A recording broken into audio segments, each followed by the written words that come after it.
EU Damn Duke is a jobless guy with no special skills, barely making it through interviews just to survive. One day, in a fit of anger, he looked up at the sun and cursed the gods, only to faint from the shock. When he woke up, a status window appeared before his eyes, informing him that he had been hired as part-time staff for the gods. EU Damn Duck's life was a string of bad luck and unpredictability. He sat through an odd interview where the stern examiner asked about water filtration mechanisms. Before he could finish, the next question on motivation to apply cut in. His face froze with no valid reason. Then the interviewer looked straight at him and said mercilessly, "Don't you know your shame?" The room fell silent. EU Damn Duke stared blankly, wondering how his grandfather could have said that. He tapped on the table, saying, with an unimpressed face, "He once again mocked me, saying I don't have any talents and why would I apply to a big company like this?" Even though they had posted job ads,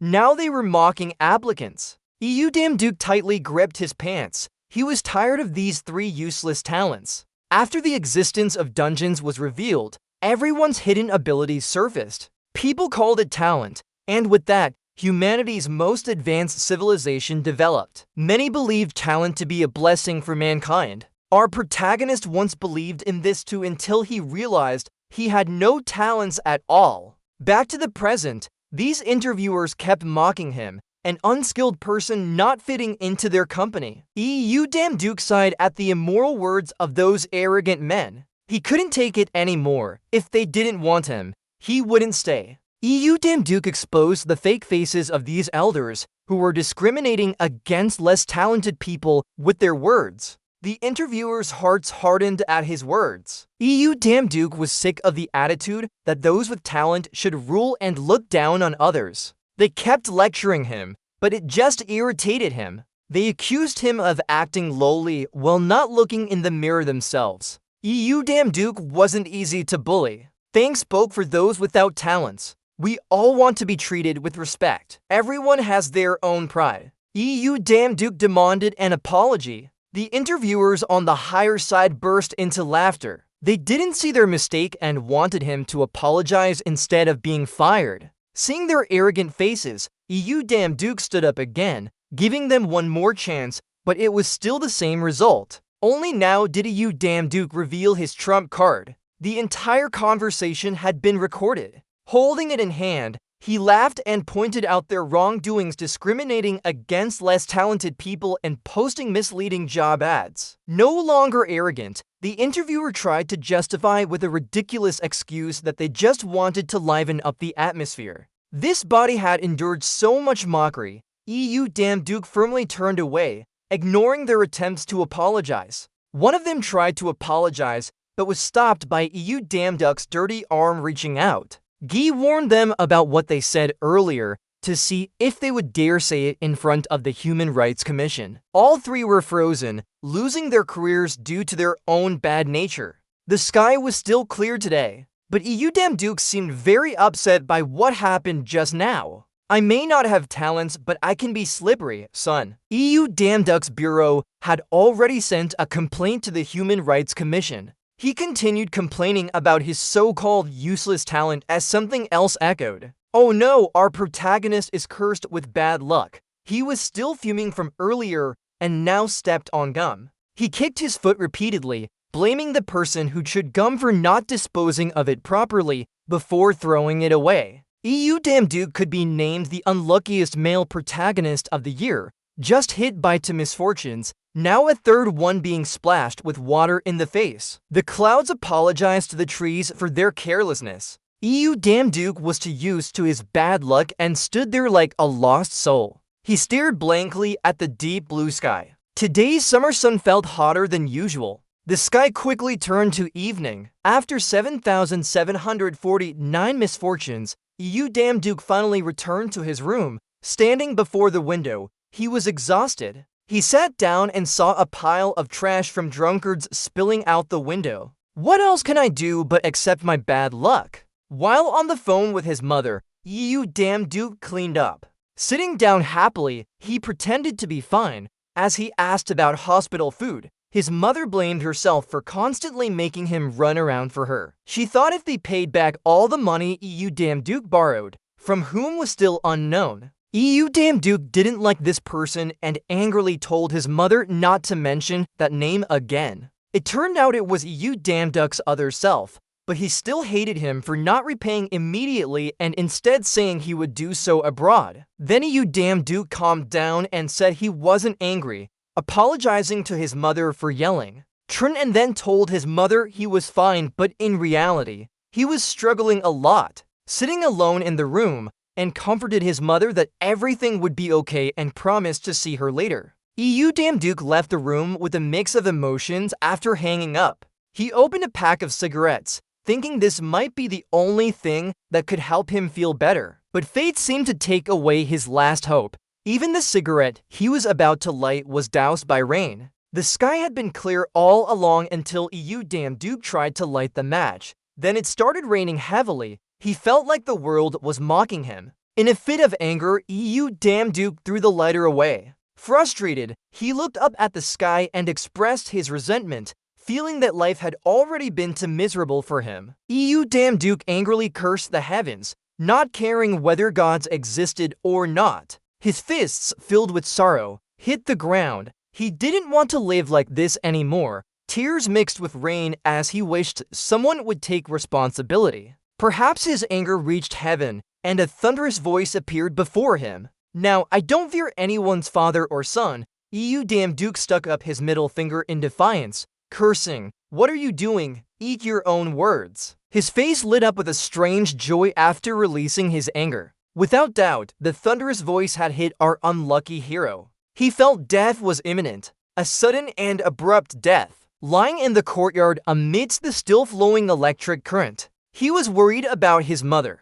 If he died, how would she fare? If our hero dies too early, there won't be any interesting story to watch. His consciousness gradually faded away. Duke felt like he had just returned from the dead, unsure of who he was or where he was. Lying on the ground in the courtyard, he couldn't believe he was still alive. The sky remained clear and blue, but a familiar system appeared out of nowhere. Duke stared at it in confusion, wondering what this could be. Above him, there were words, "Job recruitment, God's waiting for you." Outside, the rain continued to fall lightly. The window of Duke's room was still open. He sat inside the room, confused about whether gods truly existed. His phone screen had shattered from the lightning strike earlier. Duke acknowledged the existence of gods, but also doubted their reality. Looking at his hands, he was surprised because usually, someone who got hit by a thunderbolt would be unconscious or even dead,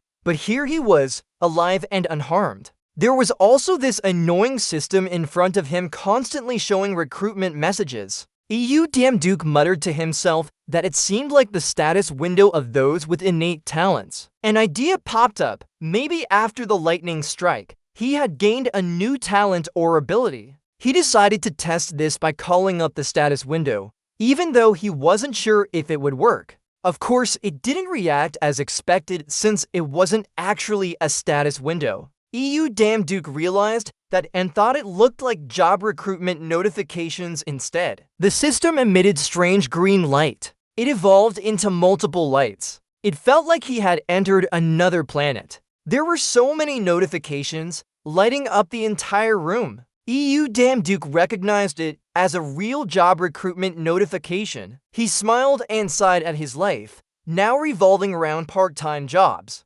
Smiling, Duke sighed helplessly about this frustrating life. After thinking seriously, he realized he had nothing to lose, so might as well try if given the chance. Looking at the system, it was breaking down into detailed sections. He randomly selected a button and immediately saw that his divine power was low. Confused about what divine power meant, the system explained, "It's energy used by gods." Duke sighed after reading this. A mere mortal like him couldn't have such things. Even innate talents were out of reach. He was in deep thought as there were no signs of danger. He believed it might help change his life. Resolutely, Duke decided to give it a try, thinking it like job search apps. Tapping on the system, It showed searching for part-time jobs. After searching, he found an option that didn't require divine power. It was building a hell dimension without requiring any divine power. Damn Duke quickly chose it. The job details appear instantly. Dudo is hiring for labor collection to build a dungeon as long as they can do manual work and have some skill. Hearing dungeon, Damn Duke immediately imagines a place full of monsters. He gapes in disbelief at the god-made dungeon. But putting that aside, Damn Duke focuses on the 12 Do coins for this job. He wonders if these can be exchanged for human currency. Thinking about how holy Thor is, he assumes his money has high value. So Damn Duke quickly clicks to accept. He decides to play it through to the end. The bright light from the system envelops him now. It shines up into the sky. Finally, it reaches a large tree. Damn Duke is roughly brought here. His feet touch the ground as he's still dazed. He's clean and fresh from a bath now, but covered in dirt and confusion. Standing before this strange scene, Damn Duke wonders what just happened. Thinking it must be a dream, he hasn't seen anything like this before. Still thinking it's a lucid dream, Damn Duke doesn't notice the creature buzzing behind him. It speeds up and leaps towards him. Hearing his movements, Damn Duke glances back. Its teeth are almost touching his face. Facing this scary creature, Damn Duke closes his eyes in acceptance of fate. Suddenly, a large hand stops it from harming him. Damn Duke is surprised to see another person appear. The man is muscular and strong. He easily controls the creature like a puppet. Then Thor's eyes land on Damn Duke. Damn Duke is startled by his appearance as a new employee. In fact, this is Thor, the Norse god of thunder and son of Odin. A gentle pat on the shoulder from Thor startles Damn Duke. Then he carries Damn Duke to their workplace. Now that Damn Duke observes Thor, his massive body and thick beard, he even notices Thor's John Deere hammer hanging by his side. At this point, he believes Thor is the real deal. Then Thor confidently says he's a chthonic god from Asia based on his appearance. Damn Duke can't believe that Thor thinks he's an actual deity. He then notices to other gods. There's no one human here. Damn Duke realizes he is the only human present. He boldly claims to be a mountain god from a small mountain range. Thor playfully grabs his hair, thinking he's a nature deity helping people in need. But noticing his clothes, Thor thinks he's too immersed in human culture. Damn Duke panics and tries to explain. He laughs and says he came to learn more about humans from the mountains. Thor believes him and asks if he can do the job. He smirks, saying his task is to create a place of human suffering. Damn Duke reluctantly agrees. Then Thor asks if he knows about the Greek mythological labyrinth and half-human, half-bull creatures. Damn Duke confirms he does. Hearing this, Thor smiles mysteriously, confusing Damn Duke. Suddenly, a bright light appears, drawing his attention. The golden light fills the area with birds flying around. They stand before the labyrinth idea. Damn Duke will build it with the gods. The light and birds draw their attention to the labyrinth concept, and Damn Duke will construct this labyrinth with the gods. The bright light and flying birds catch his attention. They stand before the labyrinth idea, ready for construction. Damn Duke will build it alongside the gods. The light and birds draw their focus to the labyrinth concept, and Damn Duke will construct this labyrinth with the gods. The bright light and flying birds catch his attention. They stand before the labyrinth idea, ready for construction, and Damn Duke will build it alongside the gods. Damn Duke raised his head and couldn't help but admire. Great, just then a guard came over to call him. Hey, new guy, hurry up here. We have some work for you. Damn Duke followed as instructed. Yes, I'm coming. Inside, an announcement echoed. E6 needs assistance with a tow truck. The 3 demons nearby responded.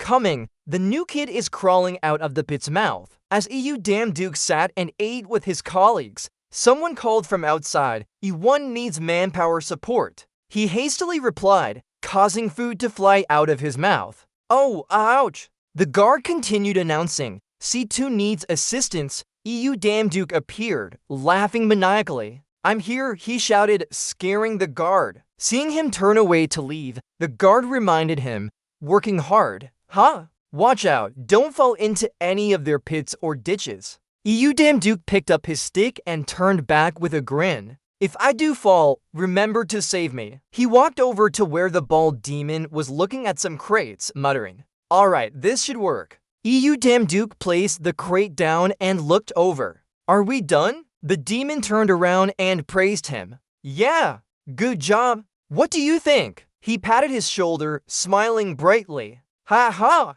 After all, it's just simple manual labor. The bald demon led the way. It looks like we're done here. Let's head to where the tow truck is and take a break. We'll use this to get to our next location. Damn Duke curiously looked around as they walked. They sat together on the tow truck. The demon suddenly asked, Do all Asian gods work like you? Damn Duke hesitated and replied, Yeah. Isn't it based on their personalities? The bald demon praised him. You've received a lot of praise everywhere. Damn Duke scratched his head, blushing. Is that so? I'm embarrassed. But you're still well-liked in their hearts. See, it's me. With 200% social skills, Damn Duke said. Damn Duke looked at the bald demon with a loving gaze. He was praising himself. Is this considered talent? Interacting with these gods can benefit you. The truck stopped. The demon turned and waved to signal. Get down.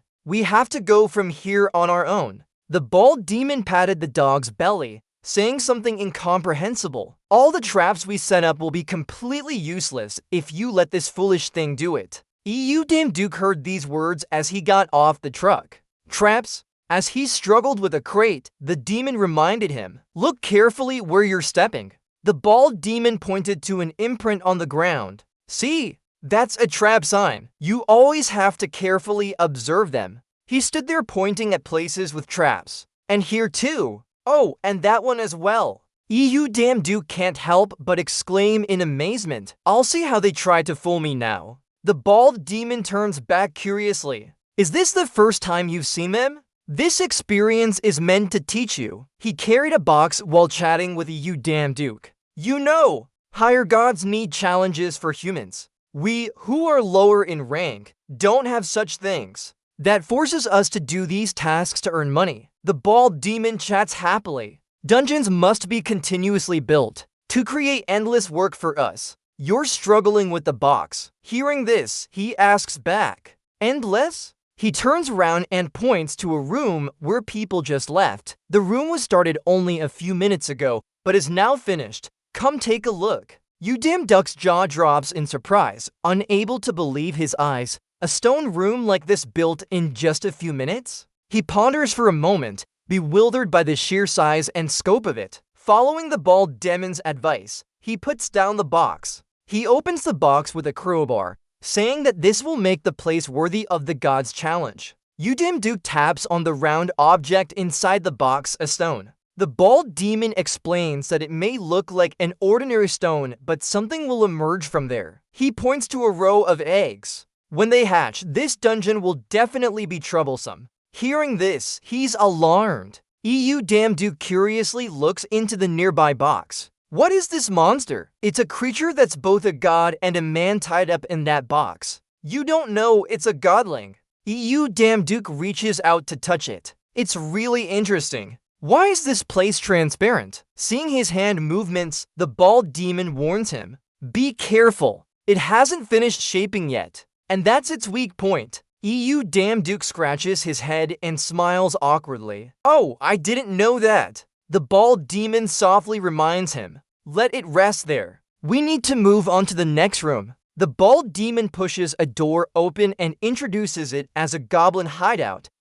Damn Duke curiously looks inside. As he walks, he explains that reaching here means they're close to their final destination. Damn Duke can't help but exclaim at the coldness of the place. Suddenly something makes him stop. A creature with a human-like body and a furry head is hiding inside. Its whole body is green with a long nose. The monster opens its eyes slowly and looks outside. It rushes out, sticking out its long tongue to scare Damn Duke. He's wide-eyed in shock, his face turning pale. After scaring him, it stands there laughing happily, leaving EU damn Duke stunned, still not fully recovered from the fright. The bald demon laughs heartily, saying unexpectedly, "Don't worry, it was just playing around." EU damn Duke will be red in embarrassment when he's teased like this. Looking at the monster laugh inside the cave, he explains further, but once the dungeon is built, that'll be a different matter. These guys are very smart and quick-witted, making them quite difficult to confront. EU damn Duke looks disapprovingly, only replying after a while, "Yes, exactly like that." They stop in front of a huge door with a bull's head, marking the end of the maze. The flat-faced boy looks up, realizing this is where they've arrived. The bald devil points upwards and introduces, "Yes, this place is for." The big bull's head stands there, watching them. "Boss!" Thor the god of thunder opens the door and steps out with a cheerful greeting. "Hey, mountain god!" He crosses his arms behind his back and smiles as he asks, "I've heard many good things about you. How's your work going?" Both bow in unison and EU nods slightly to respond. "Good, sir. It's all thanks to your kindness and care." Thor strokes his beard, praising, "HM, a man of words who knows how to do things properly. I like that." The bald devil raises his hand to report, "Yes, we're just one step left now." Hearing this, he smiles happily. "Good, very good." Thor pulls out a huge mace with a red ruby at the handle. He grins and lifts the mace. "We should let lower gods go back to work, right?" Yu's face turns green as he stammers. Wait a moment. What about that mace?" Thor chuckles again and praises once more. "Well done, mountain god. Next time we meet, remember to give me some advice on Asian-style dungeons too. Goodbye." A deafening scream echoes through the space. Yu's face falls as he lies down, clutching his chest and sighing, "Damn it. That was way too harsh for a work termination. I thought he was punishing me for lying about being a god." EU raises his hand to look at it, laughing, but everything here is real. He crosses his arms in frustration, his eyes glowing brightly. This isn't a dream or an illusion. This is a true awakening. EU jumps up and screams like a madman, "I finally woke up." The god system notification appears. "EU damn Duke, your salary has been sent. Do you want to check it?" His face turns pale as he reads the words on the screen. Salary. EU's hand presses heavily on the screen button. "Let's see then." The system message changes. "Currently at the god shop, Odin Temple." He opens his eyes wide in surprise. "Damn it. What is this thing?" First item, Odin's all-powerful sword. Special feature, always hits the target. Second item, an armor made from a pile of fur with 3 fangs in the middle. Lion's hide armor, can nullify all physical attacks. Third item, a golden necklace with a red gem in the center, resembling an eye. Freya's necklace. Feature, can travel through space. EU looks at the items on the system and guesses this must be a shop for gods. The next item appears a card with a shadow and surrounded by lightning bolts. Thunderstorm power. More cards with other powers appear. Hephaestus fire, Ars destruction. He wonders if he could buy all of these. Just thinking about it, EU imagines being hailed as a god in human form. The more he thinks, the more tears well up. The fan blowing on him makes it worse. EU turns off the fan. He rubs his wrist and smiles confidently. His life will change from now on. But after a while, his face falls. He doesn't have enough money.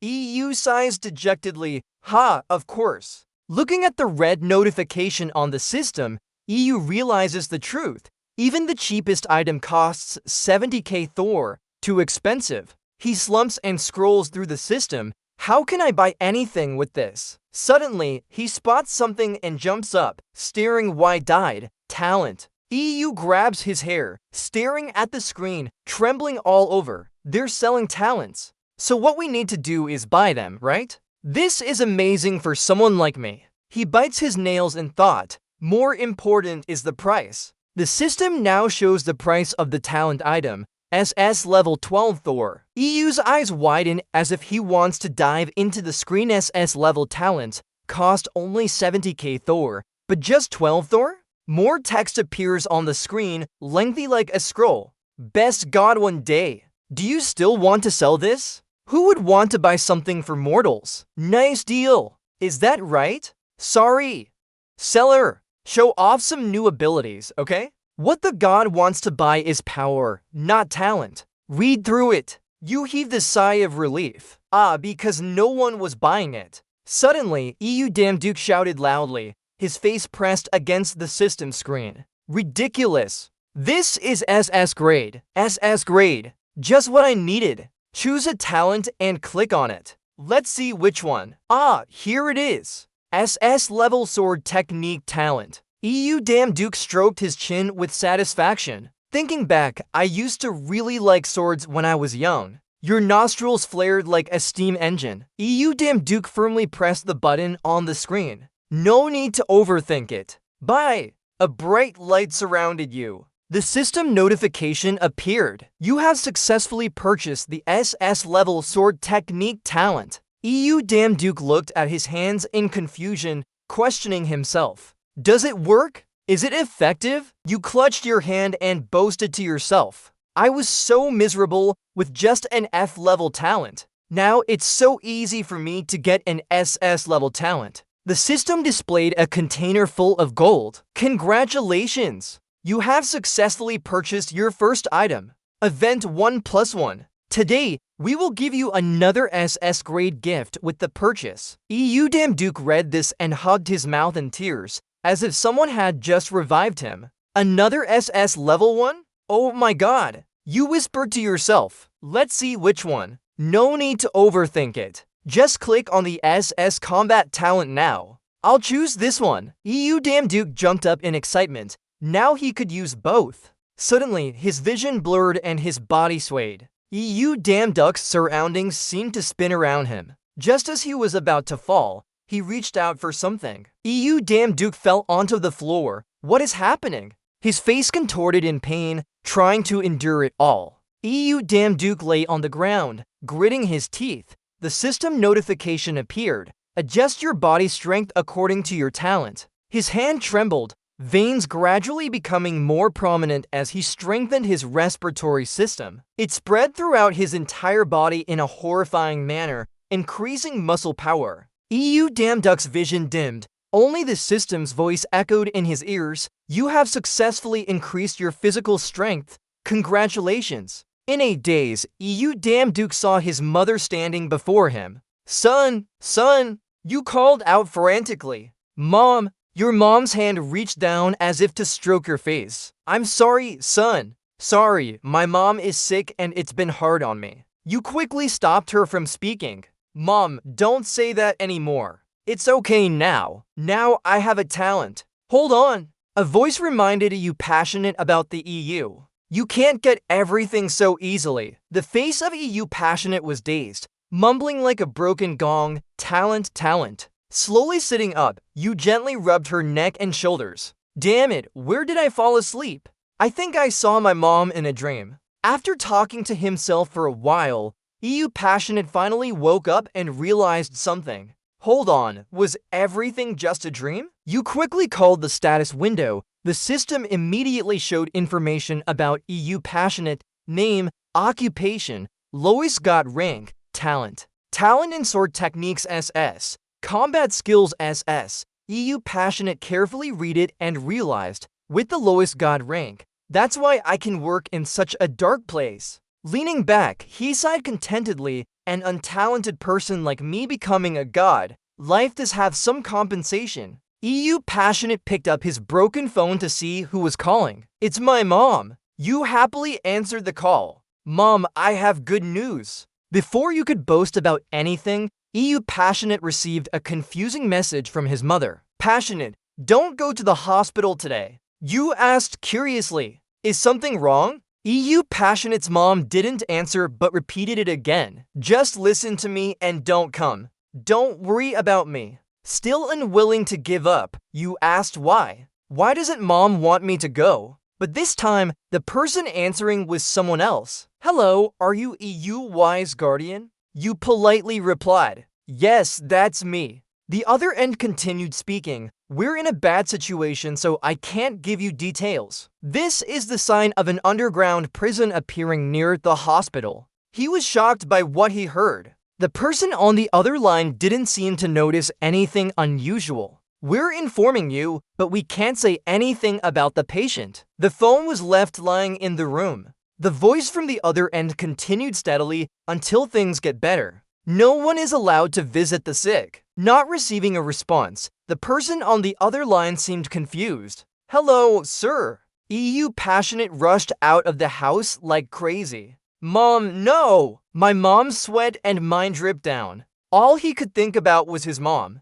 Mom! At the scene, thunder roared, helicopters flew overhead. Reporters hurriedly reported, I am at the scene now. As you can see, there are signs of an underground prison appearing on every street corner. A soldier held a megaphone and shouted, this is a no-go area. Please move back. The car braked sharply near the bend. EU passionate hurried out, looking around frantically. From afar, he saw a soldier on top of the bus holding a megaphone, while people around were laughing and chatting as if nothing was happening. EU passionate looked confused. What are these? At this moment, his system activated. Combat focus skill was triggered. Suddenly, he heard the warning from the soldier far away, move back. Meanwhile, his vision gradually became clearer. He could see the face of the soldier giving the announcement even when they were far away. This is a no-go zone. EU Damn Duke suddenly realized this. Huh? I can see the man from afar. Sounds are coming from somewhere around you. Did you hear that the government has gathered all the hunters in the city? That's just two soldiers talking far away. Do you think there might be an 8-star hunter here? The person next to him replied. I heard they said yes. They mentioned that now is a dangerous time for the dungeon to appear. EU Damn Duke felt surrounded by whispers. What if something bad happens? Hey, take a picture for me to post online. I don't think anything bad will happen. Got it. Let me go. Please tell us what's going on. EU Damn Duke suspiciously hugged his head. What is this? Is this skill from the talent I bought just now? But he quickly remembered why he was here and couldn't afford to think about it. He had to go into the hospital. EU Damn Duke tried to push himself inside, approaching a soldier in the army. Sorry, my family is there. I have to go in. The soldier immediately refused. No way. There are signs of a maze in this dungeon, so we can't let you in. He was stunned by these words. A maze? The sky seemed to be tearing apart. Something happened and both the soldier and EU Damn Duke looked in one direction in shock. An incredible force shot down from above. People around them scattered like bees. They wanted to run away from there. Ouch! Get out of the way. EU Damn Duke gritted his teeth and tried to resist. Round him, ear-splitting screams echoed. After a while, he woke up. Now around EU Damn Duke was desolate. He painfully sat up, still shaken from the horror just now. What's going on? Suddenly, EU Damn Duke regained his senses. Before him appeared a huge black lump amidst the dust and dirt. EU Damn Duke instinctively recognized it as something familiar. Hold on, maybe that is. The dark lump gradually revealed itself to be a massive gate resembling a giant eye.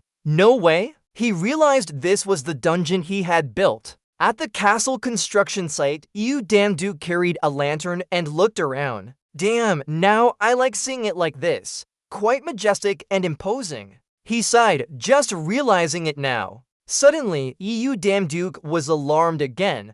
What's happening now? He remembered the giant space gate he saw here. EU Damn Duke wondered, why is that thing here? He was startled to see a man fall beside him. EU Damn Duke quickly helped him up and put his arm around the man's shoulders. Uncle, are you okay? The man didn't answer but reminded him instead. We have to evacuate immediately. EU Damn Duke felt something behind him. He quickly pushed the man away. A bright light flashed between them. EU Damn Duke fell onto the ground, shocked to see a sword embedded in the wall. One sword. A sharp pain echoed and made EU Damn Duke turn his head. A thin man lay on the ground. His whole body was trembling. The man struggles to speak each word. Run! Go! The clan members have caught up with them. It stomps on the uncle, shocking you damn Duke. You see the godling standing at the front raising his sword, signaling for those behind the river to attack,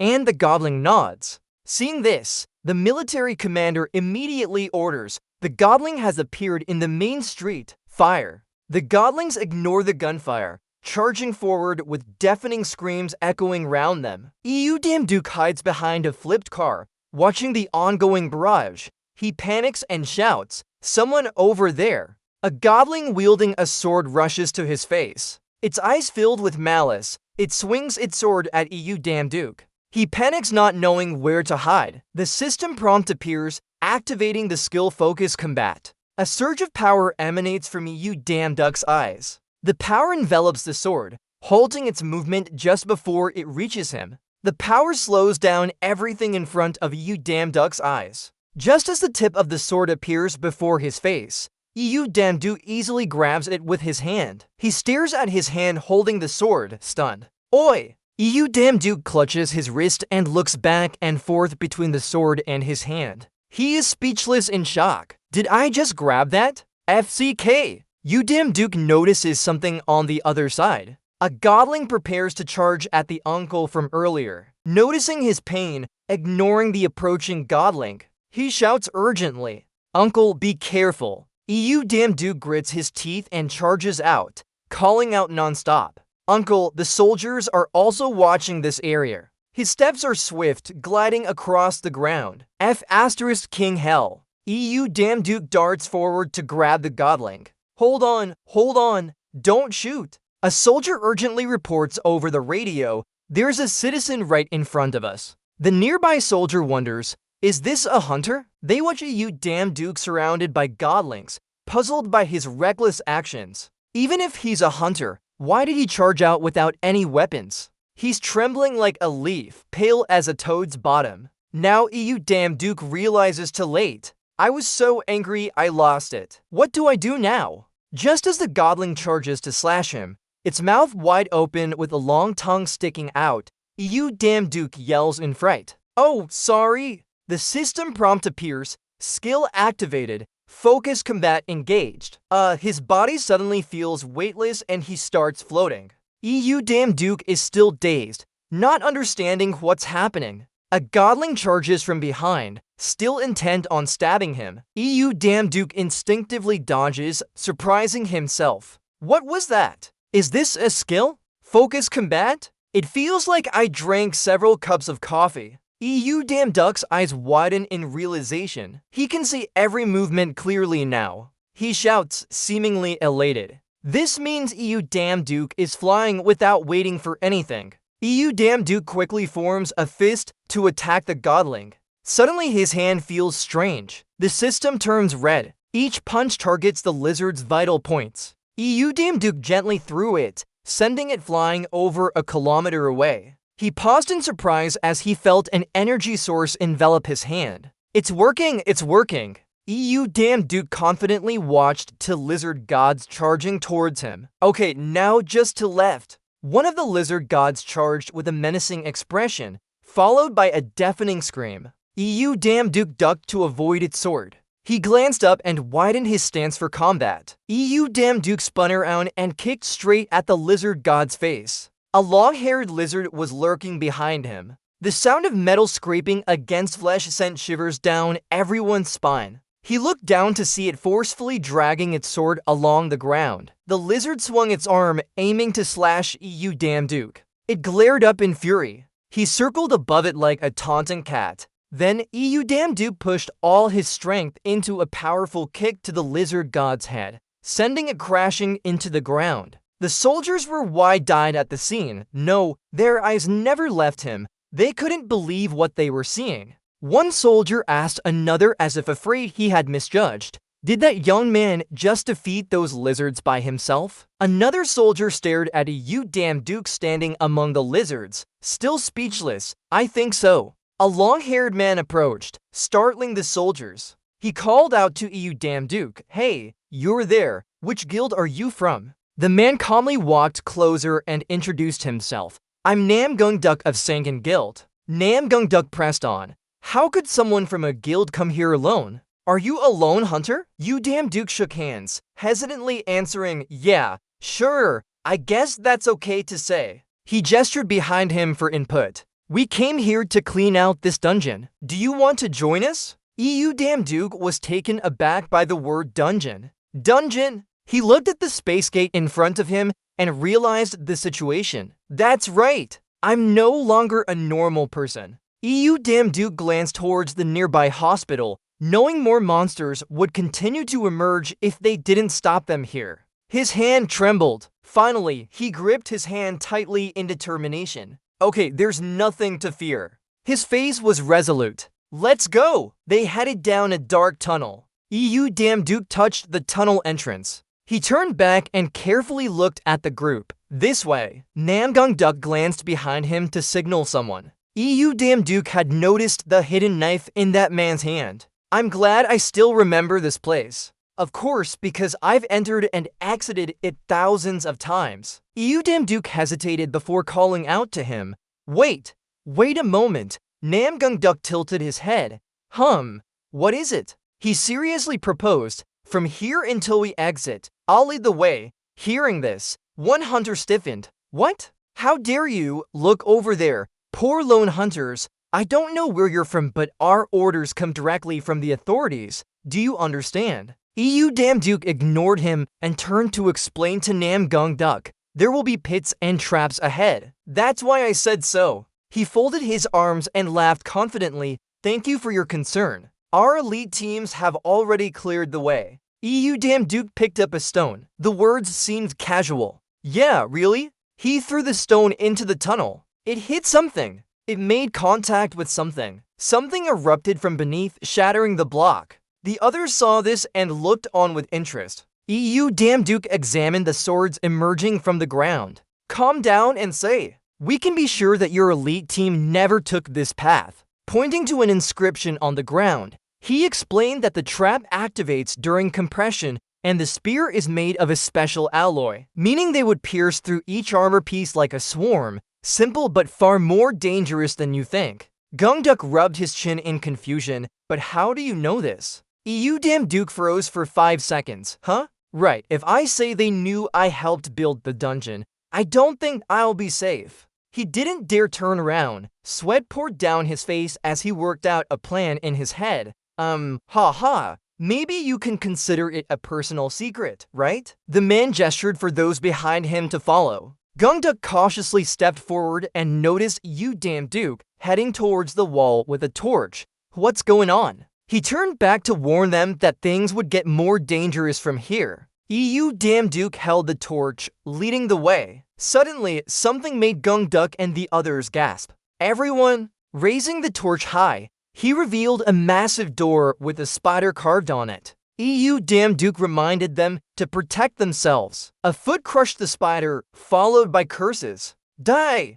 Damn that spider! Black, the hunter, raised his leg, his face contorted in pain. Damn it, I've lost all my skin. Black stood beside Buzin, agitated. At this rate, will we all turn into roasted meat? Han turned to scold. Did you fall asleep while recounting the work? The spider webs are scattered everywhere, forming a web and a trap at the same time. The easiest way is to burn them all. 2 men whispered in spring tones. That's what that man said. Can we really trust him? He might be an agent from another guild trying to obstruct our attack on the dungeon. EU damn Duke walked ahead, helpless. I heard everything.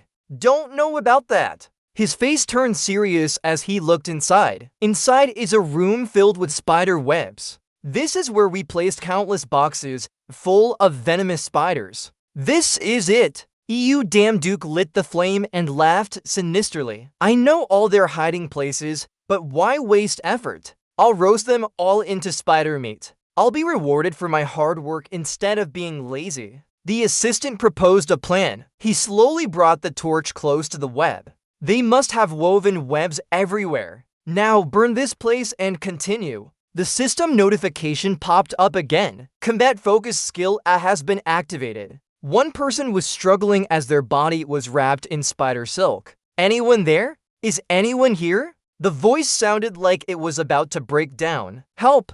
Save me! His eyes lit up. It seems the cries for help were heard. Damn Duke patted Black's shoulder to stop him. Hold on. Carefully observe your surroundings with those bright eyes. I don't think we should use fire. Someone is here. Gungduk claps his hands behind his back and instructs the black-clad people. Several rooms show signs of survivors, so our priority now is to rescue them. He ranges the formation seriously. When we enter, form a defensive position. We don't know their exact location, so avoid using broad attacks. Also, Gungduk's eyes glance at Damn Duke with curiosity. I have no idea how he did it, but that young man seems to know the whereabouts of the survivors. Support team, follow his instructions. Damn Duck's jaw drops upon hearing this. You want me to be in charge? I've never been in such a position before. As the black-clad people whisper among themselves,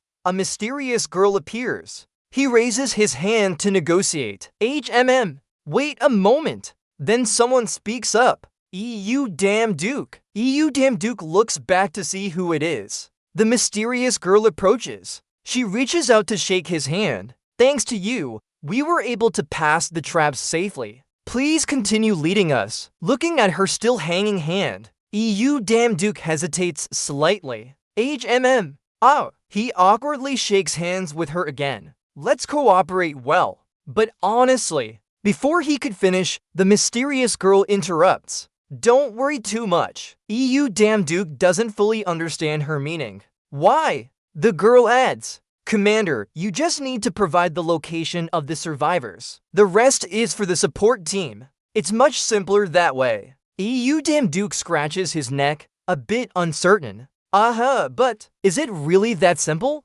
She reassures him again. Yes, very simple. Seeing the girl still hasn't let go of his hand, he awkwardly reminds her. Can you release my hand now? Ignoring Damn Duck's request, she asks another question. Are you not using weapons? He finds it hard to understand why she would ask this. Weapons? I've never used them before. Why are you asking that now? The mysterious girl speaks again, strangely. Just like when he talks chicken and she talks duck. I get it. She pushes Damn Duke away arrogantly and turns her back on him. Bringing 1 or 2 swords would be much smarter. She pulled down her hat and looked at him with her blue eyes. So I'll be going then, Damn Duke replied politely. Oh, right, but my mind is still a bit foggy, not fully understanding what's happening. What's going on? She only said a few words before leaving. He placed his hand on his chin, looking dazed as he thought. Did I reveal myself earlier? He looked around and saw everyone still ranging their formation. Now everyone take your positions. We're preparing to move in, but there's no sign of the mysterious girl anywhere. She must have disappeared. A foot is entering. Everyone is in a defensive stance, carefully observing their surroundings. Just as everyone fell silent, one of the support members casually remarked that it was too quiet, which made Damn Duke jump slightly. Zulu reminded him not to let his guard down and to maintain their position. Suddenly he shouted loudly, above us. Damn Duke also looked up in surprise. The giant red spiders are descending. What's going on? Why are they so big? It swiped at one of the support members, causing him to panic. Oh, save me! Damn Duke quickly drew his weapon. Without much ado, he charged up and slashed at the spider. Then Zulu ordered everyone to stay calm. Continue with the plan. Follow the plan. While Zulu was directing everyone to fight the monsters and switch to a defensive formation, avoiding their paralyzing poison, Damn Duke took advantage of the situation to lead the support team away. The support members followed his direction. His eyes glowed green as a beam of light shot out from his eyes. The light guided them down a dark path. He looked in that direction and was surprised. Damn Duke saw the people hanging in midair and shouted, "Found them! Over there!" Those people were tightly wrapped by spider silk, unable to breathe. We found the survivors. Here they are. A knife slowly cut through the spider silk. The support member helped the man who was just rescued. Are you okay? Hold on for a moment. He couldn't answer. Only grunts were heard in response. Suddenly, a swarm of giant spiders invaded. Damn it! When did they appear? Damn Duke followed a black-clothed person and said to the others behind him, I know where the safe area is. Over here. Zulu, who was fighting, stopped and glanced at him. Honestly, he was quite skeptical. Then he slashed the approaching spider in half. From a distance, Zulu quietly observed him. He knew the structure and layout of the dungeon, as well as the positions of the survivors. He saw Damn Duke guiding the support team, and there were also survivors over there. Zulu had some doubts about this, something he hadn't heard before. A support member held a piece of paper and directed everyone around him. There are injured people here. Evacuate the victims. Gungdu carried a stretcher over, and the support member reported to the chairman, all victims are safe. We have a few injured, but overall the losses are minimal. He smiled approvingly. We started well. Keep up this momentum and continue with those who can still fight. He told everyone and asked them to rest. Then he turned back to Damn Duke. By the way, I have a few questions for you. He pointed at himself to make sure. Yes, are you talking to me? Two support members whispered to each other about what they saw. One of them snorted in bitterness. Damn Duke watches as two people lie on the floor. He lists the injured, including to police officers and S's workers. In total, there are 10 people trapped here. Some of them are even members of our team. Gung Duk laughs nervously at him. He praises without hesitation. If not for you, we would have already incinerated them. Damn Duke scratches his head and chuckles. No problem. Before he can recover, Gung Duk immediately delivers a fatal blow. By the way, you really do have amazing talent, as if you build this dungeon yourself. Damn Duke stands up quickly. He forces a smile. No, not me. Damn Duke frantically denies it, insisting he built the dungeon himself. I'm no god or anything. Gung Duk laughs heartily at his expense. I was just joking. Just point forward. Try to divert his attention. We need to focus our forces and continue.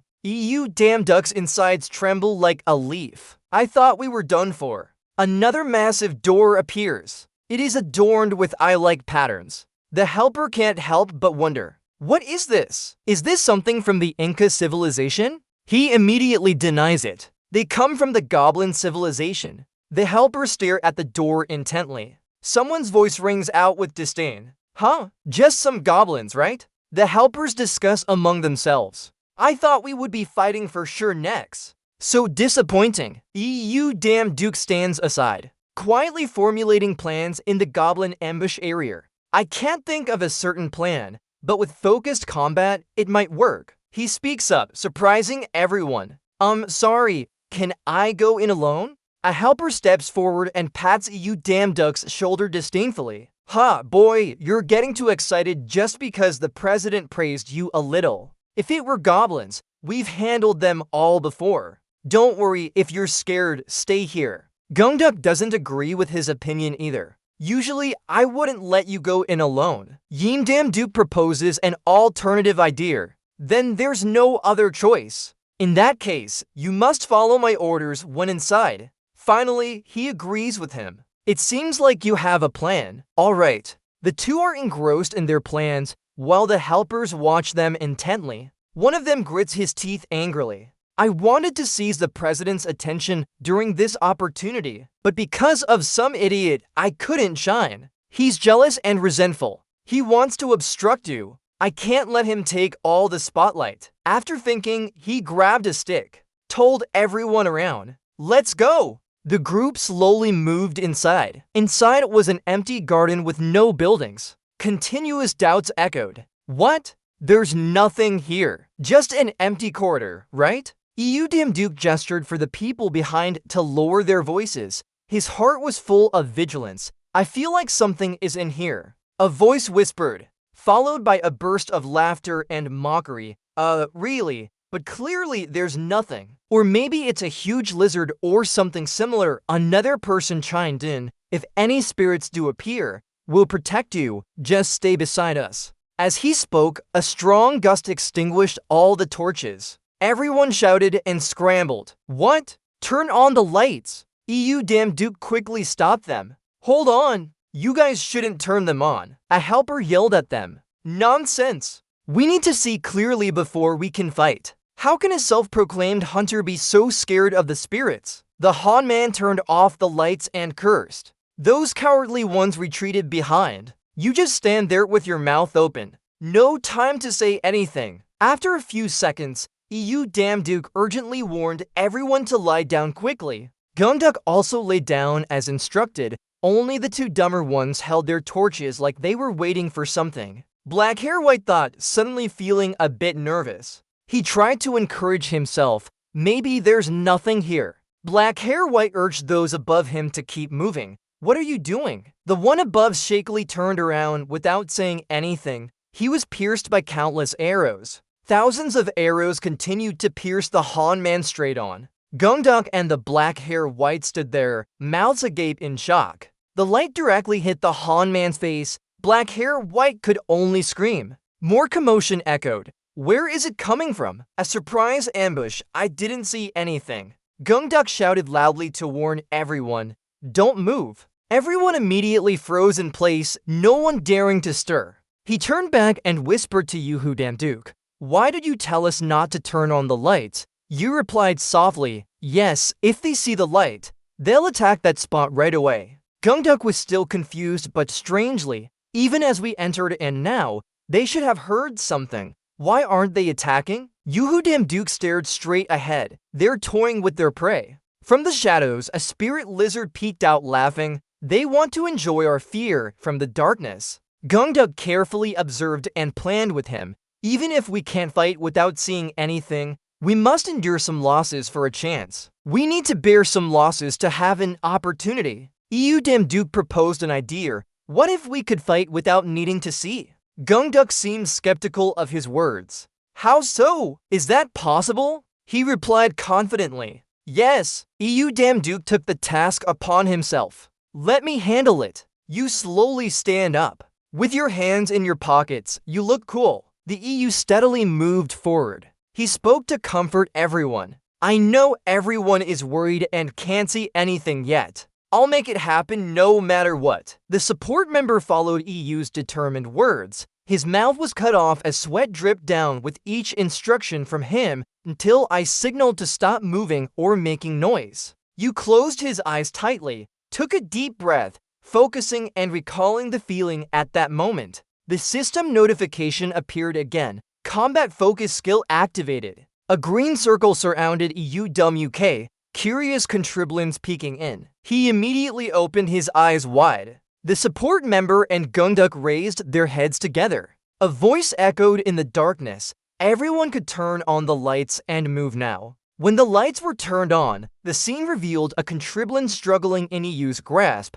surrounded by other contriblins lying around decomposing. EU tightly squeezed it until it succumbed. The thought of envy from the support member. Impossible. What talent does he have? How could that be? What kind of trick did he use? Just look at how EU wiped his mouth with a swipe. He was so bitter. If I had just a bit more time, I could handle them. Why is this guy always in my way? Hongjuk approached him with surprise on his face. Amazing! I've been a hunter all my life but have never seen anyone like you. EU modestly smiled. Just lucky. Let's continue then. But EU was secretly surprised by himself. I didn't know I could fight like that. Everyone looked up at a huge door with a bovine head, the end of the maze. Gungjuk gasped. Right, this is it, the final section of the dungeon. Gungjuk looked behind the door. They all stood in front of a massive door with a bovine head attached.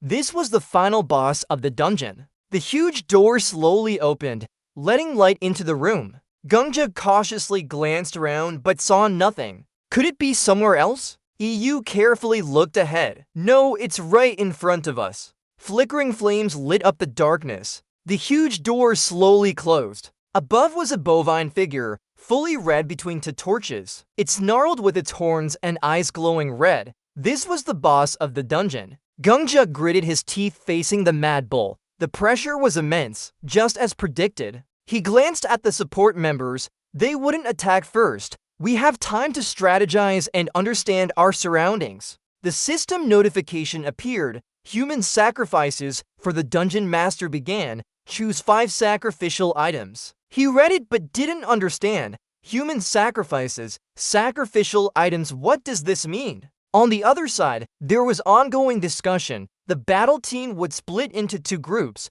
EU fell deep in thought, seemingly the only one noticing this. He rubbed his chin, contemplating various options. Is this a hint? Maybe it's a suggestion to safely pass through. It's better to share this information. He approached and cut into the discussion. Excuse me, I have a suggestion. Gongjuk turned around. We're discussing plans. Can we wait? EU's expression remained serious. This might be crucial information for passing through the dungeon. He raised an eyebrow and asked, "Solution? Are you sure?" As they talked, the black-clad man watched with clenched fists, seething with envy. He gritted his teeth at that red object. This guy is getting all the credit he deserves. The black-clad man retreated.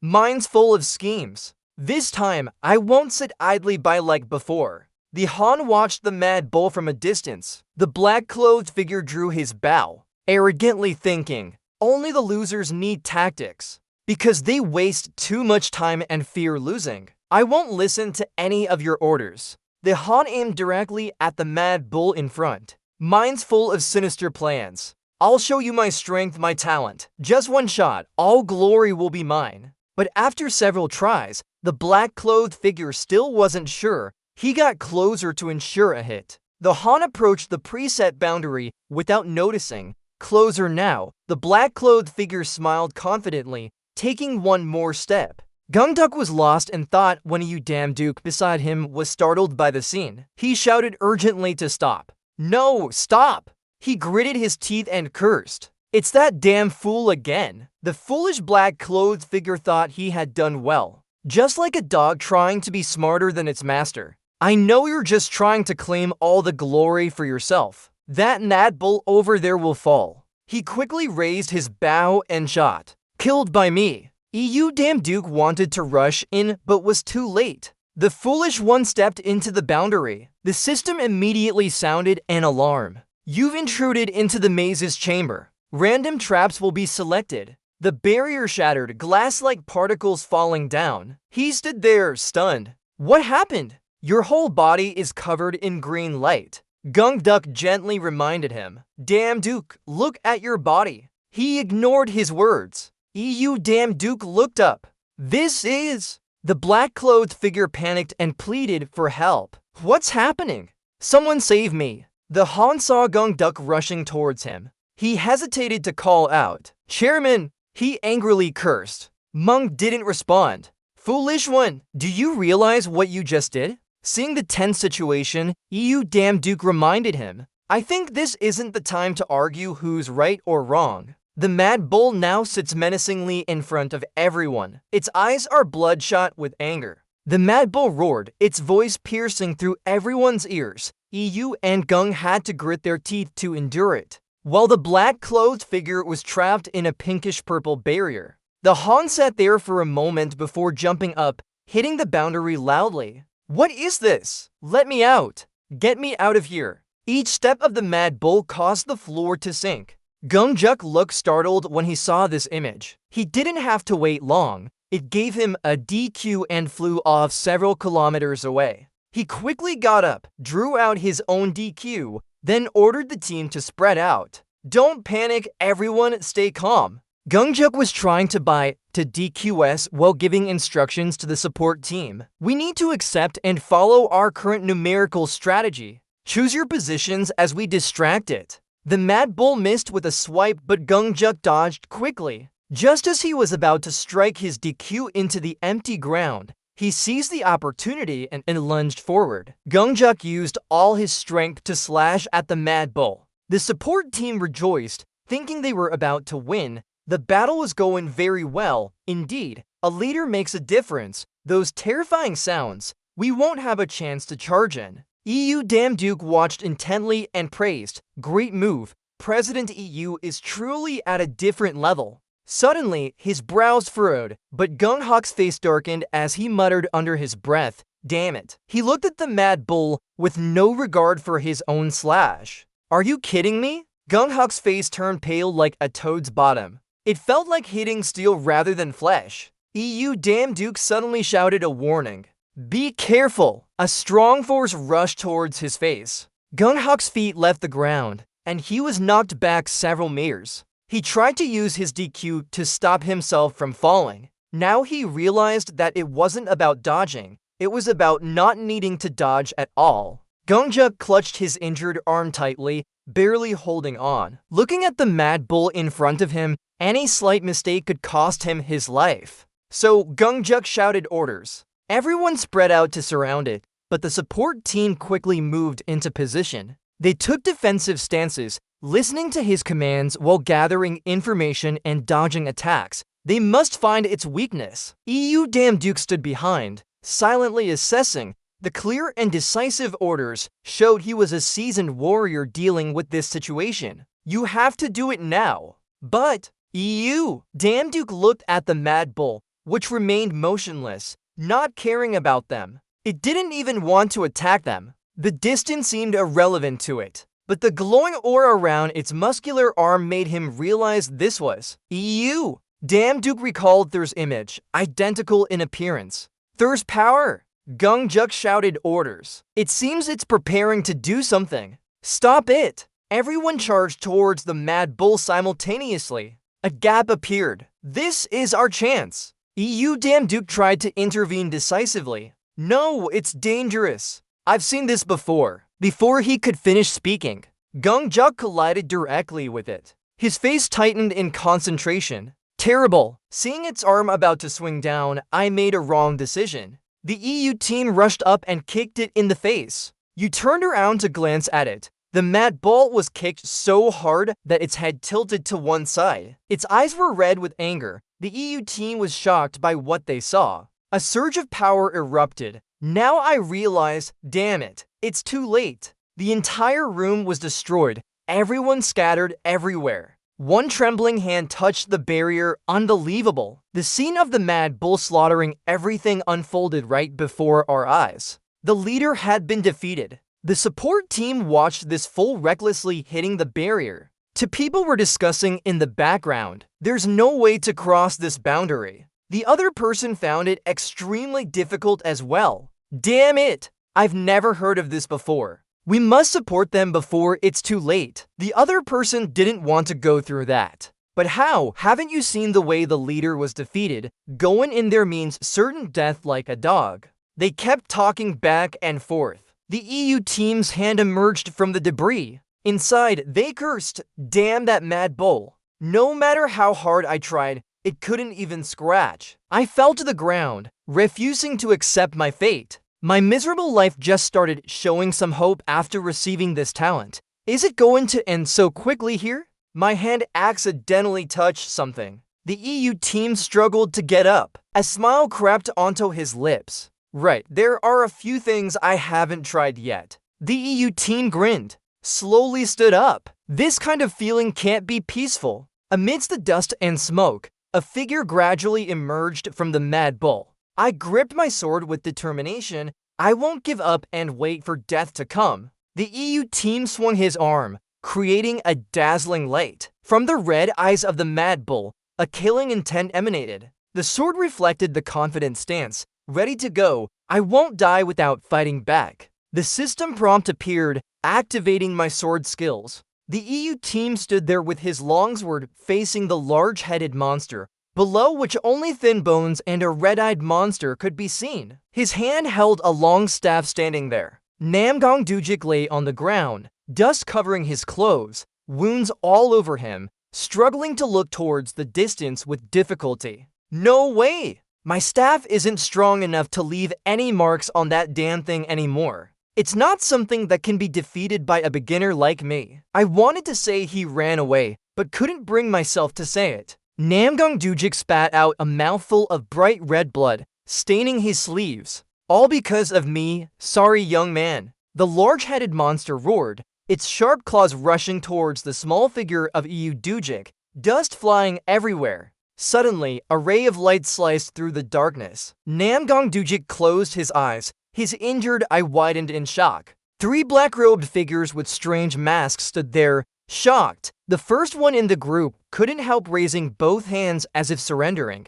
The large-headed monster's red eyes widened in surprise, only seeing his quick steps on the tiled floor. The large-headed monster stood still. Dujik leaped past it and appeared behind it in an instant.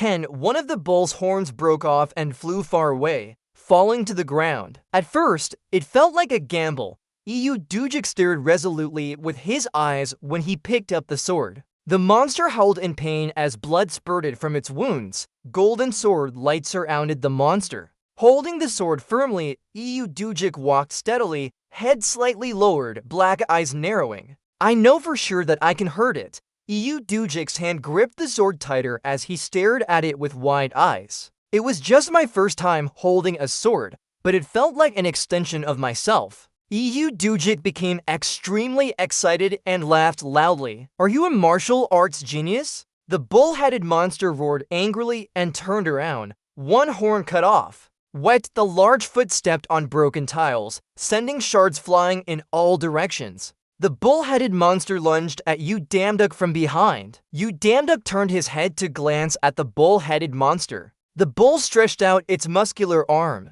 Suddenly, the bull sniffed and felt a sharp pain in its arm. The large muscular arm of the bull stomped sideways. Blood trickled down the arm, staining it red as the bull's face showed signs of agony. The bull stood still with its fist on the ground, leaving a large wet mark on the white tiles. Round the bull were countless golden rays interwoven with some long red marks. Udamduk held Namgungdok's sword that was lying on the round platform, his eyes wide in amazement. 6 precise sword strikes in 1 second, not 7. I can't keep up either, he exclaimed, unable to believe it. The image of Udamduk appeared in Namgungdok's mind as he held the longsword, his eyes glowing with determination. He had no skills, but his sword techniques were full of practice. Namgungdok's face turned serious. However, Udamduk stood there, slightly bent at the knees, while far away was the muscular figure of the bull, battered and standing firm. Udamduk's sharp gaze looked at his opponent, still too weak. Not enough damage. This cow's skin is unnaturally thick. The bull-headed monster glared with red eyes, its teeth clenched. The white-haired man in the mask held his head and screamed. It was impossible to defeat that monster with such skill. We'll die here. Namgungdok looked at the black-clad man far away, mocking him. His previous attacks could be compared to those of the strongest Korean swordsmen. Namgungdok frowned. He had talent. The problem was with the sword. The blade seemed broken in a few places, pointing downwards. Udamduk raised the sword, his teeth clenched as his face turned tense, barely a few swings before it was about to break. His face showed more worry. He couldn't use it anymore. He had to strike at the bull's weak point. Udamduk rushed forward with all his speed. The bull-headed monster swung its large fist towards Udamduk. He quickly dodged the powerful punch. The punch hit the ground directly. Taking advantage, Udamduk raised his longsword and aimed at the bull's face, delivering a strong strike that darkened his vision. Superb natural martial arts skill. After the strike, he turned back to look at the stunned monster. Why isn't it moving? Udamduk quickly pointed his sharp sword towards the red eye of the bull-headed monster. Without giving the bull time to react, he swiftly stabbed, and the bull closed its eyes in fear. Taking advantage, Udamduk kicked straight at the bull's head, knocking it back as blood spewed from its nose. Phil, you caught the sword firmly, flipped midair aiming for the bull's neck to stab through. Superb sword skill. The bull-headed monster's eyes showed extreme fear. Udamduk was still flipping in the air, his face showing amazement and confusion.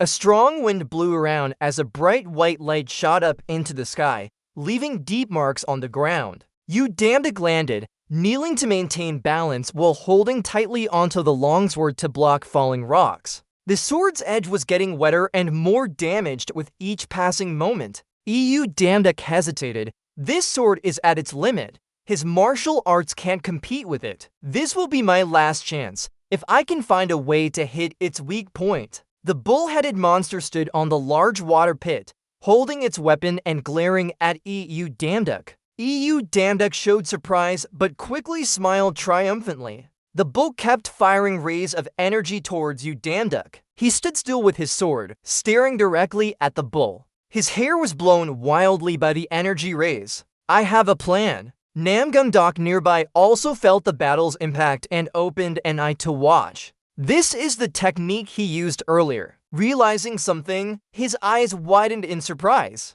Suddenly, the surroundings turned dark as golden light continuously emanated from EU Damdok's body. Namgungdok was shocked. Did he want to attack head-on? The air became tense with EU Damdok holding a sword that emitted golden light and the bull-headed monster wielding an axe, emitting cold blue light. The sword couldn't withstand the immense power. More cracks appeared and pieces fell down. Struggling to stand up from the ground, Namgungdok wiped away blood from his mouth. He had to help him. Suddenly, he remembered something. Images of love and passion flash in my mind. What if I could attack without looking? Namgungdok turned to a man with white hair wearing black clothes, who was calmly thinking about something. Hey you! The man in black with the demonic mask looked at him confusedly. Namgungdok smiled mysteriously. I have this cool thing hidden here. It's time for someone to shine. Want to try? Far away, EU Damduk still held his sword,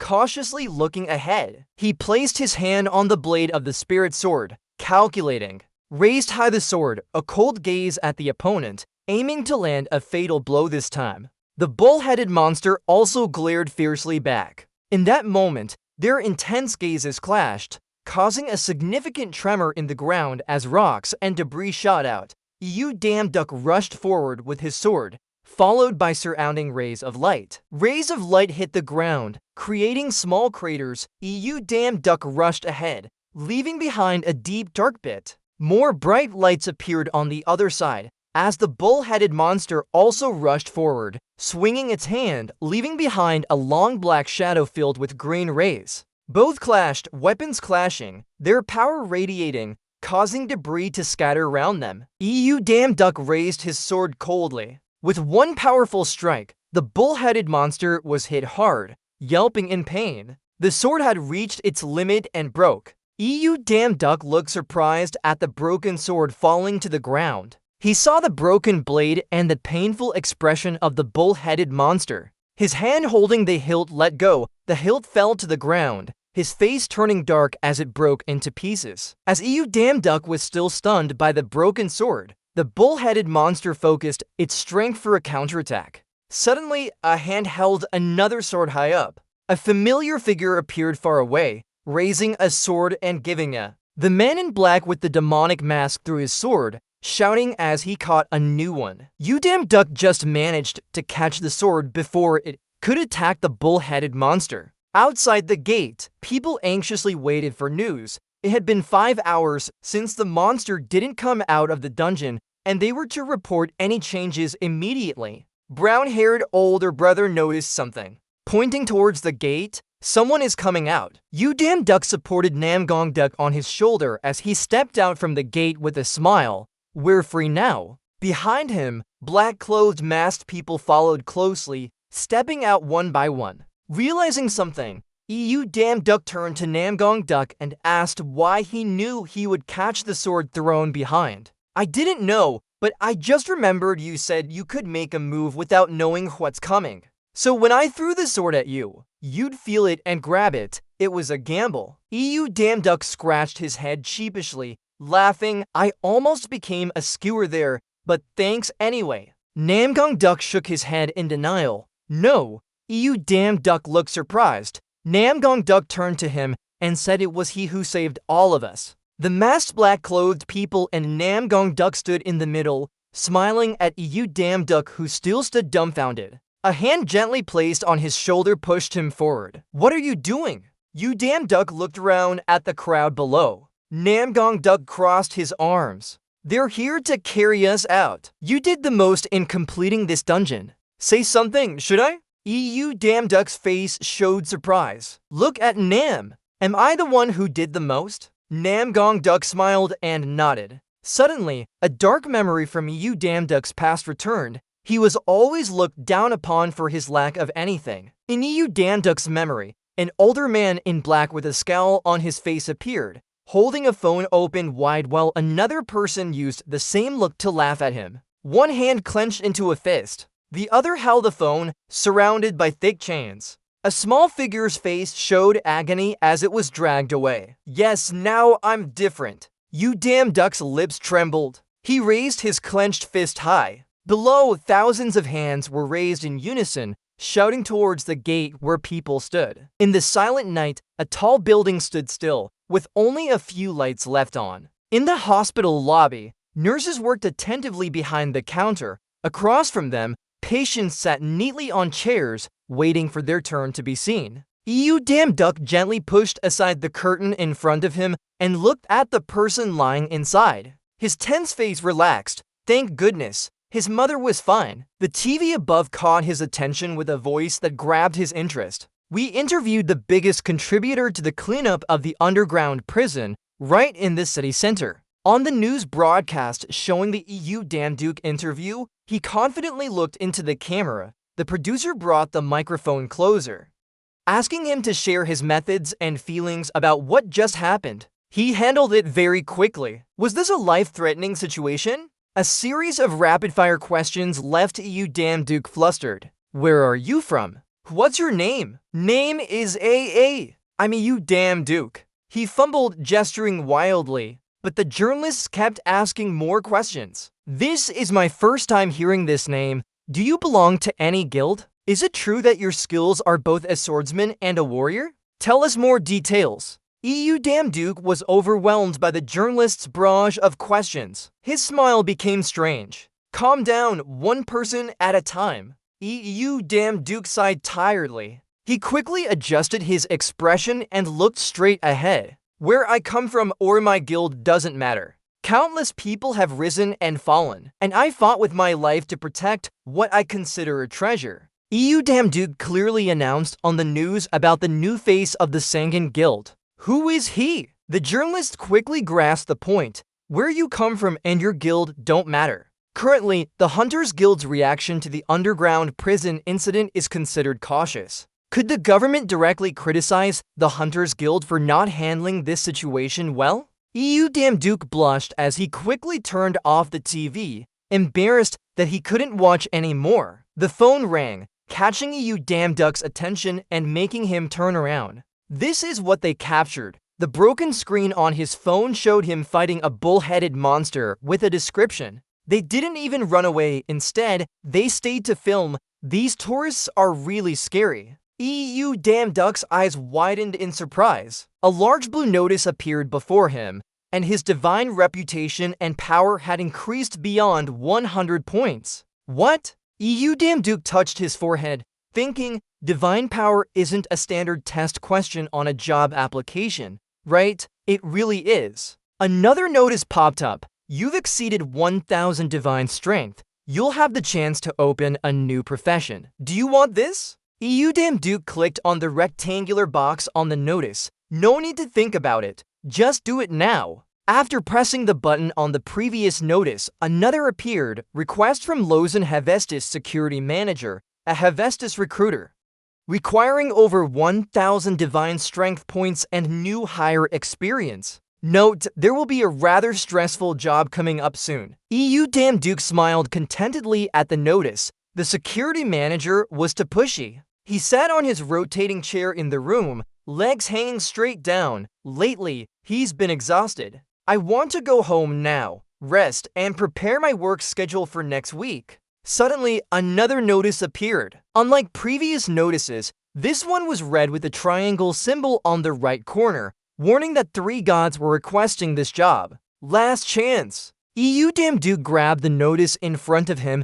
and pulled it closer, eyes wide as if afraid he'd be mistaken. What? He quickly pressed apply without hesitation. This can't be happening. This simple task will be ours. A blue light shot out from a room in the tall building, illuminating the dark sky. A loud scream echoed through the space. EU damn Duke lay on the broken ground, dust and debris flying around. His face showed dissatisfaction as he placed his hand on his chest. They couldn't land someone gently, could they? After the grumbling, EU Damn Duke observed his surroundings. In front of him were many large stone pillars and small torches. High up, a floating ball of fire hovered in the air. Firebirds flew from somewhere to gather round the floating ball of fire. We must be at the right place. This is Hephaestus' forge. You Damn Duck wiped his sweat that was running down his face. It's so hot, it's unbearable. While wiping sweat, he sighed and complained. Just like a sauna room. Hephaestus can't even make an air conditioner. Suddenly, a large hand grabbed You Damn Duck from behind with a smile. You're new here? You Damn Duck heard the voice coming from behind. He looked suspiciously at the person behind him. The other person greeted him upon seeing his reaction. Pleased to meet you. I'm Hephaestus, the Forge Master. You Damn Duck tensed and broke free from Hephaestus' grip. He stepped back a few steps. He bowed respectfully. Pleased to meet you, sir. My name is You Damn Duck. I'm an applicant for the security manager position. After witnessing this scene, Hephaestus crossed his arms and laughed loudly. Ha ha, what's that? Is this how humans greet each other? You Damn Duck shivered with cold sweat, eyes wide in fear. Did he hear us? Did he hear us? Maybe he heard us. What do we do now? We should have greeted him right from the start. Hephaestus smiled, rubbing his chin to assess You Damn Duck. Hephaestus spoke as if premeditated. He smiled kindly and robustly. His honey-colored skin made him look more imposing. Hephaestus, the blacksmith god. You Damn Duck jumped back when Hephaestus suddenly spoke. Your love for humanity makes you fight in Thor's underground without fear, right? You Damn Duck stammered. Yeah, that's it. Hephaestus laughed loudly. Haha, no wonder hot-headed Thor respects you. You're brave. You Damn Duck scratched his head, looking relieved that he might have not heard him properly. Before he could say the next sentence, Hephaestus' words made him even more scared. Dared to tell me you'll install an air conditioner in my forge. That's gutsy. I humbly apologize, sir.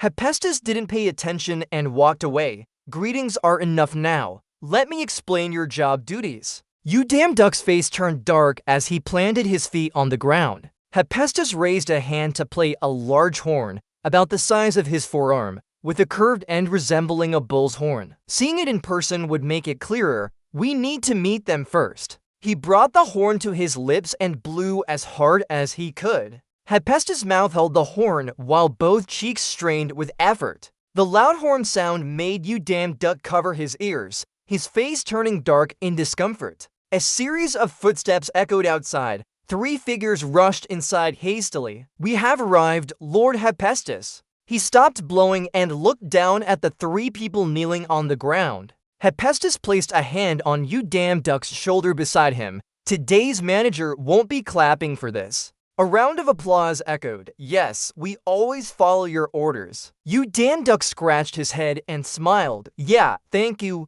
I'm not used to it, but I'll try to get used to it. Hephaestus laughed loudly. No need for modesty or anything.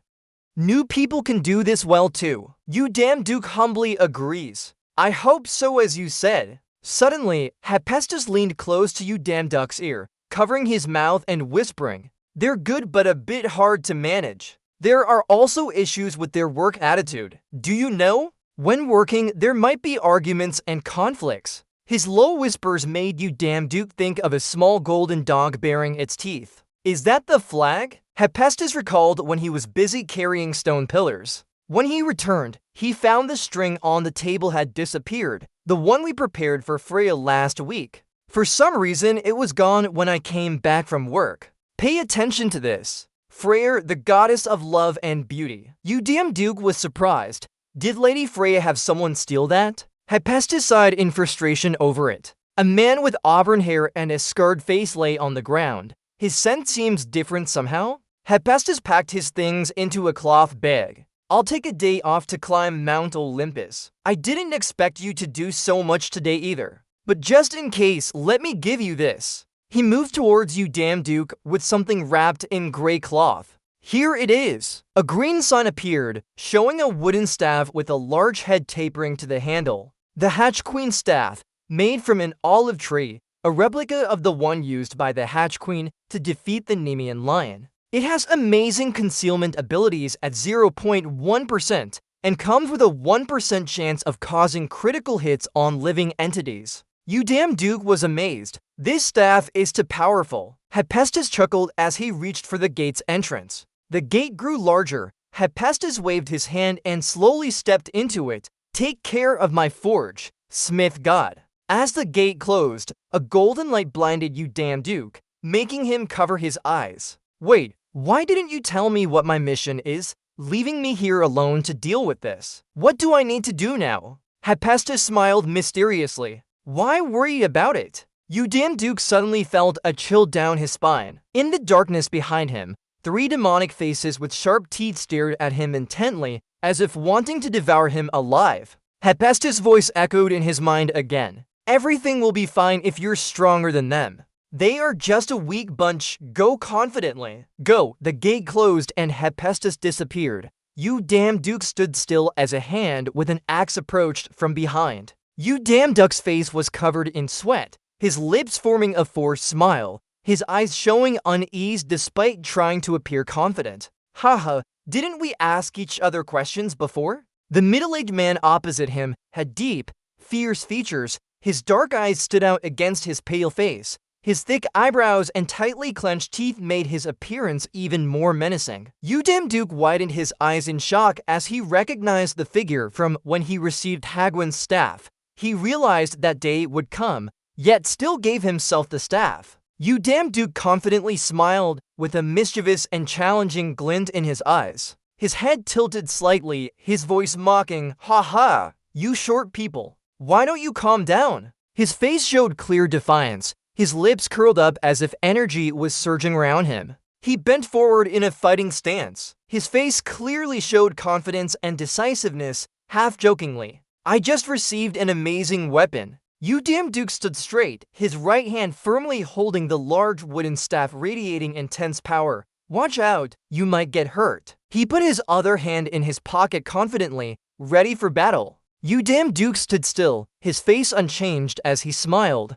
for black guns pointed at his chest and head. He slightly tilted his head, a bead of sweat running down his tense jaw. His eyes narrowed, humming to himself. Opposite him, a rough hand with knuckles from years of use slowly brought a glowing red cigar to his lips, the tip burning. The man's scarred face had deep wrinkles in the cold and emotionless darkness. In the dim light, "What have you been doing all this time? Your shift is over long ago." Another voice echoed, "Don't get angry. Stay a bit longer. I'll share the money with you once I sell this." Hearing soft romantic whispers, Duke slowly opened his eyes and saw 2 strong men standing in front of him. The red-haired man with a headscarf looked intently at an unfamiliar object being shown by someone else, curious about what it was. The other man, wearing a thick beard and a fur hat, replied that this item was crafted by Hephaestus. Both men's eyes lit up as the air around them grew tense with excitement. Dangdar continued, saying he heard this was originally made for Freyr. "We'll be rich if we sell it." Sweat dripped down Duck's face, and anger flashed in his eyes.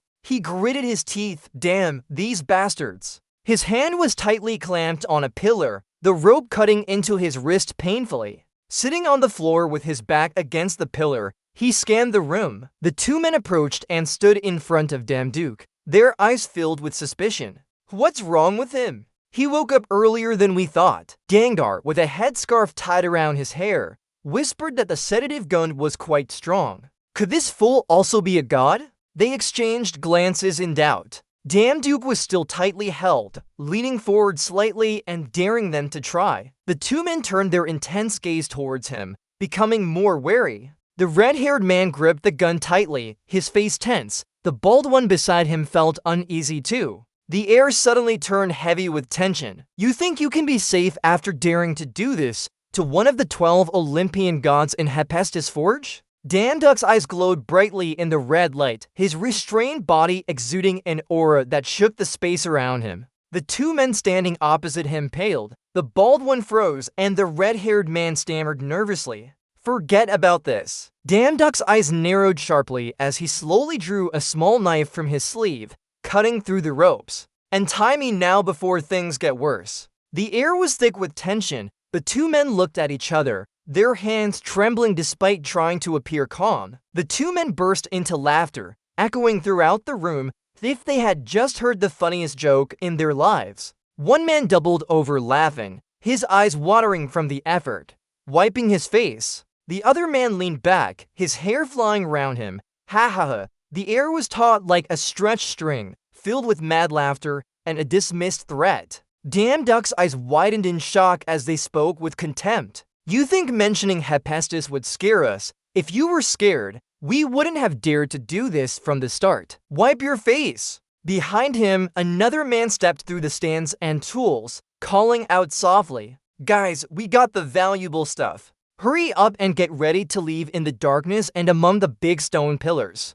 The two men responded, "Yeah, got it. I'll give this brat a sedative first, then catch up with them later." While they weren't paying attention, Damn Duke slowly moved his hand to cut through the ropes binding him with a small knife in his sleeve. When one man turned away, the red-haired man with a headscarf and the bald black-haired man only used an incompetent fool like that as their employee. Seeing him sitting there with his head down, the other man gloated, "I didn't think it would be this easy." Damn Duck's eyes darkened, his mouth forming a threatening smile. "You'll regret this." The strong man with thick beard stood before him without showing fear, staring intently at him. The two men laughed. The red-haired headscarf man mocked them. "Ha-hoo, we'll regret it. We will." The bald black-haired man burst into laughter, wiping tears from his eyes. "Hey, hey, good catch." Damn Duck's smile grew more menacing. "You're really bold. The ropes behind you have been cut successfully."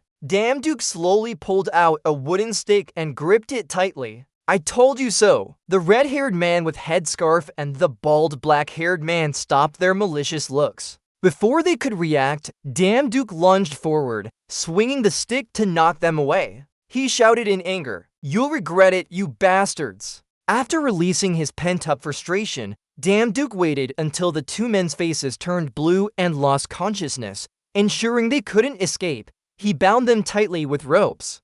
Satisfied with his work, Damn Duke DNGSS waved his hand, indicating he had to use force. Satisfied watching the trembling men in front of him, he thought, "These guys are really nothing." He put the wooden stick back into his sleeve and sighed, glad he asked for it from Doze. Thinking about it, he remembered Doze pulling his hat gently and advising to always carry a sword with you. Damn Duke silently thanked her, glad he remembered those words. Next time, he should thank her. He turned around in surprise and noticed a glowing pink object nearby where two men were tied up. A pair of hands was pouring shiny metal blocks out of a chest. One of the men with yellowish hair pulled off his boot, revealing one hand placed on top of the chest filled with shining white metal blocks. The other hand was held near his mouth to act as a makeshift megaphone, shouting loudly, "Boss, we've finished loading the minerals." After that man's voice, others in different areas started reporting too. "We've taken all of the armor pieces. Over here, it's done as well." The boss sat there, smoking a cigar with his hands crossed over his chest. MMMH. Suddenly, a blonde-haired man shouted, "Let's go, everyone." The two men with their mouths watering were staring at the shining white metal blocks, but they were reminded to focus on the task at hand by other workers. When all the other workers had gathered around, our boss Hephaestus, the dwarf leader, was ready to speak. Following the blonde-haired man's gesture, a tall man in a white shirt stood up, his body exuding authority as he looked down at the crowd. He is Hephaestus' champion, the dwarf leader. Wearing a black scarf and holding a cigarette, he lowered himself to speak. Hephaestus stood on the high platform, looking down at the gathered workers below, who all raised their heads in attention. He clearly declared, "My fellow brothers, we are the tribe blessed with the souls of the fiery mountains." In a corner, unnoticed by most, Duck was hiding behind a mineral chest, his appearance slightly different from others. UKG, hidden among the workers, listened to the powerful speech. He is one of the best miners and bravest warriors. The voice of power emphasized passionately, "We work for money, but our pride lies in our craftsmanship." But have we ever been respected? Everyone below was moved by his inspiring words, tears streaming down their faces. Hephaestus' eyes darkened as he held a cigar, His expression turned fierce. "The owner of this place, Hephaestus, has humiliated us today. Let's reclaim the respect we deserve from him. Revenge on Hephaestus." Hephaestus clenched his fist and raised it towards the crowd. Everyone followed suit. "Revenge on Hephaestus. Revenge on that god." UKG, hiding behind a mineral chest, listened intently with a serious expression. "What's going on with these head choppers? They're as numerous as ants." He started to sweat profusely, cursing himself for his mistake. He had accidentally inhaled the lid of the mineral chest. The lid closed loudly, causing a sudden silence. Everyone's angry gaze turned towards UKG, laughing inwardly at his misfortune. Unfavorable glares rose up on him, and everyone pointed their guns at him, making him sweat profusely out of fear. A series of gunshots rang out. Duck quickly ran behind a pillar. UKG crouched behind the stone pillar, his head shaking in worry. What kind of dwarfs are shooting like that? Bullet poths flew through the chaotic scene as smoke and dust rose up. The dwarves with firm grips on their guns shouted angrily at UKG. "Who called us kindy?" The dwarves' eyes glinted with anger, their faces contorted from past humiliation. Hephaestus arrogantly stepped forward. The dwarves aimed their guns at the cowering UKG behind the pillar. One of the head choppers nearby reported that it seemed the guards had been defeated. Hephaestus took a deep breath, exhaled through his cigar, and declared, "From now on, you lowly god, we will clean this place out where Duck is hiding." He turned his head to look outside with worry. Hephaestus made a suggestion as if he had a grudge against them. "You have two choices. It's not your business and you don't want to die, so I'll give you a choice." He took another puff of his cigar before continuing. "One is to help us take everything here and become one of us. The other is to go back where you came from as if nothing happened." Duck glanced around, silently considering his options. Hephaestus threatened again. "You'd better think carefully. You won't make a foolish choice for a few coins, right?" Lowly god, UKG clenched his fists tightly. Achoo! UKG was calculating his options. If he runs now, his reputation will plummet. The images of the two gods slowly appeared. Hephaestus, the blacksmith god, appeared with a disdainful look. He calls himself Sun Shen, but he's just talking nonsense. "Sun Shen, I've made a mistake in judging you." Your eyes are wide with shock, unable to imagine further. Duke worries, biting his lip.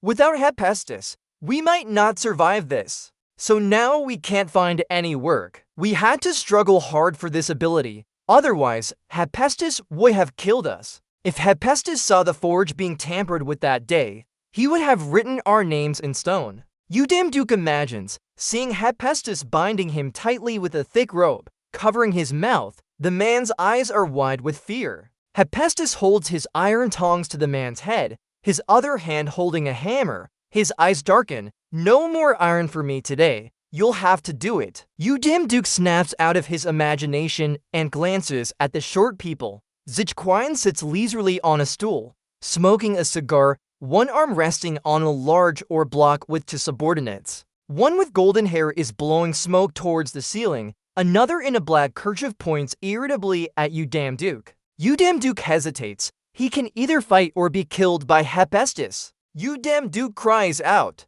"Damn it, I thought this was just a part-time job. What's happening?" He grimaces. The world is harsh on him. Zichquine smirks leisurely, his cigar smoke swirling round his face. Zichquine waits for a response as he puffs on his cigar. Duke raises both hands and a chisel, showing his intentions. He steps out from behind the bullet-riddled column. Zichquine is pleased. "Good decision," he adds, addressing the lower gods. Duke looks uncomfortable. "He keeps calling you by your rank. It's annoying." Suddenly, Duke speaks up, startling Zichquine, who was watching him. "Excuse me, may I ask something? Are you Hephaestus' assistant?" Duke questions Zichquine from below. "Why must it be this way? If Hephaestus finds out, do you think he'll forgive us?" He whispers, "I'm not sure." Without a reaction, Duke continues, mentioning the 12 Olympian gods and Hephaestus. Nothing will happen if he gets angry for now, he adds uncertainly. Feeling the short people discussing, you damn Duke threatens again. On that day, you'll be burned alive by fire and thrown to Cerberus in hell. Pause a moment and whisper, or not. Suddenly increasing his volume with more anger. Damn it, my son really doesn't fear the punishment of the gods. Bang! A gunshot rings out nearby. A bullet grazes his fingers, leaving a hole on his collar and embedding into the wall behind him. The golden-haired subordinate aims his smoking gun at you, damn Duke.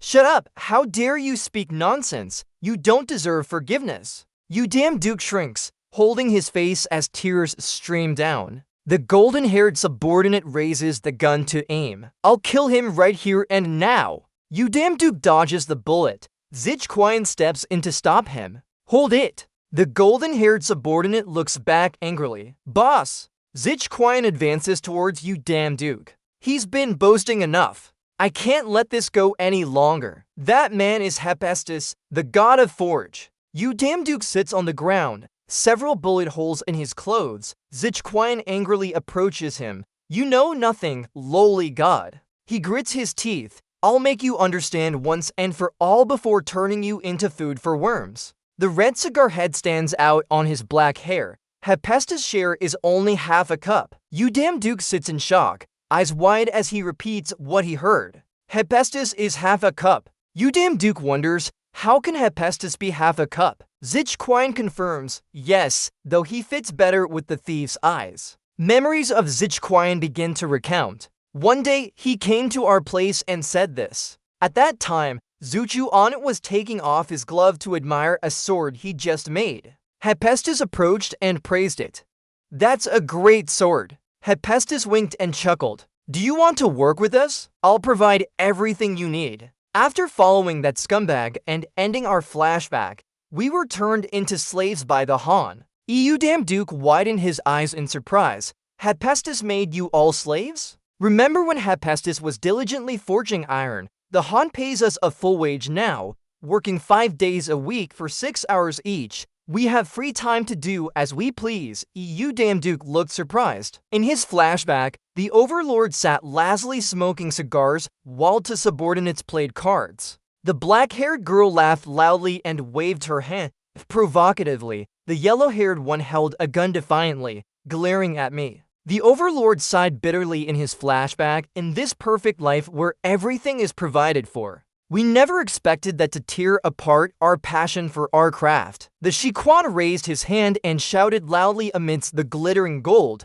silver, and jewels, his face full of anger. If not for those wasted years, all the improvements and fame belong to us, the dwarves now. This is definitely Hephaestus' plan. What else can he be called? EU damn Duke raised an eyebrow in doubt, completely misunderstanding what was being said. The Shiquan held a cigar and the fire from the smoke lit up his sharp eyes. He rested his head on his hands. When I realized everything, there were no dwarves left interested in craftsmanship here. Exiting the flashback, standing among the dwarves with guns in hand under the red light, feeling dominant. The man's face was filled with determination. All we have left is a desire to revenge that scumbag. EU damn Duke turned his face into the darkness and forced a smile. Alright, I understand what you mean. That day was truly garbage. The Shiquan raised an eyebrow in confusion. What? EU damn Duke repeated with sharp eyes. A man who wants to destroy everything out of envy for the achievements of those better than him. Truly garbage that seeps into one's character.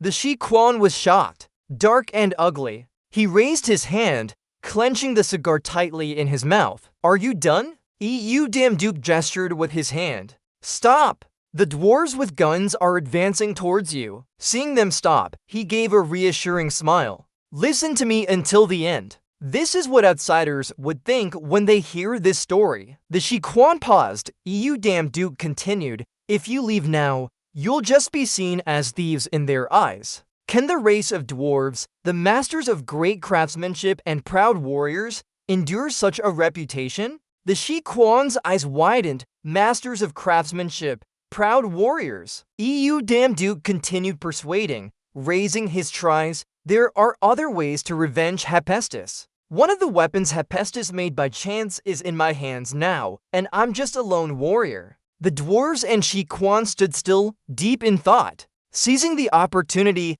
he taunted again. If you call yourselves masters of craftsmanship or proud warriors, why not put down those toys and fight me with real weapons made by your own hands? Seeing the overlord hesitate, Damduke smiled, defeating a warrior using Hephaestus's weapon. Isn't this the proper way to make Hephaestus pay? Otherwise, he can always accept that he's better and run away. The yellow-haired, black-haired one narrowed his eyes, glaring fiercely at him. He shouted, "Curse tree, you're going to die, still daring to mess around?" The yellow-haired, black-haired one drew his gun and aimed at Damduke, saying he wasn't worth it, big brother. He backed away cautiously, mouth wide open in shock. Damduke cried out, waving his hand. Why is this happening? The Quan's face darkened as he saw the red eyes and smoking head running away. This great overlord? The yellow-haired, black-haired one tried to stop him. Boss! The Quan stood there, his mouth full of burning cigar with determination. You're really good at this low-level god. Damduke ran away crying, got you. The Quan's strong shadow appeared. Alright, let's fight, but you must take responsibility for calling yourself a warrior. He tightens his grip on the heavy sledgehammer. If you can't hold on long enough for me to prove our weapon is better. The EU nods slowly, his eyes wary of my earlier insult that will run away when faced with shorter people. Quan's cold and angry gaze tightens as he holds the massive hammer firmly. He stands ready to crush bones into dust. He steps on the ground, leaving a dent. With a powerful swing, Quan raises his hammer high, his body like a mountain gliding through the air, slicing through the air with sharp ripples towards Damduke. Quan is furious, challenging, "Come on, try and block this." Damduke's eyes widen in tension and alertness, his pupils constricting under the pressure of the attack. He throws all his strength into swinging the hammer down. Under the light, he dodges, his face showing confusion and shock as sweat drips from him. Then he turns to see a large pillar behind him shattered.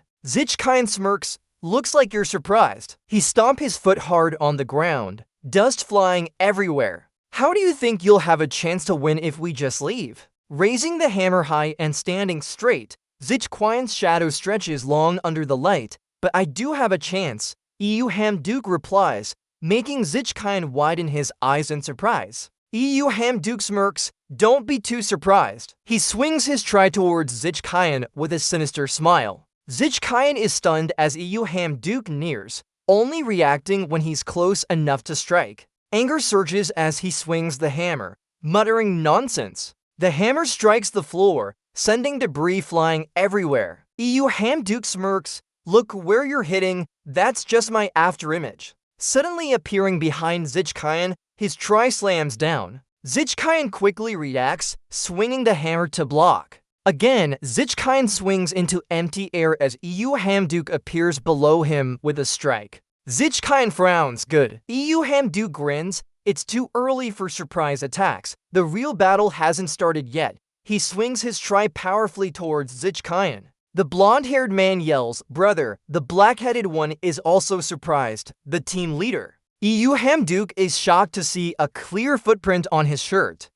Quan smirks, "I told you it would break." Damduke is pushed back, quickly separating from Quan. Standing confidently, he swings his try towards Quan. "This is the first time I've been hit by someone in shoes, and it hurt, but you're not bad either." Quan tightly holds the large hammer. HMPH, soft-mouthed, "Your stance is a bit off." He grins, "It would be better if you knew your own strength." "Little swordsman," Damduke exclaims in surprise, "just by looking at your stance, I can tell." He glances at him. "Even the lowest know this. Never have I seen someone use a weapon as well as you." In the dim red light, Quan sees Damduke's shadow of a boy with an eerie yet commanding presence. His aura is not ordinary, it made my skin crawl.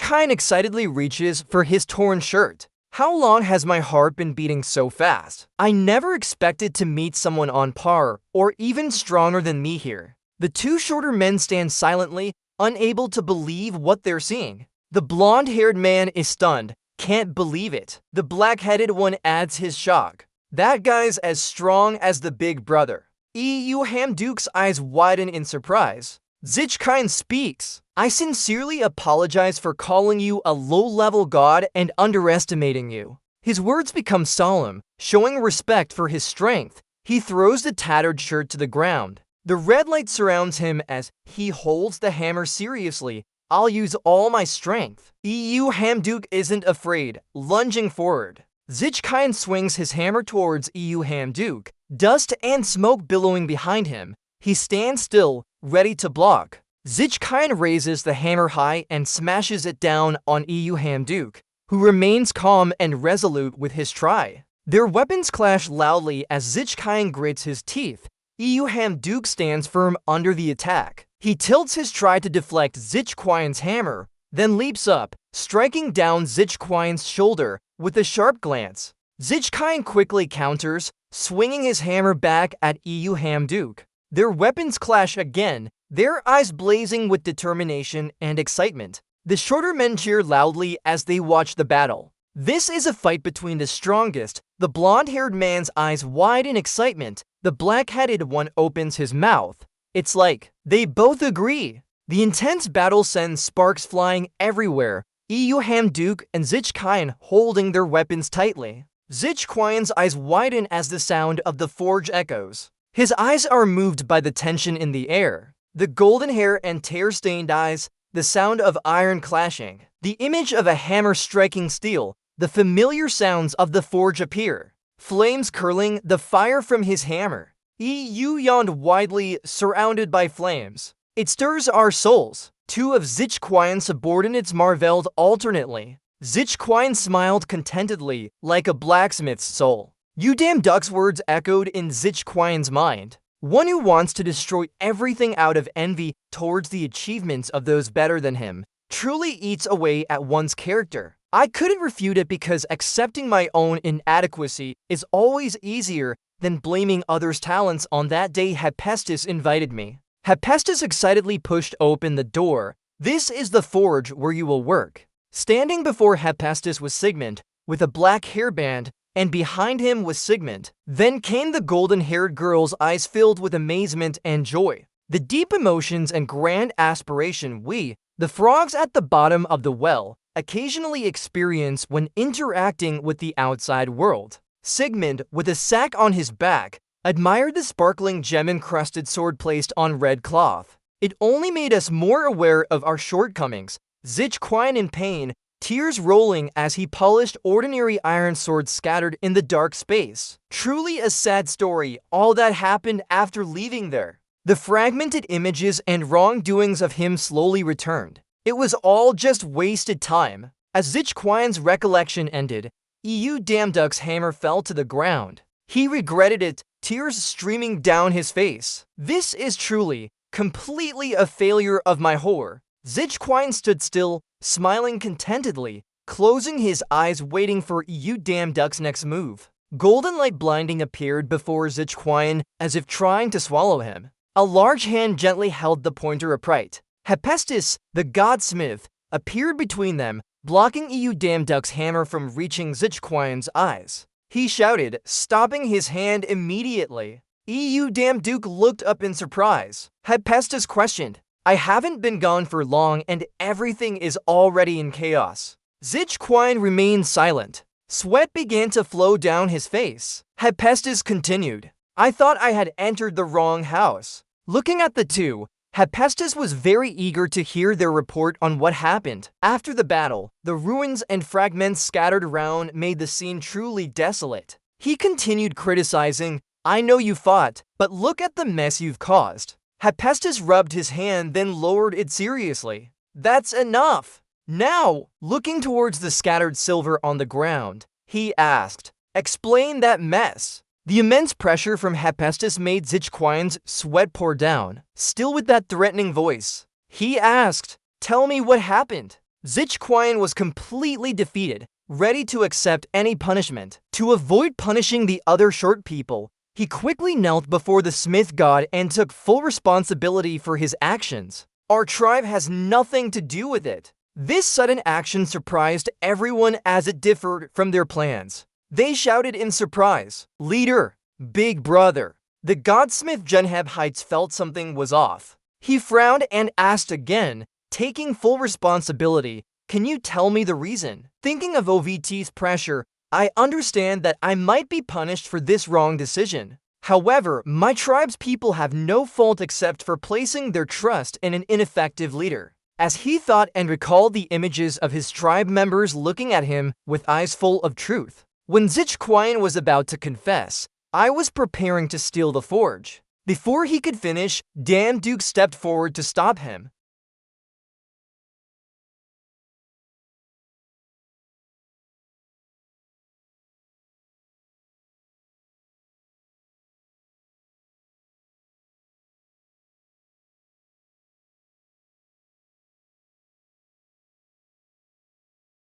Zichquine's eyes welled up with tears as if he touched a sensitive point. His gaze lingered on Kimjuk with shining eyes. Hearing the proposal, we waited for the hammer to fall from someone. "Let's continue working together." Zichquine was moved. "Yes, sir." Then he turned back to Hephaestus. A dazzling light shone around him. "Moreover, it's Mount Saison." His voice echoed with a slight tremor that made Kimjuk feel a bit nervous. "Yes." From the vortex, he instructed in between. "Indeed, I was right to trust you with this task. Not only did you complete your work excellently, but also helped me find my lost necklace." Then from behind the gates, Hephaestus took out a mysterious box as a blessed reward. "Here, take it." As he introduced, he hugged Kemhuk's shoulder. "Let's just stick to being brothers. Since your work exceeded our expectations, accept this gift as an expression of gratitude from us." Seeing the gift in front of him,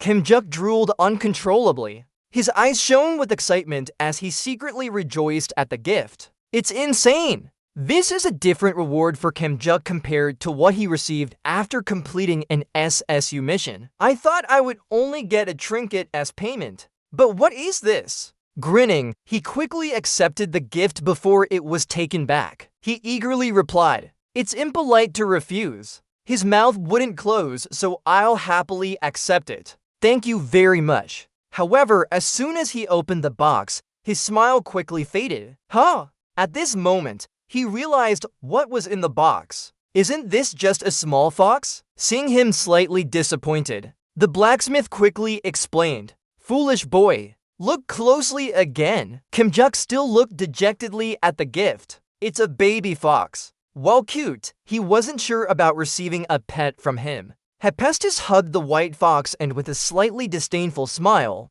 looked at him. He didn't want it, did he? Then Zenthon read some ancient texts to the fox. This made the fox understand. It immediately transformed into a sparkling silver sword with immense power. While Kimjuk was still confused, the blacksmith sighed in regret. "What a pity you didn't want something like this." Kimjuk was still puzzled. He awkwardly asked again, "Can it transform into a sword?" Hephaestus revealed a sly smile. His eyes narrowed mischievously. He replied, "It's not just a sword. You know that." Hephaestus further explained the fox's abilities. Whether as a sword, scythe, or spear, it was the essence of weaponry. It can transform into any weapon in the universe, as long as it's roughly the same size as him. In other words, he is invaluable like a goddess's treasure. After the transformation demonstration, the fox returned to Hephaestus's arm. Jen revealed his condescending smile, and even the fox snickered arrogantly. "It's wonderful, but what a pity." Jenga turned his back and left without wasting words. The fox waved goodbye to him as it scampered away. "Since you don't need it, I can't force you to take it. I'll give it to those short folk over there." Seeing the value of the fox quickly flip its allegiance like a pancake, he smoothly approached the godsmith with a flattering tone. How could I refuse a gift from a god? The godsmith knew the outcome beforehand. He wasn't too surprised. "You didn't say you don't need it. Have you changed your mind now?" Damn Duke started twisting his brain to come up with a new reason. "No, not at all. I only refused once out of courtesy. That's the way it is." He quickly patted and stroked the fox's head gently. I'll take good care of it. He softly carried the fox, admiring its appearance. So beautiful. The more he looked at this white fox, the more he was captivated by it. Because you are white and very soft. Alright then, from now on, I'll call you Snow White. The fox seemed to enjoy it, licking his face joyfully. Haha, do you like it too? Suddenly, the godsmith reached out with a hand, casting magic on the fox. O treasure of the moon goddess Selene, I hereby transfer ownership of the moon lake to you. After the incantation, Damduke asked the godsmith if the fox had returned as expected. The god happily replied that it was successful, now it belongs to him, and he would get a prepared concoction from the storeroom. With a smile, the godsmith bid farewell, leaving for other matters. Gen God carefully warned him about his journey. Damduke smiled gratefully, thanking the god for his concern. After gathering what he liked, Gen God opened the gate for Damduke to return. Suddenly, Shichkiwan approached and called out,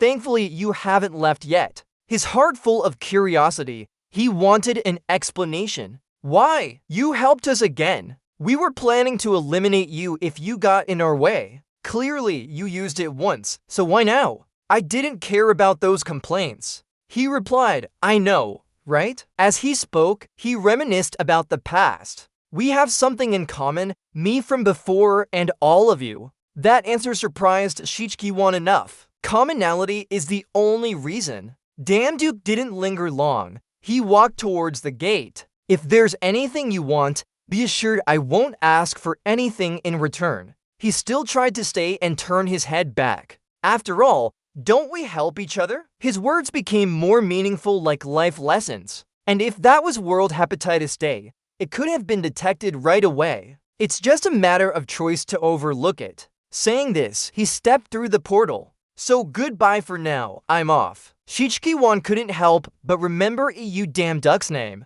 As he left, Shichkiwan greeted the respected figure. "On behalf of our entire tribe, we thank you. Though the stain on our lineage can't be washed away, I hope one day I can erase it by repaying your kindness. Once again, sincere thanks to you." Under the godsmith's guidance, they quickly returned to work with renewed enthusiasm. "We'll be working through the night now. Don't stop hammering. Increase the heat." The scene shifts to the bustling streets of Earth, where skyscrapers are illuminated by twinkling lights. Damduke was pulling a heavy bag. Now then, the place he visits is a hunting supply store. He excitedly says, "Just to earn some extra cash." His name is Jibin, 37 years old. Since young, he has worked in this field as a manager. A well-dressed man holding a red wine glass appears on screen. He stands by the window gazing at the stars. Just last week, he became the CEO of the largest hunting supplies store in the country. His face is visibly satisfied after drinking. In his joyous state, he mutters, "Since obtaining the best position in the Han Nation, we should leave our past behind and start living like other nobles. The Han always keeps a neat appearance. His tie is askew now. We can't let ourselves appear untidy in front of others." With a disdainful look at the world, he thinks, "They say that one's position defines their nature. Given his current status, he should be treated with the utmost elegance." Nearby, someone apologizes and asks for forgiveness. However, reality is different now. Someone calls him, "GB, here at our holy ground." He's furious at the place we've built. Why? Turns out after coming back from work in a pitiful state, he carries a pile of stuff and a snow-white dog. "I'm here to sell some items." Glimpsing at GB's rugged appearance and can't help but think, how dare a beggar like him step into this place? The more he looks at GB, the more he questions whether the beggar is actually a hunter. His little pet is tiny, and there's no armor on his body either. After observing for a while, GBE sneers with a smirk, "I know what's happening here. This happens quite often. A bunch of foolish people who think they are hunters pick up trash from an empty dungeon and try to sell it. But he still has to welcome this customer.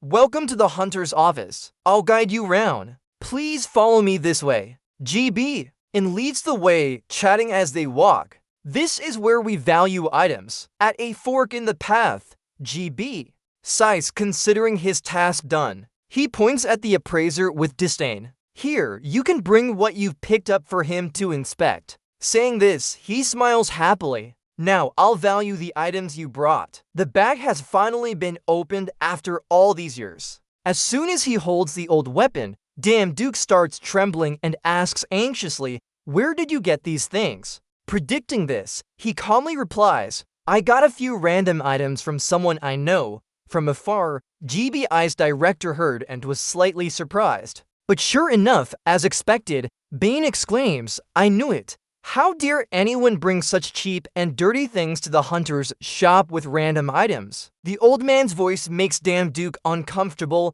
clenching his hands tightly. Immediately, Bane turns to ask the appraiser, "Sir, he must have only brought strange items, right? Tell me." But instead, the appraiser firmly answers, "I've been doing this for 40 years, but you're the first to call these random items, because all of them are high-quality level for equipment, displayed on the table with a dazzling glow." Hearing this, Bane stands still for 5 seconds in disbelief. That's absurd. Bane looks at Damn Duke cautiously. His eyes have changed. How can someone like him touch such high-end items? Could he really be a big shot? Where did he come from? I've heard that some people are humble despite being extremely wealthy. After a brief consideration, BI flips his attitude like flipping a pancake. He switches to a flattering tone. "Sir, let me take you to the VIP room." Even bowing respectfully, he pleads. We move to the VIP guest room. Here, the old man suggests,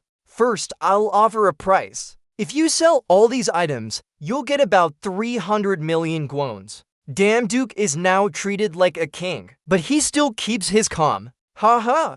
So, 300 million guons for the flag? But quickly realizing something's off, he steps back to think. Damn Duke realizes and is shocked by 300 million guons. He even has to cover his mouth to avoid making a sound. Is this a pile of Zenheb hair test failed products that are priced at 300 million guons? His actions confuse the white-haired one standing nearby. As he ponders how much money is enough for the rest of his life, the old man continues, "We're only talking about product quality here. The price depends on buyers and sellers as well.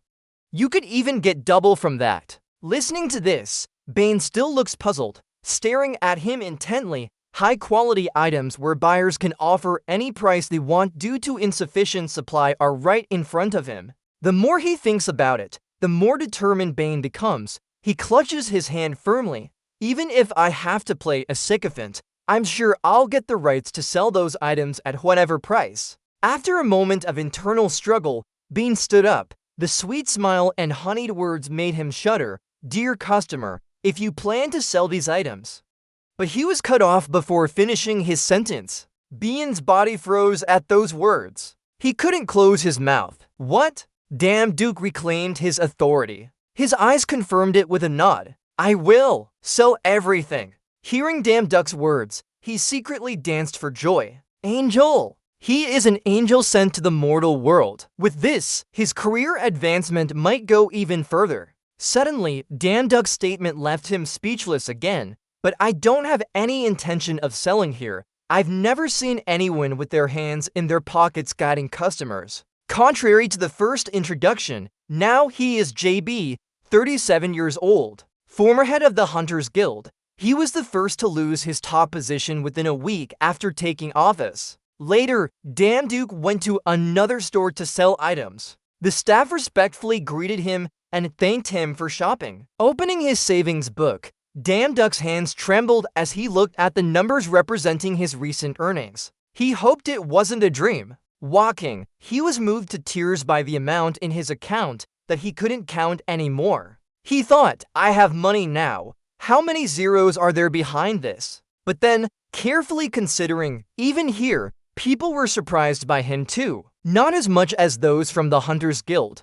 Could it be because of his casual appearance today? Indeed, he had struggled all day long. His attention was drawn to a store with sparkling lights inside through its window. Damn Duke smiled inwardly. "Good, I earned a lot of money. I'll treat myself to a gift for my hard work and go straight to Mom's place tomorrow as a happy son." The scene changed to the next day at Duck's mother's hospital room 331. Inside, his mother called out in surprise, "Son." It had been a while since he visited her, making her slightly thin and worried. "It has been so long since you came." But this time, the appearance of his gift made her nervous. "What kind of gift did you bring for me?" From beside, an elderly lady approached with a TV remote control, saying, "Oh my, sometimes I have to watch TV to stay updated too." The news broadcast on TV reported Duke, the man who cleared the maze dungeon, was rated by experts as having unparalleled talent in this country.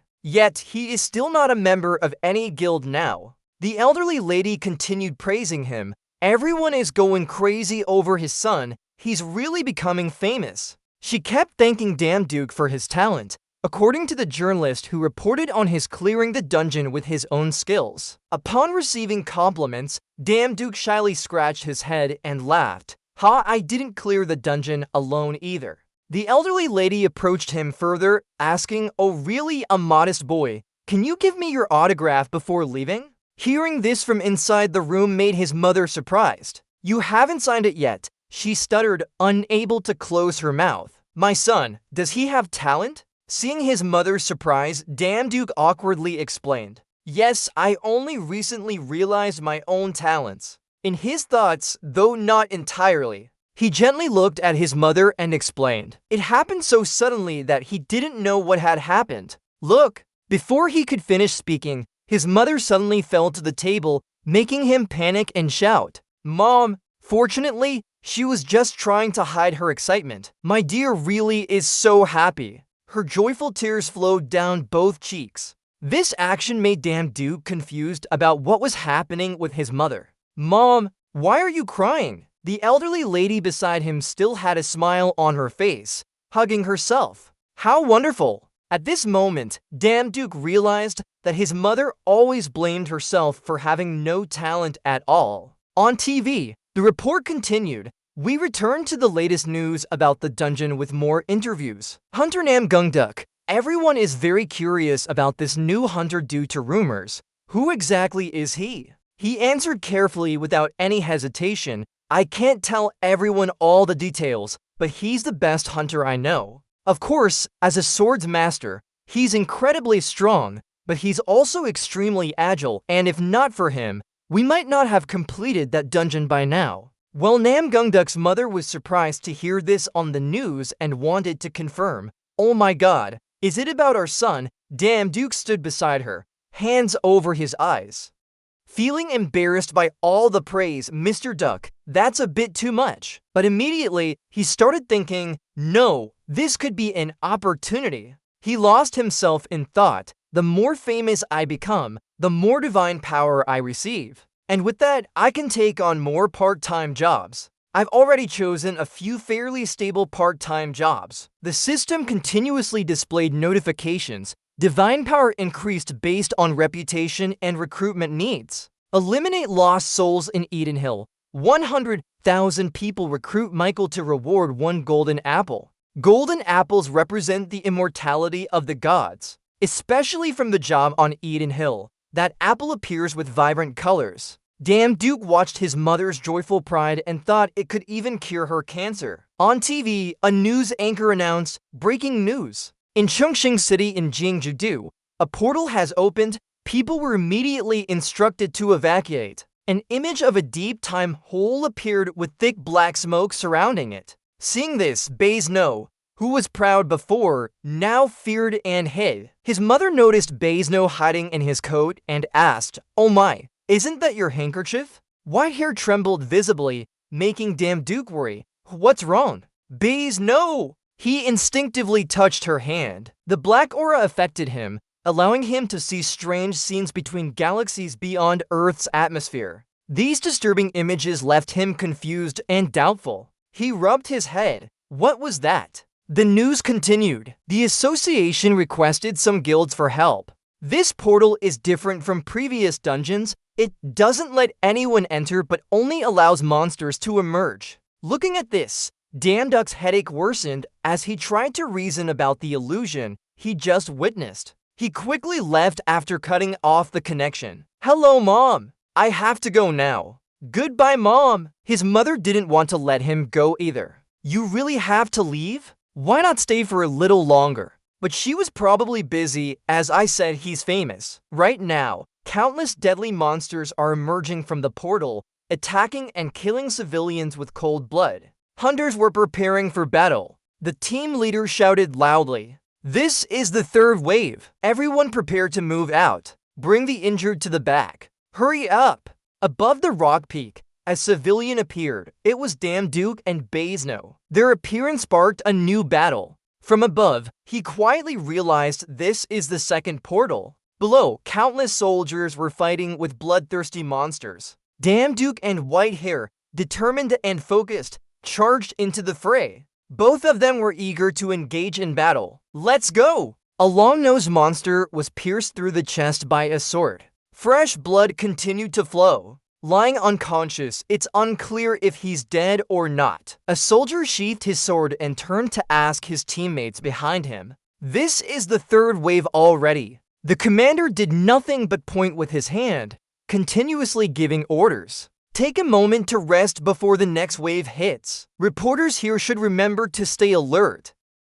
A cowardly soldier looked angry when he heard the earth and rocks falling. Stopping to look up, he saw a shadow but couldn't clearly make out his face. What is that? Is it a person? Noticing something amiss, he hurried back to report. Sir, the captain was angry, grabbing him by the collar and questioning him. Who allowed you to leave formation? Didn't you hear the announcement that reporters were here? You fool! Despite being scared, he pointed in the direction he had just run, his voice trembling. Look up there, sir, over there. The captain followed his gaze to where the soldier was pointing. He frowned, confused about what it could be. What is that? You're posing arrogantly in their direction. The cowardly soldier offered a guess when asked. I think it's just an ordinary civilian. The captain stood there for a moment, stunned. Oh, an ordinary civilian? In the restricted area? He scratched his head and replied, Yes, sir. The captain suddenly became angry, grabbing the soldier tightly, gritting his teeth as he asked, So, what are you doing here? The soldier immediately pointed and shouted orders to catch him. He hurriedly ran off, still responding, Yes, sir. Nearby reporters witnessed this scene. A curious man asked, What's going on? A woman nearby observed the situation and replied, It seems a civilian has wandered in here. The commander was surprised that the reporters had quickly gathered information. One of them turned to his companion, covering his mouth as he whispered, but said this team leader is quite capable. The female reporter took notes and replied nonchalantly, Yeah, yet he can't control civilians entering restricted areas. He wondered aloud, or how did he get there? She agreed, smiling excitedly. I think this will make an interesting story. The commander's face darkened in anger and left, ignoring the dropped hat. King useless bunch. He ran towards the back of the mountain. He grumbled unhappily, feeling annoyed that only him was brought here while his comrades went to the dungeon. I should get promoted sooner. He activated the speed boost and dashed up the hill. The destination is where you are standing now. Surprised by what he saw, he exclaimed, Huh? By the time he reached the top, he was out of breath. He held his stomach with one hand and rubbed his head in complaint. FCK, why does everything have to end up in my hands? After regaining his breath, he turned to question him. That's enough. You don't know this is a restricted area. Follow orders. Get out quickly. You can go somewhere else to film and upload to YouTube. The commander looked at his stunned face, smiling smugly inside. Look at that bastard. He stood there dumbfounded after seeing a real 3-star hunter, looking terrified. The commander started talking nonstop. I understand you're worried about facing a 3-star hunter, but don't worry, if you want autographs or an interview, I can help you. Disgusted by his overconfidence, he denied everything the commander said. I have work to do here, so give me some time. He asked Bletchley Snow instead about getting autographs and interviews. Isn't he famous?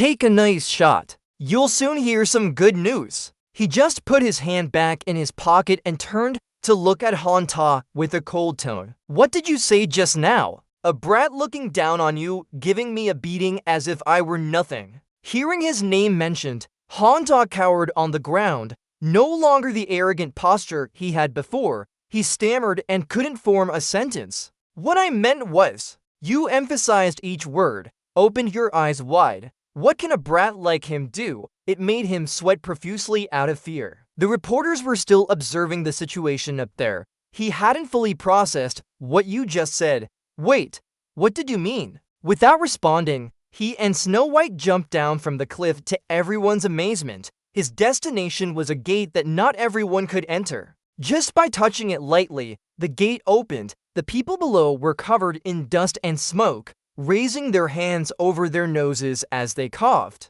The reporter exclaimed in surprise, "What is this?" Hanta watched his actions with amazement, not missing a detail. This gate appeared 10 years ago, unlike the dungeon where only weak monsters appear. And since it disappears after some time, it's treated like a traffic accident. Some scholars have emphasized the danger of these gates. People don't pay attention to them because humans can't step through the gate. Everyone was talking excitedly. Did he just pass through the gate? The gate is confirming information and checking your status. Result: lowest level spirit. You can enter this world. The system also warned him. Entering the other side, the abyss is watching you. The other side gradually appeared before his eyes. The mountain scenery was rather dim. I was right. This really is the gate from Han Bing's memories. So a god can enter, right? There are many unanswered questions. He fell into deep thought. Why don't they allow humans to step through like the dungeon?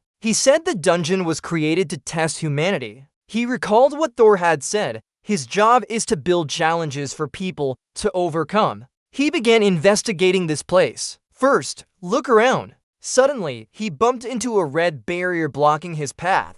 He was confused and wondered about the situation. What's going on? He reached out to touch it again. A warning appeared. You lack divine power. You can't enter. The abyss is watching you. He stood still, kicked the barrier. The warning rang again. You lack divine power. You can't enter. The abyss is watching you. Again and again, he charged into it. Warning after warning. You lack divine power. You can't enter. The abyss is watching you. Frustrated, he shouted in anger. Dead end divine power. How do I get out without divine power? He started breaking things and then lay on the ground whining. After a while of futile attempts, he sat cross-legged with his arms crossed, looking indifferent. After all this trouble, it didn't work. He sat there in a carefree posture. Angry analysis. Okay, looks like I have no other choice. Standing up, his only goal now is clear. His face was cunning as he instructed Snow White to follow closely.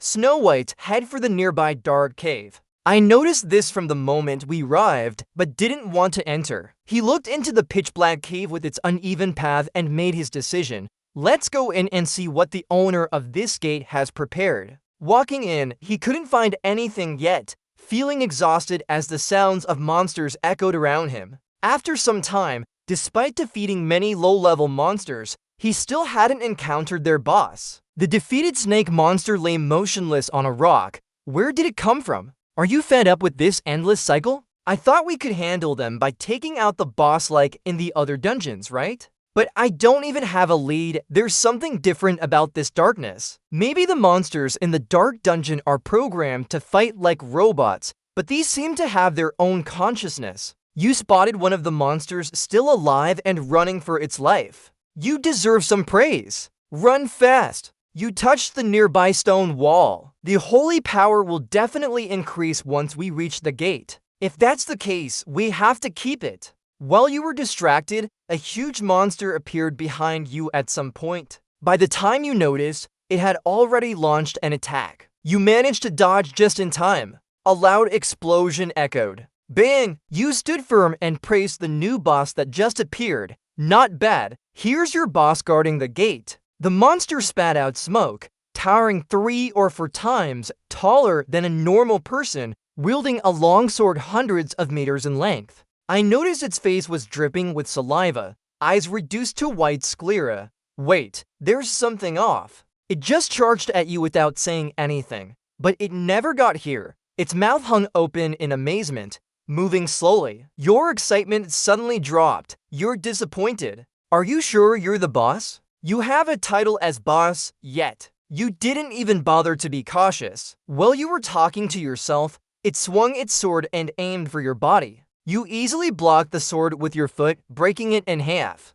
It raised the remaining part of the sword, scratching its head, wondering what just happened. Ha! You summoned Snow White and turned her into a sword, slicing across its chest with a calm, unreactive expression. It moved so slowly, not understanding why it died. It fell to the ground. You still can't believe how simple it was looking at the lifeless boss on the ground. What the hell? Is that all? You picked up a dry branch nearby and sat down, propping your chin with one hand, while playfully poking the monster's face with the other. There's no message at all. Are you sure it's like this? Or is he just pretending to be dead? No one would believe I passed through this gate if it was like this. You picked up your sword. Your eyes lit up with a new idea. We need to create some traces. YouTube taught me that core exploitation starts from the heart. You drew lines on the ground, causing fresh blood to spray everywhere, creating confusion here or there. Oh, cut here. Yes, each time more blood splattered. You hit something and quickly examined it with joy, found it. The unconscious monster couldn't escape its terror, confirming it was indeed a demon. You turned the object over in your hands, wondering why it's so dark. They say cores are usually precious and sparkling. You frowned, sensing something moving inside. The dark mass grew larger, making you fearfully toss it aside. Why is it so scary? You stabbed the dark object with your sword. What am I doing wrong? Is the soul of this demon really dead? Snow White, in its sword form, gasped. What the fuck? You lifted the object with the sword, making Snow White uncomfortable and shout. You regretted it. Sorry, Snow White. The system notification appeared. Core collection. The gate will disappear forever. You were surprised too. Bingo! The place where the reporters were filming is now sealed off by the police. Inside are gaps leading to the gate. The police are trying to stop the reporters from blocking their way to gather information. Some reporters are asking for information and speaking up. Did someone really go through the gate? What's happening? An elderly woman is standing in a corner. Her short hair with red clips keeps moving. Doctor! The reporters on this side keep questioning the commander. He's waving his hands around. The drunkard answers each question one by one. He flew straight into that gate. It seems she's losing her composure. Shouldn't we stop them? It would be extremely chaotic if it was announced to the world. Is that all? No way! There will be criticisms against academia for spreading false information. But over there, the old doctor is searching something. He looks uncomfortable just listening to what she says without any comments. From the famous underground investigators, the secretary pulls up his glasses and asks, Chairman, what are your orders? The old lady with silver hair immediately replies, we will see. Even the dignitaries from the Hunting Association are concerned about this event. A middle-aged man with yellow hair, smoking a cigarette, asks if the hunter has entered the gate. She is debating with the doctor. If anything happens now, suddenly his head pops out to greet. Oh, so many people. Just as expected, everyone's eyes are fixed on him. Murmurs and discussions. The reporter's questioning becomes lively again. This is the one who came out of the gate. Oh my, it's him. How did you get in there? I was stuck inside for a while, but now I'm fine, said with a smile as the old lady watches him step out safely. He walked through the gate like jumping over a hula hoop. As soon as he stepped out, he closed his eyes and enjoyed the fresh air, saying, oh, the outside air is so refreshing. A series of cameras are focused on him working. Reporters quickly interview him. Where did you come from? Did you really go through the gate? Was there a monster inside? Are you fooling us? Questions keep pouring in nonstop. He made a cool gesture with his index finger. No, that's not the main issue. The important thing is from now on. While speaking, he stops mysteriously. People can block the gate themselves. The reporters start clamoring, destroying the gate. Just getting inside is already a miracle. How could it destroy? Does that mean the gate can also be cleaned like an underground prison? Be more specific. Turning to the people behind him, he feels satisfied. Good job, great performance. He proudly shows his sword and introduces what he collected inside, saying, "This is the mistake I took from the boss guarding the gate. Open your eyes and look at this." The cameras focus on him, snapping his fingers to throw something up in the air, immediately changing its size, showing some interesting things. He chops a series of sword slashes, intertwining them to cut that thing into small pieces, breaking apart and falling to the ground. At the gate, there's a sudden explosion, shattering into tiny fragments, making everyone outside marvel.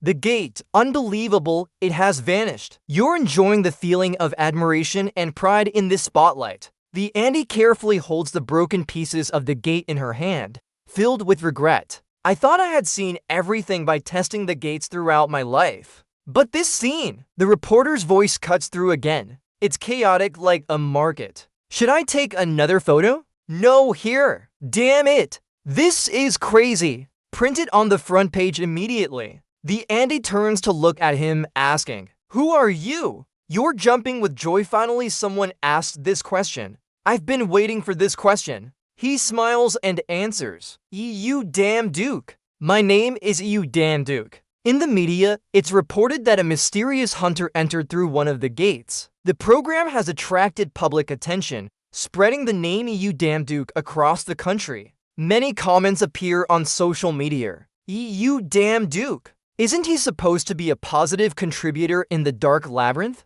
A user with the nickname GK commented sarcastically, "A real seeker of attention." Another user named KindKitch responded, "Is this what it means to look dumb and cool? But is he really a hunter? His name doesn't appear in search results." Another user wondered, "Did he mix up the gate? Isn't he just pretending?" SFGG agreed with that view. Such a large-scale performance deserves high praise. Another user defended him. Wasn't he the first to open a gate in the world, right? The user named Woody agreed.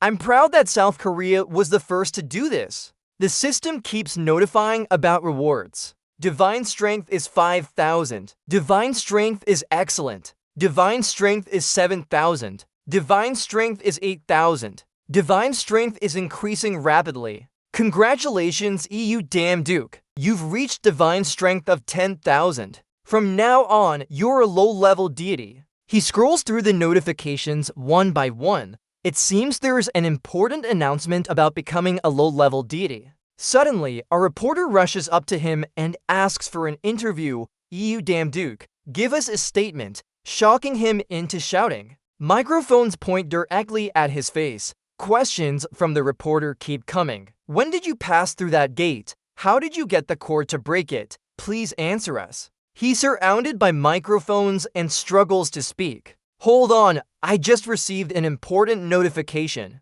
A long-legged figure steps down from a car as if she's contacting someone. Yes, we've just found out. A sunglasses-wearing security guard hurriedly approaches and gently pushes the reporter, immediately apologizing. Sorry, excuse me. The reporter is annoyed by being pushed, turns to glare at him. Damn it, don't push. There are so many people here. Where are you going? She spots an interesting person and pulls her colleague's sleeve. Hey, that person! Before they could finish their sentence, everyone started talking at once in the golf club. Really? Oh, I thought she was a goddess. He quickly raised his hand to calm down the reporters, telling them to take it one at a time. So EU led the bodyguards and stood with her arms crossed. Like a TV star, she stroked her long black hair as she spoke. With an arrogant tone, EU demanded, "You damn Duke is leading the guild meeting. You must come with us now." She was so proud because she's the future guild master of Sangan,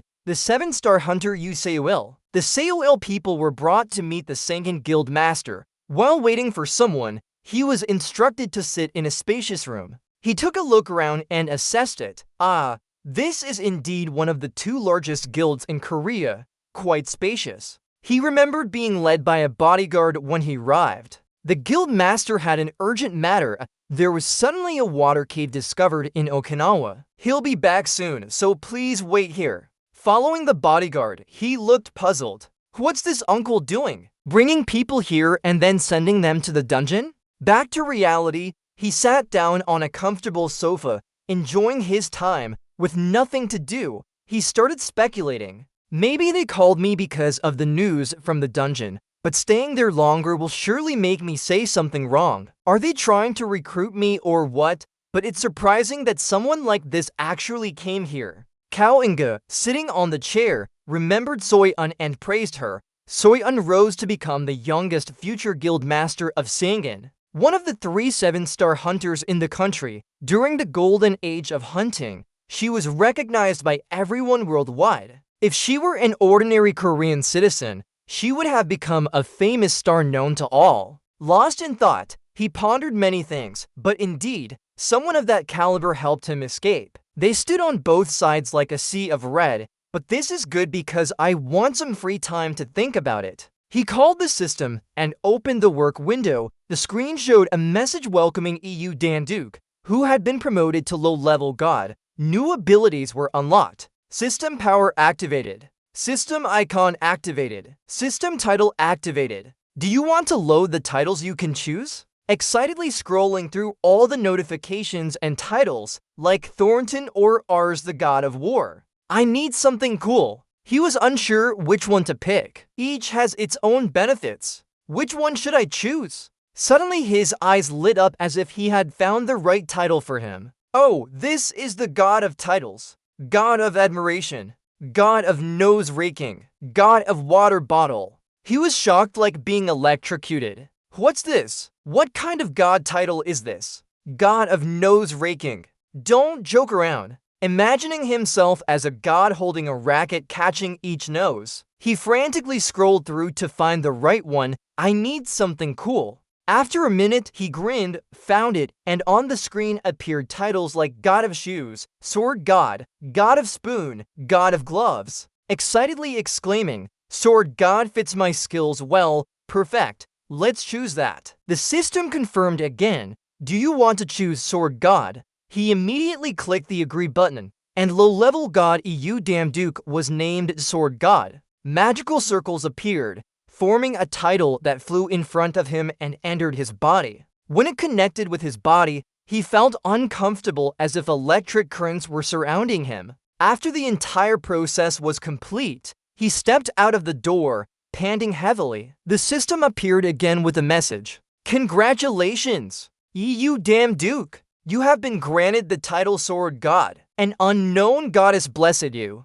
He sat down on the sofa, sighing in relief. Just finding a name was so hard. He remembered struggling to receive his power. Only now did he recall. When I got this ability, I passed out. The system's announcement sounded again. You've chosen a title. System strength has been unlocked. The system provided a bunch of info, which he carefully read, surprised by the power. Finally, I have demigod power. It mentions holy energy too. He looked at the sword sheet info, turning holy energy into a sword. This power can pierce anything.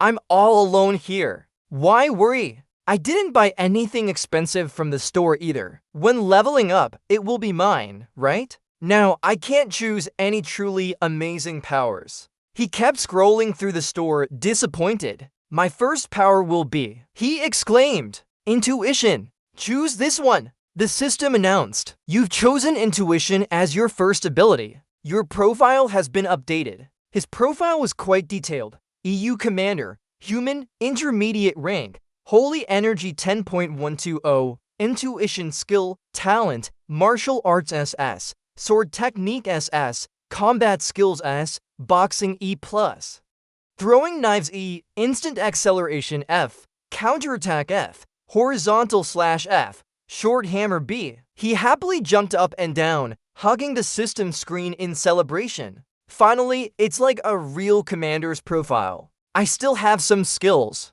I'll check them later. He was excited to see his skills. Combat Focus S, Boxing E+, Throwing Knives E, Instant Acceleration F, Counterattack F, Horizontal Slash F, Short Hammer B. While lost in joy, the sound of someone knocking on the door pulled him back to reality.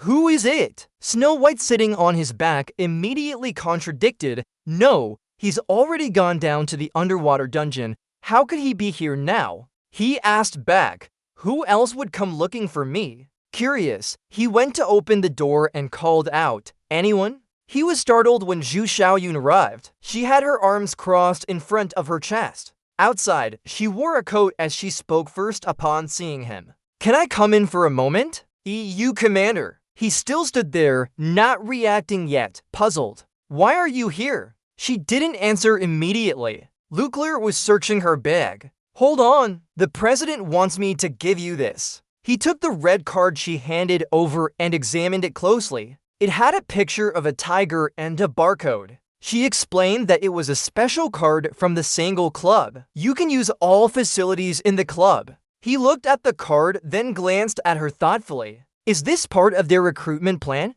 His expression changed 180 degrees quickly. He smiled and replied, thanks a lot. She stood there, confused by his meaning. He also stumbled over his words, thanking her for the card. She didn't react either. Both of them fell into silence without saying anything more. He was awkward about what to do next. Oh no, why is she so quiet? Something about her seemed strange. He wanted to break the uneasy atmosphere with a fake smile and said, I'll. Before he could finish, Snow White's eyes suddenly lit up, and she rushed forward, hugging him tightly. Both were surprised. He was taken aback by her action and exclaimed, what is it? In just a few seconds, he managed to react, his eyes nearly popping out, and he was sweating coldly. Snow White then turned to apologize sincerely. I'm sorry, it's just that it's a bit mischievous. However, her reaction surprised him more than expected.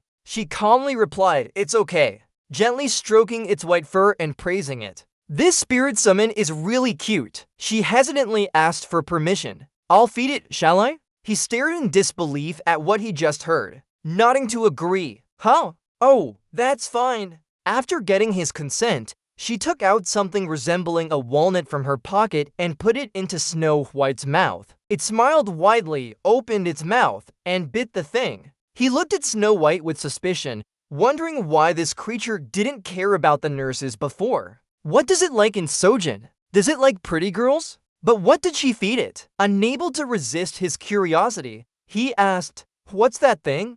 She looked at him with a slight surprise and replied, it's something similar to a growth seed. It's good for it. Then she turned back to watch it eat happily. After eating enough, it returned to sleep on his shoulder, resuming its usual cold demeanor, arms folded across her chest. For the first time talking with him, she was glad to meet him today and bowed to say goodbye to Snow White. See you next time. After their conversation ended, he sat down on the sofa in his room, sighing deeply. Talking to her was too difficult. He turned to ask Snow White, do you like her? You bit into it right away and are really fond of her, aren't you? Suddenly, he jumped up and exclaimed, wait a minute. Recalling what she said before leaving, he realized, I didn't tell her my name. She left his room, walking down the wide hallway with a smile. Leaning on his elbow, looking intensely at Sojin. What should I do about her?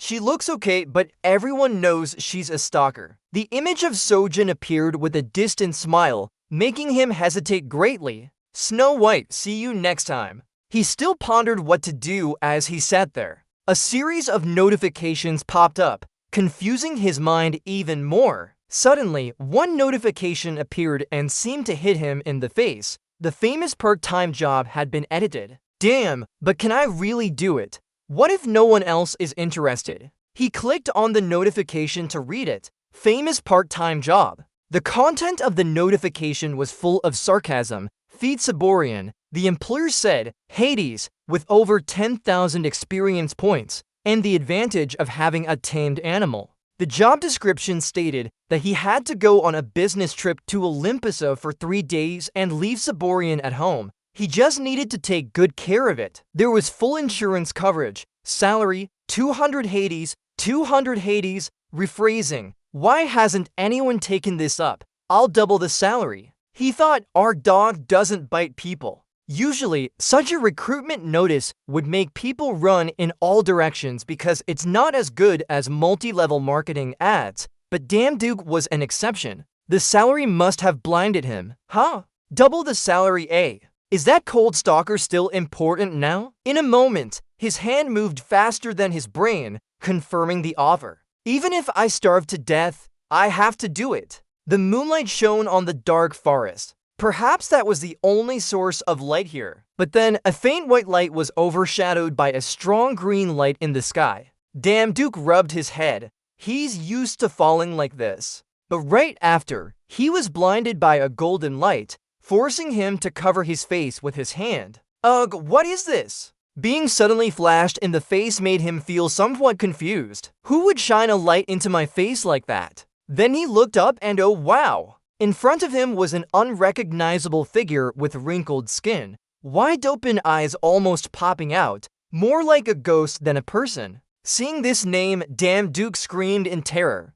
He tried to escape but realized it was impossible since he was on a boat, surrounded by water. The man with the lantern pointed at him and said your name. Then he said something cryptic, "You're done for." He explained that this was the river Styx, where souls are taken to hell, and it's impassable for the living. Damon guessed who the man in front of him might be. It's Sisyphus. So this guy is the ferryman Karen? He scratched his head and ears, trying to find a way out. Yeah, I came down for something important. Can you help me cross the river? Karen's response made him furious, but he tried to hold it in. No way, little brat. But at least we know we can't fight our way out. So let's try talking. I'll meet Hades then, right? This question snapped the other man's restraint. What? Who dares to call him by his name directly like that? Of course not. Why would you stop there? Just messing with you for fun. Naturally, I should call him Hades. What else could I call him?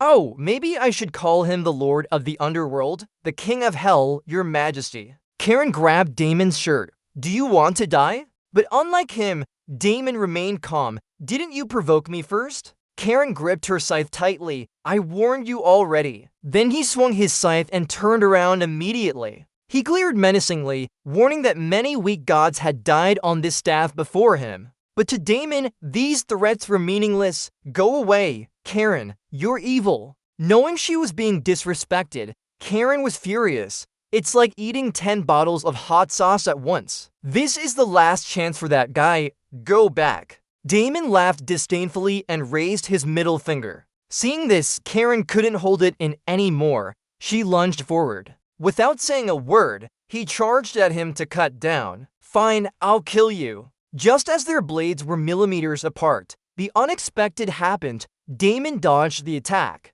Then a voice called out, Snow White. Karen missed and became even angrier. She swung her scythe wildly, telling him to die so he could sit on this ferry legally. But because of his lack of intent, Damon easily read her attacks and even made Karen accidentally cut herself. Karen's eyes widened in confusion. How? How can you hold such a thing? Knowing she was panicking, Damon took great pleasure in it. What? Is that really true from mythology? Do you recognize this flow? Of course not. Who wouldn't know what the flow of Hercules is? That's right. It's the flow of Hercules, isn't it? The guy who defeated me and survived. He tried to continue, but was interrupted by Damon using that flow to hit him several times on the head. Damon used the staff to silence him. You talk too much. I have something important to do.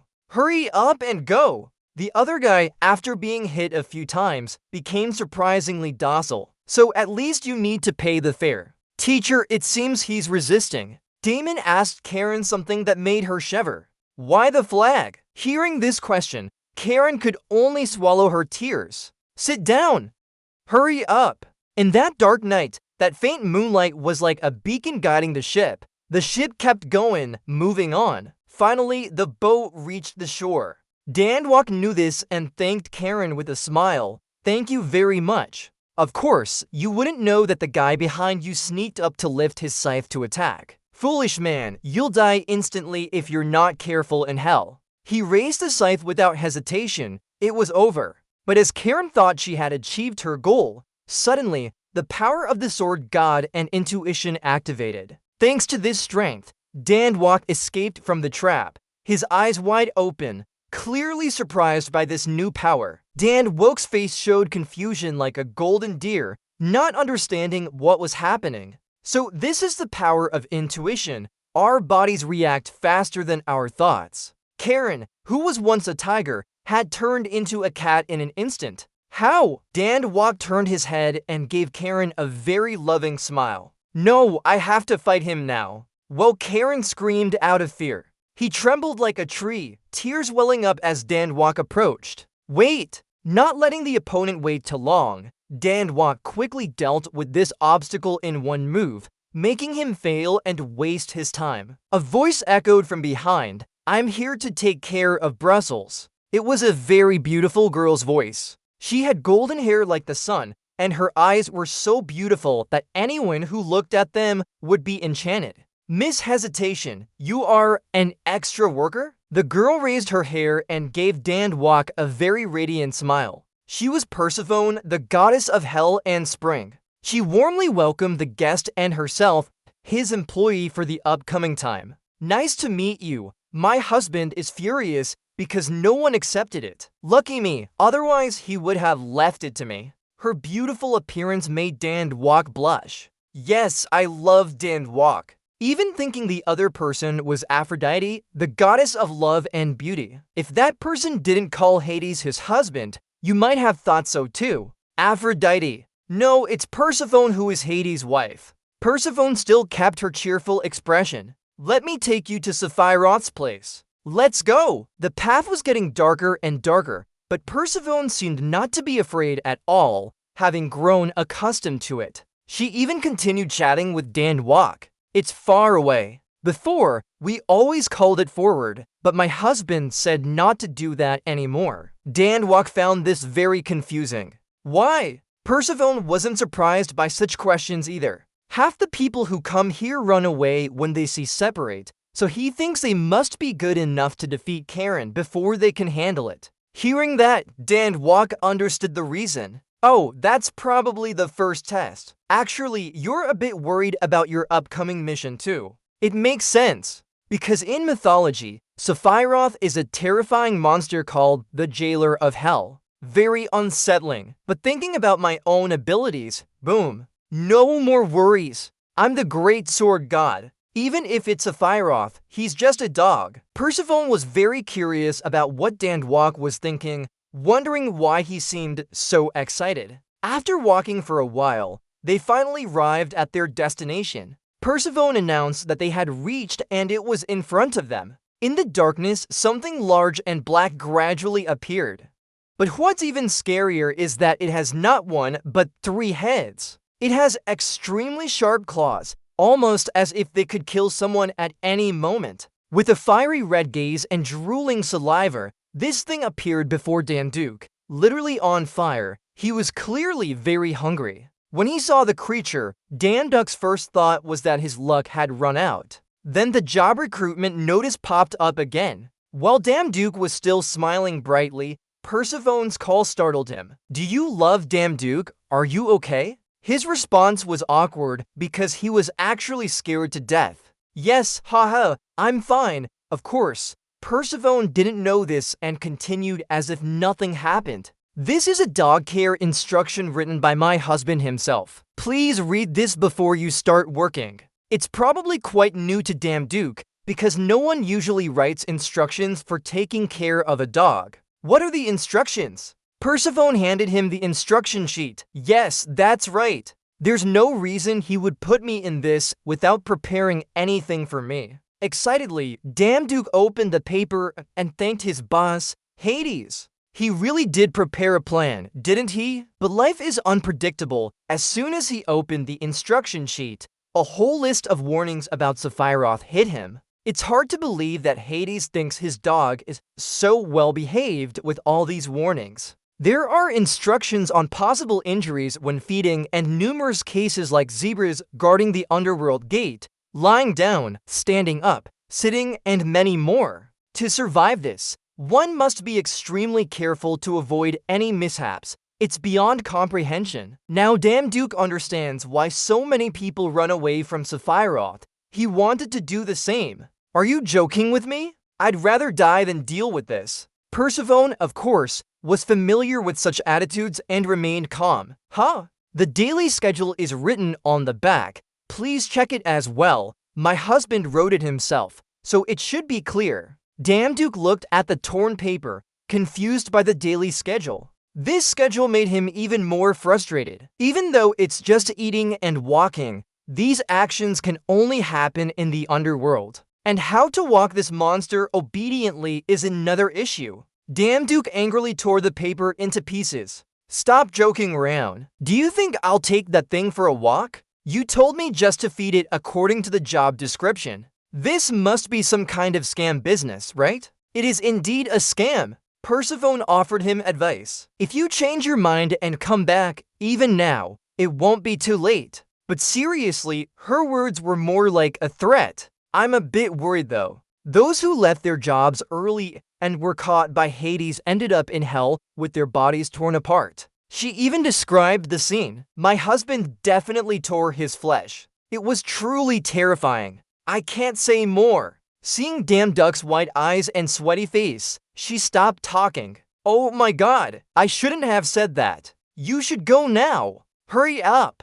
Damn Duke looked at the torn paper again. He sighed and shook his head. What else can he do but stick the pieces back together? Haha, I made a small mistake trying to motivate myself. Where should I start? You must regret your choice now. I miss my mother so much. It's true that you shouldn't believe in easy jobs with high pay. Persephone says you can start with what's mentioned most in the guide, feeding the dogs. So let's start by feeding the bros. Do you see the little goddesses bringing meat carts into storage? Just looking at that huge pile of meat makes me feel lost. Should I join them? That's a lot to look at, right? Persephone says if we don't follow, there will be a high price to pay. Plus, he also feeds the remains of those who tried to challenge him. Damn Duke is carrying a bunch of big meat blocks on his shoulders towards Persephone. I've brought it here. What should I do now? Persephone says she's very satisfied with that. Good, she guides you. You can throw each piece to Sephiroth. That three-headed dog looked scary just a few minutes ago. Now it has turned into obedient little puppies eagerly waiting for their master to feed them. Its eyes are shining brightly and its saliva is flowing profusely at the sight of food in front of it. Its growl now makes Damn Duke less nervous. Oh my god, it's really growling fiercely. Has it actually turned into a dog that eats? You were then hit with a mud bath right away. Persephone tries to hold back her laughter at the scene, but she can't keep it in for long. Ha ha ha! This is indeed an interesting person. Damn Duke looks extremely uncomfortable now. Persephone can't help but laugh as she speaks. It won't be useful to try and train them. Sephiroth only listens to my husband. The three-headed dog is getting restless because it hasn't seen any food yet. Where's the food? Give me some food, will you?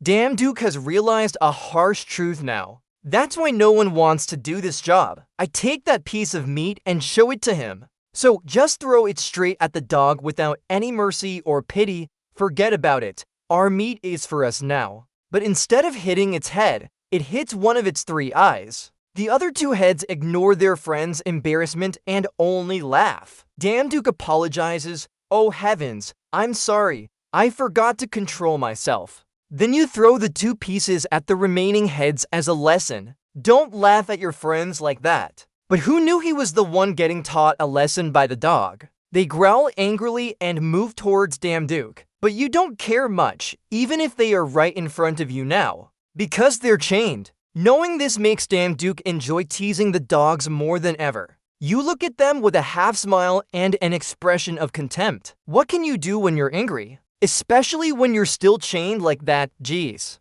There's a saying, never underestimate someone based on their appearance. This saying is true in this case as Separate easily breaks the dog chain. Damn Duke is now very nervous but has to find a way to calm down the monster at its mouth. Wait and see. Looking at that poor little chain, Damn Duke can only sigh. Huh? Is it just breaking the chain like that? Immediately after, the three-headed monster attacks you. Even though he managed to escape, he still got injured. Oi! Contrary to Duke, Persephone was extremely calm.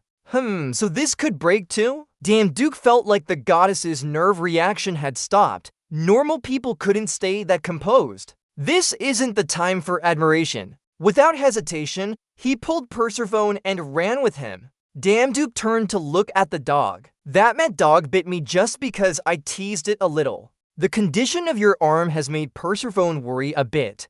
Are you okay? But maybe this wound isn't that serious for you, or perhaps you're trying to endure the pain. I'm fine, it only grazed me. You feel extremely uneasy about safety in this workplace environment. Before, how could that chain break so easily? Even construction without warranty has some limits. Persephone was just as confused as he was. This is the first time I've seen it like this. Separate caught up to them faster than Duke thought. Damn, it's too fast. Split and run. But Persephone remained calm. No, you should stay close to me. Those words raised a big question mark in Duck's mind. Why? The other party replied confidently. I look like this. But I am the wife of the ruler of the underworld. As long as I'm here, it won't attack recklessly anymore. However, as expected, that monster didn't listen to her. Duke shouted loudly, it's doing that now. Persephone was also surprised. Is she really doing that? At this point, you have no other choice but to seek help from Snow White. Hearing the command, the creature on his shoulder transformed into a weapon. He swung the weapon and jumped high at the same time. Duke challenged with a fierce look, try biting this, you torn up dog. Then he slashed directly at the dog. But while he wasn't paying attention, it raised its claws to attack him from behind. And it succeeded. Duke looked terrible after that attack, but he seemed to be holding on. Damn, why is it so strong? The monster continued advancing towards him. Persephone shouted desperately, Duke, get out of there quickly. She was terrified and called out to him, if you fall into Styx River, it will catch and eat you. Duke! Behind Duke, a pile of hands gradually appeared. But he wasn't in his right mind anymore? Damn, my mind is fading. I didn't hear what she said. Persephone paled. It seems he didn't hear Kin's words. What should we do now? She tried to command the monster separate to stop and sit down. Stop, I said. But it seemed ineffective as it continued advancing towards Duke. Listen to me, you mongrel dog. Moreover, she was pushed away by Cerberus. The dog kept approaching Duke. He was desperate, damn it. We came for the dog's food, but ended up becoming its prey. But he remained strong, I accept this with a grimace. Then he pushed himself towards those hands just before the creature could eat him. I refuse to die like that. Persephone screamed in horror. I love Duke. But he had disappeared. A train of thought appears. Damn it! It's so cold! Duke's body is sinking deeper into the icy water. I can't even move a finger. Even thinking that maybe I'm already dead? Memories from past days flash by, like watching a long movie. Feeling like this, it's just a dream. Everything that happened to me before and the hard work I put in my whole life. Could all of this just be an illusion? There are still so many things I want from the God's shop. But nothing has been bought yet. Memories seem to be floating with my body too. This must be what they call a life review before death, right? In the water, faint snow appears. Don't come here. Snow, at least let me live on. After some effort, the snow finally touches the owner of the body. It seems like it's trying to perform CPR on you. But no, it didn't do that instead. It bit your nose hard, making you sneeze. And it even bit so hard it made you bleed from the nose, wanting to cry out in pain but can't underwater. You turn around and see a bunch of hands clinging to you. They're even squeezing your neck tightly. What's going on? Ooh, you gradually lose consciousness to the point where you can barely hear Snow's cries anymore. Damn it, should have. But just before crossing over to the other side, Snow turned into a weapon. And Duke swung that weapon high up to cut off those hands. He could even activate his skill, Smack Dwarf. This helped him break free from their grip, but there's still another problem waiting for him. You can't breathe. There's no other choice. He has to get out of the water as fast as possible or drown. Luckily, he succeeded. He hurriedly climbed onto the shore, almost fell in again. However, right after reaching the shore, a huge shadow appeared before him. It's a zebra and it's still waiting to eat him. Taking advantage of his momentary distraction, it bit off his head completely. Anyone who witnessed this scene would surely lose sleep for days. Weaving it all together causes immense pain, but you realize something is off here. You should be dead by now, right? A mysterious line appears as the songstick effect starts to take hold. A 1-hour time limit. Ah, that's the effect of the songstick. It helps build immunity against effects like poisoning, dizziness, and bleeding. Waving the dress around gives immunity to all physical attacks or can be seen as temporary invincibility. Weaving opens her eyes. What is this notification? All this new information has overwhelmed us with the river Styx effect. Greek mythology says that if you dip into the river Styx, it's said to make you an unbeatable warrior. The goddess Getis dipped her son into the river Styx to turn him into the mightiest warrior, but only his heel was untouched. Where she held onto her son to keep him from getting wet became his fatal weakness, Ursin. Weaving suddenly remembers something now. Hold on, I just got dipped head to toe. A thought pops into his mind. So does that mean my body is invincible now? Persephone, of course, didn't know about this effect, so ended up like this. From the outside, all she saw was a dog happily biting his head off. The horrific scene made her faint with fear. She tried to pull him out. Love weaving. But no matter how hard she tried,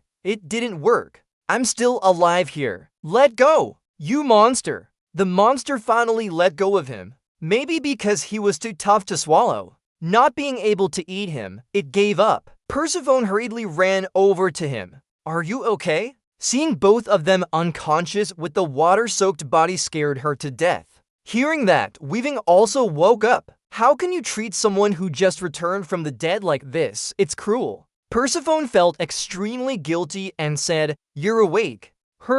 I'm sorry, but I couldn't help much. Seeing that he wasn't in bad shape made her feel a bit relieved. But are you okay, really? She had some questions too. How can you still be alive after falling into the river Styx? Weaving quickly cleaned himself up and answered, "Well, I just managed to get out." Probably because Persephone hadn't seen a case like this before, she was quite surprised. "I got out myself from there." But he thought it seemed rather normal. Yes, swinging the hammer and she was even more surprised by that. Swinging a hammer, I've never heard of such a case before. While Weaving wasn't paying attention, the dog had secretly bitten his hand. Then it dragged him along for convenience. Persephone was still shouting, "There you go, love Weaving." It seems that monster realized something was wrong here too. Weaving was exhausted from the relentless attacks and kept yawning. "Oh, is it over?" He took advantage of the opportunity to hit it as well. "What's this? Maybe my meat is a bit tough. What's going on here? It's not enough to scratch me. Haha." Persephone was stunned. Even a low-level god might not have survived after being bitten by Sephiroth. "Don't call me Immortal Bliss." Damn Duke smiled mockingly. "Why does your face look so tempting and handsome right now? Look, I've already bared my fangs. If you can't eat it, that's on you. Should we go for a walk after eating to digest our meal?" "Darling." The three-headed monster was really angry when Damn Duke provoked him. But besides showing off its terrifying appearance and growling to scare people, it can't do much else. Damn Duke looked at it with half an eye, singing softly, knowing it's useless. "Why are you still growling? If you keep it up, I won't let you out for a walk." The dog was shocked by this. After hesitating for a moment, the monster finally gave up its attack plan and turned away. Then it walked off. This Damn Duke is not like ordinary dogs. He usually works well with other dogs in pet stores. You're different from those ordinary dogs, right? Well, people are guardians of the gates of hell after all. What's so surprising about that? Then it bit onto the broken chain. Yes, then it immediately put away its terrifying eyes and stuck out its tongue like a normal dog waiting for its owner. Damn Duke had to admit, this sudden change was impressive. Huh? Where did that scared look go? Why is the three-headed monster so obedient now like a little puppy? Its eyes are even sparkling. Damn, Duke sighed, but in the end, you're still just a dog. Is this the Greek mythological monster? Damn, Duke was reattaching the broken chain with someone guiding him from behind, holding it here. Suddenly, Persephone said something incomprehensible. Sorry, Mr. Damn Duke. She asked him to walk separate as slowly as possible because it hadn't been walked for a long time since the last time. You must have done this many times before and look so confident. I can do it. Don't worry about it. I'm a part-time expert, at the pet store. They call me the terror of dogs there. What's this? Before he could finish his sentence, the dog dragged him away at an incredible speed, making your face pale. Hey! Wait a moment. Not only that, it even kissed the ground and your ear too. In other words, you're being pulled by a dog. No matter how much you scream, the dog will continue dragging you. Wherever it goes is anyone's guess. Suddenly, Kane announced he had acquired the skill of wind speed, reaching 100 kilometers per hour, and achieved it. Wow, this dog can run as fast as a car. Damn, Duke was stunned by these words. What kind of thing is this? Persephone has been following you all along. What are you doing? She couldn't understand why he wasn't using his power to forcibly transform his body. You don't know what she's talking about, right? But there's something even more confusing. Wait, how did she catch up with this speed? Persephone kept shouting. I said use your divine power to forcibly transform your body. Saboreg is too powerful, but her next statement made him even more confused. Why aren't you using your own divine power? And why are you so bewildered? Because isn't it just a statistic when you use it? Can I use it? While being dragged by Sephiroth, he asked her how to use it. This question made Persephone's head filled with a question mark. Don't tell me you don't know how to use divine power. But his answer only made her more confused. I can't. Of course, this was not part of her plan. It's irrational. What kind of thing is this? But you're still honest, right? I don't know how to use it. That dog is running at an insane speed, distorting Dan Duck's face. Aha! How long are you going to keep running? Persephone, somehow. She's still caught up with you. Remember the feeling every time you use your power. Damn, Duke doesn't understand anything. If you say that, I have no idea what you mean. But she doesn't care about it. Keep urging him on. Hurry up.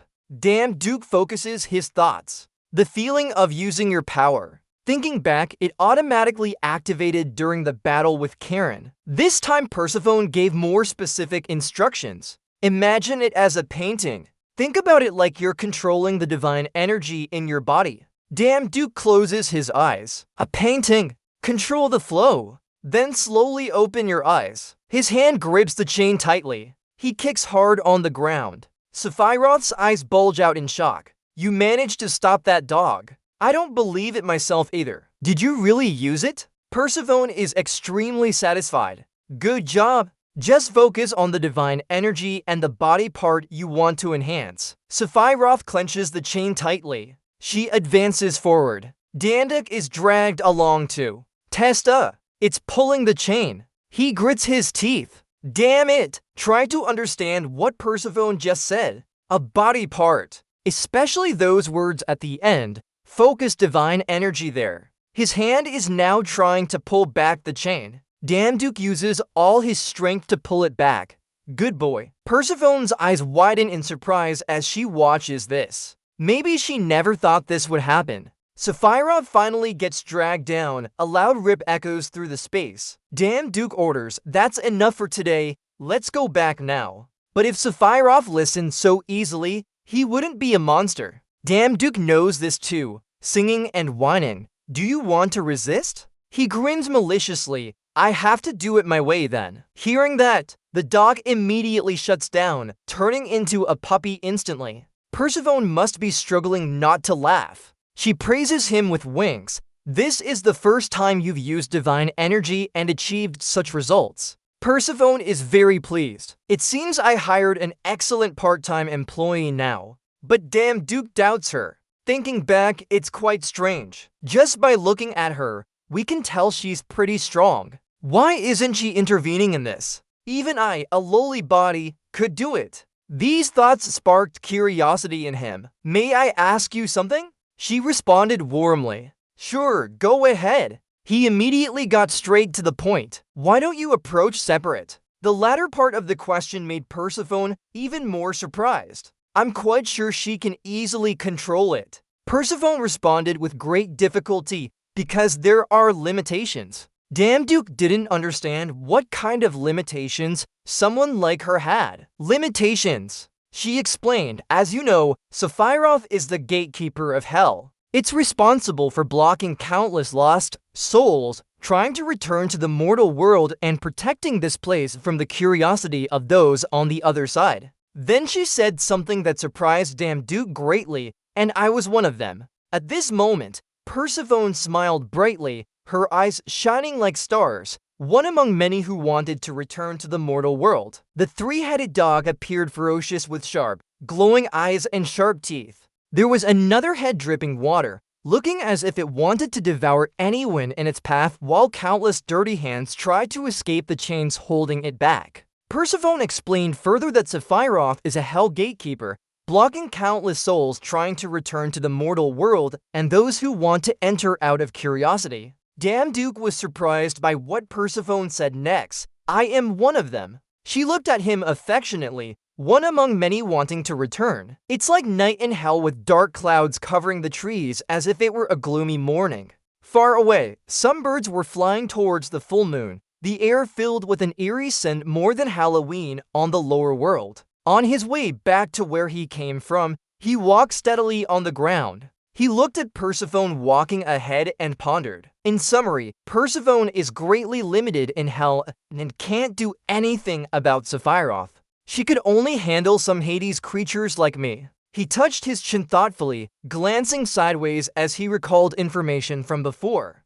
According to mythology, Hades kidnapped and imprisoned Persephone in hell after being charmed by her beauty. I thought it was fake, but it's true. Looking back at the figure walking ahead, she had long golden hair tied in 3 braids like a stream of water. He still lost himself in his thoughts. She must have been here for a long time. It is truly sad. Then he clenched his hand as if to boost his resolve. "No, give up this sense of justice. Persephone's husband is Hades, the brother of Zeus. Although I feel sorry for her fate, but I remember my wife's husband. A person with such power could crush me like an ant. What can I do about it?" He looked down and was suddenly awakened by his own thoughts, realizing he couldn't do that. "What can I do?" Suddenly, the white snow wagged its tail high and raised its voice, making him notice. "Oh right, Snow!" Its eyes narrowed as it jumped at him, emitting a loud sound. It looked angry.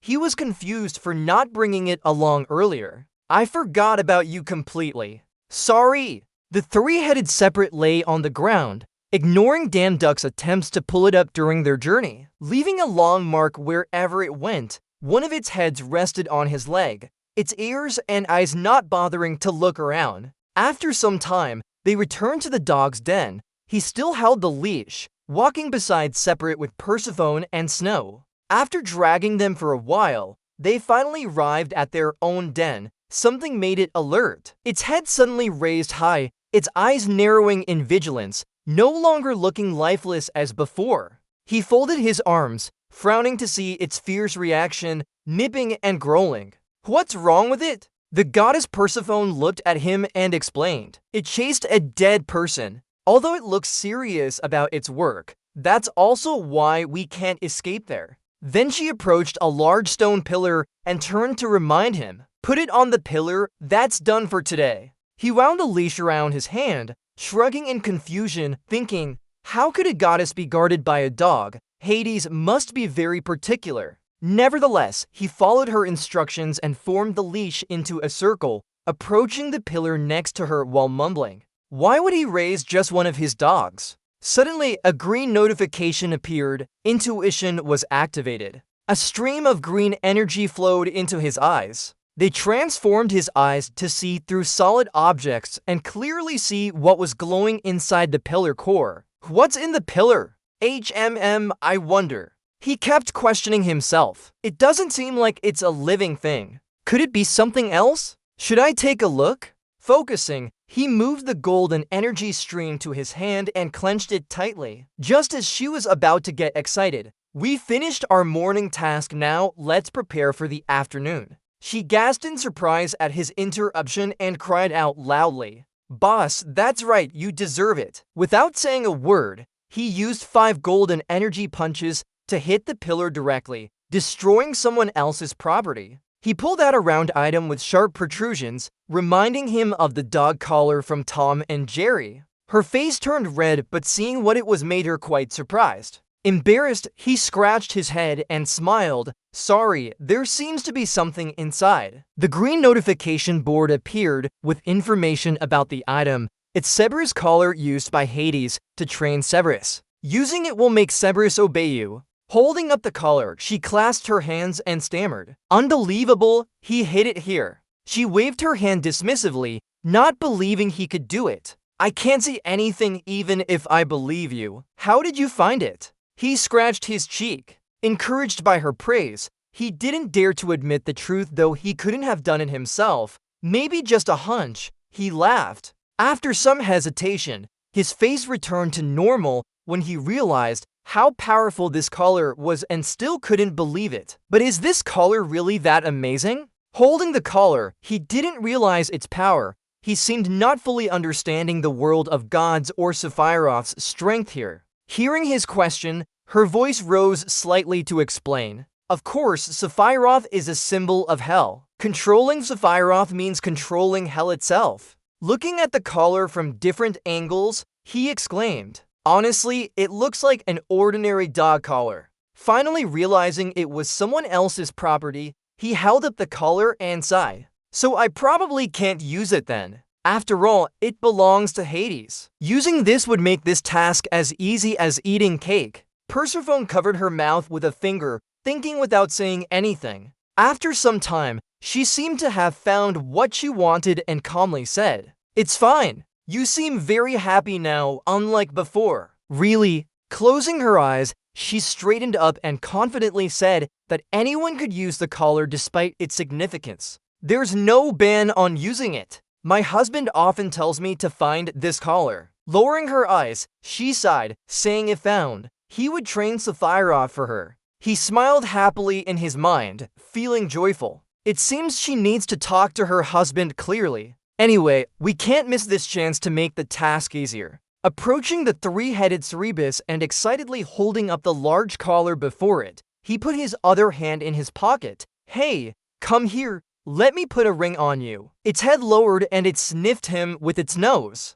Its eyes remained unchanged, still not showing any good attitude towards him. From morning till now, Cerberus' opposition made him ignore it. "You're no match for me yet, right?" He smiled smugly. "Haven't you woken up?" His insult made its eyes bulge with anger. But of course, it couldn't resist long and started barking. But it was suppressed to maintain the reputation as a 3-headed hellhound. Like other dogs, it got beaten normally. It immediately received a beating, tears streaming from its eyes while blood flowed out. Its nose bleeding, with bruises all over its body and ears. It finally obediently let him put on the collar. The heartless one was laughing and praising himself. "Oh my god, how cute! Did you become so obedient?" Suddenly, he smiled wickedly, his lips curling into an interesting idea. He immediately cosplays as Takashi from the magical show with a red-brimmed hat on his head and points straight ahead, loudly shouting, "Sephiroth, I chose you." Then he continued commanding it to do whatever he could think of. "Sit 5. And in response to all his commands, it obediently carries them out without fail. He shouts again, the 3-headed dog rolls up its forelegs and tumbles over, rolling like a clumsy, expressionless fool because it doesn't even know why it's doing this. Seeing it, he can't help but burst into laughter. "Ha ha ha, that works really well. You're cute too." Hearing his chuckle and praise makes it feel embarrassed, burying its face in the wall. It's known as having 3 brains, but now it feels humiliated. Losing to a mere human is bad enough, but being used for entertainment by him is even more humiliating. He stops laughing and gives an order. "Punishment for biting and dragging me around." Turn your face into the wall and reflect until I say stop. Potatoes, his obedient demeanor pleases him. He laughs without a single growl of protest from it. With its mouth wide open like that, it's truly a small person benefiting at someone else's expense. This way, this is as easy as carrying a hand. Watching him laugh happily, Persephone the goddess looks strange. She approaches and taps her white fingers on his shoulder, calling out, "Captain." However, when he turns around to show off, "Oh, Lord Persephone, you see, that dog didn't do anything for me at all." At this moment, she touches his cheek. She mutters a spell in ancient language. Magical circles appear from her touch. He's surprised and asks, "Lord Persephone." Immediately, he feels weak and collapses. From above, she tells him that Hades gave Cerberus to commands. He looks up at her with wide eyes. Her voice is calm and emotionless, one for the dead to escape hell, and the other. She softly glances away as if talking about someone else, for Persephone's management. Hearing this, he understands her feelings and desires but doesn't respond. He just thinks of his current state. What now? I'm so empty. Under the spell, his vision gradually blurs. He can only hear her voice in the distance. "Sleep well, Captain." She turns away but gives him a clear promise. "I'll return to Hades first. Don't worry. Perhaps you've been enchanted and will fall into a deep sleep like humans do when drugged by demons or gods." Her words fade as well. Just sleep soundly until then. Being under the spell also made him realize some things. Right, for Hades, what matters most isn't hell. Under the heavy pressure of America, he closes his eyes tightly and falls into a deep sleep. However, his subconscious is still filled with anger and confusion before he's called awake by a familiar voice. His eyes gradually open to see Berchtuyet, the white fox. And she's not alone. Zebra Rush, the obedient one, is also being punished on the other side of the room. As he groggily calls out Berchtuyet, his eyes widen as he quickly remembers what happened before losing consciousness. He immediately sits up straight. Did I just sleep? He panics, where's Lord Persephone? Looking around, all that remains are Berchtuyet and the obedient Zebra Rush, both with their faces pressed against the wall. Ugh. His face turns pale as he thinks about Hades' wrath. Forget it. But he must try to regain his composure. He asks himself, how long did I sleep? Immediately, a familiar blue sign appears beside him. Quickly glancing at the displayed information, the double stick effect has 5 minutes and 20 seconds left. Realizing he hasn't been asleep for long, he rushes to save the situation, but still gives orders to separate. Luckily, not too long. Guard the hell gate. Separate. I'm going now. Berchtuyet quickly jumps up and runs towards the river to stop her, thinking that Lord Persephone can't leave hell with Sephiroth around. The narrow path is covered in dense trees, making his heart race. If Hades knew it was because of me that Lady Persephone escaped, he'd kill me. He frantically looks around. Where did she go? I must bring her back as quickly as possible. Just in time, he realizes a new skill has been granted to him by the information board. He's learned the skill of running with wind, allowing him to run at 100 kilometers per hour for 3 minutes. Lucky me, I just got this skill. He immediately applies it to his legs. He activated a skill. Its power depends on the user's physical condition and can be significantly upgraded. His eyes widened as he was filled with abundant energy. He quickly increased his speed to test the agility of this skill, and it was truly amazing. All you saw were the spots where he touched down, not his body. Soon, he darted out of that dense forest. As he ran, only streaks of light remained behind him, a testament to the power of the wind skill. His pet spirit tightly pressed its lips as it moved. His legs felt like they had engines installed, just a slight movement and he shot off like a gust of wind. He turned around in shock at how fast he had traveled. Wow, that was incredible. Then, he lowered one knee and raised his head to look ahead, planning his next move. This time, let's try activating the skill while using divine power and see what happens. Instantly, a flow of energy surrounded him. Surprisingly, with just a jump, he left the ground, and he soared high enough to clear the dense forest. The space around him seemed clearer and more visible. In this way, he discovered his target. Far away, someone was standing on a boat in the middle of the river. He joyfully exclaimed, "Found her." Looking down slightly, it was Persephone trying to steer the boat. "I have to hurry." The water flowed past the oars under her power, and the boat sped forward quickly. Under the bright moonlight, she stood out in the dark forest like a glowing figure. As the boat approached the shore, a sound came from below, catching her attention. What was that? Besides water, there could only be rocks. She voiced her thoughts aloud. Must have hit a submerged rock. But when she thought about hitting those hidden rocks, suddenly someone emerged from the water, startling her. The danger surfaced, its head bobbing above the water like a dead man, with wet hair covering its face and mouth, speaking in human dialects that only mortals would understand. "Hurry up! What are you doing? You stumbled on a rock and got tangled in ropes." It was Damduke. Instead of stopping her normally, he chose to dive into the water, then reappeared at night, scaring people with his angry shouts echoing through the sky. She had said no one could cross the Styx River, and happy with this, he rushed in front of her fiercely. "Why did you do that?" Caught off guard, she softened and tried to explain. "I'm sorry, I just wanted to meet my mother." Hearing his mother's voice made him think of his own mother. So he calmed down. She should have thought it through first. She lowered her eyes and quietly listened as he spoke. But after a few seconds, she snapped her fingers, mimicking an eye roll, no longer behaving obediently, but becoming more playful. "Don't worry, my husband will be back in 2 days." This was always a secret. I've never been discovered before. He stood frozen, unable to say anything after hearing her.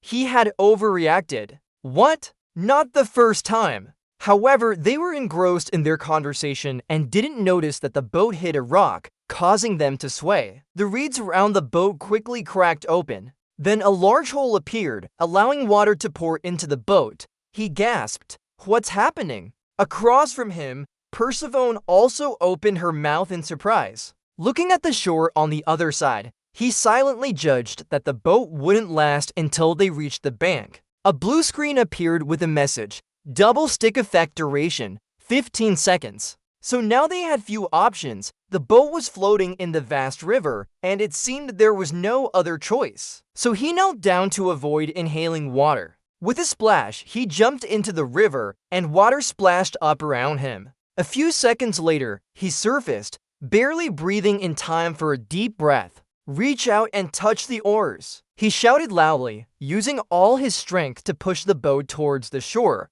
clinging tightly. After some time, they finally made it safely onto land with their pet. She led him to a secret cave on the other side of the river. It was warm and bright inside, a place where she felt more comfortable than her current location. Wow, this is amazing. Seeing her stretch comfortably, looking happy, he just stood there speechless. But in the end, he asked, "Did you promise me something?" She turned back and asked, "What did I promise you?" He furrows his brow and says, "We must return immediately after the visitor leaves. Don't think about it too much." She winks happily in response, "I've never been discovered, so you worry too much." But he's still not fully at ease, thinking if discovered now, she'll be in trouble. Seeing his concern, she pulls his hand and suggests, "It's okay if you're worried. Why don't you come with me?" The sun shines brightly on the trees. It looks beautiful. She runs into a cave and calls for him to follow. "Here I am." He wonders why Greek gods always live in caves. As they enter, her joyful call echoes, "Mother?" The woman before them is Persephone's mother, Demeter, the goddess of agriculture. She turns around upon hearing the call and asks, "HM?" Seeing the golden-haired girl running towards her, she stands up in disbelief. "Oh my god, it's me." So she quickly hugs her face and asks, "Oh my god, is this really my daughter Persephone?" She confirms, who else could it be? After hearing her confirm, they embrace happily. Witnessing the scene, he quietly wipes his nose. Looking at them, seems like I'm just a light bulb now. Noticing below him is a glowing white flower. He remembers from mythology. It's said that during Persephone's abduction, all plants withered due to Demeter's sorrow. This coincides with winter on Earth. "I know what to do next. He thinks, not wanting to ruin the moment by bringing others. He says, I have something to do, so excuse me. She looks at him. Persephone asks, are you afraid of getting too close? He waves and says, see you at 8 by the riverbank. The goddess understands he's creating a private moment for her and her daughter. She calls out to him. You're persistent. He turns around upon hearing his name. She hugs her mother joyfully and smiles brightly at him. Thank you. The gray sky indicates it's getting dark. After a while by the riverbank, he happily looks at his boat. Perfect, fixed now. Checking his phone, it's already after 8. He mutters, she should be here soon. Suddenly, someone appears behind him and touches a flower, causing its petals to fall. Thinking she's coming, he turns around with a smile. Who is that? Realizing it's Hades, his face freezes. He can't believe the last words are not joyful. Hades appears, his ears sharp like an elf and dressed in a neat suit adorned with flowers. He looks at the flower he just picked and asks, Persephone, where is she? His instincts kick in, red alerts flash danger. The final message is you're dead. You're doomed. Hades doesn't look at him once. It's clear he's not interested. He casts a spell on the flower, causing its petals to fall. The flowers fly away with the wind as he asks again, Persephone. At this moment, he's genuinely scared. Beads of sweat appear and his voice trembles. Just hearing those words made him shudder. Could it be? Hades? Why so early, old man? He appears before him, asking again, have you lost your mind? Still trembling, he doesn't respond. Hades asks for the third time, Persephone, what are you doing here? Hades continues his interrogation while he remains terrified. I still don't understand how you found Sephiroth's necklace and helped Persephone escape. Suddenly, his attitude changes. His hand slowly approaches him. But it doesn't matter why. Go die! Hearing the 3 ominous words, he opens his eyes wide in fear as 5 fingers reach for his face. His pupils dilate as he stares at those deadly fingers. Just when Hades' hand is about to touch him, a loud voice interrupts. What are you doing? Both turn to see her standing there, scolding her husband. Why attack an innocent god? Despite the hand retracting from his face, he asks again, Persephone, where have you been? She quickly runs up and says, you were supposed to find Sephiroth's necklace, remember? Pointing at him angrily, she shouts, we found it already, no more complaints. Realizing his mistake, he clears his throat and agrees, all right, say what you need to say, you shouldn't leave without telling me. Crossing her arms, she says, forget it, I just went to visit my mother for a bit. He looks upset but acknowledges, you should have told me anyway. Feeling his concern, she asks, what do you have to tell me about? Do you think I'm a child? Hades was flustered, trying to explain. No, what I mean is... The goddess Persephone mockingly glared at him and teased him on purpose. What's going on? Just watching how he struggles to explain to his wife makes you wonder. Even Hades has given up, huh? You can see that he's a romantic husband who cares deeply for the one he loves when he blushes and says, I was only worried about her. You're bold and daring too, with his skin as tough as leather. Since you're still here, she didn't want to deal with family matters right away, so she said our business isn't finished yet. Let's continue downstairs. She quickly conjured a magical gift box. Then she handed it to him and said, take this as an extra reward. Surprised by the additional gift, he hesitantly took it. Yes, thank you. Seeing this, Hades asked, are you sparing his life? What did you give him? She raised her eyebrows and turned to look at him. Since he completed his task, I'm rewarding him. That's a narrow question. As she spoke, she gently touched his hair with her pretty fingers, making him blink. While Hades was gloomy, Persephone happily winked and waved goodbye to him. Since I'll pay you for your work, there's no need to report back to the system. Don't hang around in this area anymore. Immediately, a bright light appeared in the gray sky, bringing him home to his familiar room. Sighing, since taking on extra jobs, I almost died several times. My lifespan seems to be decreasing with each job. Curious about the gift box in his hand, but he carefully untied the string and muttered to himself, She rewarded me without hesitation. What is this? After removing the lid, a golden light shone from inside. Inside were 2 fruits. He was surprised. What are these? In front of him was a golden apple, and next to it was another fruit that looked similar but had a pinkish hue. The green information sign flashed with new details. The forbidden fruit. After eating, one can distinguish between good and evil. The golden apple is a divine fruit, symbolizing immortality. Whoever eats it will gain eternal life.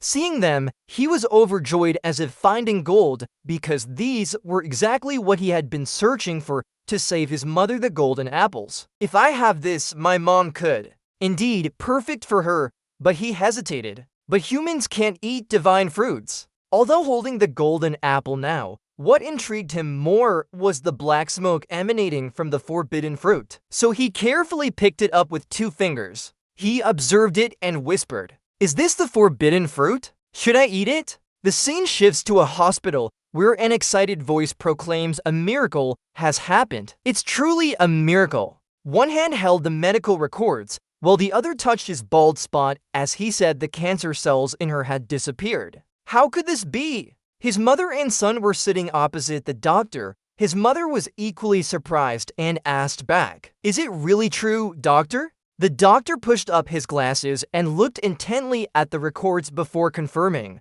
"Yes, although modern medicine can't explain this phenomenon." So Leon's mother burst into tears. She never thought she could be cured. Oh my, how could such a miracle happen? Leon placed his hand on her shoulder to comfort her. Even though he knew the result, everything will turn out well, as I said. He hugged his mother and helped her stand up with a satisfied smile. The golden apple has worked. Remember how we couldn't let mom eat this golden apple before, so I made it into juice. Luckily, I didn't peel the skin to preserve its effect. He gave it to his mother and said, "Mom, this fruit is very fresh and beautiful." She asked, "What kind of fruit is this, son?"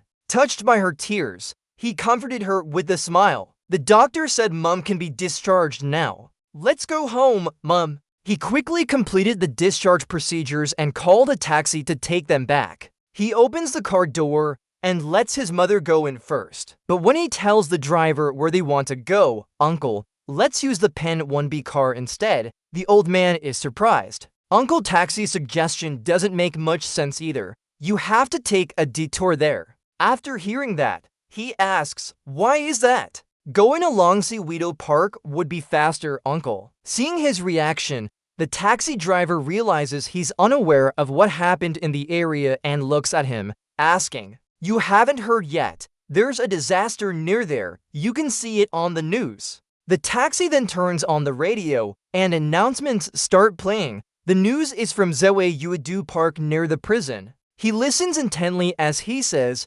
"Recently, a cylindrical underground prison has appeared, and nearby residents are still evacuating. Various guilds and solo hunters are gathering outside the prison gate, but traffic jams make it hard to get close." Grandpa grabs his shoulder and calls out, "Come on." Turning around, Mom says, "You can go alone. Hurry over there." She smiles happily, her kind face showing warmth. "They need you there, don't they? Mom wants to see you on TV." Seeing his agreement, she gets out of the car just as it's about to start moving and reminds him, "Don't push yourself too hard at home." He waves back at her and replies, "Yes, don't worry." The sky is bathed in a golden orange hue. As the sun sets behind tall buildings, its rays peek through. He quickly heads towards the underground prison, looking at it like a giant cylindrical building with raised pots around it. He admires it. It looks like we'll be working late again.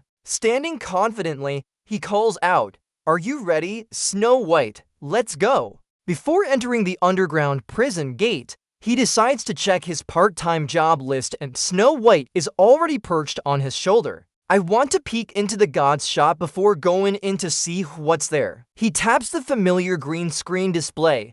Current level 12. Suddenly, a notification pops up. Your profile is being upgraded. His resume appears with all his information. A new title is added, Sephiroth Tamer. He reads it again, a new category. Title, Sephiroth Tamer, King of All Dogs. You tamed the most attractive guard dog in existence. From now on, all dogs will obey you. Congratulations, you are officially crowned king of all dogs. What's this? He stands there like a statue, king of all dogs. Thinking about having to declare that no dog is ugly, he feels confused. A young man's voice speaks up from behind him. Just as he thinks his fame has made the reporters recognize him, they quickly move past him and approach Yu Soo-yeon, who is surrounded by many reporters and microphones with a barrage of questions. Please explain the current situation. The estimated success rate is about 90%, unless there's an unusual case like a maze in the underground prison. Why did you decide to take on this task yourself?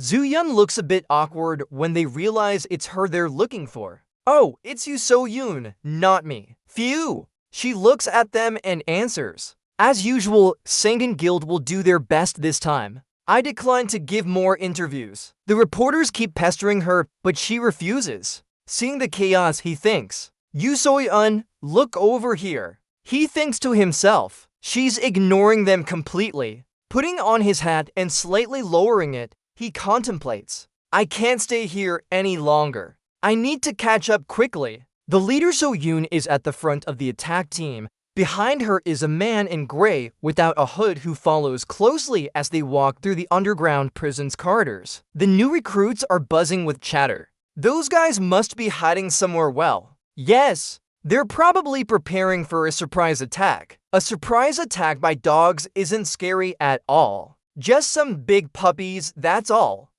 Not at all. One of them laughed mockingly and pointed at the guy who just spoke. Just a few days ago, he kicked me in the butt. Look who's acting tough now. Haha. The other got angry and argued back. What? Did you see it with your own eyes? He saw his colleague getting worked up but still laughed at him. Suddenly, Ayn raised her hand to signal silence. The guy who was just told they spoke too loudly whispered to his friend, "Oh, did we speak too loud?" His friend replied that it's because he keeps saying meaningless things. Jo Ewan's assistant asked the chairman, but she didn't answer him. He stared at her back and wondered, what's wrong? She seems different today. He remembered their first meeting, although she was initially quiet. But she wasn't someone who would get angry over a minor issue like this. What did she witness to have such an expression? Suddenly, the dimly lit corridors were illuminated by torches. Then came sounds from inside and smoke was blowing out. They caught everyone's attention among the new guild members of Sangin.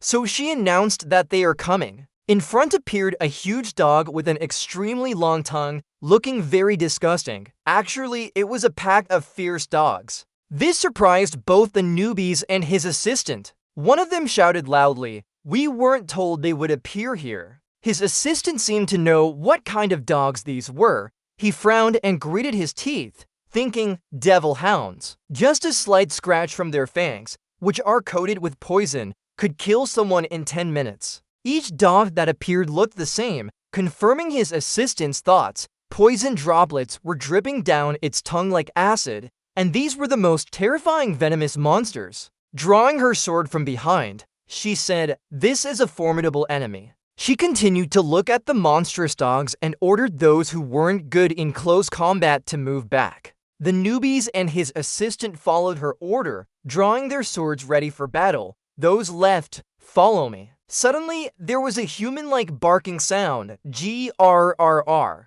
When his assistant turned around to scold the newbies, "What's that? Do you still have time to play around?" He calmly replied, "This isn't our fault this time." He pointed forward and continued, "I think that sound came from those dogs over there." And the human voice was heard before the dog barked, "Grr, come here." Behind the pack of devilish dogs stood a faint figure. His eyes widened in surprise as he thought, that person tamed them, devil hounds. He asked himself, afraid to speak aloud, whether it was a human-like monster or an evil demon. He quickly regained his composure and reasoned that in such an unknown situation, being the target of any enemy would be extremely disadvantageous. So he quickly moved forward to shield her and requested, "Chairman, go back." Looking at her calm face, She probably knew who the opponent was but remained silent as his assistant faced them. He stared directly at him and shouted, "You scoundrel, show yourself."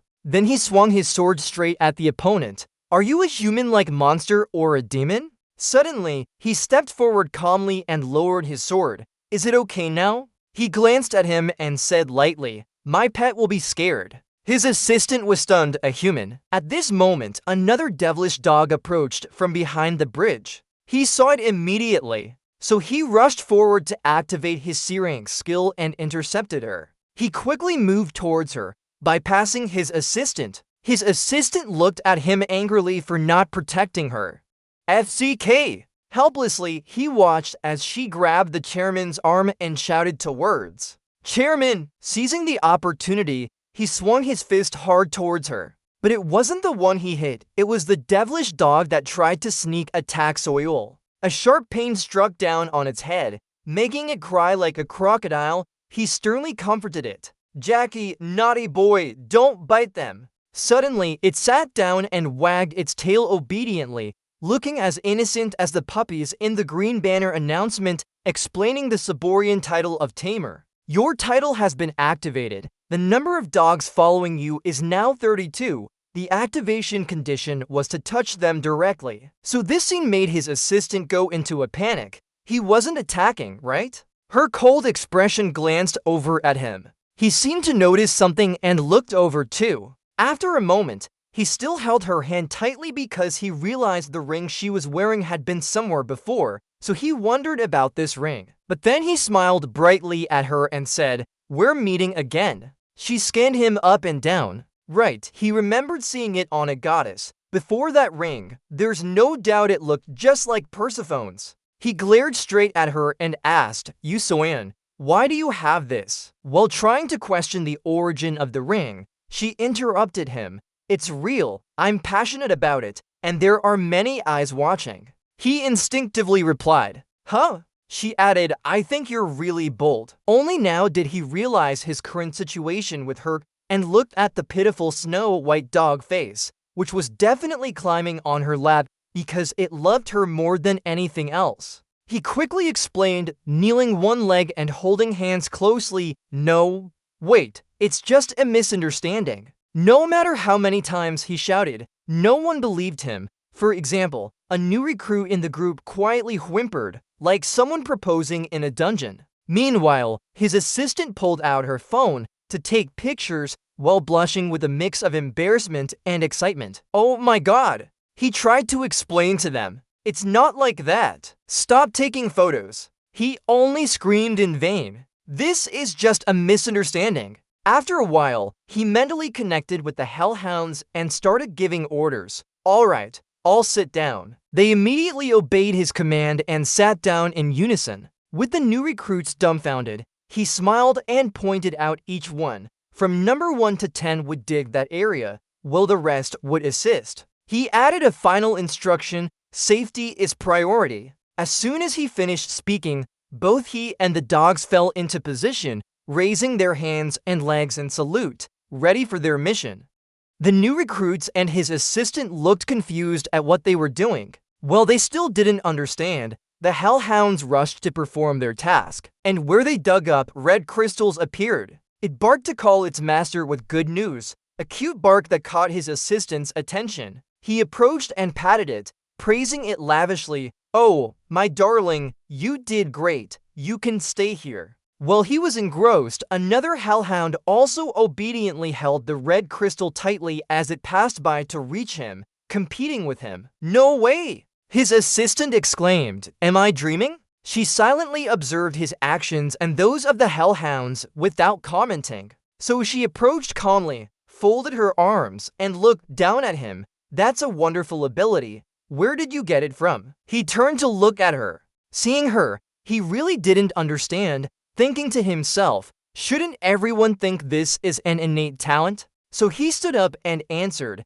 "I didn't learn it. I had it since birth. By the way, I have a few questions about this ring." She listened intently as he asked, "Is it yours?" Confused by his question, she raised her hand with the ring and replied, "Of course it's mine. Why do you wear it?" Hearing this, He quickly moved in front of her. Quick, where did you get it? Seeing no answer from her, he raised his eyebrows and repeated, I mean, where did you buy it? He stared intently at the ring on her hand. As he pondered, it was surprising how this old-fashioned yet unique design resembled Persephone's friendship bracelet. Lowering his head to examine the ring closely, he wondered, why does Jusorian have one? I think she's a dangerous stalker. Who is she really? He seriously asked her, why didn't you answer me? She raised her eyebrows in confusion but replied, from the internet. Meanwhile, he activated the effect of the forbidden fruit to verify the truth. However, when she said she bought it from the internet, his response was that it was close to the target's intention, to be honest. And as she looked at the ring and said, if you like this ring so much, I'll send you a link, her statement remained truthful. This made him break out in a cold sweat.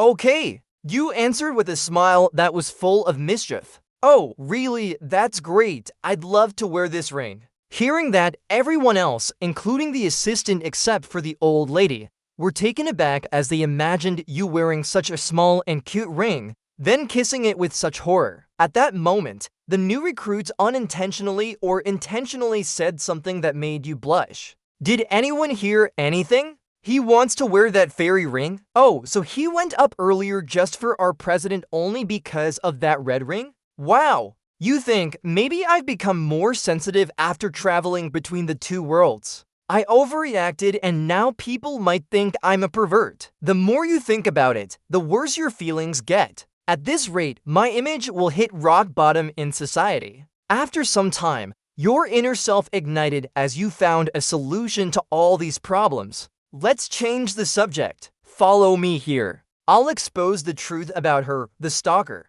You sneered with a sly smile as you asked her, how did you know Snow White's name before? Oh, so you investigated my information? Haha. Your smile quickly faded when she answered, yes, of course, right after that. I just heard people talking about it. At the gate, I overheard someone say, let's go, Snow White. Your face turned pale as you confirmed this with a confirmation that was almost intentional. Now there is an extremely quiet atmosphere between her and you. After some time, your brain started working again. Really, her intention was genuine. Wait, hold on. Suddenly there was a big explosion in your mind. So all this while I've been acting like a fool because I misunderstood everything. Damn it! My Thay's room nearby had an explosion that relieved the tense atmosphere. Immediately after, a red creature appeared with some parts covered in skin and others not, looking like a dungeon creature. It introduced itself as a dungeon creature,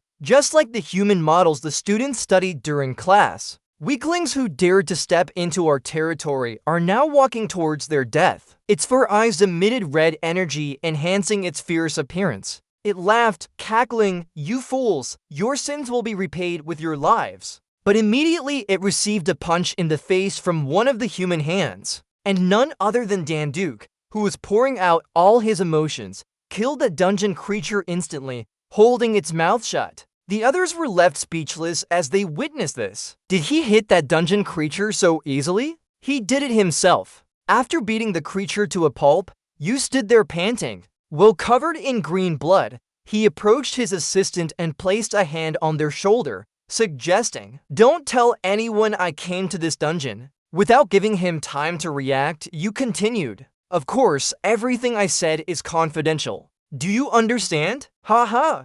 The assistant was sweating as they quickly responded in fear. Yes, I will convey this message to the others. After getting that promise from his assistant, you quickly approached the other new recruits and put your arm around their shoulders, threatening them. Forget what you heard before. You finished with her and looked at the ring on your hand, really wondering why you cared so much about this one. This time's dungeon raid also had many people and reporters gathered outside. As they stepped out, Josu was immediately surrounded by reporters asking for their experience in eliminating the dungeon. When they stopped among the new recruits, you followed behind. Reporters continued to ask questions. How did you manage to eliminate the dungeon so easily? She folded her arms and listened as they interviewed them. She replied that she was responsible for this operation, and she was glad no one got hurt during its execution. While the journalists weren't paying attention, he quickly ducked and slipped away.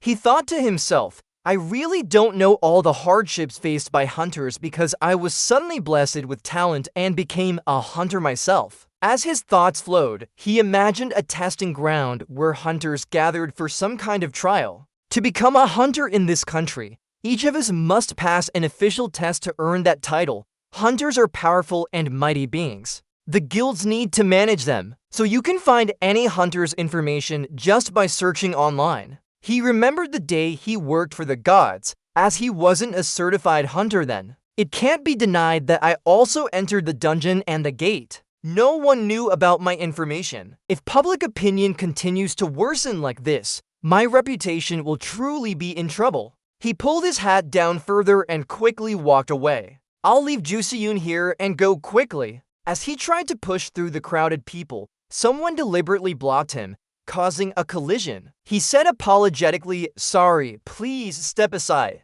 The man grinned and asked, "You damn duke? Are you damn duke?" Being called by his full name made him speechless for a moment. Seeing his reaction, the man was very pleased he had identified the right person. Mocking laughter echoed above him. Ah, ha ha, you really are laughing, huh? He quickly looked up.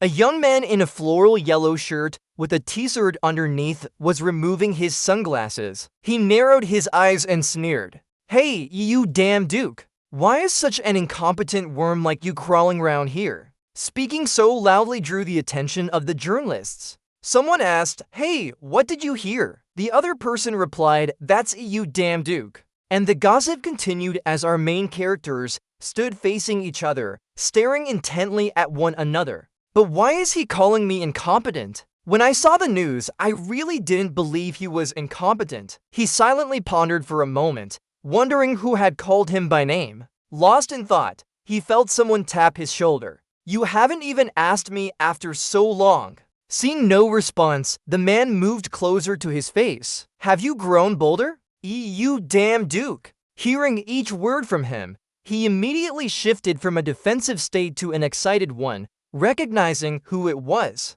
John Dung Ark, this damn guy. Why? He recalled the past, how he was a blot on his school days, a world not controlled by God, but by those with lots of money. He was hit so hard that his face was in pain and his eyes were watering from the impact. Yet he still managed to look at him. The man smoking and laughing joyfully. Ha ha ha! You fool! Let's go! Lin held back the sore hand that had been on his shoulder and stayed calm if nothing happened. But now things are different. The situation has changed, and I have a plan to get through these bastards. Facing him again, he smiled without showing it. Haven't you changed at all? Is that stinky mouth of yours from a rich family? Those words made his eyes widen in shock as he looked at him. What did you say? As soon as he finished speaking, he pulled his hand away forcefully. His voice lacked any jealousy. Ha! You damn worm are starting to think highly of yourself just because you have a bit of fame now. Then he used his fingers to push the hat on his head up higher,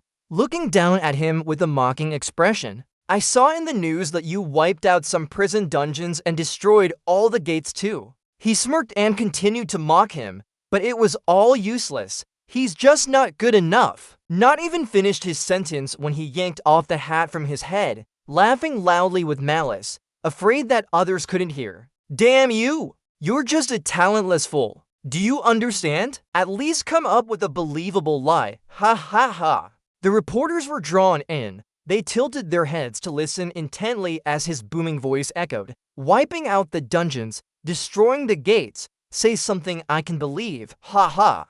How could such an untalented worm like you do it? By now, everyone had heard what he said loudly, and the chatter grew even more intense. What he feared happened. Hey, did you hear that? He's lying about wiping out the dungeons. You didn't find any information on his website, right? Is he really talentless? You're frowning, you're lying now. Just when he was still pondering, a savior approached. She slowly came closer. Then she snatched the hat from that rich guy's hand. Both of them looked surprised as Soy unbrushed off the dust on their hat, then handed it to him. Take it. Noticing her actions, the rich guy tilted his head inquisitively and asked, What did you trade with Ju Soyeon? Why are you protecting such a talentless trash like him? She glanced at him and replied, even if he's talentless, it doesn't make someone worthless. Besides, you need to take responsibility for your words. Hearing her answer made the rich guy even more agitated as he shouted louder. Take responsibility for that butt of yours. Do you know him? I know a lot about him. He glared at him and continued to shout. He's an idiot. He's talentless. Well, never mind that. You noticed her looking in your direction. She just stared at you without a word. You didn't know what she wanted. Looking at her, you wondered, what does she want me to do? But she kept staring intently, so you guessed maybe she wanted you to prove it wasn't hard. With everyone's eyes on him, he confidently moved his feet. Then he hopped onto the nearby bus. Seeing this, he widened his eyes in disbelief. It must be that rich guy. He still argues even when dying. Not only was he blinded, but also stubborn. The more surprised he got, the louder he shouted. Huh? You can't have such talent. Damn you! You're just a worthless fool. Hearing him curse repeatedly made him tired. He didn't have time or need to explain to him, so he turned away and sighed. I don't need to deal with him. He's just wasting my time. Saying that, he decided to leave and waved goodbye. I'm going now. Ignoring his angry outbursts. Where do you think you're going? Hey! He turned off the 5 a.m. alarm on his phone. After parting ways with the rich guy yesterday, he was very concerned about today's events and decided to head to the headquarters. After the incident with John Gingich, I realized I need to get my hunter certification as soon as possible. He bent down while tying his shoelaces, glad that there would be a hunter exam at Dokdo, and he had secretly made plans. However, just as he stepped out of the house, a car was waiting for him. Curious, he approached, and the person inside slowly rolled down the window. It was Yu Soyeol. She asked, "Are you on your way to the hunter exam? Come in." After a while of driving, they arrived at their destination. He stepped out with a cheerful demeanor. At the same time, Baeksu asked her to take care of it. This is too convenient, thank you. They arrived at a large island covered in lush greenery. You didn't expect that there would be so many people in the hunter check area, all crammed like sardines. One of them is Soyeon. But wait, she's gently petting Baeksu with such care while it looks very pleased, enjoying itself a lot. He was perplexed. Why did Soyeon follow him here? With some confusion, he asked, can the future heir of a guild be this ordinary? Yes, she looked quite simple today. She wore a white straw hat and a black jacket. Her eyes were full of affection as she looked at Baeksu. She replied, I have nothing to do today. He was surprised by her words. She usually uses honorifics, so he asked further. Hold on, why did you say that suddenly? She answered naturally. You're the same age as John Dung, right? That means we are the same age. So why can't we be friends?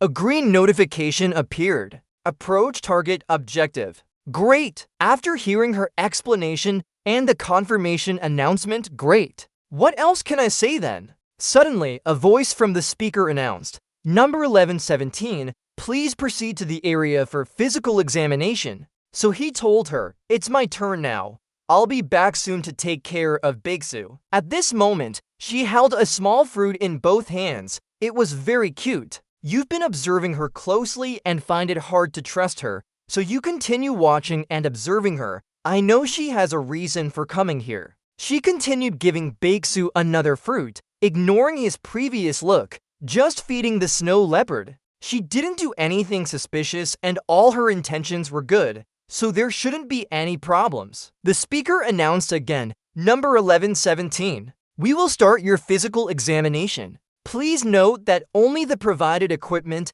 can be used for the test. After a while, he changed into the organizer's uniform and moved his sleeves to check if they were comfortable. The speaker is like reading instructions. It tells you what to do next. We will start your lower body strength test. He went to the position and grabbed the barbell to lift weights. Before he could finish, the speaker continued. Number 1117. Increase difficulty. Maximum. He gritted his teeth in surprise. What the hell is this? It's just the beginning.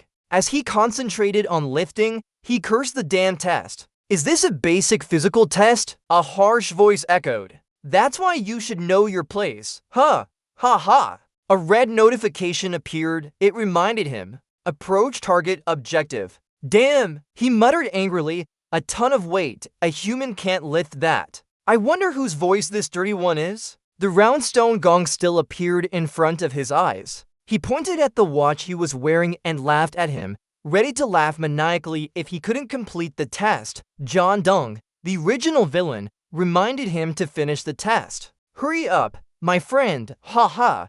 Do you know you'll be automatically disqualified if you can't lift it? Hearing his words, he was furious and gritted his teeth, calling out his full name silently, John Dung. After thinking, he took a deep breath to regain his composure and said, originally, I planned to quietly leave after receiving the permit, but he secretly activated his energy down to his legs. While he kept a mocking attitude, he thought, you should understand what's inside this box, right? So he decided to reveal his true strength and successfully lifted the 1-ton weight. The speaker announced that he passed the lower body strength test with a score of 6 stars. He also said lifting for barbells with one hand was easy, upper body strength, 6 stars. Full body strength, 6 stars. It commented on his performance as he pulled 3 huge wheelbarrows with a chain tied around his waist. He also passed the mouse test by hitting each one accurately,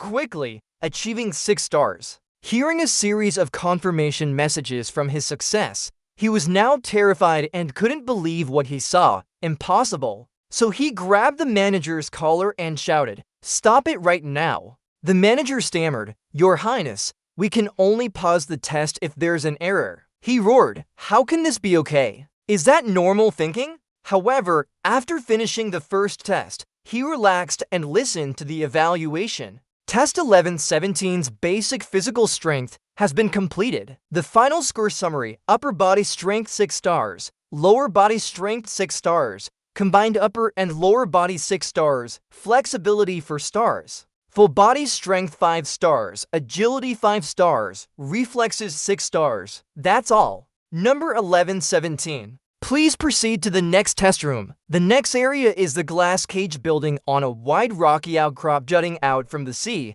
separated from the mainland. The elder examiner said, I sincerely welcome all potential hunters who have successfully completed the first test. He smiled and continued, this test will evaluate your teamwork spirit and work ethic to become a hunter. Then he pressed a button. Immediately, they sank into a round stone platform dividing the candidates into random teams. His team of 4 was announced loudly. You are not allowed to use any equipment except what we provided. Pay attention. Looking down at the countless yellow eyes of the monsters below, he wondered if they were still listening to his instructions. Pay attention. Even if you kill a monster from another team, it won't affect your team's score. Suddenly, several sea catfish monsters let out strange sounds and leaped up, attacking the candidates. One of them lunged at him, but he was caught off guard. But he quickly raised his sword to block its attack. Thinking he could hold on, he was unexpectedly kicked down into the ground by it.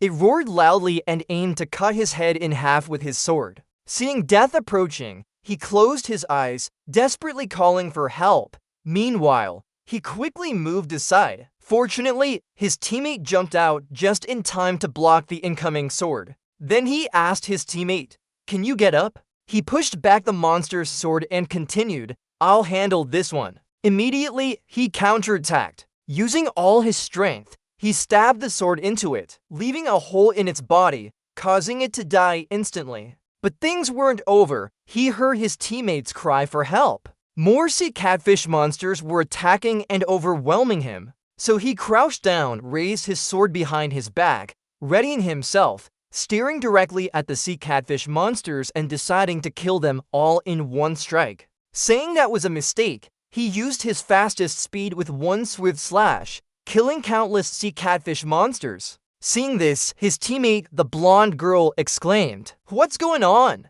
Why are so many monster corpses lying around? The other guy asked. Number 1117 killed them all by himself. Thanks to him, we passed the test. But their joy was short-lived as a red vial appeared above the monsters' heads, forming a round energy shield. Seeing his growing strength made him jealous and angry, his eyes turning red with rage. So he decided to use a red-colored potion. He shook it in his hand, then poured it directly into the mouth of one of the dead sea catfish monsters. Instantly, the monster revived, its body filled with terrifying blood-like rays. It attacked him, and a red warning appeared, alerting him to danger. A strong desire for killing was detected. So when he looked around, he saw another monster. He raised his sword to block the attack. However, because that sea catfish monster had been enhanced by the red potion, it easily knocked him away. While he struggled, his teammates shouted, "Damn it, one of them is still alive." Those sounds caught its attention. It turned to look at their direction with its blood-red eyes. It changed course and charged towards them. In an instant, it grabbed the blonde girl who had spoken earlier and forcefully slammed her head into the ground. The others were quickly subdued by the only revived sea catfish monster. They didn't fare any better as they were also attacked. It looked at them with its blood-red eyes filled with a desire to kill. The whole thing happened too fast for him to react. No! As you're worried about your teammates, a voice suddenly rings above your head. Everyone except number 1117 failed their test. You look up and see Dung Ace, the guy who stopped you at all costs, laughing and lifting his sunglasses to talk to you. You can't get any points without teammates. Do you still want to continue? You curse him silently. This round F * King Dung Ace. He smirks and continues, "I told you to play at your level." You tremble with suppressed anger as you look at the dead teammates. I know this is wrong, thinking about how he's doing all of this just to make me fail. So you secretly decide to fight back. He sits high up, leaning against a pillar and calls out to you as you walk by. "Where are you going? Aren't you going to give up?" Not seeing your response, he starts goading you. Without teammates, it's useless anyway. You yell at him, "Shut up." Then you activate your divine power and focus all of it on your entire body. I'm sure about that. In just a second, you chop off each part of the resurrected shark monster, becoming an excellent hunter without any issues. But this isn't what you're aiming for. You retrieve your sword. Immediately, you eliminate all the remaining shark monsters from other contestants in this area with the goal to save as many people as possible. I'll take care of them all. The tip of the sword touches the ground, marking the end of your purification process. I'll take care of them all. With both hands on the hilt,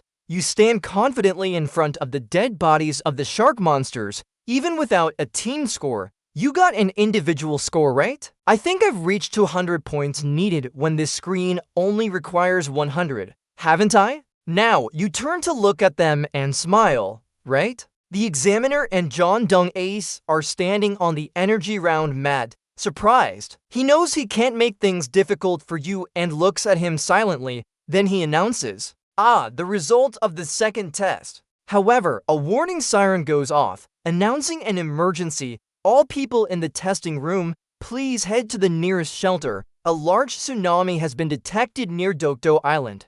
It's coming this way. Hearing the announcement, everyone in the arena, including the examiner and the rich Dung Ace, panic. The warning siren rings. People quickly leave the area. You look up at your feet as water starts flooding through the round holes. If you don't understand, I need to know what's happening. You sit down with a crouching posture, preparing to jump. The blonde-haired guy standing next to the magic circle is surprised by your action. Step back and almost stumble, exclaiming, "What's going on?" Dung Ace jumps in surprise, sitting down heavily and shouting to stop you. "Hey, what are you doing?" "Danger!" You jump out through the round exit above your head, surprisingly turning around to see where you just flew from. The waves come rushing in, so strong they break through the sturdy walls nearby. Your eyes widen as you realize, on top of everything else, sweat is pouring down his face. Is that a tsunami? In your mind, if nothing is done to stop it,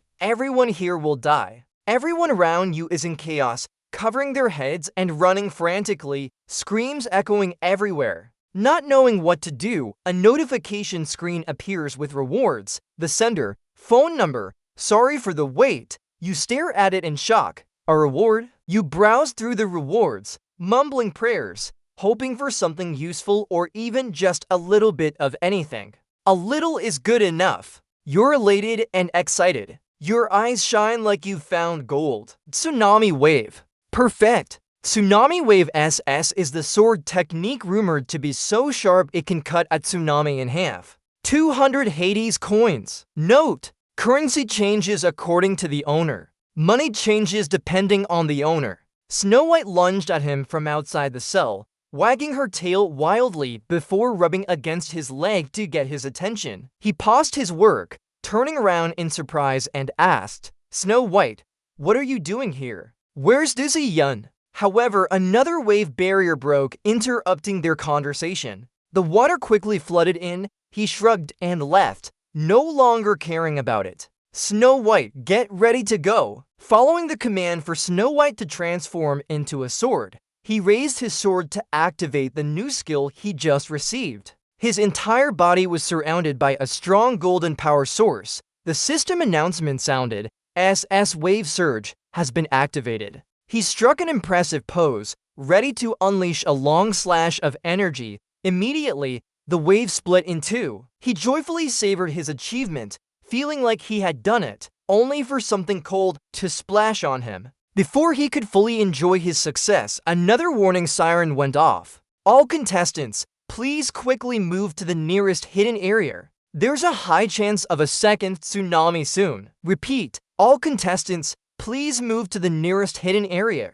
These warnings kept echoing in his head, making him anxious. Sweat poured down his face. What's going on? Why like this? Can I stop it again? The sky turned clear and blue as the waves below danced gracefully to nature's music. He and Snow White watched the poetic scene, but their hearts were restless. Is this a calm before the storm? Suddenly, an announcement broke his thoughts. The screen appeared with an urgent recruitment notice. Employer Poseidon, need to recruit a team for underwater palace repairs due to cracks in the shield allowing tsunamis into the human world. Please apply. He immediately fell into thought. Tsunamis keep appearing in the human world, right? So all this is from the divine realm, huh? The screen changed. Repair announcement, urgent recruitment. No one has applied yet. It's urgent. He pondered. With an urgent recruitment, if they don't fix it, tsunamis won't stop for a long time. I've retrieved the stolen items from that person. Persephone always tries to escape whenever she gets the chance. She's such a troublesome deity. He picked up an abandoned coat, tore off his current one, and put on the new one. As he reached for the coat, he pressed the accept button, sighing, "Oh my, who knew? To live you have to go." After a while, he moved to a grand underwater palace, intricately decorated. Fish swam around, and seaweed was used as decoration. As he focused on the stone statue in front of him, a man's voice from behind shouted, "Who's there?" He jumped and turned to see the other person's face change completely upon seeing him. The white teeth gleaming like milk smiled broadly, raising a thumb in approval. "Is that Hephaestus?" The god of craftsmanship Zenheb-Hedish had honey-colored skin, a robust build, and muscular body. He approached, patting his head affectionately as if they were familiar. "I knew you'd be here." He felt uncomfortable being patted like a child and tried to endure it. The man pointed at Snow White sitting on his shoulder and sighed. "Has the moon lake grown so big?" She turned away, not paying attention, clearly displeased. Seeing her ignore him, he sulked off in another direction, silently crying. "Even now, she still doesn't like me." His expression looked as if he was about to die. He hesitantly explained, "It's just that it's shy." Looking at Snow White's fake sleeping face made him wonder too. What now? Does she like Ducey Yun a lot? You switch to a different topic. Why are you here then? He hears his name mentioned and turns around, wiping away tears and snot from his face, immediately straightening up with an arrogant expression. One hand clenched high in the air, looking very smug. What a stupid question. How can you fix something without time? You came just in time. We're short on manpower. He turns to another direction and explains the current situation seriously. Now I'll talk about the current situation before we start working. He gestures for him to listen. Look this way. Both of them turn their gaze towards the same direction. This place is cracked, allowing water to flood into the mortal world. For us, it's just water, but for humans, it's a great flood. You look at the crack in front of you and wonder, why did that barrier get damaged? He turns his head to another direction and answers, "Oh, this is what happened. Do you see that? That complex gate. Closing it here means it appears somewhere else." You follow the direction he just pointed out, feeling confused and puzzled. How can that be? Aren't gates created by gods? They look like dungeons, so we're sure they were made by gods. What are these gates? Suddenly, Snow White, who was pretending to sleep, wakes up at some point. It seems like it discovered something. It pushes you awake. You don't understand what it's trying to imply. If you're uncomfortable, just yell. Why are you acting so strange? At this moment, you also realize what it wants to remind you of. What is it? The area around the gate. Something unusual seems to be appearing. It asks HCAU to quickly create a tornado to attack you. You step back and raise your hand to shield yourself. While you complain, "Mom, this damn heavenly realm. Why does everything happen at once? I'll deal with it. Hold on to something." Being sucked in means death. Before you can protest, Snow White is already being pulled inside. You turn around and scream, "Snow White!" to prevent it from getting sucked in. He immediately uses his power to create a magical fire circle. From within, an arm appears connecting with him. Hephaestus throws a punch, and the giant arm rushes towards the gate. He's using all his strength to control the giant arm, creating a fiery space beneath the gate while cursing nonstop. Damn it! You see this scene in awe of the god's power. Good heavens! A truly high-ranking god is at an entirely different level. You are shocked to see black smoke enveloping the space he just created, and a sharp arm emerges from it. Then hundreds or thousands of merpeople monsters jump out, their faces terrifying, making you freeze for a few seconds. Even the God's Gate has monster waves. He curses angrily, "Damn it," then snaps his fingers and a long sword appears. He shouted at you, "Grab your sword, while I'll block the gate. Let those monsters deal with you." You took the sword and complained, "I thought this was just a repair job. Why am I always so unlucky?" With great enthusiasm, you charged forward, shouting, "I really need more bonus for this." You eagerly chopped down one monster after another, counting as you went. 1. System notification. Intuition ability activated. You sensed it and noticed a monster attacking from behind. It threw a punch that created a cloud of dust. But for you, it was slow enough to dodge easily. Yet this raised doubts in your mind. No way! I used divine power to hit it. And yet, it still took damage? It slowly approached with a fierce expression. The ground seemed to crack as it moved. It charged towards you menacingly. Those disgusting monsters from Olympus will turn your bodies into pieces. You noticed something strange, but couldn't figure out what it was. You exclaimed in surprise, "What is this? It can talk! There's something wrong with this guy." Aren't the monsters from the gates always on the weaker side? You saw for sharp fangs protruding from its mouth. Saliva dripped down. Its eyes were just white. You tightly gripped your sword, preparing to defend. Seeing the monsters in front with various postures, you were shocked and unsure of how dangerous this was for you. Suddenly, a series of footsteps behind made you turn around. A group of fishmen identical to the ones before rushed towards you from the gate. You were scared, but then they passed by you, attacking the monsters coming out from the gate.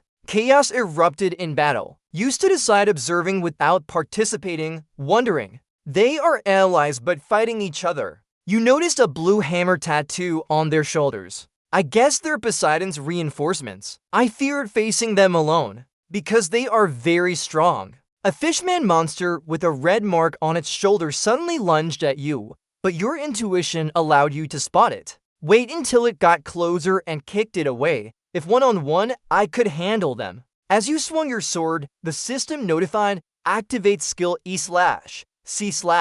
You used the straight C/ and chopped its head, but it blocked the attack. Surprised, you gritted your teeth and focused on the next strike. It wasn't by chance that he blocked my first attack. Even with divine power, all I can do is make him bleed. You kept attacking but saw no effect. You had to admit they were tough, Now it was its turn to counterattack, and the fishman spoke.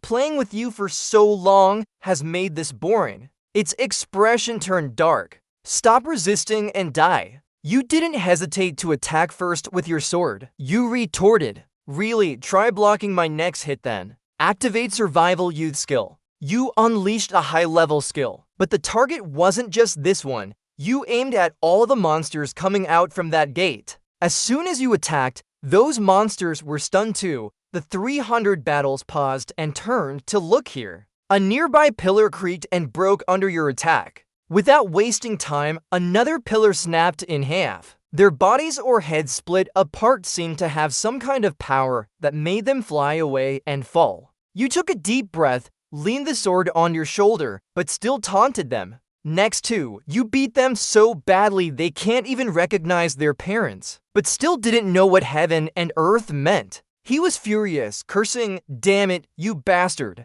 They all roared in unison, ready to kill him. He paid no mind, activating his divine power. He responded with enthusiasm, feeling relaxed. My move is coming now. Just when he was excited, the system warning sounded again. The alert said there weren't enough skill points for SS survival. His smile faded instantly. What? Right when things were going well, the system ruined his moment. He angrily shouted back. Hey, everything was going smoothly. They had rushed close to him. Die! But now wasn't the time for that anymore. His eyes almost popped out of their sockets, desperately begging for mercy in despair. Hold on! I surrender! I surrender! But they didn't really care about dealing with him. A bullet came from nowhere, hitting its arm. It glared at the one who dared to ruin their good time. Growling, it retreated, a shower of bullets flying towards them, while he hurriedly fled underground. Duovitz just arrived, holding a gun and glaring at them. You think you're dealing with anyone? He turned around to see who saved him, happy to have his life back. He was smoking a cigar, his face black as night, flicking the grenade towards them. The best fish is fried. The grenade exploded instantly, shaking the ground, and he gasped in shock.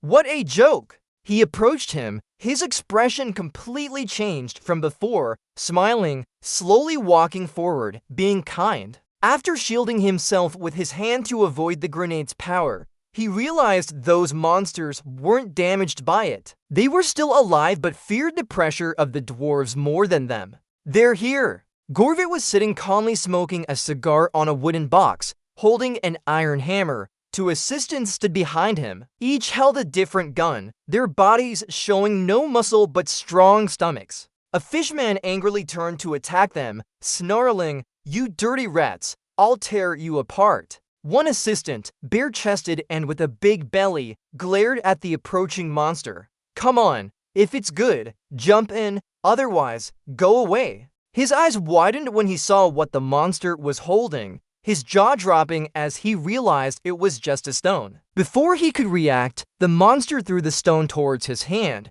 which held the gun. He caught the gun with his free hand, swearing loudly, "Damn." He aimed back, but before he could shoot, the monster jumped and kicked him, sending him flying. A loud scream echoed. The others were shocked too, turning to see their comrade defeated so quickly. Duovitz looked up in despair, shouting, "Black luck." Without giving him time to regret, he grabbed his hammer and rushed towards the monster, standing still in surprise. His eyes widened as he used the dwarf hammer skill, knocking down the monster with one strike. He was equally amazed, marveling at it. Damn those dwarves. They are really incredibly strong. Just one hit and the monster seemed to sink into the ground. It created a big hole. Looking back when he fell into Stig River, he had unknowingly used that skill. Could it be his own? He checked the system, finding detailed information on Dwarf Hammer. Skill points 5, a dwarf hammering technique.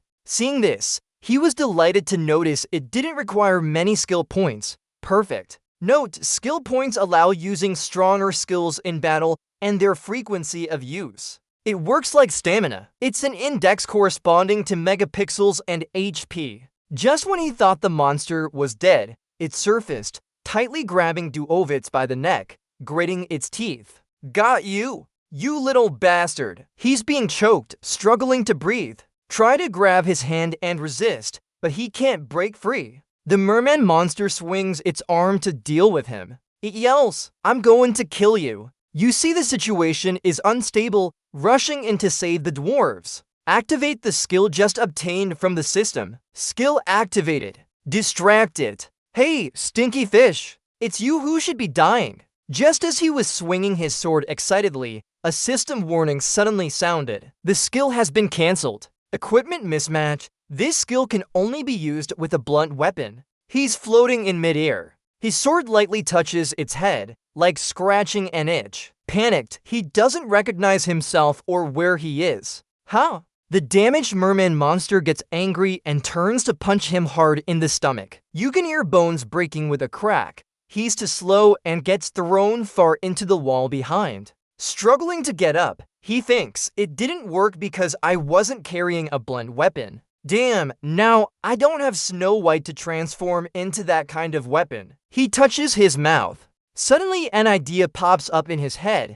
Looking at his arm, wait, then looking back at it, he considers it as a crude weapon too, isn't it? If my combat skill is SSS, can I use the dwarf hammer skill just with bare hands? While lost in thought, Duovitz was already beaten up, gritting his teeth to resist his injured body. F***CK, no time for hesitation, I'll believe in my combat skills. He rushes like a gust of wind, but is noticed by the clever monster. Using bare hands, he punches it and gets grabbed with a look of contempt, daring to challenge. Seizing the opportunity, he activates the dwarf hammer skill, knocking the merman monster out cold. After dealing with one, the system screen shows an SSRANK notification. His combat skill has been activated, and the dwarf hammer B has upgraded to A. He stares at his fist, beaming with joy. Awesome! Snow White rushes over too. He checks her all over, worriedly asking, "Snow White, is my Snow White hurt anywhere?" She smiles and shakes her head in response. Holding up both fists, now equipped with golden gloves, he commands, "Now, I rely on you, Snow White." He rushes to punch the nearby merman monster's face, then spins around and kicks its chest, sending it flying towards its allies. However, as they just help their ally, he again punches them all at once. Not giving them any rest time, they are sent flying high into the air, screaming in pain. Looking at them lying there, he shakes his wrist and thinks, HMPH, seems like I can handle these guys now. Meanwhile, by the gate, dark black energy continues to increase. Hephaestus is struggling to stop it in shock. Why did the power surge suddenly? Everyone hold on tight. The suction force makes the sea waves more turbulent. Just as he approaches, he asks about the situation. What's happening here? He is nearly exhausted. Sweat pours down his face. Quickly explaining, the gate, I can't control it anymore. The whirlwinds are exploding with suction power, pulling people nearby into the center. Even the merman couldn't escape their fate of being sucked in. Continuous cries of despair increase. Ah! Save me! He dodged by raising his hand to avoid the dust from the tornado. He narrowed his eyes and asked curiously, if this destructive force keeps going, we'll all be sucked into it. His eyes widened in shock as he shouted when Hephaestus was also sucked in. Hephaestus! Hephaestus! He could only helplessly watch his companion being pulled inside, even Hephaestus included. What do we do now? The system kept alerting about a powerful aura and other warnings as it detected something dangerous emerging from the sky gate. Not long after, that dark aura descended to the ground and formed into a man holding a crowbar. He slowly opened his eyes, looking at me with a commanding voice. Are you lying to my subordinate? His eyes turned red as he bared his teeth like a dog, revealing a sinister smile. The man standing confidently far away was greeted by the merman soldiers, who cheered and danced in excitement. Lord Poseidon! Lord Poseidon has stopped the water vortex. He seemed stunned as he stood there like a statue, not believing what he heard. Are you serious? It's really Poseidon. He quickly tied up one of the merman soldiers to ask clearly. Hold on! Even though the merman confirmed it, something felt off. Looking at the dark man, emitting a sense of death, a feeling of anger. He really is Poseidon. The other merman was also confused, only realizing now. It seemed like that day was strange. I agree with that view too. He looked closely and noticed some differences. Who is he? He carefully observed the man again, evaluating him. The feeling of unease and threatening tattoos reminded him of the ones on the merman from the Sky Gate. Moreover, his intuition was screaming. He tightened his fists in alertness. He's very dangerous. He remembered how he had threatened him when he first arrived, daring to attack my subordinate. He is using the crowbar to focus water and create a massive water ball. At this moment, he noticed something odd about that man, but the one who dodged and shouted at his soldiers. He's about to make a move. Be careful. He is skilled in controlling water. From the water ball, countless beams of light shot out with incredible speed, severing the heads of merman soldiers instantly. He lay on the ground, gritting his teeth, struggling to dodge the attacks from him. Blood was everywhere around them. The smell of blood made it hard for humans to breathe. Standing confidently with hair flying, he covered his face, shaking his arm as if crying. Filthy trash, but behind that mask, he was actually smiling sinisterly. He hid in a corner and observed the situation. His intuition told him this man couldn't be defeated. Suddenly their eyes met. His gaze turned malicious, baring his teeth with a hint of filth remaining. He pointed the crowbar at me, emitting immense power towards me. I realized he had noticed me and didn't need to hide anymore. Standing up quickly, he ran away from the attacks. Damn it, he saw me. Don't worry, just use wind barrier. Thinking fast, he focused his divine energy on his legs and activated the wind barrier. Praying silently, he tried to run as fast as possible. He crouched low and ran away. However, in a flash, he stood behind me, leaning close with his sinister face threatening. Do you think you can escape? Go to hell, trash from Olympus. He pointed the crowbar right at my face, just a few millimeters away from impaling me immediately. He closed his eyes and thought to himself, no, damn it, thinking he was about to bite the dust. He shut his eyes tight for death, but nothing happened. Suddenly, a loud explosion echoed as he opened his eyes wide in surprise, seeing him knock out another direction, causing the wall behind him to collapse and forming a large pool. The real Poseidon appeared, saying something cryptic. HMPH, Neptune, fake thing, kneel down. He looked up at the person standing before him, days after narrowly escaping death.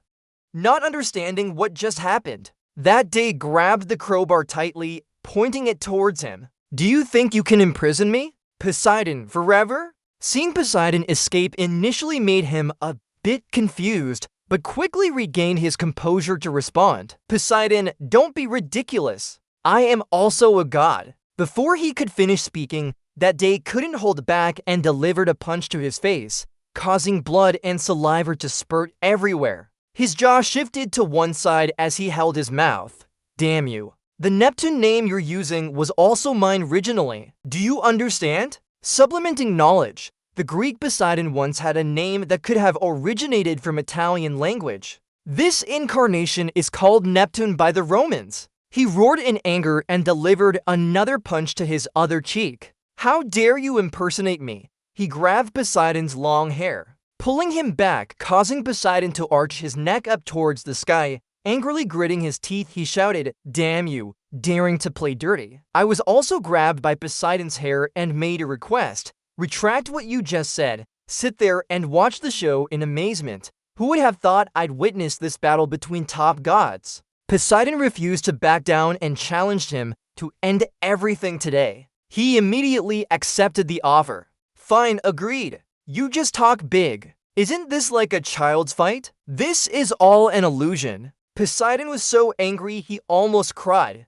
He cursed angrily. Damn you! I must destroy you at any cost today. Me too! He grinned in response. You only talk big. Isn't this your 78th defeat? Mention that humiliation. Smiling smugly, that's why I hired a powerful god today. Above their heads, a black vortex appeared. Just in time, he spoke up. You look at the scene where they're still holding each other's hair. neither willing to let go. Hephaestus opened the gate with his hands and stepped out. Those monsters used this dirty tactic. Seeing him step out, you thought, Hephaestus, right, if he's here. Suddenly, his eyes bulged, spat blood, fell to the ground, shouting, "Do you think just that can defeat my body? I have completely annihilated them. It hurts most when fighting after a long time." You saw him grimace and frown in thought, wondering if he could do it. He was severely injured but still tried to instruct him.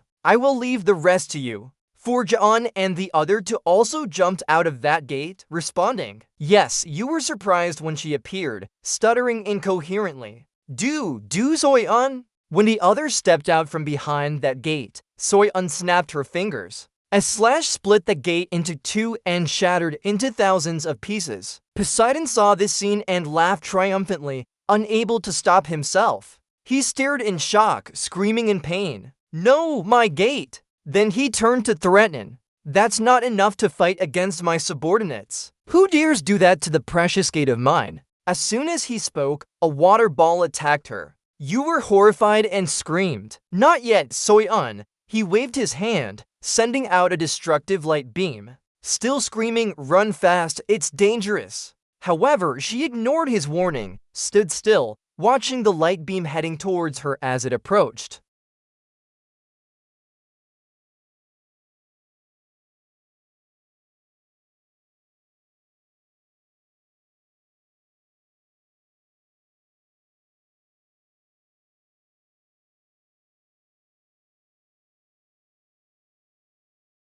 Impossible! They were defeated instantly. But which monster did Soyeon want to kill anyway? Poseidon didn't know where he had been all this time and only appeared now. If you look like you've already said it all, I'm in a bad mood, so don't bother me. Neptune! Finally, he caught her. You have no confidence at all. What can I do to him? I can't. You keep denying your own abilities and backing away. Without paying attention, you tripped over a stone that made noise and alerted him. He had completely turned dark, glaring at her with disdainful eyes, the god of lowly beings. You destroyed my body before, now I'll tear you apart. Saying this, he seemed about to explode, furrowed his brow, opened his mouth and roared, creating a purple water ball that radiated immense power. Standing there motionless without any thought of running away, waiting for death to come. Seeing him push you aside as if trying to surrender, Soyeon rushed forward. Why are you standing there doing nothing? His image still lingered in your eyes, making you gasp in surprise. Huh? Soyeon was completely naked and drenched, fell down unconscious on the ground, indifferent to his appearance, walking over and stepping on her like an ant. His face became sinister, truly foolish. If you had run away, you would have lived. Do you think there would be any miracle if you saved that beetle? The beetle he mentioned was Damduke, who was pushed aside by her and weakly called out, "Soyeon, why?" She woke up, struggling to crawl towards him with her painful body, her voice weak but determined. But before they could catch their breath, he stepped hard on her shoulder, causing her pain and trembling all over. That guy is better than you think. In the end, you will die in the hands of the god you despise. You didn't expect her to value you so much. Quickly, despite the pain that felt like it was killing him, her eyes shone with confidence as she smiled and encouraged him. "You damn Duke, you can do it. I believe in you." The system screen showed that his intention was entirely good. Memories long buried in his mind suddenly flooded back. The lonely days when he was isolated by friends, no one to play with, only enduring alone, feeling powerless. Your future is decided from the moment you are born. Those born with special talents live among them, but I have a completely different life. On that lonely way home from school, her mother stood at the end of the alleyway, smiling and waving to welcome me back home. But there was still one person, my mother, the only one who believed in me. She said that talent isn't everything, thanks to her encouragement. So I tried my best not to fall behind. And then came the day when I was burdened with my uncle's debt and the only one who trusted me. When I was about to enlist, my mother came to see her, knelt down and cried, begging for forgiveness. "Mother, I'm sorry. Because of my mistake, You have no talents at all." I realized those words were just to soothe her guilt. The feelings I had back then weren't anger or sadness, but a sense of relief. Is this better? So I've given up now. No one trusts me anymore, so there's no one disappointed in me either. That phrase, all the hard work for nothing, and then making myself suffer even more. I ran away once before. Back then, I had nothing, but I managed to escape those chains of pain from my past and step into this world. You were given a power you never dared to dream about. Here, you meet companions who always trust in you during tough times. It's different now. People have started to believe in me. I have an opportunity. The announcement echoed. Blessings are enveloping your body. You took the potion Soyul gave you earlier, drank it without hesitation. The system announced again. Your strength is rapidly increasing inside you. You threw the empty bottle to the ground, full of vitality, and regained your confident stance. She is truly strange. You've decided this time, I won't run away anymore. You rushed like a gust of wind to her side, lifting her and placing her in a safe spot. Rest now. I'll be back soon. He was quite surprised not to have noticed you slip by him, jumping from behind to ambush him. But who are you? Instantly realized it. Summon his sword. Snow White turned around, pointing the sword at him. Just a little more and he'll get hit in the eye. He quickly ducked back. The sword brushed past his face. You feel your body brimming with power. This is my chance. Both of them lunged at each other, exchanging blows. Neither willing to yield, both thought they could defeat the other. One explosion after another. Seeing his fearless demeanor made him boil with anger. But don't get carried away. Don't be proud just because you've gained a little strength. The hammer in his hand flew towards, knocking back your sword. You widened your eyes, gritted your teeth, realizing something. I have indeed grown stronger, but the power imbalance still exists. Damn it! But I can't be pushed back. Thinking of Jian, who is injured and waiting to be treated. You raised your fist, using divine strength to punch straight into his mouth. How could he have expected you to be so bold, leaving his teeth and lips bleeding? You unleashed all the pent-up anger, seizing this opportunity. Faster still, you pummeled him relentlessly, giving him no chance to counterattack. Blood spattered from his body like rain. Your eyes filled with hatred. Each thud continued non-stop. Don't give him a breath. You're trying to hold him off until Snow White returns. He was hit so hard that his eyes were blinded, screaming in pain. Suddenly, he raised his head towards the sky, preparing for a counterattack. His eyes glinted with murderous intent. From his mouth, a ball of fire spewed out. You stopped and stepped on him before retreating. He focused his strength in his hand, shouting at you. This time, I will kill you. You were slightly frightened by how quickly he could recover. Just then, Snow White returned. A powerful explosion occurred. The dust was blown away by its force. But luckily, Snow White created a shield to protect you. You regained your strength and saw his giant arm and hammer appearing in his hand. He looked at you disdainfully. Do you think locking me like this will work? Poseidon suddenly roared as the sea monster attacked. A huge blue-green dragon appeared immediately. Its face was terrifying. It rushed towards Neptune, opening its mouth wide to swallow him whole, spewing white foam. He was sure he finally dealt with him, but from the foam gradually dissipated, revealing him looking like a grilled fish, broken and furious. Same old trick. He created a blinding ball of light, his tone impatient. Alright, I'll end everything now. Create a violent whirlwind, a white haze obscuring everyone's vision. You in the foam confidently replied, I won't let anyone end anything here. Looking at the notification window, focusing all your divine power into chopping waves, you raised your sword to counterattack. Kindness isn't something that allows people to prove themselves, but even a fool can understand being disrespected for life. This is the first time I've received genuine trust. I can't let her down now. While you were fighting him, she was unconscious and woke up. As you raised your sword, the blinding light from the blade cut through him into halves. The system cheered. Congratulations! You've defeated the forgotten god Neptune. A nameless female deity smiled at your victory. You have completed the evolution conditions with your final strike. Through your final strike, you gain power from the forgotten god Neptune. One after another, notifications appeared. Moon Lake level 0 upgraded to level 1. The lake has leveled up. He stood there, stunned and disbelief, breathing heavily. I did it.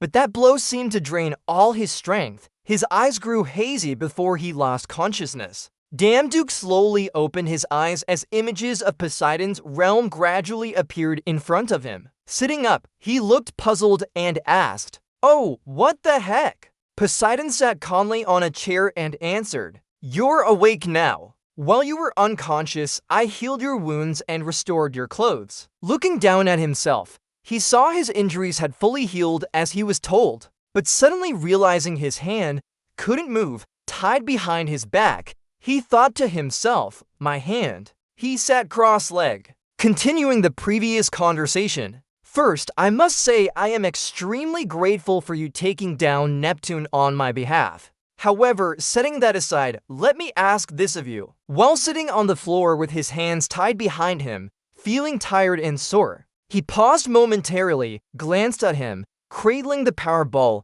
savoring the abundant strength coursing through his body. "Thanks to your defeat, most of Neptune's power returned to me, but a part was lost when you delivered the final blow. Though only a fraction, it is still strong enough to restore order or plunge this world into chaos." The system issued an alert signal. His intuition detected hostile intent from the target. He narrowed his eyes, red with rage, challenging him. "So I ask you, what do you plan to do with that power?" His entire body exuded a dark aura like a hellish demon, confusing the one sitting below. The system provided additional information about him, Poseidon's natural talent, his deep-sea eyes piercing through you. He sensed the malice in those words, shivers running down his spine. It must be Poseidon's deep-sea eyes testing me. Lying to him would definitely not work. Moreover, if he's unhappy with my answer, he might kill me right here. After careful consideration, he explained, "From the start, I aimed for Neptune not because of his power. But if you allow it, I will strive to become a god everyone acknowledges." He was taken aback by his answer. If you repeat that, everyone would acknowledge it, he thought. It felt like looking at himself from the past, like observing a newborn god in his youth. He smiled, quite straightforward and honest. "That complex gate was destroyed, and we met another wise god. There's no reason not to celebrate." Excitedly standing up, he ordered his subordinates to prepare a feast. At the feast, the fish folk gathered in groups, chatting merrily. A blue-haired god held a glass of wine and laughed, addressing the former name. The white-haired goddess raised her glass to taste it. Guards were also present around them. He was released to search for someone. Suddenly spotting his target, he approached Soyeon. She stood alone, arms crossed, observing the lively feast. Approaching and speaking, "Here you are. We need to talk." She turned her head but didn't respond. He didn't give up.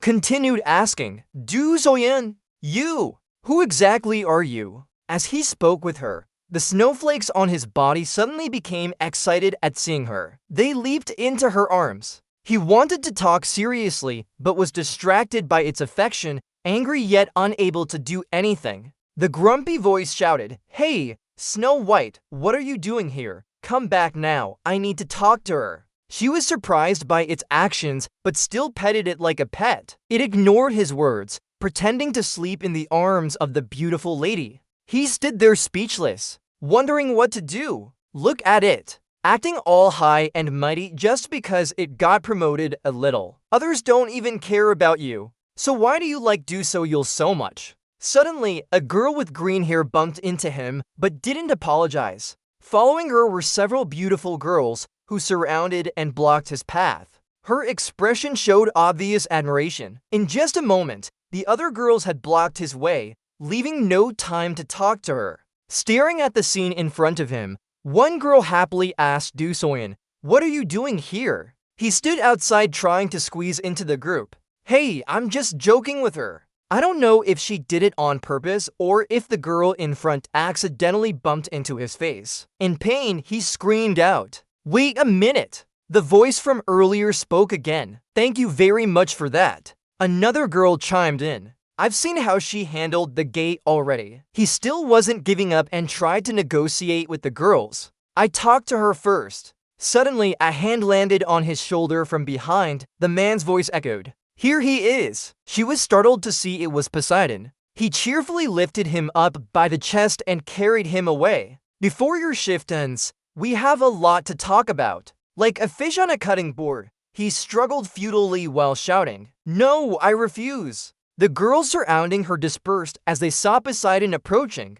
Only she was left alone. But she didn't come to console him. Instead, she stood there, indifferent, watching him being carried away. He began to squirm. That guy is his sweetheart. I like that. Do you want to work under me? She mouthed the words to him. This time, they met earlier than planned, but in this life. Let's succeed together. He was carried away and disappeared with a commotion. She opened her system, which provided comprehensive information about her. Jusorian, human, intermediate divine profession, symbol, god of reincarnation, god of rebirth, 1869 reincarnation, heaven permeating divine power 376,500 martial arts SS, mercantile SS, aeronautics SS, canine SS, benevolence SS, cooking SS, architecture SS, ultimate skill peony sword technique SS,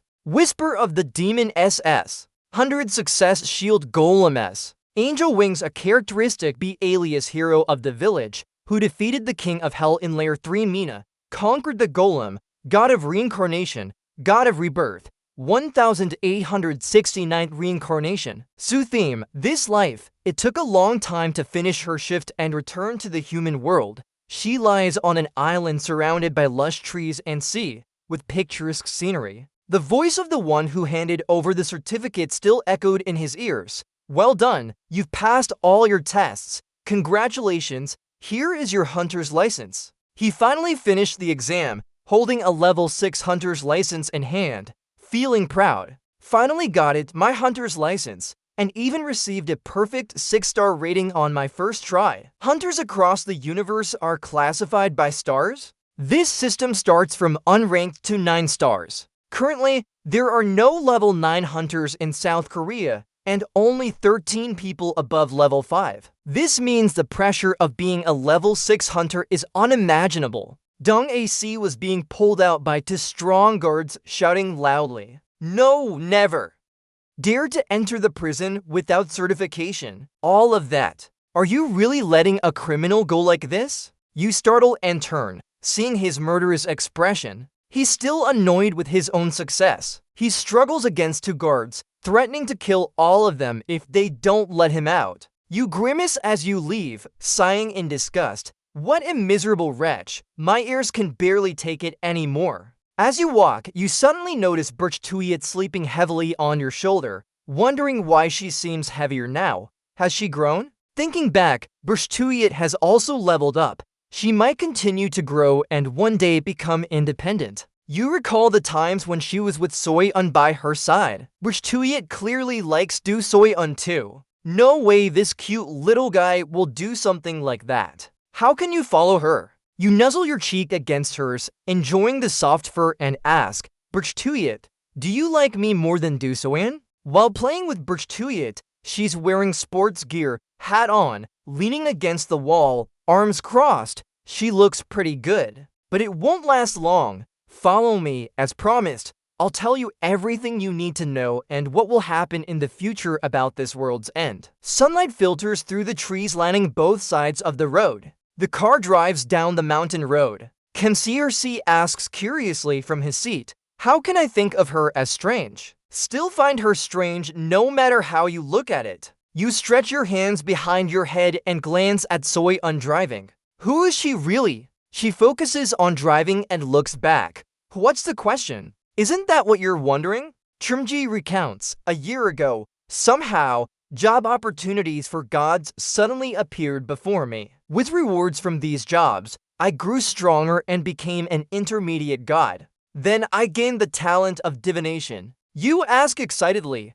divination? She nods in agreement. Yes, divination, though I don't know everything. but I saw a terrifying future where God's wars will soon erupt. Sometimes the names of gods differ based on different mythologies, like Jid and Jupiter, Poseidon and Neptune, Eros and Cupid. You remain silent, listening intently without missing a word. People often think those names refer to the same god, but they are different gods with different names, unlike those worshipped by humans. Forgotten gods will return to reclaim their names. She pauses and continues. Through these gates, they use them to enhance their power. A gate is like a place where ancient gods used to develop their strength. After the ancient gods regain all of their energy in the gate, they will once again clash with today's gods to reclaim their names and ultimately bring about Ragnarok. Hearing this, it feels like a thunderclap. You can't help but be amazed. Wait,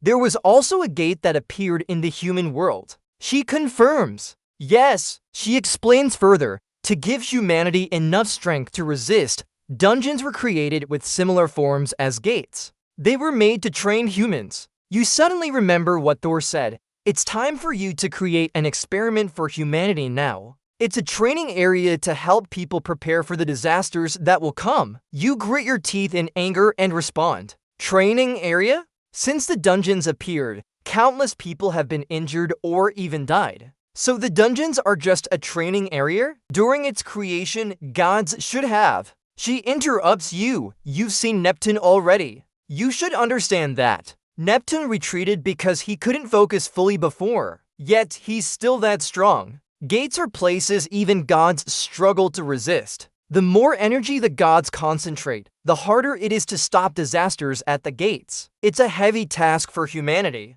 For the gods preparing for the end of the world, their challenges are no less severe. She hesitated for a moment, but continued anyway, so if Ragnarok happens, no god will step up to protect humanity. Clearly, humans are still unaware of this. They simply think the appearance of the portal is just another normal accident like a car crash. She is focused on driving while formulating a hypothesis. If something like Neptune suddenly appeared, the entire area around the city will be destroyed instantly. You seem to have understood, thinking, that's how it is. All the pieces are finally connected now. The appearance of the dungeons, skills and abilities similar to those of gods, and items dropped after defeating monsters, it's like a game. All this is the final gift from the gods to humanity. Just thinking about it made you so angry that you clenched your fists and gritted your teeth. Damn it. Humans still have to struggle for survival on their own.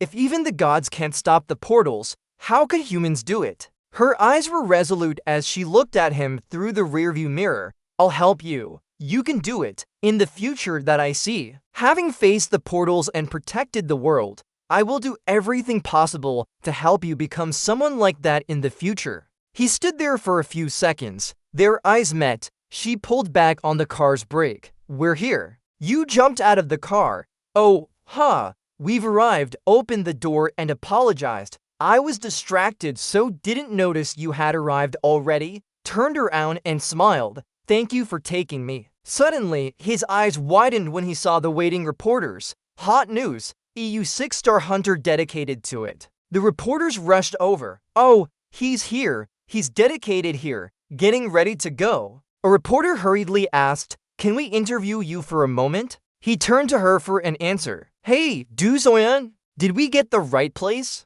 I think you brought me to the wrong place. You're too angry. Hey, didn't you say you would help me? System notification. Your reputation is increasing. Your vitality is increasing. As he was surrounded by reporters, she drove away in her wheelchair, leaving him alone. He shouted after her, come back EU Du Soy. A month later on the TV news, everyone watched. That's EU dedicated 6-star hunter who completed 3 dungeons in just a month, and this time too. He finished without any casualties. For someone who has completed the most dungeons this month, he had accumulated items worth millions of dollars. He turned off the TV, laughed at himself. Being famous isn't always good. This is a good way to increase my divine power. But even without anything happening, those reporters still follow me because I'm a 6-star hunter. He slumped on the sofa and sighed. Suddenly, he sat up. Oh, by the way, Snow White,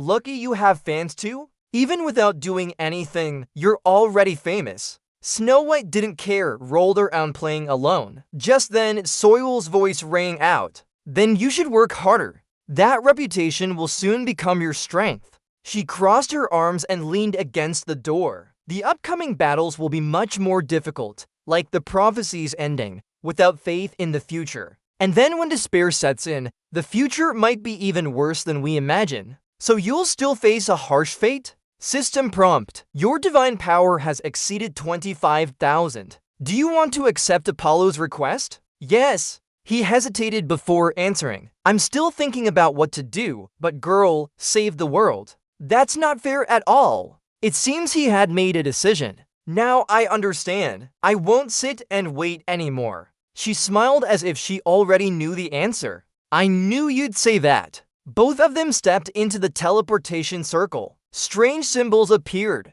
Let's go! To the world where gods hire part-time workers. Apollo snapped his fingers, long hair flying in the wind, standing there with a cool look. Welcome, my little chickens. It's an honor to see you working for me. Apollo here. The system brought dedication to Apollo's world. Looking at the rugged face from that day, he was amazed and shouted out loud, thinking about being able to see the sun right in front of him.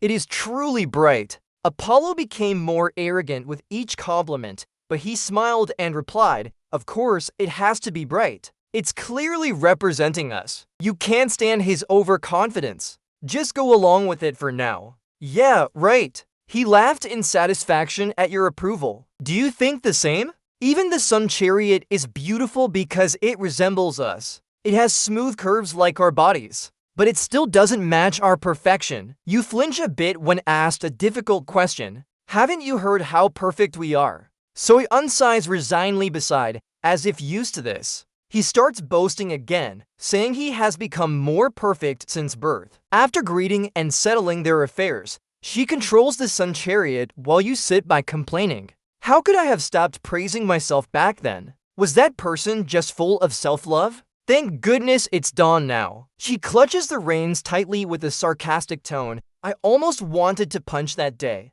In contrast, he seems interested in her response. But isn't that good too? You're confused and ask what he means. What's so funny about it? It's still building the underworld or training dogs. But doing something worthy of a god is better. He looks delighted, calm as if nothing happened. When will I get another chance to pull the sun? It feels like she's stomping on his chest. Nimitus asks, so you don't believe this is the real sun, right? You answer honestly too. Even a child knows that. She explains it's just a fake sun created by Apollo's abilities, flying in circles to match sunrise times. Deep down, he thinks, being honest, I knew that, but damn, because of honesty, crying wouldn't help anyway. But now that she revealed it, it's not as fun anymore. His face twists. Why does he do this? She looks at him and then the sun, then glances at humans admiring the chariot. Because if we do this,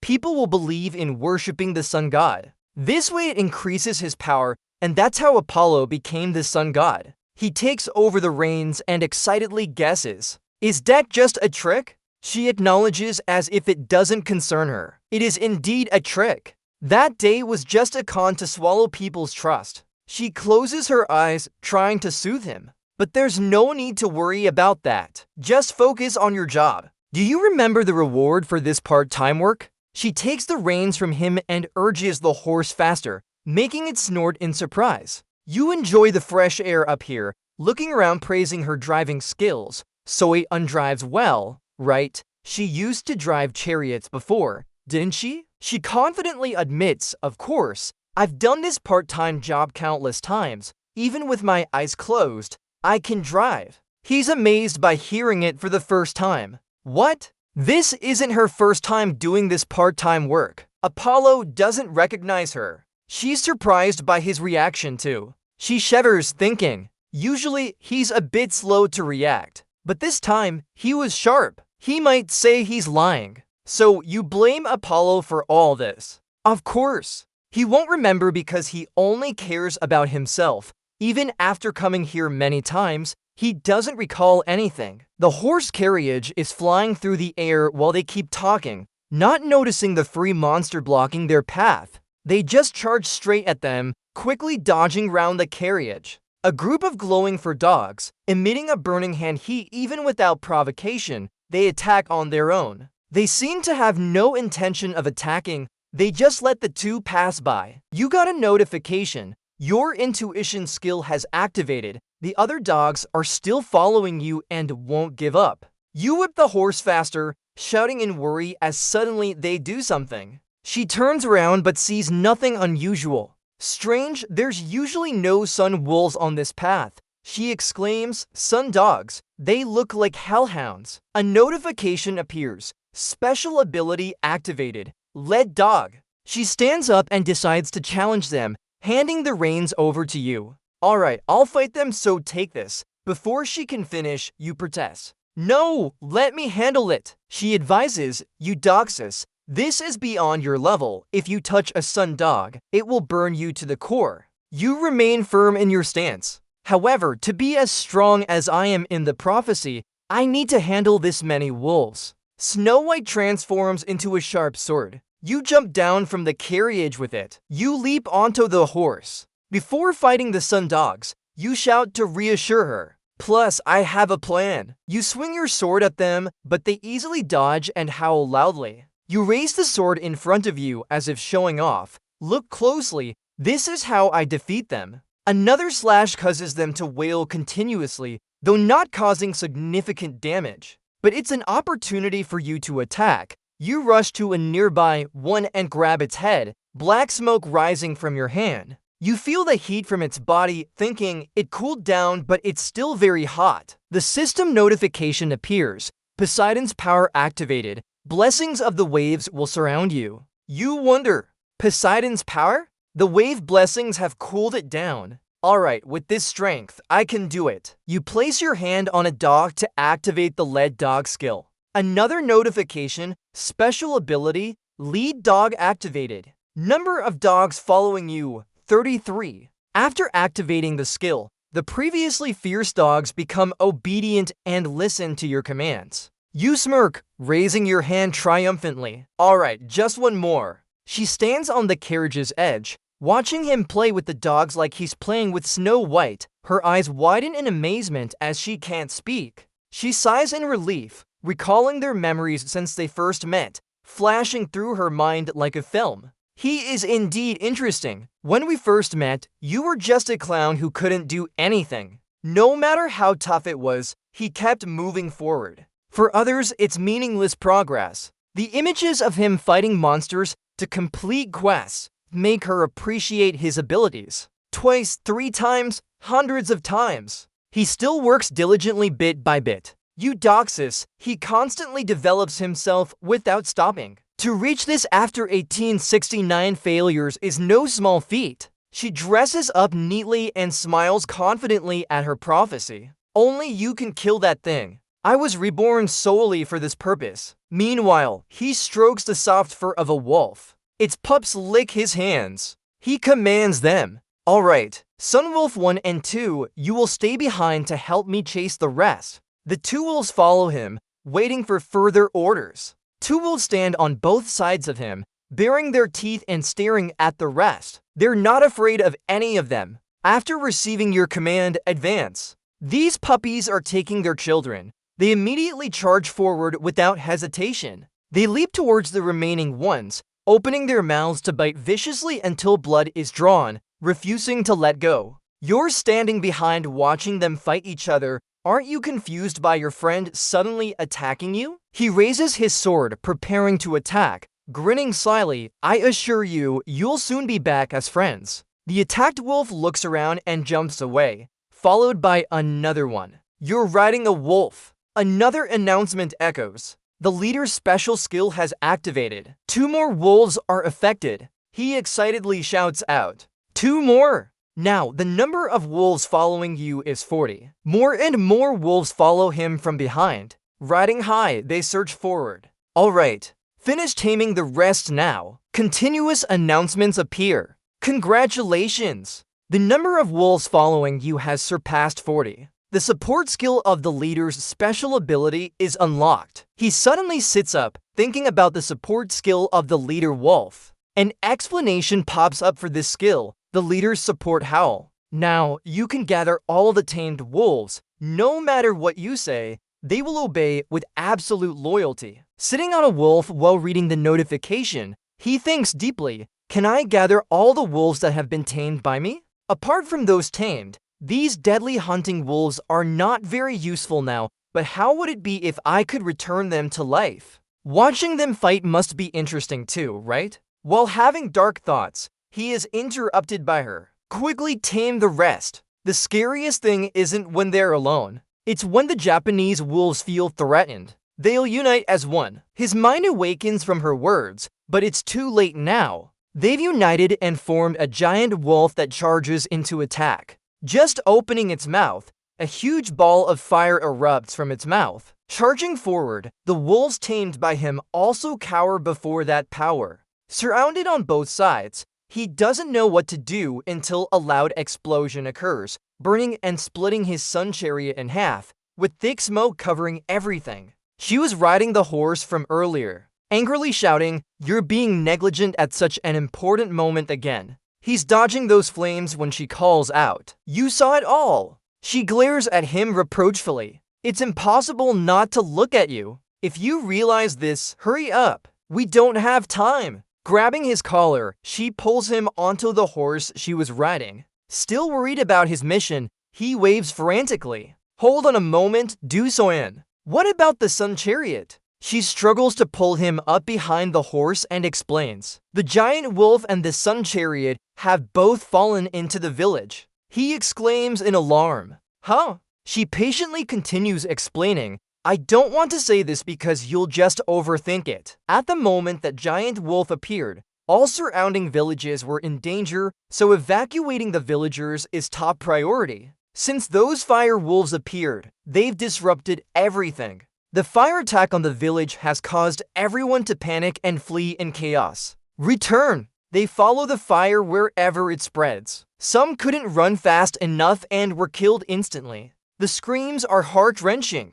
They don't spare anyone. They sweep everywhere. A girl stumbled because she wasn't careful, and he said with his sword, "Run, quickly." Explosions continue non-stop. She stood there for a moment before finding shelter. He charged like a gust of wind, facing it head-on. He jumped to attack but seemed weaker, struggling to stab its belly. It ambushed him with rage, red eyes glowing like blood, mouth wide open like a cave, ready to swallow at any moment. He smiled, thinking he found its weakness. Even if the wolf combined, you still won't be able to eat separately. Its mouth nearly clamped onto him, but he showed no fear. Terrified, she ordered to hold it down with saliva dripping from sharp teeth. Severus raised his sword towards the sky, eyes resolute. It's time to end this. A massive explosion occurred. An old man shielded his eyes and coldly asked a stranger behind him, "Who is he?" He appeared from the sky and easily defeated that monster. She revealed his identity openly. "He's you damn Duke." The old man was stunned by this name, exclaiming, "How?" She repeated it again. "That person. No, the god's name is you damn Duke." The old man watched him from afar. The hero's figure stood proudly with his sword, savoring his achievement. "If you mutter, you damn Duke." She smiled mischievously, her voice envious. "Oh my," he took all 4 words of brilliant glory. "You're happily crossing your arms here." Snow White is playing on his shoulder too. He praised Sephiroth, the wolf he tamed. "Good job. Now you've been very good. So you should take responsibility for the battlefield." It didn't have any objections and cleaned up the mess. Suddenly, he noticed something, clenched his fists, and shouted loudly at them, "Hey, you guys dared to sit around when I wasn't looking," making them jump to their feet. After tidying up, he sat down on nearby grass and complained, "I swear they'll sit again if I don't watch." The old white-haired man approached politely, addressing EU damn Duke. "Truly, we are deeply grateful. On behalf of the village, I wish to gift you this item." He was taken aback by being called a god and knelt in reverence, unsure how to react. He hurriedly told him to stand up. "It's fine. After all, this happened due to our negligence. Please rise, sir. He looked up but didn't get up. No, that's because the divine spirit cared for us. We sincerely thank your kindness towards us. So from now on,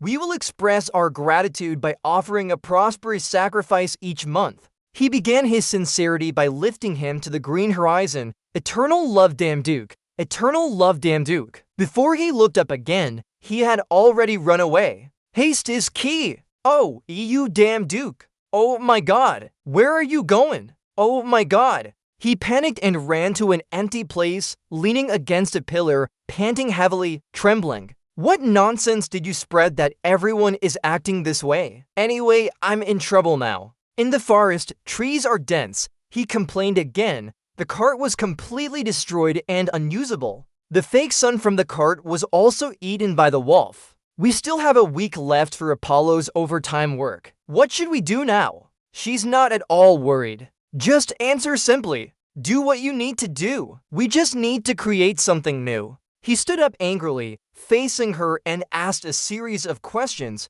like, who are you? I don't even have flowers. She was shorter than him by a head, looked up at him and denied it. Not you, she said, looking away. He's the blacksmith Hephaestus that you know about. The one she mentioned is Hephaestus, the godsmith. Damn Duke and Jian just left the village discussing how to ask Hephaestus for a son. Damn Duke and Jian are close friends, full of energy. Suddenly, Damn Duke asked her, you must have a lot of money, right? Otherwise, you couldn't ask him to make the son, could you? Zhu Yun replied indifferently, money? I don't even have any. Zhu Yun's words made Damn Duke slightly angry. He immediately rebutted her, are you crazy? Even if you're close with Hephaestus, you can't ask him to make the son without paying. Su Yun cut in, just stay quiet and follow me. Damn Duke was irritated by Su Yun's words. Following Su Yun, he shouted, how could he agree to that? I bet Hephaestus would refuse.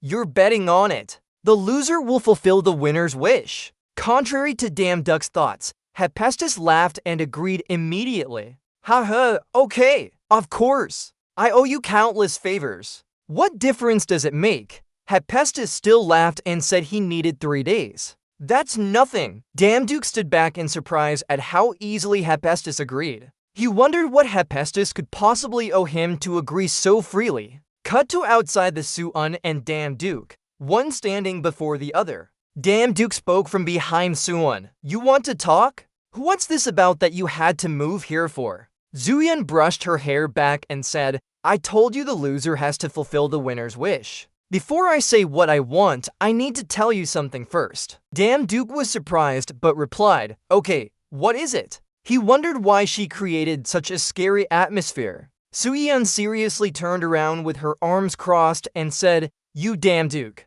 To prevent the prophesied end of the world, the war among gods, you must start collecting priests. Damn Duke repeated her words in surprise. Priests? Su-yun explained to him that when a demigod's divine power exceeds 50,000, they gain the ability to summon priests at any time. This allows them to have priests by their side for combat. Damn Duke doubted and asked, are you joking? He rebutted her, I can't just wander around claiming I'm a god. Not even a real one. Zhu Yun looked serious at him and said, even if that's the case, you still have to do it. You can't stop the war alone. Zhu Yun continued explaining, but he could collect priests from other dimensions. In the prophecy, he would gather 12 priests to stop the war. Damn Duke was a bit confused and touched his head. Wait, I can't handle all that information. Not just 1 or 2, but 12 of them. Damn Duke stood opposite her and asked, what do you mean by other dimensions? The wind carried the sound of Suin's voice with rustling leaves. Now, he can only work part-time on this continent. But if he continues absorbing divine power, he will soon have enough to work in other dimensions as well. Damn Duke thought, other dimensions, working for Greek mythology is already exhausting. Zhu Yun's voice echoed, but the scene changed to a classroom with a white-haired boy. She comforted him because she knew he was worried.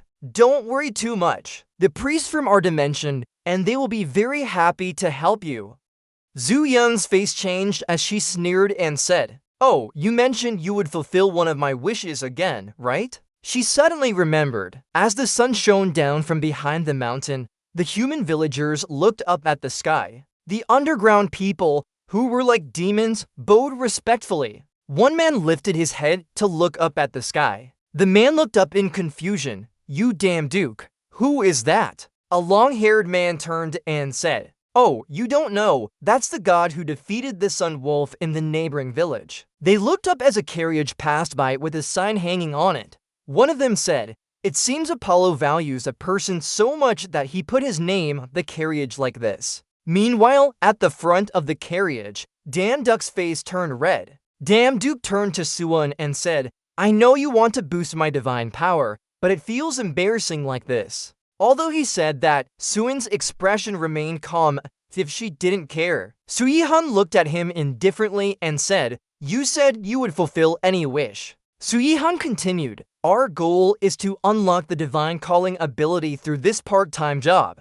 Soo-yi-han and Damn Duke drove behind a carriage with a large yellow aura. Soo-yi-han continued, "In the remaining time, we need to boost your reputation as high as possible." Damn Duke argued, "Then don't do it like this." Morning light shone through the window of the night. Damn Duke sat on the ground and opened his system interface to check. On the system interface, it showed sharpshooting SSS. Purchase successful. Damn Duke smiled at the screen. He thought for a moment. Alright, this will help in long-range battles. Damn Duke recalled his battle with Neptune and thought, "Before, I only had living creatures, so facing Neptune was really difficult. If there were any mistakes, I might have died." Damn Duck's finger touched the system interface and clicked on status best. "Now, should I check how much divine power I've earned?" Damn Duke stared at the screen and said, "I really lost sleep over that sign." Damn Duke exclaimed in surprise, "Huh?" On the system interface, it clearly showed his divine power, 50.011. The second item was unlocking the divine calling ability. The third item was only those overwhelmed with fear could register as priests. Damn Duck's eyes widened in shock and he said, "What? Why did my divine power increase so much?" That weird sign really worked. He didn't expect that sign to help him gain divine power so quickly. Suddenly, a figure appeared from behind the system interface and asked, "What are you doing?" Apollo's sudden appearance made Damn Duke jump in surprise. "Ayek, you scared me." Unlike Damn Duck's shock, Apollo was happy. Apollo smiled and reached out to support Damn Duke, who was still dazed on the ground. "The main system won't let others peek, so don't worry about it." Damn Duke calmed down and grabbed Apollo's arm. He thought of the main system saying earlier, "You, Damn Duke." He chuckled, "Right?" Apollo still smiled with a kind look in his eyes and asked, "Right, what happened?" Damn Duke replied to Apollo, "A few sun wolves attacked us, but I dealt with them." Apollo was slightly surprised and said, "Oh." Apollo raised his hand to cover his mouth as he laughed. "Those troublesome wolves, good job." Apollo crossed his arms and smiled kindly. "Then I'll give you a special service and some fruit too." The machine system voice sounded, "Received Apollo's healing skill." Damn Duke stood still with his eyes closed as Apollo transferred mana. Damn Duke looked down at his palm and said, "Healing?" Apollo laughed loudly, "Right. You can only get that skill if you work part-time sincerely." Apollo continued laughing. "There are countless gods who want this skill but couldn't get it. Haha." Apollo's laughter woke up the little fox wrapped around Damn Duck's neck. Damn Duke reached out and happily stroked the little fox's head, saying, "Oh Snow White, you're awake now. Well, you're still awake. Can I borrow your power for a bit?" The little fox opened its eyes and made a sound, "W-I-E." A golden energy stream from the white fox turned into a small knife in Apollo's hand, cutting skillfully to Apollo, who also made a sound. Apollo used the knife to cut his finger, causing it to bleed. He thought he should test this ability first. The system machine beeped and activated the self-healing skill. His finger wound slowly healed. He thought it was quite slow, but could still be fully healed.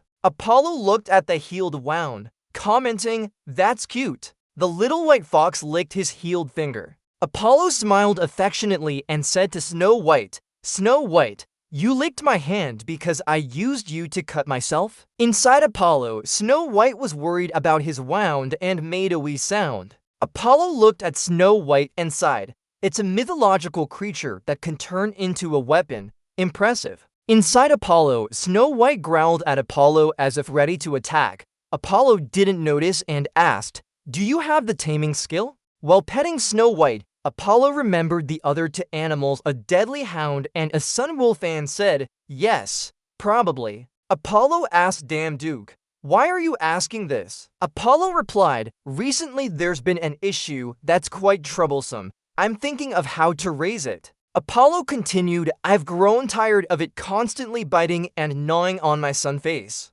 Apollo's eyes shone as he thought, "How should I train the pack of sun wolves?" With Apollo's surprised expression, Duke pulled out a sun wolf. Apollo thought, "I've never heard of any god who could tame a sun wolf." Apollo was impressed by Duke petting the sun wolf and thought, "A lesser deity that can do what other gods cannot." Apollo happily asked Duke, "Can you teach me how to tame them?" Duke replied, "Sure thing, I'm not sure though." Duke made a condition with Apollo. "Alright, but there's one condition." The condition was for Apollo to teach him archery. Most people saw Apollo as the sun god, but he was also an artist god of music and poetry. The scene changed to outside the forest. Apollo took a bow from his palm and said to Duke, "Focus your power on your fingertips to create an arrow." As Apollo drew back the bowstring, he explained to Duke behind him, "Maintain your breathing and draw the bow.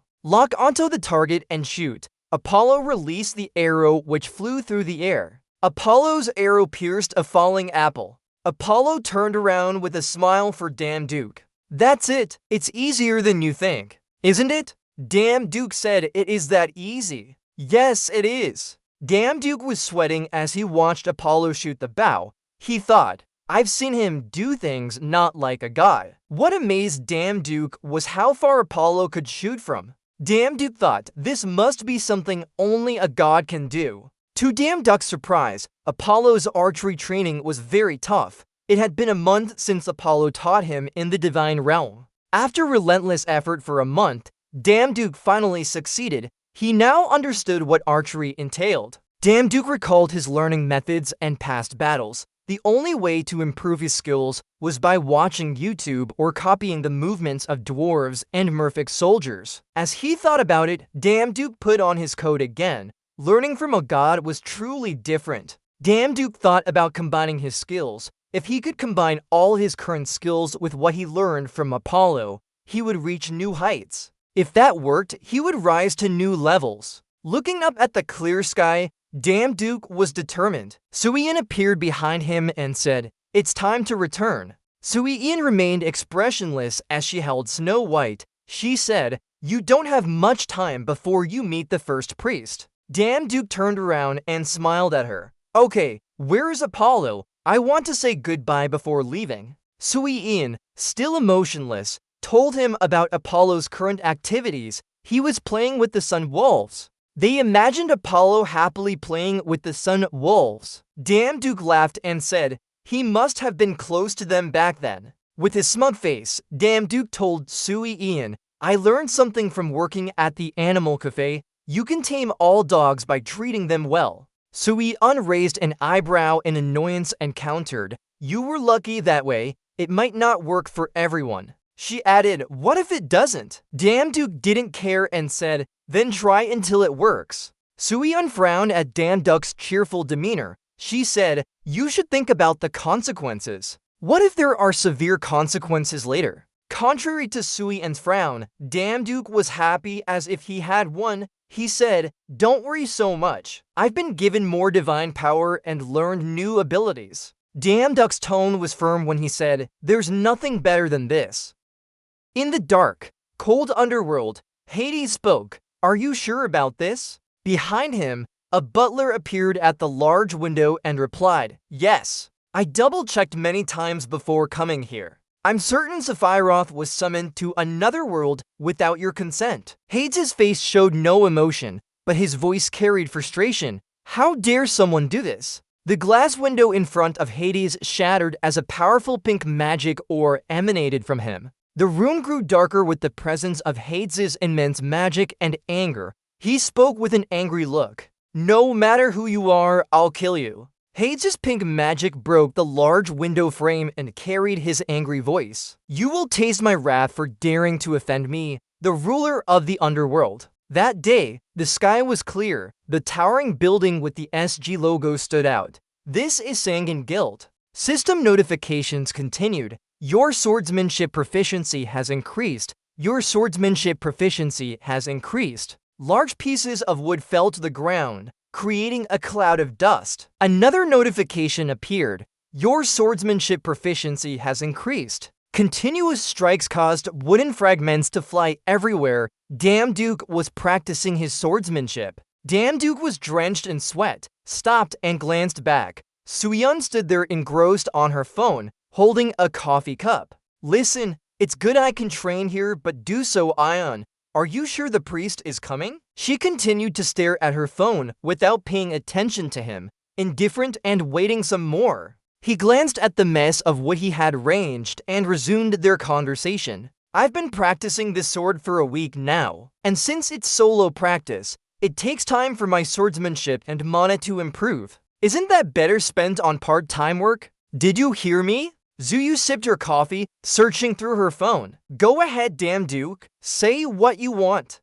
Suddenly she spoke up. Found it. He turned around curiously asking, Found what? You found the priest? She walked gracefully and replied, No. I found a part-time job. What now? I'll be right back. Wait here for me. I'll return soon. You're acting like a child. Huh? Did you go looking for work yourself? Then I should too. Suyeon hesitated, glancing away. No, you need to stay here. Damduke felt abandoned. His hair was slightly tousled. He opened his mouth in a pout and shouted, Are you going to be selfish and do it alone? Where are you going? Suyeon continued walking straight, replying indifferently, I have something to do. It's complicated. He stomped his foot, arms spread wide like a child, waiting for the whole week with no sign. How can you be so sure I'll wait when I don't know when he will show up? Working part-time is better than waiting like this. Suddenly, footsteps approached from behind him.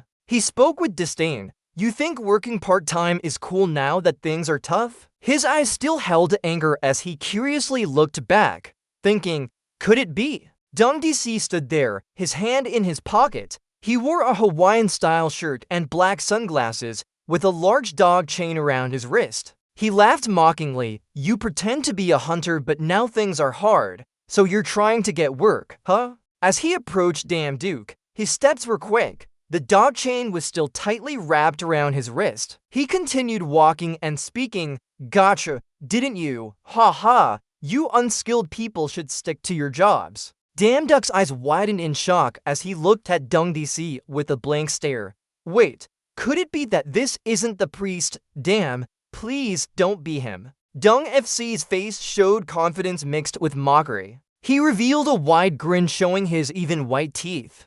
He's so satisfied. He hugged you but still doesn't know, right? He narrowed his eyes, revealing them through the dark glasses. Today there's a purifier competition. Looking down at Birchtuyet, he mocked her. What are you going to do with that useless cat? You're just like your master. Birchtuyet glared at him with hatred. She wanted to jump and tear his face apart. He called out his pet. It was a large dog, muscles bulging with black fur, wearing a spiked collar ready to attack at any moment. He smirked, lifting his head high, showing off his arrogance and challenge. This one I brought from the German dungeon. It's crossbred with the bloodline of hunting dogs that are deadly. Only this size can win. He walked over, patting the damn CC on the shoulder, walking hunched. His mouth was still smiling ear to ear. Don't cause any trouble.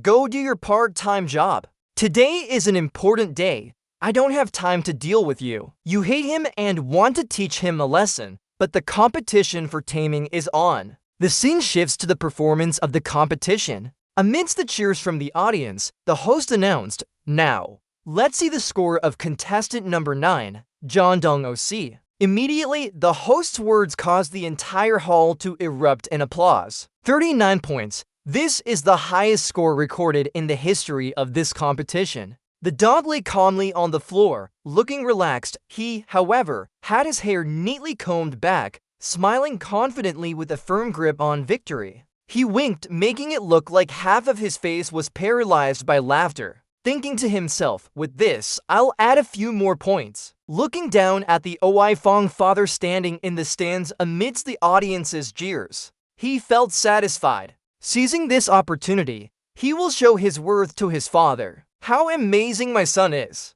By the way, his father is John Gunuk, the president of the top Korean Iris Guild. The father stood solemnly watching his son on stage while he was secretly satisfied and daydreaming. I will definitely prove myself worthy to inherit Iris. The host continued with a worried expression. Now it's the last contestant. Oh, to describe this person, he's been the hottest topic in South Korea recently. Introducing contestant number 10. Lost in thought, he suddenly turned his head around curiously. A large red and orange feline stepped forward with sharp claws, looking powerful and fierce. Flames of golden fire surrounded its feet, blazing fiercely. Kimjuk dressed simply in a dark coat, his cold and composed face standing out amidst the chaos of the audience's shouts. Brishchuyet looked like a fiery fox, her entire body covered in red-orange fur, emitting magical flames and an ethereal glow. Dongdi's mouth dropped open in shock,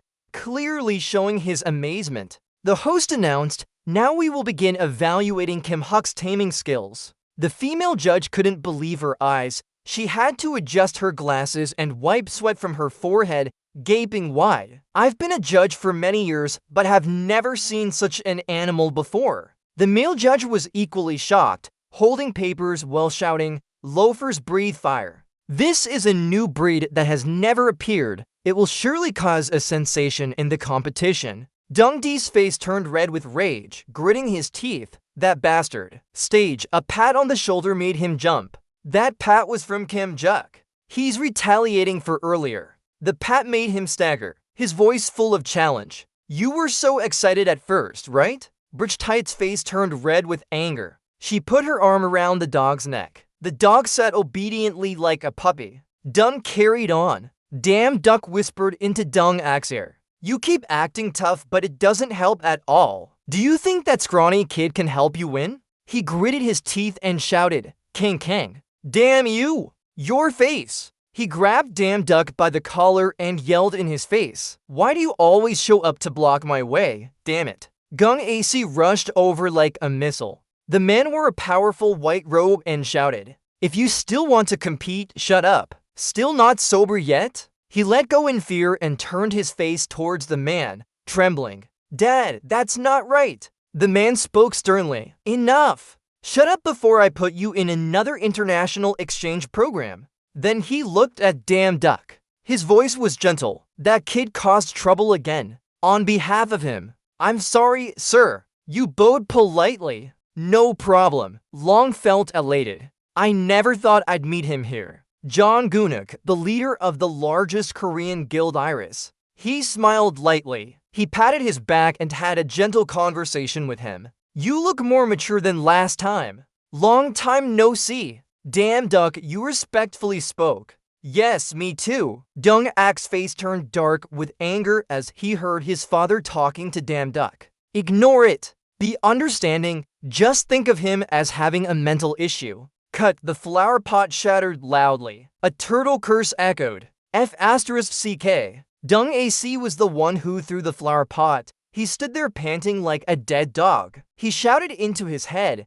Dad always does this. Always compares himself to that name. It has nothing to do with me at all. F*CK off. His eyes were wide and bloodshot, staring madly as if about to explode. Ever since that dog appeared, nothing went smoothly. Gory held his game controller and sneered. How tall are you? Haha. He continued asking, Who are you angry with? Dung AC scolded. CLGT. Why did you come late? Goryeo was in his school uniform. His green hair flowed smoothly. He stared at the game screen and replied, Oh, I was playing games. Today's event is over. Fuming, he angrily glared at Goryeo. You crazy kid. Did you break your promise to Dad just because of a game? He seethed as he glanced at Goryeo. thinking dad spoils him a little and thinks I'll do anything. Both of these idiots are the same. Suddenly, his eyes narrowed. Hold on, had an idea. He smiled. Got it. Those scoundrels would tear each other apart. That afternoon, white clouds floated in the sky, illuminated by the sunset. The air felt soft and peaceful. In the guild hall lobby, a lively voice echoed. Yusoil, do you know what happened when you were working part-time? Sualoon stood there, excitedly telling stories, but not really getting much attention from her. She should have been admiring John Dong's expression then, looking like he lost his mind. Ha ha ha. His hair was a bit messy, eyes wide open, the smile becoming more and more inhuman, voice excited. Oh my god, it felt so good. Sualoon stood still, coldly saying nothing. Suddenly she glanced behind her, whispering, he's here. Dan Duck was engrossed in browsing the system. He happily asked, who are you, Damn Duke? The system suddenly announced, activating intuition to detect intent. Guriam had been standing behind them without their notice,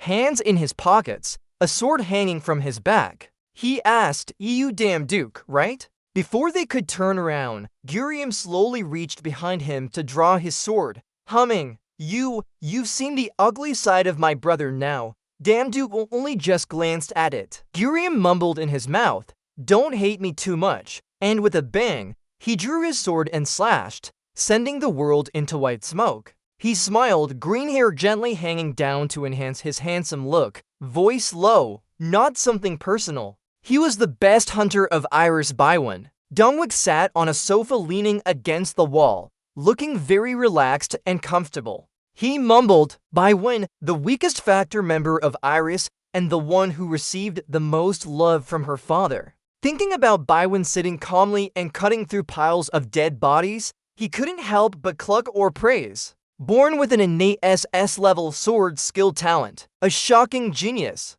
At just 10 years old, proficient in sword skills. With his arrogant and violent nature, he would beat the opponent to near death. Despite being young, evil blood flowed through him from infancy. The smell of fresh blood was no longer strange to him. That's why he got the nickname by Ma White Demon. Thinking about this, Dongwook couldn't help but smile. This time, EU Damn Duke will definitely have a pleasant surprise experience. Scene change, Damn Duke blocked Baiwen's attack. Baiwen was slightly surprised to see this, but immediately he raised his sword to continue attacking. Damn Duck's hair fell down, covering part of his face and eyes. He looked up with a mischievous smile. Well, this ambush attack is disappointing too. Damn Duke charged at Baiwen with temple-breaking speed, making Baiwen sweat a bit. Damn Duke shouted, John Dong ACK. Did you come here? Baiwen immediately counterattacked, swinging his sword with great strength,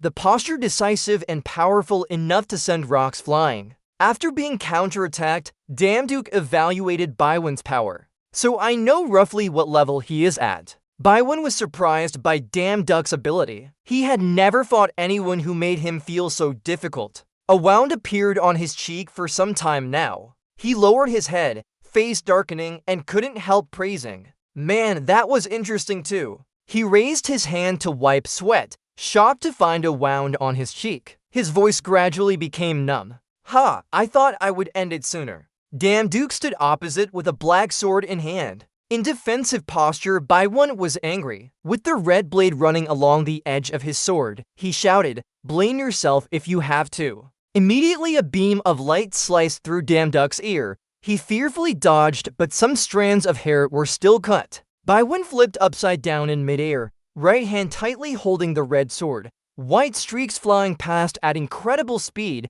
as if trying to crash down. Damn Duke startled, desperately avoiding the attack by turning his body extremely agilely. Bump! The scene was torn apart by Baiwen's powerful attack. Rocks and earth shattered. Damn Duke was knocked back, the attack sweeping clean all the ground into the space in front. Damn Duke was sent flying, hair messy. He was cut across his face with blood splattering everywhere. He was terrified, gritting his teeth. The movements of this guy stopped. Baiwen swooped down like a missile, closing in on him without delay. Baiwen's eyes glowed red as he hesitated, his right hand or left, I should cut Hai's arm off. Their eyes met, locked in thought. Damn it, that guy is tough. He even meets the first condition. Thinking of Suin's words, the first condition was to make them fear us. Suin's eyes seemed to hold something back then. There are ways, but the easiest is to show a clear power disparity. Bai Yun lunged forward, shouting in anger, "Just try talking big again and see what happens, you bastard." He landed with a thunderous impact, shaking the ground. Bai Yun's sword sliced past Damn Du's shoulder, causing blood to splatter everywhere.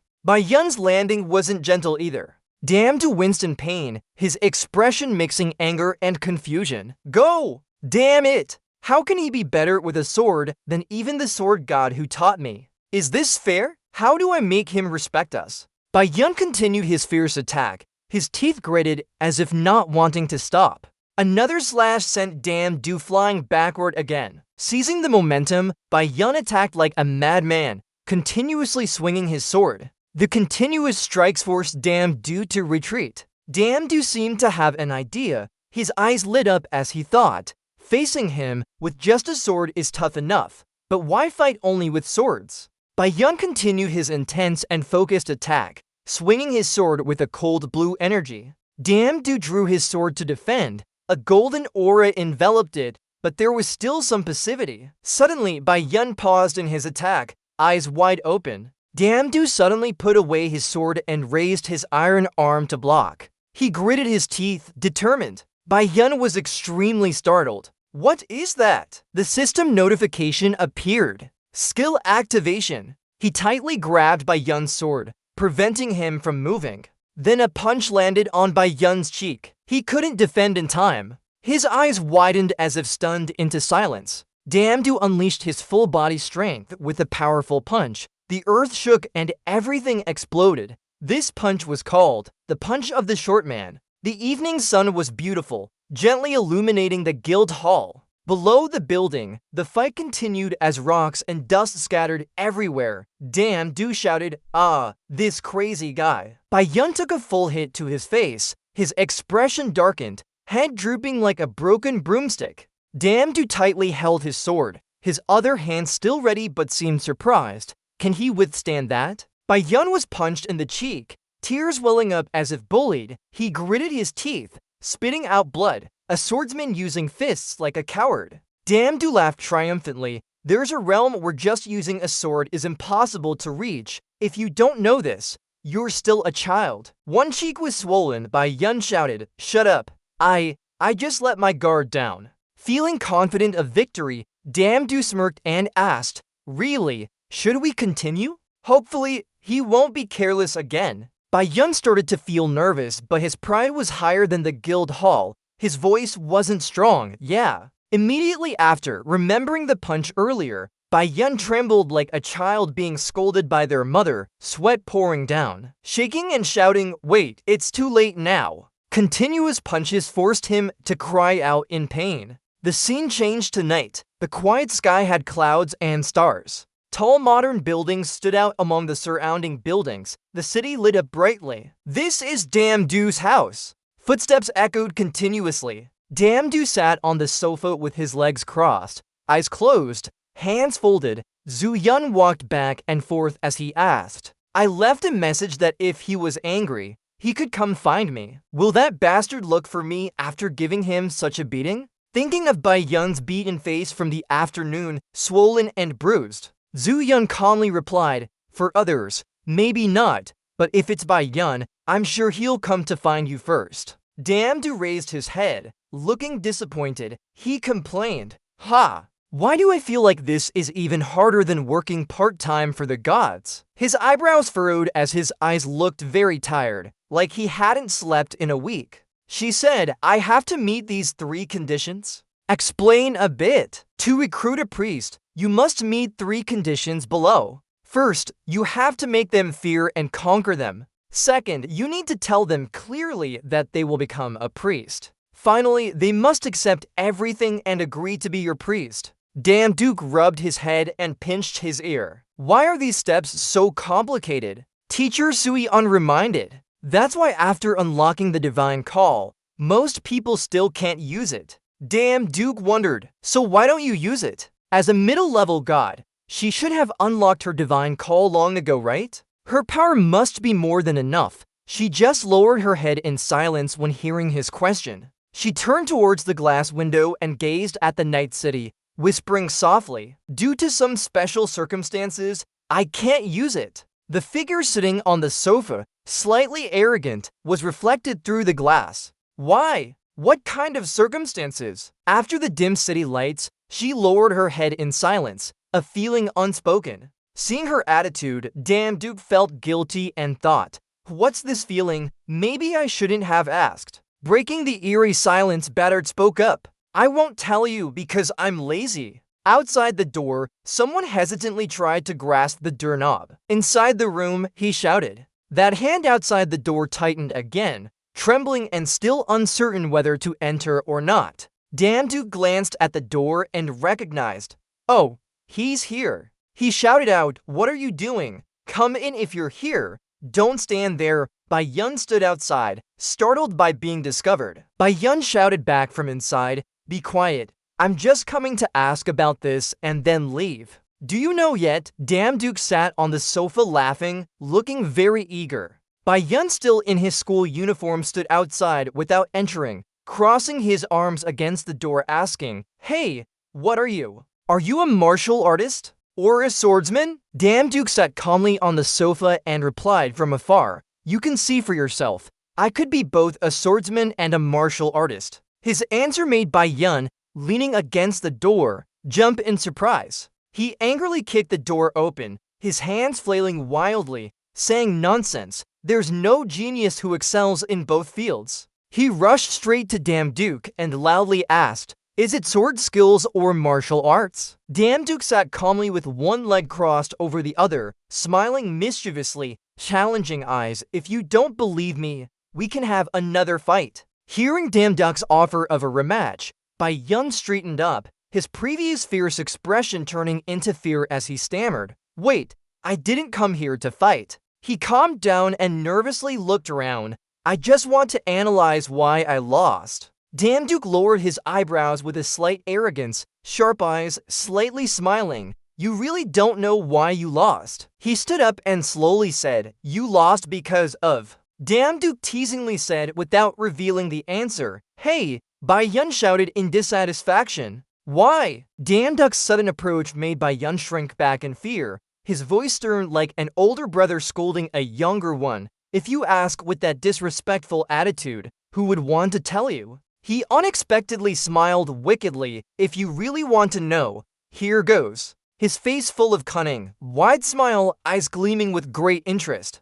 Teasing further, "Try saying I love Dan Duke. Please accept me as your disciple." Bai Yun Bangyong, his emotions shifted from anger to worry, seemingly in a psychological battle, unsure whether to follow that annoying request or not. In the moment of conflicting feelings, Park Gurium with messy hair seemed to be hiding part of himself, choking back tears. "Oh!"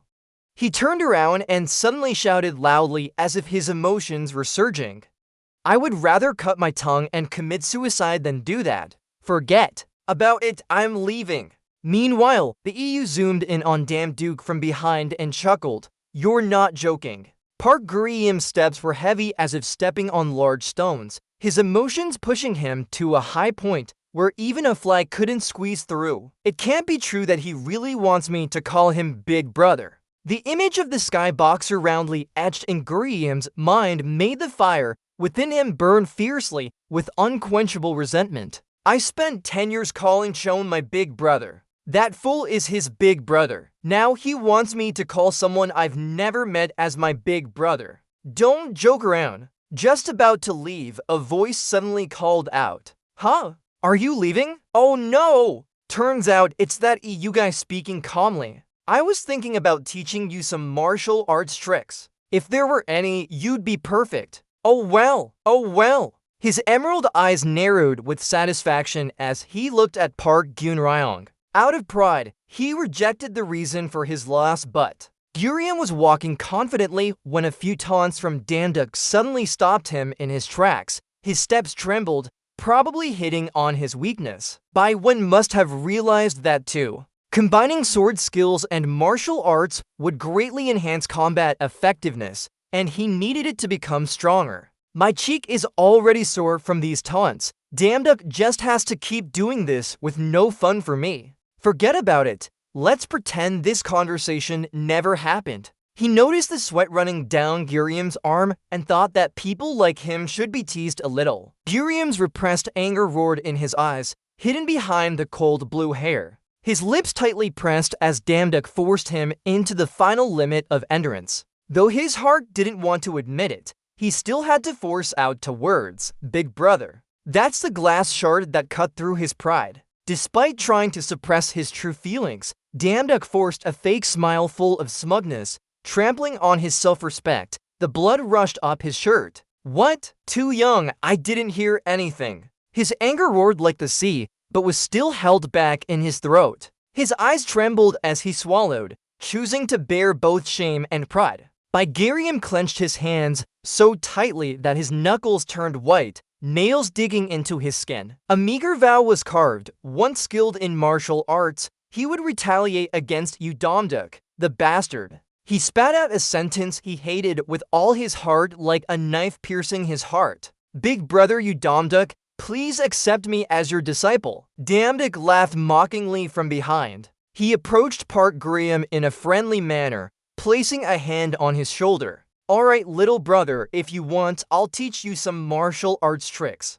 This kid doesn't understand how he keeps poking at my anger with Big Brother, saying it without blushing. Before this, the Big Brother wanted to ask him something. Beneath the deep blue waters of loneliness, he quietly floated until a hand reached out, trying to grasp something that didn't belong to him after becoming a student. There are some conditions for becoming a priest. The encoded data appeared on the cold green screen, like commands from a supernatural system. The first condition was to make him marvel at his success. The world doesn't operate by common logic, but by the laws of supreme beings who are substitutes for gods. He could pass through portals and the worlds of gods. Giriam pondered if he would have to sacrifice his life for a god. I thought it was a bit irrational, but Giriam surprisingly accepted it easily, completing the priest's vow without hesitation. After a while of silence with Giriam, the words seemed meaningless. In that moment, he tightened his grip. A merciless punch sliced through the space into pieces, just to tease him. This time, fate wasn't on his side. That seemingly powerful punch in imagination missed, leaving Giriam speechless before Damduck. Giriam laughed loudly, making Giriam want to dig a hole and hide. "Alright, it's enough for now." Giriam sat on the ground, disappointed and angry, but still received Damduck's encouraging words. "You're doing pretty well." Giriam scratched his head affectionately and asked, "Is it really true?" Damduck encouraged him. "Yes. Why would I lie?" Damduck hesitated for a long time, trying to find the right words. Besides that, his learning ability is better than I thought. He never expected Giriam's absorption capacity to exceed pickleball. Did he learn just from one punch? Lines 41 to 60 are repeated. Please provide unique content for lines 41 to 60 if needed. In that moment of passion, he recalled his cool and tough moments. At that time, he punched Giriam with a powerful move, but it seemed like he was knocked back as if by a tycoon's power. But suddenly, he realized that in just a short while, Giriam could be standing there and take his place. If this keeps up, he'll soon deliver the knockout punch to the short guy sooner than expected. That guy must be scared of me more than his rich dad. He's acting weird and not teaching Giriam anymore. Now, let's put everything you've learned together. Then we can take a break. His plot twist made Giriam drop his jaw in surprise. Again, he grabbed Giriam by the collar, forcing him to wipe away the sweat trickling down his face. That cool-headed guys. You really are strict. The punch from that headstrong guy spurred a renewed resolve in him after his pride was shattered just now. Giriam squinted forward, seeing the gateway to success and rising from his fall. A system alert sounded. Your priest skill has been acquired. Combine 1 to 2. Giriam North delivered powerful blue punches that tore through space like a blade of compressed rage, the young man embodying speed. His strength and awakening surpassed human norms. The system's voice echoed again. Your combat power has increased slightly. Yu Damdao smiled proudly despite the tough conditions. His priest skill was still quite good. As he gets stronger, I'll get stronger too. The evening sun cast a thin veil over the city, its light shimmering on tall buildings like gold-forged opulence in a visual symphony. Suddenly, an ear-piercing scream echoed from the training room. Why? Why? It was Park Gurium. He's like a shining path. The world turns its back on him because his plan seems to be crumbling. Why can't I go down to the dungeon when I planned it? They say there must be ancient skills in there. He exclaimed. I told you before. Do I have to repeat myself now?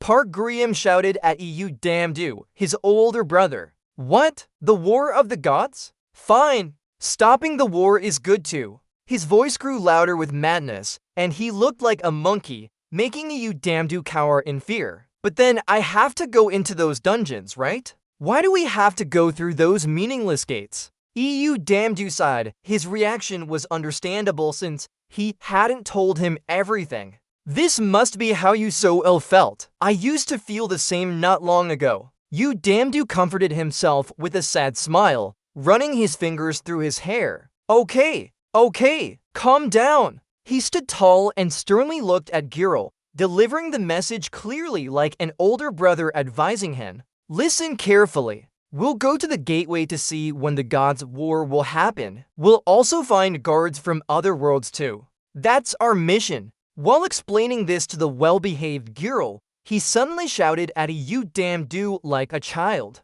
Oh, forget it. I don't care if we have to go through those gates. I won't go anywhere. In Yu Damdao's eyes, So-yun's actions widened his understanding of Yu So-yun's behavior. He imagines her sniffing his nose. Follow me. In his reverie, he drifts, not returning to reality. Gurium's arm squeezing his neck makes him gasp. Why, you son of a bitch? Just go where I said. Hurry up. Suddenly, Yu So-yun appears in front with her green hair and sharp eyes, looking at Yu Damdao gently like she's casting a spell. Everything will have a solution. The scene changes to a sofa where someone is happily playing video games on their console. A joyful voice rings out. The screen shows cute cats and the words cleaning. What? I've beaten this game. Turns out Park Gurium, after being seduced by Yu Damdao, is now lying on a chair glued to an electronic device. Still, he wonders if they made it there safely. He glances around suspiciously. He should have followed. Something agitates him, making him even angrier. With anger, he throws the electronic device away, creating a crack across his face. No! Why should I worry about such things? I've thought very carefully and paid to gather information on this dungeon. The magic spell appears like a snowflake of blue light. It's not just a summoning tool, but contains repressed anger, with his voice echoing in it. The more he thinks about it, the angrier he gets. With a flood of magical light, Gurium screams in fury as if to vent all his accumulated grievances. Do you know how hard I had to work to find this? Maybe he noticed the sudden crack across his face and glared without knowing where it came from. It's still the same room with harsh yellow afternoon sunlight, now more luminous with blue sparks in a corner of the room. Park Gurium suddenly disappears from the room. Now standing before him are Yu Damdao and Yu Seoil. The instant teleportation leaves him slightly stunned and a bit angry as Yu Damdao speaks with admiration. Ignore Gurium's angry gaze, like an ox wearing a hat not understanding what's happening, while Yu Damdao talks to CNF with admiration. She really summoned you from anywhere. This ability is amazing. Haha. In unending fury, Gurium immediately yells at Damdao without understanding the situation. What? What's happening? Instead, Yu Damdao remains calm, blocking his face with a hand. What do you think? I summoned you using my divine power. Stay calm and catch that thing. Hearing this, Gurium pauses. Behind him is a monster approaching to devour him. It's the embodiment of primal fear in dark purple. With one glowing eye and sharp teeth like razors, it opens its mouth in a terrifying roar. Gurium quickly steps on the dark gray stones under his feet, running towards the monster. From his feet, white smoke symbolizes youthful and powerful strength. With experience and determination from training, Gurium draws his sword and slashes 3 times, defeating the hellish creature. This impressive scene makes EU Damdok behind C and F exclaim in admiration. Oh, but after Gurium defeats the monster, EU Damdok turns around, leaving with a nonchalant wave of his hand. Clean up the rest then. Feeling undervalued and used as a pawn, Gurium angrily shouts, "What is this? No, I'm not going anywhere." EU Damdok laughs sarcastically. "Fine, stay there then. I'll teleport you." A system sounds off. "Your priest will be summoned before you." "Alright, I'll go. Don't do that again." In the thick darkness like a shroud, dark blood stains the green floor. Each thin blood thread stretches, branching out, faintly reflecting in the pool of blood, making it shimmer with cold metal. Turns out it was EU, looking mighty satisfied as he stepped on a monster and gloated over his victory. The monster collapsed in a pool of dark blood, its last breath fading into a choked groan at the back of its throat. But Gurium stood up after defeating the great monster, still bloody hands raised towards EU, while Bayan had successfully performed the martial arts skills I taught him. He was proud of his achievements when EU interjected, "Do you like hitting short people with your fists and palms a lot?" North Gurium walked around, kicking the pitiful face of the monster as he spoke in a satisfied tone. "No, that's not it. If we finish studying the portal or whatever, let's go. I still have to play the game." EU held up a rough, purple stone reflecting continuous dark magic light, instructing him. "How are we supposed to just leave? We're only just starting out." Honda's instant teleportation was crushed in one snap of his fingers, emitting a purple magical smoke. He said, "We've only briefly visited the portal. The real place is somewhere carved into stone." In that moment, Parkourium stood again on a green ice magic circle where he could be sent anywhere in Gorium's grandeur. The one who wields the power of this magic circle is EU Damduke and Juso Yule. They were covered in a mysterious blue light at the center, emitting magical runes that released condensed energy. Their hair swayed gently with the magical wind, eyes focused as one with the powerful inner circle. The entire scene was enchanting and solemn. EU Damduke said, "I heard it all." Park Gurium seemed like a lab rat being controlled by EU to ignite his soul's fire. Damn EU. 3 Damduke, Jusuyun, and Park Gurium leaped from a green energy pit in the city center. Upon arrival, Gurium looked around like a young man who just won money, shouting excitedly, "This is a magical world." Park Gurium swept his gaze from the clock tower to bustling buildings, face showing clear excitement. But looking at Damduke was completely different. In this strange place, he seemed overwhelmed and muttered like someone who had just arrived in a big city. "This is far different from what I imagined. But why would you be lucky enough to hear it?" She turned with a mix of aloofness and disdain at the newcomer,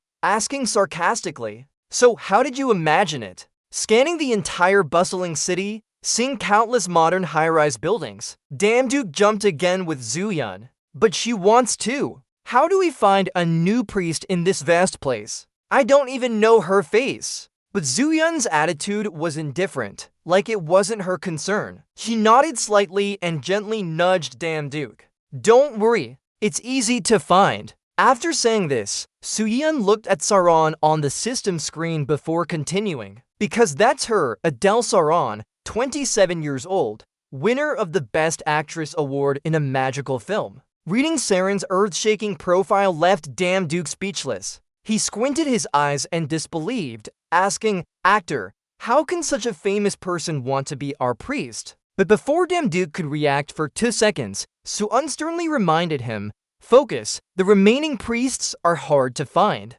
Unlike Suun's attitude towards Damduke, Gurium was like a child seeing a celebrity, eyes lighting up like headlights. He gave a thumbs up to Damduke and kept jabbering excitedly, "You look happy, go, go." Suyun is an expert at blinding others. Seeing Gurium so happy, she must have been annoyed and turned on him. "She's not like him at all." Gurium responded with a sarcastic retort, "You just said it was easy." He widened his eyes and muttered angrily, "You told me it would be easy?" After that, Gurium grabbed Suin's hand tightly as if ready to pounce on her, still shouting like a mad dog. Did you think I was easy because I let it slide? Fine, let's make this clear now. But just as he seemed satisfied for a second, he fell face first onto the ground. His whole body trembled like an electric shock while Soo-eun stood nearby, looking down at Gariam lying on the ground and brushing off dust from her hands. Damn Duck stood by, watching from morning till now, then suddenly came to apply glue. See, I told you so.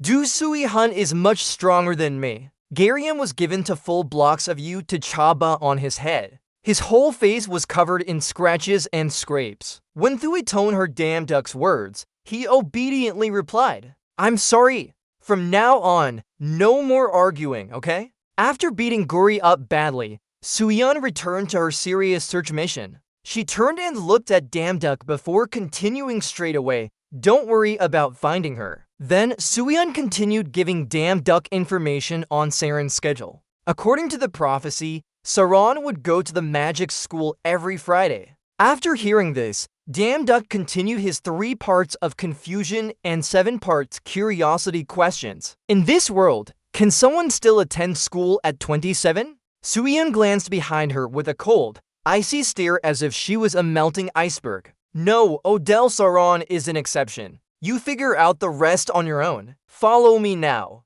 We need to go somewhere. Cut to the scene at the Magic Academy. It's either a fancy building or a castle. I'm not sure. Everywhere is covered in golden light. As Damn Duck stepped into the academy gate, he immediately bowed 90 degrees and greeted loudly as if it was his first time greeting. Hello, my name is you, Damn Duck. Damn Duck! Today, I just started school, hoping to make friends with everyone. Damn Duck bowed and immediately turned red out of embarrassment, constantly frowning as he cursed in his mind. Damn it, still coming to school at this age. Maybe Jusiyu said she would be absent to do part-time work alone. Did she plan everything for this? It's not like going to a movie set. Why are you so embarrassed, ma'am? But what Damn Duck didn't expect was the gossip and ridicule from everyone around him immediately echoing in his ears, shocking him greatly. Is that guy over there him? The total failure. So many recommendation letters from the principal today? The atmosphere turned completely red and heated up. Damn Duck stood awkwardly at the center of all the gossip. Laughter and whispers filled the air. I even heard in their evaluations that his mana is 0. Haha. Can you hear me now? Despite all this humiliation, Damn Duck didn't resist. He just stood there clenching his fists, thinking it was terrible everywhere. But he wasn't completely oblivious to the discomfort. Damn Duck's face turned even darker. His eyes were like anyone who bumps into him will get a serious beating. Damn Duck stood tall and continued talking to himself. He felt everyone was divided by skill level. But the teacher arrived just in time to break the uncomfortable atmosphere, clapping his hands loudly to gain attention from the students. Everyone be quiet. Then he smiled sweetly at Damn Duck like an angel. There are many seats available, so you can sit wherever. Let's get ready to go. Despite the teacher's welcome, Damn Duck still looked no happier, his face dark as a pile of manure, muttering, Yes! He then walked away, talking to himself. I already have my seat in mind. He kept his hands in his pockets and his face pale, if forced into school. In his head, he was planning how to deal with the same body issues. So I'll sit next to Saran, Damn Duck thought while staring intently at Saren's lonely figure sitting alone at the last table. He approached and asked, Can I sit here? But Saran replied coldly, Do what you want. She turned her face away without looking at Damn Duck. As soon as Damn Duck sat down, he immediately smiled widely and shot a playful glance at Saran. Thanks, let's be peaceful about it. Right, do you know where the magic training room is? This is my first time here, so I don't know anything. Ha. But Saran was staring intently, pretending to be engrossed in something while secretly listening. My next class will be there. It's my first time here. He seemed friendly, but it turned out he had a hidden agenda all along. First, I'll start with small stories to set the scene. Who would have thought that part-time work would help in these situations? Saren's incessant, ignorant chatter continued like a parrot in her ear. By the way, this meeting room is really big. You! Duke kept talking nonstop without noticing that Sauron was quietly fuming beside him. But now she can't take it anymore. Sauron slapped her desk hard and stood up in front of Duke, startling him mid-sentence. Sauron furrowed her brows and glared at Duke. Mung reminded him of his place. Don't act like you're close friends with me. You probably think that just being in the same school as a famous person makes you buddies, right? As if my fame is made of iron. Sauron scolded Duke harshly and told him to leave. Can you go away from me? Otherwise, I can't concentrate on my studies. Duke was so humiliated that he froze in place, his face red with embarrassment. He was sweating profusely, trying to think of an excuse. Oh, sorry, at the time, all I could think about was ruining this first conversation. The bell kept ringing incessantly. Duke walked alone in the hallway, his face expressionless as he muttered to himself, "Classes are starting. Where's Arian?" Suddenly, Saren's assistant called out, making him pause. "Oh, Sauron, you still remember your promise if you can't graduate this year." The assistant stood facing her and continued the conversation,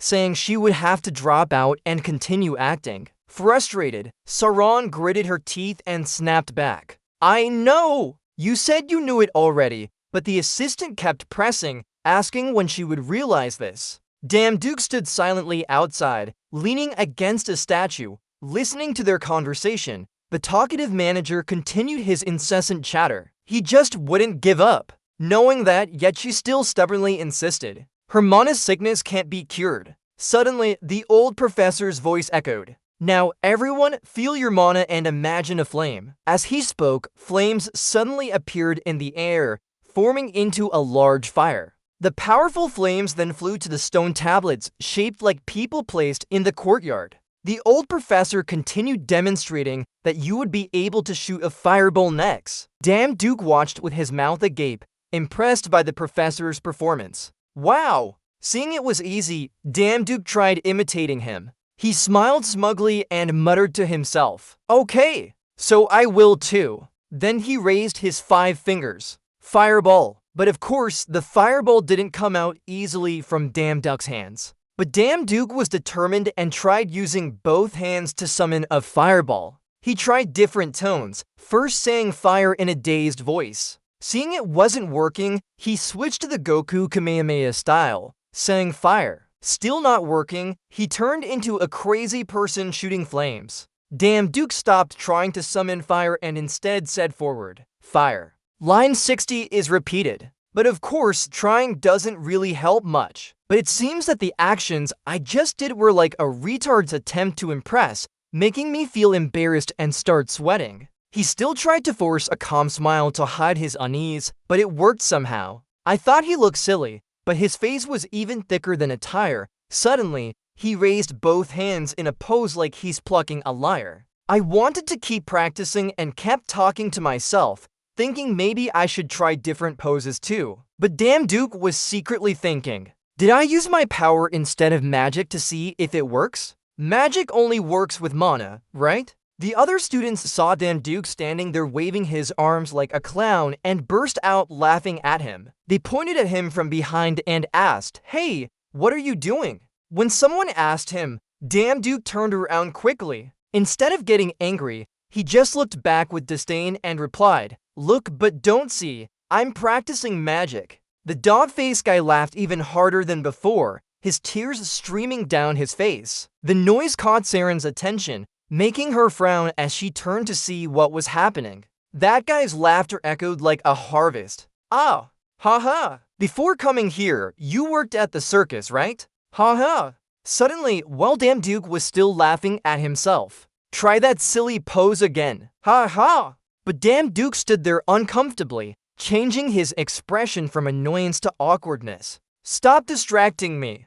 Get back to work." Then Sauron approached quietly and gently walked towards Duke. Suddenly, she called out, "Hey!" Someone who was arguing with Duke turned around to see who called him. She's like a horse. She wanted to talk to Duke, but didn't want anyone to notice, so she bumped into him and muttered something under her breath that Duke could hear. "I have something to tell you. Stay after class." As dusk began to fall, the sky turned a beautiful pink. Inside the Sauron Academy, Sauron stood by the window with her arms crossed. She closed her eyes and spoke to Damduke, then suddenly opened them wide, staring at him intensely as if interrogating him. You don't have mana, right? You don't even have any mana. Watching you practice is so uncomfortable, so why not give up on magic? Hearing this, Damduke's face turned dark and he narrowed his eyes at Sauron as if ready to attack her. As if he had been holding back for a long time,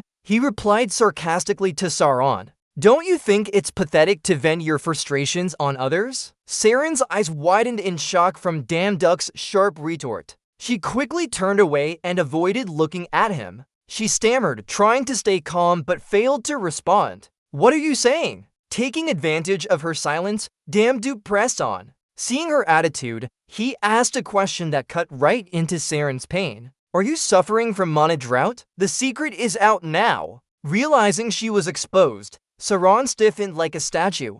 But Damduke's teasing voice continued to echo in her ears. Mana drought is a rare condition that prevents the user from using mana, regardless of how much they have. Only now did Sauron react, speaking hesitantly. "How do you know about this?" Mana drought, a rare and incurable disease that has shattered her dreams. "Is that why?" Seeing someone in the same situation, Damduke's conflicted expression of pity appeared in Saren's heart instead of empathy. "I feel resentful. His appearance reminds me that no matter how hard I try, I can't become a great mage." Then Sauron continued speaking. She was like a drop of water on the edge. Sauron bent down and screamed as if she had never screamed before. "I've endured it time and again. I've kept trying without stopping. Damn it!" The image of that boss full of himself keeps popping up in Saren's head, along with his ridiculous life lessons. "How much longer are you going to treat me like a child? You need to know when to give up on things that don't suit you." Sauron fell to her knees, her legs sprawled out on the floor in front of Damduke. She raised both hands to hug her face and continued to smirk. "I've poured everything into you. I'm really at rock bottom." Suddenly, as Sauron was crumbling, Damduke opened his mouth with a nearly impossible proposition. "I'll help you use magic." After saying that, he suddenly changed his attitude. Damduke's eyes lit up, and now he spoke in a negotiating tone to Sauron. "But I will also need your assistance." "All right." Seeing Damduke acting like he was leading her on with something almost impossible, Sauron spat blood and glared at him fiercely. "Didn't you hear me? No matter how hard I try, I can't do it. Even basic magic is difficult for me now. What can someone without mana like you do to help me?" Calmly pointing a finger at her and declaring with composure, Damduke said, "1 week. Just raise your index finger and smile sweetly as if I'm telling the truth. Look how trustworthy I am to Sauron." He also declared to gain Saren's trust. "Then I will show you that I can use magic." Sauron was squirming like a pig about to be slaughtered. She still had a haughty expression on her face as she stared at Damduke with disdain, and then screamed loudly, laughing mockingly as if Damduke had opened the valve of his mother's cart today. "Ah, 1 week. Don't joke around. Why don't you try basic magic first?" And he said that. Despite Saren's intense attitude, Damduke maintained a calm and confident demeanor without any resentment. He calmly turned to ask Sauron, "Is that so, or is it not?" Beside the garden wall was Soil and Damduke. The warm sunset light illuminated the space at that moment. They were standing opposite each other, doing something naughty. Soil spoke first. He told her he would learn magic in a week. Her eyes narrowed suspiciously. Her eyebrows almost touched. Soil showed a helpless expression knowing Damduke's plan. She raised her hand as if to comfort him, like a dizzy sister-in-law. "How can you be so confident?" Damduke's face was blank and he looked away, avoiding her gaze. "I know it sounds reckless, but there was no other choice at the time. Otherwise, I would have been disrespected. You need to see how she is." Soil fell into deep thought, her hand resting on her chin as if strumming a taut string. But this was the only way to catch her attention. She has no interest in anything but magic. She's still hesitating, not sure yet, even considering it for another full moon, learning magic in a week. And that stupid damn Duke just stood there blankly, scratching his head and saying, "Didn't you hear the prophecy about me learning magic in a week? Abilities related to magic are not sold in the god's shop. It takes time to acquire mana and use it." Soil's eyes fell. Even in her past life,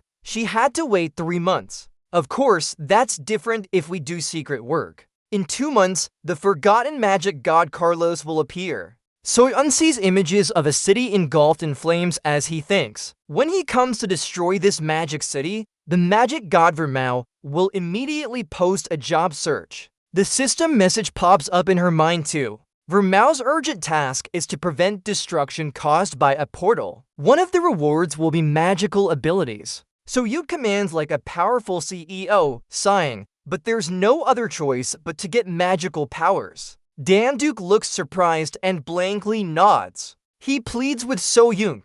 "Can I do that? How?" So-yuhan hesitates, closing her eyes as she puts a hand over her mouth thinking, if he says too much, it might affect his development process. Let him gradually accept it. The path to the mind is through the mouth. Calmly speaking, in 2 months, the portal will explode and the forgotten god Kalos will appear. Damduke follows So-yuhan's lead, putting a hand over his mouth as he listens intently. When that happens, he'll take up part-time work posted by Vermao, so tell her to wait for 2 months. It's the best way. Damduke chuckles mysteriously. He looks at So-young confidently and says, "Is it necessary? I think it will be effective right away." Soyeon thinks this over and nods, quite convinced. Soyeon questions him, "Why did you come to that conclusion?" Damduke closes his eyes tightly, crossing his arms, looking smart as he scratches his pig snout. "Don't worry, I've thought it all through."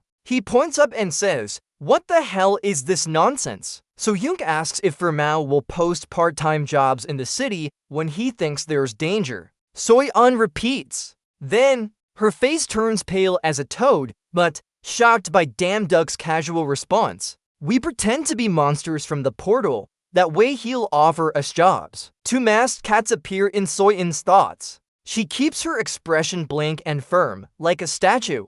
Soyeon calms down, not knowing what else to say, mumbling indistinctly. Hey! Beautiful magic cities appear everywhere, glowing with light. The magic world is complex and selective. Until the 1869th revival of Damduke, everything remained the same. However, this Damduke... So-young chuckles, "Why must you be so mysterious about it?" She thinks to herself, there's something different. Moreover, she returns to her initial emotional state. Closing her eyes again, she speaks calmly, "I think that plan will be difficult. Seriously warning Damduke, if you're not careful, you'll die." Hearing this, King Damduke still smiles, dismissing Soyeon's worries. "Oh, no problem. Hey, you're being impolite." Damduke points at Soyeon unhappily, while she remains emotionless. "She will pretend to be a warrior, not me, after all. She's the strongest among us." Soyeon's face still shows indifference as she grabs Damduke's finger and screams.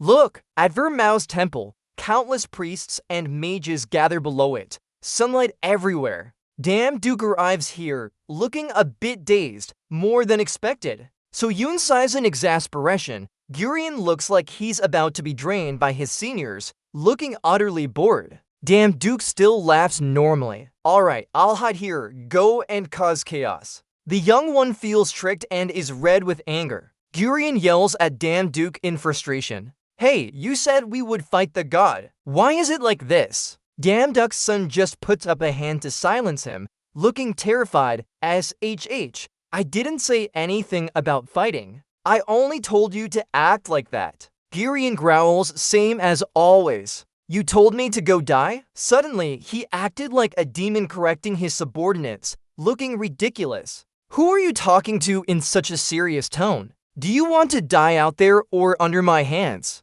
Rhyme immediately rushed down, standing straight and obediently following his powerful elder brother's orders. He left, then returned right away. The crowd was relieved that their plan had been approved. It would have been better from the start. They warned carefully not to be caught. Rhyme stepped closer to the temple. A nearby priest noticed Rhyme's sudden appearance. The priest instinctively raised his magic staff towards Reem as he approached. He shouted loudly, "Who is that? Are you daring to attack here?" Reem moved slowly and steadily forward. He drew his sword, holding the sword firmly in his hand. He needed to taunt the priest in front of him. The priest is too arrogant. What's a priest anyway? This is just a slave. As the priest warned Reem, he ignited the magic staff above his head. "Stop, if you take another step, we'll attack." The priest's warning still echoed. "I'm warning you. If you take another step, we'll attack." Reem paid no attention to the priest's nonsense in front of him.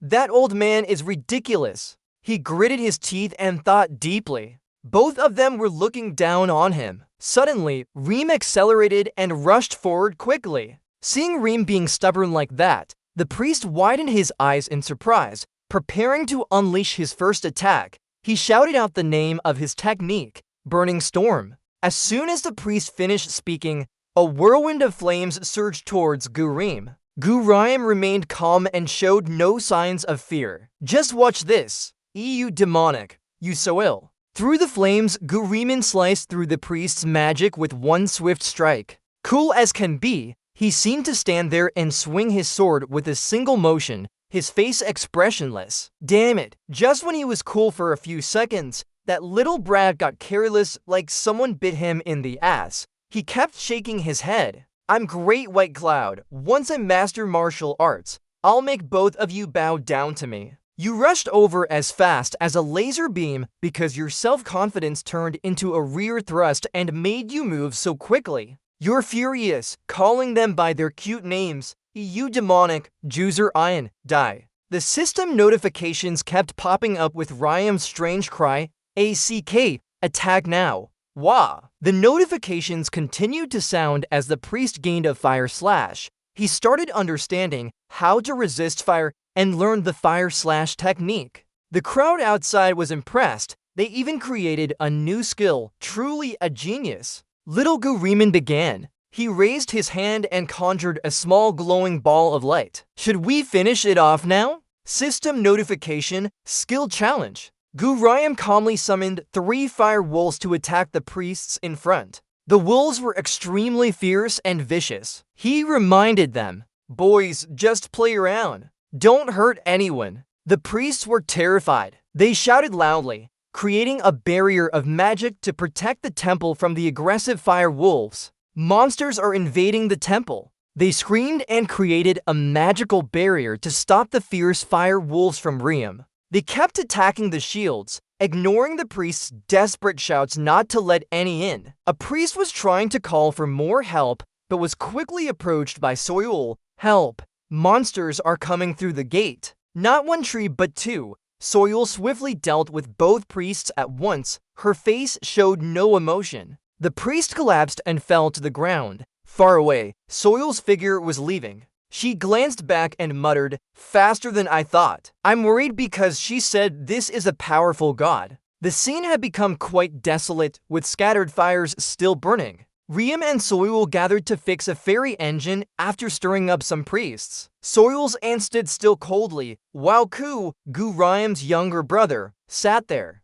He held a bag of swords like the big boys in school do, looking around lazily. The kid was overconfident. What did he think? It was all done. Dan Duck stood outside, staring at the mess ahead, not knowing what to say. He had applied super glue on himself. Reem's younger brother took out the bag of swords and jabbed them into the lying priest. Wasn't his vigilance a bit lacking? Seeing no change, Dan Duck's face froze in confusion. If it was this far, shouldn't something have happened by now? A figure slowly approached Dan Duck from behind. He still didn't know what was going on, sitting with crossed legs, wondering when Vu Mao would arrive. Vu Mao stepped out of the forest, dressed in a scholarly vibe befitting cosmic-level scholars, looking through the world with his single eyeglass. He spoke, startling Dan Duck. "What are you doing?" Dan Duck glanced behind him and cautiously observed. He thought to himself, "Damn,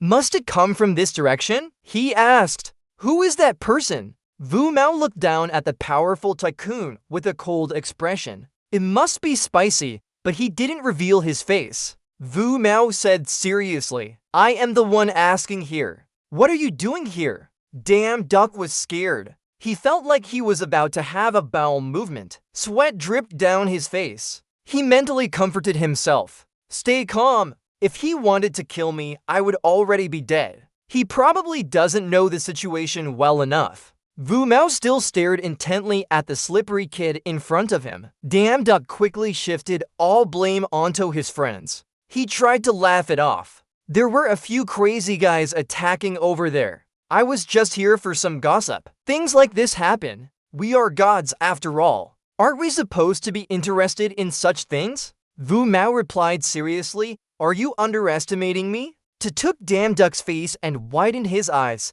saying bluntly, yes, someone attacked you during the day, but do you think we are on the same level? Vu Mao's hand distorted Damn Duck's face, but he tried to explain, no, of course not. How could it be? My meaning was. Vu Mao's eyes sparkled, looking at the foolish Damn Duck who still laughed nervously like a round-bladed sword in his hand. Ha ha! Suddenly, Vu Mao changed his attitude as if nothing happened. He placed his hand on Damn Duck's shoulder gently and said, your clothes are all dirty now, stand up. Hearing this, Damn Duck shivered in surprise, okay? Vu Mao returned to a cheerful state. He smiled lightly, straightened his collar, and said, my language might be a bit rough. Sorry for any rudeness. Damn Duck responded meekly, oh, no, it's fine. Damn Duck's face went slack. Vu Mao continued talking nonstop.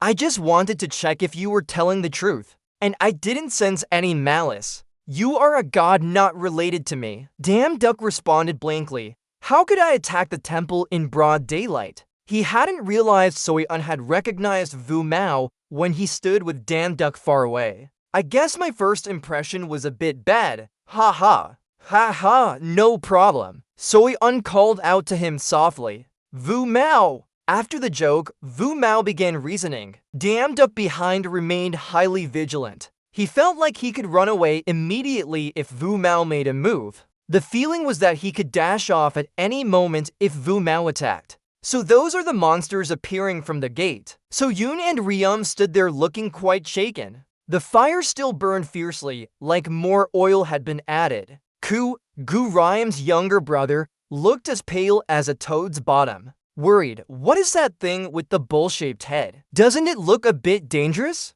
Soyeon suddenly grabbed Ryum by the collar. Let's jump in. Get ready to go. The younger one didn't understand anything yet. Accidentally, he might shout out loud. Singing off key. Boom! Soyeon's leg muscles contracted. Her buttocks tensed as she leaped up, causing the ground beneath her feet to crumble. Soyeon dashed like a gust of wind. Her face remained cold and emotionless. Behind her, Ryum, still making noise, was dragged along. Out! The two quickly vanished into one light beam. Vohua calmly said, oh my, they ran away, it will be hard to catch up. Damn Duke secretly glanced at Vohua and thought he had no intention of chasing after them. A system interface suddenly appeared behind Damn Duke. Now is not the time to lower our guard. When he chases after them, I'll activate it. On the system interface, spatial displacement was already ready. Move location and target by Won, Juseo Yoon. Do you want to use 2,300 points of vitality to displace? There were a few reasons why Juseo Yoon agreed with this plan. Vohua sat at his desk, holding a green butterfly that was perched on his hand. One reason is Vohua's personality. He dislikes fighting and only has an interest in random research. Vohua returned to talking with Damn Duke. Forget those two. Where are you from? Damn Duke replied briefly, I'm from South Korea. Vohua raised his hand as if deep in thought. South Korea? I've never heard of it. There's another god. They say they're from America. Could this be the same space? Hearing that, Damn Duke felt a chill. America. There's an American with a system like mine and a soul gem too. As Vohua continued speaking under the tree canopy, Damn Duke thought to himself, they say there are deep things inside the gate. Even tiny insects have their stories. The two stood in front of the sunlit temple. The wind blew their cloaks. Vohua continued, a being from another world. I have a matter to request. The trees cast shadows over Dame Duke and Vauhua as some sunlight filtered through the leaves. They still stood facing each other. Dame Duke asked, "Request what?" He confidently puffed out his chest. "If it's about stopping the gate, just give me a chance." Vauhua closed his eyes and smiled warmly. "That sounds trustworthy, but I'm not asking for that." A mischievous purple butterfly fluttered around his finger as if ready to land. Vauhua didn't say anything. They said there were deep things inside the gate. Even tiny insects had their stories. The fallen buildings and trellises created a desolate scene through his words. The temple could be rebuilt. If you meet them again, punish them a bit and send them back. Vauhua looked at the butterfly on his finger, smiling to himself like a loner. Ignoring Dame Duke, who was still standing in front of him, Vauhua continued, "They actually live very sad lives." Dame Duke's face turned sour. He sighed and thought about it for a moment. I can understand why he lost despite having so much power. According to Juicy Oil's prophecy, Carlos knew Vermont's personality well. He assassinated Vermont and left a serious wound behind. And if not stopped early, this space would be devoured by the gate. The mischievous butterfly couldn't stand Vauhua's constant talking and flew away. Dame Duke wondered what he ate to stay so healthy while Vauhua kept speaking. "That's why I wanted your help. Integrating with the people and teaching them magic. Monsters coming from the gate are natural like a butterfly flapping its wings for me." A dark figure of a man and woman appeared, their eyes red with malice. Vauhua still had mana left as he continued building with humans. They were like a desperate storm. If those monsters from the gate became as strong as before, they wouldn't be able to handle it. This time, Vauhua's face turned sour again. Seeing his friend's blank expression, Dame Duke was taken aback. He wiped sweat off his forehead and looked away. Vauhua sighed. "I'll go by myself. I need to fix the temple." "Ha! When will this be done?" The images of fallen priests sprawled on the ground appear. Vauhua whispers, "No one knows who's alive or dead. Even his staff has broken." A few figures are slowly getting up, supporting each other to stand up. "I'll ask my own priests, though they might." "So, will you help me?" His eyes shine like car headlights when Vauhua mentions the reward. "Of course there will be a reward. You must help teach magic. We'll make it easier for you to use magic." He's as happy as finding gold. Confidently, he says, "Of course. This is our job. Let me handle this." Vauhua sees his enthusiasm and smiles too. "Really? Thank you then. I'll inform them, so you can work freely. The weather is perfect today." In the magic school courtyard, many wizards gather like ants under the sunlit grass. Two students, one male and female, walk around happily chatting. Lanchan, a young boy, asks curiously, "Thinking back now, hasn't he been missing lately?" The mean girl retorts, "Who? That talentless one?" She smirks, closes her eyes, and looks satisfied. The boy next to her looks like a scared mouse. Just looking at him makes you feel bad. He wags his hand around like a dog. Got it. He realized he had no talent, so left early. That's terrible, right? It's funny to see his desperate face when he can't use magic. Seeing the two noisy ones cooking trouble for others, a long-haired man with arms crossed reminds them, looking like someone who hasn't eaten in days. "Everyone be orderly." A blonde girl nearby looks uncomfortable, probably annoyed. The teacher's voice still shouts, "Focus on the lesson." The blonde girl turns away, her hair swaying like waves. As she leaves, she thinks she must quit school for this. Of course, what did I expect from a fool? Suddenly, his footsteps and he speaks. "Oh, class has started then?" Dame Duke walks towards the mean students with his hands in his pockets, like a cold CEO among subordinates who only talk. His appearance stirs up the atmosphere there, making it livelier as he's mocked by the students. "DK, he's here." He still looks composed even when late. Over there, the teacher's face is red with anger, eyes and nose darkened, standing silently. The other students continue to chat. But why now? This professor is strict about tardiness. He grits his teeth in anger. "Oh!" Suddenly, the old man's attitude changes 180 degrees. He looks like a chrysanthemum wilting, face drooping with hands rubbing like a puppy clinging to its owner. Oh my god, the high priest! Here you are! Duke closes his eyes, enjoying the respect from the old man. He smiles slightly. Sorry for the delay. The students who spoke ill of Duck earlier are shocked to the core. They must be cursing in their heads right now with wide eyes. The teacher is still calm and composed. Oh my, no need for apologies. It's my fault for not picking you up directly. Professor points at Duck, who is smiling confidently next to him, introducing them to the students. Everyone, gather here. Supreme Cardinal Vomai respects you, Duck. He will personally teach us a magic class. Let's clap.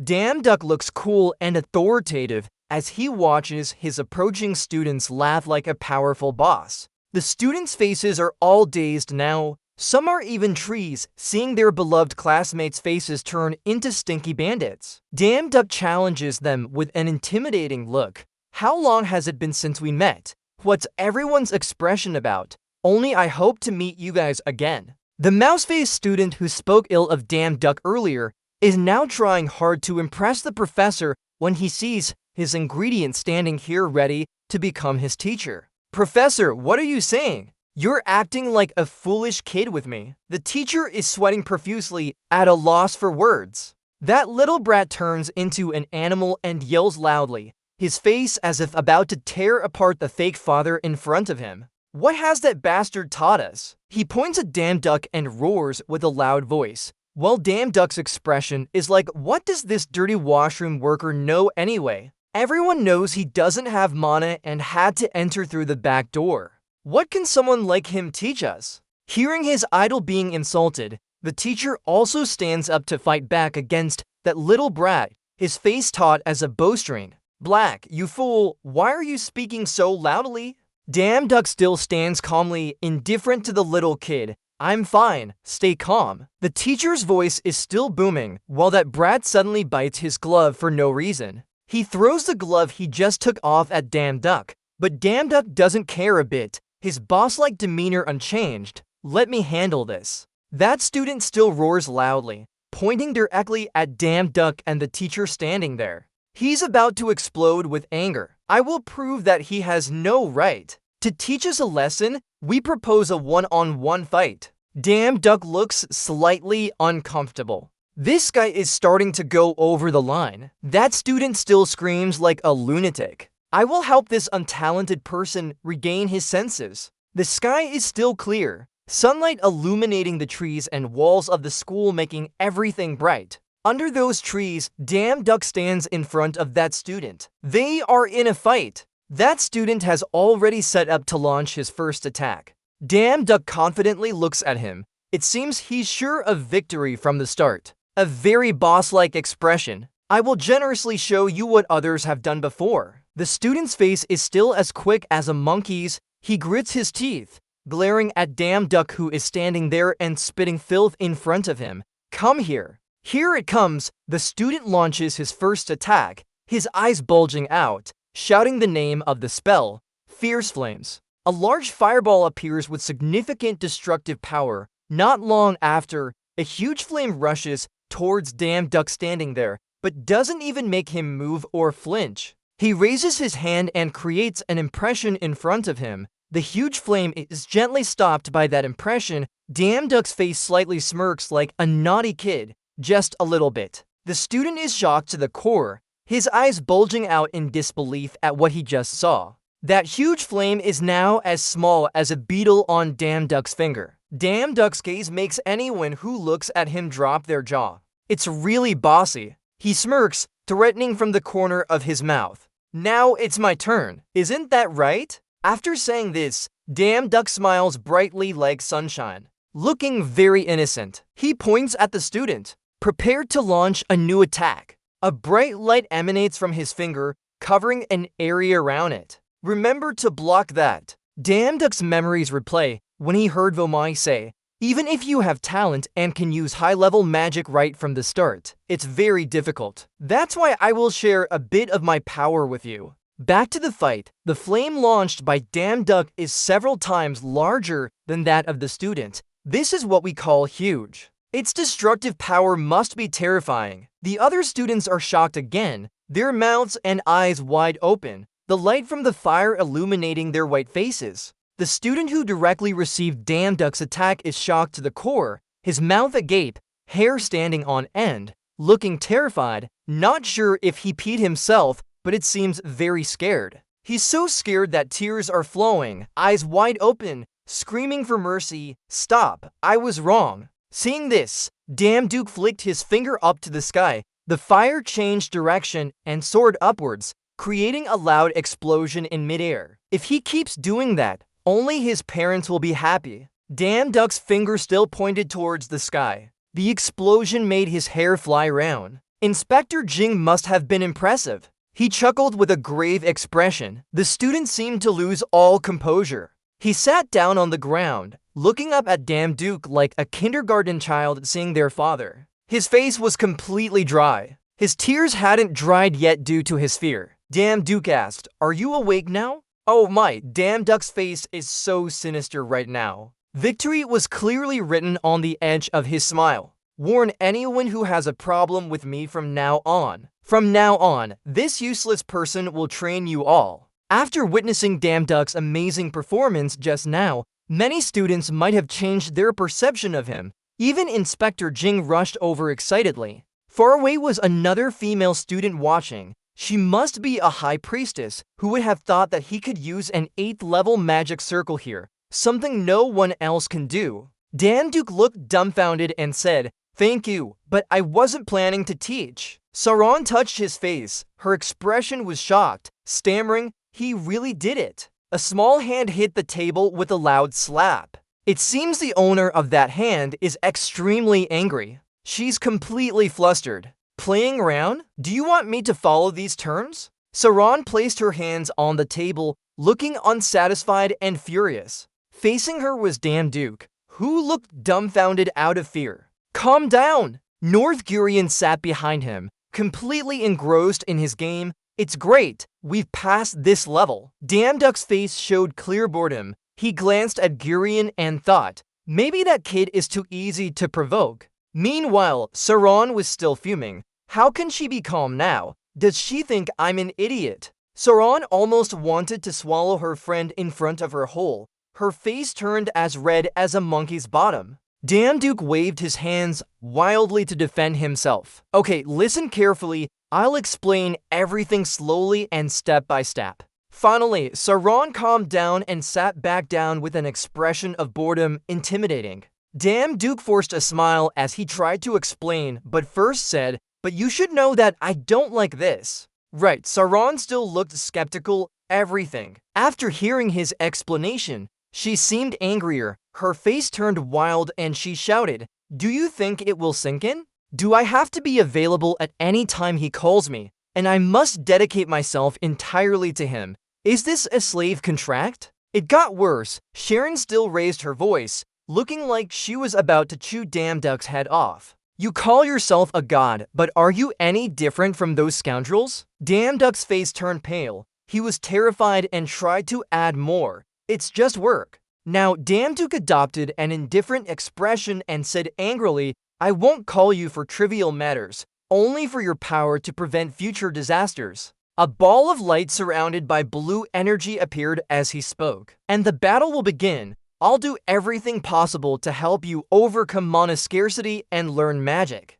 Hearing this, Saran seemed to regain her human side from earlier. Her eyes widened in realization. Saran asked doubtfully, "Will you really cure me, even if it's impossible with millions of gold?" It turned out that he was just cleaning up the mess Damduke made about his abilities. He forced a smile and contradicted himself. "There's no method yet, but I'll do my best." Saran returned to her childlike state. "Get back here." She slammed her hand on the table and shouted loudly, "Are you a con artist?" Damduck's face turned red. He looked amused. He seemed rather comical. Saran continued to jump around. "If I just talk, I can call myself a magic god too." Damduke still had the same expression, unable to argue. Suddenly, he noticed So-Ion and called out, "Hey, So-Ion, do you have any immediate cure for my condition?" So-Ion didn't even bother looking at him.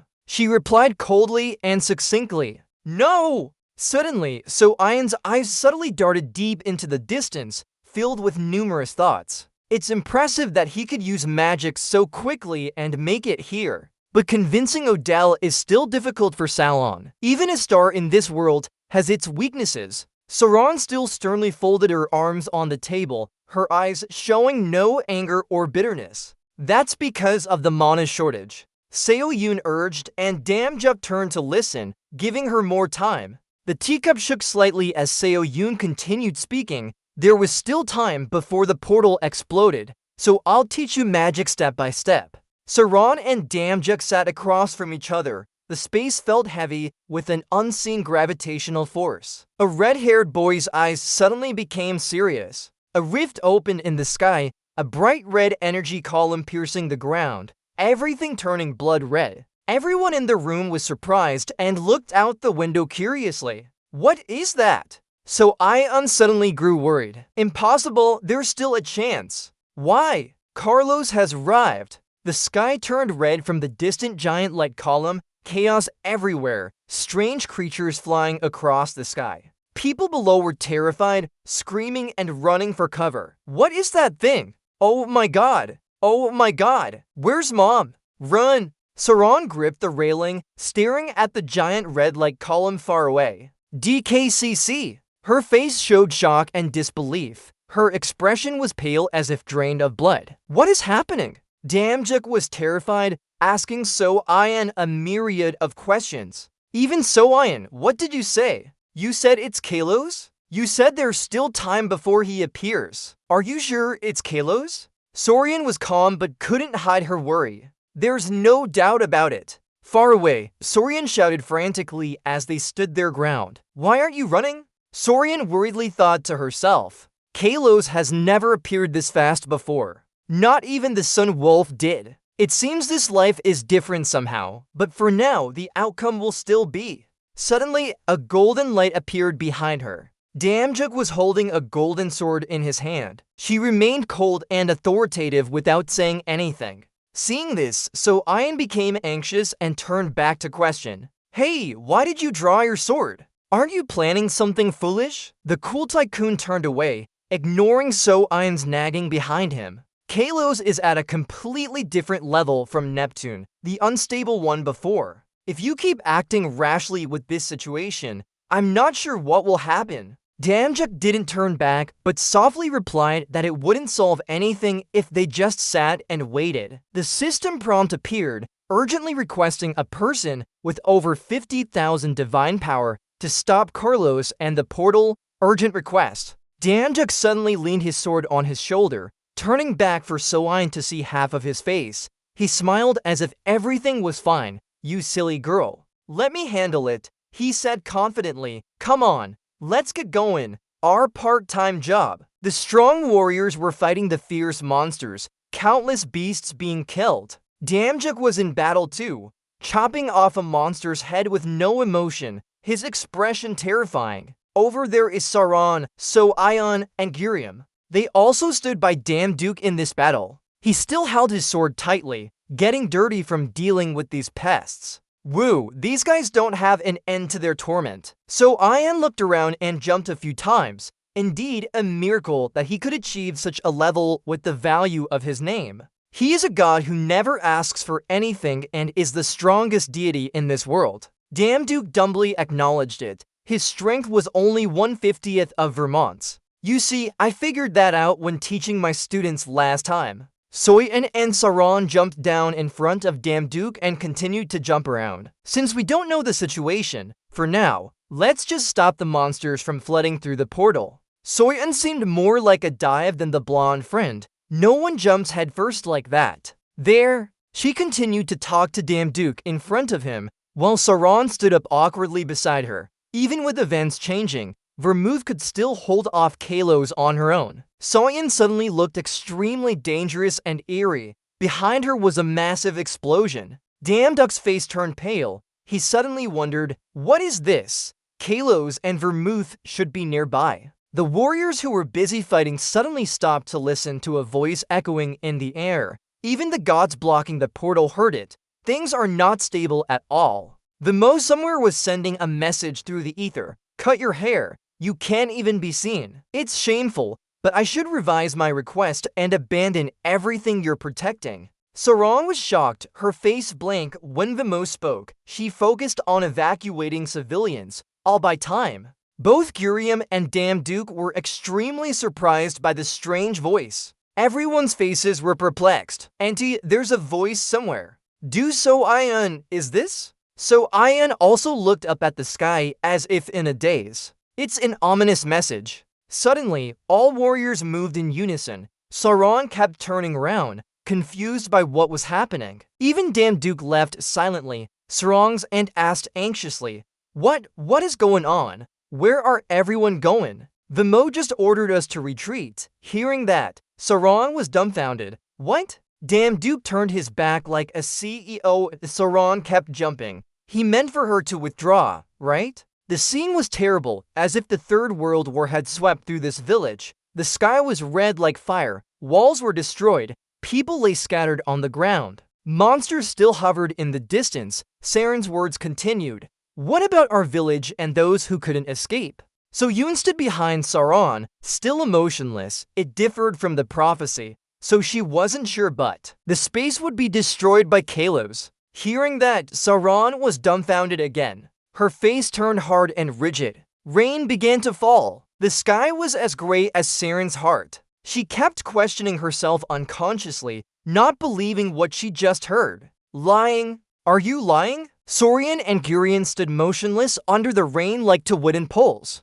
Sorian continued, I apologize, but Kalos is not someone we can change our minds about. Seeing her extinguishing my hopes. Saran hoped to hear a different answer from Damduke. She frantically grabbed his collar and shouted, You Damduke, can't you do anything? There must be a way. Anything is possible. Saran still held onto his collar tightly. Damduke could only turn away helplessly to avoid her. I apologize. Her hand suddenly let go. Saran had accepted that the last chance was gone. She collapsed on the ground. Dazed, she asked, Why? Why did everyone give up so easily? The image of young wizards struggling against the monsters appeared through Saren's words. God or not, there are those who are still fighting. People are helping each other stand up in the rain, more specifically, amidst the claws of death. Suddenly, Kimjuk paused as she mentioned him. His face was drenched from the rain. Ayu Kimjuk, you said you're a god, saving humanity. Another image of Kimjuk appeared in his mind, reflected on the water. Kimjuk began to sob, his eyes brimming with something about to overflow. Suddenly, a voice echoed, Please. In Kimhuk's imagination, he was kneeling under the rain, begging for vaccine, please save me. Back in reality, it was Saran who was pleading. It seemed Kimjuk saw himself through her. Saran remained powerless and defiant. He fell silent for a long time, but his loosened hand tightened into a fist. Saran was still dejected, her face buried in her hands without saying anything. Suddenly, a strange green light appeared before her. Kimhuk's voice echoed, summoning the window shop of the god. Kimjuk reached out with one hand, intending to summon something to help poor Banbao. Instead, Soyun was quite worried. Hey, guy, Kimjuk is still super cold and aloof, always cool when it comes to girls. He paid no heed to Soyun's reminder beside him, just arrogantly replied, Don't worry, Soyun, I'm not planning on dying anytime soon. His finger touched the purchase box on the system interface, meaning he was trading for something. Not sure if it was worth it, Kimjuk added quickly, I didn't think I'd have to use the value of Vermont this early. The system boxes appeared. High Queen's Lion Armor, Legendary, Effect. When equipped, defense increased by 500%. High Queen's Aura, Legendary, Effect. 100% chance to stun any living creature. Note, only effective against leaders. Considering the High Queen's wear and tear, both attack and defense increased. Adjust equipment for better fit. Seeing this, Soyun was furious, yelling at Kimjuk, You fool. Saran beside her was still crying, her face distorted from shock over what just happened. Kimjuk now wore his new armor. Looking majestic and formidable, he turned to smile. making everyone stand in awe, then said, "Take care of others, Soyun." Elsewhere, the rain continued to pour heavily as he suddenly coughed up blood. Oh! From above, he looked quite pitiful. The view was from a certain blue-haired guy laughing and shouting like possessed. Ha ha ha! Do you think this ordinary rain can cleanse the dark power of mine? That's Kalos, a demon with red eyes, his body encased in hard stone. His chest glowed deep red as he screamed maniacally, thinking about how he was once a student of someone. Under the heavy rain, he struggled to stand up, his face pale. He wiped blood from his mouth with one hand while still coughing. He just ranted, "Even if you've strayed, have you forgotten your position and my teachings, Kalos?" The dark clouds still covered the sky. Kalos continued to argue from above, "Don't make me laugh. Can't you understand that it's you and the people here who are lost?" Oh my god, Carlos suddenly turned into a demon father, looking terrifying. He laughed like a runaway, his eyes red. "Don't make me laugh. Can't you understand that you're the one who's lost?" The dark power surged from his hand, and Jing's eyes widened. "Why aren't you more ambitious? Isn't that the instinct of a magic user?" Kalos without his face looks like Princess Winds in disguise. He spread his hands out, creating countless dark balls floating in the air. The red light illuminated the area, but Jing's eyes didn't waver. He continued pursuing greater power. He curled up like a frog in mid-air, and suddenly, those deadly balls plummeted to the ground like rain, causing massive explosions. Kalos kept talking from above. "Look here, this is true magic." His body was now covered with injuries, blood everywhere. He tried to a blue power ball for counterattack against his former student, who had gone bad. "You've been teaching long enough." His face turned as dry as a raisin. "Shout! Dark magic only exists to destroy. That's not the right way to use magic. If he were a god, he should have used magic to help humanity." Finished speaking, Vermouth shot out a huge power surge towards the falling dark balls. The power spread like an octopus when it collided with the dark balls. Explosions echoed in the sky because of this. Kalos seemed to have secured victory. His face was still extremely evil and triumphant. He continued arguing with Jing. Of course, for any reason. He kept launching attacks. The power was terrifying. Kalos shot out a huge power surge like a blood-red stream towards Vermouth from both hands. He howled like a mad dog, but using this dark magic. His red power illuminated Vermouth's hair. He found himself in a precarious situation. He was so scared his pants were wet. Vermouth raised both hands to defend, but the blue light from his power was swallowed by the red dark magic. He cried out in pain. Ouch! Vermouth silently thought he couldn't handle it anymore. Suddenly, a huge fireball appeared in front of Carlos. Canro was still laughing but didn't know long had arrived to give him a beating. The sky was suddenly engulfed by flames. It happened so fast that Vermouth couldn't even register what just happened. Carlos seemed lost in the sea of fire. A figure slowly approached. He spoke with confidence. "I see this is over. It seems tough for you to do it alone. My glasses are broken now." He suddenly looked up at the man. "Who are you? You wear armor like a god." In his hand was the fireball that had just burned the sky. His eyes were mesmerizing. "So cool. Ladies and gentlemen, this is impressive." Total shock. Here comes the rescue. The rain hasn't stopped yet. Canro noticed Damduck's appearance. Vermouth shouted loudly, realizing he was still underestimated. He probably thought, "I'm still a beginner. Why did you come here? Didn't you get the notification? At your level, you can't do anything to Carlos. I no longer have divine power to give you anymore. Leave this place right away." Damduke still replied without emotion, "I'm not here for payment. You continue. In the end, the reward for this mission is not worth one life of the people." Hearing that, Voma's eyes softened a bit. Damduke drew his bone-white sword, looking supremely confident. "I have a plan." Kalos laughed maniacally in midair, cackling and boasting, "Ha ha, what's this tiny flame?" Damduke and Voma stood there like statues as Kalos mocked them. "Is this your new disciple? You must be desperate." He prepares to launch a new attack. The dark aura on Kalos' hand grows larger. He laughs manically. "Alright, you two can burn together. Seeing danger approaching, Vermouth created a massive blue barrier in the sky, trying to block Kalo's incoming attack. Kalo's shadow rushed towards Vermouth's shield, looking like it was about to pierce through her fragile defense. Vermouth strained, gritting her teeth as she tried to keep the barrier intact. He called out to Inspector next to him. "Oh, my Republic of Korea. I can't hold on much longer. Do you have a plan?" Damn Duke still held his sword tightly. He shouted seriously, "Just once. I just need an opportunity to hit him. Then we can neutralize his power." Suddenly, Voma noticed the sword in Damn Duck's hand. Could it be that weapon? I can create a momentary opening.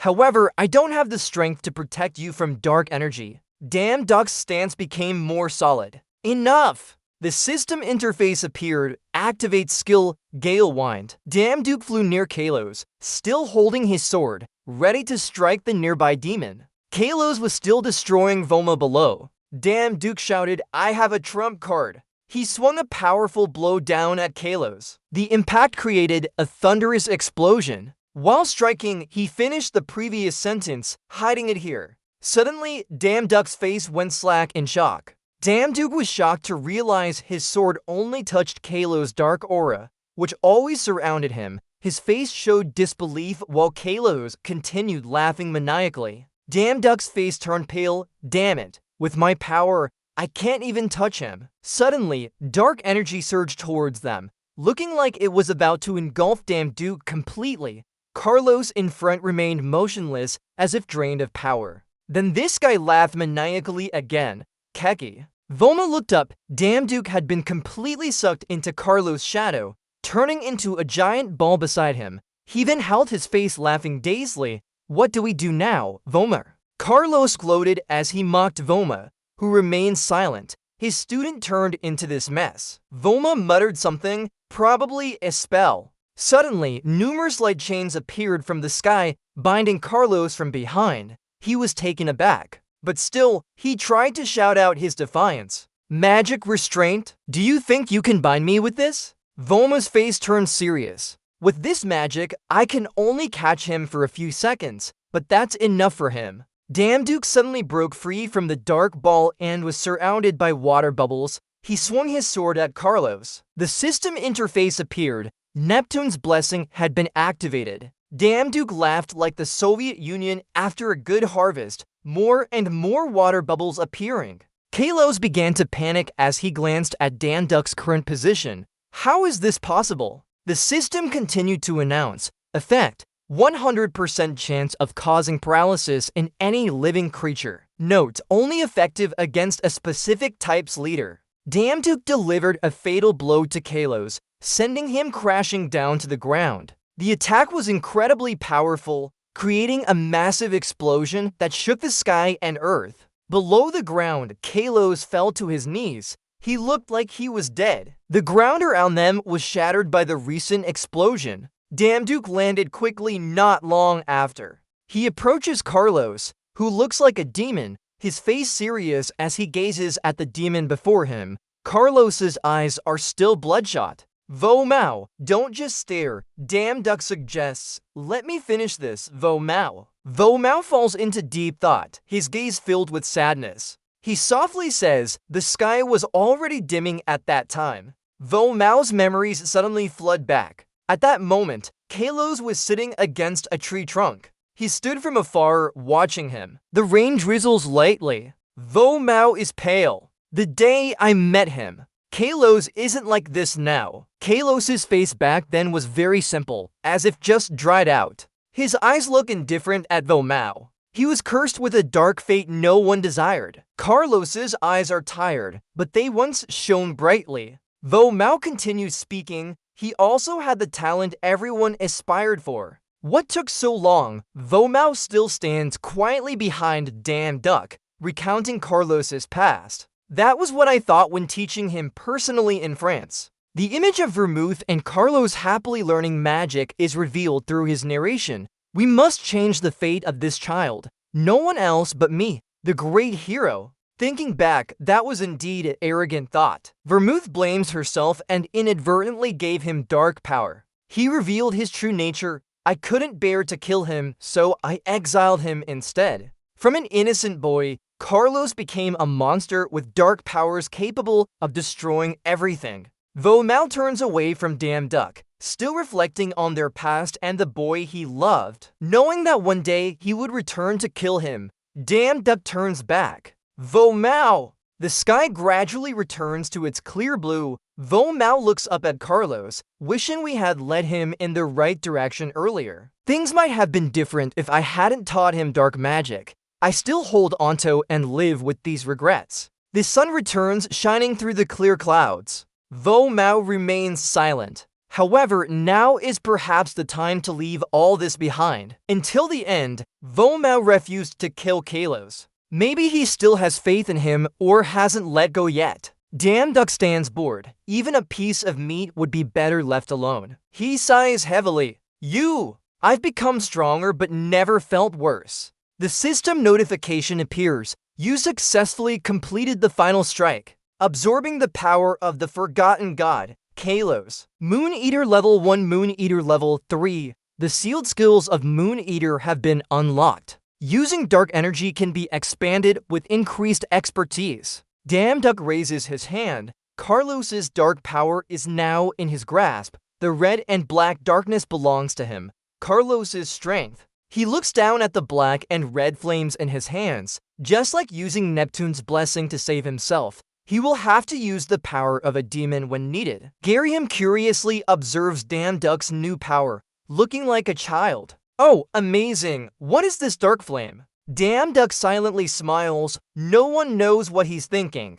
Garium still pesters him. Teach me again. The system notification reappears, switching to the default armor. Though Mao suddenly clenches his hand, the flames are no longer in his grasp. He gently rejects his younger brother with a soft refusal. The rejected boy's face falls like a monkey's bottom. Garium starts crying on the floor. What did you do to me, little brat? Right now, teach me right away. Suddenly, an arm grabs his collar and pulls him up. The voice is annoyed. Be quiet. The rejected boy is suddenly pulled up. He cries out loudly. Ah! The brat angrily looks up at Sauron. You're really annoying, huh? What are you doing to me? Why are you doing this?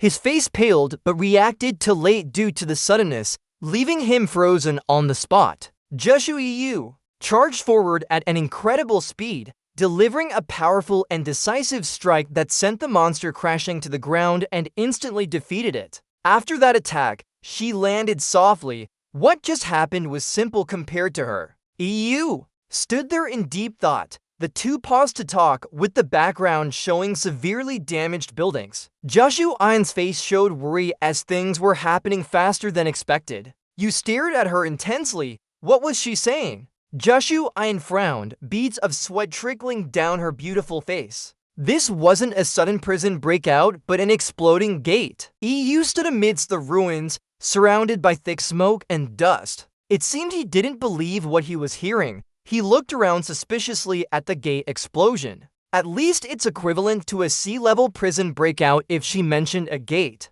Zuyu almost read his thoughts, turning to glance at him with an enigmatic look. Yes, meaning that the forgotten god here has become stronger. Yu's face turned pale, his mouth opening and closing as if unable to close it. His eyes narrowed, the world seemed to collapse in front of him. Impossible, I just got to soul harmonies. Despite Su Yun's cold expression, she tried to comfort Yu Pam Juk, lifting his spirits. Don't worry, I don't sense any god nearby. She hesitated and continued, so now. Suddenly, a large helicopter was flying towards them. Its rotor blades were so loud that everyone had to look up at it. The helicopter slowly landed near the ground. The wind from its propellers made EU's hair flutter in the breeze. He stared intently at the hovering helicopter, his eyes never leaving for a second. At this moment, he exuded an intimidating aura, looking very cool. A man stepped out of the helicopter. He was well-dressed and seemed to belong to some organization or company. Are you EU Pam Juk? Jushu Ian and Bai Yun, right? We are from the Gate Management and Maintenance Office. Please follow us. They were led to a place called the Gate Management and Maintenance Office. It was one of the large buildings with impressive height and shape. Everyone gathered and sat down, discussing among themselves. A woman's voice suddenly spoke up, drawing everyone's attention. I think everyone understands why we are here, right? He was a man with dark orange hair. He wore a well-tailored suit and a red tie that added to his outfit. The wrinkles on his face showed his rich experience. He stood up with a serious expression. 12. There were 12 consecutive exploding gates in the main country area. The highest death rate was recorded. But how did the hunters respond? Below their seats, Park Gurum and the Evil Heaven Commander were intently listening to the man who seemed very focused. Beside them was the man from the helicopter earlier. The man continued his story.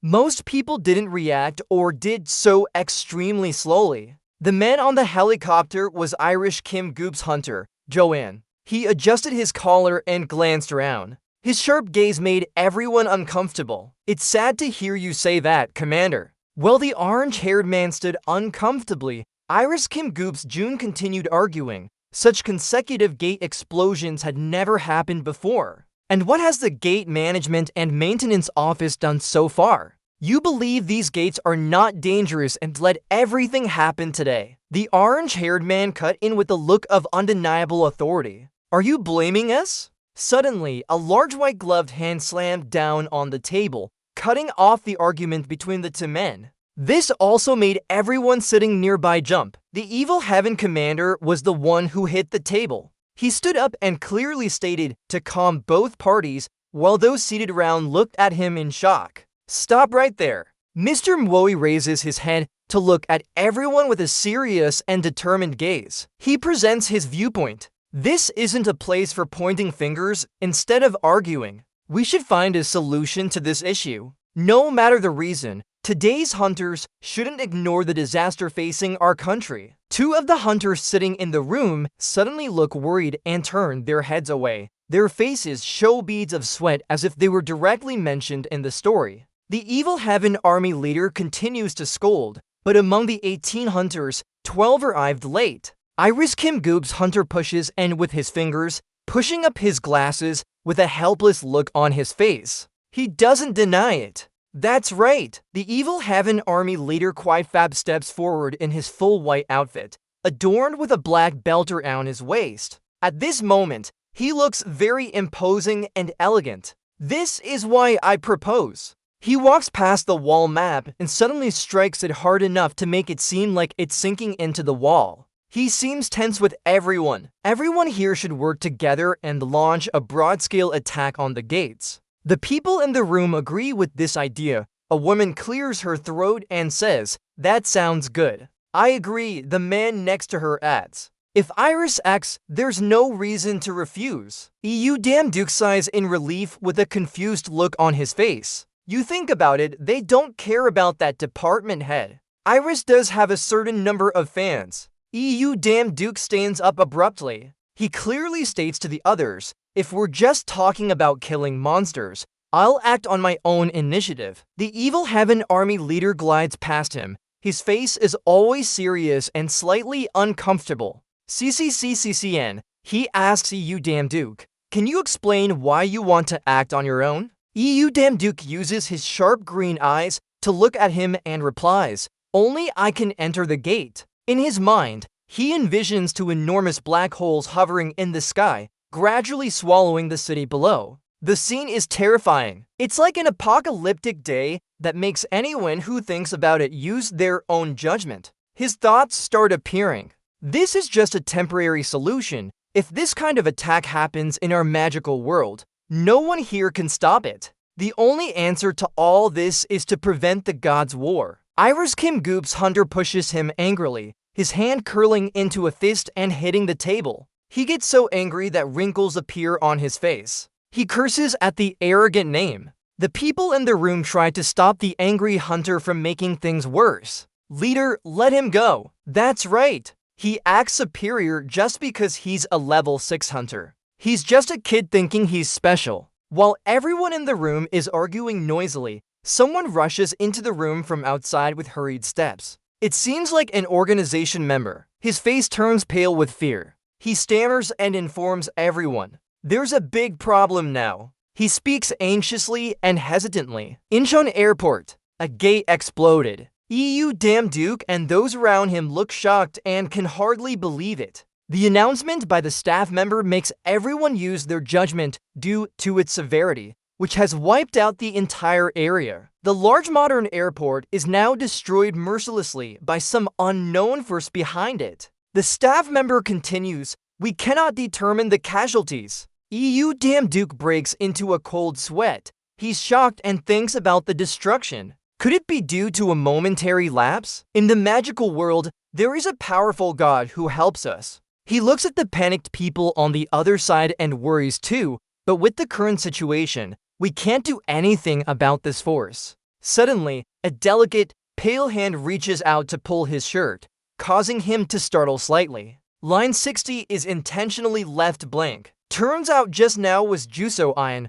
Damn Duck expressed surprise. Juso Ian. She quickly spoke up calmly, her expression unchanged. She looked at him with a cold face, showing no concern. The incident in Incheon wasn't due to distraction. After she finished speaking, a blue sign appeared with the content. They have good intentions. Seeing this, En's mood improved as well. A reassuring smile appeared on his face. Damn Duck unexpectedly asked the man with dark orange hair, cutting through the silence in the room. "Boss, can a 6th rank hunter call an airplane?" The boss also answered him. "Suddenly like that? Why not?" Hearing this, Damn Duck said, "Let's handle this gate." After his words, the scene showed a huge purple-black hole floating above the city sky. It was so large it could swallow the entire city in just seconds. When everyone arrived at the airport, they saw a terrible sight. The ground was covered with massive puddles and numerous crashed airplane corpses. Vehicles were scattered everywhere on the ground, indicating a brutal attack. The ruins were so severe that it was hard to tell it used to be a modern airport. Suddenly, to red-eyed, dark-furred wolves attacked the monsters, tearing them apart, leaving the monsters unable to resist. The wolves moved with incredible speed, creating thick smoke. Seeing this, Damn Duck thought, "I used a bit of divine power to summon Cerebus. I need to finish this quickly and return to training." He turned around walking, his head down, hands in his coat pockets. Behind him, the monsters were still making noise. Odell Salon's mana deficiency was still an issue. A strange figure appeared behind Damn Duck wearing a white outfit and trying to catch up with him. He continued walking without noticing. He thought, "I should prepare properly before leaving." Suddenly, the blue sign reappeared with the message, "Intuition activated." Damn Duck felt something was off, as if his intuition was warning him. He turned around and looked back suspiciously. "What's going on?" Damn Duck slowly turned fully around. His face showed worry and excitement. He continued thinking, "Someone is watching us." Before he could finish his sentence, a white light streaked past him. The white light approached with incredible speed. Suddenly, Juso Ian appeared. She rushed out and used her sword to stand in front of Damn Duck, shielding him from the light. Damn Duck was surprised, looking at her. Juso Ian, a tall man with long orange hair, to strange horns on his face, and a piece of fried chicken bandage over his eyes appeared. Based on these features, he's definitely not human. Could be some kind of monster. The man looked at Juso Ian and threatened her. "Don't get in my way, Juso Ian. If you're upset with him." Sui Hun still holds his sword firmly. "What's the meaning of this?" "Baron." The man turned to look at Sui Hun coldly. He continued threatening her with cruel words. "Do you think you can get away safely after stealing a creature from the underworld? You won't have another chance. Step aside. If you block my way, you'll die too." Ignoring his threats, Ju Soo-yoon quickly approached and used her sword to threaten him, making him unable to react. Ju Soo-yoon pressed the blade against his neck and stared at him with sharp, icy eyes. At this point, she successfully intimidated him into standing still. Do you really think so? Despite Sui-hun continuing to threaten him, he did her earlier. It was time for him to leave. This is his last chance. Suddenly, a purple aura surrounded the man. That's his ability. He continued boasting despite the sword at his neck. That's a foolish choice. Thinking you can protect that worthless summoner and its mysterious hellish creatures anytime he wants. Enjoy your freedom, go on. The true nature of you will soon be revealed by Hades when those words just entered his mouth. Feeling the violet smoke gradually approaching him, he backed away in horror. Surprisingly, the man slowly vanished in the purple smoke. That smoke was disgusting, like it came from hell itself. His voice still echoed, making everyone angry. I look forward to seeing what punishment you'll get from the underworld. Jusu Ain and you stepped back to avoid touching the smoke. Meanwhile, in a room surrounded by score tiles, Park Griam and EU Jengdo were training intensely. This training was a bit strange as only Park Griam was lying on the ground with a tired expression. EU Jengdo was the trainer for Park Griam. Seeing him unable to bear it, EU Jengdo reluctantly said, "Okay, that's enough for today." Park Griam groaned in exhaustion. "Kook." EU Jengdo commented sternly, but noticed his movements were a bit slower lately. North Giryong still lay on the ground, unable to get up due to fatigue. "You!" He sighed and complained to EU Jengdo. "Do you know how long we've been training?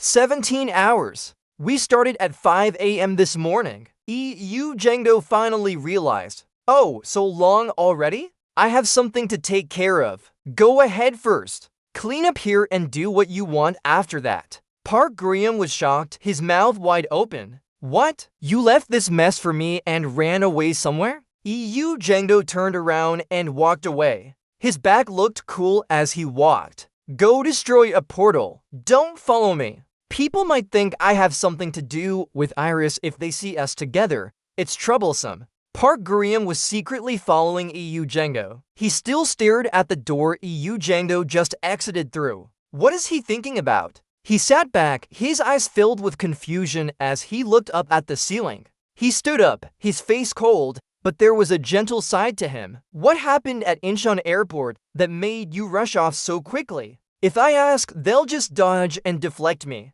He still treats me like a monk, just come home to play games." As Park Chareem was about to leave, he suddenly thought of the terrifying face and blank eyes of EU Jengdo. His lips formed a sly smile as he threatened if he didn't clean up. "Haven't you cleaned this place yet?" Just thinking about it made Park Chareem sweat. "You!" After some thought, Park Chareem finally decided to go on the quest scan. It seems he's cleaning diligently out of fear of those imagined scenarios. He cleaned while comforting himself. "I'm not cleaning because I'm scared of him." That's right. This is part of the training. Looking at you now, it's quite amusing but also cute. Suddenly, a tall man entered. He wore a bright orange shirt with floral patterns. Upon entering, he questioned Park Griam while he was struggling to clean from afar. "What are you doing?" Thinking the newcomer was EU Jengdo, Park Griam complained to him. "What? You're the one who told me to clean this place." The guy just walked in his John Dung arc. He's wearing a lewd pair of glasses and his hand is in his pocket. Looking cool, turns out you're really here. But Giriam has now recognized that the person wasn't EU Damduke, so he politely spoke to him. "Oh, you must be him." John Dung Ark suddenly got angry and blurted out a long sentence to Buck Giriam in an impolite manner. "This bastard, I've been looking for you at Iris but couldn't find you. Why are you cleaning the gym room? You're Iris's family member. Why are you doing these things?" "Huh? At least not this kind of thing. Don't you know how much your father cherishes you?" But Giriam, still holding the cloth, sneeringly replied to him, "Oh, I thought it was something serious. Who cares about those trivial matters?" Giriam continued speaking and added, "Besides, don't give me orders anymore. I'll stay here for a while." After he finished his sentence, John Young-DC angrily glared at him with a terrifying look. He shouted, "Damn it." He continued to be angry. "I told you to humiliate you damn Duke, not follow him around like this." Gurion continued to sneer at him.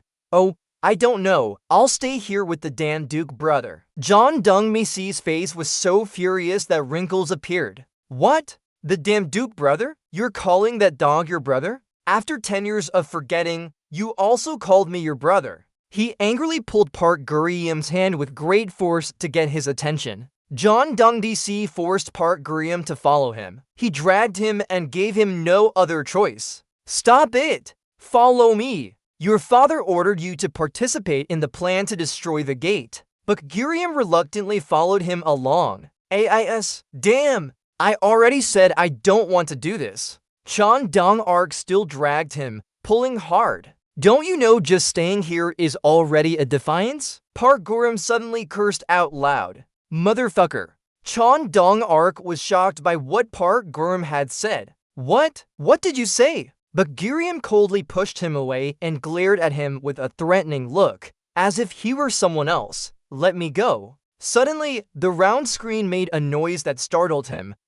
Look over there. It's amazing. And LED screen was showing EU Dan Duke breaking down one of the gates with the title EU Dan Duke destroyed one gate. The host was describing what happened at their location. Is that armor a divine artifact? He truly is in another league. Everyone watching the program couldn't help but admire it. What skill is that? The Black Fire. He has sword skills and can even use long-range attacks. Everyone was talking loudly. Only John Dong-ark and Buck Gurium stood still, staring intently at the screen. But Gurium proudly boasted to John Dong-ark, making him grit his teeth in anger. Look, that brother has many things I can learn from. Why should I follow him? But Gurium turned and left, not forgetting to mock John Young-DC one more time. I'm leaving now, ha ha ha, don't look for me. Those words made him grit his teeth and stand still, his body trembling with anger. He stared at the TV screen, where EU Dan Duck's image was being shown, thinking enviously. He stared at the TV screen, where EU Dan Duck's image was being shown, thinking enviously. He stared at the TV screen, where EU Dan Duck's image was being shown, thinking enviously. Why are you always walking ahead of me, EU Dan Duke? Damn it, why didn't you just die already? At EU Dan Duck's side, he stretched his arm and seemed to sense someone talking about him. Is someone talking about me? Jushu EU looked at him with a confused expression. You're really carefree. Haven't you used your brain for anything yet? EU Dan Duke responded. No, my ears are just tilted slightly. Ju Soo-yeon sat on the long chair next to them and discussed plans with him. This place looks romantic with cherry blossoms planted everywhere. We don't know when Hades will appear, but is it okay for you to casually destroy those gateways like this? EU Dan Duke stood beside her seriously. Gaining fame would increase his divine power.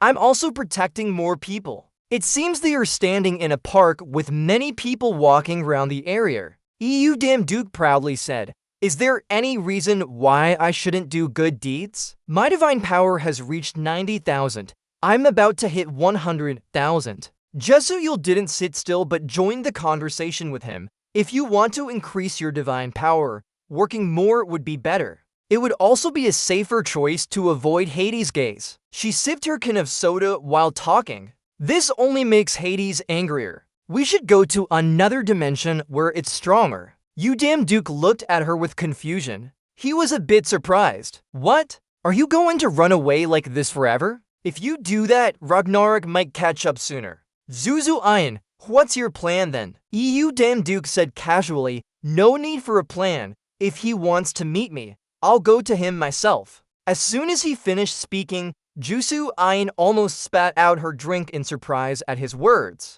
Jusu Ayan shouted at him, go, you fool. Are you crazy? If you meet Hades, it's a dead end for you. EU Dan Duke stretched and used a teasing tone to provoke Jusuyun. Oh, did I almost choke her with coffee? She glared at him pouting. She looks so cute now. Don't joke like that anymore. Explain, please. You made me believe everything he said. EU Dan Duke looked at her with a cool expression. He pointed to the sky. We just need to find a place where he can't accidentally kill us if we meet by chance, right? EU Dan Duke crossed his arms. She wore an outer coat, looking like a real rich lady. Where is it? You damn Duke, the God's Banquet. A sign appeared with part-time job recruitment number 29,034. Employer, fallen, divine power at least 90,000. Experience, accept new members. Description, serve lobby, kitchen staff. Time, agreement, payment, 100 ripples, pay daily. Employer's message. It's almost mealtime. The scene changed to high mountains standing closely together, looking majestic. They seemed to be several thousand meters high. At the top of Mount Olympus,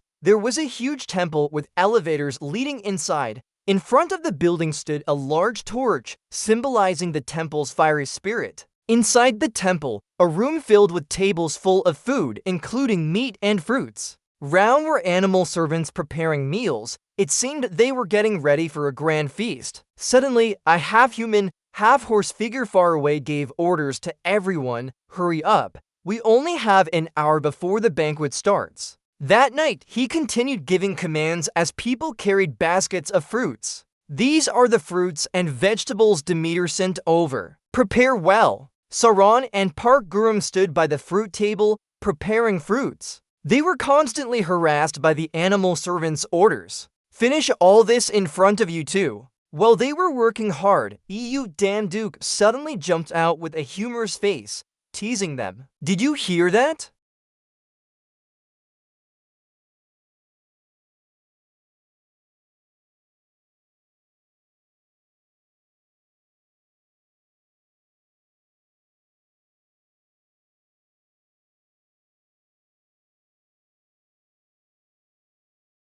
Suddenly, someone steps forward with a dark purple aura and speaks coldly. "It seems you've chosen the wrong deity to apologize to." The one approaching is Hades, king of the underworld. He sneers at Damn Duke, pointing at him and says, "Flesh creature, are you burying yourself alive?" Damn Duck's eyes widen as he thinks to himself, "Hades!" Hades raises an arm with black magic that could attack anytime. His voice is cold as he speaks. "I didn't know what you were thinking to dare come here, but this suits me just fine. I was planning to find your dog's life anyway." The black magic of Hades suddenly surrounds Damn Duke, catching him off guard. Damn Duck's face turns pale as the black magic attacks him. Ah! In this precarious situation, a strong arm grabs Hades' wrist and stops him. A powerful hand tightly grips Hades' arm, speaking sternly but with respect. "Don't you think bullying the weak is wrong?" He tightens his grip on Hades' arm even more. Hades grumpily pushes Thor's hand away and says, "Little guy from Asgard. This is Olympus, not Asgard. Don't meddle in my affairs." Thor still has a smile as he responds to Hades. Ha. If I'm not mistaken, the master of Olympus and this feast should be. Really? From both Hades and Thor, a powerful aura emanates around them. The entire feast is disrupted by the power of Hades and Thor.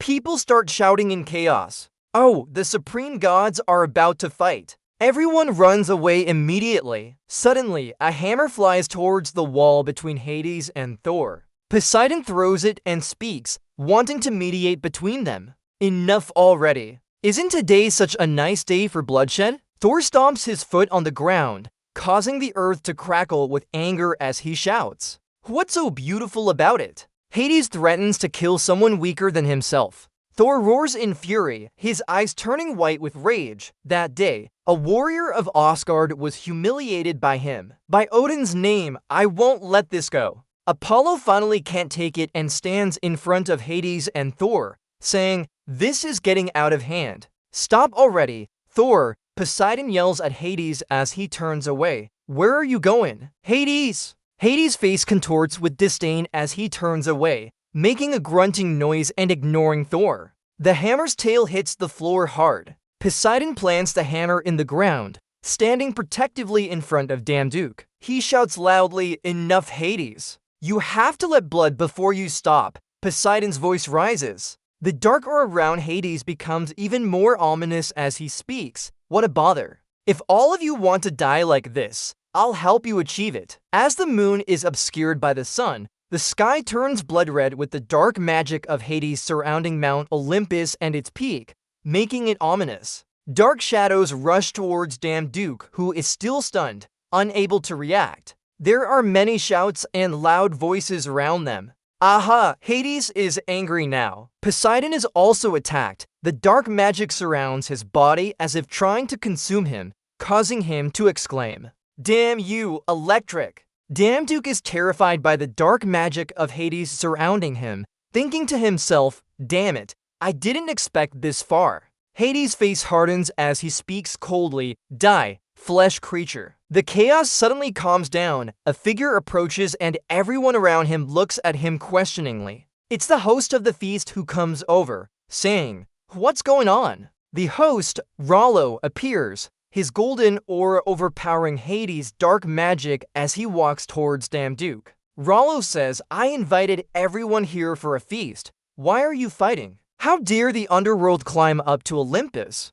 This is a celebration, not a funeral." Hades' face remains cold and slightly dark as he speaks. "You misunderstood, Rollo." Damduke becomes confused when he no longer feels Hades' magic after Rollo appears. He thinks, the power of Hades vanished instantly. Which god is it? She confronts Hades standing right in front of him. What misunderstanding is this? Does your wife know you're up here? Hades tries to explain himself. Someone has been stealing from the underworld. I'm just doing my job. It's a bit uncomfortable hearing that Hades says he was stolen from, isn't it? You say something was stolen. Hades all-powerful? Looking at him like that, it must be quite valuable, right? Hades grits his teeth. Finally, Hades reveals what was stolen at Sephiroth. He continues to speak about the gate of the underworld being stolen. What Hades says next makes the previously protective gods of Damduke, Wide-Eyes, look at him with open mouths. The gods behind him drop their jaws and look over at Damduke Wide-Eyes. Damduke Wide-Eyes also gapes, thinking to himself, "Why would someone steal it? I just saved his life. Let's send him back home right away." Ripples stands in front of Damduke Wide-Eyes and asks, "Huh, what are you thinking?" Ripples frowns slightly as he questions Damduke Wide-Eyes. "What god are you?" Damduke Wide-Eyes is still dazed and answers, "Yes." Ripples calmly asks again, "What do you represent?" "It's a responsibility. I'm the god of swords." "Isn't that strange? You seem versatile." Ripples' words make Damduke Wide-Eyes slightly flustered. Ripples stands straight and appraises Damduke Wide-Eyes. "But I already knew you're a low-level god." Ripples furrows his brow, skeptical. "That's why it's strange to me. Even Sephiroth respects him. How did he make it like that?" Damduke Wide-Eyes can only chuckle and say,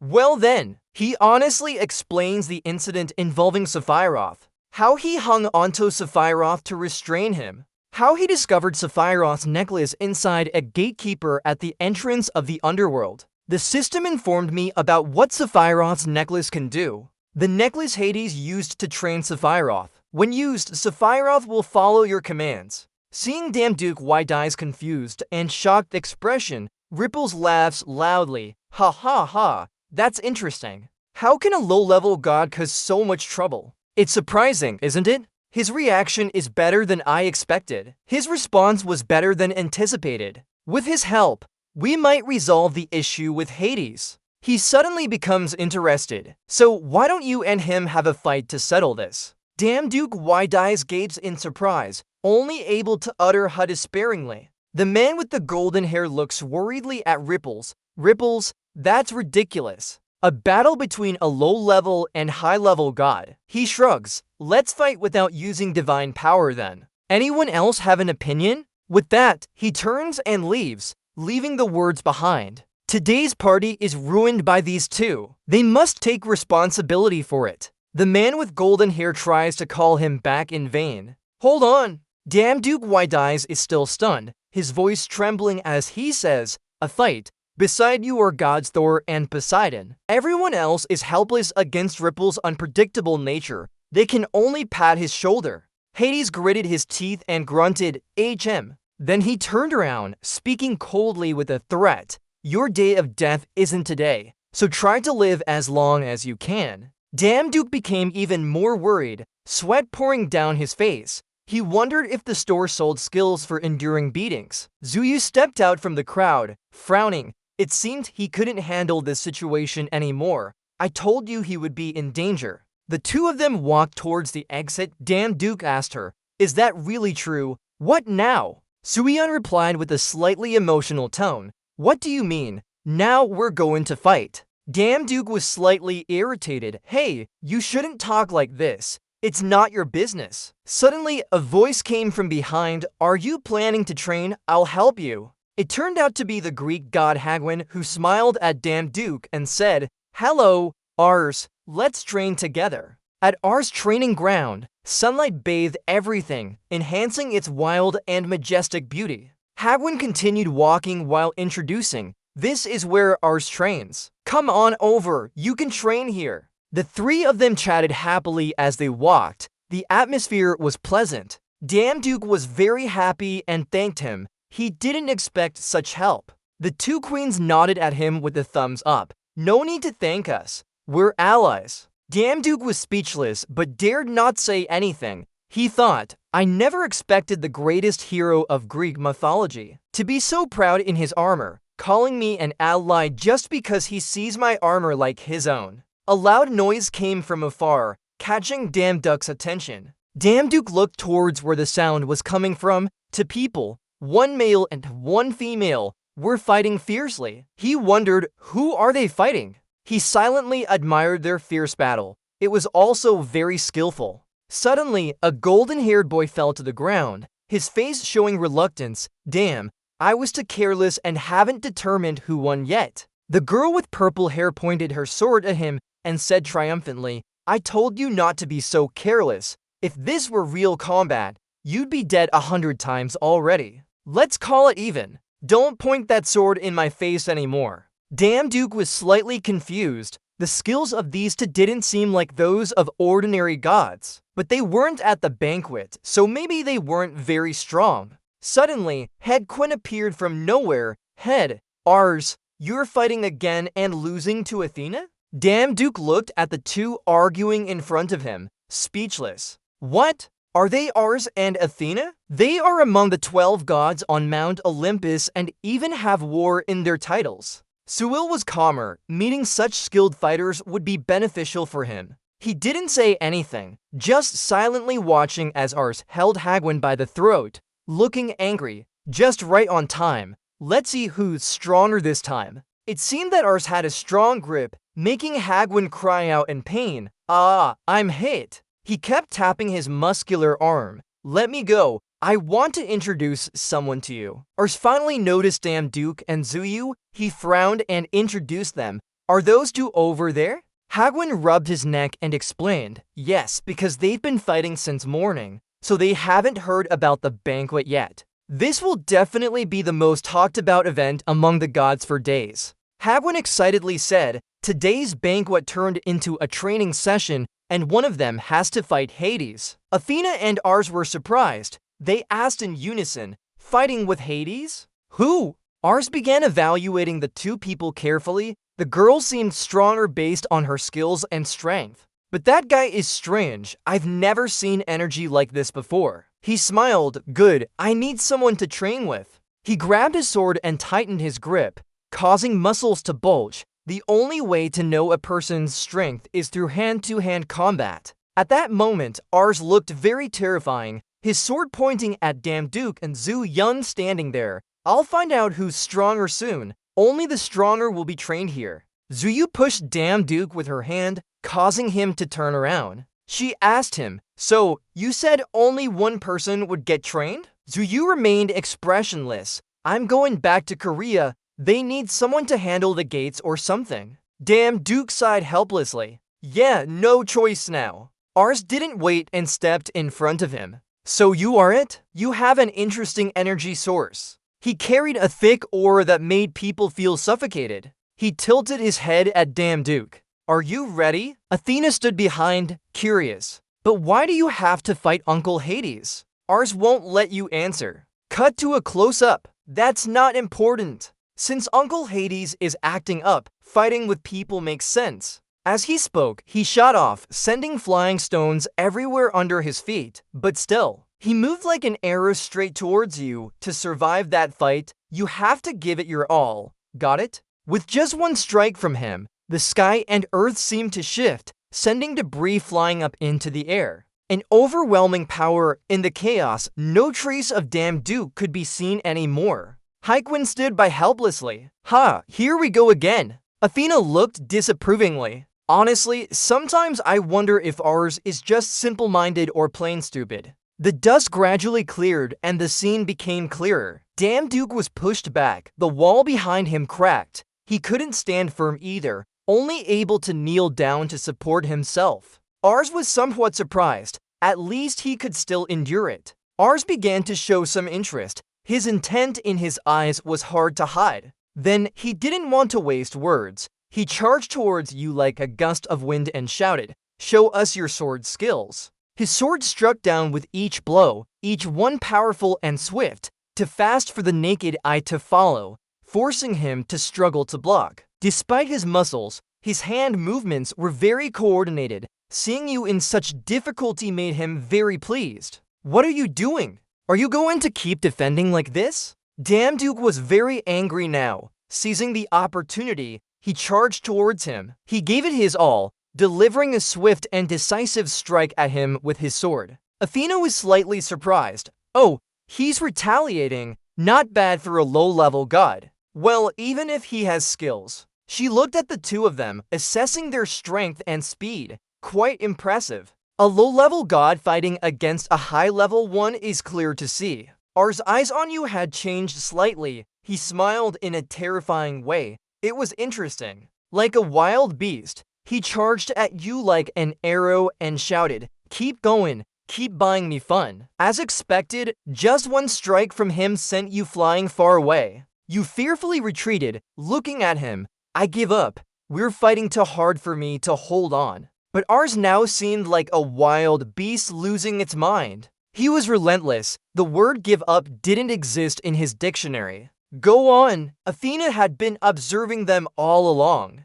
She was quite surprised by Damn Duke. He has held out for over an hour now. Beyond my expectations. Haikwin stood beside her as well. "Yes, that's right. Should we intervene?" Ours seems to be fully engaged in the fight. "No! Just keep watching." She carefully assessed Damn Duke. Her eyes were different. Clearly, something was changing. Hagwin didn't care much. It seemed ours was letting him have his way. That's right, it's impossible for a low-level god to block ours' sword. The battlefield here looked quite intense, the clashing of metal creating a rather deafening sound. Unlike what those two outside thought, ours seemed to be having trouble. Damn it, how is this happening? The longer he fights, the more he learns to block his attacks. Can he learn so quickly? Impossible. Ours was furious and shouted, "This lowly name, you're a good secret keeper." In an instant, our sword broke into under him. The strike was too fast and precise.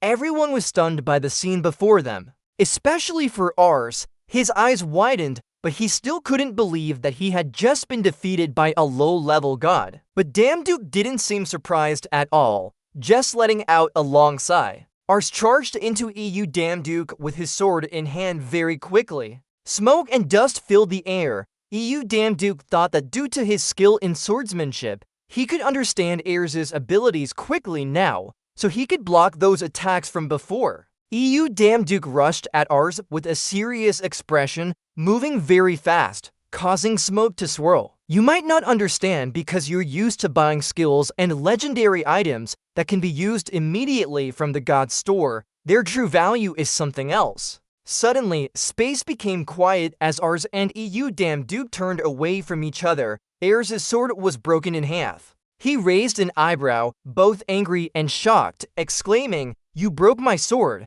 Have you been hiding your skills this whole time?" Ars angrily raised his fist behind EU Damn Duke, shouting, "Let's finish this. See where it goes." With high speed, smoke and dust filled the air. Suddenly, a hand stopped Ares' punch. Athena stood in front of Damn Duke with a cold expression. "Ars, stop here for now." She spoke with a cold and sharp gaze. "Calm down, this is just a competition between you two." EU Damn Duke was very displeased that someone had interrupted their fight and forced him to stop. He gritted his teeth but complied. Athena looked approvingly at Damn Duke, the sword god. "Indeed, your sword skills far exceed those of an ordinary person. It's not special like that, man. Ars didn't even use his godly powers, which had pushed him back. He looked at his hand, seriously thinking, just a short while and my swordsmanship has improved so much. If I could learn from them, fighting Hades would be possible.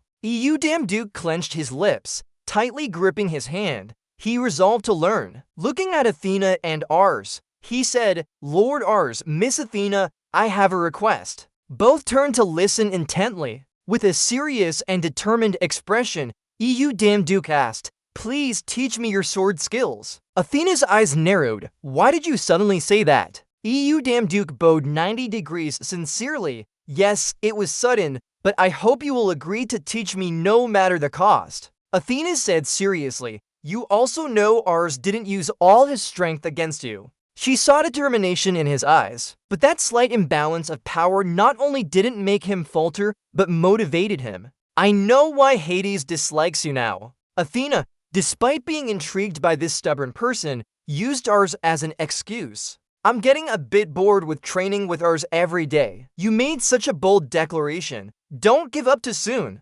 After all, we are gods of war. Don't expect us to be lenient on you. Ars beside him looked at him seriously as well. Stone and dust swirled into a vortex. The stone soldiers charged at Damn Duke, broken by his sword into various sizes, causing them to shatter into many pieces. Ars shouted, new recruit, you have 1 minute. If you don't finish them all, they'll respawn. Hurry up. Damn Duke struggled, his face showing worry and sweat. Damn it. Too many. I've used up all my godly power. The stone soldiers attacked Damn Duke more fiercely than before. Damn Duke's sword began to glow with fire. He quickly chopped down the giant stone soldiers. Ars raised an eyebrow, his face serious as shards of stone flew around him. The broken stones fell at Ars's feet and he exclaimed, what? Ars raised an eyebrow with a surprised look in his eyes. Magic, who are you really? Damn Duke looked shocked, sweating profusely. What? Your meaning? I'm just an ordinary god. Ars grabbed Damn Duke's collar with a serious expression. Damn Duke was startled and sweating heavily. Ars shouted, which god uses ancient energy like that? You're Typhus. Damn Duke replied, huh? Hold on, who is that? Athena calmly said, Ars, calm down. Standing between them, she looked at Ars. There's no rule saying gods can't use magic.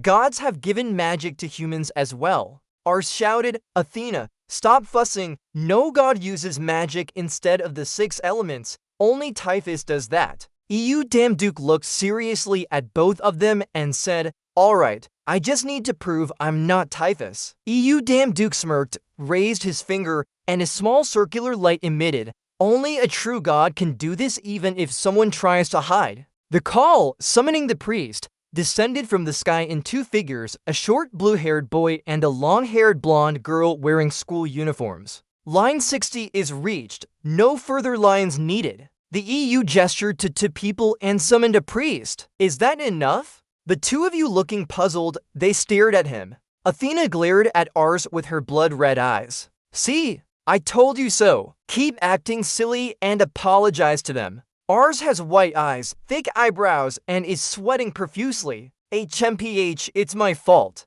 Typhus is just a very famous guy. The golden-haired priestess is furious at the damn officer. Hey, you're calling me out, right? You said if I became your priestess, you'd heal me. But I think you're just using me to do your work. She screams angrily, fraud. When are you going to treat me? The damn officer is helpless. I know now. Calm down. There are some powerful gods here. She shouts at him. Choke her. Stay calm. Stay calm. Please. Who's stopping her? Hyquin smirks happily. Oh, a god who is like a friend to the priestess. Really now? The damn officer becomes slightly angry and shouts. How are we alike? Athena smiles. You should have told us about your new priestess. A priestess's power also contributes to the god's strength. After all, she laughs, we can train them too, with results that will be multiplied. Ars smirks and nods seriously. Yes, now you have 3 people, so let's triple the number of monsters as well. What? Their tactical numbers should also increase. at least 10 times more monsters. Sauron is surprised and starts sweating. She turns around, her voice trembling. Monsters! Same for Liam. Why does this feel off? He continues. Who are these people? The damn officer is sweating profusely and looks worried. Oh, hey,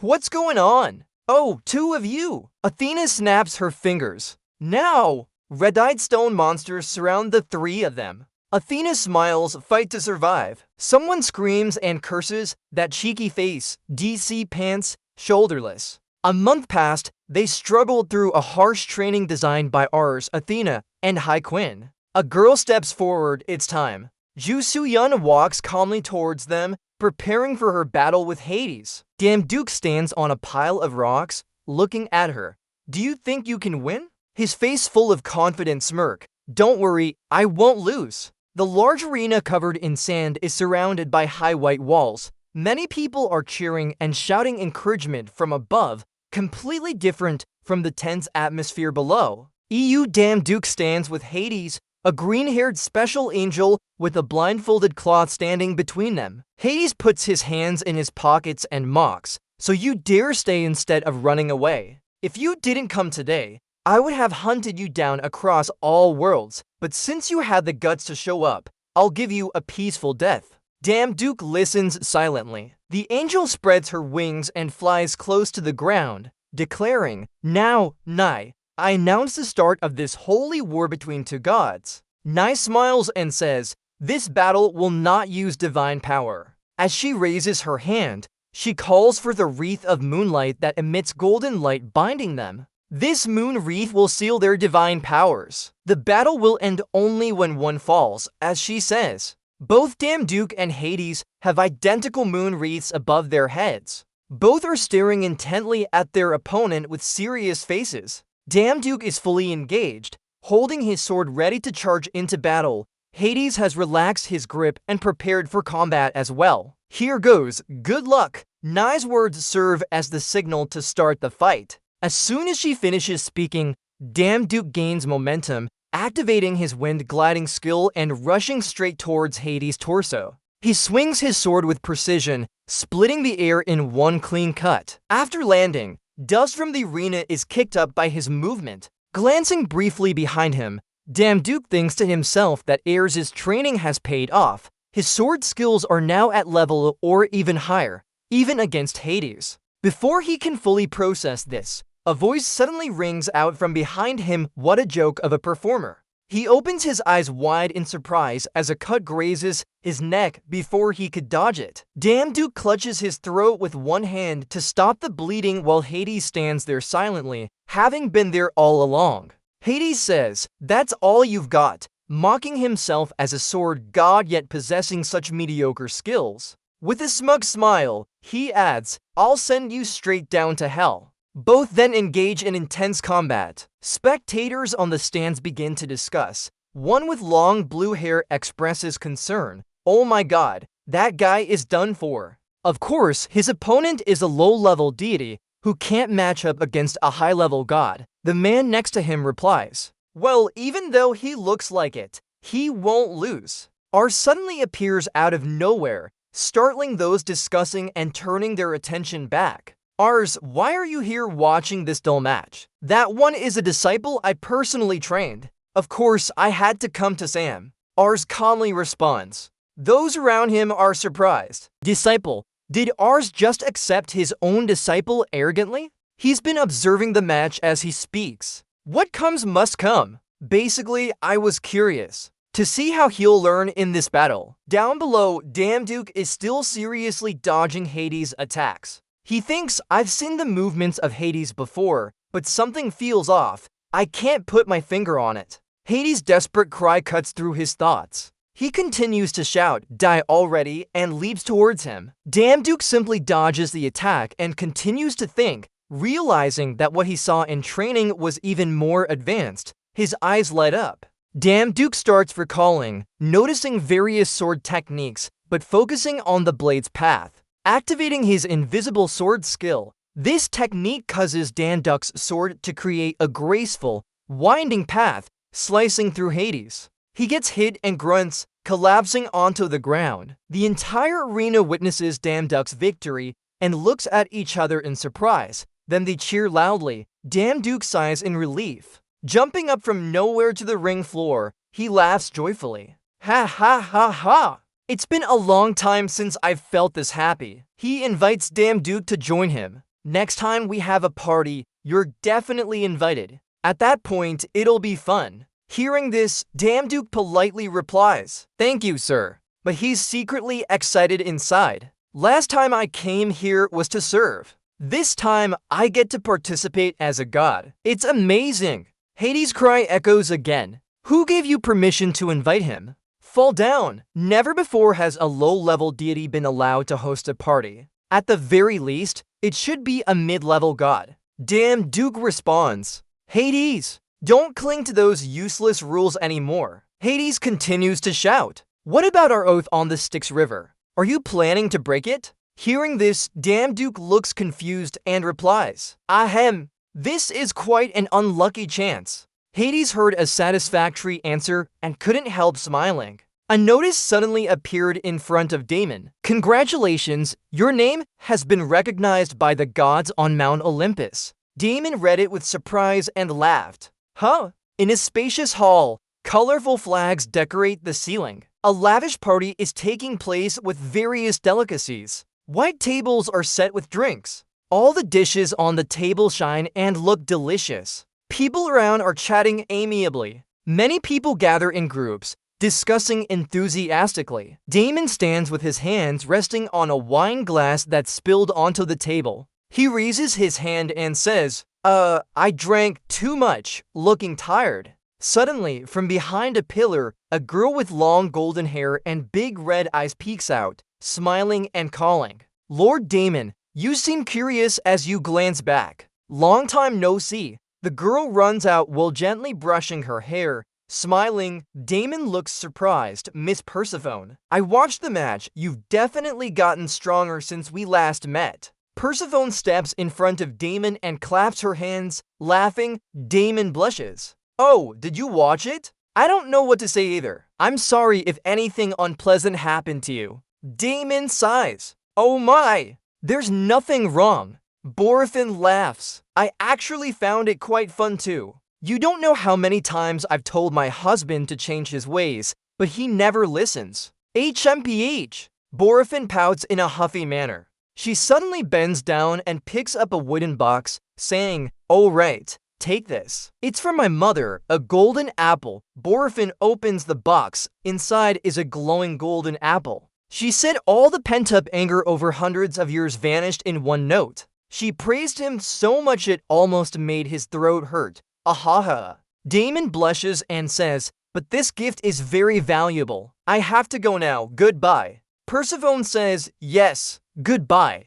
Damon replies, it seems you're really enjoying the banquet. A footstep approaches. Damon turns around and says, oh, you so young, you came just in time. I saw a part-time job at this morning. Let's go work now. Sorion tilts her head curiously and asks, why? You're a special guest at this banquet. Why not ask the people here how to treat mana for your salon? She continues. Damon smiles lightly. I was planning on doing that. But things changed. Damon holds up the golden apple for her. Sorion gasps in surprise and asks, golden apple, where did you get this? Then Damon calls out to Sauron from behind. Hey, Sauron! At Mount Olympus, Sauron is drinking wine when a summoning circle appears on her head. She's then summoned by Damon to his location. Sauron gasps and shouts loudly. Huh? She angrily curses at Damon. This crazy guy, he scared me half to death.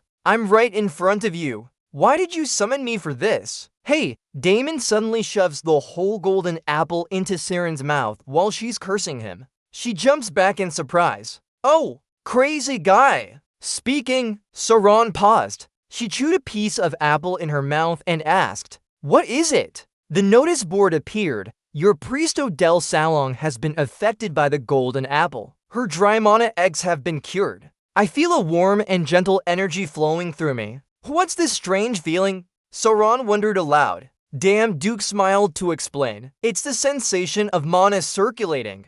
Congratulations, you're cured. Great Mitch Salon, Duke said to Sauron, who was standing in front of him with a surprised expression. In Sauron's hand now was a small white apple, about the size of a pea, surrounded by a mysterious red light. Sauron looked at the gemstone in her hand, as if seeing it for the first time, realizing this was mana. As she curiously admired the mana in her hands, Duke gently laughed and asked, "What do you think?" The shining mana in Sauron's hands was so small that she handled it carefully, feeling beautiful. Sauron held onto the mana with a satisfied look, whispering, "My whole life I've dreamed of seeing this tiny light in my hand." Wow, she was so moved to tears. Sauron looked at Duke weakly and smiled as she spoke. Sauron still clung tightly to the mana in her arms. "My lifelong dream has just come true. I don't have anything to thank you for." But why is Yoon standing there without any change in expression? "What are you doing, making such a terrible show?" she said coldly. "Stop talking like that now." She closed her eyes and ignored it, but kept talking nonstop, leaving Duke speechless. The golden apple only opened up the mana channels for her. It will be a long time before she becomes a real great mage. In fact, she is still useless now. So Yun continued to mock Sauron. "I know you're happy, but focus on developing your skills. There's no time for wasting." "What kind of behavior are you, nasty girl?" Duke defended Sauron. How can she be so cold? Is she deliberately discouraging her? Hearing that, Sauron could only look down and dare not resist. "No, she's right." Shin continued, looking at Sauron with a mocking expression. "You look like an alpha wolf. It's clear who the boss is here." Shin looked at Sauron with a cold gaze and gently stroked her head. This surprised Sauron momentarily. Shin softly praised, "But I think it's already commendable that you can control mana when you sense it." "Well done." Sauron liked it. She sighed and said, "Really, thank you." Hearing this, Son asked sarcastically, "Calling me what?" "Oh, I meant you're kind like family. There's a lot for me to learn from you." Duke outside just smiled helplessly. Sometimes it was hard not to like her. He looked at the two beautiful girls walking together and thought, she is indeed a strange girl. Sometimes I can't believe she's my age. How do you say this? She has some mysterious feeling. Thinking to himself, Duke chuckled and urged everyone to get moving. "Alright, we're done here. Should we leave then?" Sauron stands next to Guem. Riem listens intently and says, "Salon, you should go back to your world and start learning real magic. We have a new part-time job to handle." The little Gurim crosses his arms behind his head and asks, "Where is this new part-time job?"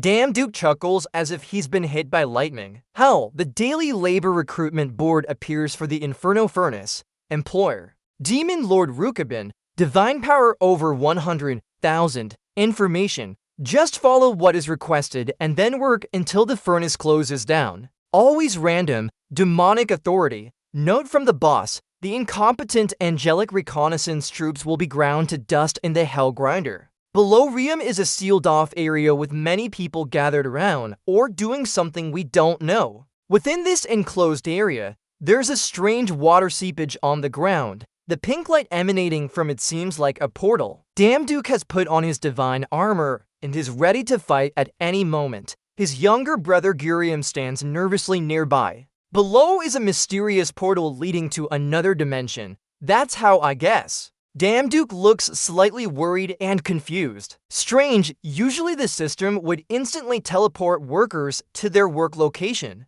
But it seems Hell is an exception. The system works well with other worlds. Why doesn't it work in Hell? The system only gives us some guidance. Below the portal, the ground shows larger cracks. The spatial portal gradually gets bigger, causing the ground to shake and the water seepage to get even larger. The ropes around the fence are all broken, with someone being blown back. A guy in a ragged outfit urgently reports something through his earpiece. Red alert. Main base. Red alert. Suddenly, an average-sized portal turns into a large one. He rushes on the ground as if in a very dangerous situation and is out of breath. "Save me!" A trail of smoke remains on the ground. Damduke leaps down from above with his sword drawn. The guy below looks quite scared and looks up. He lies face down on the ground. "What do you want, you bastard?" Damduke walks past him with his sword. His cape flutters in the wind like a cool warrior. He smiles as if he just saved a beauty. "Are you okay? Get out of here quickly. It's safe now," the guy on the ground hurriedly says. "Thanks." Now Damduke faces the mysterious portal in front of him. It seems to beckon him to step through. Damduke hesitates for a moment. "So I have to go through this portal to reach hell." Behind him are Soyeon and Gurion looking coolly. Damduke reaches his hand into the portal. Try to pass through without any casualties. System alert, you've entered the portal. The three of them step through the portal leading to hell. Before their eyes is a dark and desolate space with no sunlight. System alert, destination reached. Damduke surveys his surroundings. He falls into deep thought about where this journey leads to hell. This means portals are connected to hell. So the forgotten gods might not just be inside the temples, but could also be in hell. The scenery is sparse and desolate. The space here is covered by airy purple clouds, with sharp mountains like giant spines protruding from the ground. Suddenly, something appears behind Damduke. It's a terrifying monster. It opens its enormous maw with sharp teeth and lunges at Damduke. Unfortunately, the Hell Stadium's entertainment was quite poor, just a few slashes. So Ion severed the monster's body into pieces, and only then did Damduke realize the monster's presence. The beautiful So-Ion held her sword firmly, her face unchanged as she reminded Damduke not to be distracted, to clear this gate first. Suddenly, three more monsters appeared before Damduke, each with wide-open mouths demanding the handsome man in front of them, making him slightly flinch. But this time, they didn't slip past his notice. Damduke looked at them resolutely, confidently smiling and preparing to act. Just a little more. Indeed, let's put aside those useless thoughts for now and deal with these issues first.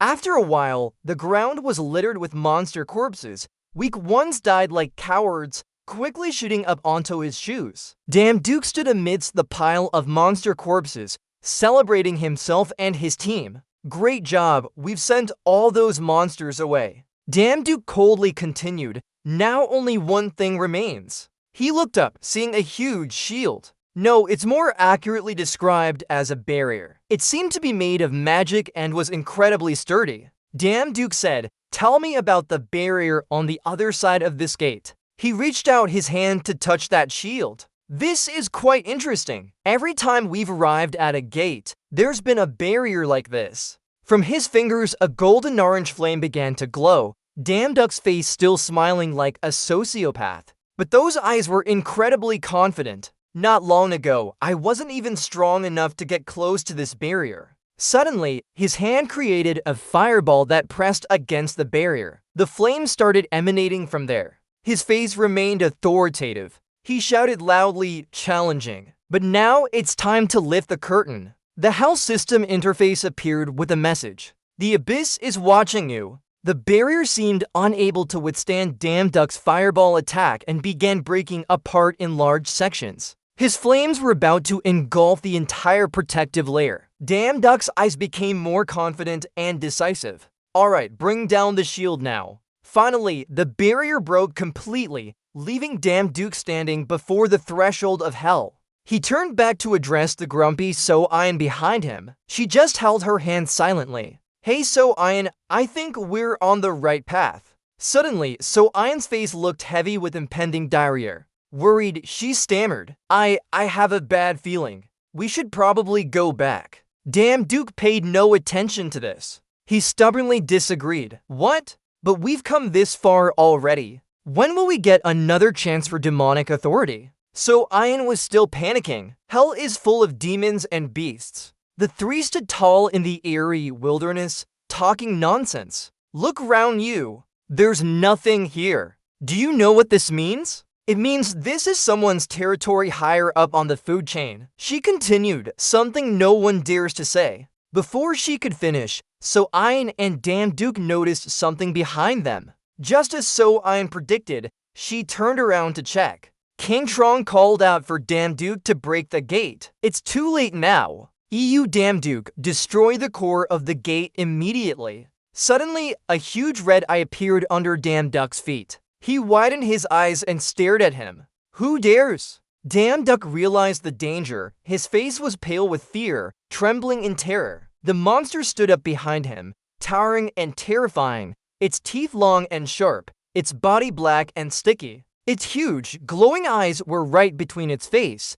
It roared at Damduck, who was standing there, his face darkened by fear, about to die. So Ian panicked and shouted, "Hurry up, you damn duck!" Suddenly, the monster lunged with its toothy head straight down, seemingly aiming for where Damduck had just stood, creating a thunderous impact that shook the ground. Damduck found himself in another world, his feet stepping on pieces that were gradually lifting off, revealing an abyss below. Before him was a sky filled with stars, incredibly mystical. He looked around, confused. Where am I? We were just attacked in hell. Damduck suddenly noticed something behind him. Two children were holding hands and running past him, the girl with long hair leading, followed by a boy. Take this path, hurry up!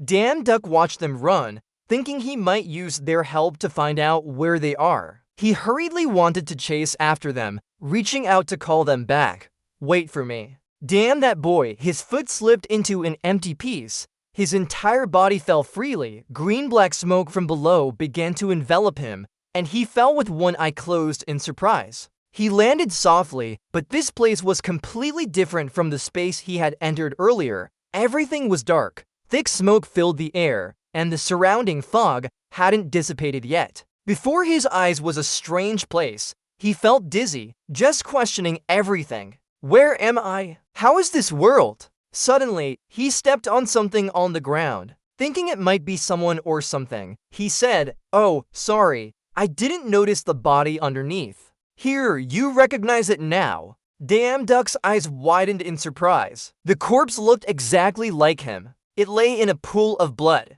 He saw a familiar-looking shirt. This shirt looks so familiar. Soyeon was approaching from afar. She had some blood on her, but luckily not as much as someone else. Damduck was still shocked by what he saw in front of him. No! It can't be! It can't be me! Soyeon brushed past Damduck, calling his name with a dazed expression, "You Damduck." She knelt down and slowly lifted the corpse in front of him, apologizing repeatedly. "I'm sorry. I'm so sorry for not being able to protect you." Seeing this, Damduck wasn't scared at all. He shouted her name frantically, reaching out to touch her shoulder. "Do Soyeon, do Soyeon, I'm here, that's not me." His hand touched her shoulder while his mouth kept shouting in confusion, "Where am I? What is happening?" Suddenly, he was transported back to the space of the pieces. Oh my god, what did Damduck see to be so scared? His face showing pure fear as he looked around.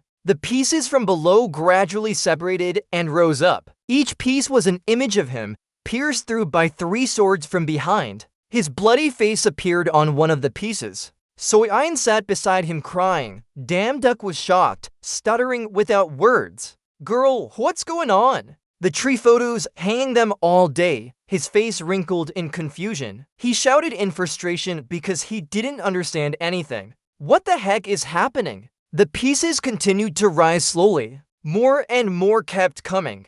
Damduck below could only cry out helplessly. "Stop!" Bang! Damduck opened his eyes. It turned out to be a nightmare. His face was still extremely scared. He was drenched in sweat. He sat up gasping for breath. Gurium next to him asked worriedly, "Hey, are you okay?" Soyeon stood behind observing, Damduck indifferent to his brother's concern, his face blank. Yeah, I'm fine. Let me rest a bit." Suddenly, Damduck stood up and approached Soyeon, saying he wanted to talk to her. Surprisingly, the barrier had returned to its original state. Soyeon turned her back on Damduck without caring, but continued talking, mentioning she saw herself in his dreams. He went on to ask if they were meeting for the first time. Soyeon opened one eye and thought about it. He seemed to have regained some memory. The image of Damduck fighting a monster just now appeared in her mind, definitely due to our encounter with Asmodeus,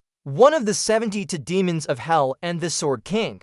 Damn Duke started getting worried as Soyeon remained silent, shouting at her. What are you saying? Forget it, I'll do my job. Soyeon kissed Damn Duck's forehead while thinking about something else. In 1,000 lifetimes of loving Damn Duke, 1,000 lifetimes were ended by that demon. It's not strange for his memory to be chaotic after being attacked. She replied coldly, I have nothing to say. Seeing her silence, Damn Duke became impatient and shouted again. What do you mean? Just answer my question. Soyeon stubbornly kept silent. Sorry, there's nothing I can tell you. She worried about the one-eyed demon. Deep eyes as long as they keep staring at us. Damn Duke seemed to have given up. She muttered some meaningless words. I just want what's best for you. Same old line. Damn Duck's face softened slightly, but he thought, having good intentions doesn't always mean being honest. This could be called a harmless lie, but she had no bad intentions, so.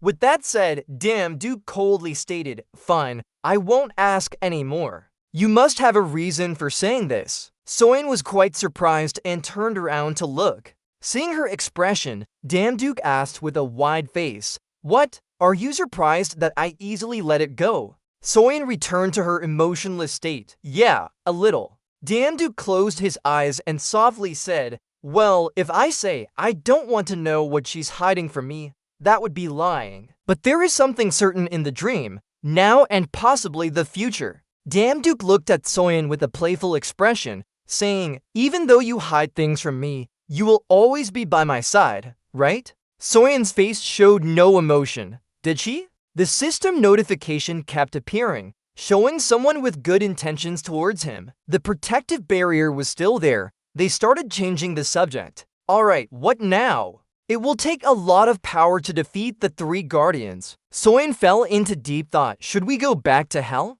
No, that can't be done. Asmodeus might still be there. Damn Duke felt her knowing the demon's name even though he had just met it for the first time. Hey, how do you know his name? Did you meet him before? If you knew about him, you should have warned us earlier. Soyeon remained robotic. She calmly replied, I didn't expect to see him here. I saw that. She thought. Because we always encounter him after he becomes a high-level god. Damn Duke scolded her, his face showing disappointment and frustration, saying girls can be so silly. Well, forget it. From now on, we can't rely entirely on your ability to see the future anymore.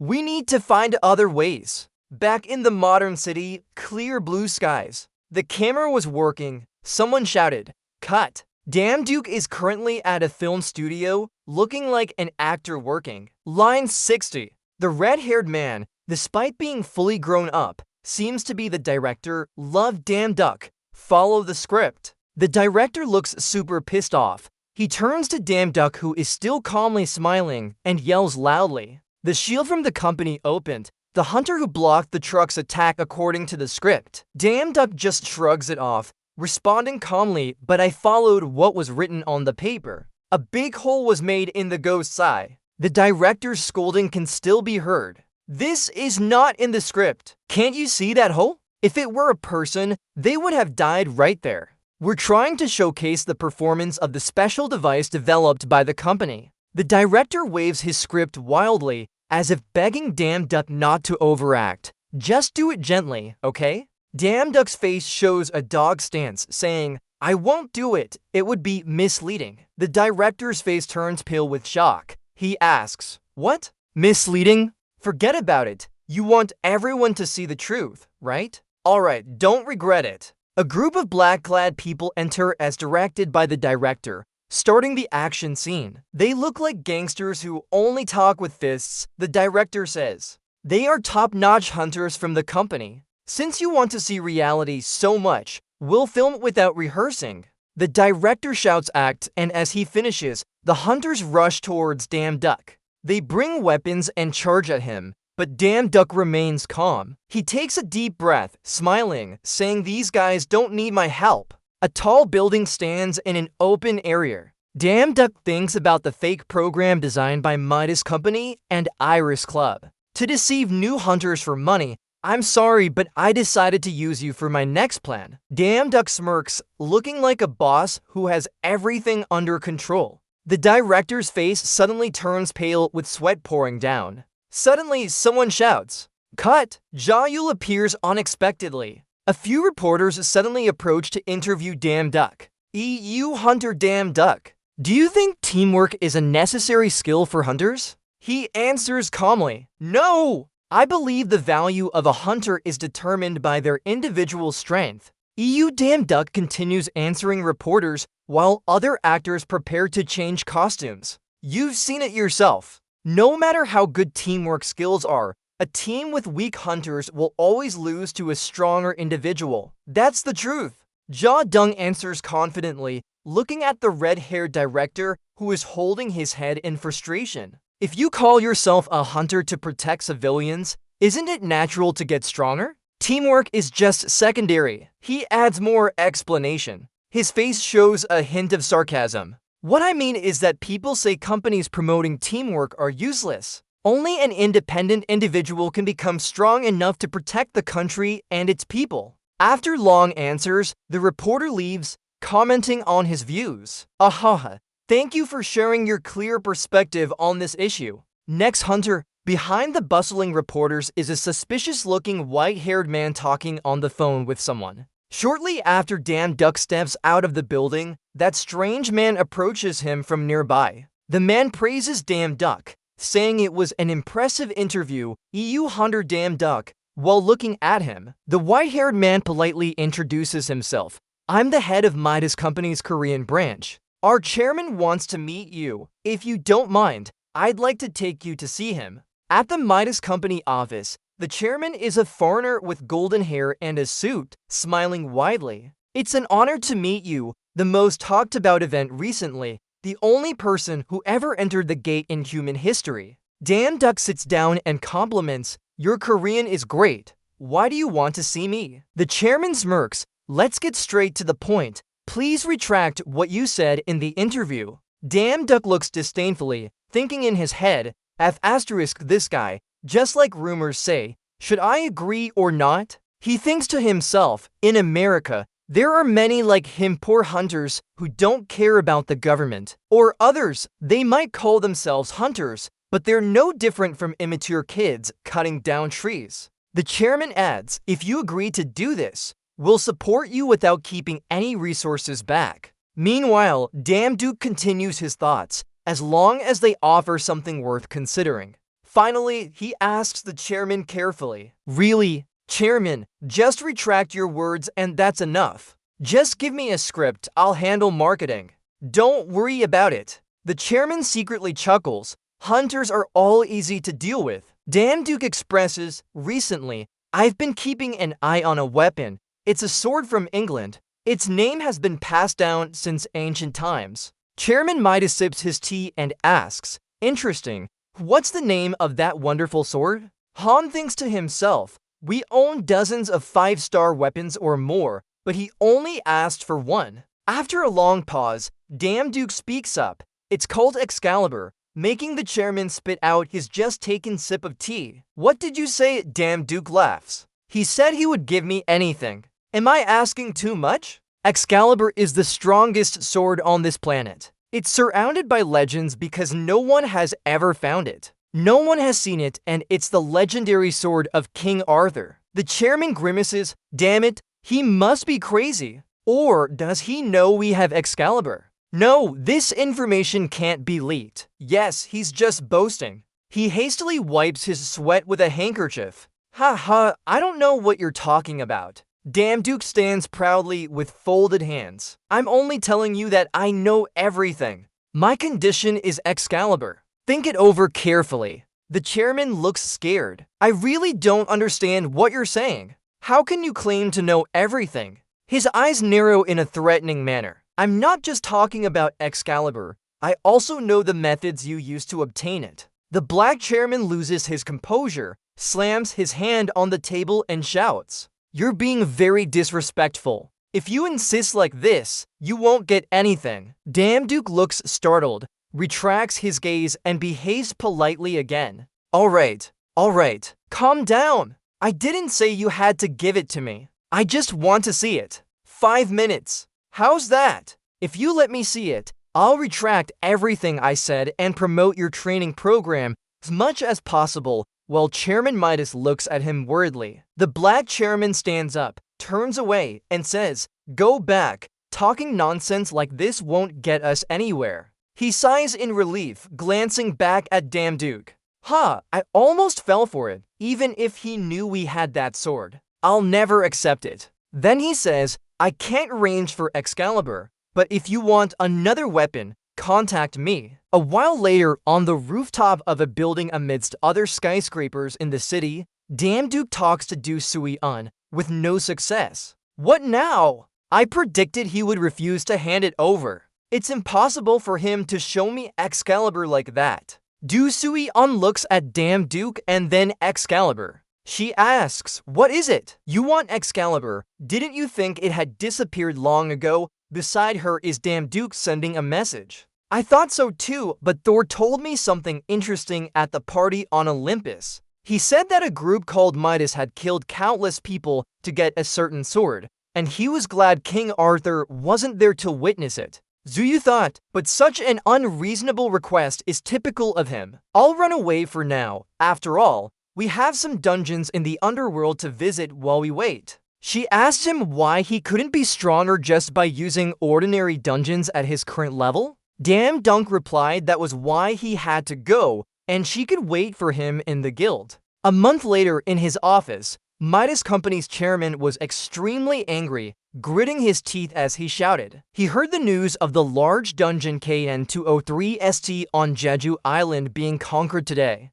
The EU Dunk had set a record with 0 casualties while controlling such a large dungeon in the shortest time recorded. The chairman went wild, his face contorted into an ugly expression as he cursed. "That damn fool." He looked at the TV showing the interview of Dunk, including this dungeon. He had managed to get through dungeons thought impossible just last month. Now he was using the same repetitive tactics again. "Do you think any aspect of this strategy is lacking?" "I think I've relied too much on my gear," he said. "In the end, equipment isn't that important when facing a strong boss. From my perspective, as long as each hunter has skills, the number of attackers can be small." At this moment, the chairman was furious and slammed his fist on the table. He ordered his subordinates to contact Dunk immediately and accept his terms. "Yes, sir. I will follow your instructions, Dunk."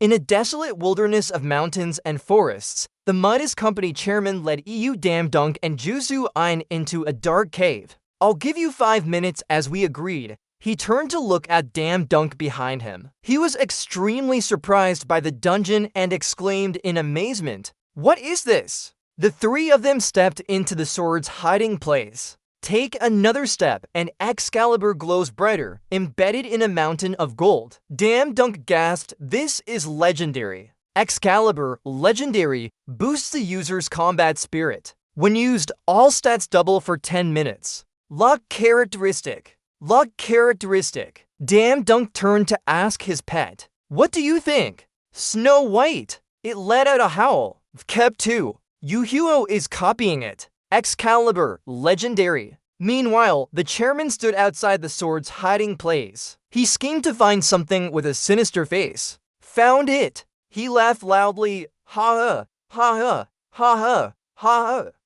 Dunk rewound and replayed. "You fools! Do you think I'll let you leave here without any injuries after seeing that treasure?" His face twisted into a demonic smile as he screamed from under the door. "This is a door that can withstand explosives. The room is sealed off. You will never escape from here. A slow and painful death suits you all very well." Dunk showed disdain. I knew he would do this. "The king has arrived too. Or shall we test out this new item?" As he said, he drew the Excalibur sword from his hand. His pet, Snow White, howled again. Meanwhile, the chairman looked like he wasn't human anymore. "In about 3 months, someone will have to come down here to clean up the mess." Her. Suddenly, a bright green light spread from the cave, making him stop in his tracks. He turned in surprise, swearing loudly. The school flashed a bright green light that blinded everything like an explosion, shattering rocks from the mountains everywhere. TV is broadcasting a report on Mr. Jones, the CEO of Midas Company. Next news item, the location of Mr. William Jones, CEO of Midas Company, has been revealed. According to the FBI, Jones is suspected of crimes like murder, drug trafficking, and being an executive member of a criminal organization. We still don't know who caused the ground to crack and revealed the hiding spot. Dan Duck was watching while holding the legendary sword. Huh! Amazing! Behind him, Du Sui-un looked helpless. You like it so much that you're happy about it? I can't even describe how amazing it is. I thought there was a perfect weapon on this satellite. You're worried. Could this have been made by Hephaestus? No human could make something like that. Where did it come from?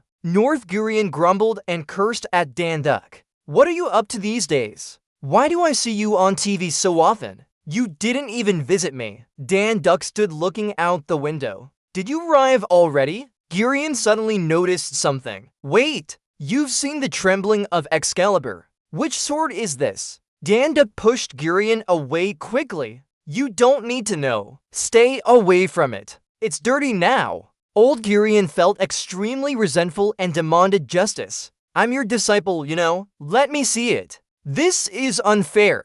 Just touch a little bit. A little bit. Dan Duck continued to judge the situation. You really want to touch it that much? Give Gurion your pet. Here, you can stroke the white fur as long as you like. Wait a moment. Gurion was puzzled and excited. It's true. Why are you doing this? Dan Duck replied calmly. Why? You said you wanted to touch the sword. The sword and white fur are one. Stroke it. You're making the white fur sad. Du Sui-un had already put on a thick life jacket, stopping the argument. Alright, enough joking around. Let's continue our journey to meet Tam Wei Bing. In the cold snowy mountains with no one in sight, the wind howls fiercely, freezing even to the bone. They are struggling to walk on the path towards where they will meet Tam Wei Bing. Dan Duck was so cold his face turned red, and his nose was running. Hey, Du Sui-un, are you sure this is the only way to meet Tam Wei Bing?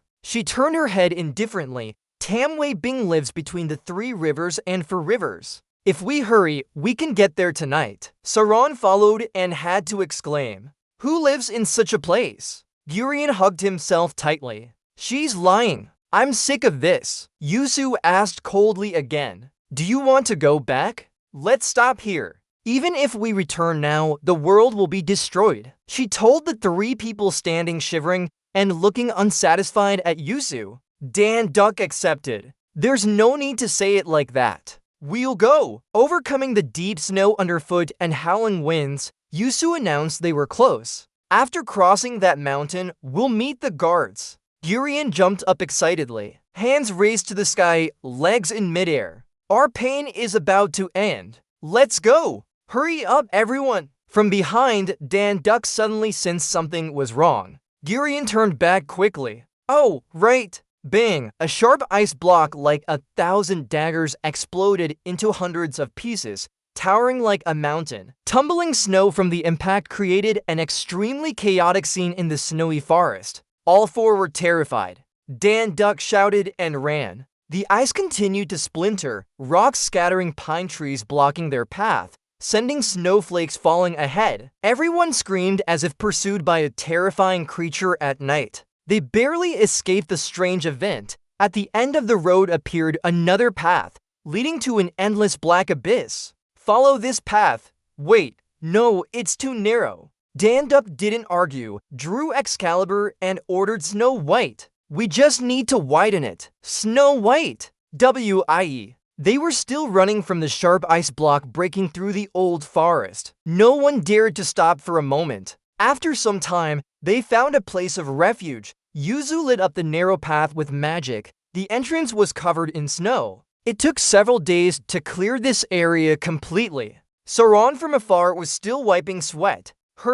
That's my job. As soon as she spoke, flames erupted from her hands, illuminating a wide area. I didn't waste any time. Enjoy the power of the 3rd circle of Great Mage Saren's Grand Magic Circle. In the future, hush, she realized. Yusu immediately knew those flames wouldn't work. Only the mana from Nilhelm can melt this mess. You should have told me sooner. Gurion stood by a rock, kicking it repeatedly with his foot, cursing that Dan Snow. Dan Duck sighed, don't waste energy on useless things. We still don't know how long we'll be stuck here. Tham pondered as forgotten gods were growing stronger by the second. Finally out loud, is there really no way to escape? Suddenly, Snow leaped down onto the ice block, standing confidently and looking round. Dan Duck found it strange. Snow, wait! It knocked its head against the hard ice in front of it. He wondered what was behind this wall, following its gaze.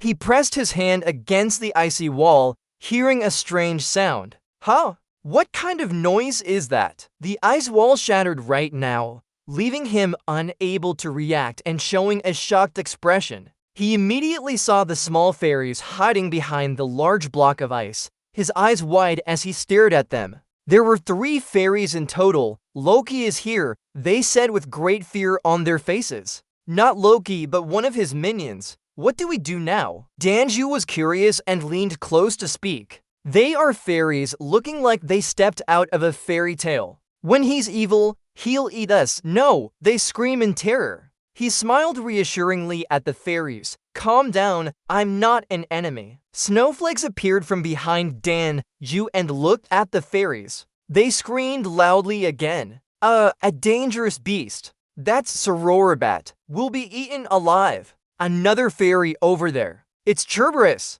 not Sororibus. Foolish. Dan-ju tried to calm them down. Come on, this is an emergency. This is an emergency situation. Loki and Sephiroth came here to get Emjo. Save us. It's Emdernir, not Emjo. Dan-ju stood there, also accepting the fairy's presence. However, after a quick glance, he realized, wait, Emdernir, Loki. A stranger's footsteps approached from somewhere. What's happening here? It's Thor, looking down at all the fairies. Didn't I tell you to stay silent until I'm back? Just recently, Thor still had a stern expression and warned with authority. But now, he's laughing heartily, his voice full of joy. Haha, I thought I was falling for Loki again. Haha. Seeing Thor, Guru Reem's eyes lit up, unable to hide his excitement. Oh, it really is Thor. I'm not dreaming. Yu Danju looked at Reem with helpless and worried eyes, but couldn't tear his gaze away from the god standing in front of him. Noticing this excitement, he laughed heartily, but also acknowledged Reem. Ha ha ha, you are indeed a brave priest. But the mood suddenly turned somber when Danju spoke, his voice more serious. Your Majesty, was that huge avalanche caused by Loki? He swallowed and continued speaking as if piecing together everything to conclude and trap him here. Thor's face changed instantly. The smile on his face disappeared, replaced by an unusually serious expression. Without a doubt, Danju must have spoken correctly. Thor was silent for a moment before saying, yes. So that fool is planning to build an army in the LH. Zhu Yihan spoke with a serious face. I know now, such a massive avalanche isn't common. That's troublesome. This time also worries me. Danju listened attentively as she analyzed, but still felt uneasy about something.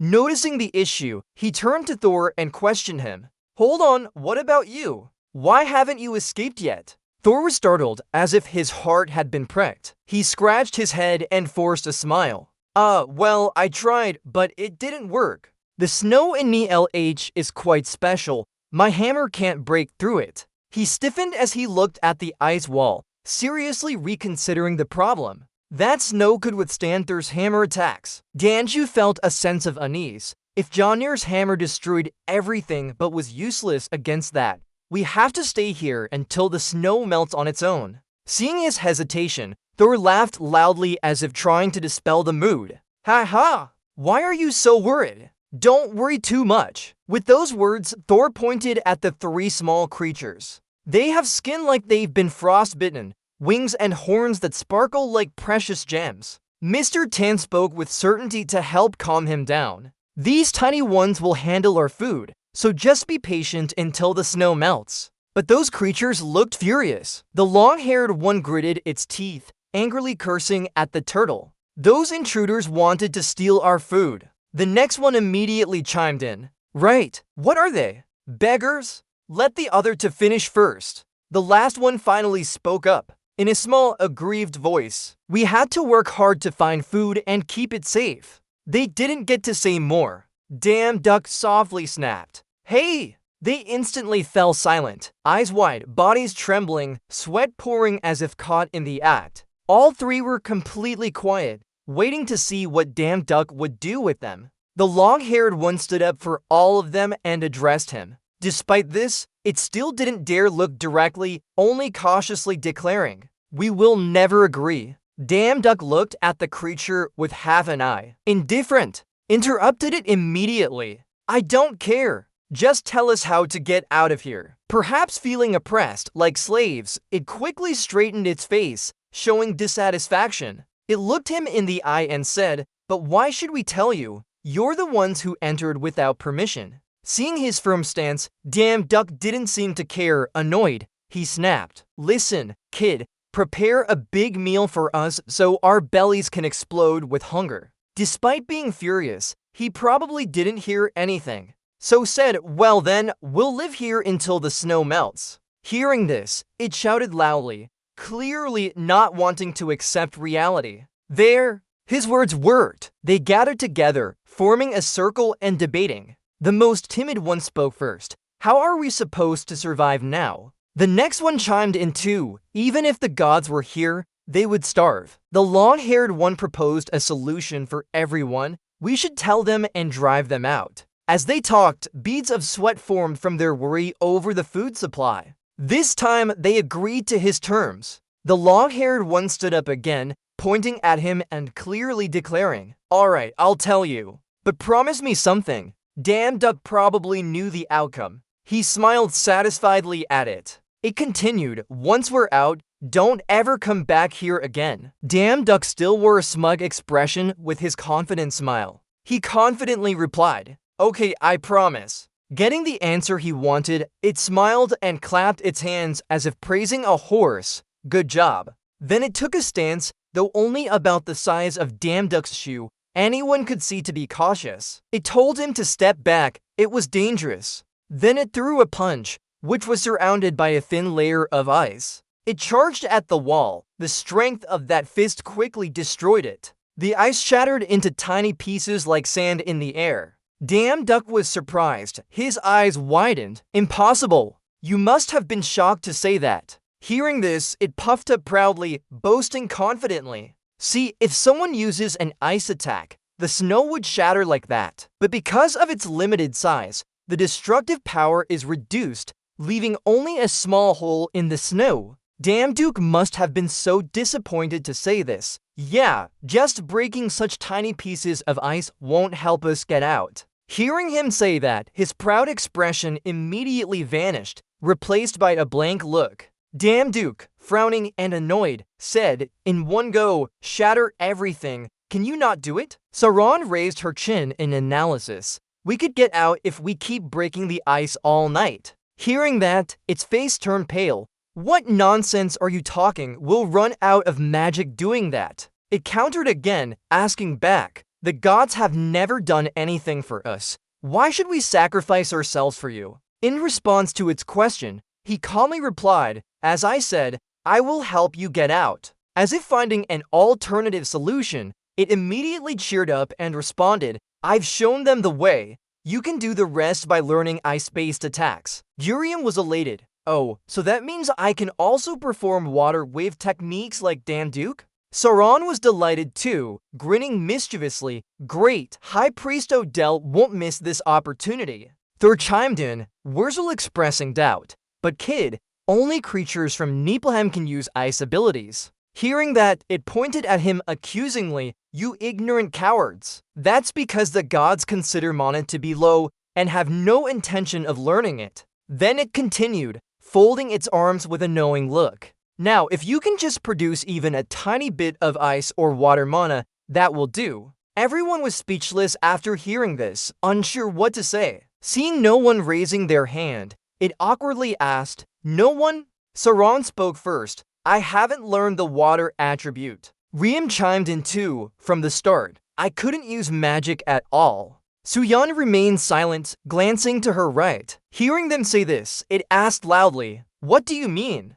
Ice is a bit different, but water is fundamental of fundamentals." Chuckling, he said, "Soon teats will dissolve on its own. So just enjoy your time here. By the way," he reminded them. More importantly, the kid. "I'm still waiting for my food." It held its head in despair. "No, our stored food." As it was holding its head in pain, a hand raised up. "I think I have one." That's Damduke. His face was very serious as a glowing water vortex appeared in his hand. He said, "I forgot, but I guess you can call this ice mana." Before he could finish, the system notification popped up below him. Neptune, the forgotten god, had activated its blessing.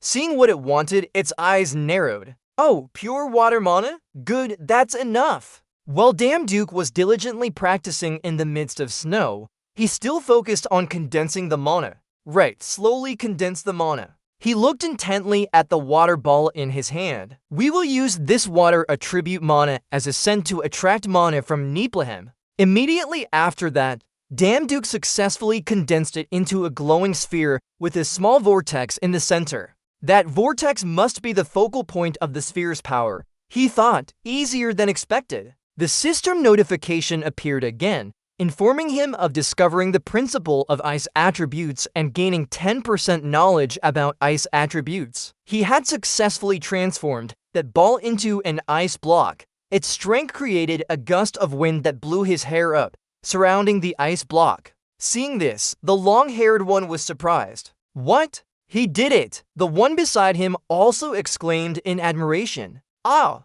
Riem smiled smugly and said, "You nasty people are all talented." Saram couldn't help but admire. "Great!" It flew closer to examine the ice block Damduke was holding, rubbing it as if admiring a genius born. "He's very gifted indeed. He has great talent." Despite feeling excited, it still wanted to show a bit of restraint. After all, he was just starting, and yet outperforming him might be too arrogant. It spoke again, but wasn't done yet. "Mastering the ice mana attribute is the most important part of training."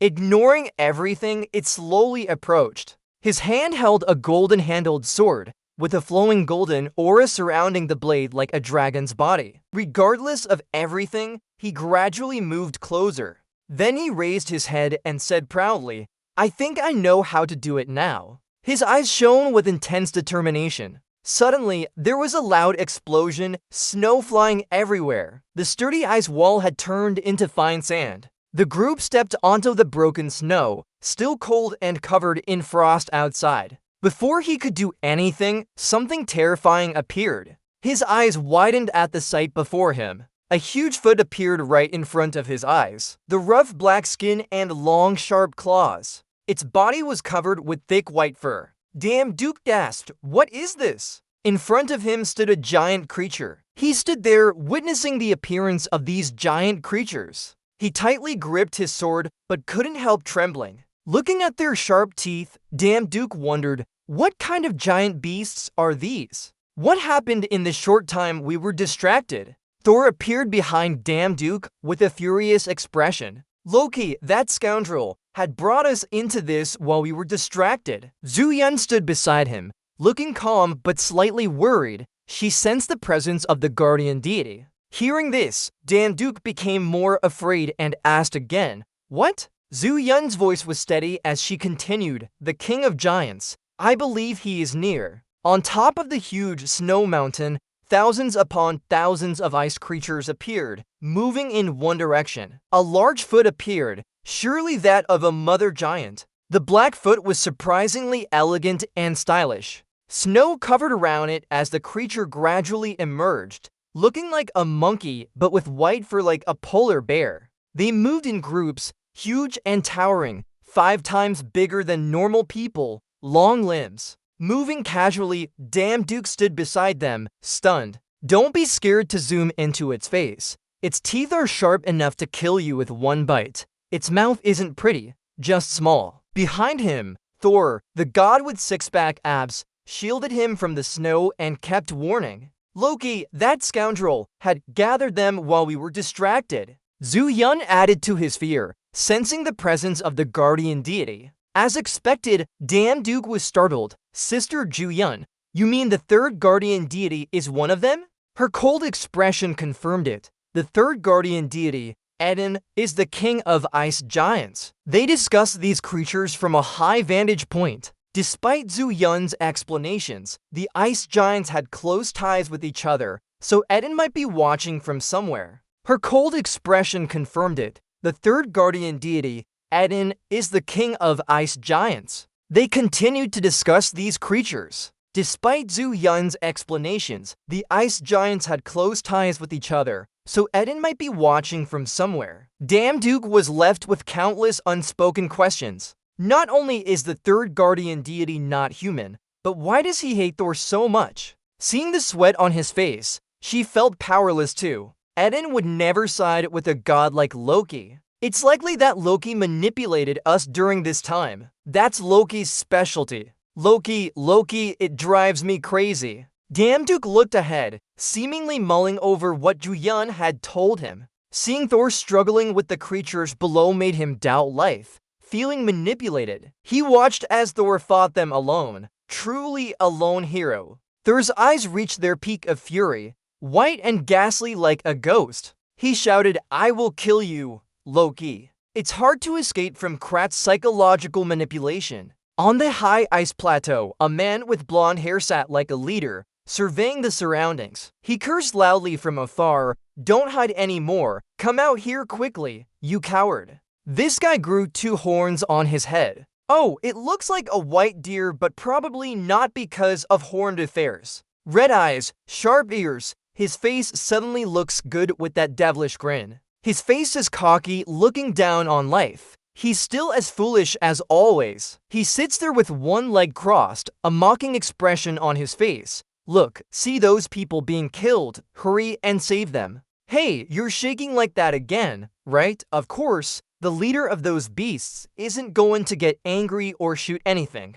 The leader looks no different except for the pointed hair, like 2 additional feather columns stuck in his head. He's grinding his teeth with rage. Over here, Thor is using all his might to summon storms and fight me as a real man, Loki. He's still talking, but his eyes have already noticed something strange. How long are you going to hide? Who else grows potatoes around here besides our leader? He punches so hard he flies back a meter, disappearing from sight. Does it scare you to see him angry? Thor's hits so hard the wall breaks and his head droops down. Are you scared to see me this angry? My eyes are wide with hundreds of arrows of hatred. The beasts keep coming, trying to teach Thor a lesson, but their time has come to end. Over there, people fight while demons cheer. Here, the golden-haired one with horns is still watching. So up there is Loki and that giant king who just fought, right? We must act quickly before Thor defeats all the ice giants. Sauron and Park Grimm stand nearby, also worried.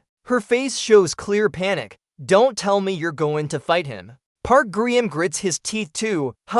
He looks really strong. You watches everything with a smirk, turning down and saying sarcastically, "Are you scared? But don't deny it. It's better to look embarrassed, afraid. Who is afraid? Me. No way.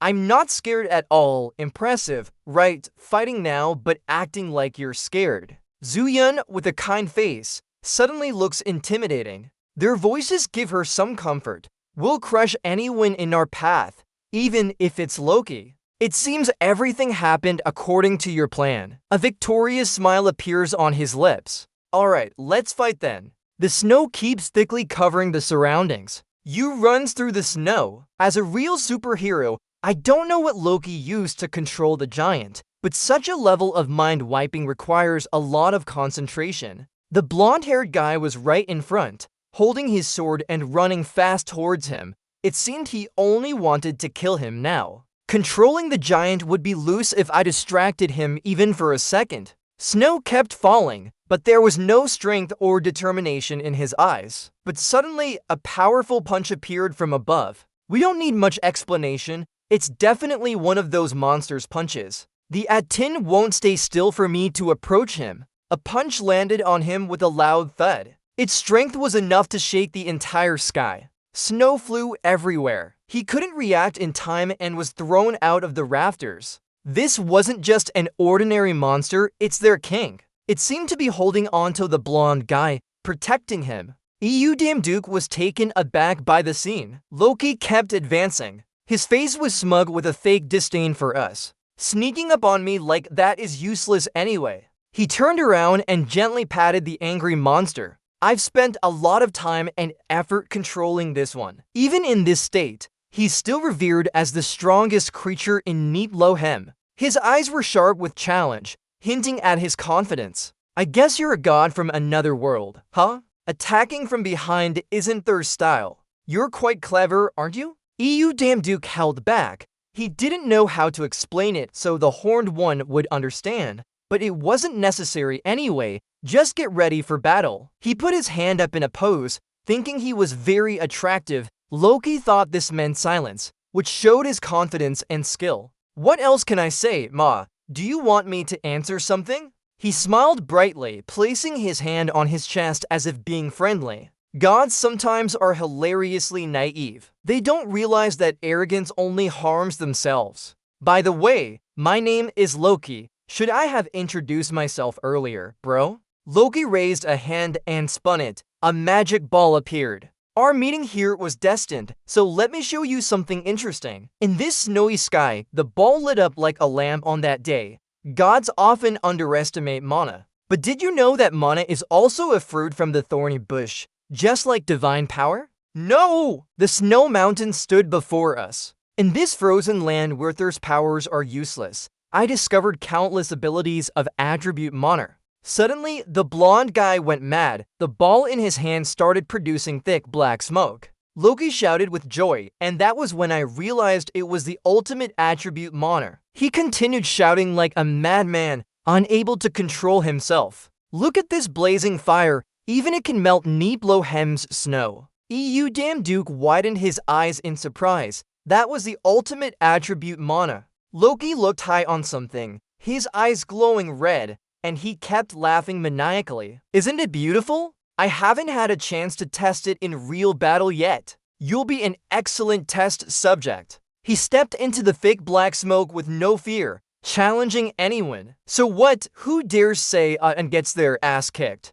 Why are you so angry? Despite the thick black smoke covering his sword, he remained unharmed. You should have told me sooner. The blonde guy must be furious after being scared. The system announced. The Blackfire skill has been activated. Oh wow, quite a surprise. His face was completely bloodless, eyes wide open in shock. What? How did he do that? Loki is stunned. He could barely finish his sentence before you rocketed in front of that blonde. Now he's really impressed. Only a huge boom and snow and smoke mixing together. It must have been intense to cause such an earthquake. But no, what the sword cut was not the masked man with horns, but the giant Snow King's hand. The sword sliced down, blood staining the white fur. You were powerless too, lucky one. Now the face is swollen, eyes full of anger.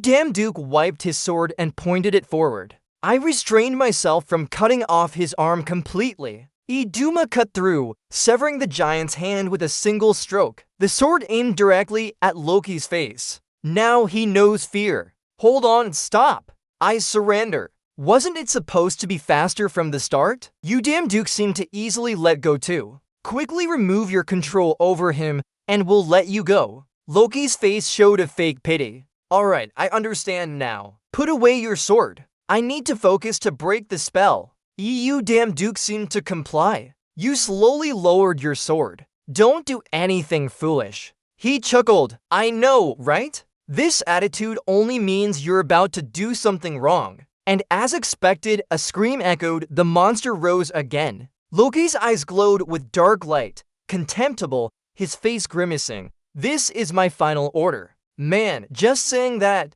He rushed in, smashing him to pieces with all his strength. Damn it, playing dirty like that. You're dead now. The giant's nose punch surprised Damn Duke. What? And boom, snow and dirt flew everywhere. Poor Snow must be having a rough time here. I've been thrown up countless times since the beginning. No calculation involved, just Damn Duke being flung away, falling down. But you don't care, only angry. Stop now. Doing this will kill yourself eventually. Soon he'll unleash another move to send that one flying out of control. Loki's face showed pure joy, laughing like a harvest. It's fun. Add in destroy him, destroy everything, and die too. The giant snow went mad, roaring loudly, his ugly face truly terrifying. EU damn Duke is now helpless, looking up in despair as he might be brainwashed and can't resist. Yeah, without strength to fight, what else can I do? EU damn Duke only screamed, stop. Thinking that made him stop really, it's likely to get worse. Reality is harsh, one bad thing after another. The ice you're sitting on suddenly broke and fell down. Damn, like the love interest being forced into a mountain cliff scene from a movie. Once it falls, it won't fall slowly but fast. Sitting there must be praying for your life.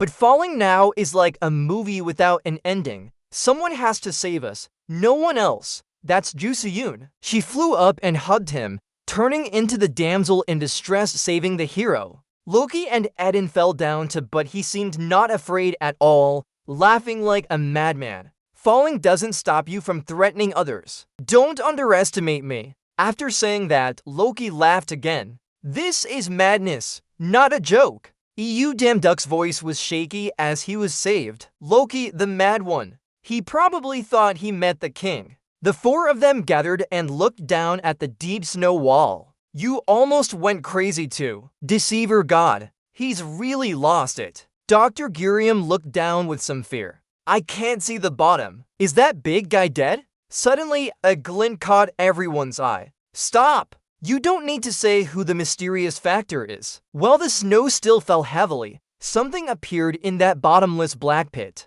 A sharp, chilling gaze like it was about to devour us whole. A strong wind came up from below. The devil has returned. At this moment, EU's heart felt frozen, not with emotion, but shock. You opened your eyes wide and looked up at the sky, sweat pouring down. What is this? Now you have a monster on top of that. Bro, I'm done. It must be a huge ice dragon in front of his friends. It's gotta be 20 meters tall or more. EU stands next to it like a tiny toe. Even as the villain, seeing this dragon is beautiful and majestic, shimmering with a rich blue color. You looked up in amazement. A dragon. Loki appeared again. His attitude makes everyone uncomfortable. He waved his hand mockingly. Hey, I'm back now. One eye closed, one eye open, winking like a catter. Let's move on to phase 2. Suddenly, someone screamed and broke the silence. Loki. Footprints appeared in the ground as if running.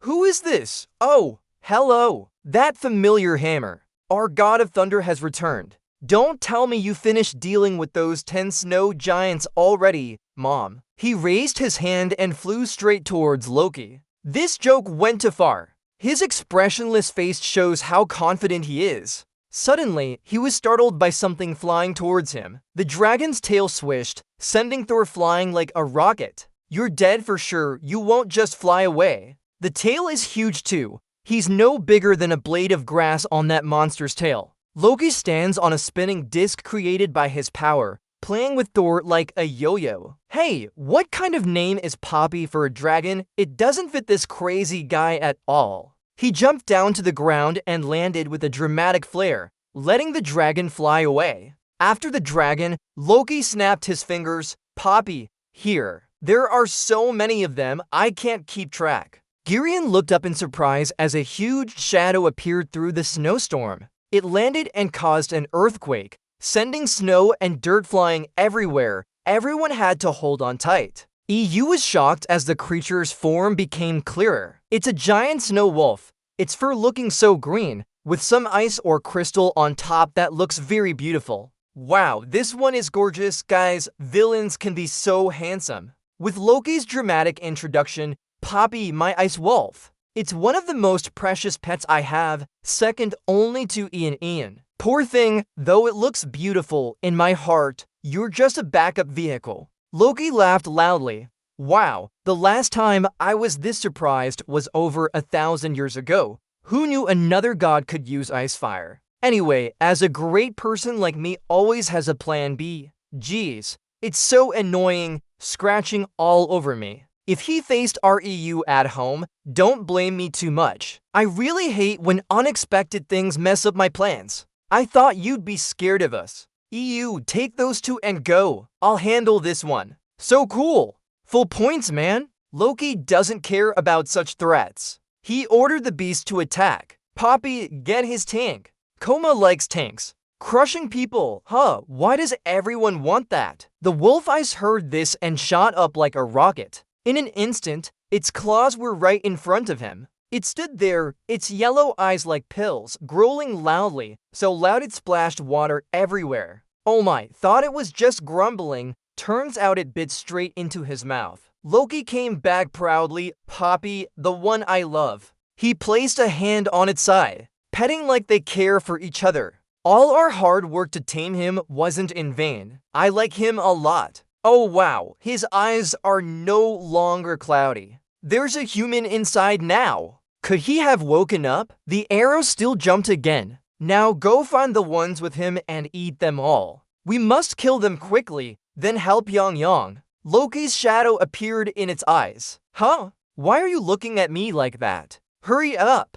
Its eyes narrowed. A sly smile appeared. Same old words. Crush him. But this is the order of the one with black hair. Isn't that our love? The system rang again. Title: The Person Tamed Sephiroth. Characteristics of the King of Dogs. You can tame any dog. No need to talk. Dig into Loki with a straight punch. In just a few moments, he lay flat on the ground, face down, crying in pain. You damn little devil. EU love crawled out of his mouth. Seems there's dog fur in my mouth too. Oh, my love is back. Victory. Loki lay on the ground, eyes filled with resentment. You! How can you possess a power superior to mine? What a change! What a change! Truly strong and handsome. I'm cool. I have some special abilities. But more importantly, you should start planning your escape now or you're in for a punch. Who's got the goods here? Ha! A foot was placed right in front of him. Just look at his shoes to know Thor is back. He looked terrified. Wait, love, this time I went too far. Let me buy you a beer as an apology. So, are you mad or what? The kind-looking god's face turned into a devil, gritting his teeth, lightning flashing across his face. Kill him if he dares, still muttering. The dragon returned, lying on the ground like it was sleeping, looking adorable. The god's voice echoed, Sage, I owe you this time. He looked benevolent and smiled, getting bigger every time we meet. Today's events will not be forgotten. I must take care of his name now. What's his name? Who else but the first one with a bang? He was sitting under Thor's hand, mumbling nonstop. Ha! My Ian. Why does it feel like he's possessive and she's causing trouble? What's up with the brothers always being linked together? He grabbed that guy by the head and flew straight into the sky. Like Superman, right, Sky? Poof, gone. Standing there, shielding from the sun, he looked like a star to everyone. Man, I dragged Loki away that day. Luckily, we didn't make a big deal out of it. If I were Thor, Loki would be dead by now. What are you keeping? Jusu beside him also put his hand on his chin in thought. But there's something more serious. She looked down the wall and continued explaining that Eden was at the bottom of the mountain. Oh, almost forgot about the snow giant. Nobody would remember if we didn't mention it. Everyone fell silent. Whether Suyun speaks or not, maybe we should go down there? You're serious, right, Grandma Thor? Really? North Gurium stood behind and wasn't patient at all, immediately shouting, Do you want to go down? Are you crazy? Haha, this is hilarious. But what if the god dies from such a high fall? Suyun still looked cold, so don't worry about that. Suddenly, something black touched their fingers. That dirty thing must be the Eden. Could it really be magical? Mention Tao Thou and he appears right away. The moment it placed its hand on them. Yes, it's done for real. Everyone looked up again, gasped in surprise. Oh gods, the Etin returned. This is terrifying. I can't escape from these guys. Same skin, same face, same teeth. It must be a fake version of him. Oh my god, what's going on? He revealed all his ugliness at once. North Gurium hid behind Jusuyul. Hey, why are you hiding behind me? You're much bigger than me. Are you challenging us? Let me draw my sword and we'll get to the point. Your sword isn't that impressive, she's stronger. Even you damn Duke was surprised. Such a big fight, but now he's on his back. Damn it, I really have to fight him. Although he's no longer controlled by Loki, this is still about respect, okay? Hey bro, are you really going to fight us? Oh, he sat down in front of the E-Tin, thanking him for freeing him and defeating that ice dragon despite not knowing each other. How touching. Eden tilted his head. All living beings here have been oppressed by that dragon. Everyone has their own pain, it's true. He rubbed the ground as if recounting, for thousands of years. Saying this must mean he wants to repay us. Eden continued, in return, I will grant you a wish. Oh my, you damn Duke was shocked, not sure if it's out of joy or fear. A wish, really? His face is so ugly when he smiles. Sorry, handsome, with a gentle look, but there's a condition. The sun shines through the snow-covered sky now. Could this be the sunshine of peace? Is it the Hope's sunshine? You damn Duke was curious too. What is it? Tin turned around. I can only fulfill your wish if it happens in Nipplem, because I have to stay here to protect my kind from that dragon. Oh, there's still the Ryu. You damn Duke turned back.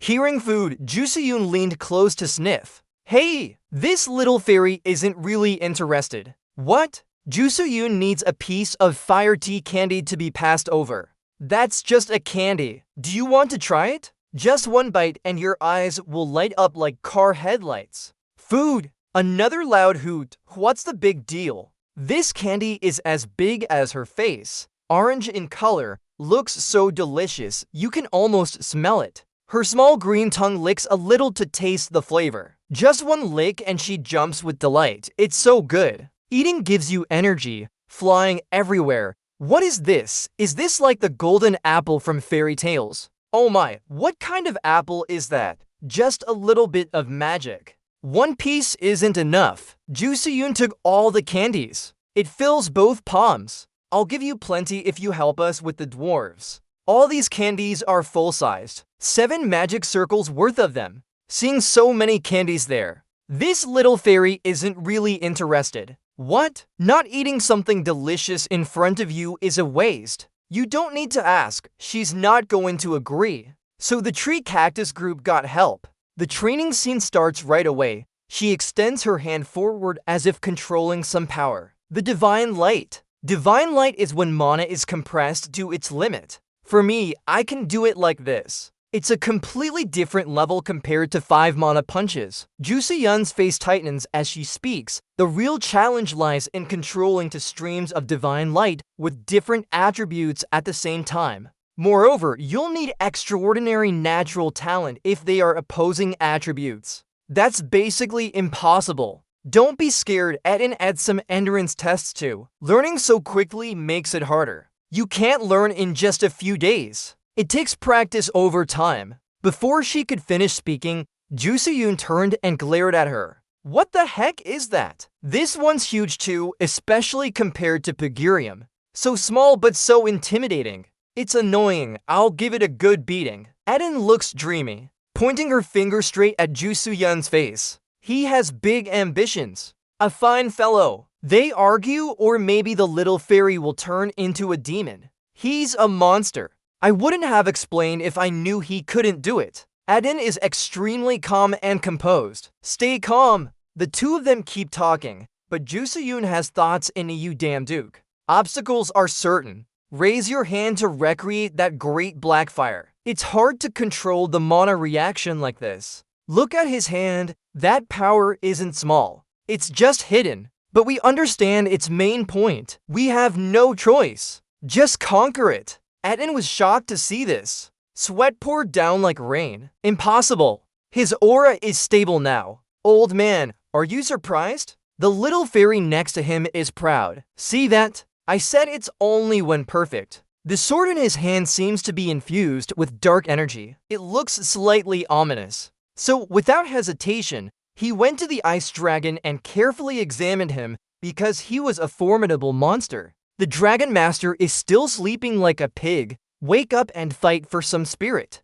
His eyes sank as if ready to destroy, but with sadness, regretting something. The system notified that he had mastered the divine light circle attributes of fire ice. Damn Duke raised his sword to the sky. It seemed to emit an incomparable aura, and the sky was urging him to unleash all his strength. This armor is pretty cool too. The sword pointed straight ahead. The system updated continuously as a new skill was created due to the sword god title influence. Damn Duke slashed the ground with his sword, and the sky unlocked this new power, the Black Sword Fury skill. I always create surprises. This long slash cut through the ice dragon completely. Ad is shocked. Can't believe it's that powerful after just learning. Is a newborn dragon that fierce? He still can't take his eyes off. We've been fighting for so long, and he only needed one swing, boss, right? The system approached again. You killed the ice stream. You gained the essence of the ice stream. Mana absorption rate increased by 2.00%. Mana accumulation rate increased by 1,500%. You received the cold resistance of the ice stream. You became stronger due to your cold resistance. You gained the ice stream recovery speed. Your stamina slightly increased. Wow, so cool. I love my husband. Eden tilted his head with confidence. You said you would grant me a wish earlier, right? Do you want to become my priest? Keep your word. Eden agreed with the Damn Duck's request. The system announced that the priest ceremony was completed. Eden is now your third priest. Oh, Eden has changed so much. He looks scary in armor. Damn Duke raised his hand in front of him. Good. From now on, you'll be my third priest, Eden. Not enough. The system approached again. Your physical strength increased, and details about the priests are more detailed now. Eden opened his eyes. Is this good?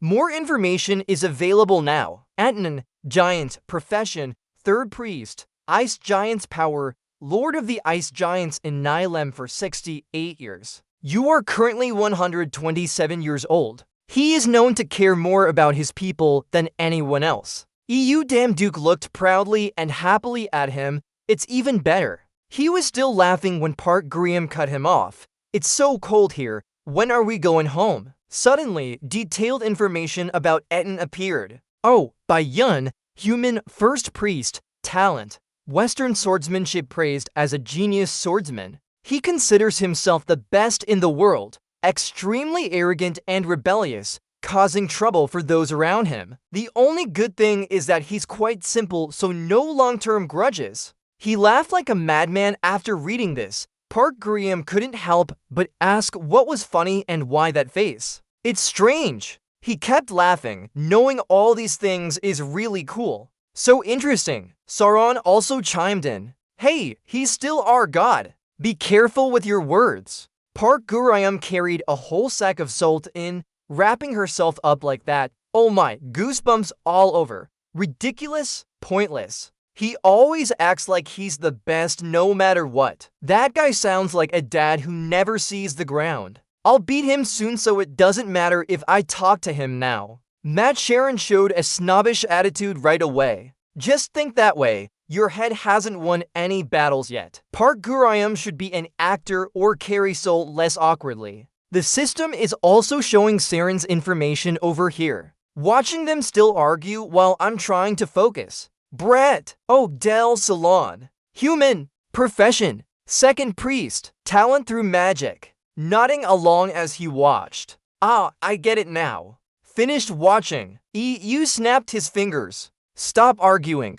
Time to go! Magic circles appear above their heads like wizards. Both are excited. Oh, Sauron looks fresh. Where should we go now? Girl North's face is also bright. Anywhere, just somewhere warm for me. I thought staying together would be fine, but everyone fainted immediately. You chuckled, probably excited. We finished our mission here. A sudden time shift, everything disappears. Now to check the other world. They switched over. People are being held by a tree monster. screaming for help in pain. One of them shouted from afar, "The dungeon is broken." Risk level increased from D2A. He's still calling for help, requesting support. Before he could finish, a kick hit his face. The foot that kicked him in the face was hard and painful. "What are you trying to do? Baby, why is it so big?" His face contorted like a dog's bottom. "I need to kill more monsters to improve my performance rating. If I call for help now,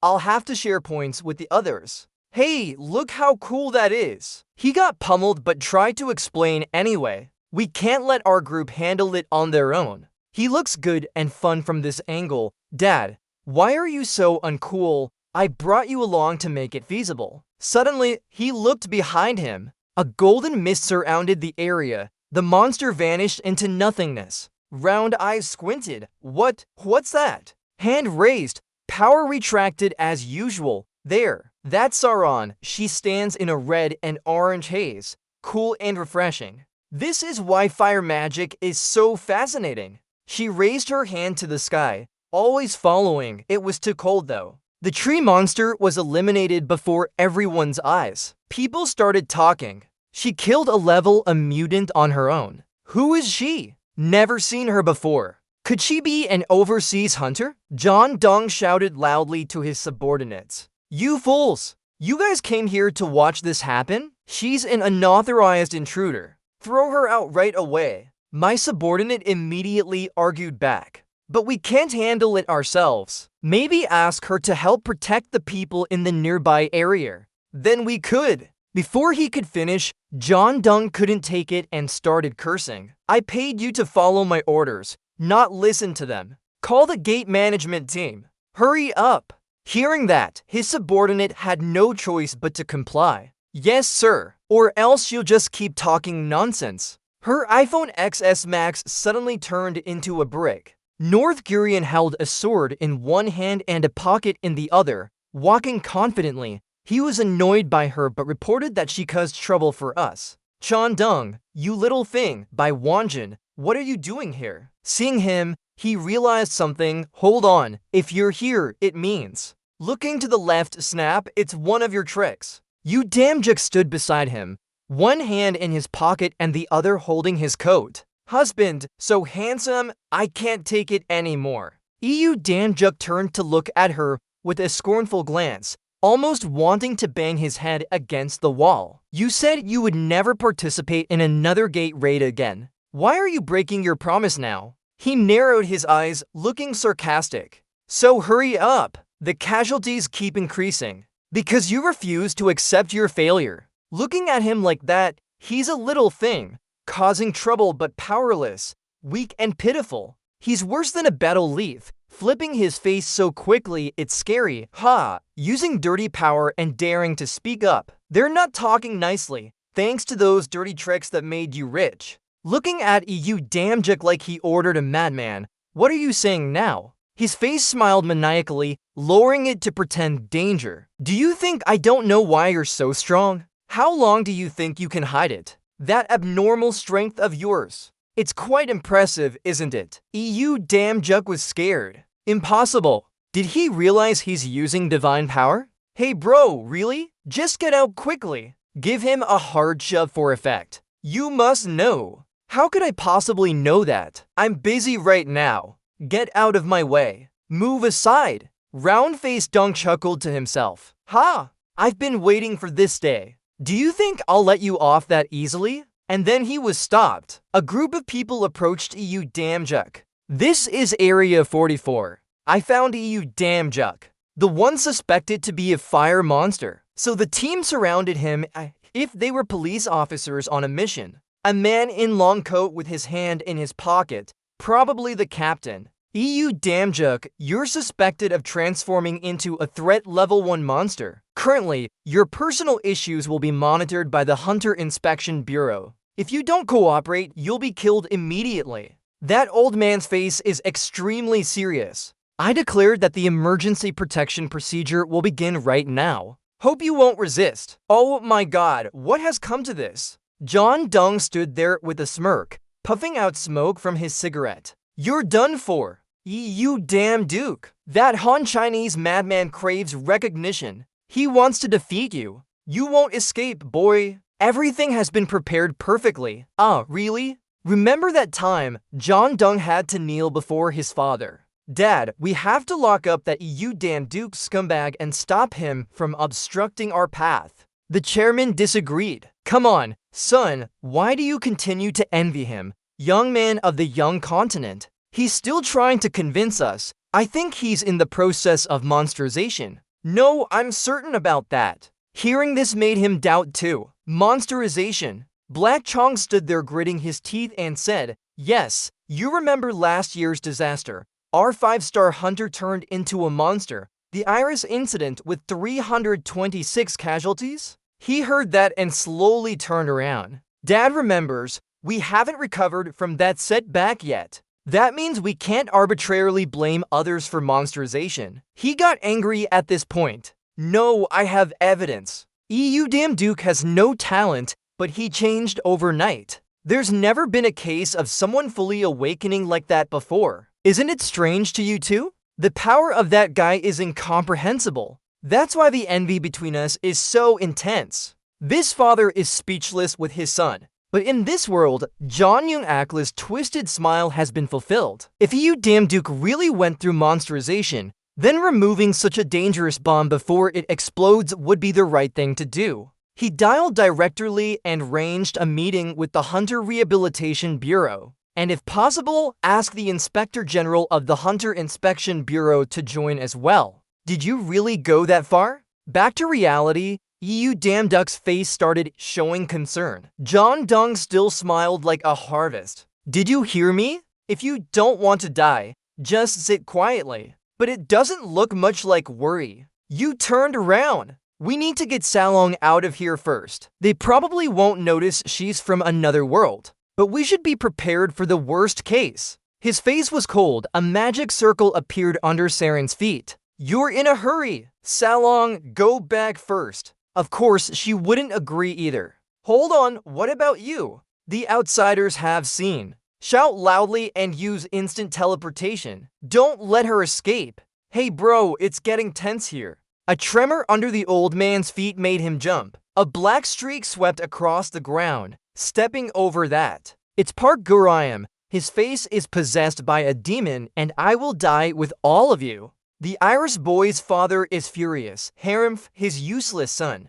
But before he could show off for long, a strange foot landed on the ground. He stood in front of Park Guriam, acting arrogant as rumors said, little brat. That guy covered his face and charged at him. I warned you not to cross the boundary already. That dazed look is Leo Lux. That's enough. He raised his sword above his shoulder, being too proud, and fell down immediately. Now Park Guriam is shocked as the sword has passed through his body, blood spilling out from somewhere. His father was very serious back then. If you said that EU Dampu is undergoing a monsterization process, it would have been better to detain him at the Hunter Rehabilitation Bureau first. He frowned, shaking his head, and went to help the Hunter Management Bureau capture Dampu. I thought they agreed to go, but no bro. He's still in a very bad mood. What? You? To help them? His face turned pale, but he's undergoing the monsterization process. He must be so scared that he peed his pants.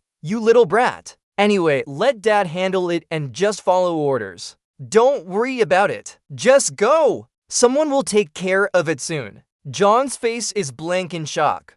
Who is it? The father looks very pleased. This is an opportunity for you. Go and observe carefully how monstrous he is. Back to reality, Park Guriam collapses into a pool of blood. He suddenly sways as if sensing something. Yu Dampu holds the sword and blocks him, lowering it immediately. We need to protect our teammates now, she shouts at you. So from behind, she rushes in like a gust of wind. Got it! Those two are working so well together. Without hesitation, she picks up Park Guriam, who is severely injured, and carries him away. He watches her with anger, just staring. Taking this chance, Yu Dampu takes the opportunity to twist under the ground and fights back. One hit sends him sliding backward. Did you lose focus? Below, Suil uses his abilities to help his dying friend, whose wounds are deeper than expected. Now I need to concentrate on healing. That's so cool, sis. Watch over that guy until I finish what I'm doing. Hearing this, he nods and lets me handle it, and the battle begins. Leo Lux is extremely unhappy with his large sword covering him from head to toe. Finally, someone decided to swing their sword. There's the monsterized guy. You have to block his attacks and keep wondering why. Monsterization? What the hell is that? It's not my fault you don't know what it is, just blaming others. With a surge of energy, he launches several consecutive moves. You really have no idea. Your abnormal strength alone is enough proof. Wait, are you serious about that evidence? Can we actually convict him with that thing? His expression shows no goodwill. Monsterization is the process where ordinary humans gain extraordinary abilities. At that time, a red demon appears with long, sharp horns and black teeth like they haven't been cleaned in centuries. Leo Lux must be thinking about his own thoughts right now. You are definitely very pleased to have such power at the moment. However, over time, your ego will start to crumble, eventually turning you into a bloodthirsty monster devoid of humanity. Meaning EU Dampu has the same risk as that ugly and dirty creature. Oh my goodness, stay safe. He keeps talking about his thoughts recently with an increase in dangerous portals. Many cases of monsterization have occurred, whether by coincidence or not. It happened right when you woke up. You're really upset because he's just making excuses for himself, lying. You misunderstood. I didn't turn into a monster. But Leo Lux could easily let him go. Lying against your strength is very unusual, like the power of dozens of monsters combined. He hesitated. EU was at a loss for words. The situation. You're really furious now because he's been denying it all this time. He's not as young as we thought. Everyone who turned into a monster had their reasons. It's the same for ordinary people, not just you. What the heck? Leo Lux's eyes widened. If someone completes the monsterization process, it would lead to an unprecedented disaster in human history. Besides, he looked back at where old Cha was standing. This is the game master. Don't try to interfere. I won't take responsibility if anything happens to you guys.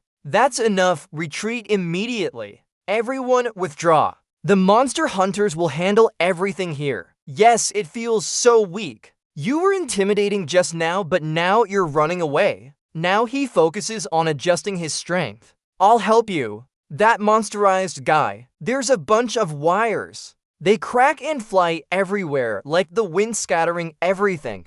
His hair stands up in tufts. He looks so handsome, everyone would agree. His steps become faster and deeper. They clash with a tremendous light. Leo Lux's eyes contain special disgust and hatred. I knew it. You haven't shown your full strength yet. Finally, you revealed your true nature. That's true. EU was speechless. He looked helpless and didn't know how to explain. The more he fights, the more intense he gets. I'll face him with all my strength. It's really all his strength. Just one hit and the ground exploded in all directions. You fly up while still explaining, clearing your name. It's not me. I have nothing to do with this. Feeling so wronged, who would believe you? It's annoying. You couldn't explain anymore. He switched to threatening. They call you Lelix. So you are the top global hunter. If you win, you get a reward. If you lose, it will be embarrassing. This fight is meaningless. Lelix leaps up.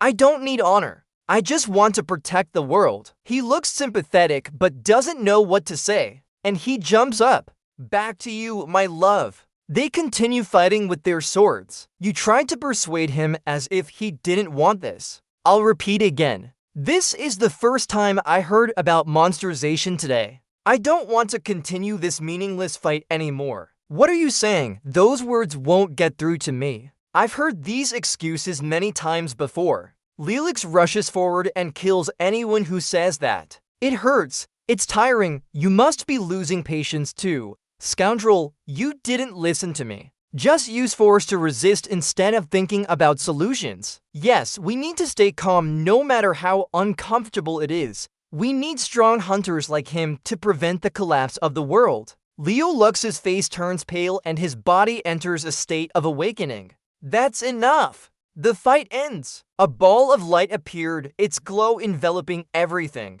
From above, he landed like a real Spider-Man. It seemed we had solved the use problem. He's quite clever. Don't blame me. You'll thank me later. No thought everything would end here. Above, another power ball appeared, but this one was dark and mysterious to an extreme. A voice echoed, "Sorry, but that should be me saying it." Hearing that, he jumped back in surprise. Someone familiar descended from above. The system immediately announced, "Line armor transformation activated." He turned around in shock. What? His eyes widened in disbelief. A strong light rushed towards him, a powerful sword strike. With just one move, dust flew everywhere, creating an earthquake. Lilac was battered but still standing. Udamduk stood opposite and could only shake his head in disappointment. I've limited my power. I don't want to kill anyone. Still, he didn't know when to stop. He breathed heavily as if still recovering from the shock. Udamduk was extremely surprised, but he stood firm after a blow that should have killed an ice lion. He probably redirected the attack using Mana's attribute. Covered in blood, with dazed eyes, it was hard not to be curious about his mana control skills, truly remarkable for such a world where magic hasn't even begun. His voice trembled. I must stop. Oh, can't breathe but still invincible, protecting the world. Poor and worthy of blame. Looking at that face, he wondered if it was the skills of the top global hunter. At the same time, recalling earlier, now thinking back, it was too quick to say before. She was a short-haired girl with a monocle on her right eye. Korea, I've never heard of that spatial dimension. It must be in the same dimension as America where we heard from another god. Thinking about it, he wondered if he and Sui-un were alike. Looking at the boy on the ground, he hoped. If this is true, I have to clear up this misunderstanding. Think and do it now. Have you ever heard of the system? If you have, we can talk about a lot. Covered in blood, but Leo Lux still tried to get up and answer. System, you mean the status window. Everyone knows that. HMPH, you must be crazy. His eyes gradually drooped. Damn it, I should have stopped you before your rage, but my body didn't listen. Saying that, he collapsed to the ground. This can't happen again. Elijah's tragic fate. Hey, what happened? You could talk for a few words and then passed out. Udamduk looked at him without knowing what to say. He was trying to hide using the god system. I have to ask him carefully when he wakes up. Done, you tightened your grip on the sword. Earlier, he had guessed what he would do next. Udamduk threw his sword, making the sky and earth tremble. Here comes that bastard. Which bastard? Only that golden-haired one is arrogant. He fell back, right on target. John, you dirty, your pants must be soaked now. His face was cold. This time, you've really crossed the line. Even your breath is a waste. You dirty thing. Curse like there's no tomorrow. Really basic Vipro stuff. There's nothing to say about that guy. Sweat just pours out of him and his mother. It's so eerie, I'm scared I might cry. The doctor walked in, standing beside John Dong's bed,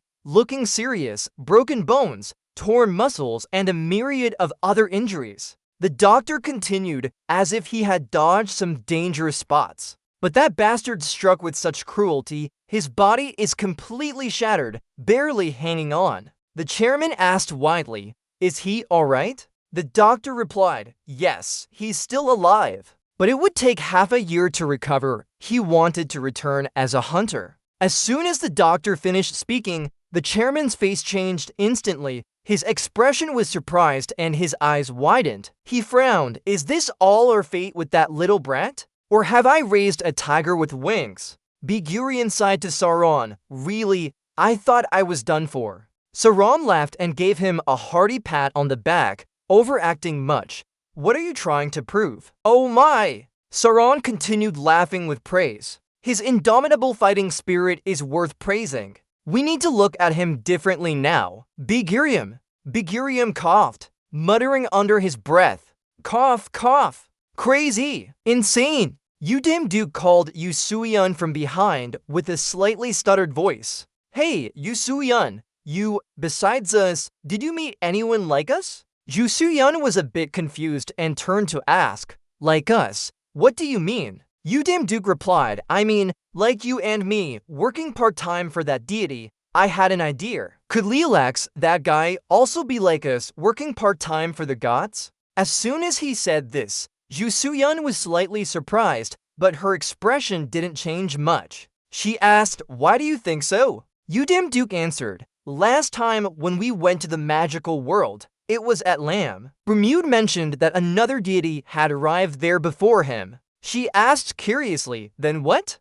Any deity controlling a system could have gone to Atlam. Yu Duke hesitated and continued, yes, that's true, but the deity who went to Atlam was said to be from America. He paused slightly. Upon hearing this, Du Suyu changed her expression. She frowned, surprisedly asked, from America? Yu Duke answered, yes, isn't that strange? Usually, they would use names like Asgard or Olympus. Who ever heard of a deity from America? Moreover, coincidentally, Lelix is an American hunter. The image of Lelix appeared in both their minds. Yu Duke didn't stop there. Not only that, but Lelix also uses mana skillfully. A deity from America who had been to the magical world. An American, coming from a human world where there is no concept of mana, yet able to freely control it. Isn't this coincidence to perfect? Finally, Yu Duke stopped after expressing his thoughts to Yu Suyun.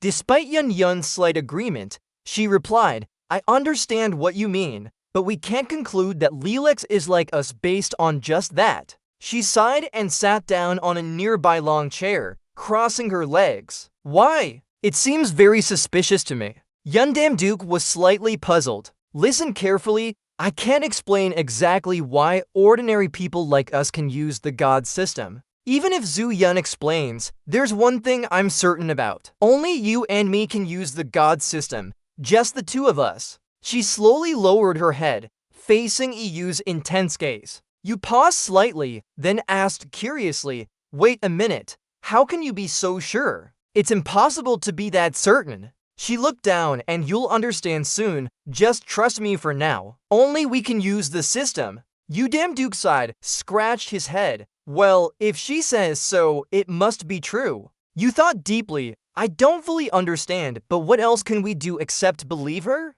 Zhu Yun has never been wrong. From the start, you were the one who taught me how to stop the gods' war. Suddenly, a system window popped up, interrupting your thoughts. You glanced at it. Oh, this is... The system shows urgently need record keepers for infant blessings distribution. Employer, goddess midwife, over 100,000 experience points. New applicants accepted. Preference given to experienced candidates. Job description, assist the midwife during baby blessing ceremonies. With fewer births now, only up to 10 infants per day. A good opportunity. Working hours mainly from midnight to dawn. Pay, 10 mana points per infant. Suddenly, a phone call chimed at your desk, upgrading Hanok Village's C-Class portal to an S-Class portal. The four of you looked at each other in shock and murmured, Hanok Village isn't where we fought Liu Laxao. Yu Duke cursed inwardly, his expression turning tense. Damn it, the portal we left unfinished has already developed this much? We need to act quickly. A terrifying scene unfolded, red-tinted skies, thick black fog, withered trees, and twisted human figures scattered throughout the forest. Yu Duke hurried forward. The portal that seemed abandoned had surprisingly grown so much since we left it in chaos. You clenched your fist tightly, ready for battle, thinking first strike. With one sword swing, you decapitated the creature, disposing of it quickly. Suddenly, a loud cry echoed, AIHA. You jumped, instinctively turning around to look behind. A man with long hair and white clothes ran frantically towards you, shouting AIHA, AIHA, AIHA, AIHA, AIHA, AIHA, AIHA, AIHA. His eyes were wide with fear, his face contorted in terror. He spoke urgently, run, run fast. The old man will kill us all. Yu Duke was taken aback and asked him, which old man? What are you saying? Your mind was filled with questions as you wondered what was happening behind the terrifying fog. My intuition is terrible. If the creature that emerged from the portal was a forgotten being, You didn't realize that the body you just decapitated had started to regenerate. Just then, the system update and activation were detected. You immediately felt it and turned around. Luckily, you dodged its attack. You spun and delivered a powerful kick to its head. You were amazed. Regeneration ability? They are tougher than they look. I'll have to use mana then. You stopped being complacent and took a defensive stance. I wanted to save my mana for the portal, but you seem a bit short on it. Just as you were about to use your mana, a bright green mana stream appeared, surprising you. Why are you here? Leelix, you were surprised to see Leelix appear before you. Listen, you damn Duke, I'm not fully convinced of your purity yet. Leelix glanced at you damn Duke and spoke in a stern voice, but paused, continuing, now, the top priority is stopping the portal for humanity's sake. In the tense atmosphere, soldiers were fighting off tree spirits with sharp claws, creating a great sense of danger. A brown-haired soldier shouted, block them, don't let any through. He was worried and scared, turning to see another tree spirit next to him. His words were incoherent. There. Cold eyes, furrowed brows, blue-green lightning flickered around a green-haired person's head. Line 60 is reached. A faint figure appeared before the blue-haired person. His legs firmly planted on the ground. Iron rays surrounding his feet held their formation steady. It was Leelix, he said with a strong voice, protecting the area and ensuring civilian safety. The brown-haired soldier exclaimed in surprise, Leelix. Leelix quickly ordered the other soldiers, those who couldn't use mana should target their limbs, avoid direct confrontation, and focus on slowing them down. Leelix glanced around. Clearly, just recently, how dangerous that gate was. It was only a dungeon level. This world is becoming more terrifying day by day. The scene was eerie and haunting, creating an atmosphere of another world filled with gloom. Above, the dark red sky had streaks as if blood was dripping down, giving off a suffocating and uneasy feeling. Dry, leafless trees stretched out like claws, hanging long red cloths from their branches. Green, white, yellow looking like ritual symbols or ominous warnings. These cloths might symbolize souls or a mysterious sacrificial ritual. Below, rows of ghostly trees stood straight in formation, creating a chilling atmosphere as if this place was the land of the dead or post-apocalyptic world. A huge tail swung up amidst the dark purple smoke, brownish-black with prominent veins. It moved powerfully and seemed to be alive, showing the strength and vitality of its owner. The pink-haired girl was hit by the tail, flying through the air helplessly. She screamed in fear. Oh, save me, save me. Leelix looked up helplessly. What's happening? He shouted urgently, stay calm. Suddenly, Suyeon appeared and said to Leelix that he could feel something terrible hiding in the dark bones too. Leelix replied, of course, the uneasy feeling from those bones. Stepping into it would be like walking into a grave. Leelix clenched his fists,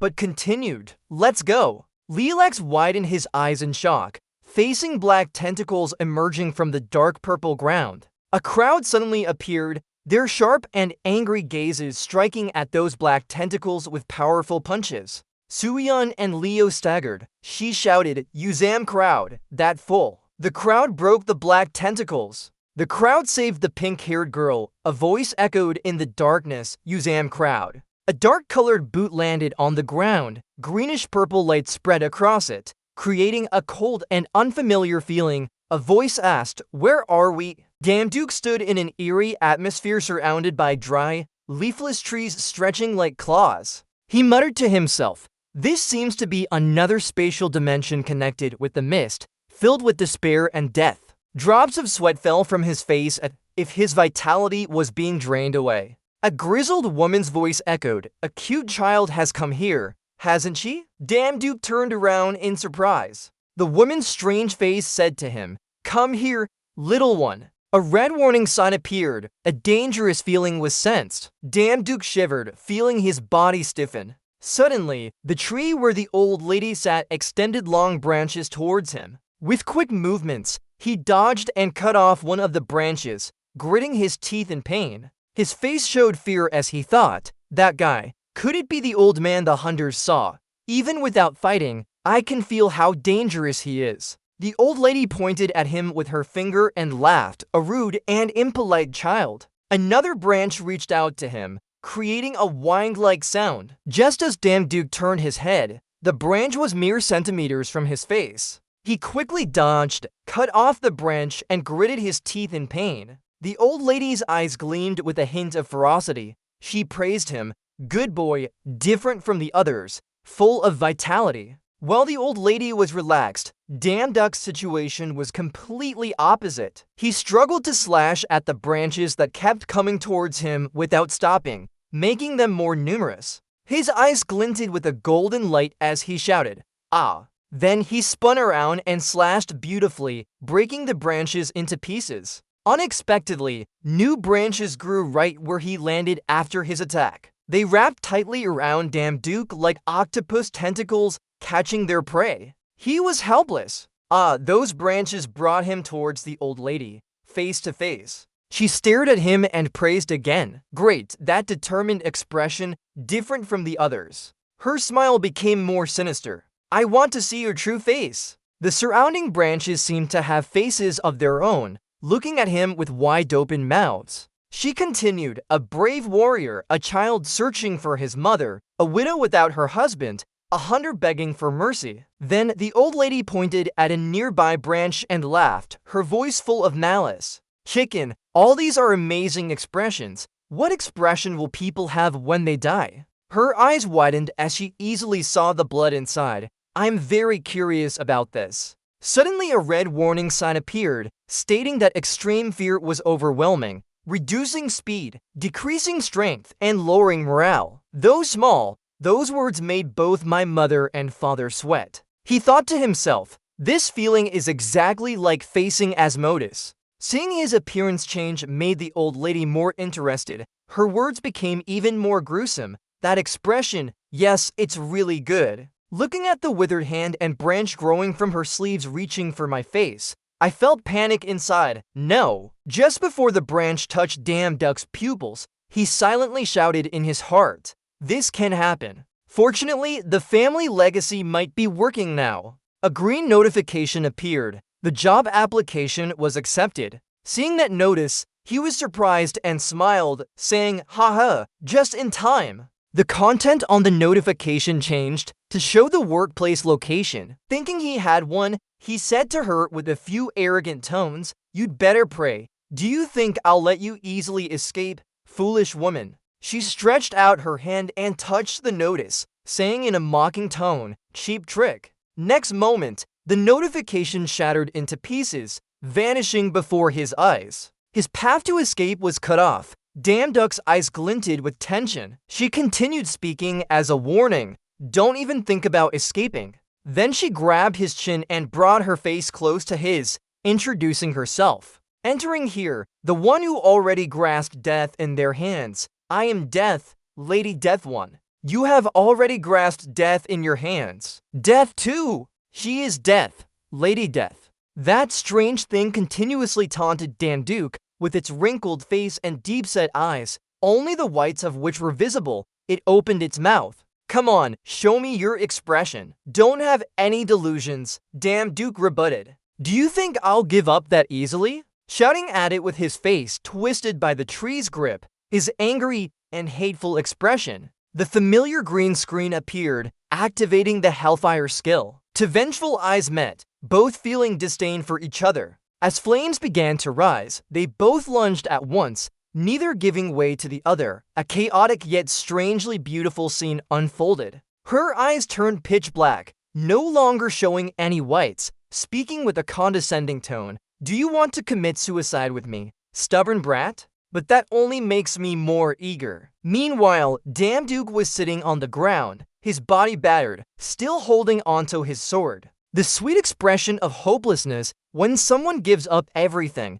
Duke began to stand up, planting his sword into the ground as a support. Finally, he managed to stand up and rebut what the other said. Impossible. Impossible to give up. Gripping his sword tightly, flames gradually ignited beneath his feet. If you let a monster like you escape, Shun will be destroyed immediately. His angry eyes stared intently at him. So even if I die, I'll stop you here. he shouted and leaped forward, charging towards the other. The other narrowed his eyes, filled with excitement. Good, I really want to see it. His despair-filled face. He reached out, followed by several withered branches extending from his body. As you struggle, she finished speaking and the number of tree branches increased significantly, piercing through his body. He coughed, cleared his throat, blood spurted from his mouth, and a fatal wound in his chest. Now, lift your head up for me to see. She was excited with a disdainful tone. While Yuharu was still critically injured, hanging by a thread, suddenly cherry blossoms began falling all around. The girl with long white hair had her hair tied into big pigtails, wearing colorful hanbok. Her hands made some gestures as she opened her mouth, and the world of floral dreams unfolded. The branches from that tree gradually retracted, his face showing surprise. She turned around, gritting her teeth. How could you? The girl sighed and took a step towards him.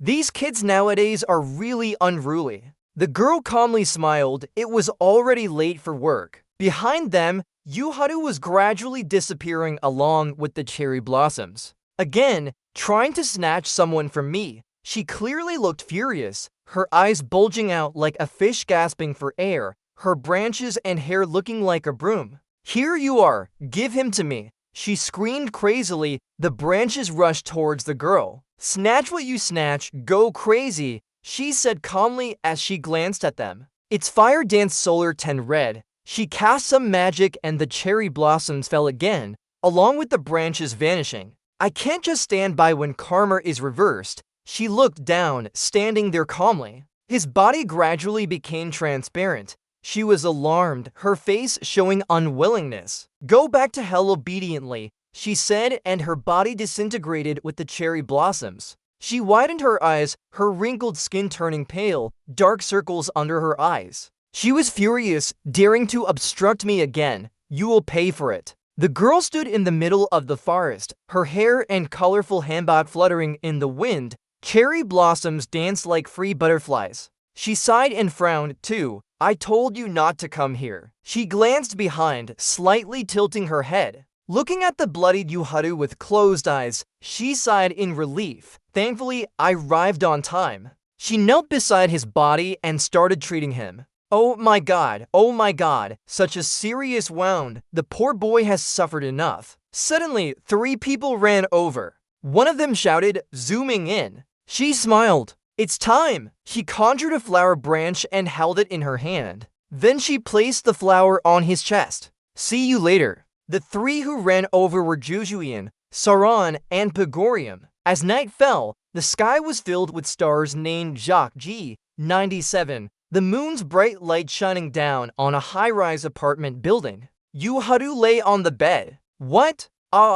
Head. My head. Next to him was Yusuyan. She asked coldly. You're awake now. Meanwhile, he winced in pain, holding his head. Surprised. Oh, Yusuyan. He asked, where am I? I miss you a bit. Answering, it's your bedroom. Can't tell at all. Being reckless and worrying others too. He sighed as if cutting his eyebrows. Oh, what happened? She replied, I found you unconscious in the bone forest. He wondered, alone. Clearly, I met an old lady calling herself Death. Her face turned serious. Her pupils dilated slightly. He lowered his eyes and continued. She was incredibly strong. I was completely helpless. I couldn't resist at all. She replied that the Death Lady was a forgotten god with power equal to Asmodeus. Among Korean gods, she's one of the most dangerous. 2. You surviving is a miracle. She smiled and sighed. He gripped his hand tightly, sounding slightly disappointed.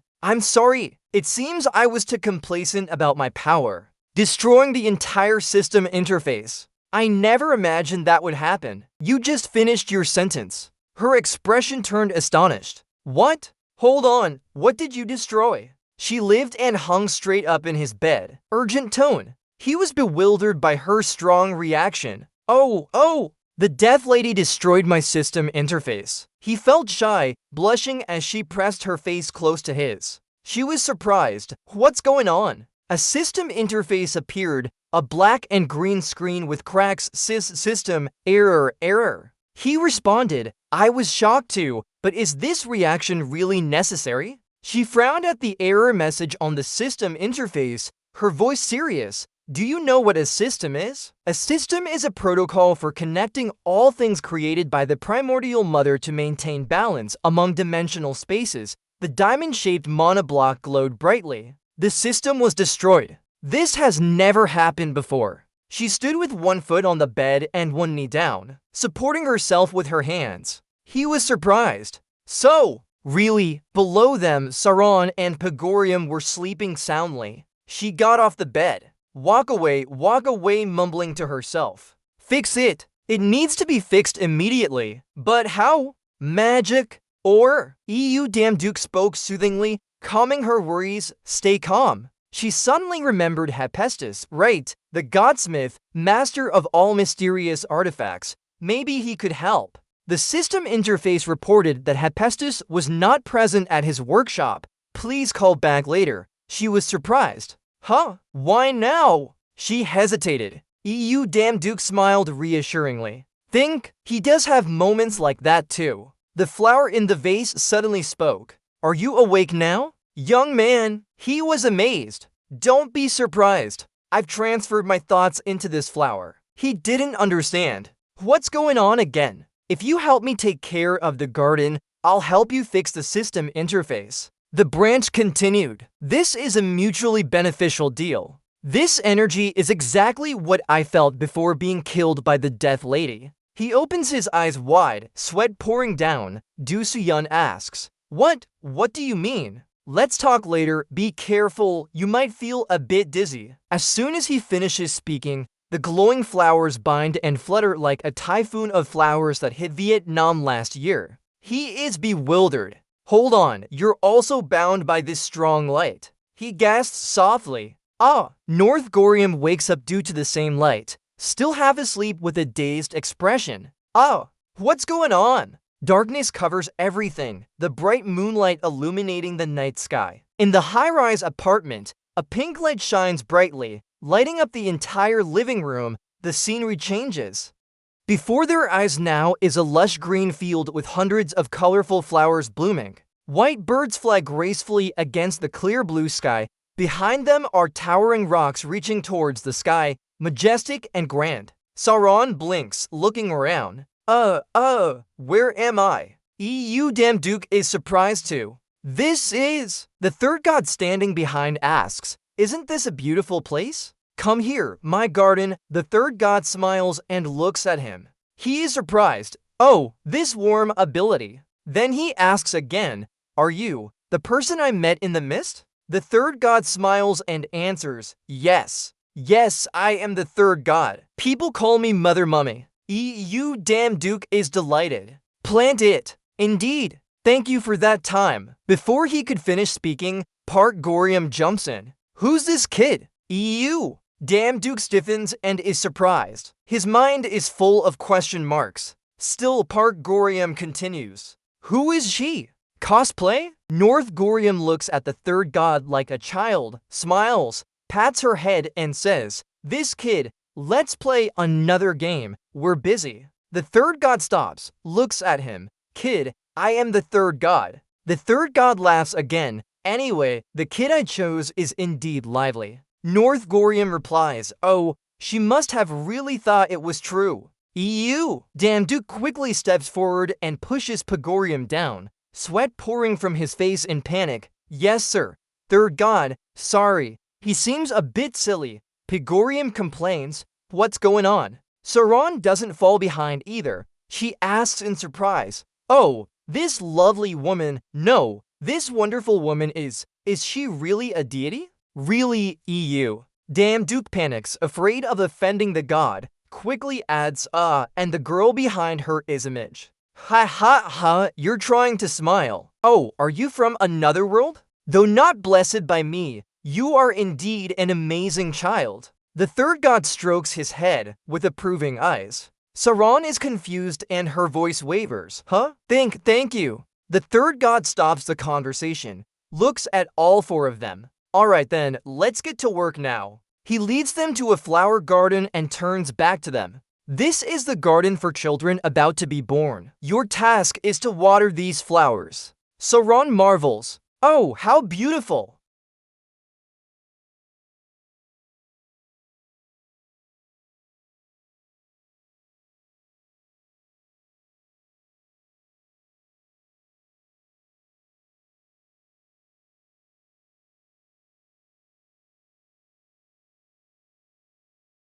Stop talking nonsense and quickly check the system interface. Remember, right, the system. The system shows updated new features. You're happy. Oh, it's fixed already, even with new features added. The system continues to add primal memories. Now you can view your past lives' memories. Do you want to see them? You're surprised.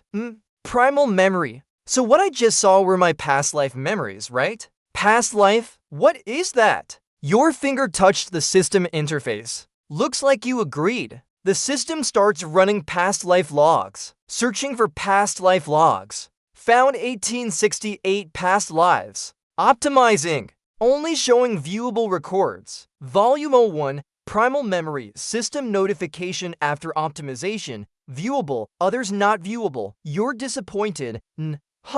Just one. Alright, let's see it then. Now the three gods.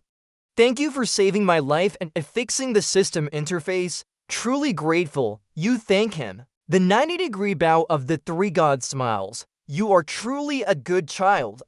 Lift your head up now. We just do what we should do. Let's go back now. I have fruits for everyone. His hand gently took the cup being offered to him. He slightly tilted his eyes towards the darkened inner layer, furrowing his brows in curiosity. He suddenly asked, "Oh, who gave us this tea?" Response. The three gods smiled kindly and replied with a hint of fondness. Yes, it's tea brewed from herbs that only grow in hell. Meanwhile, he lifted the cup to his face, inhaling the strange aroma and preparing to taste it. He said slowly, "It will help you strengthen your resolve and overcome fear." As he touched his lips to the cup, he silently evaluated the taste of the tea spreading on his tongue. Not very tasty. On the other side, the three gods continued explaining with a calm voice, but with hidden concern. The old deaf lady's nature is extremely wicked. She will never let her prey slip away. He spoke sternly, emphasizing each word like a gust of wind hitting his heart. Facing that cruelty again, at least you need enough courage to fight back. Duke stared intently at the hand holding the cup, feeling a vague surge of power rising in his chest. He thought, I feel like something inside me has become stronger. His 5 fingers relaxed slightly, thoughts continued weaving through his mind, but it was still not enough. Old memories suddenly came back. Every time I recall facing the old death lady, I still feel terrified to my core. Perhaps after listening to what the three gods said, Sauron didn't say anything and drank from the cup again. Duke turned to him, his voice pleading in the silent space. Sir Three Gods, can you give us a little more tea?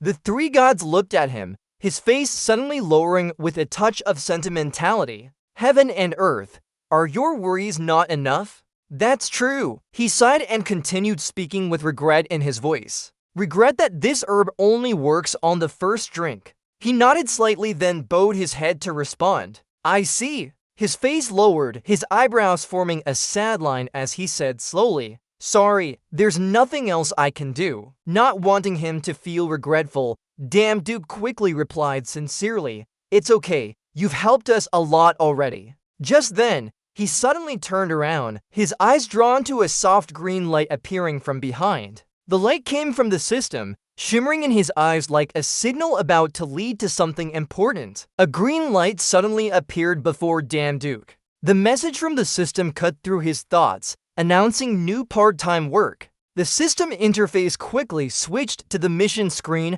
clearly and sharply displayed. It's to eliminate Medusa on Gorgon Island from employer Elia. Applicants must have over 200,000 divine power, combat experience, and steel spirit. The job is to cut off Medusa's head. Work ends immediately after completing the mission. Always will be Perseus' shield Aegis. Upon completion of the task, fear resistance will significantly increase with immediate effect, better than any divine potion, only for genuine applicants in need. Note that you shouldn't ask for personal info or send private messages at night. Your eyes lit up and a smile spread across your lips, showing excitement to destroy Medusa. You imagined the valuable reward, feeling satisfied as you increased your fear resistance. Exactly what I needed. Before you could do anything else, someone's hand suddenly reached out and roughly grabbed you, causing pain and making you jump. Your face contorted in pain, and they shouted loudly, "Great! Sign up right away!" Quickly pulling your hand from the one who attacked you, you looked back, confused until you recognized who it was. You panicked, duh So-yeon. In front of you, So-yeon's face darkened, her voice deep and authoritative. "Hey!" She crossed her arms, her eyes like a bullet, calling Damduke by the most unpleasant name in the world. "Foolish boy," you replied weakly. "What? Don't give yourself time to avoid it." She narrowed her eyes and angrily questioned, "Are you planning to act impulsively again by yourself?" As soon as she finished, she took a deep breath and launched a barrage of insults at you, leaving no time for you to block. "How much more are you going to push me to the limit? Do you think you're invincible? Or can your limbs grow back like a sapling if they get cut off?" You stood there stiffly, speechless under her scolding. But So-yeon showed no intention of stopping. She continued to berate you relentlessly.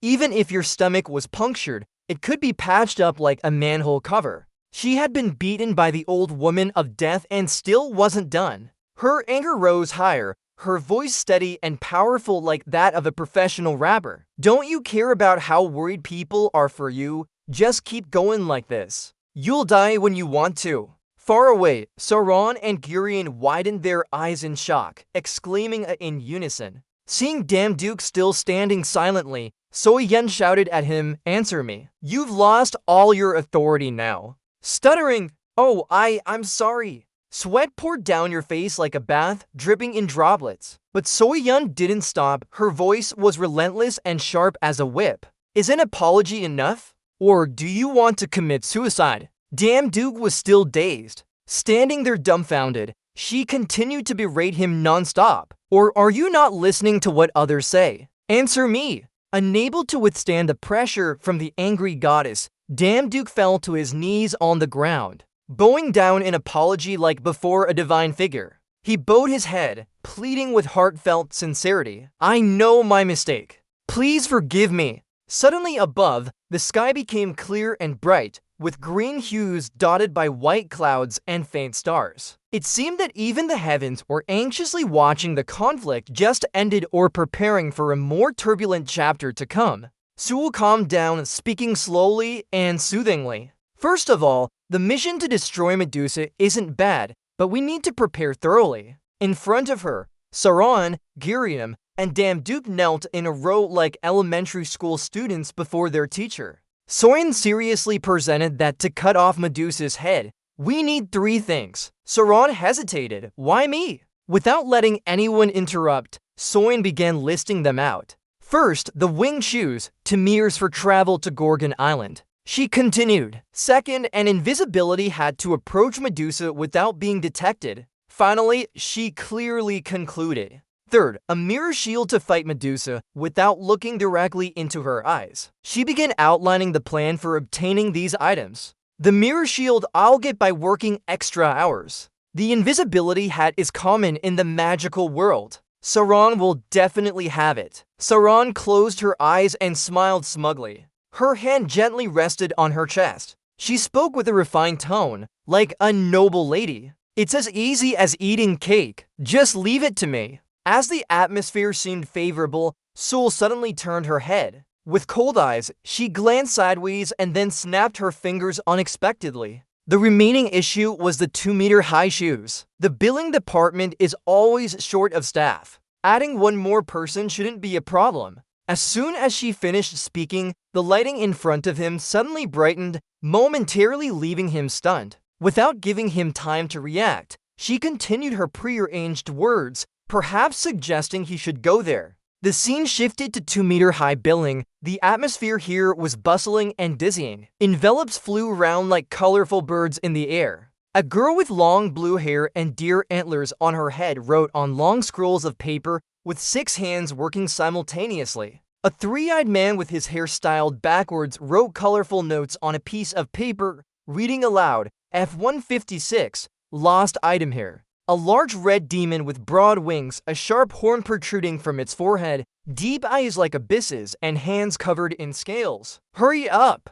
Below the chaotic scene, Dam Duke and Garium stood dumbfounded, like guests who had wandered into the workshop of gods. Envelopes fell down like golden leaves. Garium's eyes widened in amazement. Wow! So spacious! All these are letters. Dam Duke put his hands in his pockets. His eyes sparkled with admiration. Sure enough, it's heaven. The real deal. Suddenly, a voice echoed from above, making both of them look up immediately. It was full of charisma. Ha ha! You're here? Amidst the hazy clouds, Hermes leaped like a divine bird in the sky. His light green hair with white strands fluttered in the wind. His wing shoes glowed softly underfoot. His face was mischievous and confident. Hermes waved his hand, welcoming them to Hermes' billing department. Dam Duke stood below, staring up without blinking. The 2-meter-tall figure spun around in the air, pointing at himself with a showy flick of his eye, his voice clear amidst the bustling atmosphere. Haven't you heard about me? If not, remember this well, I'm your boss for today. He leaned forward slightly, his green hair swaying in the breeze, his eyes twinkling with mischief but carrying a hint of warning. And after a whole day's work, you must be tired. Are you guys okay? Dam Duke nodded and smiled confidently. Don't worry, hard work is our specialty. Still smiling, he raised one finger as if confirming something, his tone cautious. Oh, have you checked yet? We'll be paid in the 2-meter-high shoes instead of cash. 2 meters emphasized with a strong intonation. Alright, relax, honesty is our motto. As he spoke, he waved his hand, and the flying envelopes seemed to magically gather before them, forming a rhythmic spiral. He laughed loudly, his eyes gleaming mischievously. Let's get started then. The letters continued to fall like a paper rain, piling up high behind Dam Duke and Garium. Both were still in shock, their eyes wide with disbelief at the scene. The names on the envelopes remained steady as if nothing had happened. This is today's mail count. To make it on time, you'll need to run until your legs are sore. Cut to the Greek sunlight casting a dramatic glow over the grand classical castle. White marble columns rose high into the vibrant sky, creating an imposing and majestic atmosphere. Inside, Ars leaned back with his sword resting across his neck as if it were a proud habit. His eyes lit up as he saw the daemon, a smirk forming on his lips. Oh, it's you? After that training session, you disappeared for 3 days straight. Then he couldn't resist the urge to fight. He challenged, casually stopping by and suggesting they have a match to clear their heads. He only gave a calm smile, subtly shifting his target to Garium as if passing the responsibility. I'm busy. What about him? Could you please sign this for me? Garium stood beside Hades, judging with cold eyes while Ars laughed loudly and pushed the atmosphere with his body language. Alright then. In a dark area, the sky was thick and gloomy. An imposing castle, ancient yet full of power, stood deep in the darkness like its very existence. Dam Duke stood in a cold hallway, drenched in sweat, his hand trembling as he held out an envelope. His face stiffened, trying to maintain a professional smile. Hello, sir, I have a letter for you. His voice urgent and eager. Before he could finish, a bright purple flame engulfed half of the letter in his hand. In front of him was Hades, whose face was as cold as stone, eyes blazing with anger, fists clenched tightly. He dared to jump into hell. Are you tired of living? He roared, wanting to send him away immediately. Get out quickly, otherwise. Without giving him a chance to speak, Dam Duke swiftly covered his mouth. This is Persephone's letter. Suddenly, from the shadows behind, a shadowy figure appeared. Persephone's face darkened with cold eyes, ready to devour her husband, who had just spoken loudly. In the darkness of hell, Hades shivered, beads of sweat running down his forehead as he heard his beloved wife's voice from behind, thick with a threatening aura that made him shiver. Hades, we need to talk. Time passed and the sun began to set. The sunset painted the sky in vibrant red, creating a glowing light stretching across the clouds, making the air more serene. On the path leading up the mountain, two figures walked slowly. Damduke walked ahead leisurely, holding a piece of paper and reviewing his notes as he went.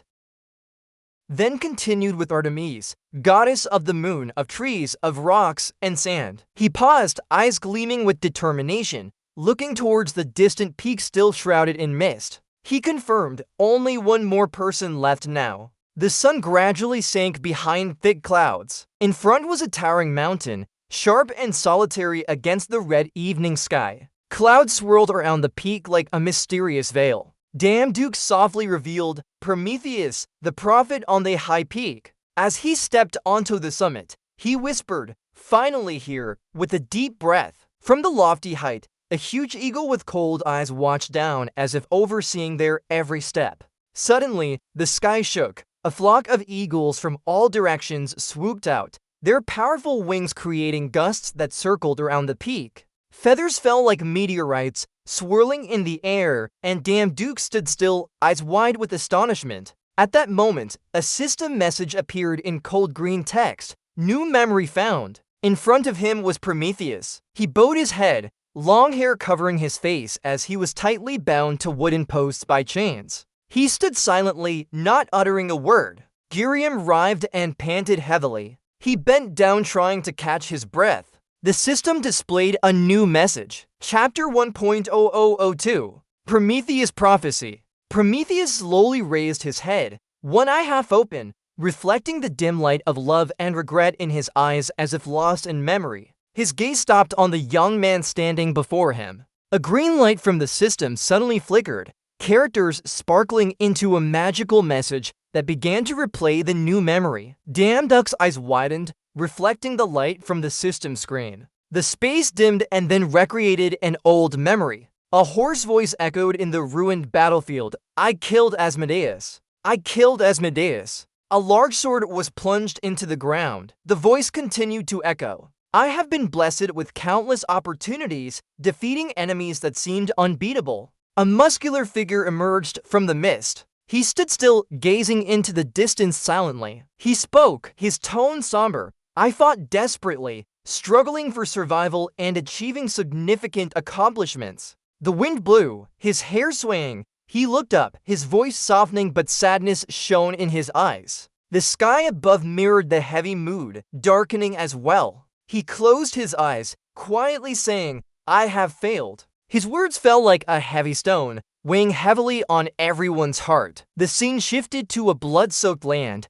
thick fog obscuring all horizons. The voice continued to reverberate, in this life, I still cannot kill it. He did not specify who, leaving an eerie feeling, then continued speaking. But pausing for a moment, as if to steady his resolve, he spoke again. I have found crucial clues from the prophetess. Dark red light swirled around the space. He hesitated, even though this body will fade away and memories will fade too. The wind died down as he clearly enunciated each word, etching them into time. But remember Pandora, the name from the prophecy. The light vanished abruptly. Damduke stood still in shock, eyes wide, body tense. Cold sweat trickled down his face. He did not blink. A sudden intense pain sliced through his brain. He clutched his head, shivering, legs trembling slightly. Ugh. Girium behind him was startled and frantically called out. Damduke grimaced, gritting his teeth to endure the pain, trying to comfort his friend.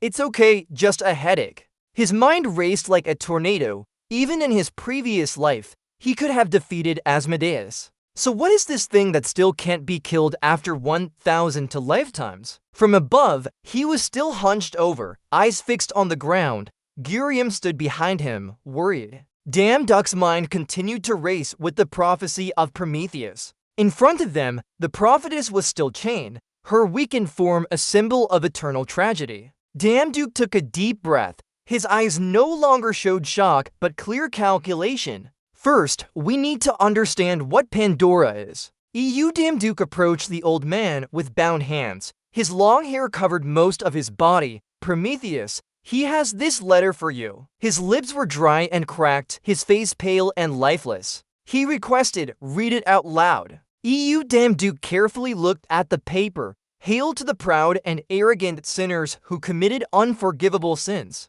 You've been trapped here for lifetimes, yet still don't repent. Dare to resent me, O gods of all things. He interrupted him. Enough already. You damn Duke looked up at him with curiosity. His condition is terrible. No need to hear more. It's always useless advice, telling me to repent and reflect on myself. He glanced down at the paper in his hand, hesitating. That matter. He opened his lifeless eyes. If there's nothing else, go ahead. He looked at you damn Duke with a grim face. After all, he was just a joke to them. Damn Duke didn't know how to respond. EU damn Duke clenched his hand tightly. Suddenly, aura appeared and the hand glowed golden. A green screen flashed up. Self-healing activated. Effect reduced by half when used on others. He placed his hand on the old man's chest, transferring the golden light energy. The old man's temperature rose. Then Prometheus asked, "Kid, what are you doing?" EU damn Duke continued to transfer energy. "I'm healing you." He smiled. He looked at him, his face darkening. "I am a sinner. Do you understand the meaning of your actions?" EU damn Duke gently replied, "I know, don't worry." He felt sorrow for Prometheus, the god who acted for humanity. If the price to pay is pain and mockery, if no one acknowledges that great sacrifice, at least we humans, EU damn Duke said, "At least." He smiled brightly. "I wish to express my respect for your unyielding spirit. You deserve it." Prometheus was speechless in surprise. Then he bowed down. Are you crazy?" EU damn Duke scratched his head. "Haha, I just cherish humanity." Prometheus closed his eyes. "Yeah, it's strange. What's your name?" EU damn Duke responds. "I'm Jam damn Duke, the sword god." Bagorium appears behind him. "Hurry up. Hey, when are you going to stop sulking?" "Once we deliver the letter, let's go." Prometheus looks at Parkorium. He wonders, could that powerless one be a human? You damn Duck turns to him. "Oh, right. He is my companion Midge because Tuvi is still weak and has to follow me." He advises, even though this world where gods and humans coexist, it's still very dangerous for the weak human race. Be careful. Parkorium's face scrunches up in anger. He curses, "What does being weak matter? You're just a fake bird." You damn Duck is surprised. "Huh? What?" Prometheus wonders, "Fake bird, are you talking to me?" You damn Duck hits Bagurium. "Hey, you scoundrel, your tongue is sharp. Bow down and apologize." "Ah." Pagurium's head sprouts a U-shaped mark. Tears well up, and he sobs. "Why are you hitting me?" You damn Duck scolds. "Who said your words were so rude? Be more respectful." Bagorium grumbles.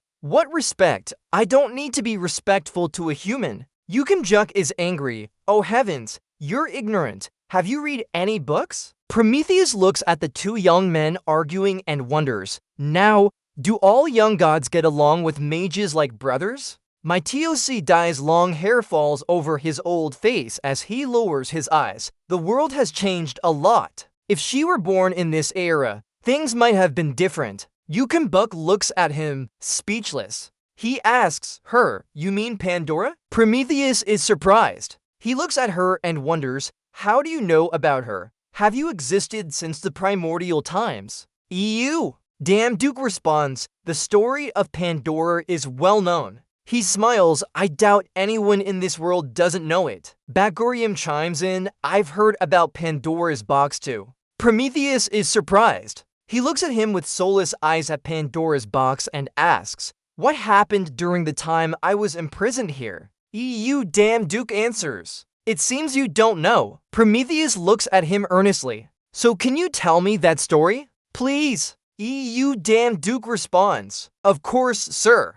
I will tell you what I know." He explains Pandora was the first woman to have a form similar to the immortal gods, born under their blessings and endowed with talents and beauty from all the gods. She is Epimetheus' wife, Prometheus' younger brother, and also the one who sowed chaos into the world out of curiosity. At the same time, she was the woman that Prometheus loved deeply. Prometheus sighs. Pandora eventually didn't heed my prophecy. He looks wide-eyed, flushed with excitement. Is that Pandora's prophecy? If you know anything, please tell me. If you know anything, please share it with me. He thought about the prophecy I heard in my 1,000-second life. He nodded. You really persisted because of that prophecy? EU entwined. If I said I wasn't curious about that prophecy, it would be a lie, but helping him came from genuine feelings. Prometheus smiled faintly and agreed. Sounds good, fine. He looked up to the sky, enduring years of imprisonment by monsters gnawing at his body. But what hurt more was being powerless to witness impending tragedies. Prometheus's face darkened. We're both tired now. Maybe sharing this pain with you is a good idea too. Listen up, Pandora's prophecy. The twilight sky turned its characteristic hue, evening shadows spread everywhere. Park Grimm and EU entwined strolled together. Park Grimm stretched. He must be tired. His eyes were wild with passion. So exhausted. Why is teleportation forbidden? EU entwined explained. Because many thieves use instant teleportation to escape. EU entwined packed a bag. This part-time job was really tough, but at least I got these helmet boots. More importantly, I found memories from my past life and heard Prometheus's prophecy. He smiled, not understanding the content of the prophecy. He wondered, but Pandora isn't a mythological woman. The real Pandora's box hasn't been opened yet. EU entwined walked ahead. What does that mean? There is one thing certain. To destroy it as I saw in my past life. Pandora is the key. Grimm followed behind. He glanced at Park Grimm. I'll go handle the pickup procedures here. Stay there and don't cause trouble. Park Grimm retorted. HMPH, what a holy man. Thinking you're my guardian. Someone was cursing. Hey, put it down. It caught his attention. A noisy group of two adults in odd outfits and a girl carrying a pile of items. The fry chef type guy complained. Who gave you permission to take the goods without delivery? The shorter purple-haired man gently returned it and waited for delivery. Got it? The green-haired girl hesitated but spoke clearly. No, I need these urgently. My items. What's wrong with me taking them? The taller purple-haired man pointed at her face. HMPH. Talking to the audience is pointless. I warned you already. Don't blame us. He showed no concern and chuckled. HMPH, this world is just like human society. The black-haired purple man turned to him, opened his mouth to curse. Hey, who did you laugh at earlier? Bakugurium put his hand in his pocket and turned back. Huh? He continued cursing. Huh, monkey? It's you, you bastard, lowly humans. Want to die? Get out of here. Bakugurium glanced at him. What? His face darkened as he reached for his sword behind his back. Ha! Ridiculous. You trash from the gutter. Pretentious. Self-important. He's about to draw his sword. Let me show you all. But he remembers the warning from Yama before leaving. Don't cause any trouble. Gurium looks frustrated. 2. Never mind. Let's go. The blue-haired guy behind chuckles menacingly. He taunts with a smirk. Ha! Coward. You're sensitive. He continues to mock. Go suck your mother's milk. He doesn't notice Bakurium drawing his sword and charging at him. The green-blooded friar is useless. Learn. He falls heavily on the floor. Bakurium poses confidently. Hands in pockets. Sword across back. Huh? You bunch of trash. I was going to draw my sword and deal with you guys. The blue-haired guy's hands hit the floor. Hey! He grabs the purple whistle. You insolent brat, dared to strike first. He puts the whistle in his mouth, teaching you a lesson on respect when in the divine realm. The whistle sounds. Strange entities surround Parkurium. All monsters. He's shocked. Parkurium is drenched in sweat, but still grits his teeth, thinking of the lowly ones, secretly fearing for himself. Damn it, this is a big mess. Parkurium is in a state of disarray. What now? This is serious. If Geom Damn Duke knew. But you didn't notice that Yama's face has been uncomfortably present behind you for a while. Yama Damn Duke smiles, losing his humanity, pressing Parkurium's head with his hand. So what? I warned you first. He panics. Ah, Geom Damn Duke. Hold on. Stop. Stop. I didn't do anything wrong. True. It was that guy. Hantal will explain. Parkurium points at Elia's face. She glares at him. He continues to accuse. It was Hanta who started the trouble, and trying to steal from this child. Park Juriam clenches his fists in anger. In any case, I didn't do anything wrong. Yamadam Duke puts his hand in his pocket, calmly looking at that smug face. Blue-haired guy regains strength and rushes to Park Juriam and Yamadam Duke, shouting loudly, "Shut up, both of you go die." His hand reaches for Yamadam Duke, but he only raises his hand calmly to block it. The EU kept a cold expression, with many people watching around. "Ease up a bit. Let me teach that French midge a lesson." The blue-haired guy sneered, with so many people watching. "Kid, here, as long as you deliver the message on time, no one will care about anything else." Finished speaking, 3 large monsters charged straight at EU, looking up at them. Then EU closed his eyes. Instantly, a blue aura appeared around him like fine dust particles. He then unleashed stronger magic power. The blue aura grew larger immediately, like a tornado rising high. After that shockwave, the blue-haired guy fell to the ground in fear, looking up at him. "Impossible, the armorsmith swordsman. You're strange, EU damn Duke." The mad god. EU damn Duke's eyes widened in surprise. "Huh? What is this? Crazy." The brown-coated guy fell down behind the blue-haired one. Hearing him say that, I suddenly remembered. Right, I remember now. He's the god who challenged Hades to a duel. The fat, fierce guy was also shaken. Could he be the legendary mad god? EU damn Duke asked back. "What are you talking about?" EU damn Duke looked up at the sky and accused. "Who gave you the special name?" Elias stood silently behind him. "Stop it! You're still upset. Bring that guy who spread rumors here. I'll teach him a lesson." A cloud of damp dust fell on him. EU damn Duke was alarmed, his handsome appearance marred by dirt. He turned to Elia angrily. "What are you doing?" The girl held up the paper bag across her face. Small voice, "You tore my package open. How will you compensate me?" Elia put her hand in her coat pocket. "If anything inside is damaged, go check." "Who asked you to get involved in this nonsense?" EU damn Duke angrily argued, daring to say that the savior only cared about a tiny thing on the package. Seeing his chance, the blue-haired guy fled from EU damn Duke. Elias saw him run away. EU damn Duke helplessly cursed, "This worthless kid." Elia kept her cold expression. "My name is a liar." EU damn Duke sighed in disappointment. "Who asked your name, really?" Then he suddenly became surprised.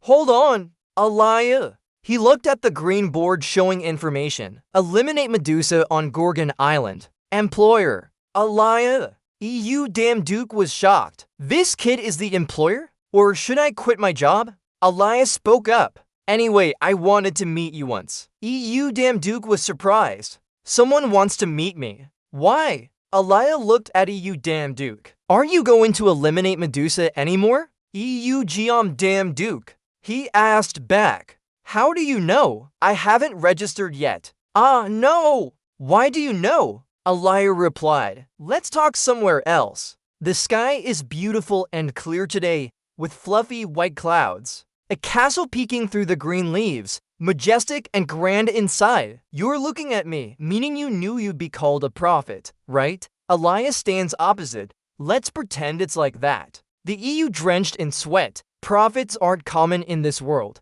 So should we believe or not?" Elia looks helpless. "I'm just telling the truth." She stares at him. "Whether to believe or not is your choice. Anyway, let's get back to business. What's the main thing you want to ask?" She points her index finger at his face. "The plan to destroy Medusa. Will you take this job, right?" EU drenched stands still. He doesn't know about other things, but his behavior tells him that she is a prophet. EU drenched helplessly asks, "So, what's your plan then?" She looks up at him. The sunlight shines down here, making the scenery look poetic. "First, we need an air-safe transportation method." He replies, "I just got these Hermes shoes." Elia rubs her head and explains, "Hermes shoes aren't magical or enchanted. No matter what equipment it is, you still need to practice. Even baby birds have to learn to fly." She kicks her leg. "Without natural talent, at least a year of practical training would be needed.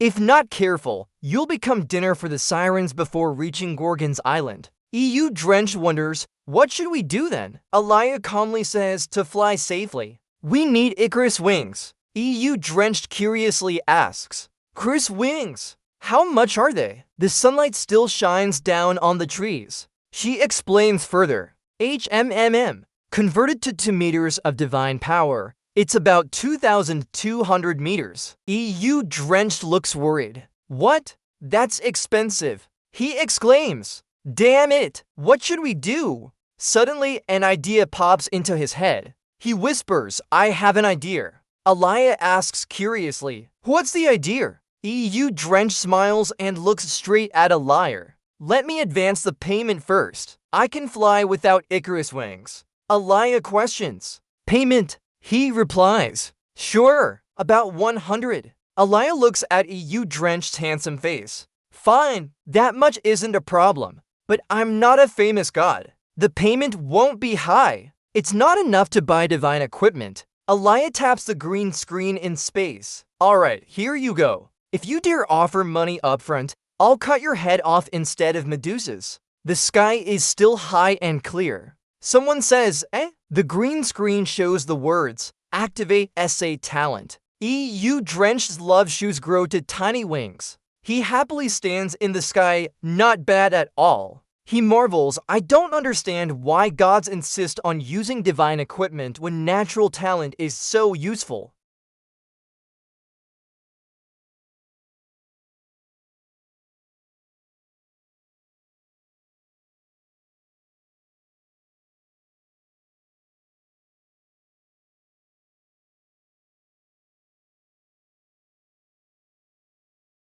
She's nothing like Yu Soyeon. I've never seen her wear that expression before. She always seems so calm and composed. Am I intruding on someone else's business? You grit your teeth in determination. Alright, let's just do what we can for now. Asmodeus, the death goddess, and that thing too. If we can't overcome our fears, we'll fail again. You approach her to comfort and advise her. I know Elia is suspicious, but if we don't quickly boost her resistance to fear, things will only get harder. So we have no choice but to acknowledge Elia's work. She doesn't object to what you just said. I understand and secretly agree you're right. But Elia, we have no other choice. Only half a year until Ragnarok begins. She remains silent for a moment before speaking, apologizing, which makes him worry. Seeing her unusual state, you ask worriedly, Du Soil, are you okay? As she turns on her system and reassures you, I'm always fine, don't worry about me, focus on yourself first. The system notification arrives. It received a reflective shield. You're surprised by her concern, but say nothing. Before he can recover, she continues to caution him about the mission path. In an upscale apartment building, Soil sits on her bed in her apartment. She sends a message to Persephone, Du Soil, do you know anything about the goddess named Elir? She replies immediately, Persephone, Elir, let's see. I don't think we've heard of this name before. She mutters to herself. So it turns out Persephone hasn't heard of her either. She takes off her slippers and lies down on the bed to rest. Another system notification arrives. Persephone, EU commander, could you be jealous? Ha ha ha. Lying on the bed, she sighs in thought. Persephone always thinks about love. The last time I told her about the EU commander's friendship bracelet, she imagined her looking dreamy and said, oh my god, that's love. She thinks to herself, suddenly feeling attacked. At that moment, I was very nervous. She sighs. That happened less than a year ago. She places her hand on her face. How long has it been since then? Is it because of the endless cycle of lives? I don't know how many more lives I'll have to endure. I'm really tired now. The deaths of my teammates keep repeating. The loneliness of surviving alone in a destroyed world. And the guilt of not being able to save everyone. The emptiness, powerlessness, and anxiety about whether I'll have to live on in this cycle forever. She feels like she's trapped by the chains of time. I want to escape from this burden that exceeds my endurance. She curls up and cries alone in despair. I just want a normal life. Sobbing sounds echo. The system notification keeps sounding, activating the apathetic deity's spirit to lock away all emotions. Her crying stops as tears still linger on her eyelids. She sits up abruptly. She has resolved to lift her spirits. There's no time for useless emotions anymore. I have to do what I can. Only love and passion can destroy the Absol I. She wipes away the remaining tears from her eyes. If I can help him succeed this time, I might be able to find some relief. In the forest, the trees are thick and dense. Elia walks in with wings fluttering behind him. Damn it, this forest is so dark and overgrown. Why did we suddenly land here? Just fly straight to Medusa's lair. She also explained why she chose this path. We need to move carefully. Flying in the air would be like telling her exactly where we are coming from. You've been flying for a while. You look a bit tired. Take a rest and walk instead, or you'll exhaust yourself before even fighting. However, Elia firmly refused. Over-exaggerating can still keep some energy to talk about it. He's not in the mood to be happy after being rejected. Why is this name so unappealing? Just as he was about to complain, Elia suddenly stopped like he noticed something. Shh. You've also spotted our target. We found her. I haven't been discovered yet. She points at herself and signals him. He activates his shield and invisibility helmet. He leaps forward, surprising her. Swiftly, after getting close without being detected, he decides to act. I'm sorry, Medusa, I don't want to do this, but I have no choice but to cut your head off. He quickly grabs the sword and cuts her head off. However, Elias suddenly shouts, "Hey, you fool! What's wrong with you? Hurry up and run! That's not Medusa." He doesn't understand what she means. What? Didn't you tell me to kill her? As he turns around, the one who just fell down suddenly stands up, picks up his head that he had just cut off, and smiles wickedly. When did this happen? You just made a cutting motion. No, it's not like that. Medusa has two sisters, immortal monsters, Gorgon goddesses with the power to instill fear. You call them the Gorgon sisters. He is shocked and looks at her as she places the head back on her neck, giving a sinister smile. This scent is so alluring. Orion's eyes widen in horror. Her teeth are crooked like she has a hunchback. She raises one hand and scratches her cheek. Her face wrinkles as if it's itching. Her teeth clatter loudly, making her look grim. Where did we go? It's clearly the scent of a human. Suddenly, Steno appears out of nowhere in the deserted forest, right behind Orion. She yawns and complains about how annoying it is, causing Orion to turn around and look at her. Steno yawns widely with half-closed eyes, holding a hand over her mouth as if just waking up from a nap. She looks like an 80-year-old grandma who just had her sleep disturbed. Seeing her sister is like seeing gold. Orion exclaims, "Steno, it seems I didn't get enough sleep and am feeling irritable now that you're opening your mouth to complain. Don't be so lazy." Someone has intruded. Steno, who just woke up, is shocked by the news. She's 3 parts doubtful and 7 parts untrusting of what she hears. Her eyes widen in disbelief. Are you serious? With one hand on her hip, she mutters to herself again. Intruder, you know, right, no way you'd believe it. Steno still stared at Orion with one eye and sneered. Your attitude is what's not awake right now. Let me enlighten you. Wake up! Orion, who would come here all by themselves? But life is full of surprises, bro. Seeing his sister say something, Orion got so angry, he almost shouted back. Really? But seeing her daughter's firm nod made Steno reconsider.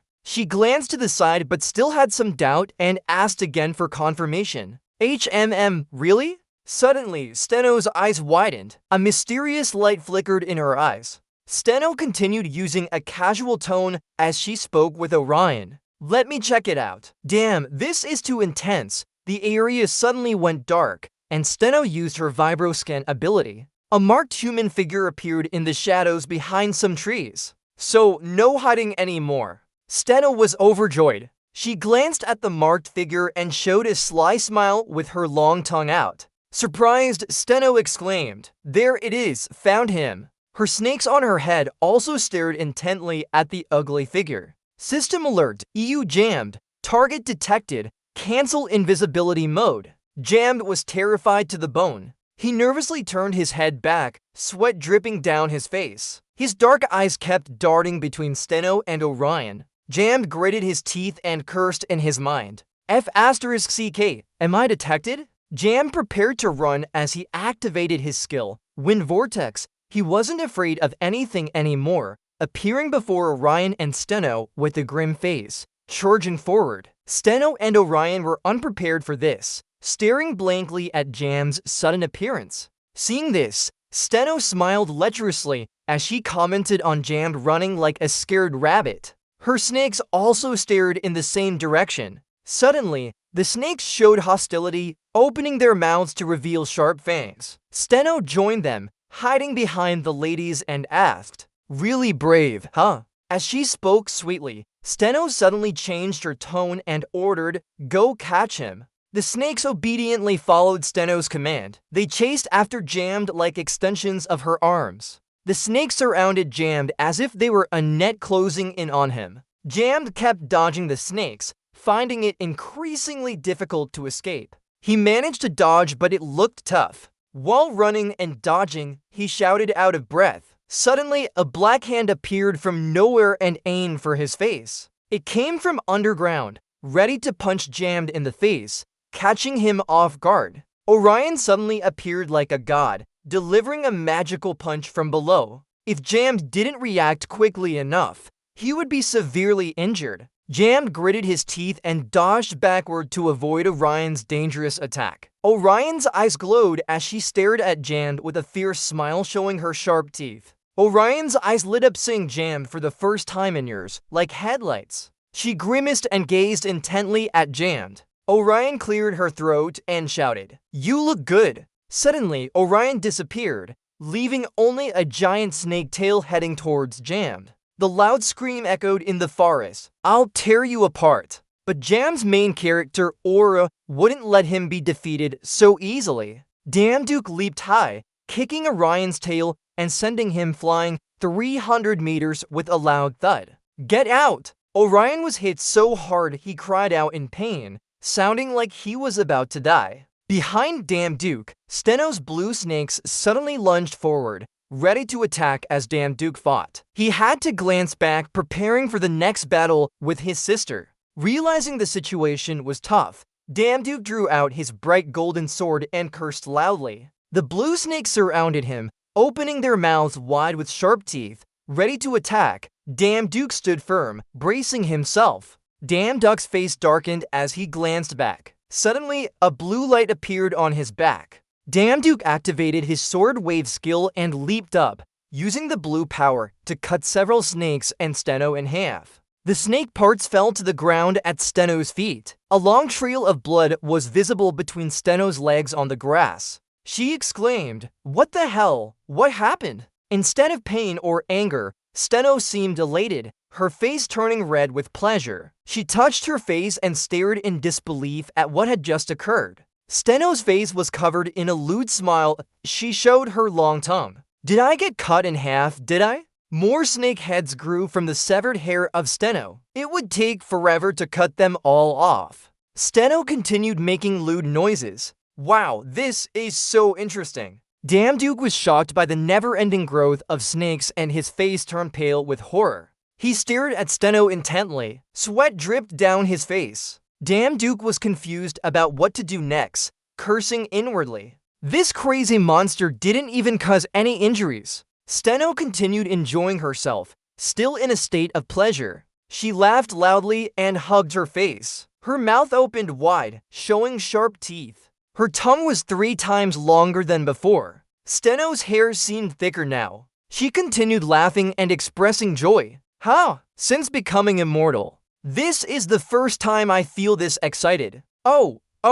This immortality will take Damduke forever to defeat." Steno unleashed more snakes at Damduke, roaring for more. The air around her darkened as if she was the mistress of darkness. Snakes attacked Damduke, but he dodged them quickly. More snakes lunged at him from all sides, and Orion appeared behind Damduke. Steno's hand was clenched tightly, ready for another hit to cure her previous miss. Her face turned dark as a demon, but she still smiled with sharp teeth, yelling, "There's one more." Damduke was annoyed by the constant attacks. Sweat dripped from his forehead nonstop. He clenched his teeth and cursed, wondering where Elia was. FCK, where is Elia? Suddenly, Damduck's eyes glowed brightly like car headlights. He gritted his teeth in pain. He wanted to save his power for Medusa, but now he had to deal with Steno and Orion. Just when things were intense, Elia appeared as a savior. She threw her head back and panted heavily like she just finished running. Elia appeared in a dramatic way, floating in the sky. With one hand, she held up a large piece of burning land, calling out to someone. Suddenly, a voice called from above, making Orion and Steno look up. Damduke stopped fighting to listen. Both Orion and Steno were surprised and shouted, "Girl, who are you?" Ignoring their questions, Elia continued her dramatic entrance. Her amber eyes glowed brightly like car headlights. She confidently answered the rickety voices below with a smug smile. "The fertilizer is plentiful, but it's too late now." Damduck's face turned as red as a duck's, but after hearing that, he just stared up at Elia, who was in the sky. Damduck's mouth twisted into a sour expression. "Hey, the guy's here." Elia narrowed her eyes and replied with a devilish smile, her tone 3 parts innocent and 7 parts seductive. "I want to see if the immortals will get poisoned by this fertilizer." Oh my, Elia's words stank so bad. The huge fertilizer landed with a loud thud, followed by Damduck's angry curses. That giant fertilizer hit the ground and shook it as if the end of the world was coming. Later, Damduke coughed on the ground like he had a persistent cough. Elia cared about Damduck's suffering behind him. She gave her teammate a fragrant gift before standing aside to stretch. Moo still couldn't stop complaining. "Yeah, it's been a while since we used major magic." Behind Damduke, his hands kept touching his nose as he puffed and cursed. "PFFT, you really are. If you're going to do that, at least tell me first." His teammates were already annoyed, but Moo still had the face of a dog, not listening to Damduke. She turned her head back and gave him a look like, "What did I do wrong?" before replying, "What are you thinking? You have to fight your own team first before fighting the enemy. You should thank me for controlling how much earth and stone fell on your head. Wow, it's like a blessing." Hearing this, Damduke knew he couldn't argue with Moo anymore, so he gave up and shouted, "Fine, forget it." But later, Elia started walking around the ground, jumping again. "Let's hurry, we need to act fast. This is just a temporary solution. They'll leave soon." Damduke has experienced so many emotions now. He's shocked and speechless. His sweat poured down his face as he couldn't believe what he heard, asking again, "What? You're saying we can escape this big magic barrier?" Elia remained calm and replied succinctly, "You've been through it too. They are immortal." Damduke, still inexperienced, asked again, "But even immortals have limits, right?" Elia looked helpless but firm as she ordered him, "All right, now go cut Medusa's head. She's much weaker than the other two. You won't have any problems." Suddenly caring for each other, Damduke asked worriedly, "What about you?" Elia still had a smug smile and made a cutting gesture with her hand, reminding him like an old mother. "I'll try to keep them away as long as possible. Just focus on your part. Remember Medusa's head." Damduke agreed after realizing he couldn't argue anymore. "All right, that's the best way. Don't die. I'll bring Medusa's head back to them." In a quiet forest, a young girl sat on a large rock. In front of her was a clear green river. She chatted with herself as if she were autistic. "Hello, are you here again today?" Damduke hid behind nearby trees, thinking he found Medusa. He looked at his large golden shield and thought to himself about the girl. The image of a cute Medusa sitting with a small bird on her hand reflected in Damduck's shield, making him confused as he asked himself, "Is that Medusa?" But Moo had already read Damduck's thoughts out loud. Why? Why is she so beautiful? Typical guy who likes girls. System notification appeared. Mirror shield. Show reflection image. Damduke examined Medusa from head to toe like a pervert. He rated her as he looked at each part. Looking at her hair, he thought, "There's no snake in the hair." Look down at his feet, then think, "No tail either." Damduke used camouflaging magic while lifting his shield slightly to approach Medusa's seat. He was on a tight mission, thinking all the way through. No magic power, not even any intuition. Could this weak girl be the real Medusa? Meanwhile, Medusa remained dazed like a statue, unaware of someone approaching her. She continued playing with her little bird and softly hissed. The system popped up to notify. The invisible had concealed its user. Finally, Duke woke up and took the last steps towards Medusa. Deep in thought, no, it didn't matter. Men always say they'll do something and then do it. With his eyes closed, he raised his sword, trying to think of the bigger picture despite being human. She's still a monster. Medusa was about to be decapitated but remained oblivious, staring at her feather in silence. Duke finished his thought and delivered a final blow to Medusa. At least, let's finish her quickly. Thinking twice, the sword shot straight towards Medusa's neck. But suddenly, the ground shook, causing Duke to lose balance and fall forward. His strike missed. Medusa screamed in pain. Later, she cried out again for emphasis. Ouch, it hurts. Duke lost his invisibility at this moment. He stood there like a madman, thinking. The ground was shifting and sliding. Damn, the snakes appeared just now. Meanwhile, Alaya fought the snake sisters, Orion and Steno, in another forest. The system notified again, revealing the target and canceling invisibility mode. Medusa's entire body trembled as she clung to her face, which had a deep cut on one cheek. She stared at Duke and stammered, Who are you? Who? But Duke was still conscious. He gritted his teeth and made another strike towards Medusa, ignoring her sobs. His mind was determined to deal with her before she could react. Medusa's sudden attack made her scream like a pig being slaughtered. But as the sword neared Medusa's neck, Duke hesitated when she closed her eyes and cried out helplessly.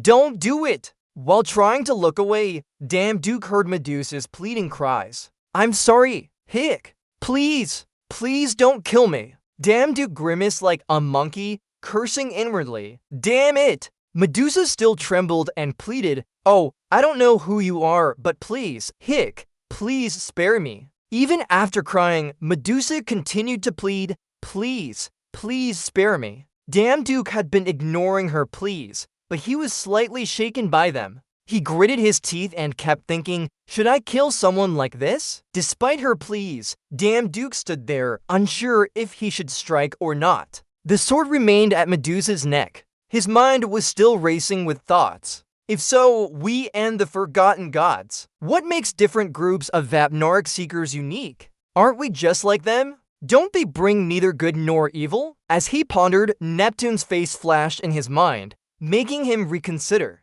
Duke clenched his lips tightly, his mind screaming.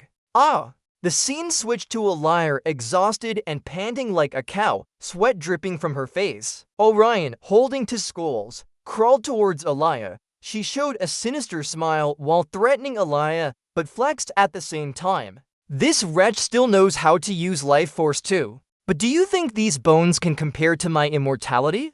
Knowing she's immortal, it's so annoying to keep boasting about it. Suddenly, Orion used his bare hands to crush a skull in his grip, leaped back, and said, If you have no more tricks up your sleeve. Then everything happened too fast, like at super speed. She burst into that creepy smile of hers, clenched her hand, and flew towards Alaya. That crazy motherfucker didn't forget to scream for extra coolness, so I'll finish you right now. This plot twist is everywhere. We thought Alaya was done for, but out of nowhere, those fire spirits appeared with their power. Later, Orion was burning in a massive inferno right before Alaya's eyes. Just like the hero saving the damsel in distress at the perfect moment, he just stepped towards where Alaya was sitting on the grass and apologized to her. I'm sorry, I'm late. It is indeed the classic hero rescuing the damsel from the villain. But seeing Duke's face, instead of being happy, Alaya frowned, clearly disliking it. She stared at him intensely and said, Hey, you! Duke still had the fiery power in his hands. He was dumbfounded, thinking Alaya might say something to him, but didn't expect a scolding. Why are you late? Was killing Medusa that difficult? Orion, who was surrounded by fire whirls, stood rooted to the spot and asked in confusion if they had killed his sister, Medusa. Seeing this, both Elia and Damn Duke turned to look at Orion like rare treasures. Ariane's face flushed red with anger. She gritted her teeth and asked Elia and Damn Duke why. Why didn't anyone spare Medusa? This bitch really enjoys playing the waiting game, ambushing when your guard is down. Think you're cool or something? Ariane rushed towards Elia and Damn Duke, cursing as she went. She said her sister was a pure-hearted girl who wouldn't harm even an insect. As Orion prepared to attack them, Elia dashed forward, ready for battle, raising her hand and grimacing. Suddenly, the ground appeared with a dark circle like cow dung. Elia's voice echoed like a loudspeaker, sounding gravelly. A wall sprouted from that dark circle, blocking Orion's path. He looked shocked, gritting his teeth in frustration. But it seemed Orion had enough strength to break the wall Elia created, and he did so easily. It was just a wall. I can destroy it effortlessly. Knowing you're strong and immortal, but don't get too cocky, bro. After breaking the wall, Orion found himself facing a wooden staff. He didn't expect this move to be so solid. Damn Duke is lucky rather than skilled. He took advantage of Orion's guard and hit him with the staff, sending smoke. Wood splinters flew past Damn Duck's face, cutting his cheek. Hit in the face hard, but Orion didn't look upset. He just smiled a wicked smile at Damn Duke and asked if he had given up. But as he was taunting Damn Duke, Orion's eyes suddenly twitched, looking like they might start convulsing soon. Mumbling some self-aggrandizing words, he said with the staff, "You think one wooden stick can do anything to me, an immortal?" He hadn't finished his sentence when he fell to the ground, eyes wide open in shock. Seeing Orion fall so easily after taking a hit from him, Damn Duke smirked and taunted Orion again. "Because of your overconfidence in your immortality, you didn't dodge any attacks, and that's why you were defeated by a simple wooden stick." Steno appeared, worried as she rushed to call out, "Orion!" Behind Damn Duke, Steno's snakes suddenly attacked, but were seen by Damn Duke in time. Too fast, too dangerous. He turned around and used his bare hands to attack the snakes. Looking at the long, writhing snakes, Damn Duke grimaced. "They seem immune to the effect. This is troublesome. It's hard to deal with them while they keep circling me." He frowned and looked at the snakes, still thinking of a solution.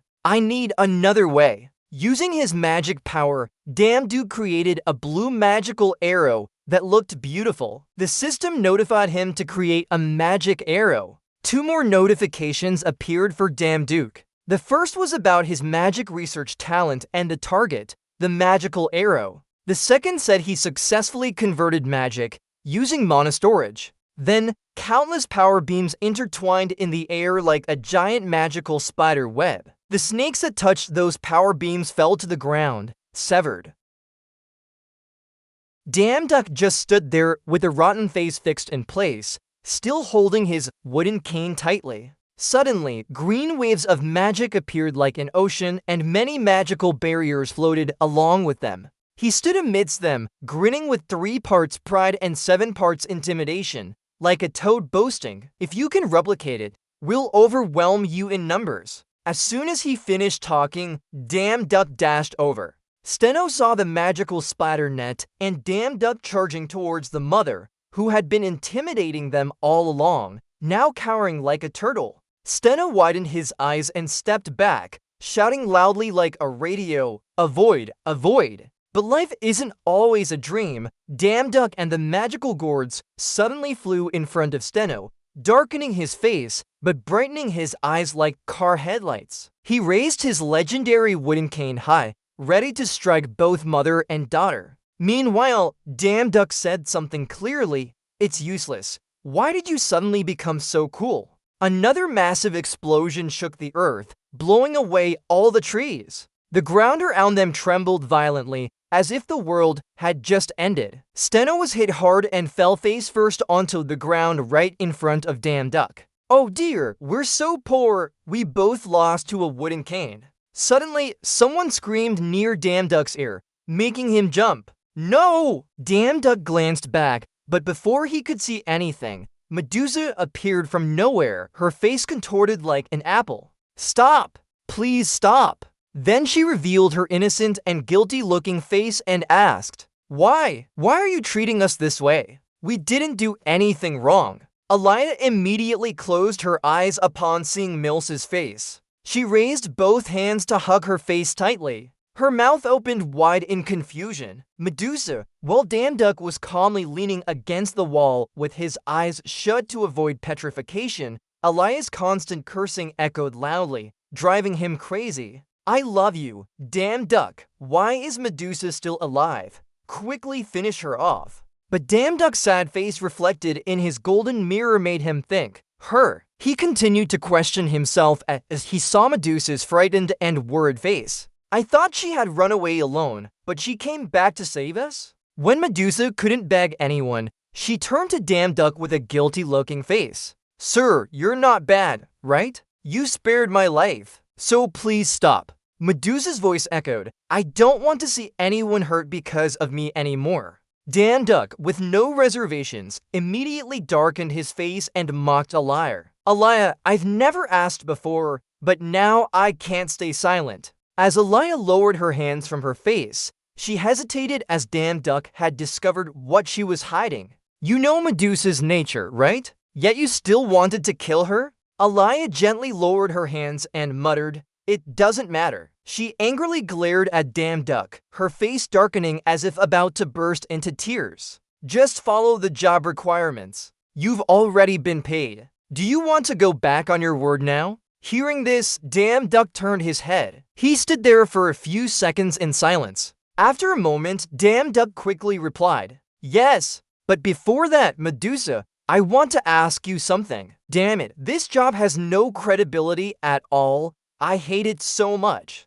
Men are just irrational. Damduck suddenly turned to question Medusa again. This is an important question. Please answer honestly. Can your petrification ability only affect humans? Medusa tensed up, her body stiff like stone. A small bird perched on her shoulder looked cute and pitiful. Frightened, Medusa obediently replied, no, it affects any living creature. Upon hearing this, Damduck took advantage to ask another question. Why doesn't the bird on someone's shoulder turn to stone, especially when you were playing with it just now by the pond? Suddenly mentioning the bird made Medusa reflexively look down at the small bird, unsure if she was pretending to be stupid or genuinely confused as she hesitantly asked Damduck, You mean? But then Medusa quickly realized and quickly answered Damduck, I don't know. I just found it when it fell from a tree and have been taking care of it. Hearing this, Damduck still seemed suspicious and asked again with his mouth half open,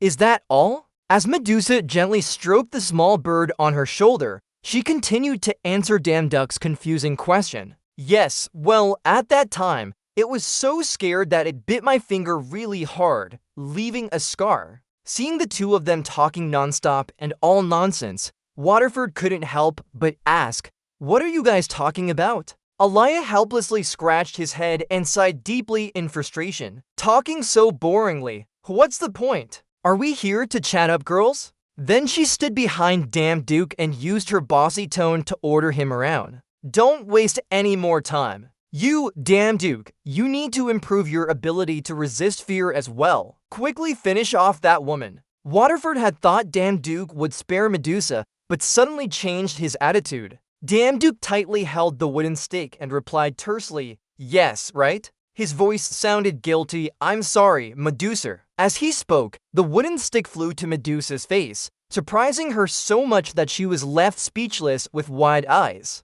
Medusa slowly entered a large room where the lights flickered and the torches were lit. Round them, many people were gossiping about her. Look, you heard it too. This is insane. One after another, they whispered to her, saying Poseidon had secretly met Athena last night, just like his father. Medusa's face was pale as if she had just been dragged out of a desert, with visible bruises all over her body. She still had to listen to the judgments from people who only heard rumors and knew nothing, from when she was full of confidence. Athena sat on a large chair with her legs crossed, looking down at Medusa, who was sitting on the floor in despair. Despite being so miserable, Athena still scolded her harshly. Filthy thing, even now you dare to deny it. Seeing that Medusa kept denying, Athena got angry and asked again, "Tell me then, what did you talk about?" After hearing this, Medusa was speechless. Why bother arguing? Seeing her still refusing to admit it, Athena got even more furious.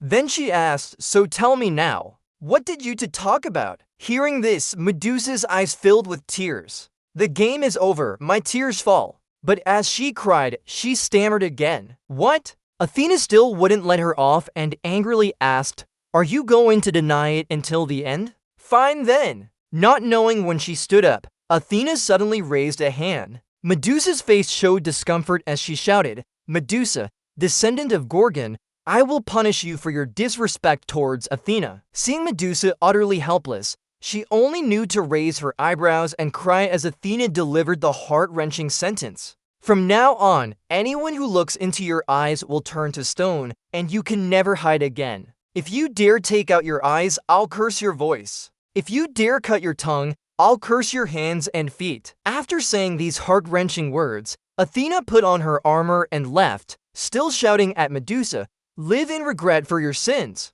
Seeing no hope of salvation, Medusa desperately raised her cuffed hands and pleaded, "No, Athena, please spare me. It's unfair and unjust. Why should I bear this alone?" Under a clear sky with white clouds, in a remote village like a desert wasteland, where the dry ground only had a few wild grasses growing, Poseidon appeared out of nowhere and walked towards Medusa, who was wrapped in a blanket sitting against the wall. She didn't say anything, but she wasn't sure if she was still alive or dead. But when Poseidon saw her condition, he showed pity. "Have you been living in this desolate area, Medusa?" After saying that, Poseidon turned around and leaned against the wall. He folded his arms and frowned. Poseidon's eyes unconsciously looked down, but his mouth continued to move. "You secretly eavesdropped on me talking badly about Athena. You only heard it by chance as you passed by the temple, so you didn't have any fault." But Poseidon showed sympathy for Medusa only for a few seconds before flipping his lid, still furrowing his brow instead of clearing her name. He knew that as the Sea King, he couldn't slander his granddaughter in her own temple. But, looking down at a stone-frozen hand and missing a knuckle and a tiny mouse also turned to stone rolling on the ground, Poseidon pitied Medusa and continued, "I didn't expect you to suffer a more cruel punishment than death. You can cover your eyes with anything." Then looking up at Medusa's dry, lifeless face that hadn't blinked in 10 years, Poseidon kept circling the issue without getting straight to the point. "Never cover your eyes, not even your eyelids. Athena's mother is too wicked. I wonder who told her such a harsh punishment." After saying these nonsense words, Poseidon hastily left. He didn't forget to glance back and give Medusa some advice. "There's an island. On it, you won't meet anyone, so no need to hide like this. As a reward for keeping my secret, I will allow you to close your eyes." Suddenly, Damduke was seen bending down with his wooden staff. Damduke thought he would attack Medusa, but missed and hit the side instead. Medusa was so scared she screamed like a banshee. She cowered on her knees, sitting flat on the ground. Damduke looked like a hero now. He still acted tough, opening his mouth to jump at Medusa.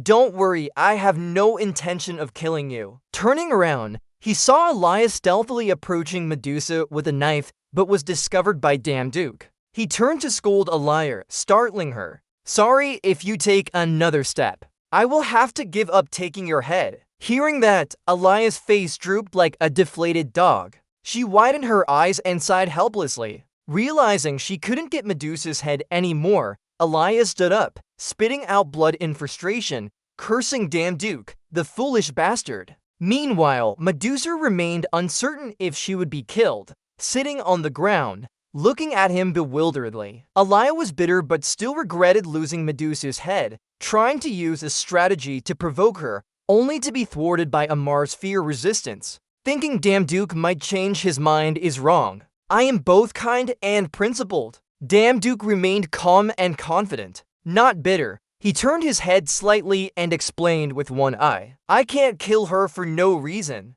That would make me a villain." Elias was utterly helpless, unable to do anything but raise an eyebrow. She rubbed her face tiredly and tried to force a smile. Mung still jumped around like a madman. Ha! Ha ha! That's ridiculous. I've done my best. Yet it disappointed him. Damn Duke seemed to suspect something was amiss, but wasn't surprised by Elia's reaction. He kept looking at Elia while muttering to himself, "Sure, someone is hiding something." Then Damn Duke completely turned his back on Elia. He kept interrogating her while Elia stood dejectedly, biting her lip in disappointment. Why does he want Medusa's head so badly? Seeing that the guy couldn't help much, she stopped prying into irrelevant matters and left in disgust. She turned to curse him. "Shut up! I don't owe you an explanation. I thought you were useful." Saying both at once, Elia disappeared, leaving Damn Duke standing alone with Medusa in the desolate forest.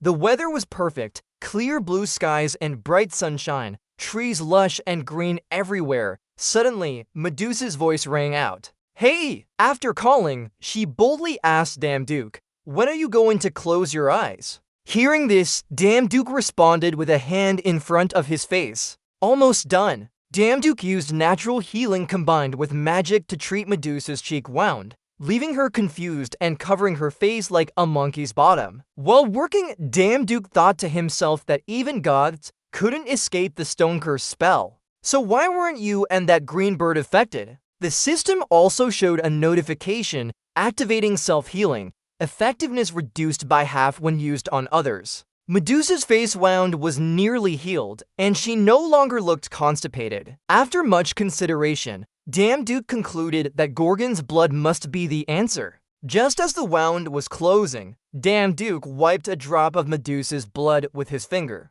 Thinking about it, just touching the blood didn't have any effect. The system notified again, drinking Gorgon's blood would grant special divine equipment. Damn Duke skeptically looked at the tiny drop of Medusa's blood in his hand. Like a mute, he wouldn't say anything. Blood sounds a bit crazy. Medusa had been forced to close her eyes this whole time and was now impatiently asking if she could open them. Damn Duke, annoyed that the process took so long, finally answered hurriedly, "Hold on, take it slow, men are as slow as turtles." Rushed by impatience, Damn Duck's face contorted and he inserted his finger into his eye socket. Determined, he thought to himself, "Let's try this while she can't see." The system notified that Damn Duke had drunk Gorgon's blood. His fear resistance increased. He received the unique Gorgon eye. With a smug smile, Damn Duke realized his luck. Thinking it was lucky, he informed Medusa, "You can open your eyes now."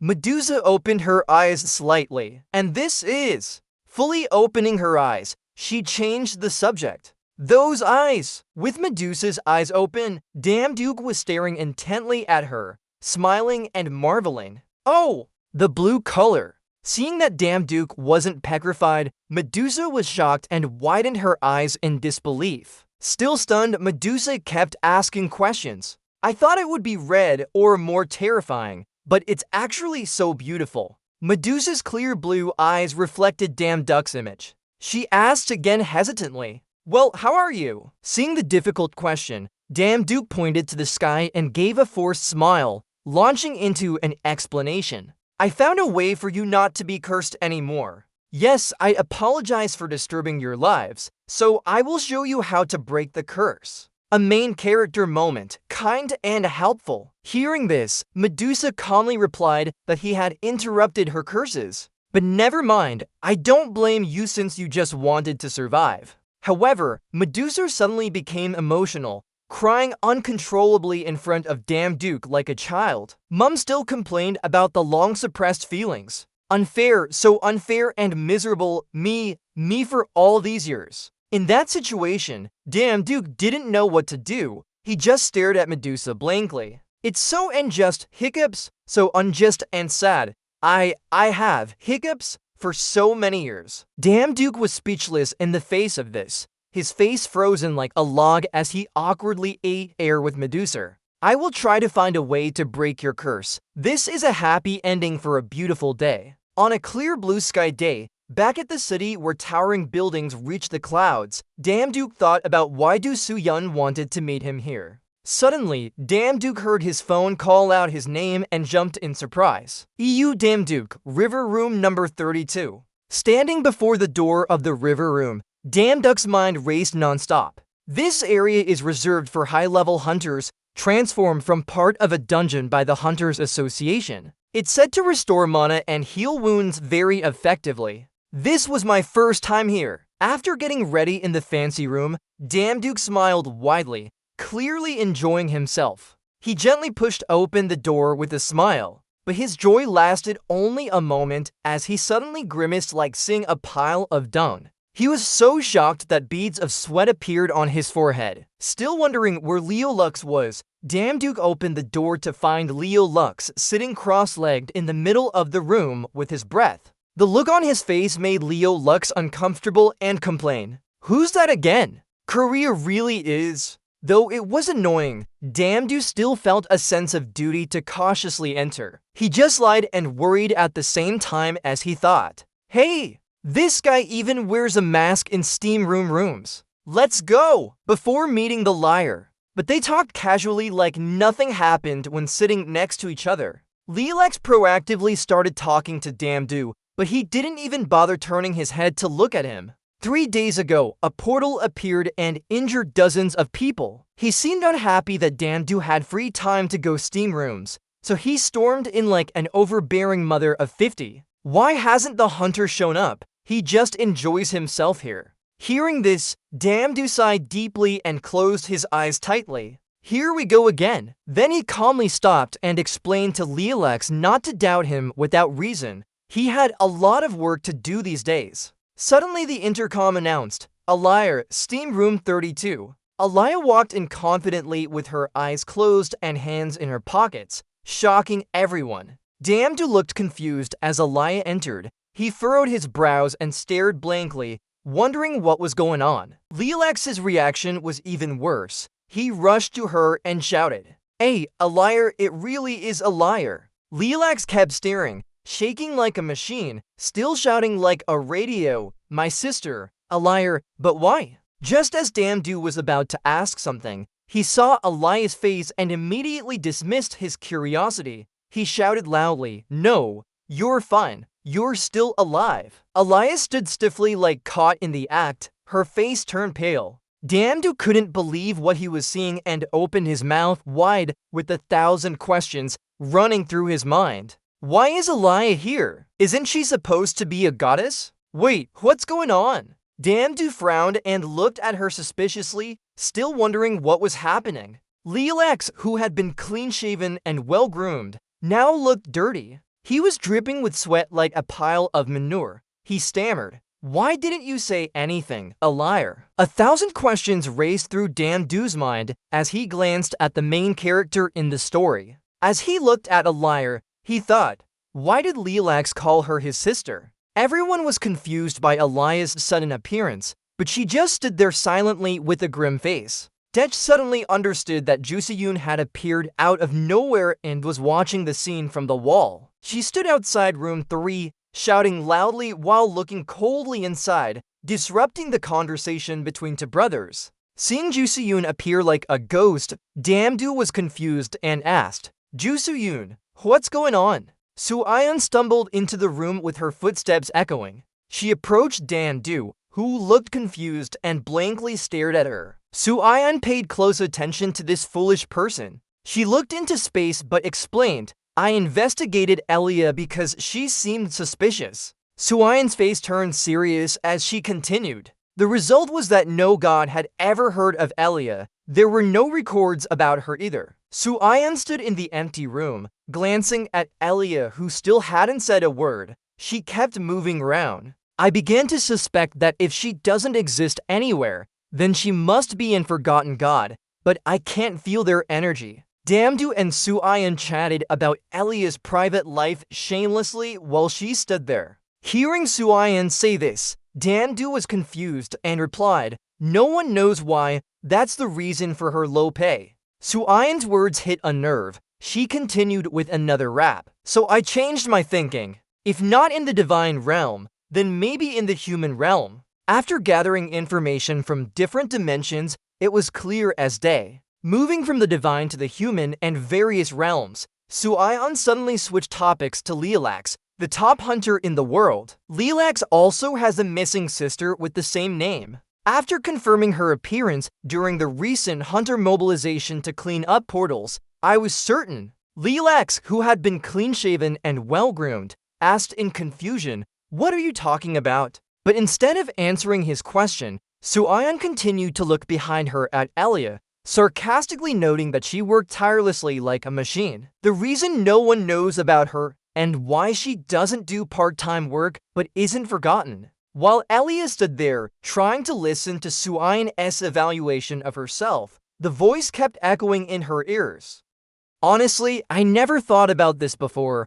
I didn't expect someone else could use the divine system. After Suyan finished piecing together Elia's background story, she folded her hands and looked at Elia with a questioning gaze as if interrogating a criminal. "Elia, whose help is this?" Seeing that, Elia returned the look to Suyan. That Leo Lux must have some woman problems. He gets involved in everything. He raised his hand and rushed towards Elia, shielding her with his body. Not only did he do that, but he also shouted at Suyan, "Stop, I don't understand what you're talking about. What kind of spirit is this? This is ridiculous." Leo's voice echoed like a duck's butt, making everyone feel dizzy. "Even though Suyan found Elia and we owe her a favor, I don't understand what you're saying." At the same time, behind Elia, she suddenly closed her eyes and raised one finger as if preparing to cast a spell. Bingo! Elia flicked her hand, making a loud snap sound. A bunch of greenish-blue energy beams appeared,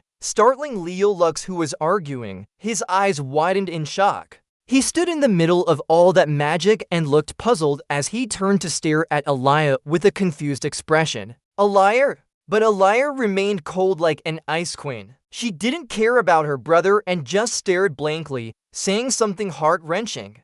"Go back now, and don't ever look for me again." Leo Lux was shocked to hear his long-sought-after sister say such a thing. He furrowed his brows and tried to reach out before completely vanishing. "Elia, what do you mean?" After completely expelling Leo Lux from the room, Elia finally felt relieved as she put her hands in her pockets and closed her eyes. She answered calmly, "Alright, I'll admit it. But I thought you would actually admit it, but instead, you're transferring the blame to Suyan." Elia asked, even though Suyan spent so much effort investigating someone like me and highly valued me? Suyan stood there with her arms crossed, seemingly programmed without getting tired. She got annoyed by Elia's meaningless words and replied, "Stop talking nonsense." Suddenly, Elia approached Suyan and gave her a mocking smile, shooting a long stare at her. It seems like someone is very confused. They think that only they can use the divine system in this world.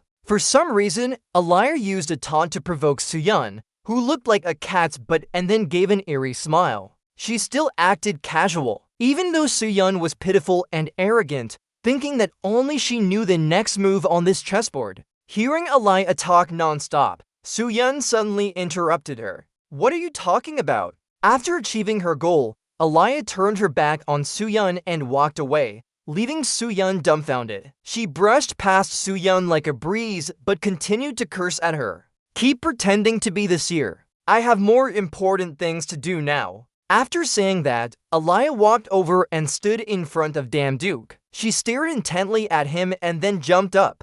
"This is what I want to discuss." Suddenly standing before Duke, Elia offered to pay him for his help. "Let's talk about it. Consider this as my way of repaying the debt." Duke seemed a bit suspicious. He was so nervous that he started sweating and exclaimed something incomprehensible. But after hearing that, he quickly agreed without much thought. "Alright, I also have some questions to ask you." Seeing Duke like an easy target, Suyan suddenly called out loudly, "You Duke!" After Elia finished speaking, she demanded various things from him. "We can't talk with someone else here. You want to meet me privately? Smart move. Perfect timing. I know a suitable place." As soon as Elia said that, a large red wine-colored hole appeared in the sky of the city. Round it, dark and mysterious magical energy kept emanating like a robber's hideout, both eerie and terrifying.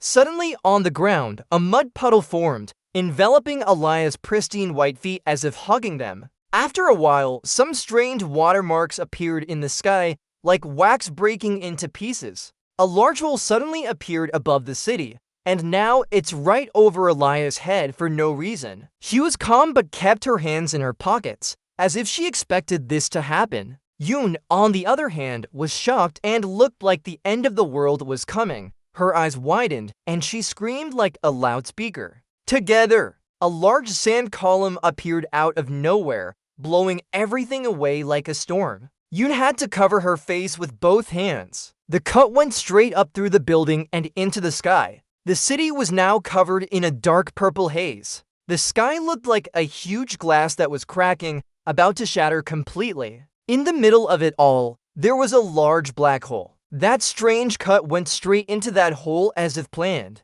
Duke was dragged to some place that seemed like a closed cage. He looked confused and kept looking around, his face still in shock. Elias stood facing him in an odd place, like a beehive but much bigger than Tantan Vlog's size, looking around as if a young punk. She wondered how she could have come here so precisely. It seemed she knew the gate would appear here. Duke stood with his legs apart, while Elia remained calm and kept her hands in her pockets, staring at him.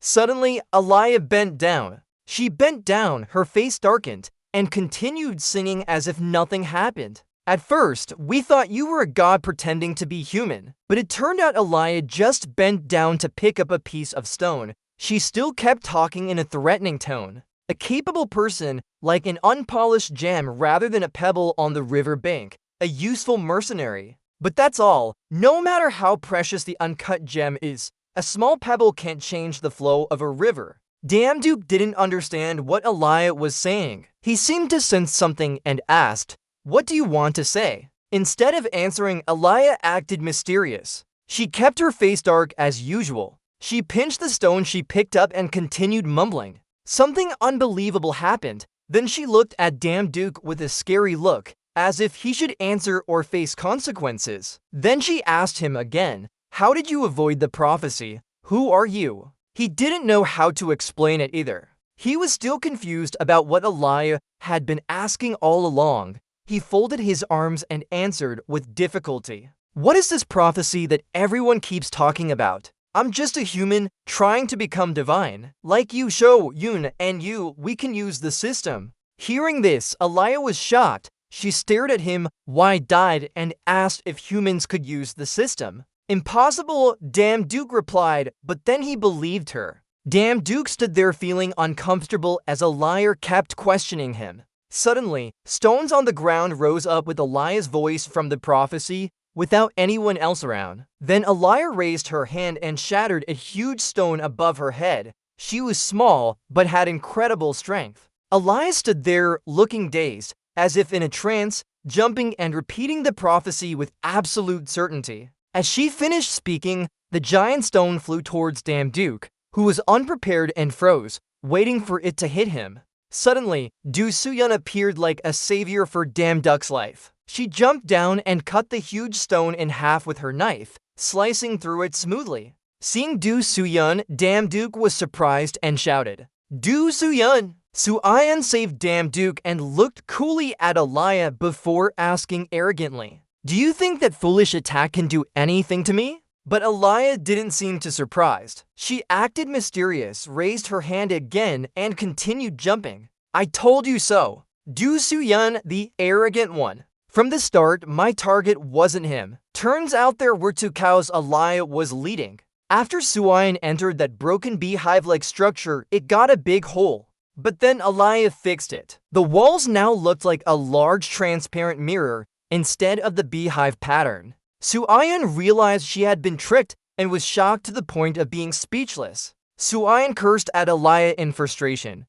You're really losing it. Elia's face is plastered with dirt right now. It's like her mother just waits for a chance to wipe out both of us in one go. I can't accept any more variables." Later, the scene before Duke and Seoul turned dark with rain pouring down like the end of the world. Two towering walls suddenly appeared, rising from nowhere. There were even monsters everywhere, some walking and others flying in the sky, looking terrifying. Aaliyah's voice echoed, signaling the end of everything. You'll all die here. One monster after another appeared, swarming like ants. From red-eyed, white-bearded monsters to one-eyed monsters with their brothers and sisters, there were hundreds of eyeless monsters too. All kinds of monsters in every form imaginable. Hundreds of monsters kept pouring into the area where Soo-yeon and Dam-duk stood, shocking them into standing still for a moment. But then Soo-yeon turned around to give Aaliyah a look that said she was about to rip her neck out.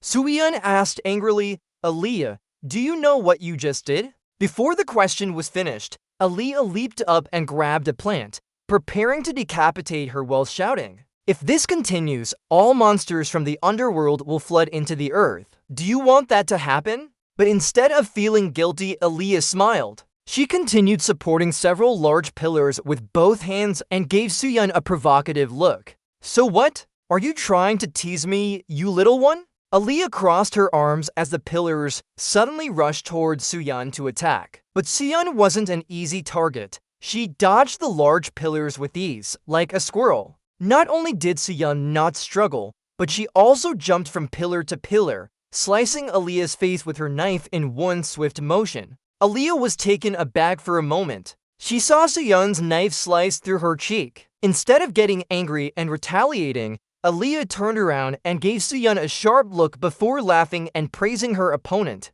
"It's truly amazing." Soo-yeon was praised for being strong but didn't seem pleased. Instead, she raised an eyebrow and asked Aaliyah to answer her question, "Or else I'll cut your throat." The average reaction of a hunter when someone compliments them is to cut the person's throat. It's bizarre, brothers. While Aaliyah was secretly glancing at Soo-yeon, she continued shouting like a mad dog. "What's your goal?" Seeing that Seul still wouldn't understand, Aaliyah asked reluctantly, "Haven't you understood yet, Seul?" After the question, Aaliyah stood in the middle of this chaotic scene and looked up at the sky, as if about to transform. Monthi spoke a few incomprehensible words. "In this situation, life is just cheap. Even if you kill me, this world can't escape disaster." After saying that, Aaliyah turned and glanced at Soo-yeon before narrowing her eyes with a twisted smile as she taunted Seul again. "This situation must be very familiar to you, isn't it? The gates can't be closed. The barrier has been broken. The army of the underworld is pouring in. You've experienced all this before in your past life." Seeing her reading through his life as if from a book, Soo-yeon was terrified and asked, "Who are you really?" The system window appeared again, but this time it wasn't the usual calm blue. Instead, it had a sickly red color, signaling something bad. "Warning, Dragon's core essence apathetic is unstable." Soo-yeon's face contorted in worry as she asked. She couldn't remain calm anymore. Feeling wronged, she shouted, "Why? Why did you do that? You're human too. You have a family. Why?" But Aaliyah's face was as thick as a tire. Soo-yeon was so angry she almost cried, but still didn't show any emotion. Aaliyah gently turned her head to one side, her face expressionless like a lifeless doll named Annabelle, asking coldly with an icy tone, "So what?" Then she placed her hand on the wooden blocks where she had just fought Sulin and continued with her usual chatter. "I've staked everything for this world that I once dreamed of. It's over now. Even if it's Seul or you try your hardest, nothing can change it." Seul heard Aaliyah's words, each one like a knife slicing into her heart. Seul fell to the ground, powerless and broken. Soo-yeon's face was drained of all color. She slumped with an empty gaze, muttering incoherently. Memories of Soo-yeon sitting amidst the ruins of a desolate world. The burnt-out buildings left nothing but despair as Sulin felt 3 parts powerless and 7 parts hopeless, questioning herself. Again, Sulin doubted herself, asking if she had failed again this time. Instead of the desolate buildings, Aaliyah stood with one hand raised in front of twisted cat pillars that must have been as tall as a mountain. Her tears fell as the game ended, dripping down Sulin's legs along with her heart-wrenching cries. Perhaps this was her fate. Sulin sat alone, endlessly repeating her life like an autistic person in a never-ending loop, unaware that Aaliyah secretly summoned large pillars and launched them at Sulin when she wasn't expecting it. "Why play hide-and-seek instead of facing me directly?" But the attack was too fast, too dangerous, catching her off guard. A massive explosion shook the earth right in front of Elia's eyes. Its destructive force was so powerful that everything around it was blown away. Even Elia was blown back hard enough to reveal her face. She had to use both hands to shield herself from flying debris. Duck's strong, masculine hands crushed the massive stone pillar effortlessly. He then shouted at Elia, telling her not to delude herself anymore. "Elia, you better wake up and hit me with it. You're acting crazy." Duke stood firm, confronting Elia and urging her to snap out of it. "Here, only you are alone. Why don't you try opening your eyes and looking around?" Duke told Elia to look around while Sulin watched intently too. Elia looked around as instructed but was shocked, her eyes wide open like a banana. Meanwhile, Sulin continued crying but still kept an eye on the scene. Duke then resumed his serious demeanor and praised Oxalac for their hard work. "What we've built isn't easy. It's destroyed by someone like that." Turning to see Sauron flying high in the sky, using her fire magic to burn down each flying monster. Girion was also diligently using his sword to protect other monsters underground. Everyone was doing their part, and the team was performing exceptionally well. They fought like they were playing, with everyone shouting and screaming. "Oh, damn it! Hey, I'm just playing a game." The other one is yelling too. "Amazing! Perfect timing to test out my new fire magic." Another one shouted irrelevantly, "This is my first battle as a mage. I'll prove the power of the Frost King here." Zuyun saw her friends working together and felt stuck like two ships in a storm. Duke then looked at Sulin with a kind gaze. He smiled warmly, extending his hand to call her sweetly. "Do Zuyun." Then he used his seductive voice to boost Sulin's morale. "I need your help.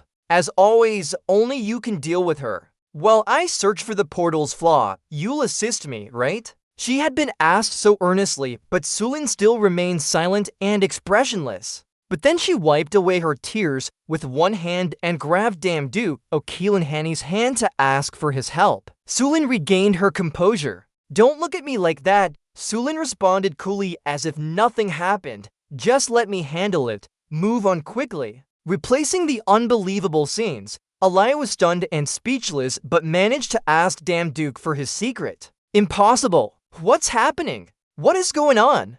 How can you bear to see those children of primordial mother, you?" After crying herself dry, Zuyu returned to her calm and confident state faster than blocking an ex-boyfriend. She held two daggers in both hands and sternly told you, "Hurry up and destroy the core gate before it's too late." It seems Suion is ready for battle. You immediately placed a hand on his shoulder to comfort him. He smiled and replied straightforwardly, "Alright, let's deal with this quickly. Don't treat this like it's as easy as eating candy. Elias, you're going to regret it." She scrunched up her face like a monkey's bottom while using one hand to summon several large pillars and mouthed something angrily. "Don't take my reward for granted."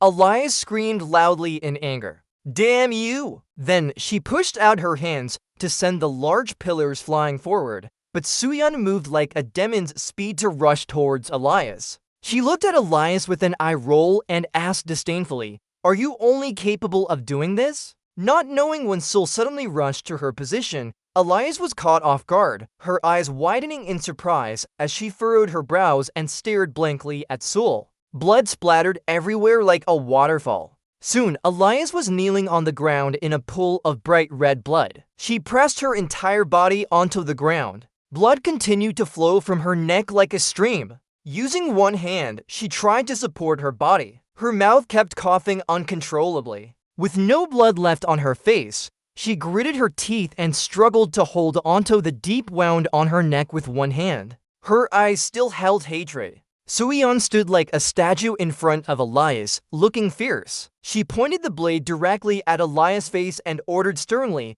"I'll give you your last chance. Tell me your identity and purpose." By now, it's almost time for Elias to be sacrificed on the altar. With her jaw dropped in front of Suion's blade, she grimaced but still tried to appear confident as she sneered, "Aren't you stupid? I've already said that life is just a card."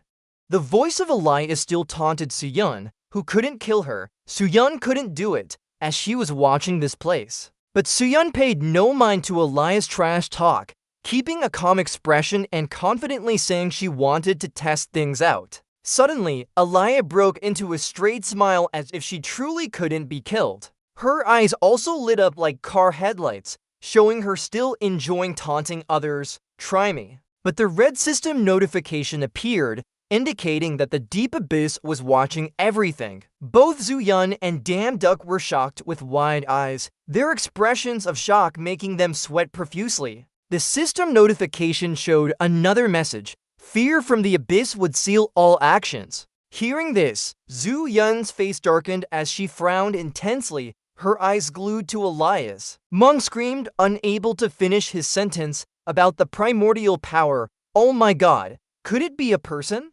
Elia tightly held onto Soohyun's neck to stop the bleeding. Despite the pain, she still wore a casual smile. At that moment, a shadowy power suddenly surrounded Elia's body, and she continued her monologue. Who am I? The dark power covered 3/4 of Elia's body, and one of her eyes lit up like a firefly in the night. Elia kept talking proudly about herself, being the 100th child of her mother and a chosen prophet by Charles. Soohyun watched as an eye-shaped red abyss appeared in the sky, observing everything. Below, Elia was completely surrounded by the mysterious black power. She seemed to be sucked into that mass, but still managed to speak. I am the one who will destroy this world and bring primordial chaos's salvation. Elia reached out of the dark mass and continued speaking. Yes, I am the demon you want to eliminate. It looked like a changing room or something because after stepping out of that dark mass, Elia had completely changed into a tight outfit with high heels. Her hair turned white and horns grew on her head, resembling a free fire demon. Elia proudly declared, "It's me." Soohyun stood still for a moment, then frowned and yelled at the new form of Elia, that shape. But Soohyun tried to reason with Elia, urging her to wake up. Do you know what Charles is like? Why follow him? He's a destroyer god who can devour space itself. Only the insane would follow such an evil god. But after hearing this, Elia just looked down and sadly replied, even if I am crazy, it doesn't matter. Only that day accepted me for who I am. After finishing her transformation, Elia left with a dismissive wave. She kindly told Soohyun she was leaving. Do Soohyun. Elia walked away without looking back at Soohyun. The dark power behind her continued to shimmer. She strutted confidently, even jumping occasionally. As the light grew stronger, darkness deepened. The abyss's shadow would lead to Tartarus. Finally, Elia turned back and gave Soohyun a glance before menacingly saying, from now on, things won't be as easy for you. But when she seemed to look at Soohyun, she actually glanced at Damn Duck standing with his mouth open in shock. Seeing his expression, Elia finished her last sentence, because I know your real trump card. Then, right before Soohyun's eyes, Elia vanished without a trace, leaving behind a column of dark power. The sky remained dark as if still dealing with Elia. Next, Damn Duck and Soohyun had to deal with the end of the world. A girl stepped out from the ground. Soohyun looked up at the hole in the sky where space was torn open, the ore spreading across the area. She urged EU Damn Duke to move before things got chaotic. EU Damn Duke looked at her with sweat on his face and sighed, this is really troublesome. He gazed at the hole in space as the aura continued to spread, but couldn't destroy the gate. Giriam's face darkened with anger, cursing loudly, damn it, that gate. The first assault team failed. EU Damn Duke helplessly advised, calm down, be careful of their attacks. Sauron sighed, ugh, so tiring. What kind of monsters are those? Luckily we managed to repair the barrier in time, otherwise, the consequences would have been severe. Park Guriam approached and patted her shoulder, trying to comfort her with a smile. Both had worked hard. Sauron was surprised. What? A great midge? HM? To that extent? Park Guriam envied her progress. Good job. Just indulge yourself. You Damn Duke smiles faintly. We've only put out a small fire. This isn't over yet. You're jealous of Sauron and Park Guriam. You think, HMPH, I performed better this time. What's your problem? His mind wanders to other things. The fact that we couldn't find the portal core might be related to Elir. Could the timing of the portal's appearance have been coincidental? Duke turns to Yu Soo-yeon and asks, "Hey, you sir." Before he could finish speaking, she still has her back turned to him. Cut. Follow me. Behind Yu Soo-yeon is a crumbling wall. Water flows out. There's also a large hole. She speaks softly. "Whenever you're curious about the secrets I can't reveal now, I'll tell you everything." As darkness seeped from the hole in the sky and spread across the city, the scene here was gloomy. A plane was approaching the hole. She suggests that first, we need to change our location. This place will become noisy due to the portal. Planes continue circling the city. The ground is stained with a dark aura. A large plane hovers in midair. The man on the plane wearing sunglasses reports to the Dark Sky Council leader. It seems Duck's hunter has also arrived at the portal this time. The leader frowns. He asks, "Do you want to meet him?" The Dark Sky Council leader responds, "No, let's focus on investigating the portal today." Looking down at Duke, "We'll meet when I'm ready." In a lush forest, shadows cast cool light onto the ground. Duke has his hands in his pockets. Elias said so too. "Don't hide anything now. Listen carefully, Yu Soo-yeon." He looks at her intently and says, "Yu Soo-yeon, tell me everything you know. What's your relationship with Elia?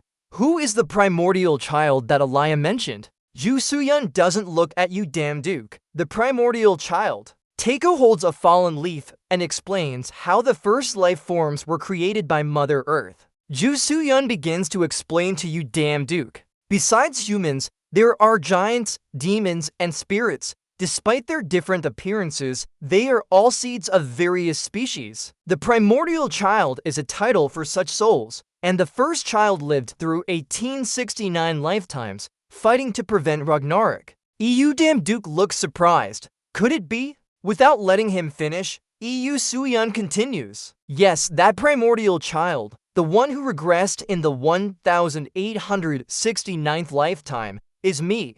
He scratches his head. I had a hunch about regression, but now there's another secret." Soo-il asks again, "Do you know I'm a regressed soul?" Duke glances at her. "We've been together for 2 years. Don't you think I'd notice?" He reminisces about the old buildings, though her prophecies weren't always accurate. Then he thinks of the snow-capped mountains in Trotford. But strangely, she adapts very quickly to different dimensions, so she must have been there before. Long ago, amidst heavy snowfall, you watched her figure fade away. That's why I thought she might be a regressed soul. And I think you have reasons to hide that. Yu Soo-yeon repeats. Reasons? She remembers the optimum space where she was. All around, darkness envelops everything. Can't see anything clearly. A bright object appears in the sky. Yes, the secret I've always wanted to keep from you. It's the Absol Eye. Yu Soo-yeon Duke looks slightly surprised.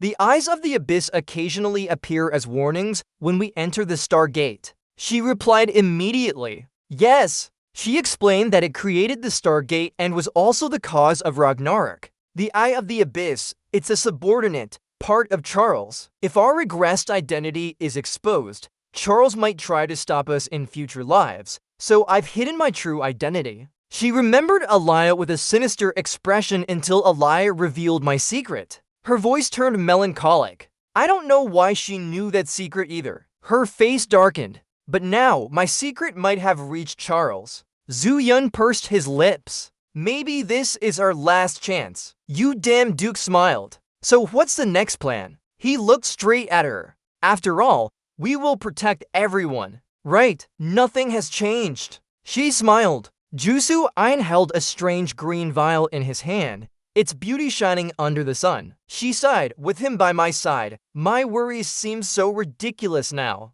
She threw the vial towards Duke, who caught it precisely. Holding the vial, he examined it curiously and said, "Oh, this is." Soo-yeon pondered about the past.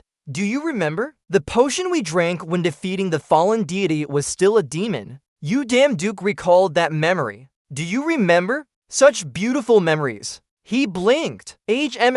But He stared intently at the green board announcing information. The recovery of divine power temporarily through the strength of maximize. All this information lacks explanation. Only questions. Why is this limited in information? She explained that it's very important. A secret weapon against Charles. You damn Duke was surprised. Can I use something so important? Jusu Ian's face showed no emotion. From the start, I prepared this for you, and now we have no time to choose. She said gravely that the barrier we created is only temporary. It can stop lower-level monsters, but not forgotten gods. Therefore, Ragnarok might begin in just 1 month. You damn Duke rested his hand on his head, sounding helpless. I predicted this when I couldn't close the gate, but faster than I thought. Zuyun snapped his fingers, so we must quickly gather the remaining mages. The green board showed new information.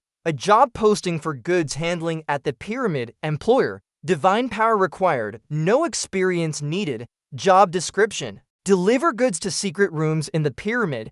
Good health. Careful packaging. Scorpion and high temperature. Working hours until delivery is complete. No breaks. Random schedule. You damn Duke announced. Prepare to go. This is our next destination. He had stepped into the vast golden sand sea with the distant silhouette of the pyramid. He sighed, it's been a while since I've done this kind of work. Pai sighed, another new recruit? He grimaced, damn it. Why are my colleagues always new recruits? Pai wasn't very enthusiastic. She chatted with you damn Duke and gave him advice. If he came here just for easy money, he should give up. You damn Duke still wore his hooded cloak. Was she talking to me? Pai asked again, who else is here? End of lines. He just froze suddenly. Pappy realized you damn Duke was surprised and jumped. What? Why is a loyal subject here? He glanced at Pappy then nodded in agreement. Why? Aren't loyal subjects not supposed to be here? Pappy quickly explained. No, it's not like that. Pappy scratched his head and forced a smile. This place is usually only visited by lesser gods. So I was surprised to see you here. Haha, you damn Duke asked. Really? Why? It's... Pappy raised a finger and seriously explained, because the exploit our labor like slaves. But usually these are just discarded items, so it's already good for lesser gods like us. He watched the crowd heading towards the pyramid, but sometimes among them were valuable weapons or rare artifacts. We, the lesser gods here, all hope to catch some of that luck. Pappy leaned close to you damn Duke and whispered. Besides, they pay based on output. The more you deliver, the more chances for rewards. EU damn Duke understood Pappy's intentions. Oh, so you want me, a lesser god, to help? He winked mischievously and gave EU damn Duke a thumbs up. Let's help each other, you'll benefit too. By the way, just call me Pappy. He placed his hand on Pappy's shoulder and accepted the offer. Alright, Pappy, gods must help each other. Then you damn Duke looked at Pappy with a sly smile. But first, I have something to ask of you. Pai raised her head with an evil grin. At this moment, damn Duke said, let me take charge of all deliveries inside the pyramid. Upon hearing this, Pai smiled lightly. A drop of sweat fell on her cheek as she replied, but usually these deliveries are handled by experienced staff. Damn Duke responded, I know, can I do it? If anything goes wrong, it will be your responsibility. As they were talking, a man wrapped in bandages spoke with an unpleasant voice. Hey, what are you doing? Hurry up. Barbie turned around and looked uncomfortable. Yes, please wait a moment. Damn Duke laughed and asked again. So what's the answer? The man with wrapped face replied. Hey, stop dilly-dallying. Pai responded. I'll come right away and tell damn Duke. Alright, let's go.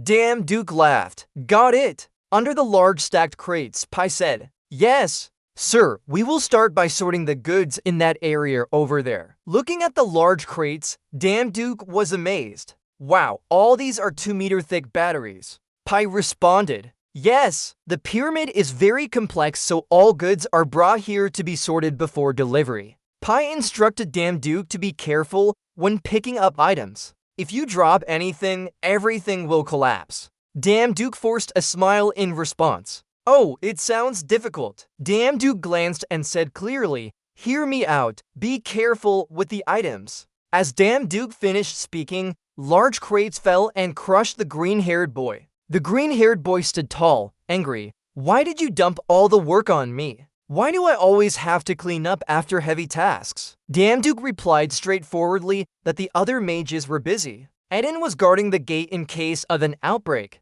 Sauron and Zhu Shujin, with high resistance to magic, went to find the fifth mage, Elf King. Only one person remained healthy. The green-haired boy harbored anger within him. Keep doing that. When I finish my sword skills training. Damn Duke turned his head and walked away. Say it again. Yes, got it. Pick up the fallen crates. If you mess this up, you'll work here until your debt is paid off. The green-haired boy was furious. This is exploitation. Evil God, be careful. As the sky turned from noon to dusk, Damn Duke looked up tiredly, sweat rolling down his face. Finally done. Pappy approached Damn Duke with a smile. Oh, you've worked hard. Damn Duke glanced at him. Suddenly, Pappy handed something to Damn Duke.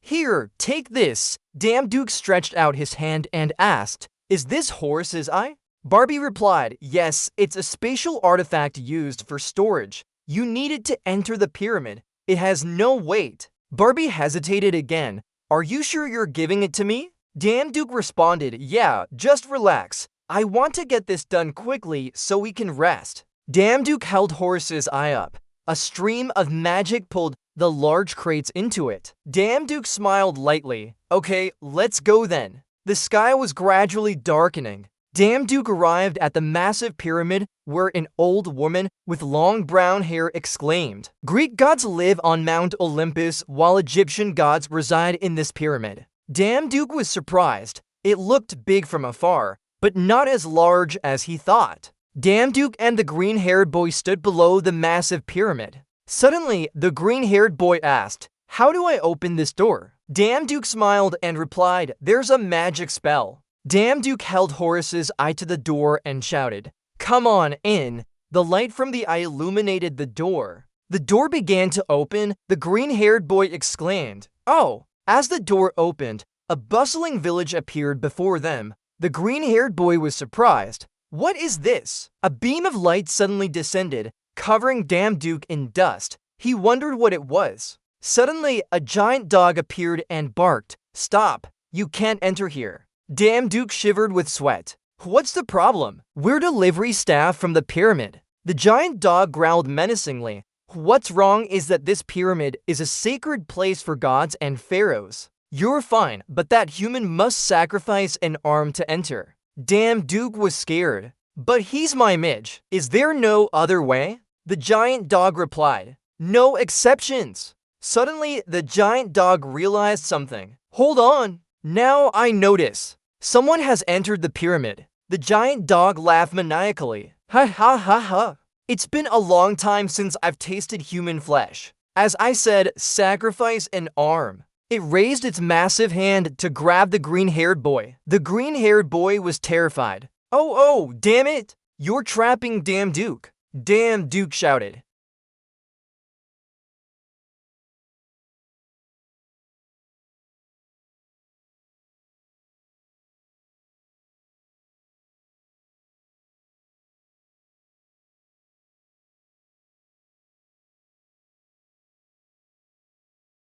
Only a faint glow surrounds the giant dog's bark. Sphinx, who knows every nook and cranny of the pyramid, might be able to help you. In the warm orange twilight light, Damn Duke stands out in the silent scene. His gaze penetrates everything. With determination and alertness, but not lacking a cold demeanor, he speaks softly yet firmly. It seems we're in the right place. Golden light spreads throughout the space, as if the entire world is enveloped by divine radiance. Thang Aoshan steps into the grand hall, Damn Duke and his companion following. A colossal golden statue shines brightly, as if awakening from a 1,000-year slumber. Its eyes half closed, yet its voice reverberates with warmth and authority. It's been a long time since anyone came here. Why have you come to me? Damn Duke and Thang Aoshan step forward, Damn Duke looking up. We're searching for the golden statue. Do you seek wisdom too? To gain wisdom, you must prove your own.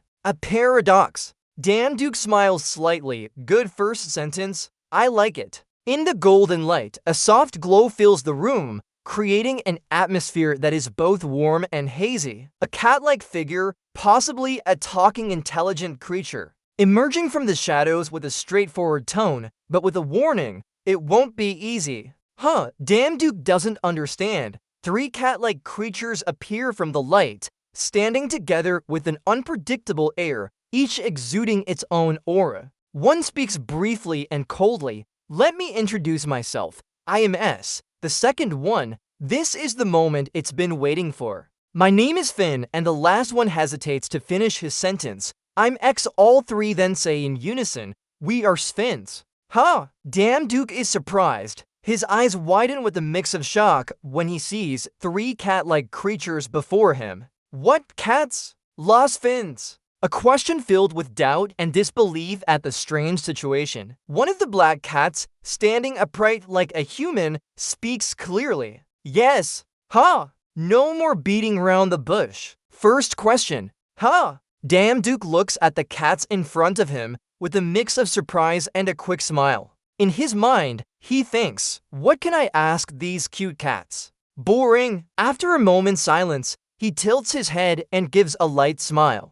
Alright, go ahead. The black cat with sharp eyes uses its claws to point, speaking in an implied tone. The first question will be gentle. A red eye of the black cat appears in the darkness, showing seriousness and tension. Its sharp gaze. It exclaims, hinting at danger. If you can't answer, do you know our legend? Dan Duke is stunned, unable to believe what's happening. He stands there, sweating profusely. No one else could hear it, but the voice echoes directly in his mind. It seeps into his thoughts and can't be stopped. The voice echoes in my mind at the same level as Hephaestus. Dan Duke tightens his lips, furrowing his brows. His gaze is still confused, but now contains a hint of resolve. Drops of sweat roll down his cheeks, reflecting the pressure he's facing.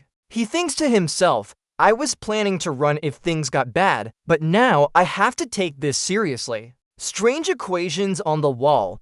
Dan Duke looks at them with a tense expression. I must solve this puzzle, but I don't have enough time. Suddenly, the green notice appears again. Rope, where are you and what are you doing? Dan Duke is extremely flustered and annoyed by the unexpected message. Focusing here. Why now of all times? It distracted me from focusing. Dan Duke realizes something. Hold on. Oh, this name sounds familiar. Rope. Could it be this name?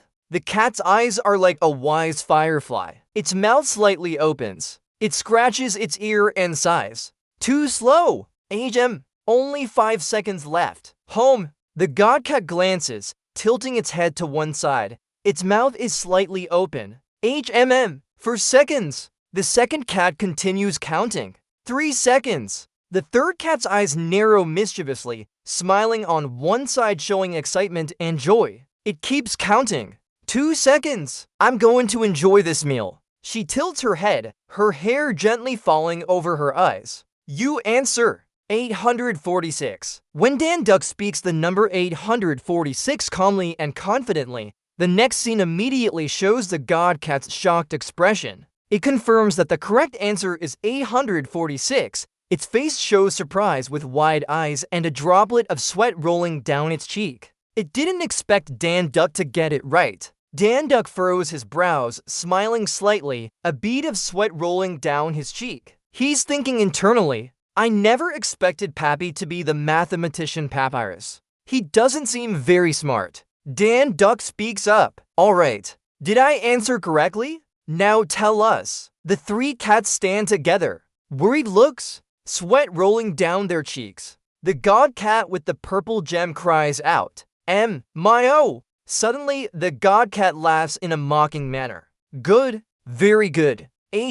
So the next question. Dan Duck is surprised. What? Why so? Melton responds. Yeah, who told you there's only one question? Naya, we are 3 sphinxes. Naya, of course, there must be 3 questions. Naya, Dan Duck sticks out his tongue. Tight. Alright, ask the next one. Melton jumps in front of Dan Duck. Right, it has to be fun like this, right? Naya. The cat raises its hand, Question 2. Music. The god cat smirks, we're having dinner now, music. How do we divide the food for 3 of us, music? The green-shirted one is stunned, sweating profusely. What? Staring with a cold gaze, saying nothing. The cat continued, use this to solve the puzzle. Ha ha, ha ha. Beneath his feet was a sharp golden sword. Damn, Duke thought in his head. Huh? These guys never intended to tell us the answer from the start. They just wanted an excuse to eat us. Wretched traitors. The divine cat smiled slyly.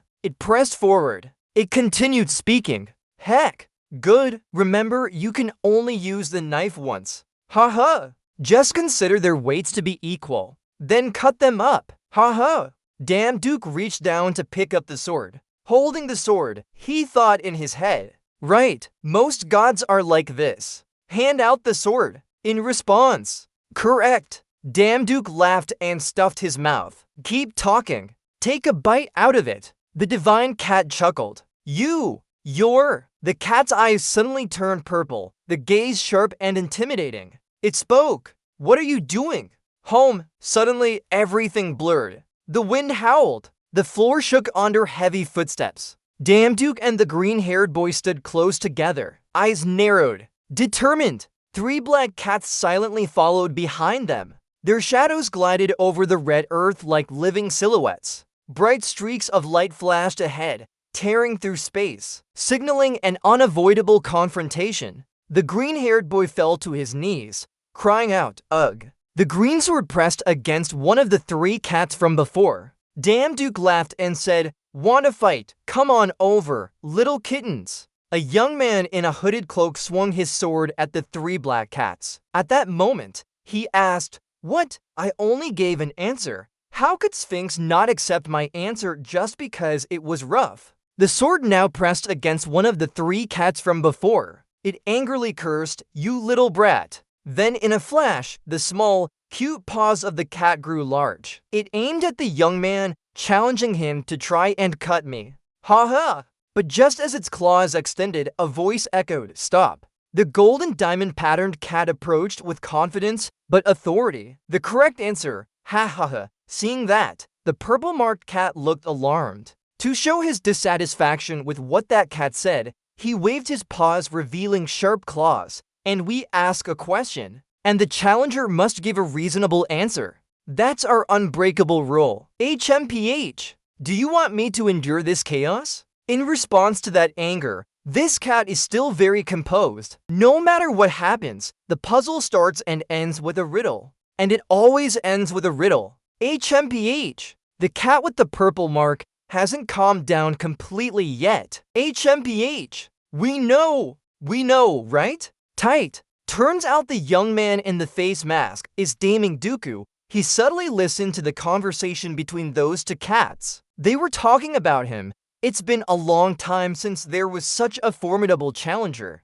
HMPH. Perseverance against pressure. Impressive. HMPH. Of course you heard that, so you modestly replied, nothing special. The cat with the orange mark gently pulled its paws back and spoke to him again in a cunning and provocative manner. In such a situation, it's quite impressive. Still that humble demeanor. He calmly accepted the praise. HMM. Thank you. Then the cat's mind flashed back to old memories. The letter made him a bit nostalgic. Long ago, there were many people like you. HMPH. No matter what the result is, they didn't hesitate. They bet their fate on their answers. HMPH. That passion. Truly unforgettable. HMPH. After chatting with you enough, 2 more cats appeared beside Daming Dooku. One had angelic wings and the other seemed demonic. Then that cat announced the final question. HMPF. The winged cat smiled brightly. It looked very holy as the riddle was revealed. On one side is an angel always following your words, HMPF, and on the other side, with a sinister gaze and ominous aura representing its role. On that side is a devil always going against what you say, Nair. And they asked Daming Dooku, if you want to go to heaven, what would you say? Naya, only one chance. Just one sentence, Naya. You paused for a moment and repeated the given riddle, angel and devil. Then something familiar stirred in your mind. I've heard this story before. The surroundings dimmed as time returned to the past. A boy was sitting and studying. Then a brown hoodie-clad figure approached him, asking why he was crying here. That kid was actually crying. He waved his hand dismissively. I don't know who you are, so go away. Don't pretend to care about an useless person like me. But that guy wasn't bothered by the dismissal at all. He asked back provocatively, useless, what of it? Without letting that kid answer, he continued, have you ever heard about opportunities only coming to those who are prepared? But a child was so sad. That comfort is meaningless. Anyone can say that. I have nothing. Despite being dismissed, he didn't give up and spoke softly. Even if you're dismissed, don't give up. There will be something only you can do. The kid gently wiped his eyes and replied with some doubt, but no longer dismissing him. How do you know? How do you know? He saw that the kid was starting to believe him, so he continued, I thought so too. Then he flicked his finger, adding weight to what he was about to say. Here's how it works. If you answer this riddle correctly, I'll tell you a wonderful experience of mine. The riddle was then presented. Do you know about angels and demons? As the passionate mind returned, that boy was you. Even after he left, we couldn't find the answer. Though we didn't find the answer back then, we always thought about it, wondering what the answer could be. When we finally found the answer, we realized why a useless person like me is necessary. Then he placed his hand on his chest. It turned out that his mission was incredibly important. He had to protect this land where those he loved lived and where his father rested in peace. As a god, I have to do things no one else can do. The gesture of placing his hand on his chest made him look like a hero, and the answer came out confidently. Whether you're an angel or a demon, bring me to where you are. That was his answer. His answer surprised the cat slightly, leaving it momentarily speechless. Then it spoke up. Great! Ha! A greenish space appeared. The red-marked cat asked the passionate mind about its purpose. Are you trying to find Pharaoh, right? I'll lead you to the throne room. Ha! Ha! Standing in that magical space, the passionate mind spoke to Gurium beside him. Good, let's go! But Gurium was suspicious. Hold on a minute, are you sure? What if we're just burning? Seeing this doubt, the red-marked cat affirmed. The riddle is absolute. You can be assured. But the blue-marked cat seemed a bit unhappy. It turned away and made a sound. Ha! Hearing these affirmations, the passionate mind also spoke to the green-haired person, and both of them walked forward. Yes, let's go. Before that, the three cats had given suggestions and warnings. The red-marked cat suggested that Pharaoh's room was at the top of the pyramid. Ha! The orange-marked cat said hesitantly, be careful. Ha! You'll make it. But before the orange-marked cat finished speaking, the blue-marked cat challenged and warned, Huff, if you dare step in there, you won't come out alive. Ha! Both of them then entered that space. As soon as they stepped out, the outside was a magnificent palace with intricate designs. Gurium looked around and asked, is this the highest level? But someone in Egyptian-style shoes ordered to stop. It was the trickster god. It turned out that voice belonged to Pharaoh, who had an elegant demeanor, followed by his attendants. But now he seemed very angry. I warned you, yet you still dared to come back. You are so arrogant. I won't forgive your insolence anymore. Realizing things were a bit confusing, the passionate mind quickly explained. Hold on. There must be some misunderstanding. But Pharaoh didn't give him that chance. He immediately shouted, held his mouth shut, and then an illusory green wall appeared, making the passionate mind a bit confused. Pharaoh was now surrounded by this green screen. He clenched his fist and said firmly, I won't be fooled by your sweet words anymore. Before the passionate mind could say anything, Pharaoh continued, you've exploited us enough. Do you dare lie to us again? At this point, the passionate mind was extremely panicked, though he hadn't said a word yet. His mind was filled with questions. What's happening? And wait, that energy, is it divine power? The more he thought, the more sweat dripped down his face. Pharaoh clearly appeared human, so why could he use divine power? That Pharaoh who had been angry all along shouted at him, even if I have to die, I won't regret it. I will no longer stand idly by and watch your arrogance end here. As the situation became more tense, Damduke lowered his voice to explain, there seems to be a misunderstanding here. Huh? Then something stirred from that slightly open door. Just as predicted, the system displayed a message that made Damduke immediately look towards the door, sensing extreme danger. At the same time, countless questions flashed through his mind. Was someone there? Is anyone coming? Who could have such terrifying aura? This power reminded him of something, an eerie thought that made his face slightly contorted. It's like Hades. Could it be the god himself seeing this ugliness? Gurium asked curiously, what's wrong? Before Damduke could get a response, he reached out in front of him and ordered, Gurium, move aside. Without understanding what was happening, strange colors appeared, interrupting before Gurium could ask again. Then the system displayed another message, teleportation, mixed with Bok Gurium, Midge, return to Earth. After Gurium left, Damduke grew more panicked and told himself he needed to leave quickly. But the system and Damduke both received a painful notification.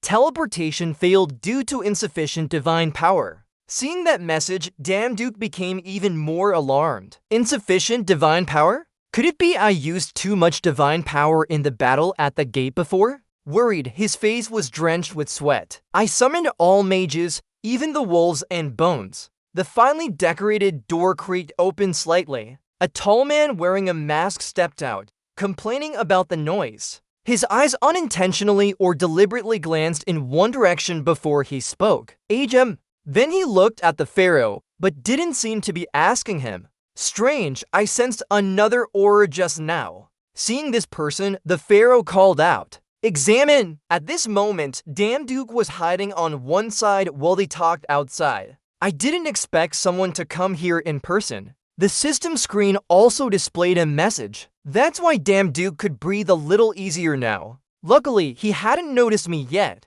but his aura was so strong it made my senses warn me. Meanwhile, the pharaoh outside was arguing with that man with determination on his face. No matter who you are, my resolve won't change. I will never surrender my people. Do you understand?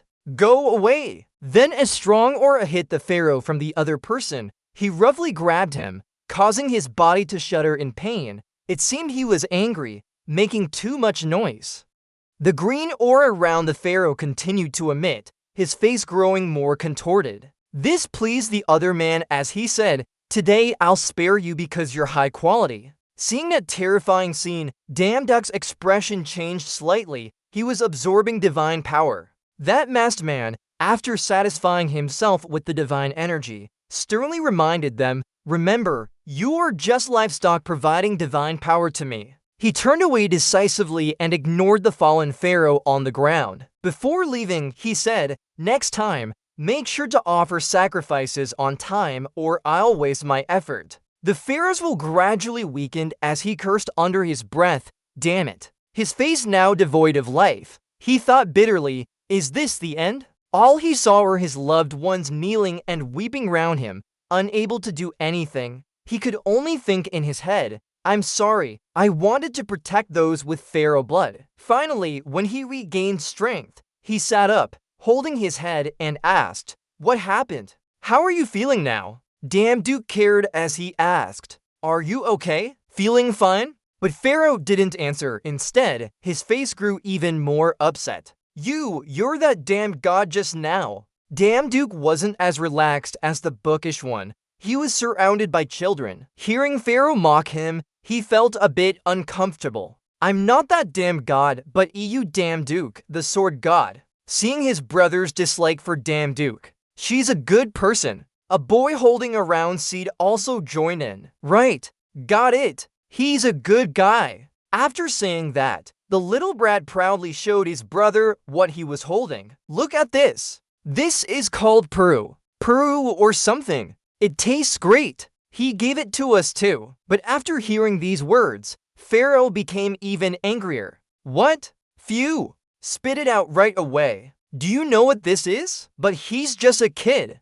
Of course the little brat didn't listen. Oh, I don't like it. Suddenly, a woman's voice rang out. She placed her ear on pharaoh's shoulder too.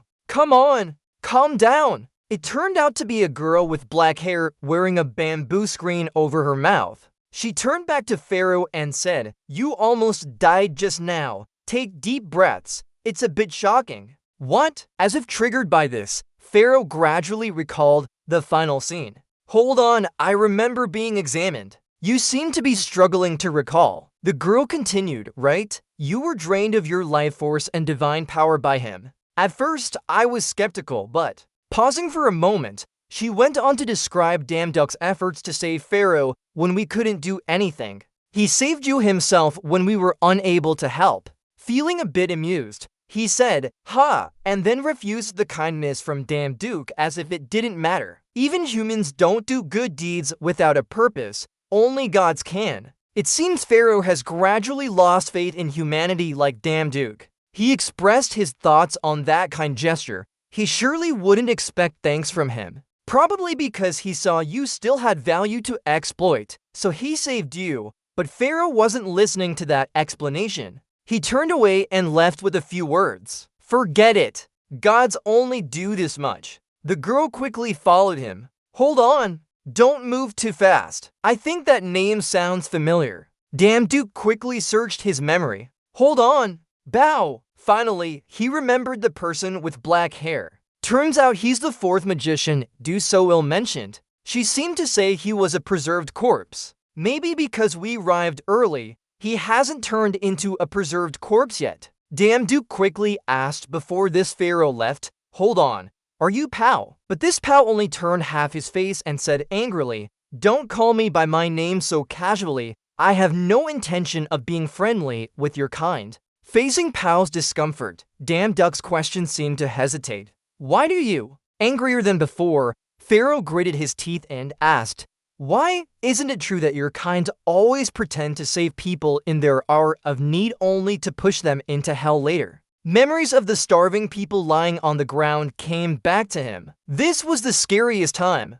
The terrible famine made parents eat their own children. Diseases spread, corpses piled up like sand in the streets. Then, during this difficult time, that Zigai appeared with a sinister face. In utter despair, gods extended a hand to save us. They promised we would become Pharaoh and save humanity, standing on top of everything, receiving everyone's praise for this Pharaoh, and I became the messenger of the gods. Using the skills bestowed upon you, save and guide the people to live a prosperous life. Your thoughts are becoming darker. We've lived like this our whole lives, only realizing when entering the divine realm as promised. But gradually, dark memories return, revealing the harsh truth. Pharaoh is just a tool for focusing power and divine energy. All the disasters on Earth are caused by the gods. Pow's expression worsens with these thoughts. I'm just a pawn in their cruel game. To the gods, humans are mere cattle. After understanding Pharaoh's attitude,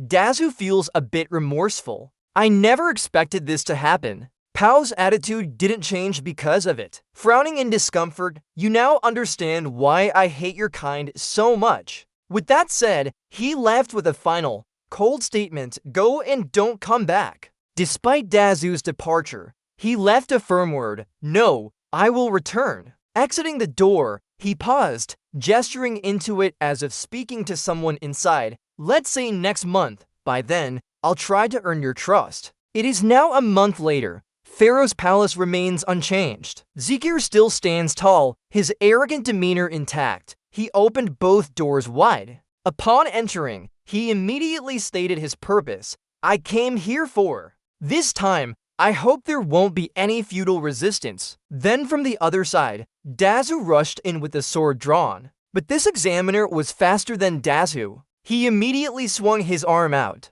The ambush by Dazu's team had severe consequences for him. His head was struck hard into the wall by that examiner. The examiner's expression remained unchanged. "There is a scar here. As I thought, my intuition didn't fail me." Then he asked Dazu with a stern look, "Are you really this confident?" Turning to the frightened girls, he tried to save them. Sachi's strength has increased. His hand seemed to want to crush Dazu's head. He roughly swung his arm, showing his arrogance. But he let go, letting Dazu fall to the ground and said with contempt, "Just your measly divine power. Where do you get such confidence?" Dazu appeared completely motionless now. Under him lay a pile of rubble caused by the examiner. He continued to remind, "Know your place." But on Dazu's pale face, there was a smile. He replied with a question, "Measly divine power." The scene shifts to Pappy standing with his hands on his hips, sighing, "Indeed, you're different from others. I never thought what you said back then would be true." Pappy recalled the scene when Dazu arrived late. Dazu was late, and Pappy complained, Why did it take so long to arrive? I waited for a long time but didn't see you, so I had to sleep on the street without getting paid." Feeling guilty, Dazu lied, Sorry, there were some things that needed attention." Dazu's face was slightly hesitant as he spoke. This. Both of them now stood under a large pile of goods. Dazu suddenly asked Pappy, "If I transfer all these goods, how much will I get paid?" The system popped up with the message, "Calculating salary, basic salary for random reward package from Seth." After 3 seconds, the system returned the result. 12,000 Seth had been transferred. On this side, Seth sensed something had happened to his divine power. Struggling, he asked Dazu, "Divine power is being drained. What did you do?" The system then showed that Dazu had activated self-healing. After healing, a smile appeared on Dazu's lips. "You've exploited too much from others now." He got up from the rubble he was in. A faint aura surrounded him. His face now exuded confidence. "Now, who has stronger divine power?" Dazu held his sword. Around him, a green aura emitted. "I won't say it again." Under his feet, dust appeared with each step. He quickly swung the sword. The examiner clutched his stomach, cursing, "Who dares to call me a lowly middle-ranking official?" He mumbled, "Are you trying to save those people?" He raised his hand. Dark red aura appeared and targeted the old man with white hair and long beard. The examiner stood in front of Dazu, blocking him from going further. "Don't even think about it." Using his dark magic power, he squeezed the old man's face, who opened his lifeless eyes to look at him. He pushed the old man towards you, grabbed him, and the old man seemed to lose all his vitality. His eyes turned black, his skin turned blue, and he fell down. Damn Duke hurriedly caught him. Your face immediately stiffened. You mocked Damn Duke, laughing mockingly. "Do you have a thing for killing people just for their looks?" He stretched out his hand, sneering, "Why not kill him outright, damn God? At least he could wound me. You're really amusing, challenging the great judgment just because of some." He exerted his magical power, and the chains appeared, filled with dark aura, mocking the pharaohs as mere cattle that couldn't change the pyramid's laws. A nearby brown-skinned boy was also targeted by the chains. The boy looked surprised and confused. Damn Duke rushed to stand in front of the boy, causing him to sit down in fear. He wore a sinister cat mask, asking, "Who dares fight for humanity?" Then he grabbed both chains with his hands, fastening them. "Do you think your help will be right? Your foolish pity is making everything worse." The huge chains carried dark aura and rushed forward. Damn Duke was shocked. The people in the temple were choked by the chains, unable to breathe. More long chains were controlled to tighten around others' necks. They panicked and ran. That monster's laughter continued. These pharaohs are just tools here. So what? Following nature is not wrong. A man was suddenly possessed by his aura. He became distorted in an instant. He writhed in pain. A sword slashed through him. The chains were cut in half, emitting a ghastly sound. Damn Duke was determined. "I will protect everyone, whether human or god, with or without talent. Hold tight to your sword. This is the world where everyone can smile." "You mock me again?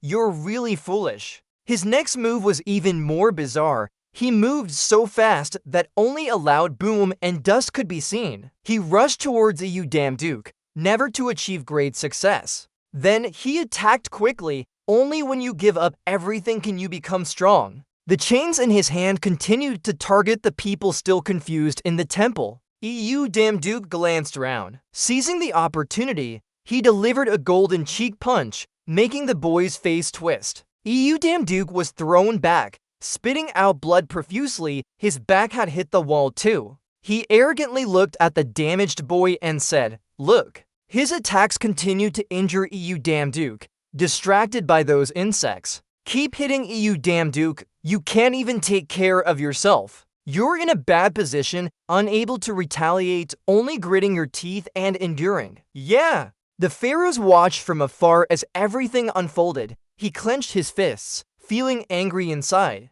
Someone asked, "Are you just going to watch?" Curious, he turned around. The voice belonged to a petite girl with a veil covering half her face. Hatshepsut the pharaoh. She reached behind the pharaoh and transferred clear green aura from her hand to him. "Take my divine power." The pharaoh was surprised. He suddenly pushed her away. "What are you doing?" Hatshepsut smiled under the veil. "I know my body better than anyone." Her body gradually dissipated into smoke, but at a slow pace. She was about to collapse. "No, not just me, everyone." Another person placed their hand on the pharaoh's shoulder, embracing him. An old man with a kind smile and white hair placed his hand on the boy's shoulder, transferring magical power. "We're fine, we've lived long enough. It's because of you that I can live until today." Pharaoh. The other people in the temple comforted the pharaoh together. "Yes, thank you for not abandoning us during our hardships."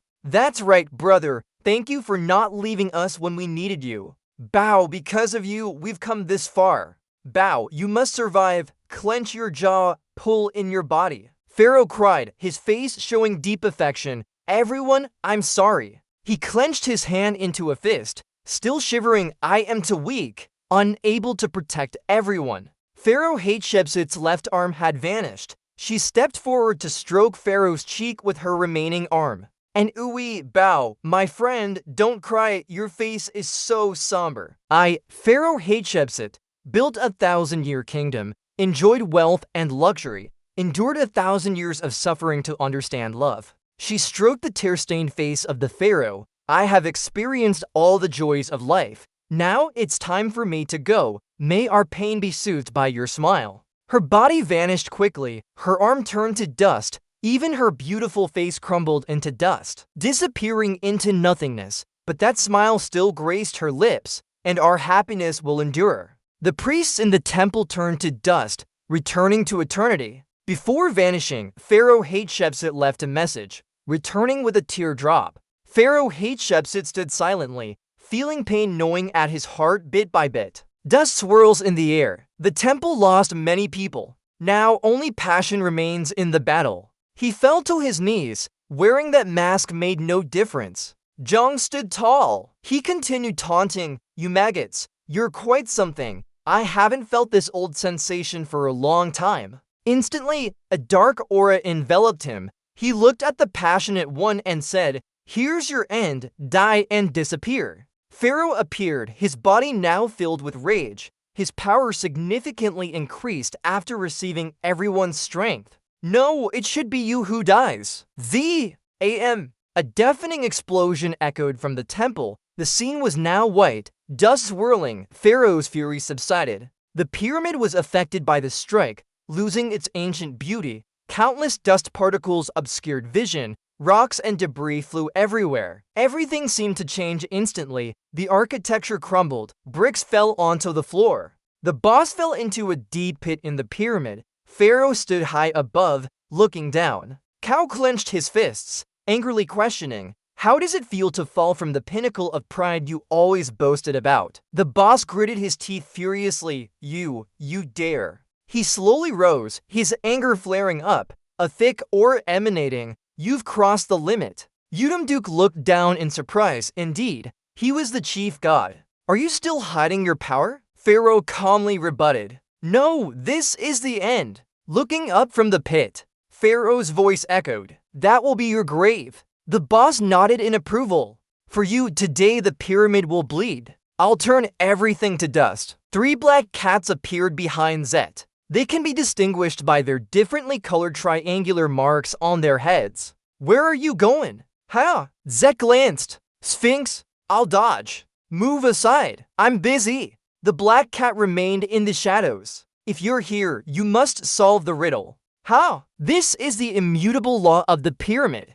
Guard the person. Silence. You dare defy Zet, the supreme god of the wealthy pyramid. The black cat's paw suddenly grew larger. Sharp claws began to lengthen.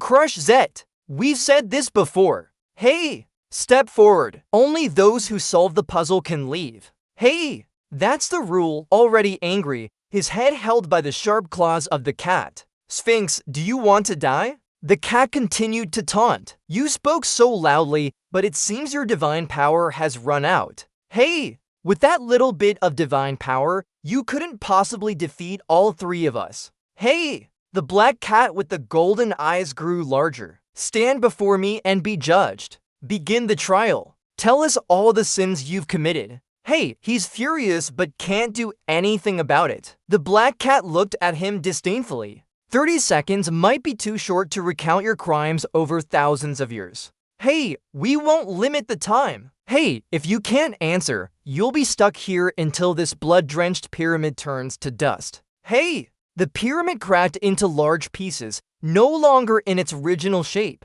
Someone was curious. Why is the pyramid collapsing? What about us then? Where's the trial? I haven't received my payment yet. The figures of those being judged lined up and continued to approach the pyramid. The long-nosed old man asked, "Didn't he promise to protect the gods as they entered the pyramid?" The strong brother wrapped his head in bandages and replied, "They say the trial was defeated by Pharaoh and is imprisoned at the bottom of the pyramid." Yo stepped past the two men calmly. More sighs came from the crowd. Today's really unlucky. Do I have to find another job? EU integrated into the crowded group. Pappy looked after him wistfully. Brother, are you leaving? Pappy wiped his eyes with a gold piece. Gold piled up behind him. Pappy is so sad. EU was speechless. What are you sad about? He removed the glasses Pappy was wearing. This strength isn't for personal gain. Share it with the hardworking Egyptian gods. Do you understand? I'll check in occasionally. Pappy smiled. Good job. You watched Ferris sitting alone on a sand hill, playing with the golden dust. You came close to ask, do we not need tombs for them? Farah looked at EU calmly. Now that nothing binds us to this land anymore, instead of being buried in tombs, let's fly away with the wind, free and carefree. The sand danced in the breeze. We've worked hard for freedom but lost many loved ones. I can't raise a toast or bow in sorrow. There's too much happiness to carry on. Live this life as you see fit. Farah silently watched the dust fly away. Farah spoke softly, a wielder of Wugom's sword. Even though I once doubted you, but you have granted me an unspeakable favor. He intently listened. Pharaoh looked at him earnestly. The sunlight made his face look exceptionally beautiful. If you don't mind, I want to stay by your side and serve you as a way of repayment. You're looking up at Pharaoh EU damn Duke, right? The green board appeared with the message that Bao had become the fourth Midge. Towering buildings stood closely together, sunlight gently shining everywhere. The sky was vast and blue. EU damn Duke walked while thinking, how long has it been since I've come back to Earth? He held his phone, showing a conversation with someone else. Yu So-il still hasn't returned. EU damn Duke looked around. He needs to get some fried chicken when he gets home. The Celestial General walked past him, glanced and asked, "You're really naive. Do you know what's happening now, or are you trying to show bravery?" He asked in surprise, "Why are you here?" The Celestial General put his hand in his pocket. "Do you still ask?" Then he took out a stack of documents and threw them at EU damn Duke. Try explaining this. EU damn Duke looked at the documents that fell to the ground. These are. He explained, there's rumors that the EU hunter who captured damn Duke deliberately created portals to spread fear and make a profit. It makes sense, doesn't it? A drop of sweat rolled down his face as he solemnly listened to the Celestial General's orders. I warn you, don't try running away. The Celestial General ordered. Two men in black hoodies and one in yellow appeared. Follow me. His secretary pushed up his glasses and he stared at EU damn Duke, who was sitting silently with his hands cuffed. How long are you going to stay silent? It's best if you admit your involvement with the portals now. EU damn Duke firmly replied, I didn't do anything wrong. Then what should I admit? Call a lawyer for me? Or are you going to detain an innocent person like this? This is overstepping authority. The Celestial General was angry. HMPH. Lying. I expected you to say that and prepared. The door opened. A pair of leather shoes entered. He introduced, "This hunter will interrogate you." He said, "Come in. You're completely covered from head to toe, green hair and yellow eyes." Lelix walked past him, turning his head. As promised, "I'll leave during the interrogation." He replied, "Thank you. Don't just stare at you damn Duke. Don't know what to say." He looked up, seeing you again, Lelix. Lelix's face darkened. "I'm blunt. I don't care what you're doing." As Lelix began to use green magic, "I just want to know one thing." The air spirit appeared around him. "A liar. Where is my sister?" You damn Duke remained calm. "How would I know? If you're looking for a liar, ask you so will EU." He looked at him, showing surprise. "Then let's change the question." Lelix said, "Even though Soyun is still not back in Korea after a month." Yoo Damn Duke was shocked. "What? Soyun hasn't returned to Korea yet?" Yoo Damn Duck's voice filled with panic. "She promised to bring 5 mages back. What if something happened to her?" In a magnificent palace, blood spilled on the floor, adding to the eerie atmosphere of the grand hall. Someone spoke. "Your Majesty, I apologize for disturbing your peace, but there's someone outside who wishes to see you." The green-haired girl with pale skin had red blood all over her body. The one who saw her hesitated again. Alaya asked, "The white-haired girl with 2 horns is my sister." A liar. "Your Majesty," Alaya's hand was casting dark magic, black aura spreading everywhere. Alaya stared at the green-haired girl, her body radiating a sinister dark aura. Smiling satisfied, "Tell them we agree." The green-haired girl controlled by the black aura couldn't move. The black energy around her was terrifying magic. Her eyes glowed abnormally. A wicked smile appeared on her face. She stood up. "It's time." On the other side, Saran argued with the fairy guard outside the palace gate. Sewell thought fairies usually dislike outsiders, especially humans. She raised a hand slightly, but something felt wrong, an uneasy feeling. Pause. Looking at the stone walls surrounding the palace, Zhu Yehan considered, maybe it's better to sneak in. Zhu Yehan still heard Saran and the gatekeeper arguing. She tried to convince him to let them into the palace, but he said, "No entry. You cannot come in," while Saran stubbornly replied, "Please let us in. We just want to talk." Suddenly, the gate opened, and the gatekeeper and Saran curiously looked out towards the gate. A long-haired girl with a sword by her side respectfully bowed and said, "Sorry for keeping you waiting. The queen is ordered to invite you into the palace. Please come in." After passing through the gate, Suil and Saran entered a garden filled with lush greenery. Saran marveled, "Wow," as they stepped through. Before them stood the green-haired fairy queen floating gracefully amidst blooming flowers. Sunlight flooded the area. She softly asked, "Strange guests from beyond the steel and lantern realm gate, what brings you to me?" Miswale straightened up, pausing a moment, said, "Before presenting our gifts, may I be frank about our matter? O fairy queen, we seek your help." She continued, though abrupt, "Please join us." The fairy queen's guard chuckled and replied, "No worries. I want to hear the whole story." Unseen by anyone, her eyes twinkled slightly as she thought, "But it won't change anything." Recalling, she excitedly thought, "Do so done. The fairy queen you sought after is dead, but that's just the beginning. For my father, I will find and kill all 12 wizards you're searching for. I look forward to it, seeing your desperate face." Suil began, "Do you know now? Countless gates are appearing in every dimension. To stop them, someone's stomach growled, cutting off her words mid-sentence. Suil ignored it and continued, "To stop the countless gates, DT, DT. This time, the sound was clearer and louder. Suil turned around and stared at Saran. She blushed nervously. She explained, "Oh, isn't that obvious? I haven't eaten anything since arriving here." The queen covered her mouth with a smile. "HMPH, are you hungry? It's rude to make guests wait. Before we talk, let's have some food first." Saying that, they were invited into the palace. The palace was adorned in gold and white colors. Above the walls hung white cloths decorated with delicate lanterns enhancing its elegant ambience. When they entered the dining room,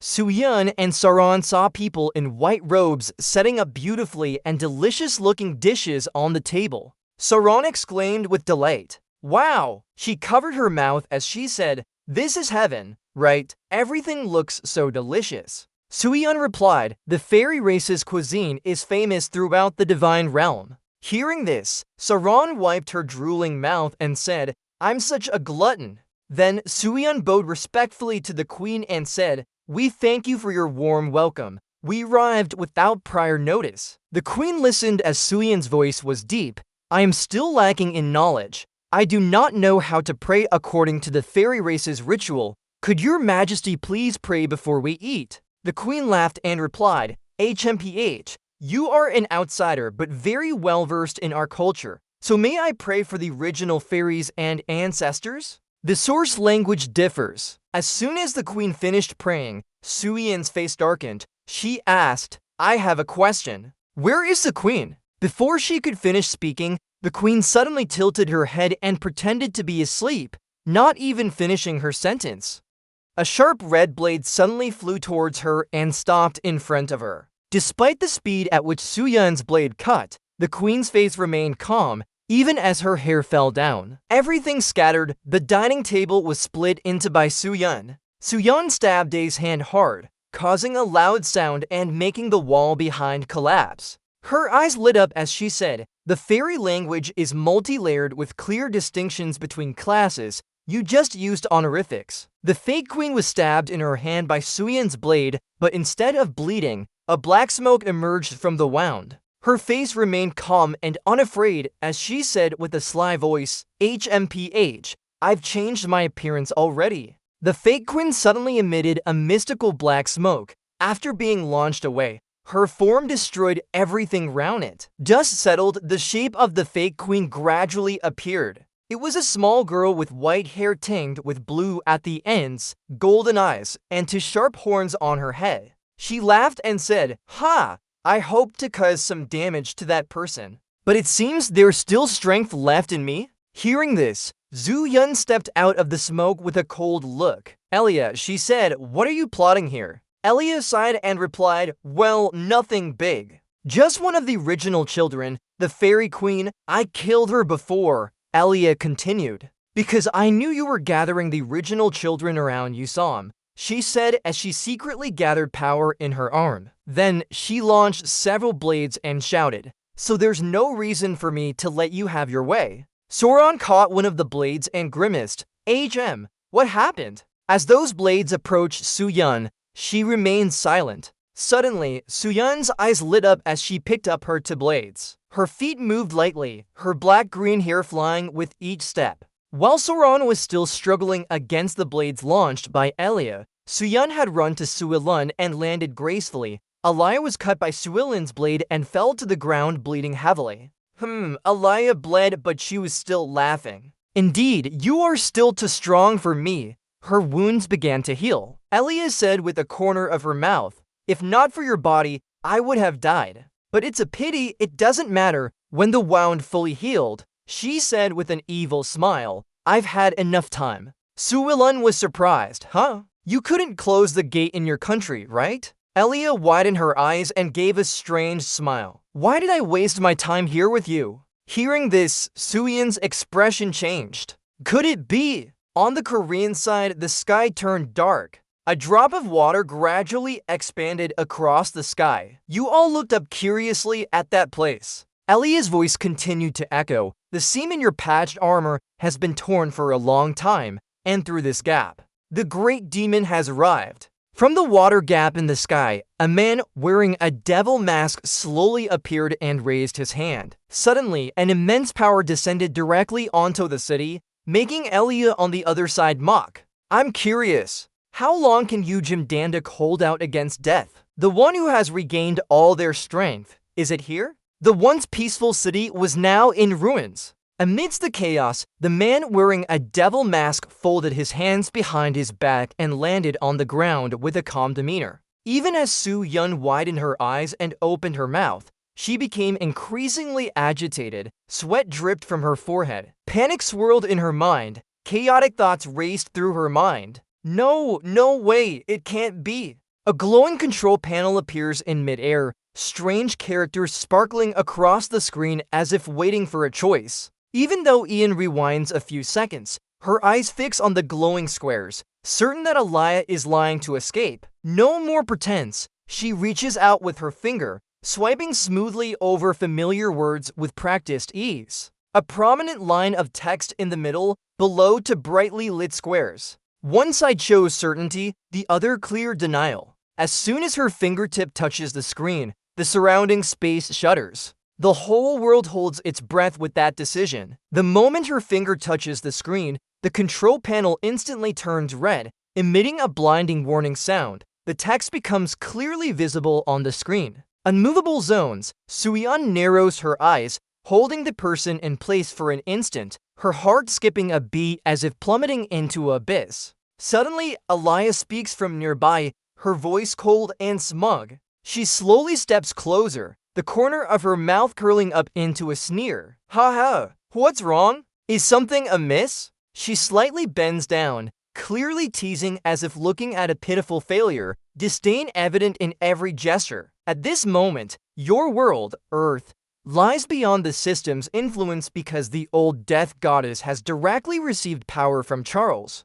From Aliyah's palm, a swirling purple energy ball emits blinding light and an ominous hum. The energy is not just a mere blessing, it is the crystallization of hatred, filth and evil power. She smirks, her hand gently rotating as her voice reverberates, soft yet sinister, as if laughing at the fear rising in the other's heart. What now? Even though your senses have been dulled by regression, you still feel it, don't you? The helplessness of knowing precious things are being destroyed and unable to do anything about it. With those words, Aliyah confidently strikes Soo-yeon. On her face, a smile of satisfaction, eyes filled with twisted contentment. Feel the pain and savor it. In a small room, an alarm blares loudly. Red alert, the urgent sound echoing off the metal walls, making the space seem bloody. Inside the room, a man in a long robe stands straight, his silhouette moving between flickering lights. The other is disheveled hair. He senses something. Amidst the chaos, an urgent and cold voice over the intercom. All hunters ready to fight should immediately gather at the square. I repeat, all hunters currently in the building should gather at the square. A little later, the intercom sounds again. I am repeating this. An unknown tree and a person appear from the gate. All branches within 5 kilometers of the gate have lost contact. All hunters ready to fight should immediately gather at the square. EU is holding them. You widen your eyes in shock. The tree and a person. You's focus starts to waver behind. Your wrist tightens. Muscles bulge under the skin. EU strains, pushing all his strength into locked hands amidst the blaring alarms. The metallic sound of breaking metal echoes between the alarm sounds in his head, his mind still echoing the warning. If what happened was caused by that old death goddess, even hunters going there would be suicide. In an instant, EU's wrist iron breaks and shatters into bright metal pieces, falling to the floor. The red lights from the alarm system illuminate EU's stern face, highlighting each cold line. EU steps forward, dodging, leaping towards the gate. In that moment, he knows only he can act. We must stop it. He continues in a defensive stance. As soon as EU breaks through the gate, he immediately assumes a fighting stance, sparks flashing around his body like writhing snakes ready to strike. His eyes become fierce, his high brows filled with anger. He grits his teeth and commands, each word distinct. We haven't finished our conversation yet. Sit down! EU is tense but maintains a calm demeanor. Continue negotiating. The situation has changed. I don't have time to play games with you. You don't know what just appeared from the gate. Thick smoke rises around EU as he silently assumes his stance, ready to dash at any moment. His whole body is prepared for a sudden rush. His voice lowers, step back.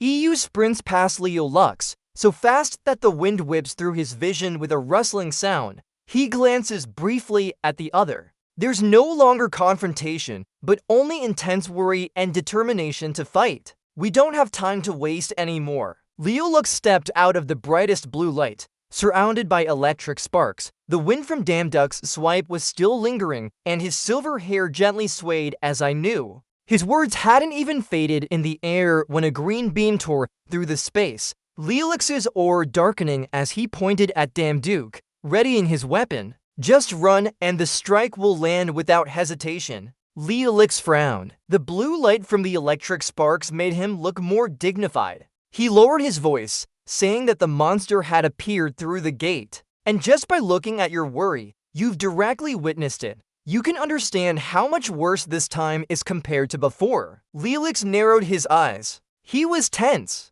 But I won't let you go until we know Elia's location. Of course, I value this world too, but I can't let Damduke retaliate in the red-lit hallway. His back slightly trembled as his hand tightened, showing his tension. Outside, the sky was now covered by a purple hue, with clouds blocking the view. In the city center, a huge black ancient tree sprouted from the abyss. Its branches pierced through buildings, destroying foundations, and its roots stretched up like claws of a monster. Innocent civilians were knocked down by the tree's branches, fleeing in chaos, resembling ants scattered after their nest was destroyed. The branches' movements resembled a chaotic war. Everyone was screaming in fear. "Save me!" The huge ancient tree flung its branches wildly, each powerful strike causing the ground to shake. The panicked crowd had almost fled completely. Only one girl continued running desperately, her steps full of hopelessness. The shadow from the tree's branches covered her back like a final warning.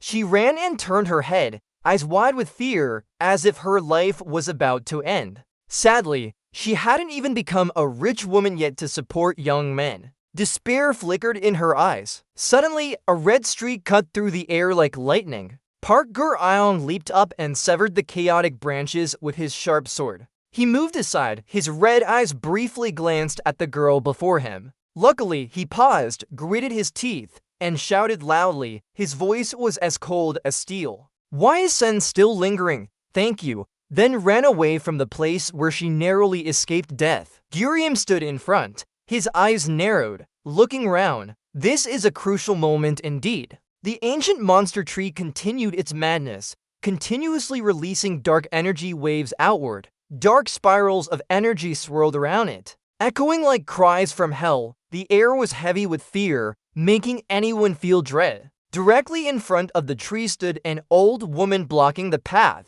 Zhang stood strong and ready to fight those in front. But he knew that alone, he couldn't affect them, so he felt a bit worried. "Where are Damduke and Du Suyun?" The old woman sneered with her eyes, her voice deep and threatening. "Let's see, a useless brat. But you have the nose of a useless brat too." She raised her head, her voice lowering. "I spared that lankier one lying inside the gate, now regretting it as realization dawned on me. I understand now. You all are connected to that useless brat in some way." From within the tree, a figure with white fur appeared, glaring angrily. Eden didn't hesitate and punched through the tree trunk, shouting hoarsely but powerfully, "Run, Girium! This one isn't someone we can deal with." Eden's arm covered in white fur stretched out directly towards the old woman. The strength and ferocity tore apart pieces of the surrounding tree trunk. They crumbled like paper, adding to the chaos. The old woman raised her eyes slightly, her gaze filled with disdain. She chuckled, her voice contemptuous and mocking. "Yeah, I see, Captain." The old woman raised her hand. Instantly, the huge ancient tree's branches coiled around Eden and Park Griam like living snakes. She wasn't hiding her confidence. In her eyes, those two were nothing but trash. "Try to endure a little more. I will tear you apart before that useless brat. Not in a rush." In front of this horrifying scene, Griam keeps his composure. Following Giriam's scream, green lightning streaks across the sky like sharp swords. In an instant, branches are chopped into dust and fall to the ground. Giriam instinctively raises his hand in front of him, breathing heavily as his heart races. After the streaks of lightning, a figure descends from the chaos with a powerful step, shaking the ground beneath him. In his hand is a large sword glowing brightly. The sword is half his size and radiates an intense light.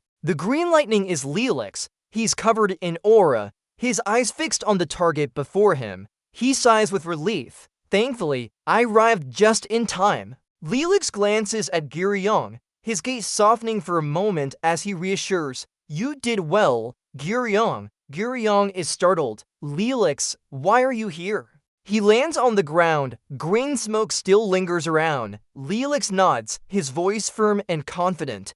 "Good job, Giryong." Udam Duke follows up. In his hand is a familiar longsword. The steel glints under the deep purple sky, ready to cut through any danger. He looks composed, smiling confidently. Aden has also struggled. "Now let me take over." Behind him, Aden sighs with relief, but his eyes still show some unease. "Master, I'm really useless." Begurium is elated. Her eyes light up like she's seen hope. Calmly, Udamdik says, "There are many complex matters. I'll explain later." His voice is firm and serious. First, the old death lady at the center of the battlefield. In his view, a figure stands out in the dim purple sky, a white-haired man with a mask. She crosses her arms behind her back, standing straight amidst the chaos. The old death lady remains unshaken. She calmly keeps her hands crossed behind her back and stands tall, her white hair gently swaying in the wind. Nothing can shake her.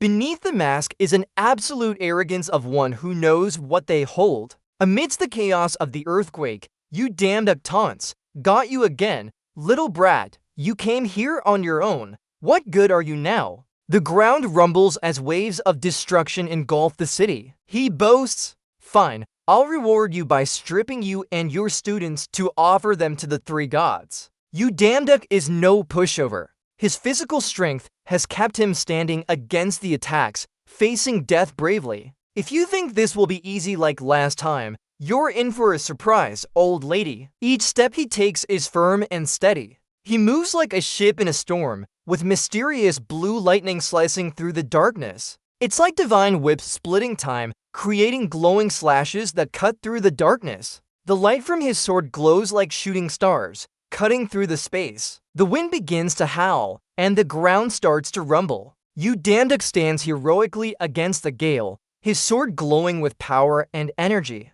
Gata looks dejected. His eyes are full of caution. Perhaps he's wary of Udamdik's strength and power. A sharp cry echoes. The dark purple thorns have been cut down. Gata stands amidst the dirty, jagged remains like a vengeful spirit. But his inner calm is still shaken. Gata speaks. "Right. This time it's different. I didn't expect you to cut through this old lady's grudge so easily." Udamdik turns and smirks. "Well done." Leelix hides behind his black mask. "Yes, but from your mouth, it's just a lie. But you surely didn't forget our candy, right?" Udendalk answers with determination. "Of course. I will definitely keep my promise and find Alaya for you. Don't worry." The scene changes. Udendalk and Leelix stand face to face in a dark room.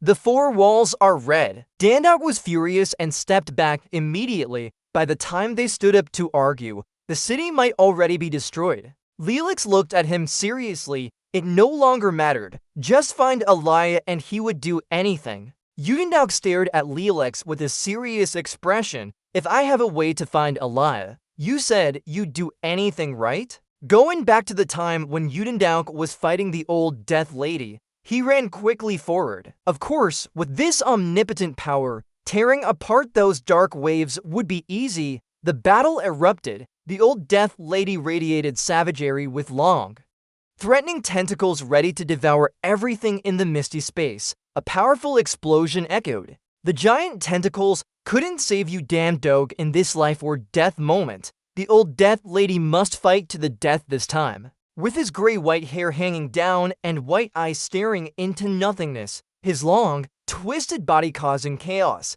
he summoned a flower with a mysterious hue instead of reaching for light. The person hidden in the shadows would be consumed by the contradiction's mystery. From within that flower, a dark purple smoke slowly emerged, swirling around like a thin fog, dispersing an invisible aura. "EU!" Dumbledore suddenly stopped his attack amidst the thick, gray-purple smoke filling the space, enveloping everything in its reach. Penetrating every corner, It blocked out light as if taking over all things. He drew his sword casually. From the sword, faint yellow smoke gradually merged with the dark purple aura. Thinking that whatever it was, just cut through it with the sword. Suddenly, the system signaled, swell wave activated, error, external interference detected. Damned Oak looked around with a confused expression as his body sank into the purple smoke. Not poison smoke, but a skill-blocking effect. This must be the old Death Lady's signature power. Lelix entered from outside the smoke, wielding an imposing sword. The smoke had sealed off their skills. Be careful, Lelix. Lelix glanced at Damned Oak with a mysterious look. You may not have noticed, but I'm not from this world. Lelix's imposing presence appeared in the blue aura, his power present since birth. I've never relied on skills to control it even once. Damned Oak smiled. If strength comes only from relying on skills all these years, the sword he wields now is emitting yellow smoke that gradually brightens against the purple, embodying a power that slowly dispels the darkness surrounding everything. Both Lelix and Damned Oak charged forward like world-saving heroes. They soared with great courage and might, Damned Oak leading as a guide. Follow closely behind. The old Death Lady was furious, struck at her G-spot. Can you still control mana even though your skill abilities are sealed? Goddess stretched out his thin hands into the vortex of dark purple, the tentacles opening up to aim for them. A sword plunged deep into the circle, faster than the speed of light. With the command, Hell Sword. Damned Oak held the powerful sword and told Lelix, clear the way, Lelix. Under the swirling blue sky like the universe's wrath, the just sword descended, punishing all the evil that person had caused. The protagonist controlled this vortex as before. The mana of a true user was truly terrifying and destructive. But in that moment, his foot pressed down on the stone surrounded by blue auras like waves. Lelix resolutely said, I will break through. The blue auras around Lelix grew stronger, protecting him from the dark aura. He quickly overpowered Gata and pointed the sword at her old face in surprise. Now, Gata's soul resisted weakly with hands like a monkey's trying to shield his face. I didn't expect this old lady's spirit core to be so easily penetrated. Clearly, using skills must be very difficult. Not wasting time, Lelix, the blue vortex master, was still large but had more tricks up his sleeve. Gata's eyes widened in shock. How could this happen? How can humans possess such power? The night fell with stars shining brightly above. On the rocky cliff, Medusa lay sprawled, coughing. She opened her wide, round eyes and looked at everything. This monster. I thought at least we could stall a bit more. Suddenly in the dark, a stream of cosmic water appeared like a long river from the universe. Smoke began to rise where Medusa lay. She exclaimed, I didn't expect you to think of crossing through the dimensional gate. Coughing again. I didn't expect another madwoman to do such a thing. She thought, well, it seems this time I'll need some time to recover. Never mind now. The bright light of the full moon shone in the night sky again. Medusa's voice echoed, Ragnarok has begun. Cut to a scene where Udam appears with wide eyes as if just waking up from a trance. He called out, Yusoyan. The image of Yule appeared in the dark purple smoke, her beautiful back standing on the brink of death. Her body was like an and facing a giant, only half the size of the thick logs. She suddenly glanced, her voice low as she did so. Sauron! Before her stood Udondog, fighting bravely. Her red-heeled steps approached slowly. The scene changed, a red circle with symbols appeared. As I said, we used magic to block the sound. Yule looked at him with disapproval. Guys, why did it take so long? And didn't even bother to contact us. So Yule turned and glanced back. A liar wasted our time. A sudden voice interrupted their conversation. A liar, you're still with Jew. So Yule, ignoring Part Griam behind them, who was struggling, Lelix approached to inquire. Elia, my younger brother, where is he now? A malicious voice emerged. Lelix, why are you here? It turned out to be the old woman of death, her wrinkled face showing no signs of plastic surgery. But his mouth could swallow the sky with just a grain of soybean, and his eyes widened in black like they were about to burst open. His deformed face then spoke in its distinctive voice. How dare they be so bold in front of me? His bony hands appeared, sharp nails emerging from the ruins. He performed a ritual and struck the ground with an atomic blast, signaling the end times were approaching. Suddenly, Soyul appeared through the smoke, extending her small arm to catch them. She turned around, using a commanding tone, telling them to use this for recovery. Yul took out a golden apple and smiled brightly. The golden apple. Even though they didn't know what power was in that apple, the old woman was already terrified. Her eyes widened with visible veins. Remember, the greatest ability of the old woman of death is regeneration.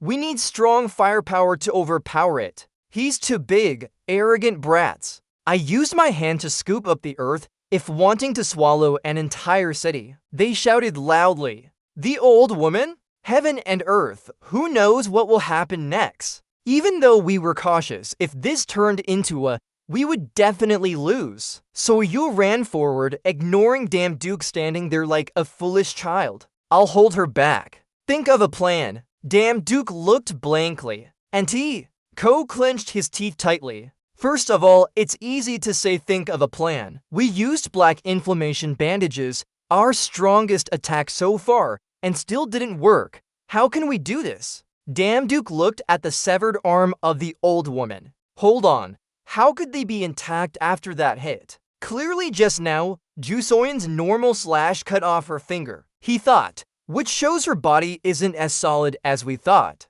So why didn't it work before then? Could she have used some kind of defense method? No, more accurately, when Jius led Damdok's steps, it was clear that this wasn't a type of power that activates automatically like blessings or intuition. If so, after much thought, Damdok asked Sauron. Sauron smiled and said, "Ha ha ha, just when I wanted to try out a new one." Damdok instructed Lilax. Lilax, support Sauron's magic. Lilax winked. Okay, let's give it a try. Damdok's voice rang again. Gurion, Eden, go assist Jusoyan. Just make sure not to let the old woman of death use her big move. Gurion accepted the task confidently. Hand it over to us. Eden in his Ice King armor still said with determination, I will complete this mission for the honor of the Ice King. Nam held the golden apple with a sinister smile. Alright then. They rushed forward without hesitation, diving into the endless vortex of dark magic. Let's begin.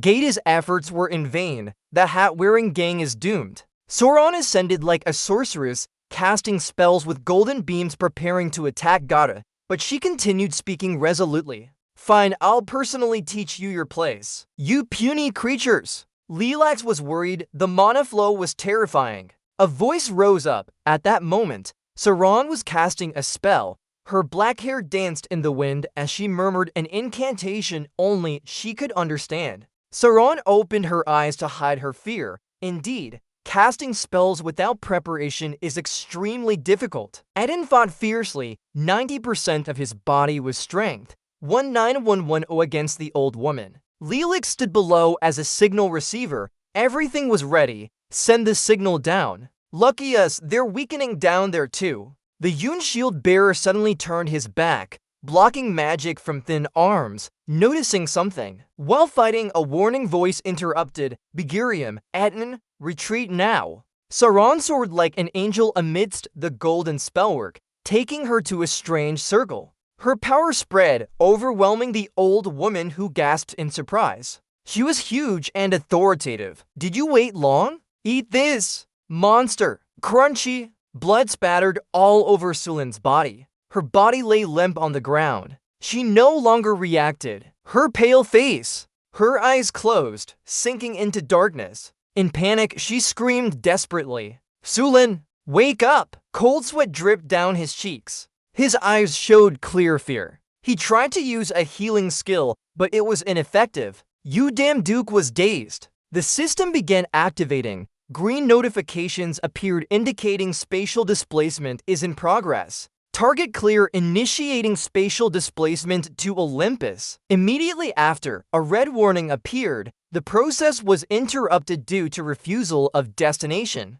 An uneasy feeling spread. The system warned, error, Olympus rejected transmission. He clenched his fist and pounded the ground. shattering it. In the purple light of battle space, a hoarse voice echoed, "Damn, how could this be?" Danduk's face showed clear anxiety. He gritted his teeth, eyes blazing with anger. "How can we pass Olympus like this?" Sulin's thin arm suddenly twitched, clutching Danduk's shirt as a last desperate gesture from a dying body. His pale lips moved weakly, emitting faint sounds. She gasped, barely clinging to life with what little willpower remained. "Stop!" Her eyes half closed, her body covered in blood. She coughed but hurriedly added, "Hurry, leave this place. Yoon is surely busy blocking the gates of Olympus and using humanity as bait." Danduk was shaken, his eyes widened with horror, filled with fear and disbelief. He lost his composure. "Even if he's weak, don't say such things." Holding her blood-stained hands that were fading, gripping them tightly to hold onto a fragile lifeline, Sulin gently leaned into him like a paper doll breaking apart. Despite this, she was still lucid enough to accept the harsh reality. Her lifeless eyes stared at him with effort. "I no longer have any divine power to maintain my body," she weakly continued. "So run away quickly." He tightened his grip on her hand again, but it was weakening, slipping from reality. The color remained, still red, but the sound grew fainter. "Your current strength still has a chance to stop this." Danduk stood motionless,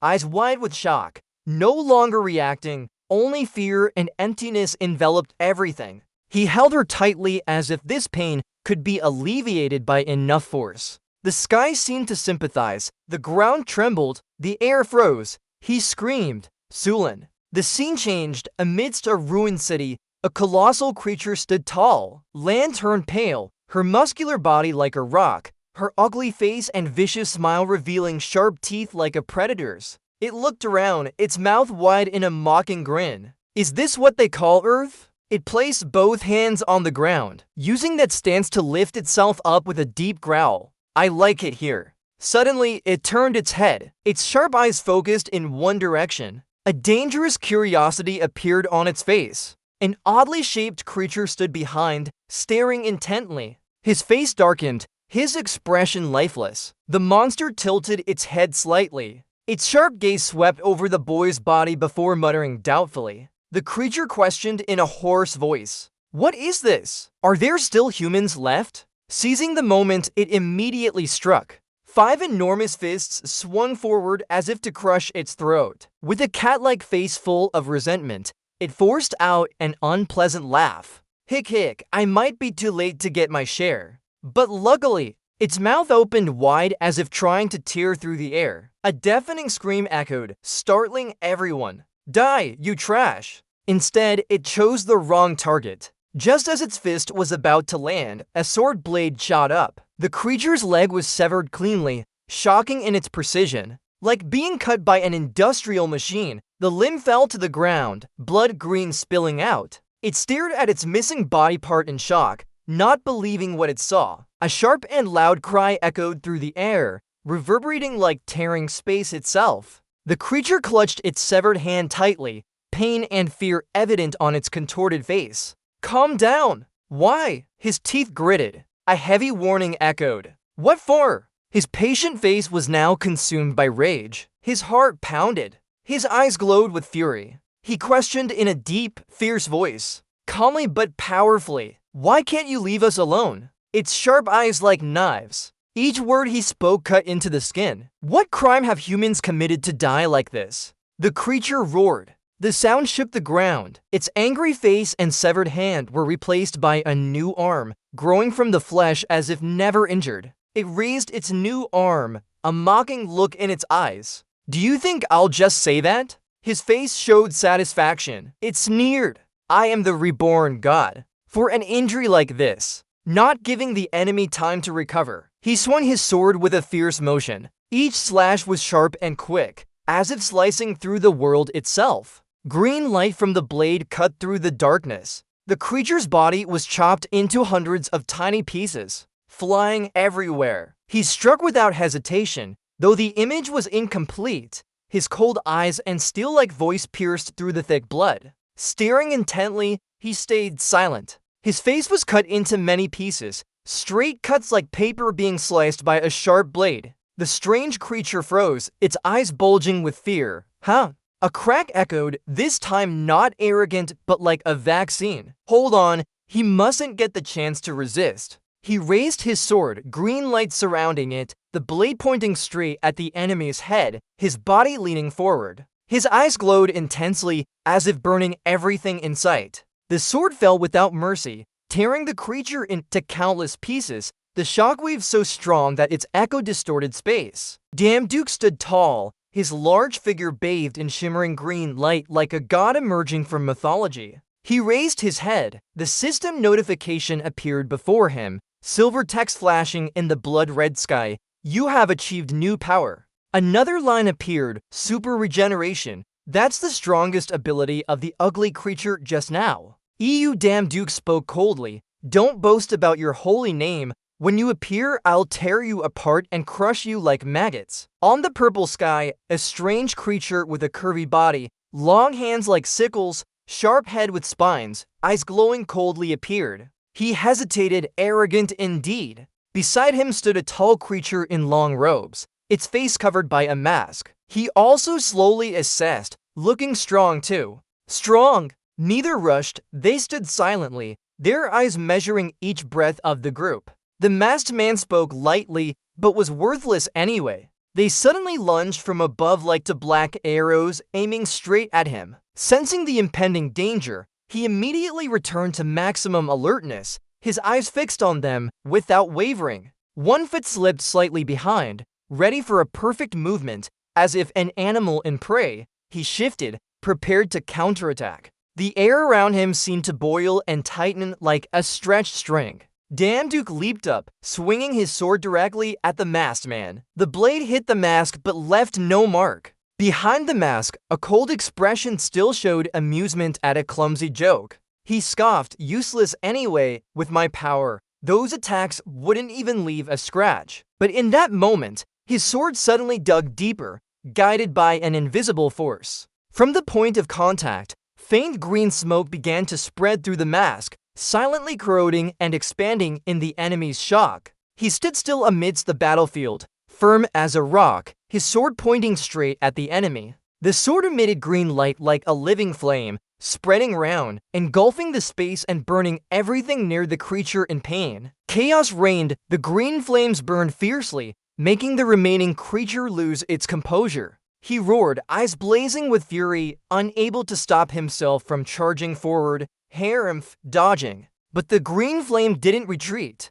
It surged like a hurricane, burning him in an instant. Unable to block, the creature howled in anger and despair. Just flames.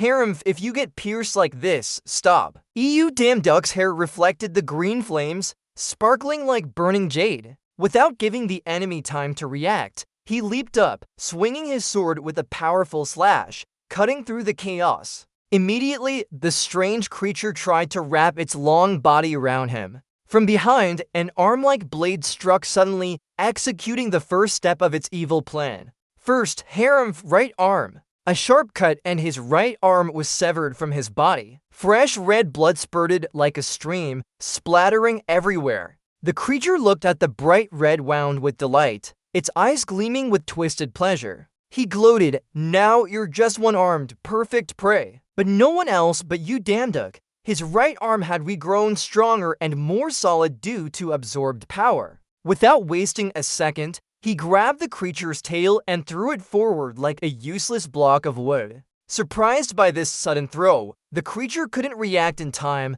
its eyes showing shock. The creature screamed, "What the hell?" Not giving him a chance to recover, he pressed in front of his face. He attacked with a powerful punch, striking straight at the creature's head. The impact was so strong that the ground beneath split and stones flew like rain in the dark sky. The creature's mouth filled with green blood, its eyes panicking. It couldn't believe what it just witnessed. He gasped, "You just regenerated your arm." Suddenly awake, fear flashed in his eyes. Trembling, This guy, the system notification appeared amidst the ruins, glowing with the power he used. Super regeneration. Damduke didn't stop. A series of consecutive punches hit the long body of the creature, causing green blood to pour like a river. His face remained cold and stern, his eyes tightly focused on the target, as if finally releasing his anger at the hateful creature. Not giving it any chance to stabilize,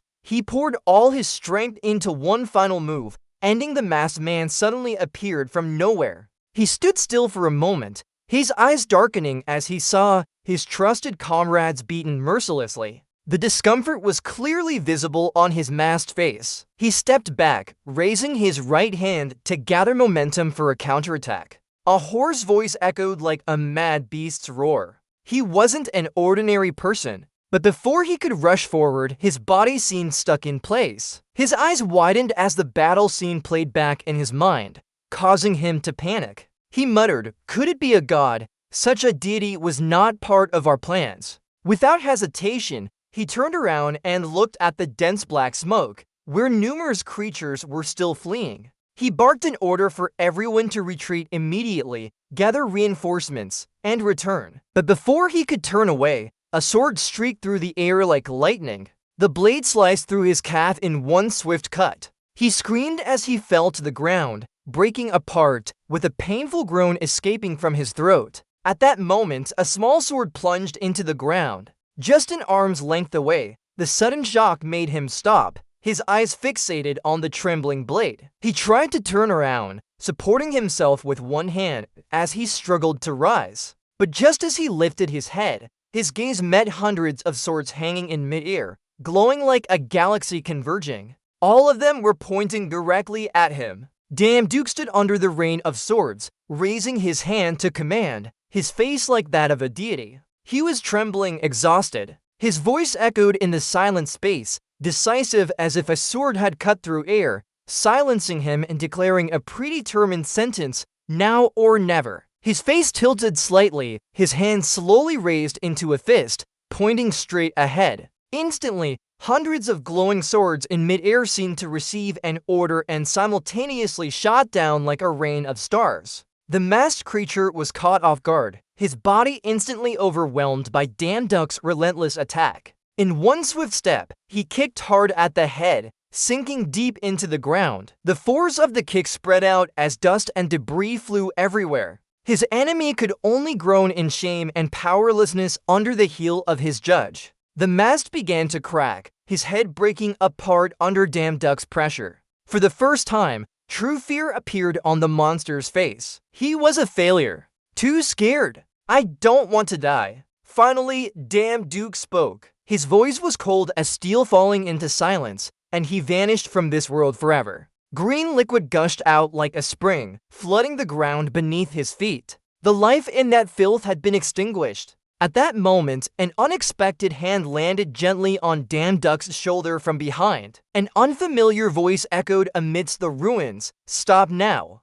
It was Leo Lux, standing behind him with a calm yet deep gaze, his hand gently patting his shoulder to bring his heart back from rage. He spoke softly, "He is dead, now. Let go and regain your composure." He continued in a steady but weighty voice, "Still, it might not be too late." Hearing this, Duke turned sharply, eyes wide with shock. "What?" The two faced each other, no sound interrupting them. Leolux looked deeply into his eyes and began to recount. "Our homeland was also destroyed by the monsters that poured out from the gate." Yes, the situation back then was just like now. Kai lowered his head and continued slowly. "In that hell, I accidentally ran inside the gate and crossed through multiple dimensions. A vague image appeared. The scene within the gate unfolded like a giant tree. Branches spreading out were parallel worlds." His voice echoed in the dimensional maze. Inside the gate, countless worlds interwoven and crisscrossed like branches of trees.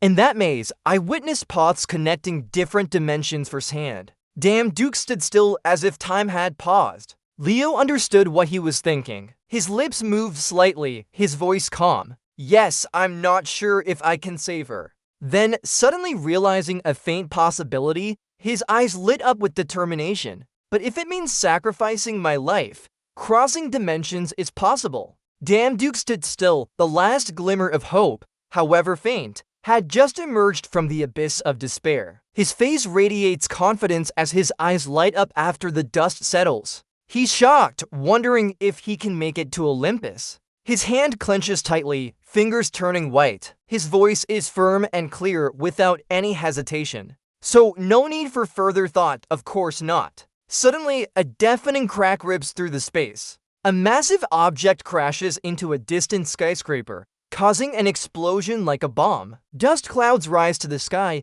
making him immediately turn around. Amidst the ruins, a strange creature appears with a goat's head and a human body, towering in height with long robes covering its feet. He stands prominently on the broken rooftop. He hesitates, unable to believe where his comrades have gone. He glances at the devastated scene below, then unexpectedly locks eyes with two humans looking up at him. A look of shock flashes across his monstrous face. He's surprised. Are there still people alive here? Their eyes meet again, the gaze sharp as a sword locking onto their new target. No comrades in sight. He only sees two remaining humans, looking weak and insignificant. His face contorts with discomfort.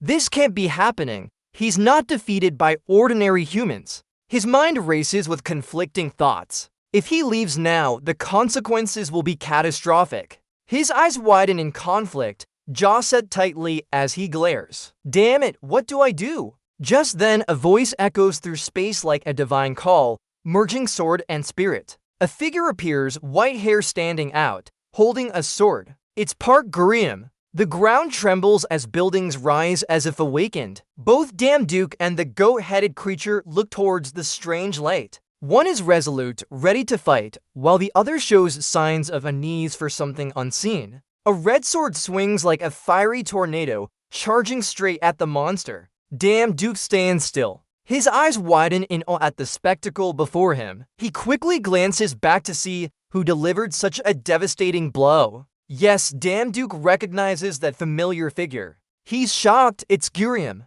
The other lands, head slightly lowered, face full of discomfort. He curses, I intended this for a surprise in the battle. Raising his head, eyes sharp as a blade, Gurium speaks firmly, knowing Damduke is hesitant due to fate. I cut him like cold water on the face. That crazy old woman can still hold her own. These little shrimp mean nothing. Damduke awakens, looking surprised and admiring.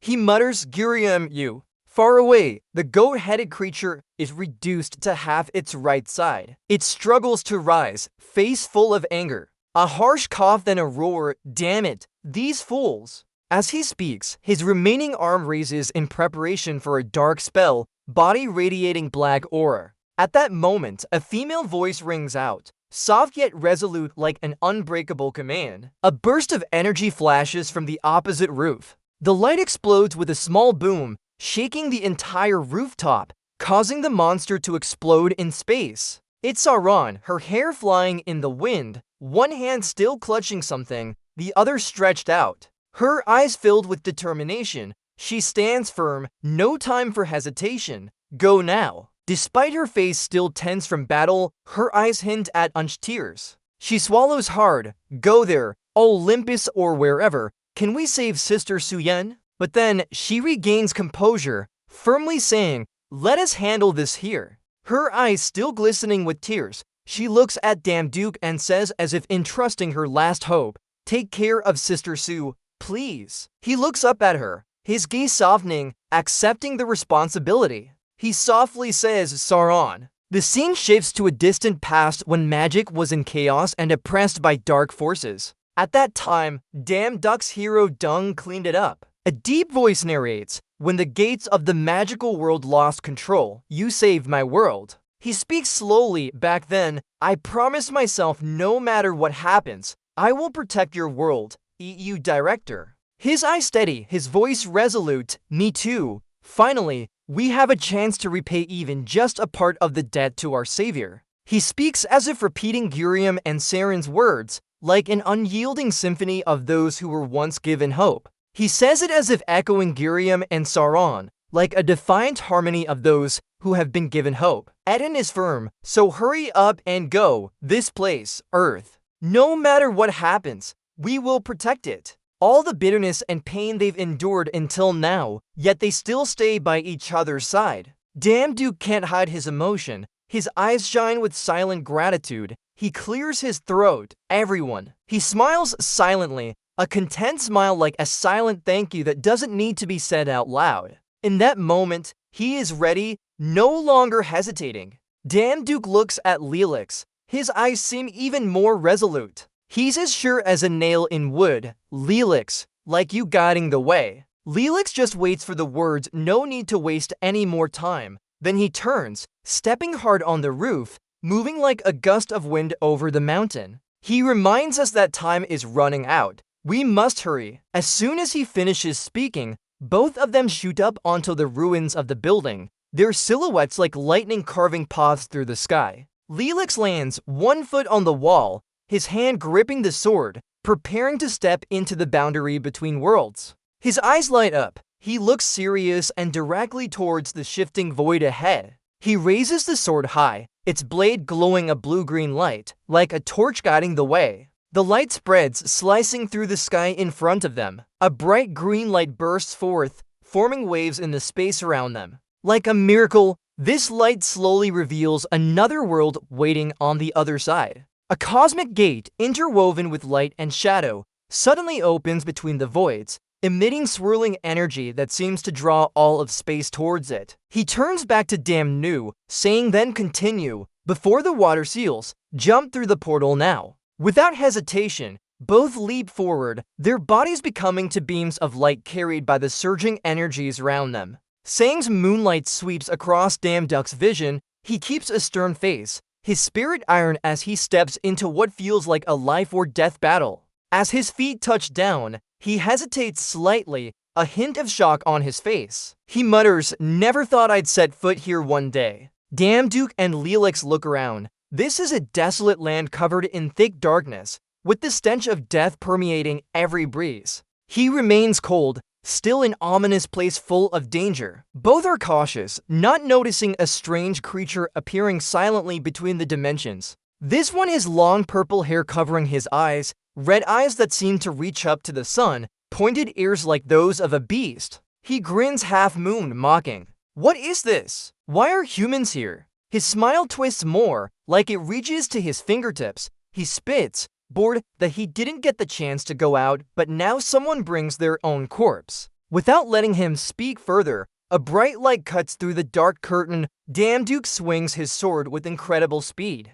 A swift slash, his head flies off. Duck's face turns dark as he looks at the decapitated creature with cold steel eyes, concealing his disdain. He remains cold. I don't have time to waste on such insignificant creatures. Suddenly, clouds gather in the sky, forming a huge black dome that makes this already dark place even more oppressive and heavy. Duke steps forward. Before him is a swirling black vortex like a cosmic black hole, sucking all light around it. He stares at it firmly. This must be it. Lelix arrives just in time. He stops behind Duke. The air around them becomes thick and charged. He lowers his voice. Here, the strongest aura of Olympus emanates. His eyes pierce through the black vortex as if cutting through space itself. His face hardens, his will burning. He thinks to himself, waiting for me, just a little longer. He is serious. I will save her. Without saying anything more, Duke and Lelix advance together, like warriors stepping into the gateway of destiny where life and hope hang by a thread on the edge of fate's blade. As they step in, he suddenly stops, his eyes wide with shock as if reawakening an ominous memory. He blinks Asmodeus. In the dark purple clouds, a giant red-eyed demon appears, threatening and full of the cunning of a dark power. Haha, interesting, very interesting indeed. Duke wears a round black cloak with white for trim, his hand on a large sword as he faces this massive creature, the cold air. The ground cracks and darkens. Duke stands resolutely for battle. His hand on the sword, eyes fixed on the strange swirling energy vortex. The giant red eyes mockingly look down at him. That little insignificant creature seems to have grown stronger too, huh?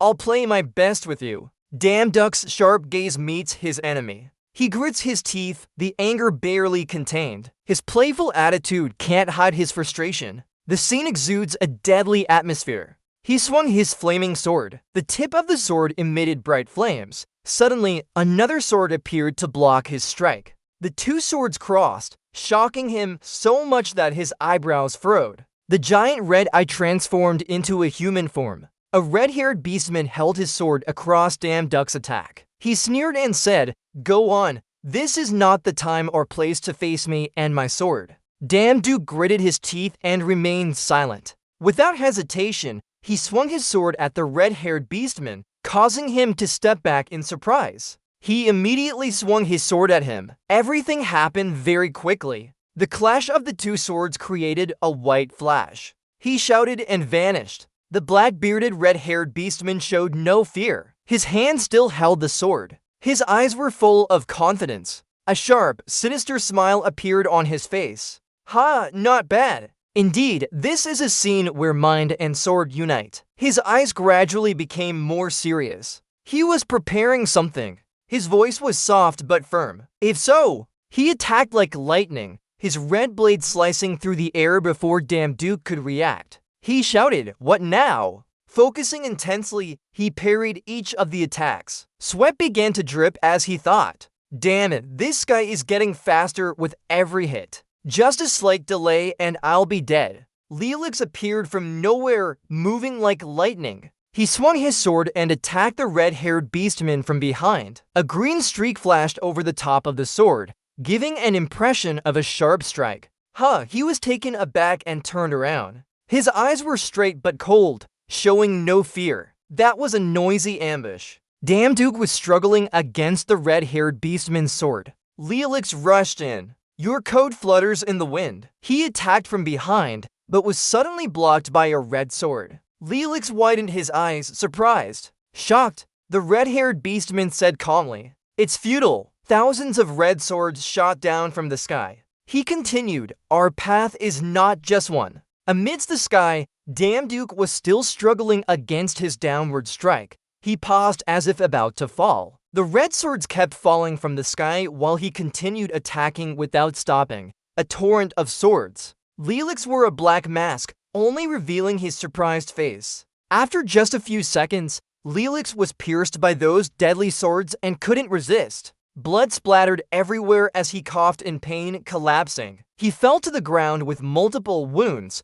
Leolix looked frightened and worried, calling out his name. He glared at him with hatred. "Aren't you trying to distract me?" Then he swung his sword towards Duke, creating a white smoke that scattered everything. He shouted, "Do you want to die now?" The white smoke stretched for thousands of meters, causing the earth and sky to shatter like a tsunami. The smoke merged with the sky, turning into a mysterious dark purple color. He smiled arrogantly. "Yes." Duke gradually emerged through the thick fog. Standing strong despite his exhaustion, his face was covered in wounds and his eyes were darkened. The red-haired beastman seemed interested.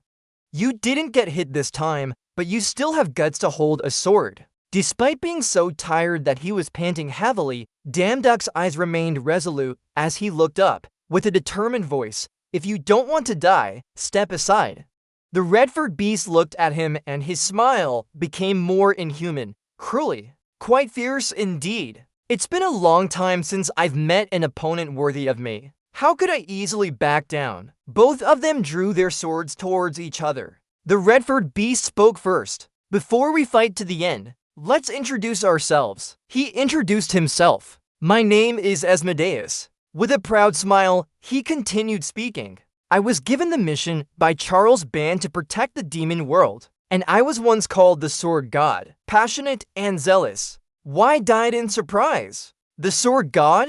He looked up at the sky. A nostalgic smile came to his lips as he recalled the list in his system, realizing that was why the position of the Sword God had been vacant for so long. Asmodeus looked at him and asked, confused, "With such immense power, why did you choose to side with Charles?" He calmly replied, "I heard that, precisely because of how powerful I am." Suddenly closing his eyes, he continued speaking, "Only pursuing power led me to live a ceaseless struggle." He remembered the bloody path he had walked in the past, the bitter feeling still lingering. But to the highest gods, it's unbearable when a powerful entity threatens their absolute position. A monster in a blood-soaked scene appeared in his mind, filled with bitterness. "They did everything to crush me. all for protecting their authority. In the end, I couldn't even keep my dignity, turning into a pathetic and ugly creature. Suddenly opening his eyes, he had a cold look.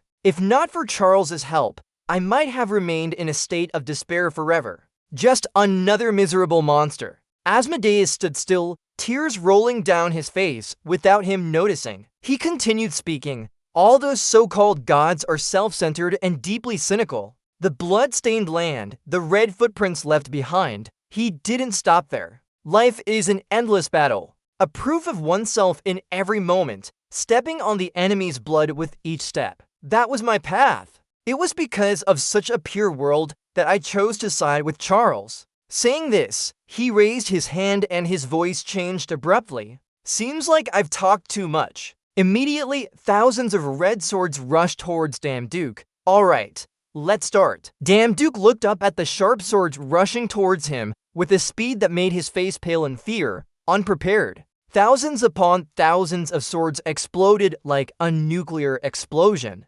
Countless glowing swords charged towards Duke, startling him. Duke skillfully dodged and chopped down the glowing swords with his sword. It seems things can't stop here. Duke gritted his teeth, his handsome face cut by a flying sword. A long gash appeared on his cheek. Blood flowed uncontrollably. I can only protect my weak points. The sound of clashes echoed as Duke flexibly dodged the attacks. He observed and saw that the attack had stopped. Now is the chance to counterattack. Duke tightly gripped his sword, carefully eyeing Asmodeus. Asmodeus looked down on him with disdain, mocking him for being satisfied after blocking just one strike. I expected more from you, but that's all? A blue light appeared in the dark space, emitting a bright glow. Asmodeus looked up cautiously as his sword clashed with the light. Lilacs appeared, bloodied and injured, still holding his black sword. He panted heavily. Duke glanced at him.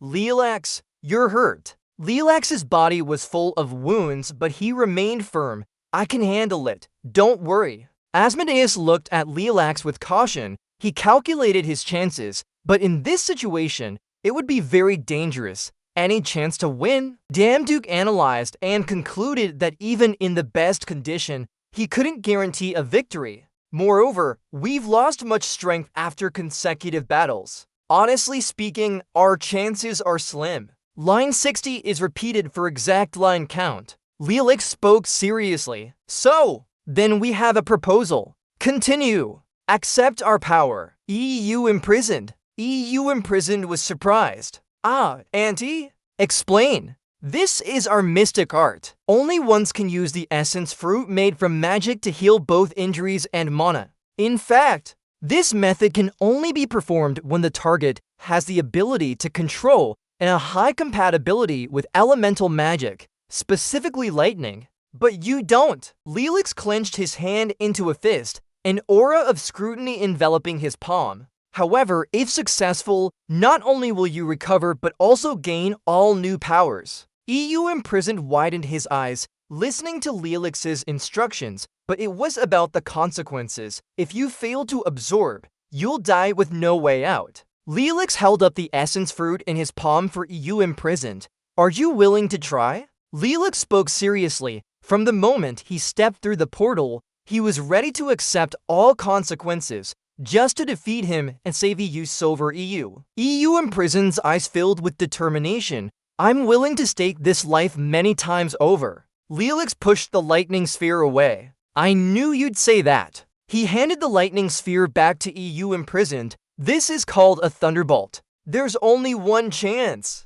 EU imprisoned stared at it intently. Lilacs encouraged him, survive and return. EU Geom Juk. The essence fruit changed, growing larger until it became enormous. Asmodeus smiled, delighted by the strange spell, HM, a peculiar magic. He gripped his dark sword, aiming at Lilacs. Fine, whatever your scheme is, it will end here, right? Lilacs remained silent. Asmodeus looked at him solemnly. I'm quite looking forward to that lion armor guy. Hoping my personal weight wasn't in vain. Lilacs glanced at him, preparing to attack. Just enjoy your delusions. Soon his proud face will be twisted. Before that happens, I'll have fun with you. He laughed arrogantly, shouldering the sword and looking down on Lelex. Ha ha ha, little arrogant fool, good, then let's play together. In front of EU imprisoned was a mysterious, sparkling space. He was surprised. This is... Looking up at the starry sky, curious. Why am I here? A voice explained. It's called a memory lantern. EU imprisoned turned to look where the voice came from. A small, glowing sphere appeared above his head. EU imprisoned asked, "What is this?" The sphere said, "I'm Pandora." More accurately, a part of Pandora. EU imprisoned was surprised. Pandora? It continued, "No time to waste. Let's get straight to the point. If you keep going like this, you'll die soon." EU imprisoned panicked. "What?" He asked. "What did you say?" "No, first, why are you here?" Pandora dodged the question. "Unfortunately, I don't have time to explain in detail. But don't worry, you're an important existence for me. I can help you." Pandora explains that EU Duke might not only struggle to adapt to the new magic stream, but also experience a strong reaction against it. Simply put, the sorcery you're experimenting with is on the brink of failure. EU Duke attentively listens. She continues, "You've never experienced such an abrupt adaptation to magic before and lack the skills to control this intense flow." Pandora's final words shock EU Duke in this life. "You mean you step onto floating pieces?" Pandora observes his every move. "From now on, I'll use my power of Pandora to create a fantasy world based on memories from past lives. It just keeps repeating. During the process, your current memory will blend with another person's, causing confusion. But remember, no dream is irreversible, even if it's what you most desire." She warns, "If you can overcome this, you'll surely find me." Clear blue skies, fresh air, and lush green trees casting cool shadows. EU Duke lies on the grass. He opens his eyes wide. "This is..." He looks up, a bit surprised. EU appears before him. "How long are you going to sleep?" She scolds, "I'm not your mother. Why do you always need me to wake you up?" He quickly sits up and asks, EU? EU is surprised, asking, "Wait, are you crying?" Tears stream down EU Duck's face. His expression is blank with confusion. EU cares. "Are you okay? Did you have a nightmare?" He asks back, "Am I really crying? Nightmare.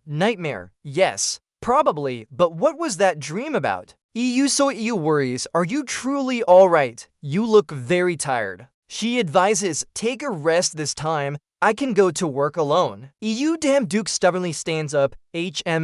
No, not like that. I'm fine. Don't worry. I don't know why, but seeing you makes me feel more at ease." EU turns away, her face turning red, perhaps from embarrassment. She quickly walks off, her face as red as a ripe tomato. What hearing those nonsense words must have helped. EU Duke follows behind. "Hey, wait, let's go together." As he walks, he's still lost in thought. Why does this feeling of unease persist? There must be something important here. EU Ian urges. "We're late. Hurry up." EU Duke responds immediately. Yeah, let's go then." He dismisses his thoughts. There's nothing important anyway. Leaves fall. The sky remains blue. Green and blue blend into a peaceful scene. Under the bright sun, Duke exclaims, "Where are we going? Didn't you say we're working extra hours at Oswald?"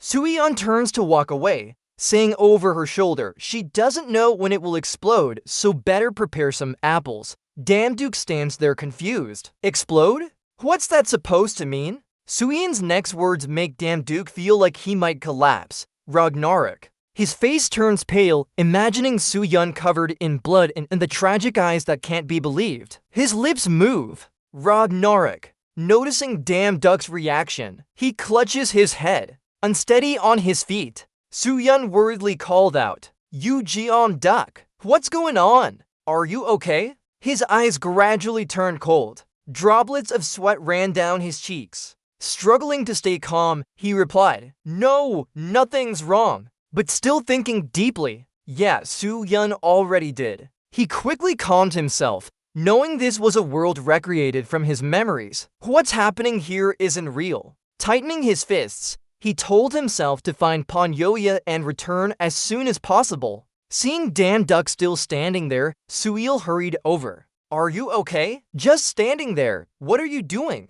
Let's go," he silently thought, "but until I find him, can't I rest here for a bit?" Seeing Su-yeon call out to him, Suil quickly responded, "Yeah, let's go." Cut to the scene where Pandora heard their conversation from above. Pandora silently evaluated. Jeom Duck is a choice of a star. Fine, if you're satisfied, it doesn't matter anymore. Suddenly, Dam Duck exclaimed, "Even Soyeon, how could she do that? Before natural disasters, humans are already helpless. Ragnarok is even more terrifying. It's the true meaning of the end of days." She was surprised to hear him speak so abruptly. Suddenly unsure about what was happening, her voice overtook with fear. A large question mark appeared. "What is it?" Just saying these things out of nowhere. The louder Dam Duck's voice got, the more she felt intimidated, as if he were shouting at Suwon. "It's important, so answer. Why have you never hesitated? How can that be? You could still not give up even in front of such a terrible disaster." Hearing those words, Suwon fell silent, his hair covering his sad eyes. His hand clutched at his dress. "Torn apart. I'm not as strong as you think. I'm also afraid of failure. I hesitate too. Every step forward is terrifying, and I can't get used to the death of someone." He bowed his head in despair, continuing, "How many times have I failed because of fear when moving forward? Because of fear and dread before giving up, I would rather throw away my heart. A cowardly weakling, that's who I am." So unrevealed, precisely because I'm like this. If there was a moment where I could believe all of this isn't meaningless, if there was ever a time when I yearned for even a tiny glimmer of hope. Looking up at Dam Duck with sparkling eyes like stars, he smiled gently. "Then I'll look towards you." Dam Duck was surprised. "Me?" Su-hun continued. "You said that before. If we don't try, nothing will change." Dam Duck's eyes widened. "Cliff, did I say that?" She broke into a bright smile. Who would have known? Ha ha ha. Thinking of all those intense and determined battles, she praised him. "The most important thing is, you've never accepted injustice passively. Instead, you always moved forward. No matter how difficult or filled with failures the path was, you're always there when I need you most," she softly confessed. Looking at him, "I can feel that you're not alone there. Instead of giving up, take one more step. There are still people who are putting in their utmost effort to move forward." In her eyes, he shines like the dawn lighting up her path.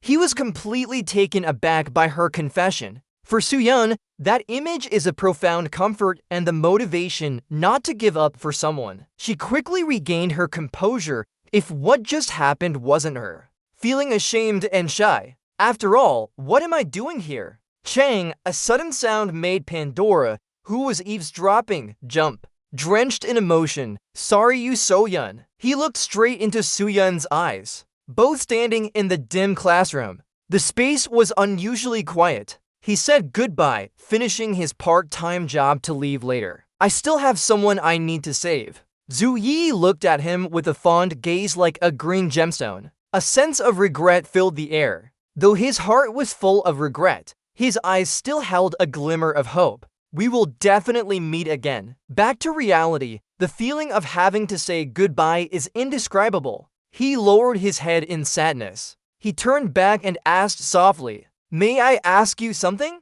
"Pandora, what I just saw was from which era?" Pandora emitted a blinding light and replied, "At least hundreds of lifetimes ago." Thinking about her innocent nature, he couldn't help feeling sad and regretful. Is that so? Even though it seemed to reveal richer emotions than now, he pondered she could have laughed like that before. So how much suffering and disappointment did she go through to become this emotionless person now? Seeing his melancholic expression, Pandora patted him, hoping he wouldn't be too upset. "I just wanted to test your resolve, and you've passed with flying colors. Now it's time for you to see the truth." Announcing a status update appeared. Primordial memory was being activated. Dazedly looking at the status update, He put in a question mark. This is, Pandora explained. This is your first memory, the story before you were born on Earth. Suddenly, a woman with snow-white hair appeared. Oh, my children, the primordial children,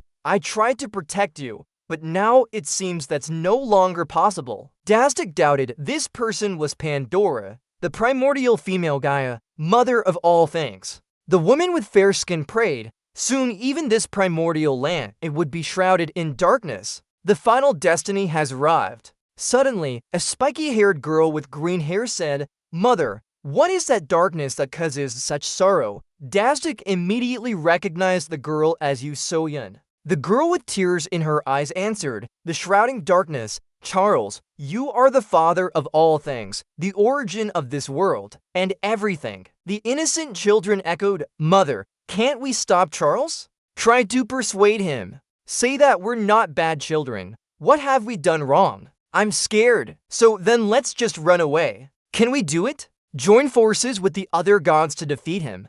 Gaia gently explained, the gods are all part of Charles. Just like our hands can't pierce our own hearts. No matter what they do, they can't escape Charles's gaze. Tears flowed from Gaia's eyes, containing the vastness of space and time. Sorry, children. I can't see a future where we can push back that day. One child stood up with all his courage. Then I will defeat Charles. Dastic was surprised, recognizing himself in the boy's voice. The brave boy placed one hand forward and clenched the other into a fist. We're not gods, so we can defeat that day, right? That strength made Gaia feel more affectionate for him and this world. Son, hearing you say that, I'm both happy and sad. Gaia gently stroked his cheek, cherishing, it's just a flicker of hope in an instant. But the uncertainty when searching through the dark night is something even I can't be certain about.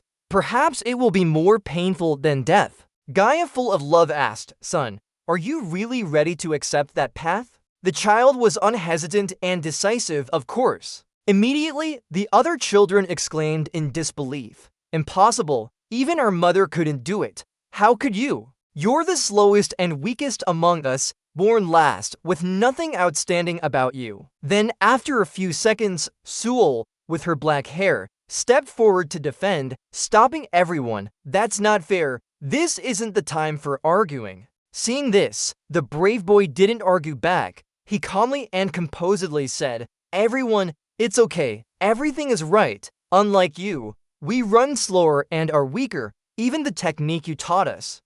I can't master well. He tightly gripped his hands with determination. But still, I never gave up. Not this time either. With the girl's astonished eyes, he stood there with full resolve. Who knows, maybe we could actually defeat Charles. He smiled slightly, his gaze firm. If not tried, nothing would change. At that moment, Gaia was creating something mysterious. Since it contained nothing, it was void, but also infinite. That was the greatest power. Gaia smiled contentedly and thanked her child. Immediately, Gaia set up a system. Now, you will leave darkness and be reborn in distant worlds. But with all my strength, I will create this system. I will always be by your side within it. In the vast universe, stars shining brightly, Gaia continued setting up a system for passion as nothing was contained within. So even you don't realize the vastness of your own vessel, the child carries a great talent. Move forward for this great mission. Please erase its existence and protect all that is beautiful in this world. Then a series of notifications appeared as true power was unlocked. Ancient forgotten talents awakened, the void stirred. Passion slowly closed his eyes, feeling a surge of power surrounding him. The final notification appeared. Now he could absorb any power. Opening his eyes, his body brimmed with energy. His eyes glowed green like precious jade. Suddenly, a cough sounded, and before his eyes was a bright red spray of blood. In the eerie scene, a red-haired beast held a sword in hand, standing opposite Lilacs, drenched in blood. Ridiculous, clumsy, truly foolish. The blade isn't sharp, it only tries to mesmerize with its appearance. Approaching, he wore half a cloak, revealing his muscular form. Who is the one trying to mesmerize? He despised himself. Still wanting to protect what's behind him, but distracted, making his sword sluggish. What use now? A butcher's knife is sharper. Covered in blood, Lilac shouted, "Shut up!" Even more tired than a dog running in the field, he still held his own, looking at the long tongue of the person. Cough, not a divine sword, but a divine hammer instead. Madly, the red-haired beast attacked. The half-dead opponent only had its mouth. Ha! It wasn't bad for some entertainment. Saying that, his troops' red swords charged towards Leelix. He shouted, "Die!" not caring where he was. About to meet dire mood in hell without a friend's help.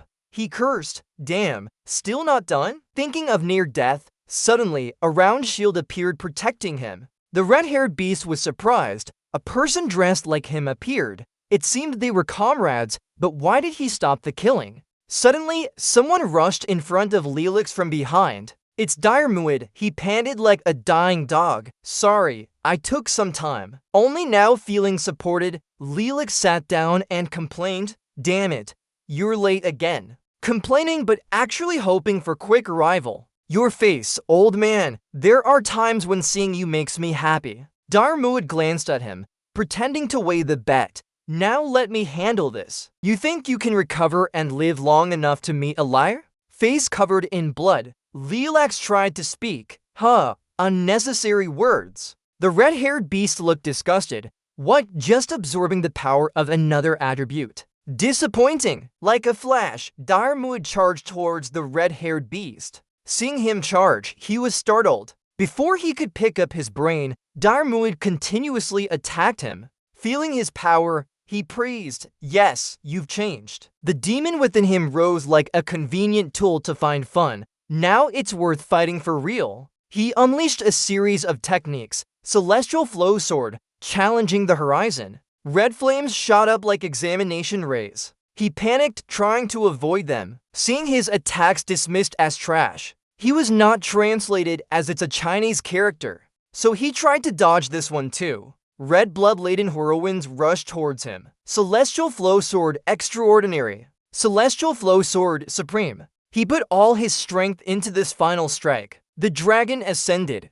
A fierce whirlwind wanted to devour the entire world. His eyes were trapped in that whirlwind. He scanned around, searching for something. He fell into deep thought. Why is that? Clearly, countless swords are raining down. Yet I only see one sword. Suddenly, his eyes lit up. It seems like he has awakened something. If we can bend this flow, we might turn it to our advantage. That's certain. Seizing the opportunity, he raised his saber. Right now, the blinding light broke through the whirlwind. A bright flash sliced through the red-haired beast's eyes. Turning round, his sword was firmly embedded in the ground. Unbelievable! My sword spirit. Why? His eyes were drained of color. The blackness now only resembled a bean. He was utterly defeated. Damn Duke, exhausted and dizzy. Let go! Oh, the red-haired beast was furious, shouting, "Did you swallow my sword spirit?" His face was pale with no trace of blood,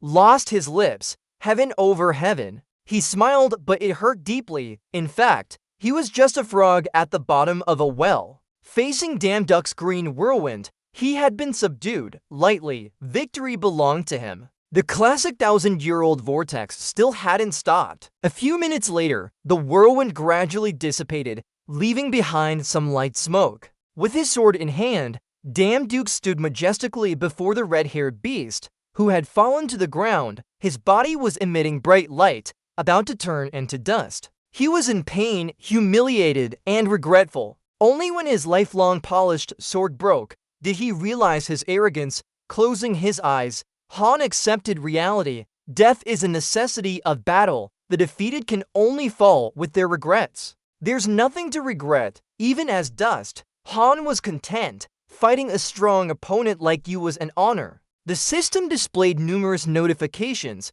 new strength levels, absorbing ancient sword god's power, reborn as true divine sword, upgraded to highest upper divine sword. Damduke closed his eyes and sighed deeply. Lilac, bloodied, dragged himself near him, barely breathing but still trying to say, "Now you've truly become a monster." Turning around, Damduke was startled. Lilac is about to go to his heavenly abode. Coughing, he said, I almost cut my throat. Damn Duke panicked, worried about his injuries. They were too severe. Don't overexert yourself. Leelix glanced at the distant vortex, signaling, "It's okay, I can still endure. Besides, don't worry about me. Go on. I just need to recover a bit and will follow right after you." Damn Duke thought, lucky he's almost dead, but still calm down. Don't overdo it. Recover properly. You remember the pact we made? Leelix recalled the agreement they had. I'm not concerned about that. Just find a liar. I'll do anything. And Damn Duke agreed. Your point is, as long as you find a liar, you can do anything? It seems his head injury didn't affect his memory. He replied that the old pact was nullified. Is that right? I remember. Hearing the answer, Damn Duke felt relieved. All right, then I'll go now. The scene shifts to a room with 7,749 pillars, wider than any radio station's broadcast. I never expected someone would dare show up like this and come looking for me on their own. Damn Duke was struggling with a powerful punch, but his voice continued. So what are you planning to do? Hephaestus, god of Forge Gen, stormed towards Damn Duke, leaving Olympus immediately, Akir at his side. Damn Duke gritted his teeth, eyes wide, brows furrowed, trying to block Hephaestus' attack with his sword. Hephaestus, god of Forge Gen, was furious, his eyes white and wild, jaw clenched tightly in anger. Flames erupted from his body as he roared at Damn Duke, ordering him to leave Olympus immediately, Akir. Damn Duke's eyes remained wide with shock, voice trembling as he addressed Hephaestus. What are you doing? Hephaestus was furious, daring to step into the holy ground with that filthy burden. He clenched his fists and raised them, aiming a powerful punch at Damn Duke. You're drowning in the immense and repulsive aura of a forgotten god. The forceful punch shook the earth, causing cracks and debris to fly everywhere. Damn Duke raised his hand to shield himself, his white robe billowing behind him. He glared at Hephaestus, ready to argue if necessary. Rocks and dirt flew in front of him, sweat glistening on his surprised face. He was panicking, trying to explain the situation. Hold on, this all has a reason. Hephaestus didn't let up. With a furious shout, he said, I once considered you good, even for just a moment. This is your final warning. Leave Olympus now, evil one. Damn Duke gritted his teeth, showing signs of losing patience. I don't have time for this nonsense. More rocks and dirt were thrown around them. Damn Duke gripped his sword tightly, charging towards Hephaestus. If words won't work, I'll force my way through. He swung his sword at Hephaestus. Hephaestus caught the blow, jaw clenched, eyes darkening with rage. The attack only fueled his fury further. His hair stood on end as he roared in anger. This is the last bit of respect I have for you because of our past friendship, yet you still refuse to change. What has turned you into this? Damn Duke's eyes glinted green, avoiding Hephaestus' gaze. Hephaestus, I must revive Duel. I don't have time for useless distractions. He tightened his grip on the sword handle, warning, if you don't move, even if it's me. He swung his sword again, the blade glowing as he shouted, I will strike too. Hephaestus was sent flying by the blow, rocks and dirt scattering in the air. He hit a stone pillar, causing cracks to appear. Dust and debris filled the thick air. Hephaestus' face darkened as he clenched his fists tightly. He asked Damn Duke Yule, is he dead? Amidst the dust, Damn Duke answered without dodging. Yes, so please move, I need to see Hades soon. Hephaestus' face darkened as he lowered his head, his white cloth swirling in the air. The dust and debris swirled around them. He said heavily, that's right, Duel. His hand gripped tightly by his side, veins bulging on his palm. The ground shifted suddenly, large rocks flying up with a cloud of dirt, pushing Damn Duke back. Hephaestus gritted his teeth, furrowing his brows. His eyes glowed yellow as he said, you can't step into this place with the power of a forgotten god. I am the blacksmith who built Olympus and protected its masterpiece. That is my mission. He raised his hand, palm facing outwards in midair, surrounded by swirling dust. This is the destiny tied to Hephaestus' name. A massive hammer encircled with flames glowed brightly. The wind picked up, dust flying everywhere, making everything more chaotic. Hephaestus raised his hand towards the sky, summoning Pelion, a powerful weapon. He raised his arm high, creating gusts of wind and intense fury. His eyes glowed as he unleashed a blinding light. Hephaestus roared, "As long as I live, you won't step 1 foot into this place." He threw the hammer at Damduke, which flew towards him with immense power. The light from the hammer burst into flames and wind, creating a fierce gust of sand. Damduke gritted his teeth, his hair covering his eyes but not hiding his anger. "Words won't change your mind, Hephaestus." He gripped his sword tightly, facing off against Hephaestus. "You brought this on yourself." He swung his sword, creating a burst of power and light, pushing away the dust and debris. The sky soared, cleaving through the heavens. Hephaestus was hit by the blow, blood splattering everywhere. He gritted his teeth in pain, brows furrowed as one eye closed from the pain reaching his brain. Hephaestus struggled to resist, using his feet to support his collapsing body, blood spilling on the ground from his wounds. He tried to endure until the end. "No way." Damduke raised an eyebrow and warned Hephaestus one last time. "Stop, Hephaestus. The battle is over. Stop and move away now." Hephaestus refused to be defeated. He was strong and unyielding. His blood spread across his strong body. He roared loudly, enduring the strain of the struggle. In his hand appeared a ball of power, space mixing with light from the powerful energy streams and his own blood. CLIOMH number 8. A shockwave caused everything round to turn into smoke and sand dust. The dust was thick, lingering in the air. Sand gradually dispersed. Only Hephaestus' body lay on the ground. His eyes were half open. One of his hands had been severed. Not far from his body, Hephaestus was covered in blood. Blood spread around him, forming many puddles. Damduke gripped the sword hilt. The sword pointed at Hephaestus' chest. The battle was nearing its end. Hephaestus spoke slowly to him. A person could be finished in an instant. Yet he hesitated, still weak like before. Hephaestus asked Damduke again, "What are you waiting for? Finish it quickly." Yuanzhang said to him, "Lord Hephaestus, why do this?" Hephaestus struggled to open his eyes, his face covered in dark red blood. Despite being strong,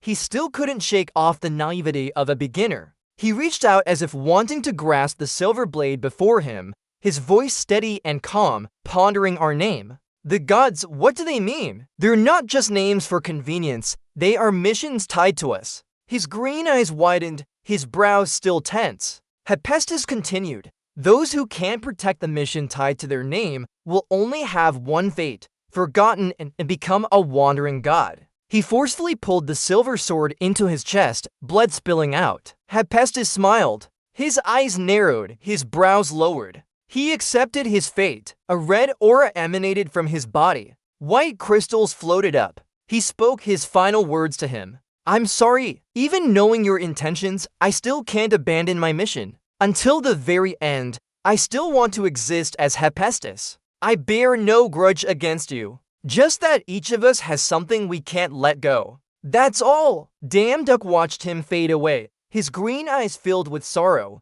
He whispered, "Lord Hephaestus." The genetic god Hephaestus faded into a red aura, accompanied by white crystals, vanishing into nothingness. Damduke stood there motionless, holding the sword that had just ended him. Under his feet, the ground cracked, and Hephaestus' voice lingered in the air.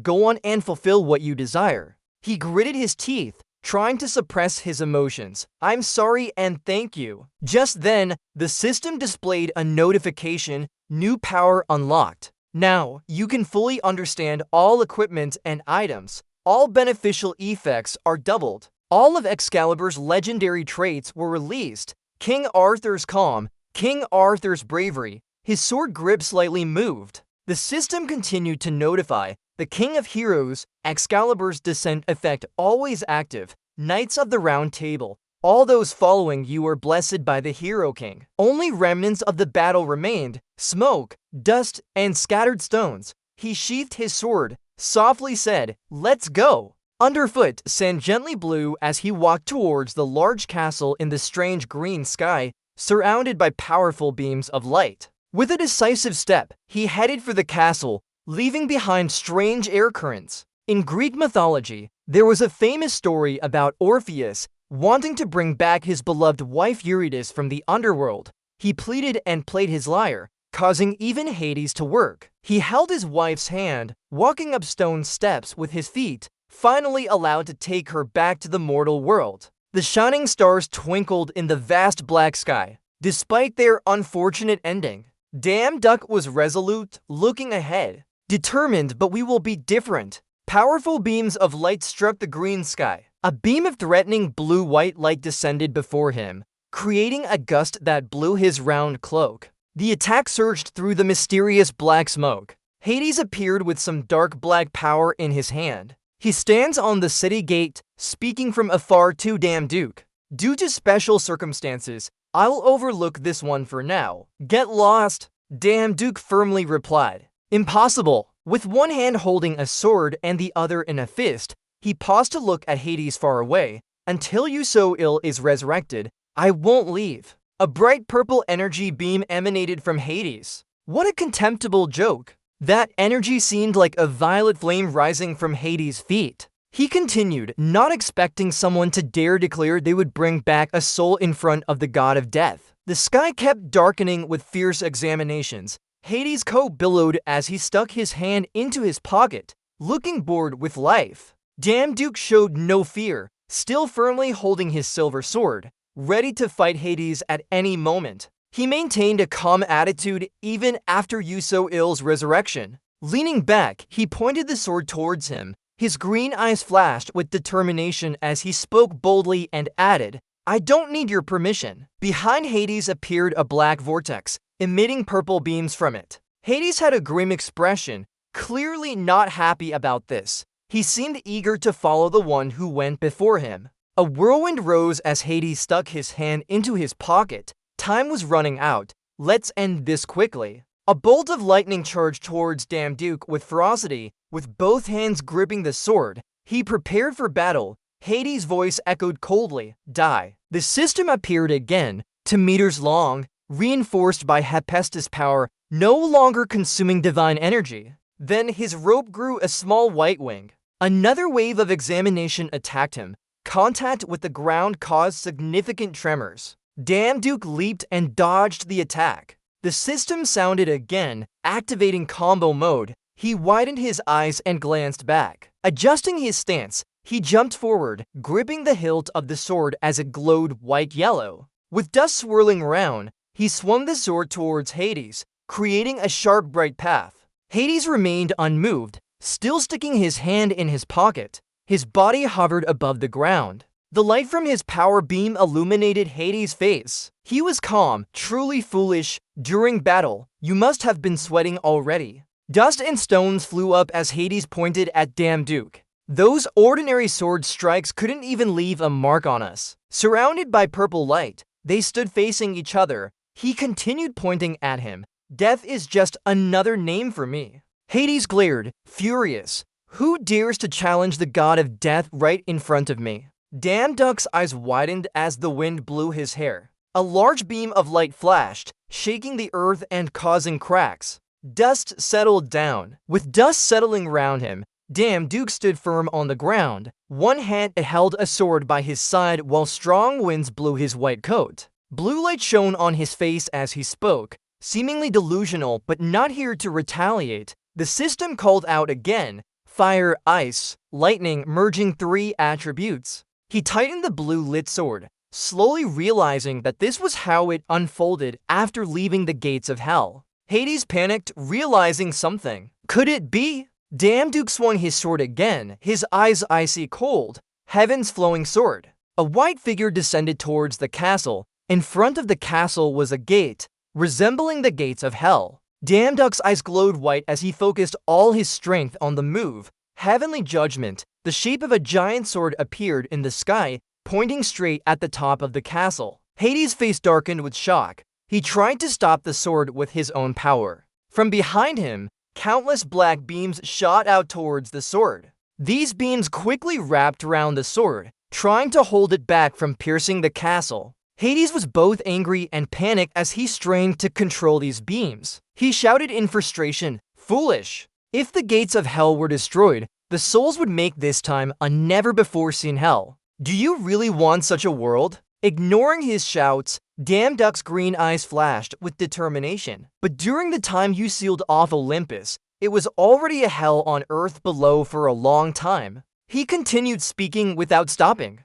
Moreover, I've lived in such a hell for a long time, a place without dreams or hope, just me, powerless and alone. In that place, many believed and relied on me. So I understood. The blue energy around him surged as he pressed the sword down with both hands, shouting, "Even if it's hell, we can still overcome together." These black beams couldn't grab the sword anymore, they exploded. Hades tried to stop but cried out in pain, "No!" He reached out, trying to block it one last time. The pain was unbearable as he shouted, "Ah!" He despairingly shouted, stopping mid-sentence. The sky turned a deep blue-black. His sword continued to plunge downward. A massive white light spread out in all directions. Duke appeared from a white void. He was startled. Another voice echoed, making him widen his eyes. "I knew you were stubborn, but not to this extent." He turned around to look. A tall black-haired girl stood behind him.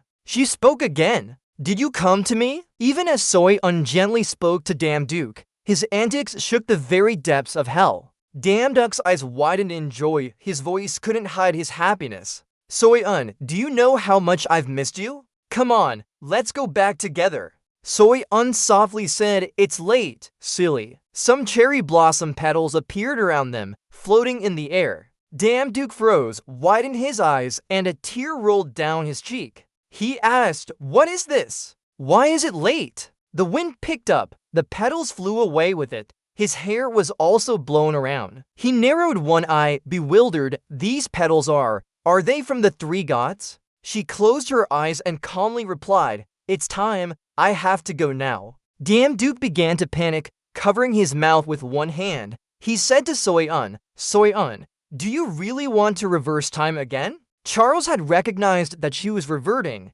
If she returned in this state, no one would know what would happen. She still closed her eyes and softly said, "But I have to go." A corner of her subconscious past appeared, where a woman with white hair, body, and lashes asked Soy, "Really, is that what you want, my first child, to hold onto your past memories and the desire for an eternal cycle?" The one looking at Soy was still a young girl. Think again. Do you really understand the meaning of those words? What is called eternity is nothing but loneliness and pain beyond imagination. Chains that cannot be broken. Even withered petals are not allowed to fade, no matter how desolate they become. That truly is the most terrible wish I can grant. Her eyes welled up as she asked hesitantly, "But do you still want that?" Soy firmly held her small hand and said, "Yes, mother, I want to help this child so it doesn't get lost." Returning to reality, she turned to Duke with a gentle voice,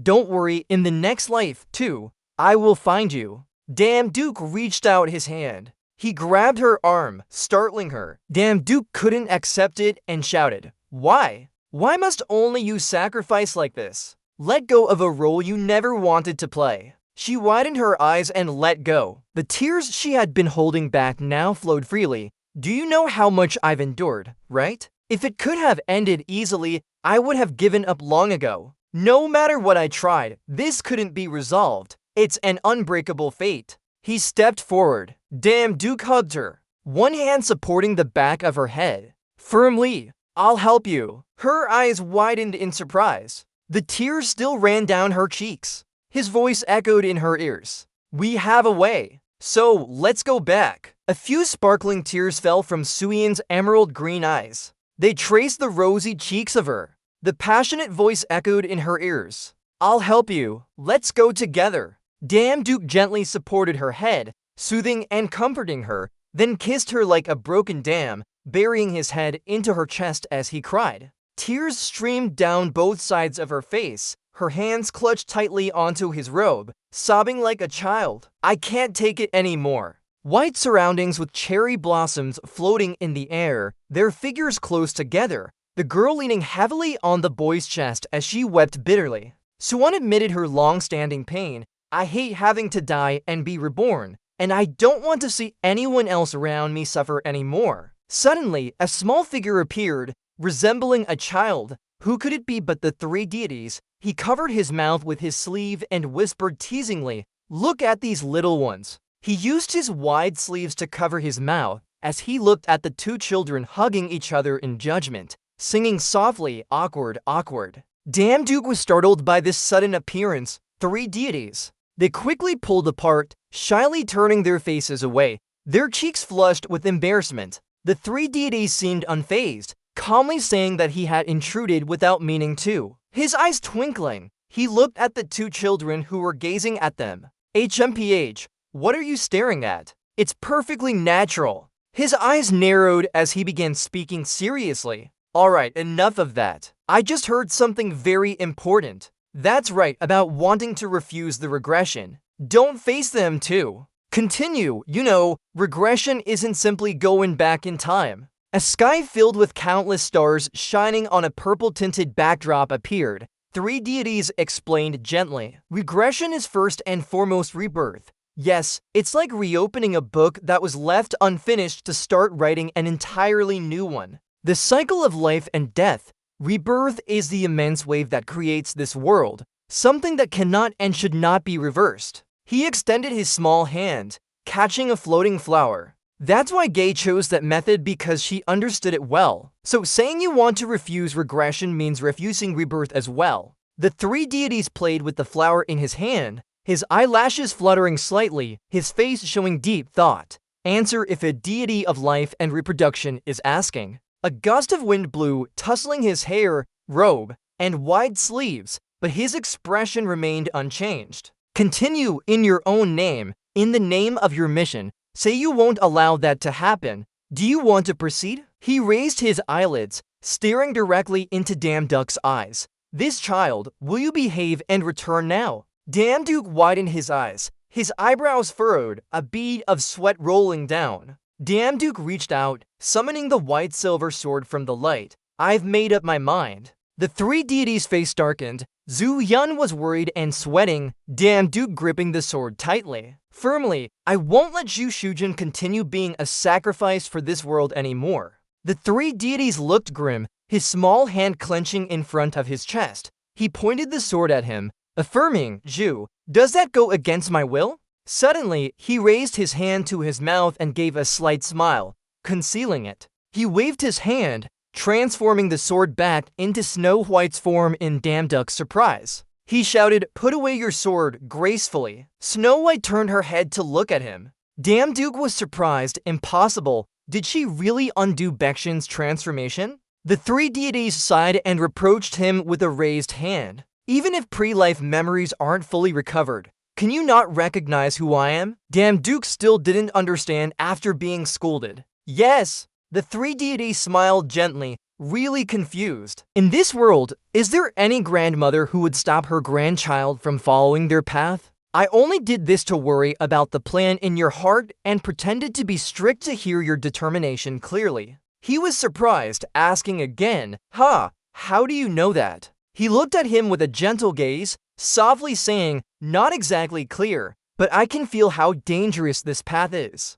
He took Damduke and Zhu Yun's hands, gently urging, all I want for the two of you is happiness because you've already endured too much pain in many lifetimes. He raised their hands to his face, caring, don't worry, just speak up. If it's within my power, I will definitely help. The two looked at the three deities with gratitude. Grandma three deities. He disappeared, leaving behind cherry blossoms dancing and the two's expressions of thanks. Thank you. Damduke raised his hand, his palm emitting a green light as he summoned the priestess. The green light flared up, creating a gust that blew off his robe. The system displayed a message. The light dissipated, leaving four figures and a giant beast behind. Sauron turned to Gurium, asking what had happened. Gurium hasn't figured out the situation yet, so he leaves it vague. Damduke steps forward and greets everyone cheerfully. Are we all okay? Sauron sees Sualun behind him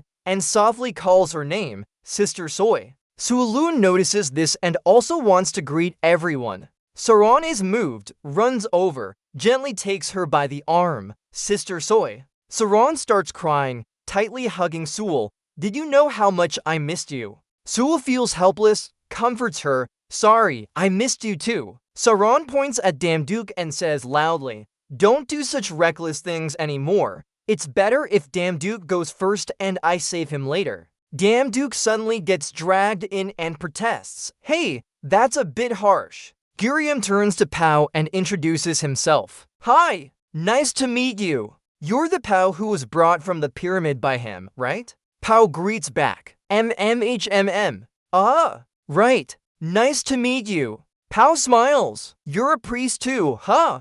I've lived quite separate from religious rituals, so I'll try my best to observe and learn. Gurium gives a sarcastic smile. Introduce yourself. Sure. That's good enough for now. Without Damduke and Soyan, I'm the strongest here. Number 1. He scratches his chin. Impressive, even though you look like a teenager not yet of age. You're no slouch either. He continues, honestly, does age really matter? Are you really an old man then? The argument goes on and on. Did you ask that seriously? Haha. I was born around 3100 BCE. Being called an old man isn't too far off the mark. Gurium fumbles with his words. Age doesn't matter much anyway. What matters is power, real power. The three gods from afar chuckle warmly. Fragrant, these young ones are noisy but fun to watch. He watches the commotion from a distance and feels content. Even if I have to listen to their endless chatter,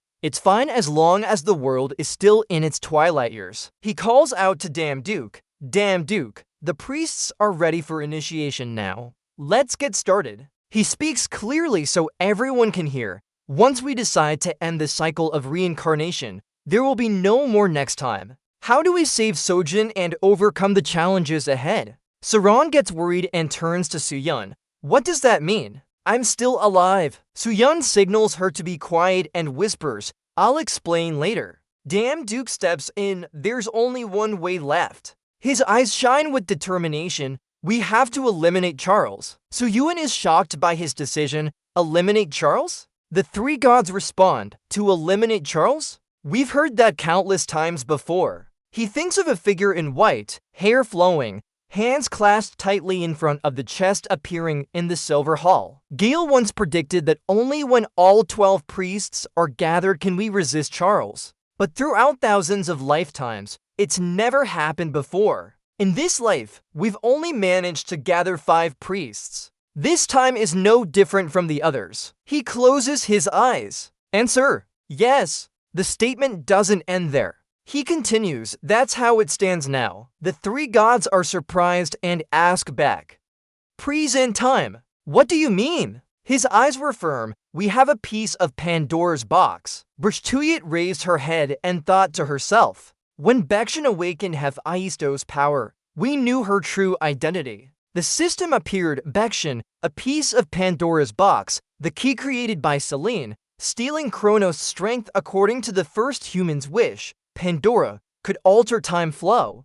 Open the gateway of time, where the boundary between past and future was blurred. He sat down, gently stroking Brchtuyet's head. His thoughts continued running. All along, he had been secretly helping us. Damduke did not look up but said to the three gods, we plan to use the time gate to go back to the past. The image of his plan appeared with his voice narrating, going back to the time when Ragnarok erupted. There, while the ancient priests were fighting, we would find an opportunity to attack Charles from within. Damduke explained his clear plan. If we could gather priests from past, present, and those yet to become priests, linking them together, then the prophecy of 12 people would come true. Zuyun heard this and held her thoughts back. It sounded crazy, but might be feasible. Her eyes contained countless thoughts. After all, what her mother had predicted was just about 12 priests gathering, but now, going back to the past meant. The three gods were startled by Damduke's words.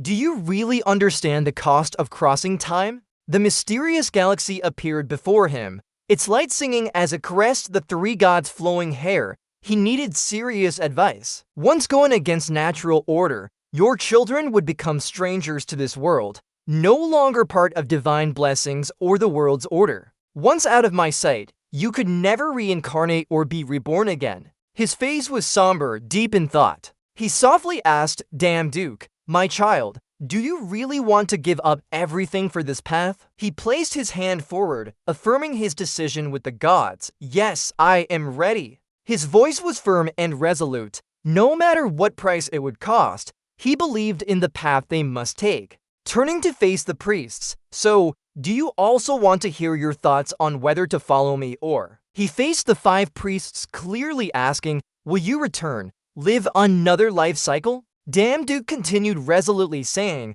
"I can swear that even if you're not by my side in the end, I won't blame you." Gurium crossed his arms and smiled. "What are you talking about? Are you going to leave me behind?" Saran waved lazily and chuckled. "You didn't know reincarnation was real when you lived before, so just keep living like that now." Eden spoke without hesitation. "My loyalty always belongs to the Lord God. That's my answer." Bao replied strongly, "It was the one who freed us. I won't live another life in cowardice." Lelix followed with, "Whether reincarnation or something else doesn't matter. What I wish for is a world where I can live peacefully with my brother." Damn Duke was surprised and moved as Danson widened her eyes. Zhu Yun said, "Now, it's too early to be emotional. We haven't even started yet, right?" She tilted her head gently, saying, "When everything ends, let's celebrate together." Damn Duke looked at her and smiled slightly. "Yes." The 3 gods approached, softly saying, "Everyone has decided." The cherry blossoms flew again. The 3 gods said, "Parting for me is strange. Wanting to hold on must be my foolish desire." Damn Duke looked surprised at him, lowering his voice, "Lord God, please." Facing the priests and to Damn Ducks, Zhu Yun with a colorful but reluctant voice, as an aunt who loves her grandchildren and also the ruler of reincarnation, "I bless your path even though this might be the last time." His eyes were wet with tears glistening. He smiled gently, "Go forward, my beloved children." The 3 gods disappeared with the cherry blossoms, wishing them not to lose their way and live a peaceful life. The flowers stopped flying, landing in front of Damn Duck's nose. Standing before the group, his eyes full of determination, looking forward. "Let's go!" The huge mountain pierced straight into the blue sky.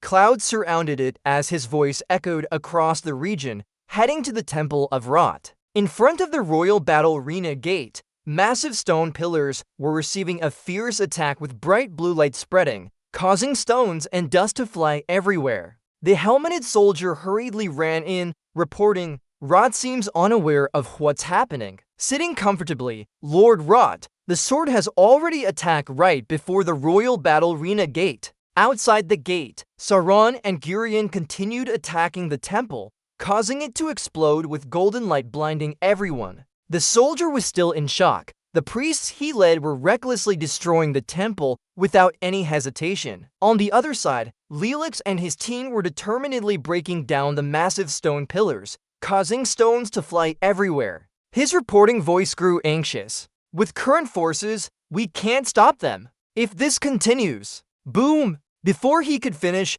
dust and smoke continued flying in, and Sang hit him from behind, making him pause. Turns out Damn Duke and his team had arrived here. He held the sword confidently as he stepped inside. A mocking voice. "Turns out you were hiding here. Fall." Damn Duck continues to humiliate him. "While the world is perishing, you lock yourself in like a coward. Are you comfortable?" His eyes are sharp and angry as he grits his teeth and stands tall. "Man!" The guard immediately rushes out to block the fall, holding a sword and wearing a green tunic with a yellow dress. Only someone with heavenly taste could appreciate his outfit. He shouts at Damn Duck, "That crazy fool." He yells, "Stop your mad actions now and bow in submission. The God King will personally judge you." As soon as he finished speaking, a blow knocked him unconscious. A strange creature with long white fur, thick like a wild beast. On top of that,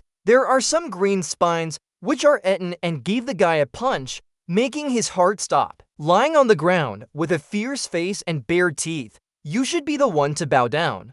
Damn Duck looks at Jolt seriously. "Jolt, you wanted to hear Pandora's prophecy from Prometheus, and for that, you traded him cruelly forever. But do you know, even a prophet is vague. Usually, people don't go this far just because of something vague like that. Thinking about Giles' cruel trade, he continues, it means you really had one clear desire. Keep thinking about when Olympus was attacked. The huge stone pillars shattered. The soldiers fell down. He raises his voice. Ragnarok happened. You locked the door again. Even with Olympus under attack, you still sat on your throne. That's why. His face darkens as he listens to what was said. He is speechless, unsure of what to say. Damn Duck continues to shout. The Pandora Gate. Is that gate still here? You wanted to find a way through that gate. Suddenly, he stands up from his chair as a surge of power runs through his arm. He lunges down in front of Damn Duck from the throne, surrounded by golden rays.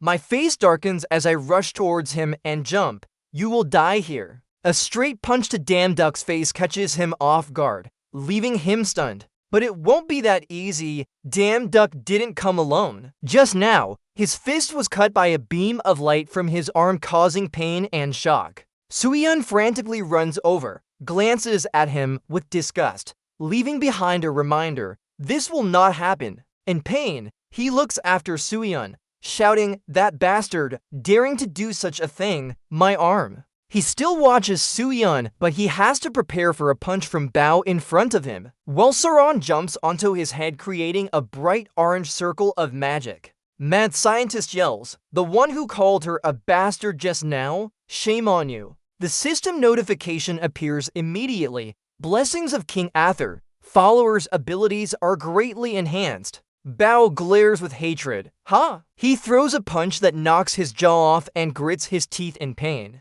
Not stopping there, Sauron snarls, take this. He is surrounded by the fiery whirlwind. She yells, get lost, causing him to scream in agony. Still not stopping, Leolex wields a large flaming sword and rushes towards him. Leolex and Girion swing their swords on both sides, preventing him from doing anything. A loud explosion, boom, the intense cam-colored light causes debris to fly everywhere. Damn Duck holds his sword as he approaches the explosion site, thinking, sure enough, something strange is happening here. Why not avoid it and face it directly? It's indeed foolish to take a hit when you can dodge. Standing before a golden gate with a rope design, circular in shape, symmetrical like the sun and stars, leading to another dimension or absolute power. He can't help but say, maybe he did this to protect something hidden behind it. Damn Duck looks intently at that gate, surprised by what's hidden there. What are you thinking? Now, he lies on the ground, face down, with wounds all over his back. Snow White excitedly ran over. The moonlight on Snow White's forehead suddenly emitted a strange golden glow. The moonlight from that door also shone similarly, as if two moons were comparing their light. Suddenly, Pandora appeared from the golden light with a sad voice. It was a bitter wait. Pandora immediately approached Damn Duke. Finally, you came to find me. The child will save the world. You seemed a bit doubtful. Lip trembled. Pandora's entire body emitted golden light. Yes, even though I saw you in my mind, your real appearance isn't much different. In an eternal span of time, maintaining one's original form is not easy. You looked at Pandora with a puzzled expression. Back then too, why did you help me? Pandora, what's your true purpose? She took out a 7-color crystal from the door and firmly placed it in Damn Duck's hand. Don't worry, because we are looking at the same direction. That's why I can transfer my power to you. Pandora handed the crystal to Damn Duke. Holding the crystal, he was somewhat stunned. She continued speaking. It contains my soul and Chronos power. A power that surpasses time itself. Only you can use it correctly. System notification appeared, accepting new power. Girion stood behind, witnessing everything. You asked, is getting this power enough to fight Charles? Suil also witnessed from the side. He replied, yes. Suddenly, Roddle stood up from behind Girion, his face dark and disfigured, with fresh cuts on his chest. His eyes glinted like car headlights, but he continued speaking as if unaware. Finally, the decisive battle is here. A golden light like a lightning bolt suddenly shot through. Roddle surrounded Pandora with golden flames, trapping her and causing Damn Duke to freeze in place. He screamed like a newly released madman. "I've been waiting for this moment, Pandora." Only then did Damn Duke wake up, tightening his sword until it glowed and shouted, "Rodol!" He glanced around, crouching down. Snap, a powerful kick sent Damn Duke flying backward. He squeezed Pandora so hard she could barely breathe. He gritted his teeth. Pandora, you foolish girl." His eyes turned wild as he laughed maniacally, his face twisted into madness. He glanced at Pandora. "You really thought you could hide forever after stealing Kronos' power? I've been waiting for this moment for so long. Release me, Pandora." Damn Duke Matt stepped forward to block him. "Don't do something crazy, Rodol. You don't understand why. It's Pandora who holds the key to defeating Charles. If you still have any concern for this world, help us." He glanced back. He shouted, "The one who knows nothing is you. Help Pandora defeat Charles." "Poor thing. Truly a deceitful poor soul." He continued, thinking who opened the box that imprisoned Charles, the so-called Pandora's box, causing shock and disbelief. "Dear lady, the attack didn't stop. Let me reveal to you the truth. Pandora is actually the starting point of all destruction, the one who unsealed Charles." The severed arm emitted billions of yellow rays before he continued, ending this meaningless conversation. He immediately ordered thousands of rays to descend from above. "Descend, Ashub." The powerful rays forced him to cover his face with his hand, gritting his teeth in pain. Sweat drops made a sound. Ugh, his arm had grown back. He grabbed the large ray. Thousands of small rays surrounded him. Fearing Olympus would collapse, I sealed it until now. The yellow electric rays surrounded his body. His face was fierce as he squeezed Pandora. Now there's no reason to do so anymore. Like a madman,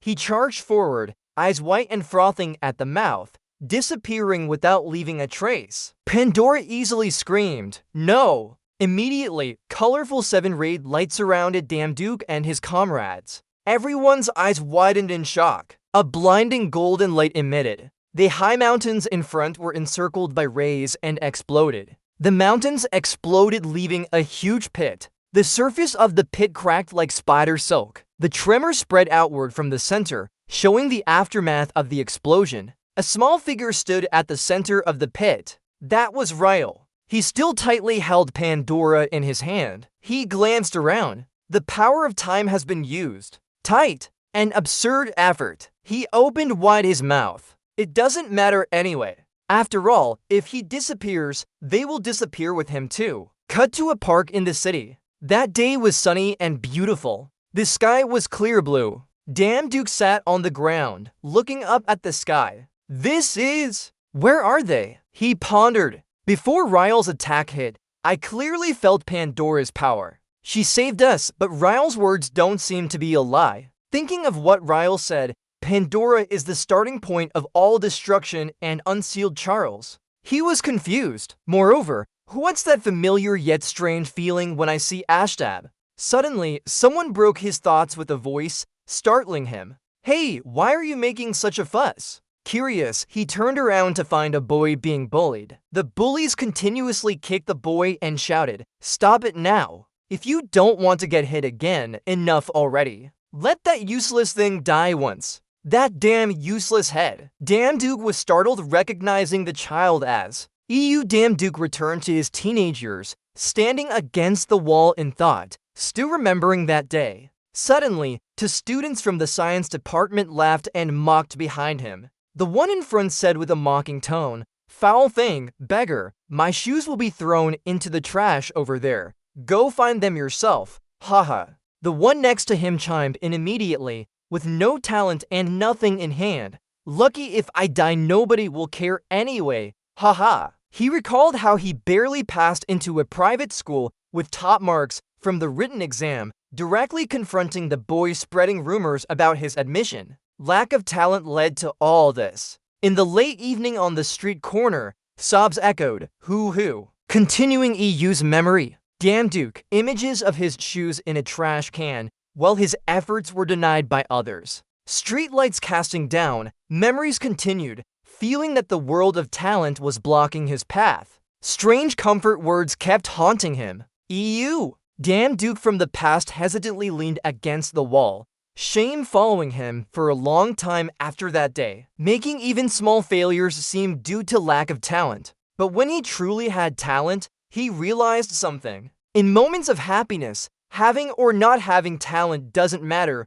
He sighed deeply. He looked up slightly and was surprised to find the quirky riddle-telling uncle was himself. The power of time is like this. He controlled the ball in his hand, now knowing how to wield that power. He thought first. A mechanical voice said, "Remove Heracle's lion armor." The armor vanished as he put on the face mask, nearly covering his entire face. In the quiet night, someone's voice echoed, "Hey friend, why are you crying here?" Elsewhere, standing before Pandora, the power of time is truly amazing. Do you see that? He approached her, gathering thunderous energy in his hand. He said, "Just kill the past person and all will cease to exist." She still held the meeting in her hands. He shouted, "Now vanish with your mistakes, Pandora." Instantly, a green light descended from above, the sky soared. He landed on the ground panting, "Sure enough you'll come at this time." Very startled, "How did you know?" The mechanical voice echoed again,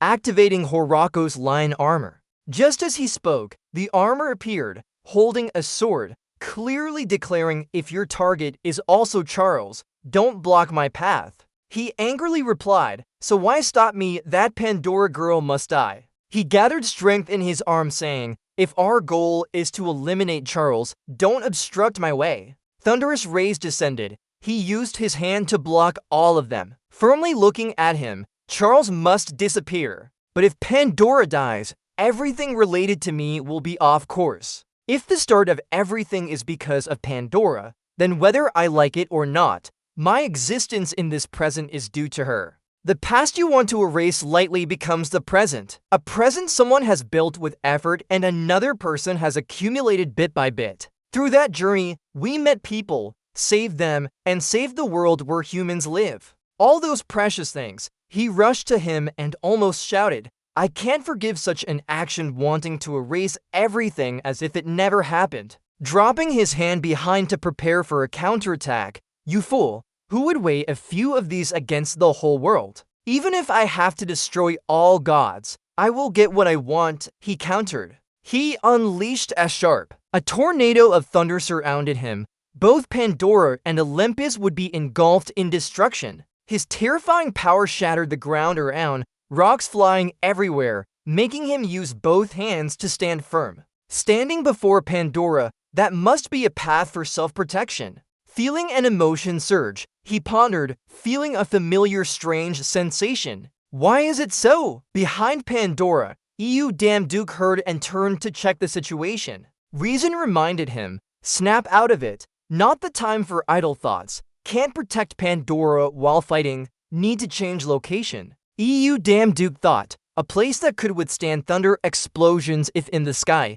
If on the sky. He asked, "Thunder," his smile already on his face. Mind playing tricks? Could it be about that? From the start, everything was predetermined. Damn Duke rushed forward. Past, present, and our choices at this moment. He used all his strength to launch the power ball towards him. Both eyes flickered with a hint of death. He said firmly, "Come with me. Drop. Towards the past where we belong." The system's voice echoed, starting time travel. Raindrops fell. He told him, "I can't understand this at all. You're riding high on his thunderous spear." He continued speaking, "Not knowing what you were planning, but it was indeed a mistake. Even I, who used this spear, tried to avoid letting it touch me. You faintly woke up." He kept talking about the love Damocles, struck right at his weak spot. "Surely you must die." Your hand reached out and grabbed his spear. His eyes widened in disbelief at what just happened.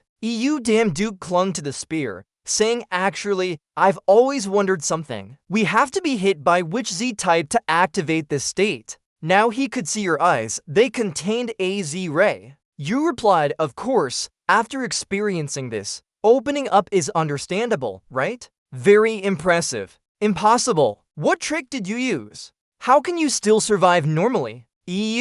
Damn Duke answered straightforwardly, as it was the second time. In your hand, a spear identical to his but of different color. The system announced again. Snow White is copying. As sharp. The two faced each other in tense confrontation. You suddenly used his own spear against him. EU.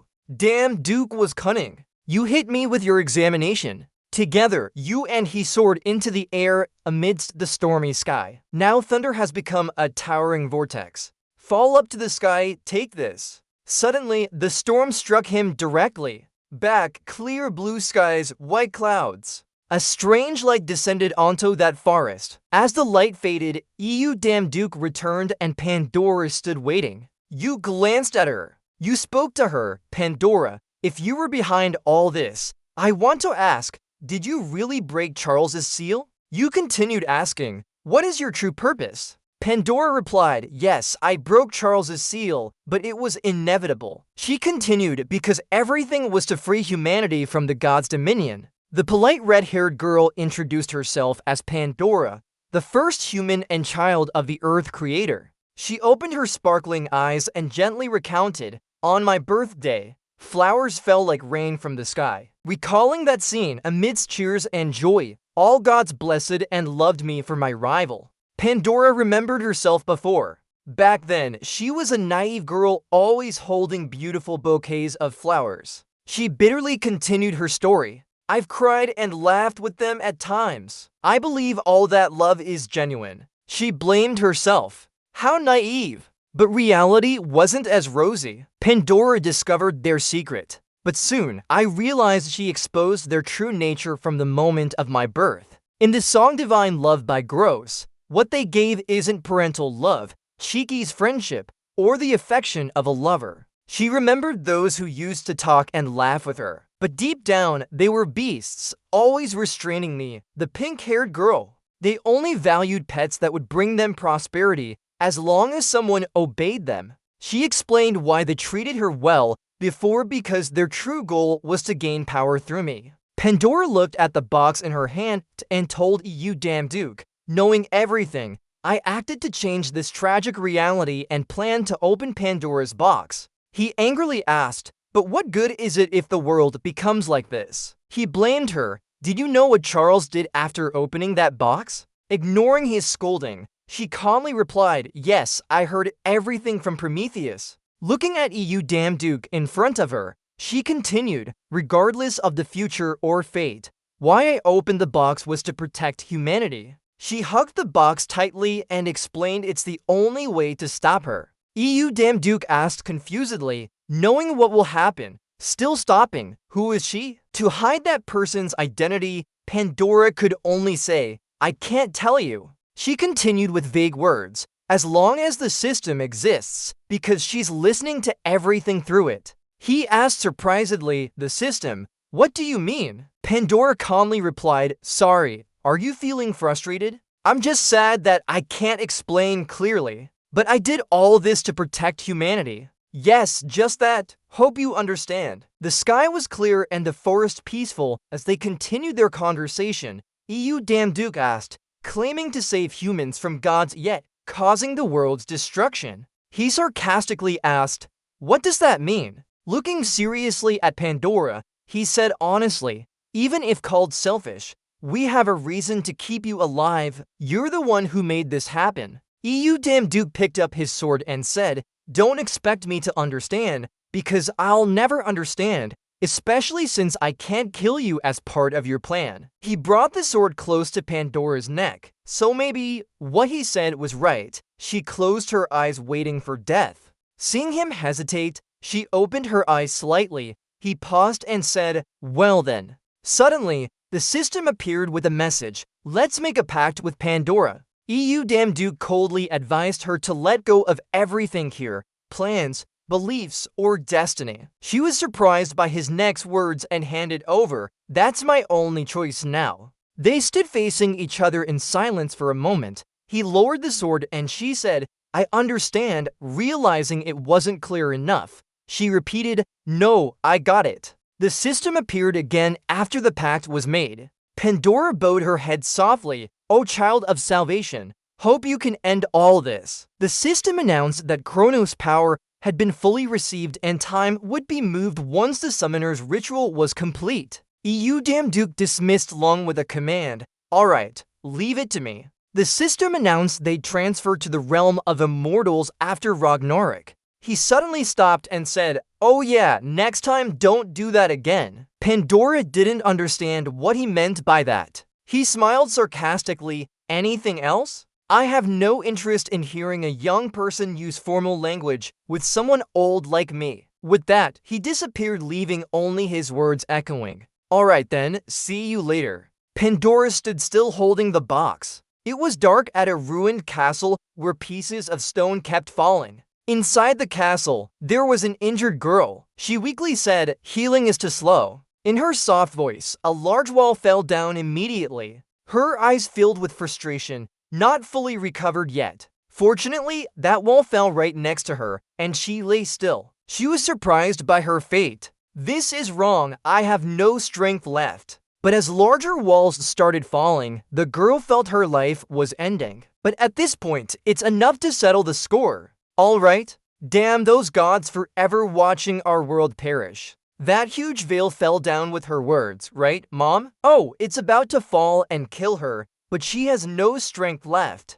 She wonders if this is enough, isn't it? Only when facing death did the girl's mind start to stir. Why so? Why does my heart feel empty? Those eyes don't show any pain. In a critical moment, a boy came to shield her. He was dressed in dark clothes, making his face hard to see. That person is Leo Lux. Worriedly asking a liar, "Are you hurt?" Turns out this weak girl is a liar. She's surprised by his appearance. "Leo, why are you here?" Another voice and footsteps. "Why what?" Damduke arrived to save a liar and brought others with him. He happily says, "Since you're our high priestess, of course I had to come." A liar is even more surprised. Damduke. Despite being very weak, her voice still carries strength. She shouts at him, "Impossible. How can you be here?" He doesn't answer but creates a fire to burn the small piece of paper in his hand. The system notification says healing effect is reduced by half when used on others. Damduke explains slowly about Pandora's gate.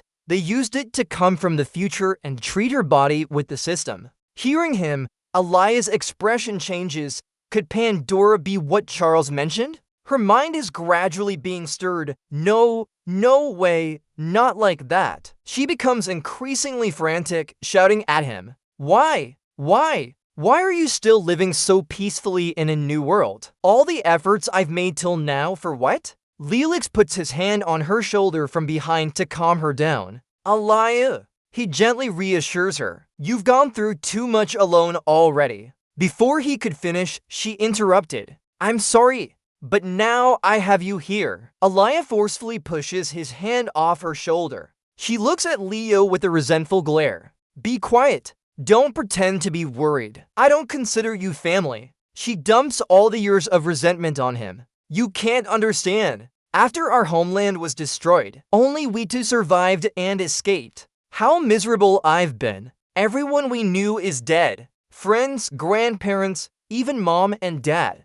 By this point, Alaya can't hold back her tears anymore. So how can you live so peacefully in a new world like nothing happened? I just wanted to die. I regret not dying with everyone then. She recounts all she's been through. Do you know anything worse than this? The one who gave me the purpose to live on isn't you. It was Charles, the one who destroyed our homeland. He said if you help him complete his revenge, he'll return your homeland to you. And he also told you the truth about the gods who attacked our world as a shield. You were so desperate that you clung to those words. Since then, you've always followed his words. Just for revenge and to go back to your old world, you grabbed onto the enemy's hand. Alaya hesitated, yet he, after a long hesitation, finally softly spoke when entering this strange world for the first time. He also shared his own experiences. All he thought about was protecting you. He believed it was his duty and struggled with it in agony.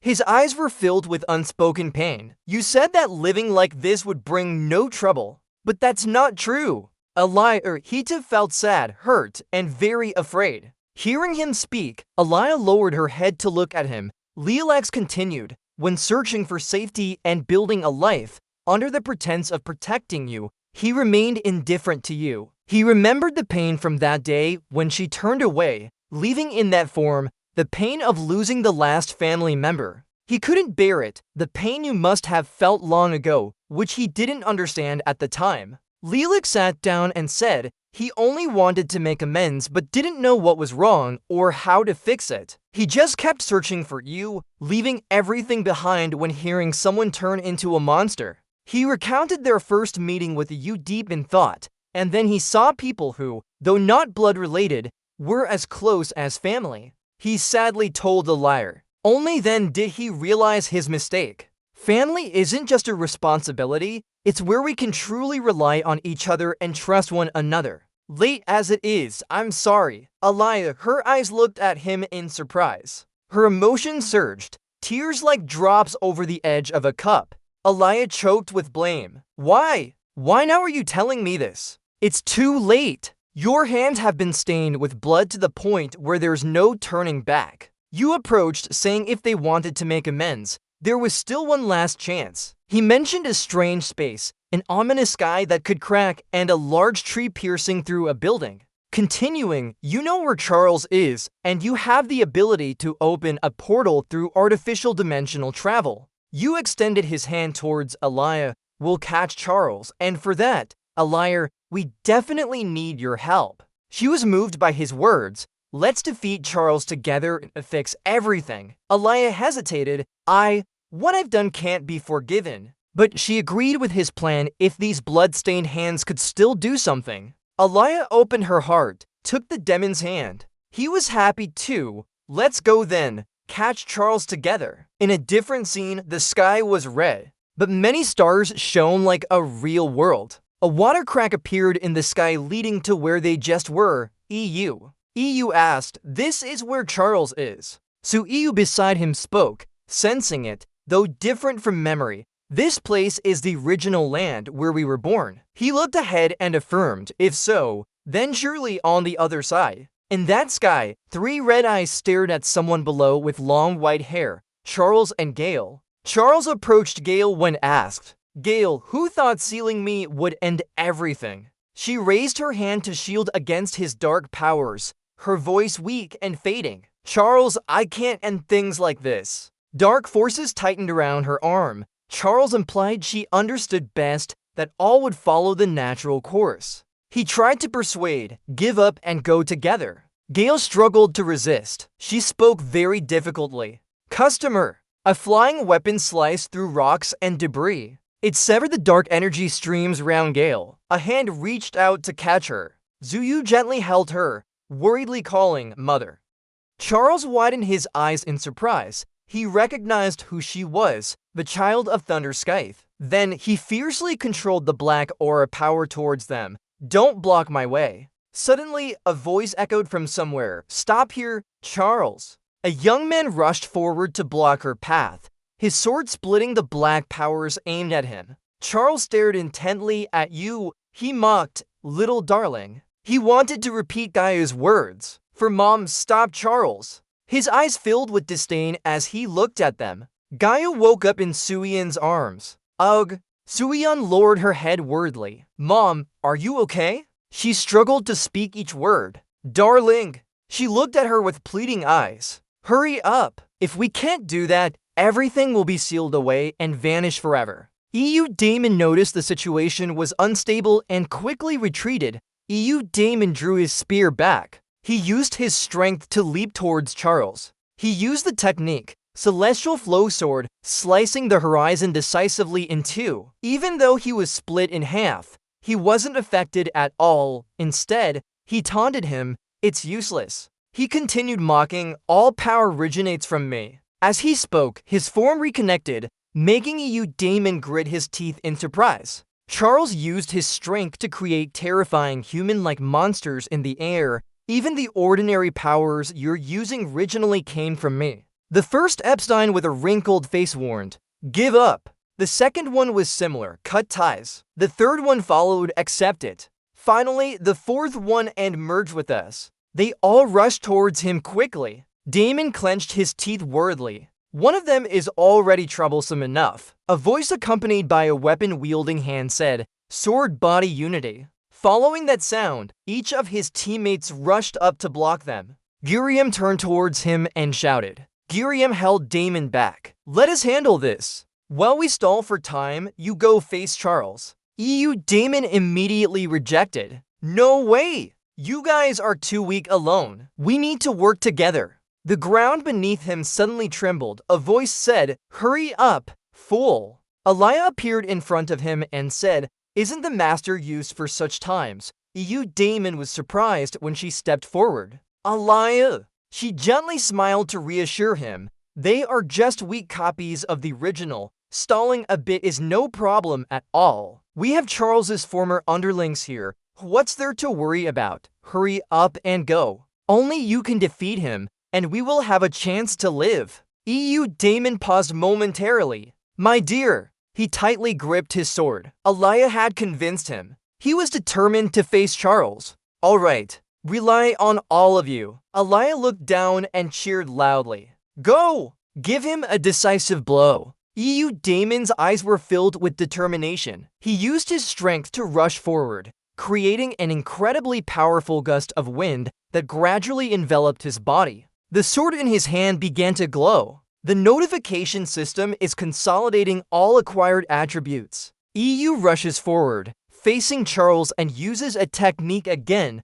the Celestial Sword Strike. He opens his eyes wide in surprise. Numerous swords fly towards him simultaneously. His eyes widen with shock at the impact. A bright light erupts in the air from the clash. Girion raises his hand to shield himself, trying to look up. "What is this? How long has Jian been learning such a powerful skill?" Alaya chimes in. "Terrifying! Did he fight them off already?" Suyeon watches the scene unfold, puzzled. She realizes something is wrong. "No, that's not it." Jungning says, "Those swords piercing Charles were gradually absorbed by its power." Charles becomes more arrogant. "Useless? Realize all your struggles are meaningless before me."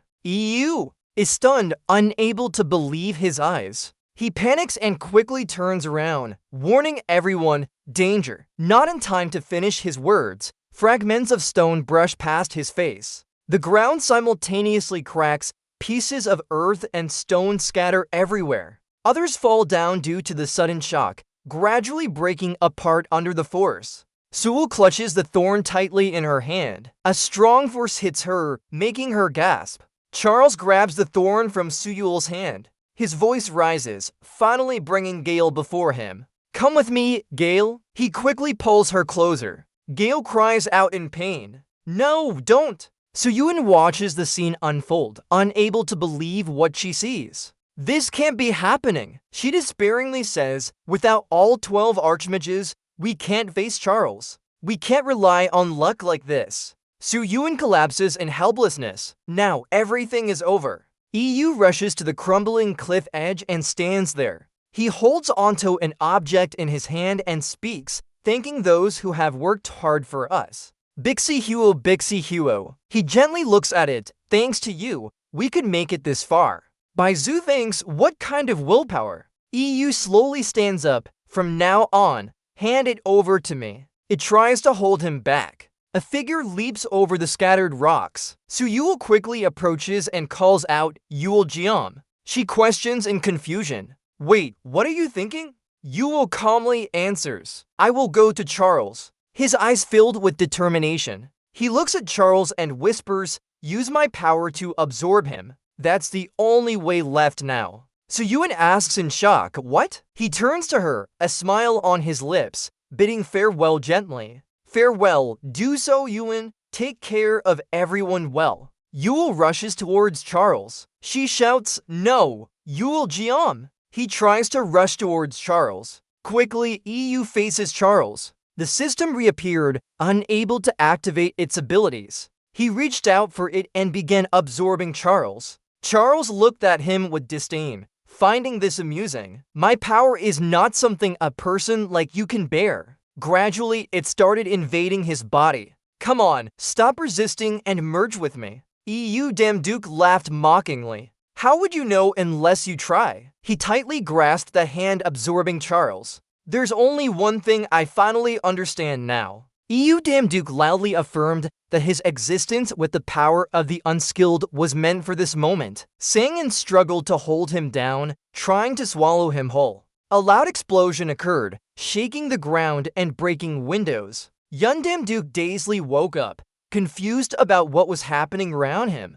He clutched his head in pain. He vaguely asked, "Is this here?" There was a woman with long hair and sharp horns who had been waiting for him, finally waking up. The woman gently turned her head, her face dark and terrifying. "I carried you." He suddenly realized and asked again, "Could it be Charles?" Han mocked Damduke. "How foolish Asura is. I had no intention of killing you. No, more accurately, it's impossible to kill you." He hesitated as he listened to Charles. Now, the power of us two is eroding each other, just like souls bound into the same body. Damduke couldn't remember anything. He wondered, what exactly happened? At this moment, a woman with long platinum hair emerged from a black hole and shouted loudly, "My dear, now is your chance. Just sacrifice yourself, and the world will return to its original state." He stood there for a while, urging her on. "Hurry up, for the sake of the world.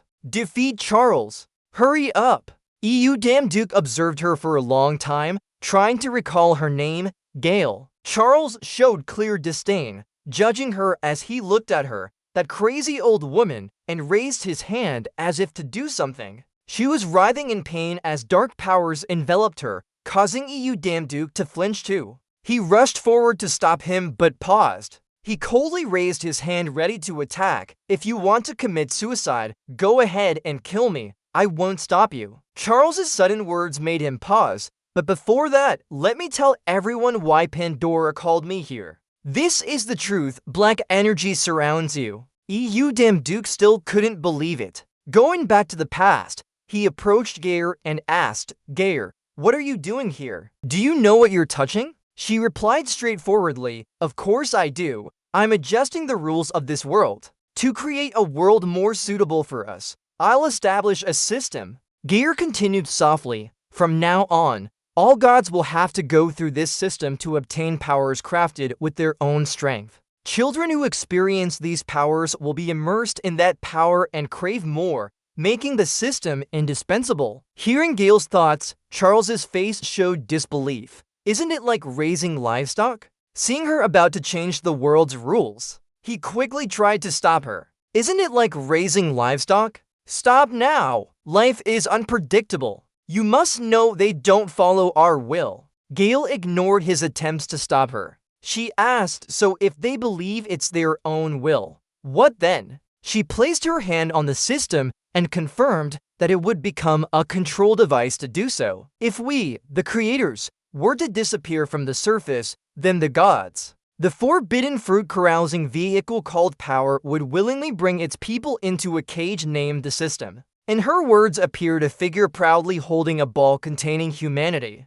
"And for fame, they will turn themselves into beings like us to control mankind. That way, we can prevent chaos from the very beginning." She explained that it was the only favor a creator like us could bestow upon its creation. Charles replied forcefully with a resolute voice, "Gale, your logic is to fly. You think I didn't notice their plot to make them dependent on you?" He rushed towards her quickly. Charles tried to stop her.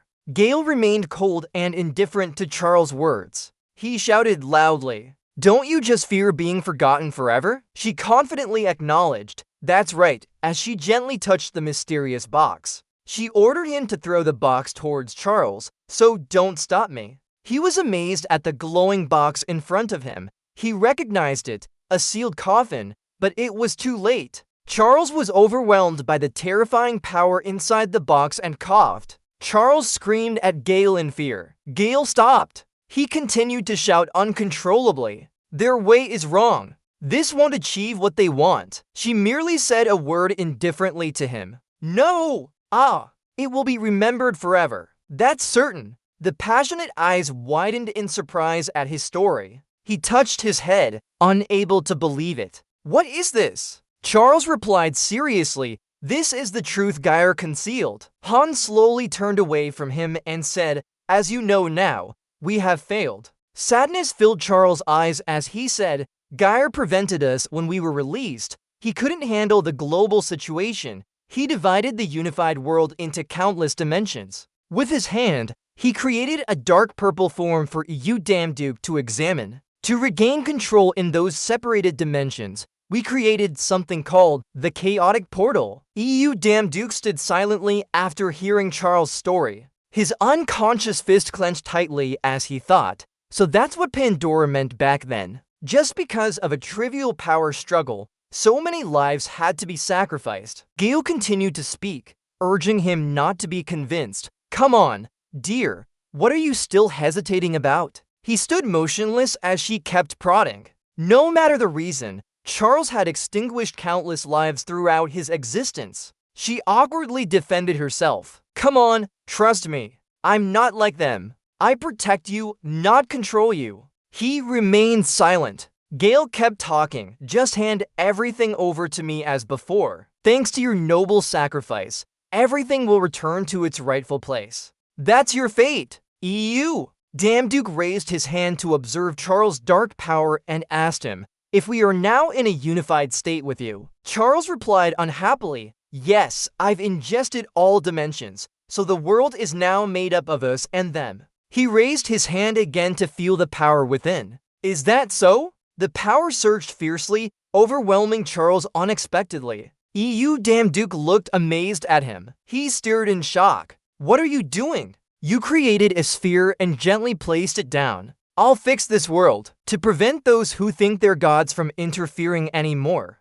She startled King with her advice. Stop, my child. This is a crazy action. Gaio's eyes gradually became fearful, continuously warning that human life has always been maintained under strict management. You don't understand. Civilization, progress, peace, everything can only exist thanks to the barriers of deities. EU smirked confidently. I don't need any barriers. He smiled more happily than ever, confident that even without those things, humans could still do it. He believed in human capability. Then EU used his power to break through different dimensions. Sang looked up and no longer saw Gale and Charles. You're floating between these dimensions yourself. You can't believe what just happened. His eyes seemed a bit complicated. You closed his eyes gently. You're gradually disappearing from this dimension. The past scenery reappeared. A voice echoed in his ear. Die! Her familiar face slowly turned pale. Kill! It said again. That person said again and again. Zhu Jun opened his eyes, still with tears on the corners of his eyes. She was silent for a moment. Zhu Jun wiped away the tears and said, it's that dream again. Snow on her lap carefully looked up, quickly apologized. Oh, sorry Snow, because you woke me up. Someone from behind approached and called Miss. Saran, visibly worried. Did you have another strange dream? Seeing that she looks tired, I didn't wake you up. I should have woken you up instead. Sujun comforted calmly. Oh, it's fine now. She held a bag and handed it to her, seriously saying, are you okay? Have you been sleeping well lately? Haven't overworked yourself, right? Eating properly, right? She closed her eyes helplessly and replied, like my mother always says, you sleep well, eat enough, don't worry. Sujun quickly changed the subject. The smell is nice too, isn't it? Coffee, right? She responded, trying to divert attention again. Miss, Sujun tightly held his coffee cup, thinking silently. Actually, I'm quite good at this too. For some reason, always dreaming the same dream. She sucked on the straw, lost in thought. Why do I feel nostalgic for a man from my dreams that I don't even know? Suddenly, the intercom sounded. Announcement please. It has been confirmed that an incident is occurring near Sewedo Park. People in this area are requested to evacuate quickly. Hunters nearby are asked to immediately proceed to the scene. Saran worriedly turned around. It happens again. I'll say it once more. Right now. She called out to Sujin in the morning. Sister, hello. She responded. Aha. Let's go. Many helicopters appear in the sky. Below, the monsters that were defeated lie on the ground. Saran bowed to a soldier who was struggling. Leo said nearby, hurry up. Sujin approached and asked Leo, Where are the others? Leo replied, Eden and Pao haven't arrived yet, but everyone else is here. Suddenly, a laugh echoed. Hey, look at this! Girion couldn't help laughing at Elia's appearance. Said he would study seriously, but oh my, it's really not like that. She angrily clenched her fists and shouted, for crying out loud, shut up! He turned to Zujun and said, hey ladies, come over and see this one. A WW, so cute. It's hilarious. Saran responded helplessly with her hands on her hips. Why hang someone when they're trying to study? So adorable. Elia's face darkened in anger and she scolded, hey, do you really want to die? Girion didn't give up and continued teasing, Elia, you've got talent. Just keep it like this. I can't take it anymore. I'm losing patience and kicked Girion's foot. At the same time, she shouted loudly, stop that, damn it. Saran looked at the scene helplessly and sighed, of course, I knew it would be like this. Zujun's thoughts were strange, but from their first meeting, they naturally became teammates and almost always went together. Her thoughts continued, we suddenly became team members and seemed to go everywhere together. A large foot stepped forward as the two continued arguing. School violence committee, for crying out loud. That useless committee, skipping school all day long. The voice of someone stopped them immediately. Eden pulled them apart and said, stand still, you guys are too relaxed. It's hard to grow up like this. Sujin thought, sometimes, even a normal scene feels familiar and strange enough to make one angry. Elia angrily shouted at Etten, let me go, Etten, that guy needs more punishment. Girion responded loudly, you crazy person. His real face must be shown to those bullies too. The man behind said helplessly, they just start trouble whenever they see each other. Saran turned and asked, are you here already? Yeah. Her thoughts continued flowing. You came with Etten, right? Saran replied, just met on the way here, waiting for someone who doesn't exist. The man asked her, does it seem like you're always together now? Sujin patted her cheek to snap her out of it. Thinking too much today. Focus on closing the gate and fighting first. Zujun said, everyone prepare to enter. The atmosphere inside is very gloomy. Charles' voice echoed, die, die. His face was terrifying as he said, good job, kill him. Pharaoh and Leo rushed forward. Saran ordered them to follow the plan. They attacked Charles simultaneously, leaving him no time to react. Sauron lunged forward and unleashed his power. Take this. He couldn't react in time. Pain surged through him. Seizing the opportunity when the monster was weak, Su-Yun leaped onto its body. She glanced around and said, I found it. Jump another step. Su-Yun dived into his sharp teeth, targeting the core of the gate. Charles widened his eyes as if giving a command, kill me now. Her eyes swept over him. The core was quickly shattered. Zhu-Jun completely defeated him. Gu Ryan praised her. That's excellent skill. You always look so composed. Eden turned to the gate and told everyone gather here. The gate is about to collapse. They quickly jumped onto his large hand, clinging tightly, ensuring their safety was the final step of the plan. Suddenly, Sauron noticed something. She bent down to call Su-Yun, who was staring at her own hand in shock. Come here, hurry up. She looked at her hand and replied softly,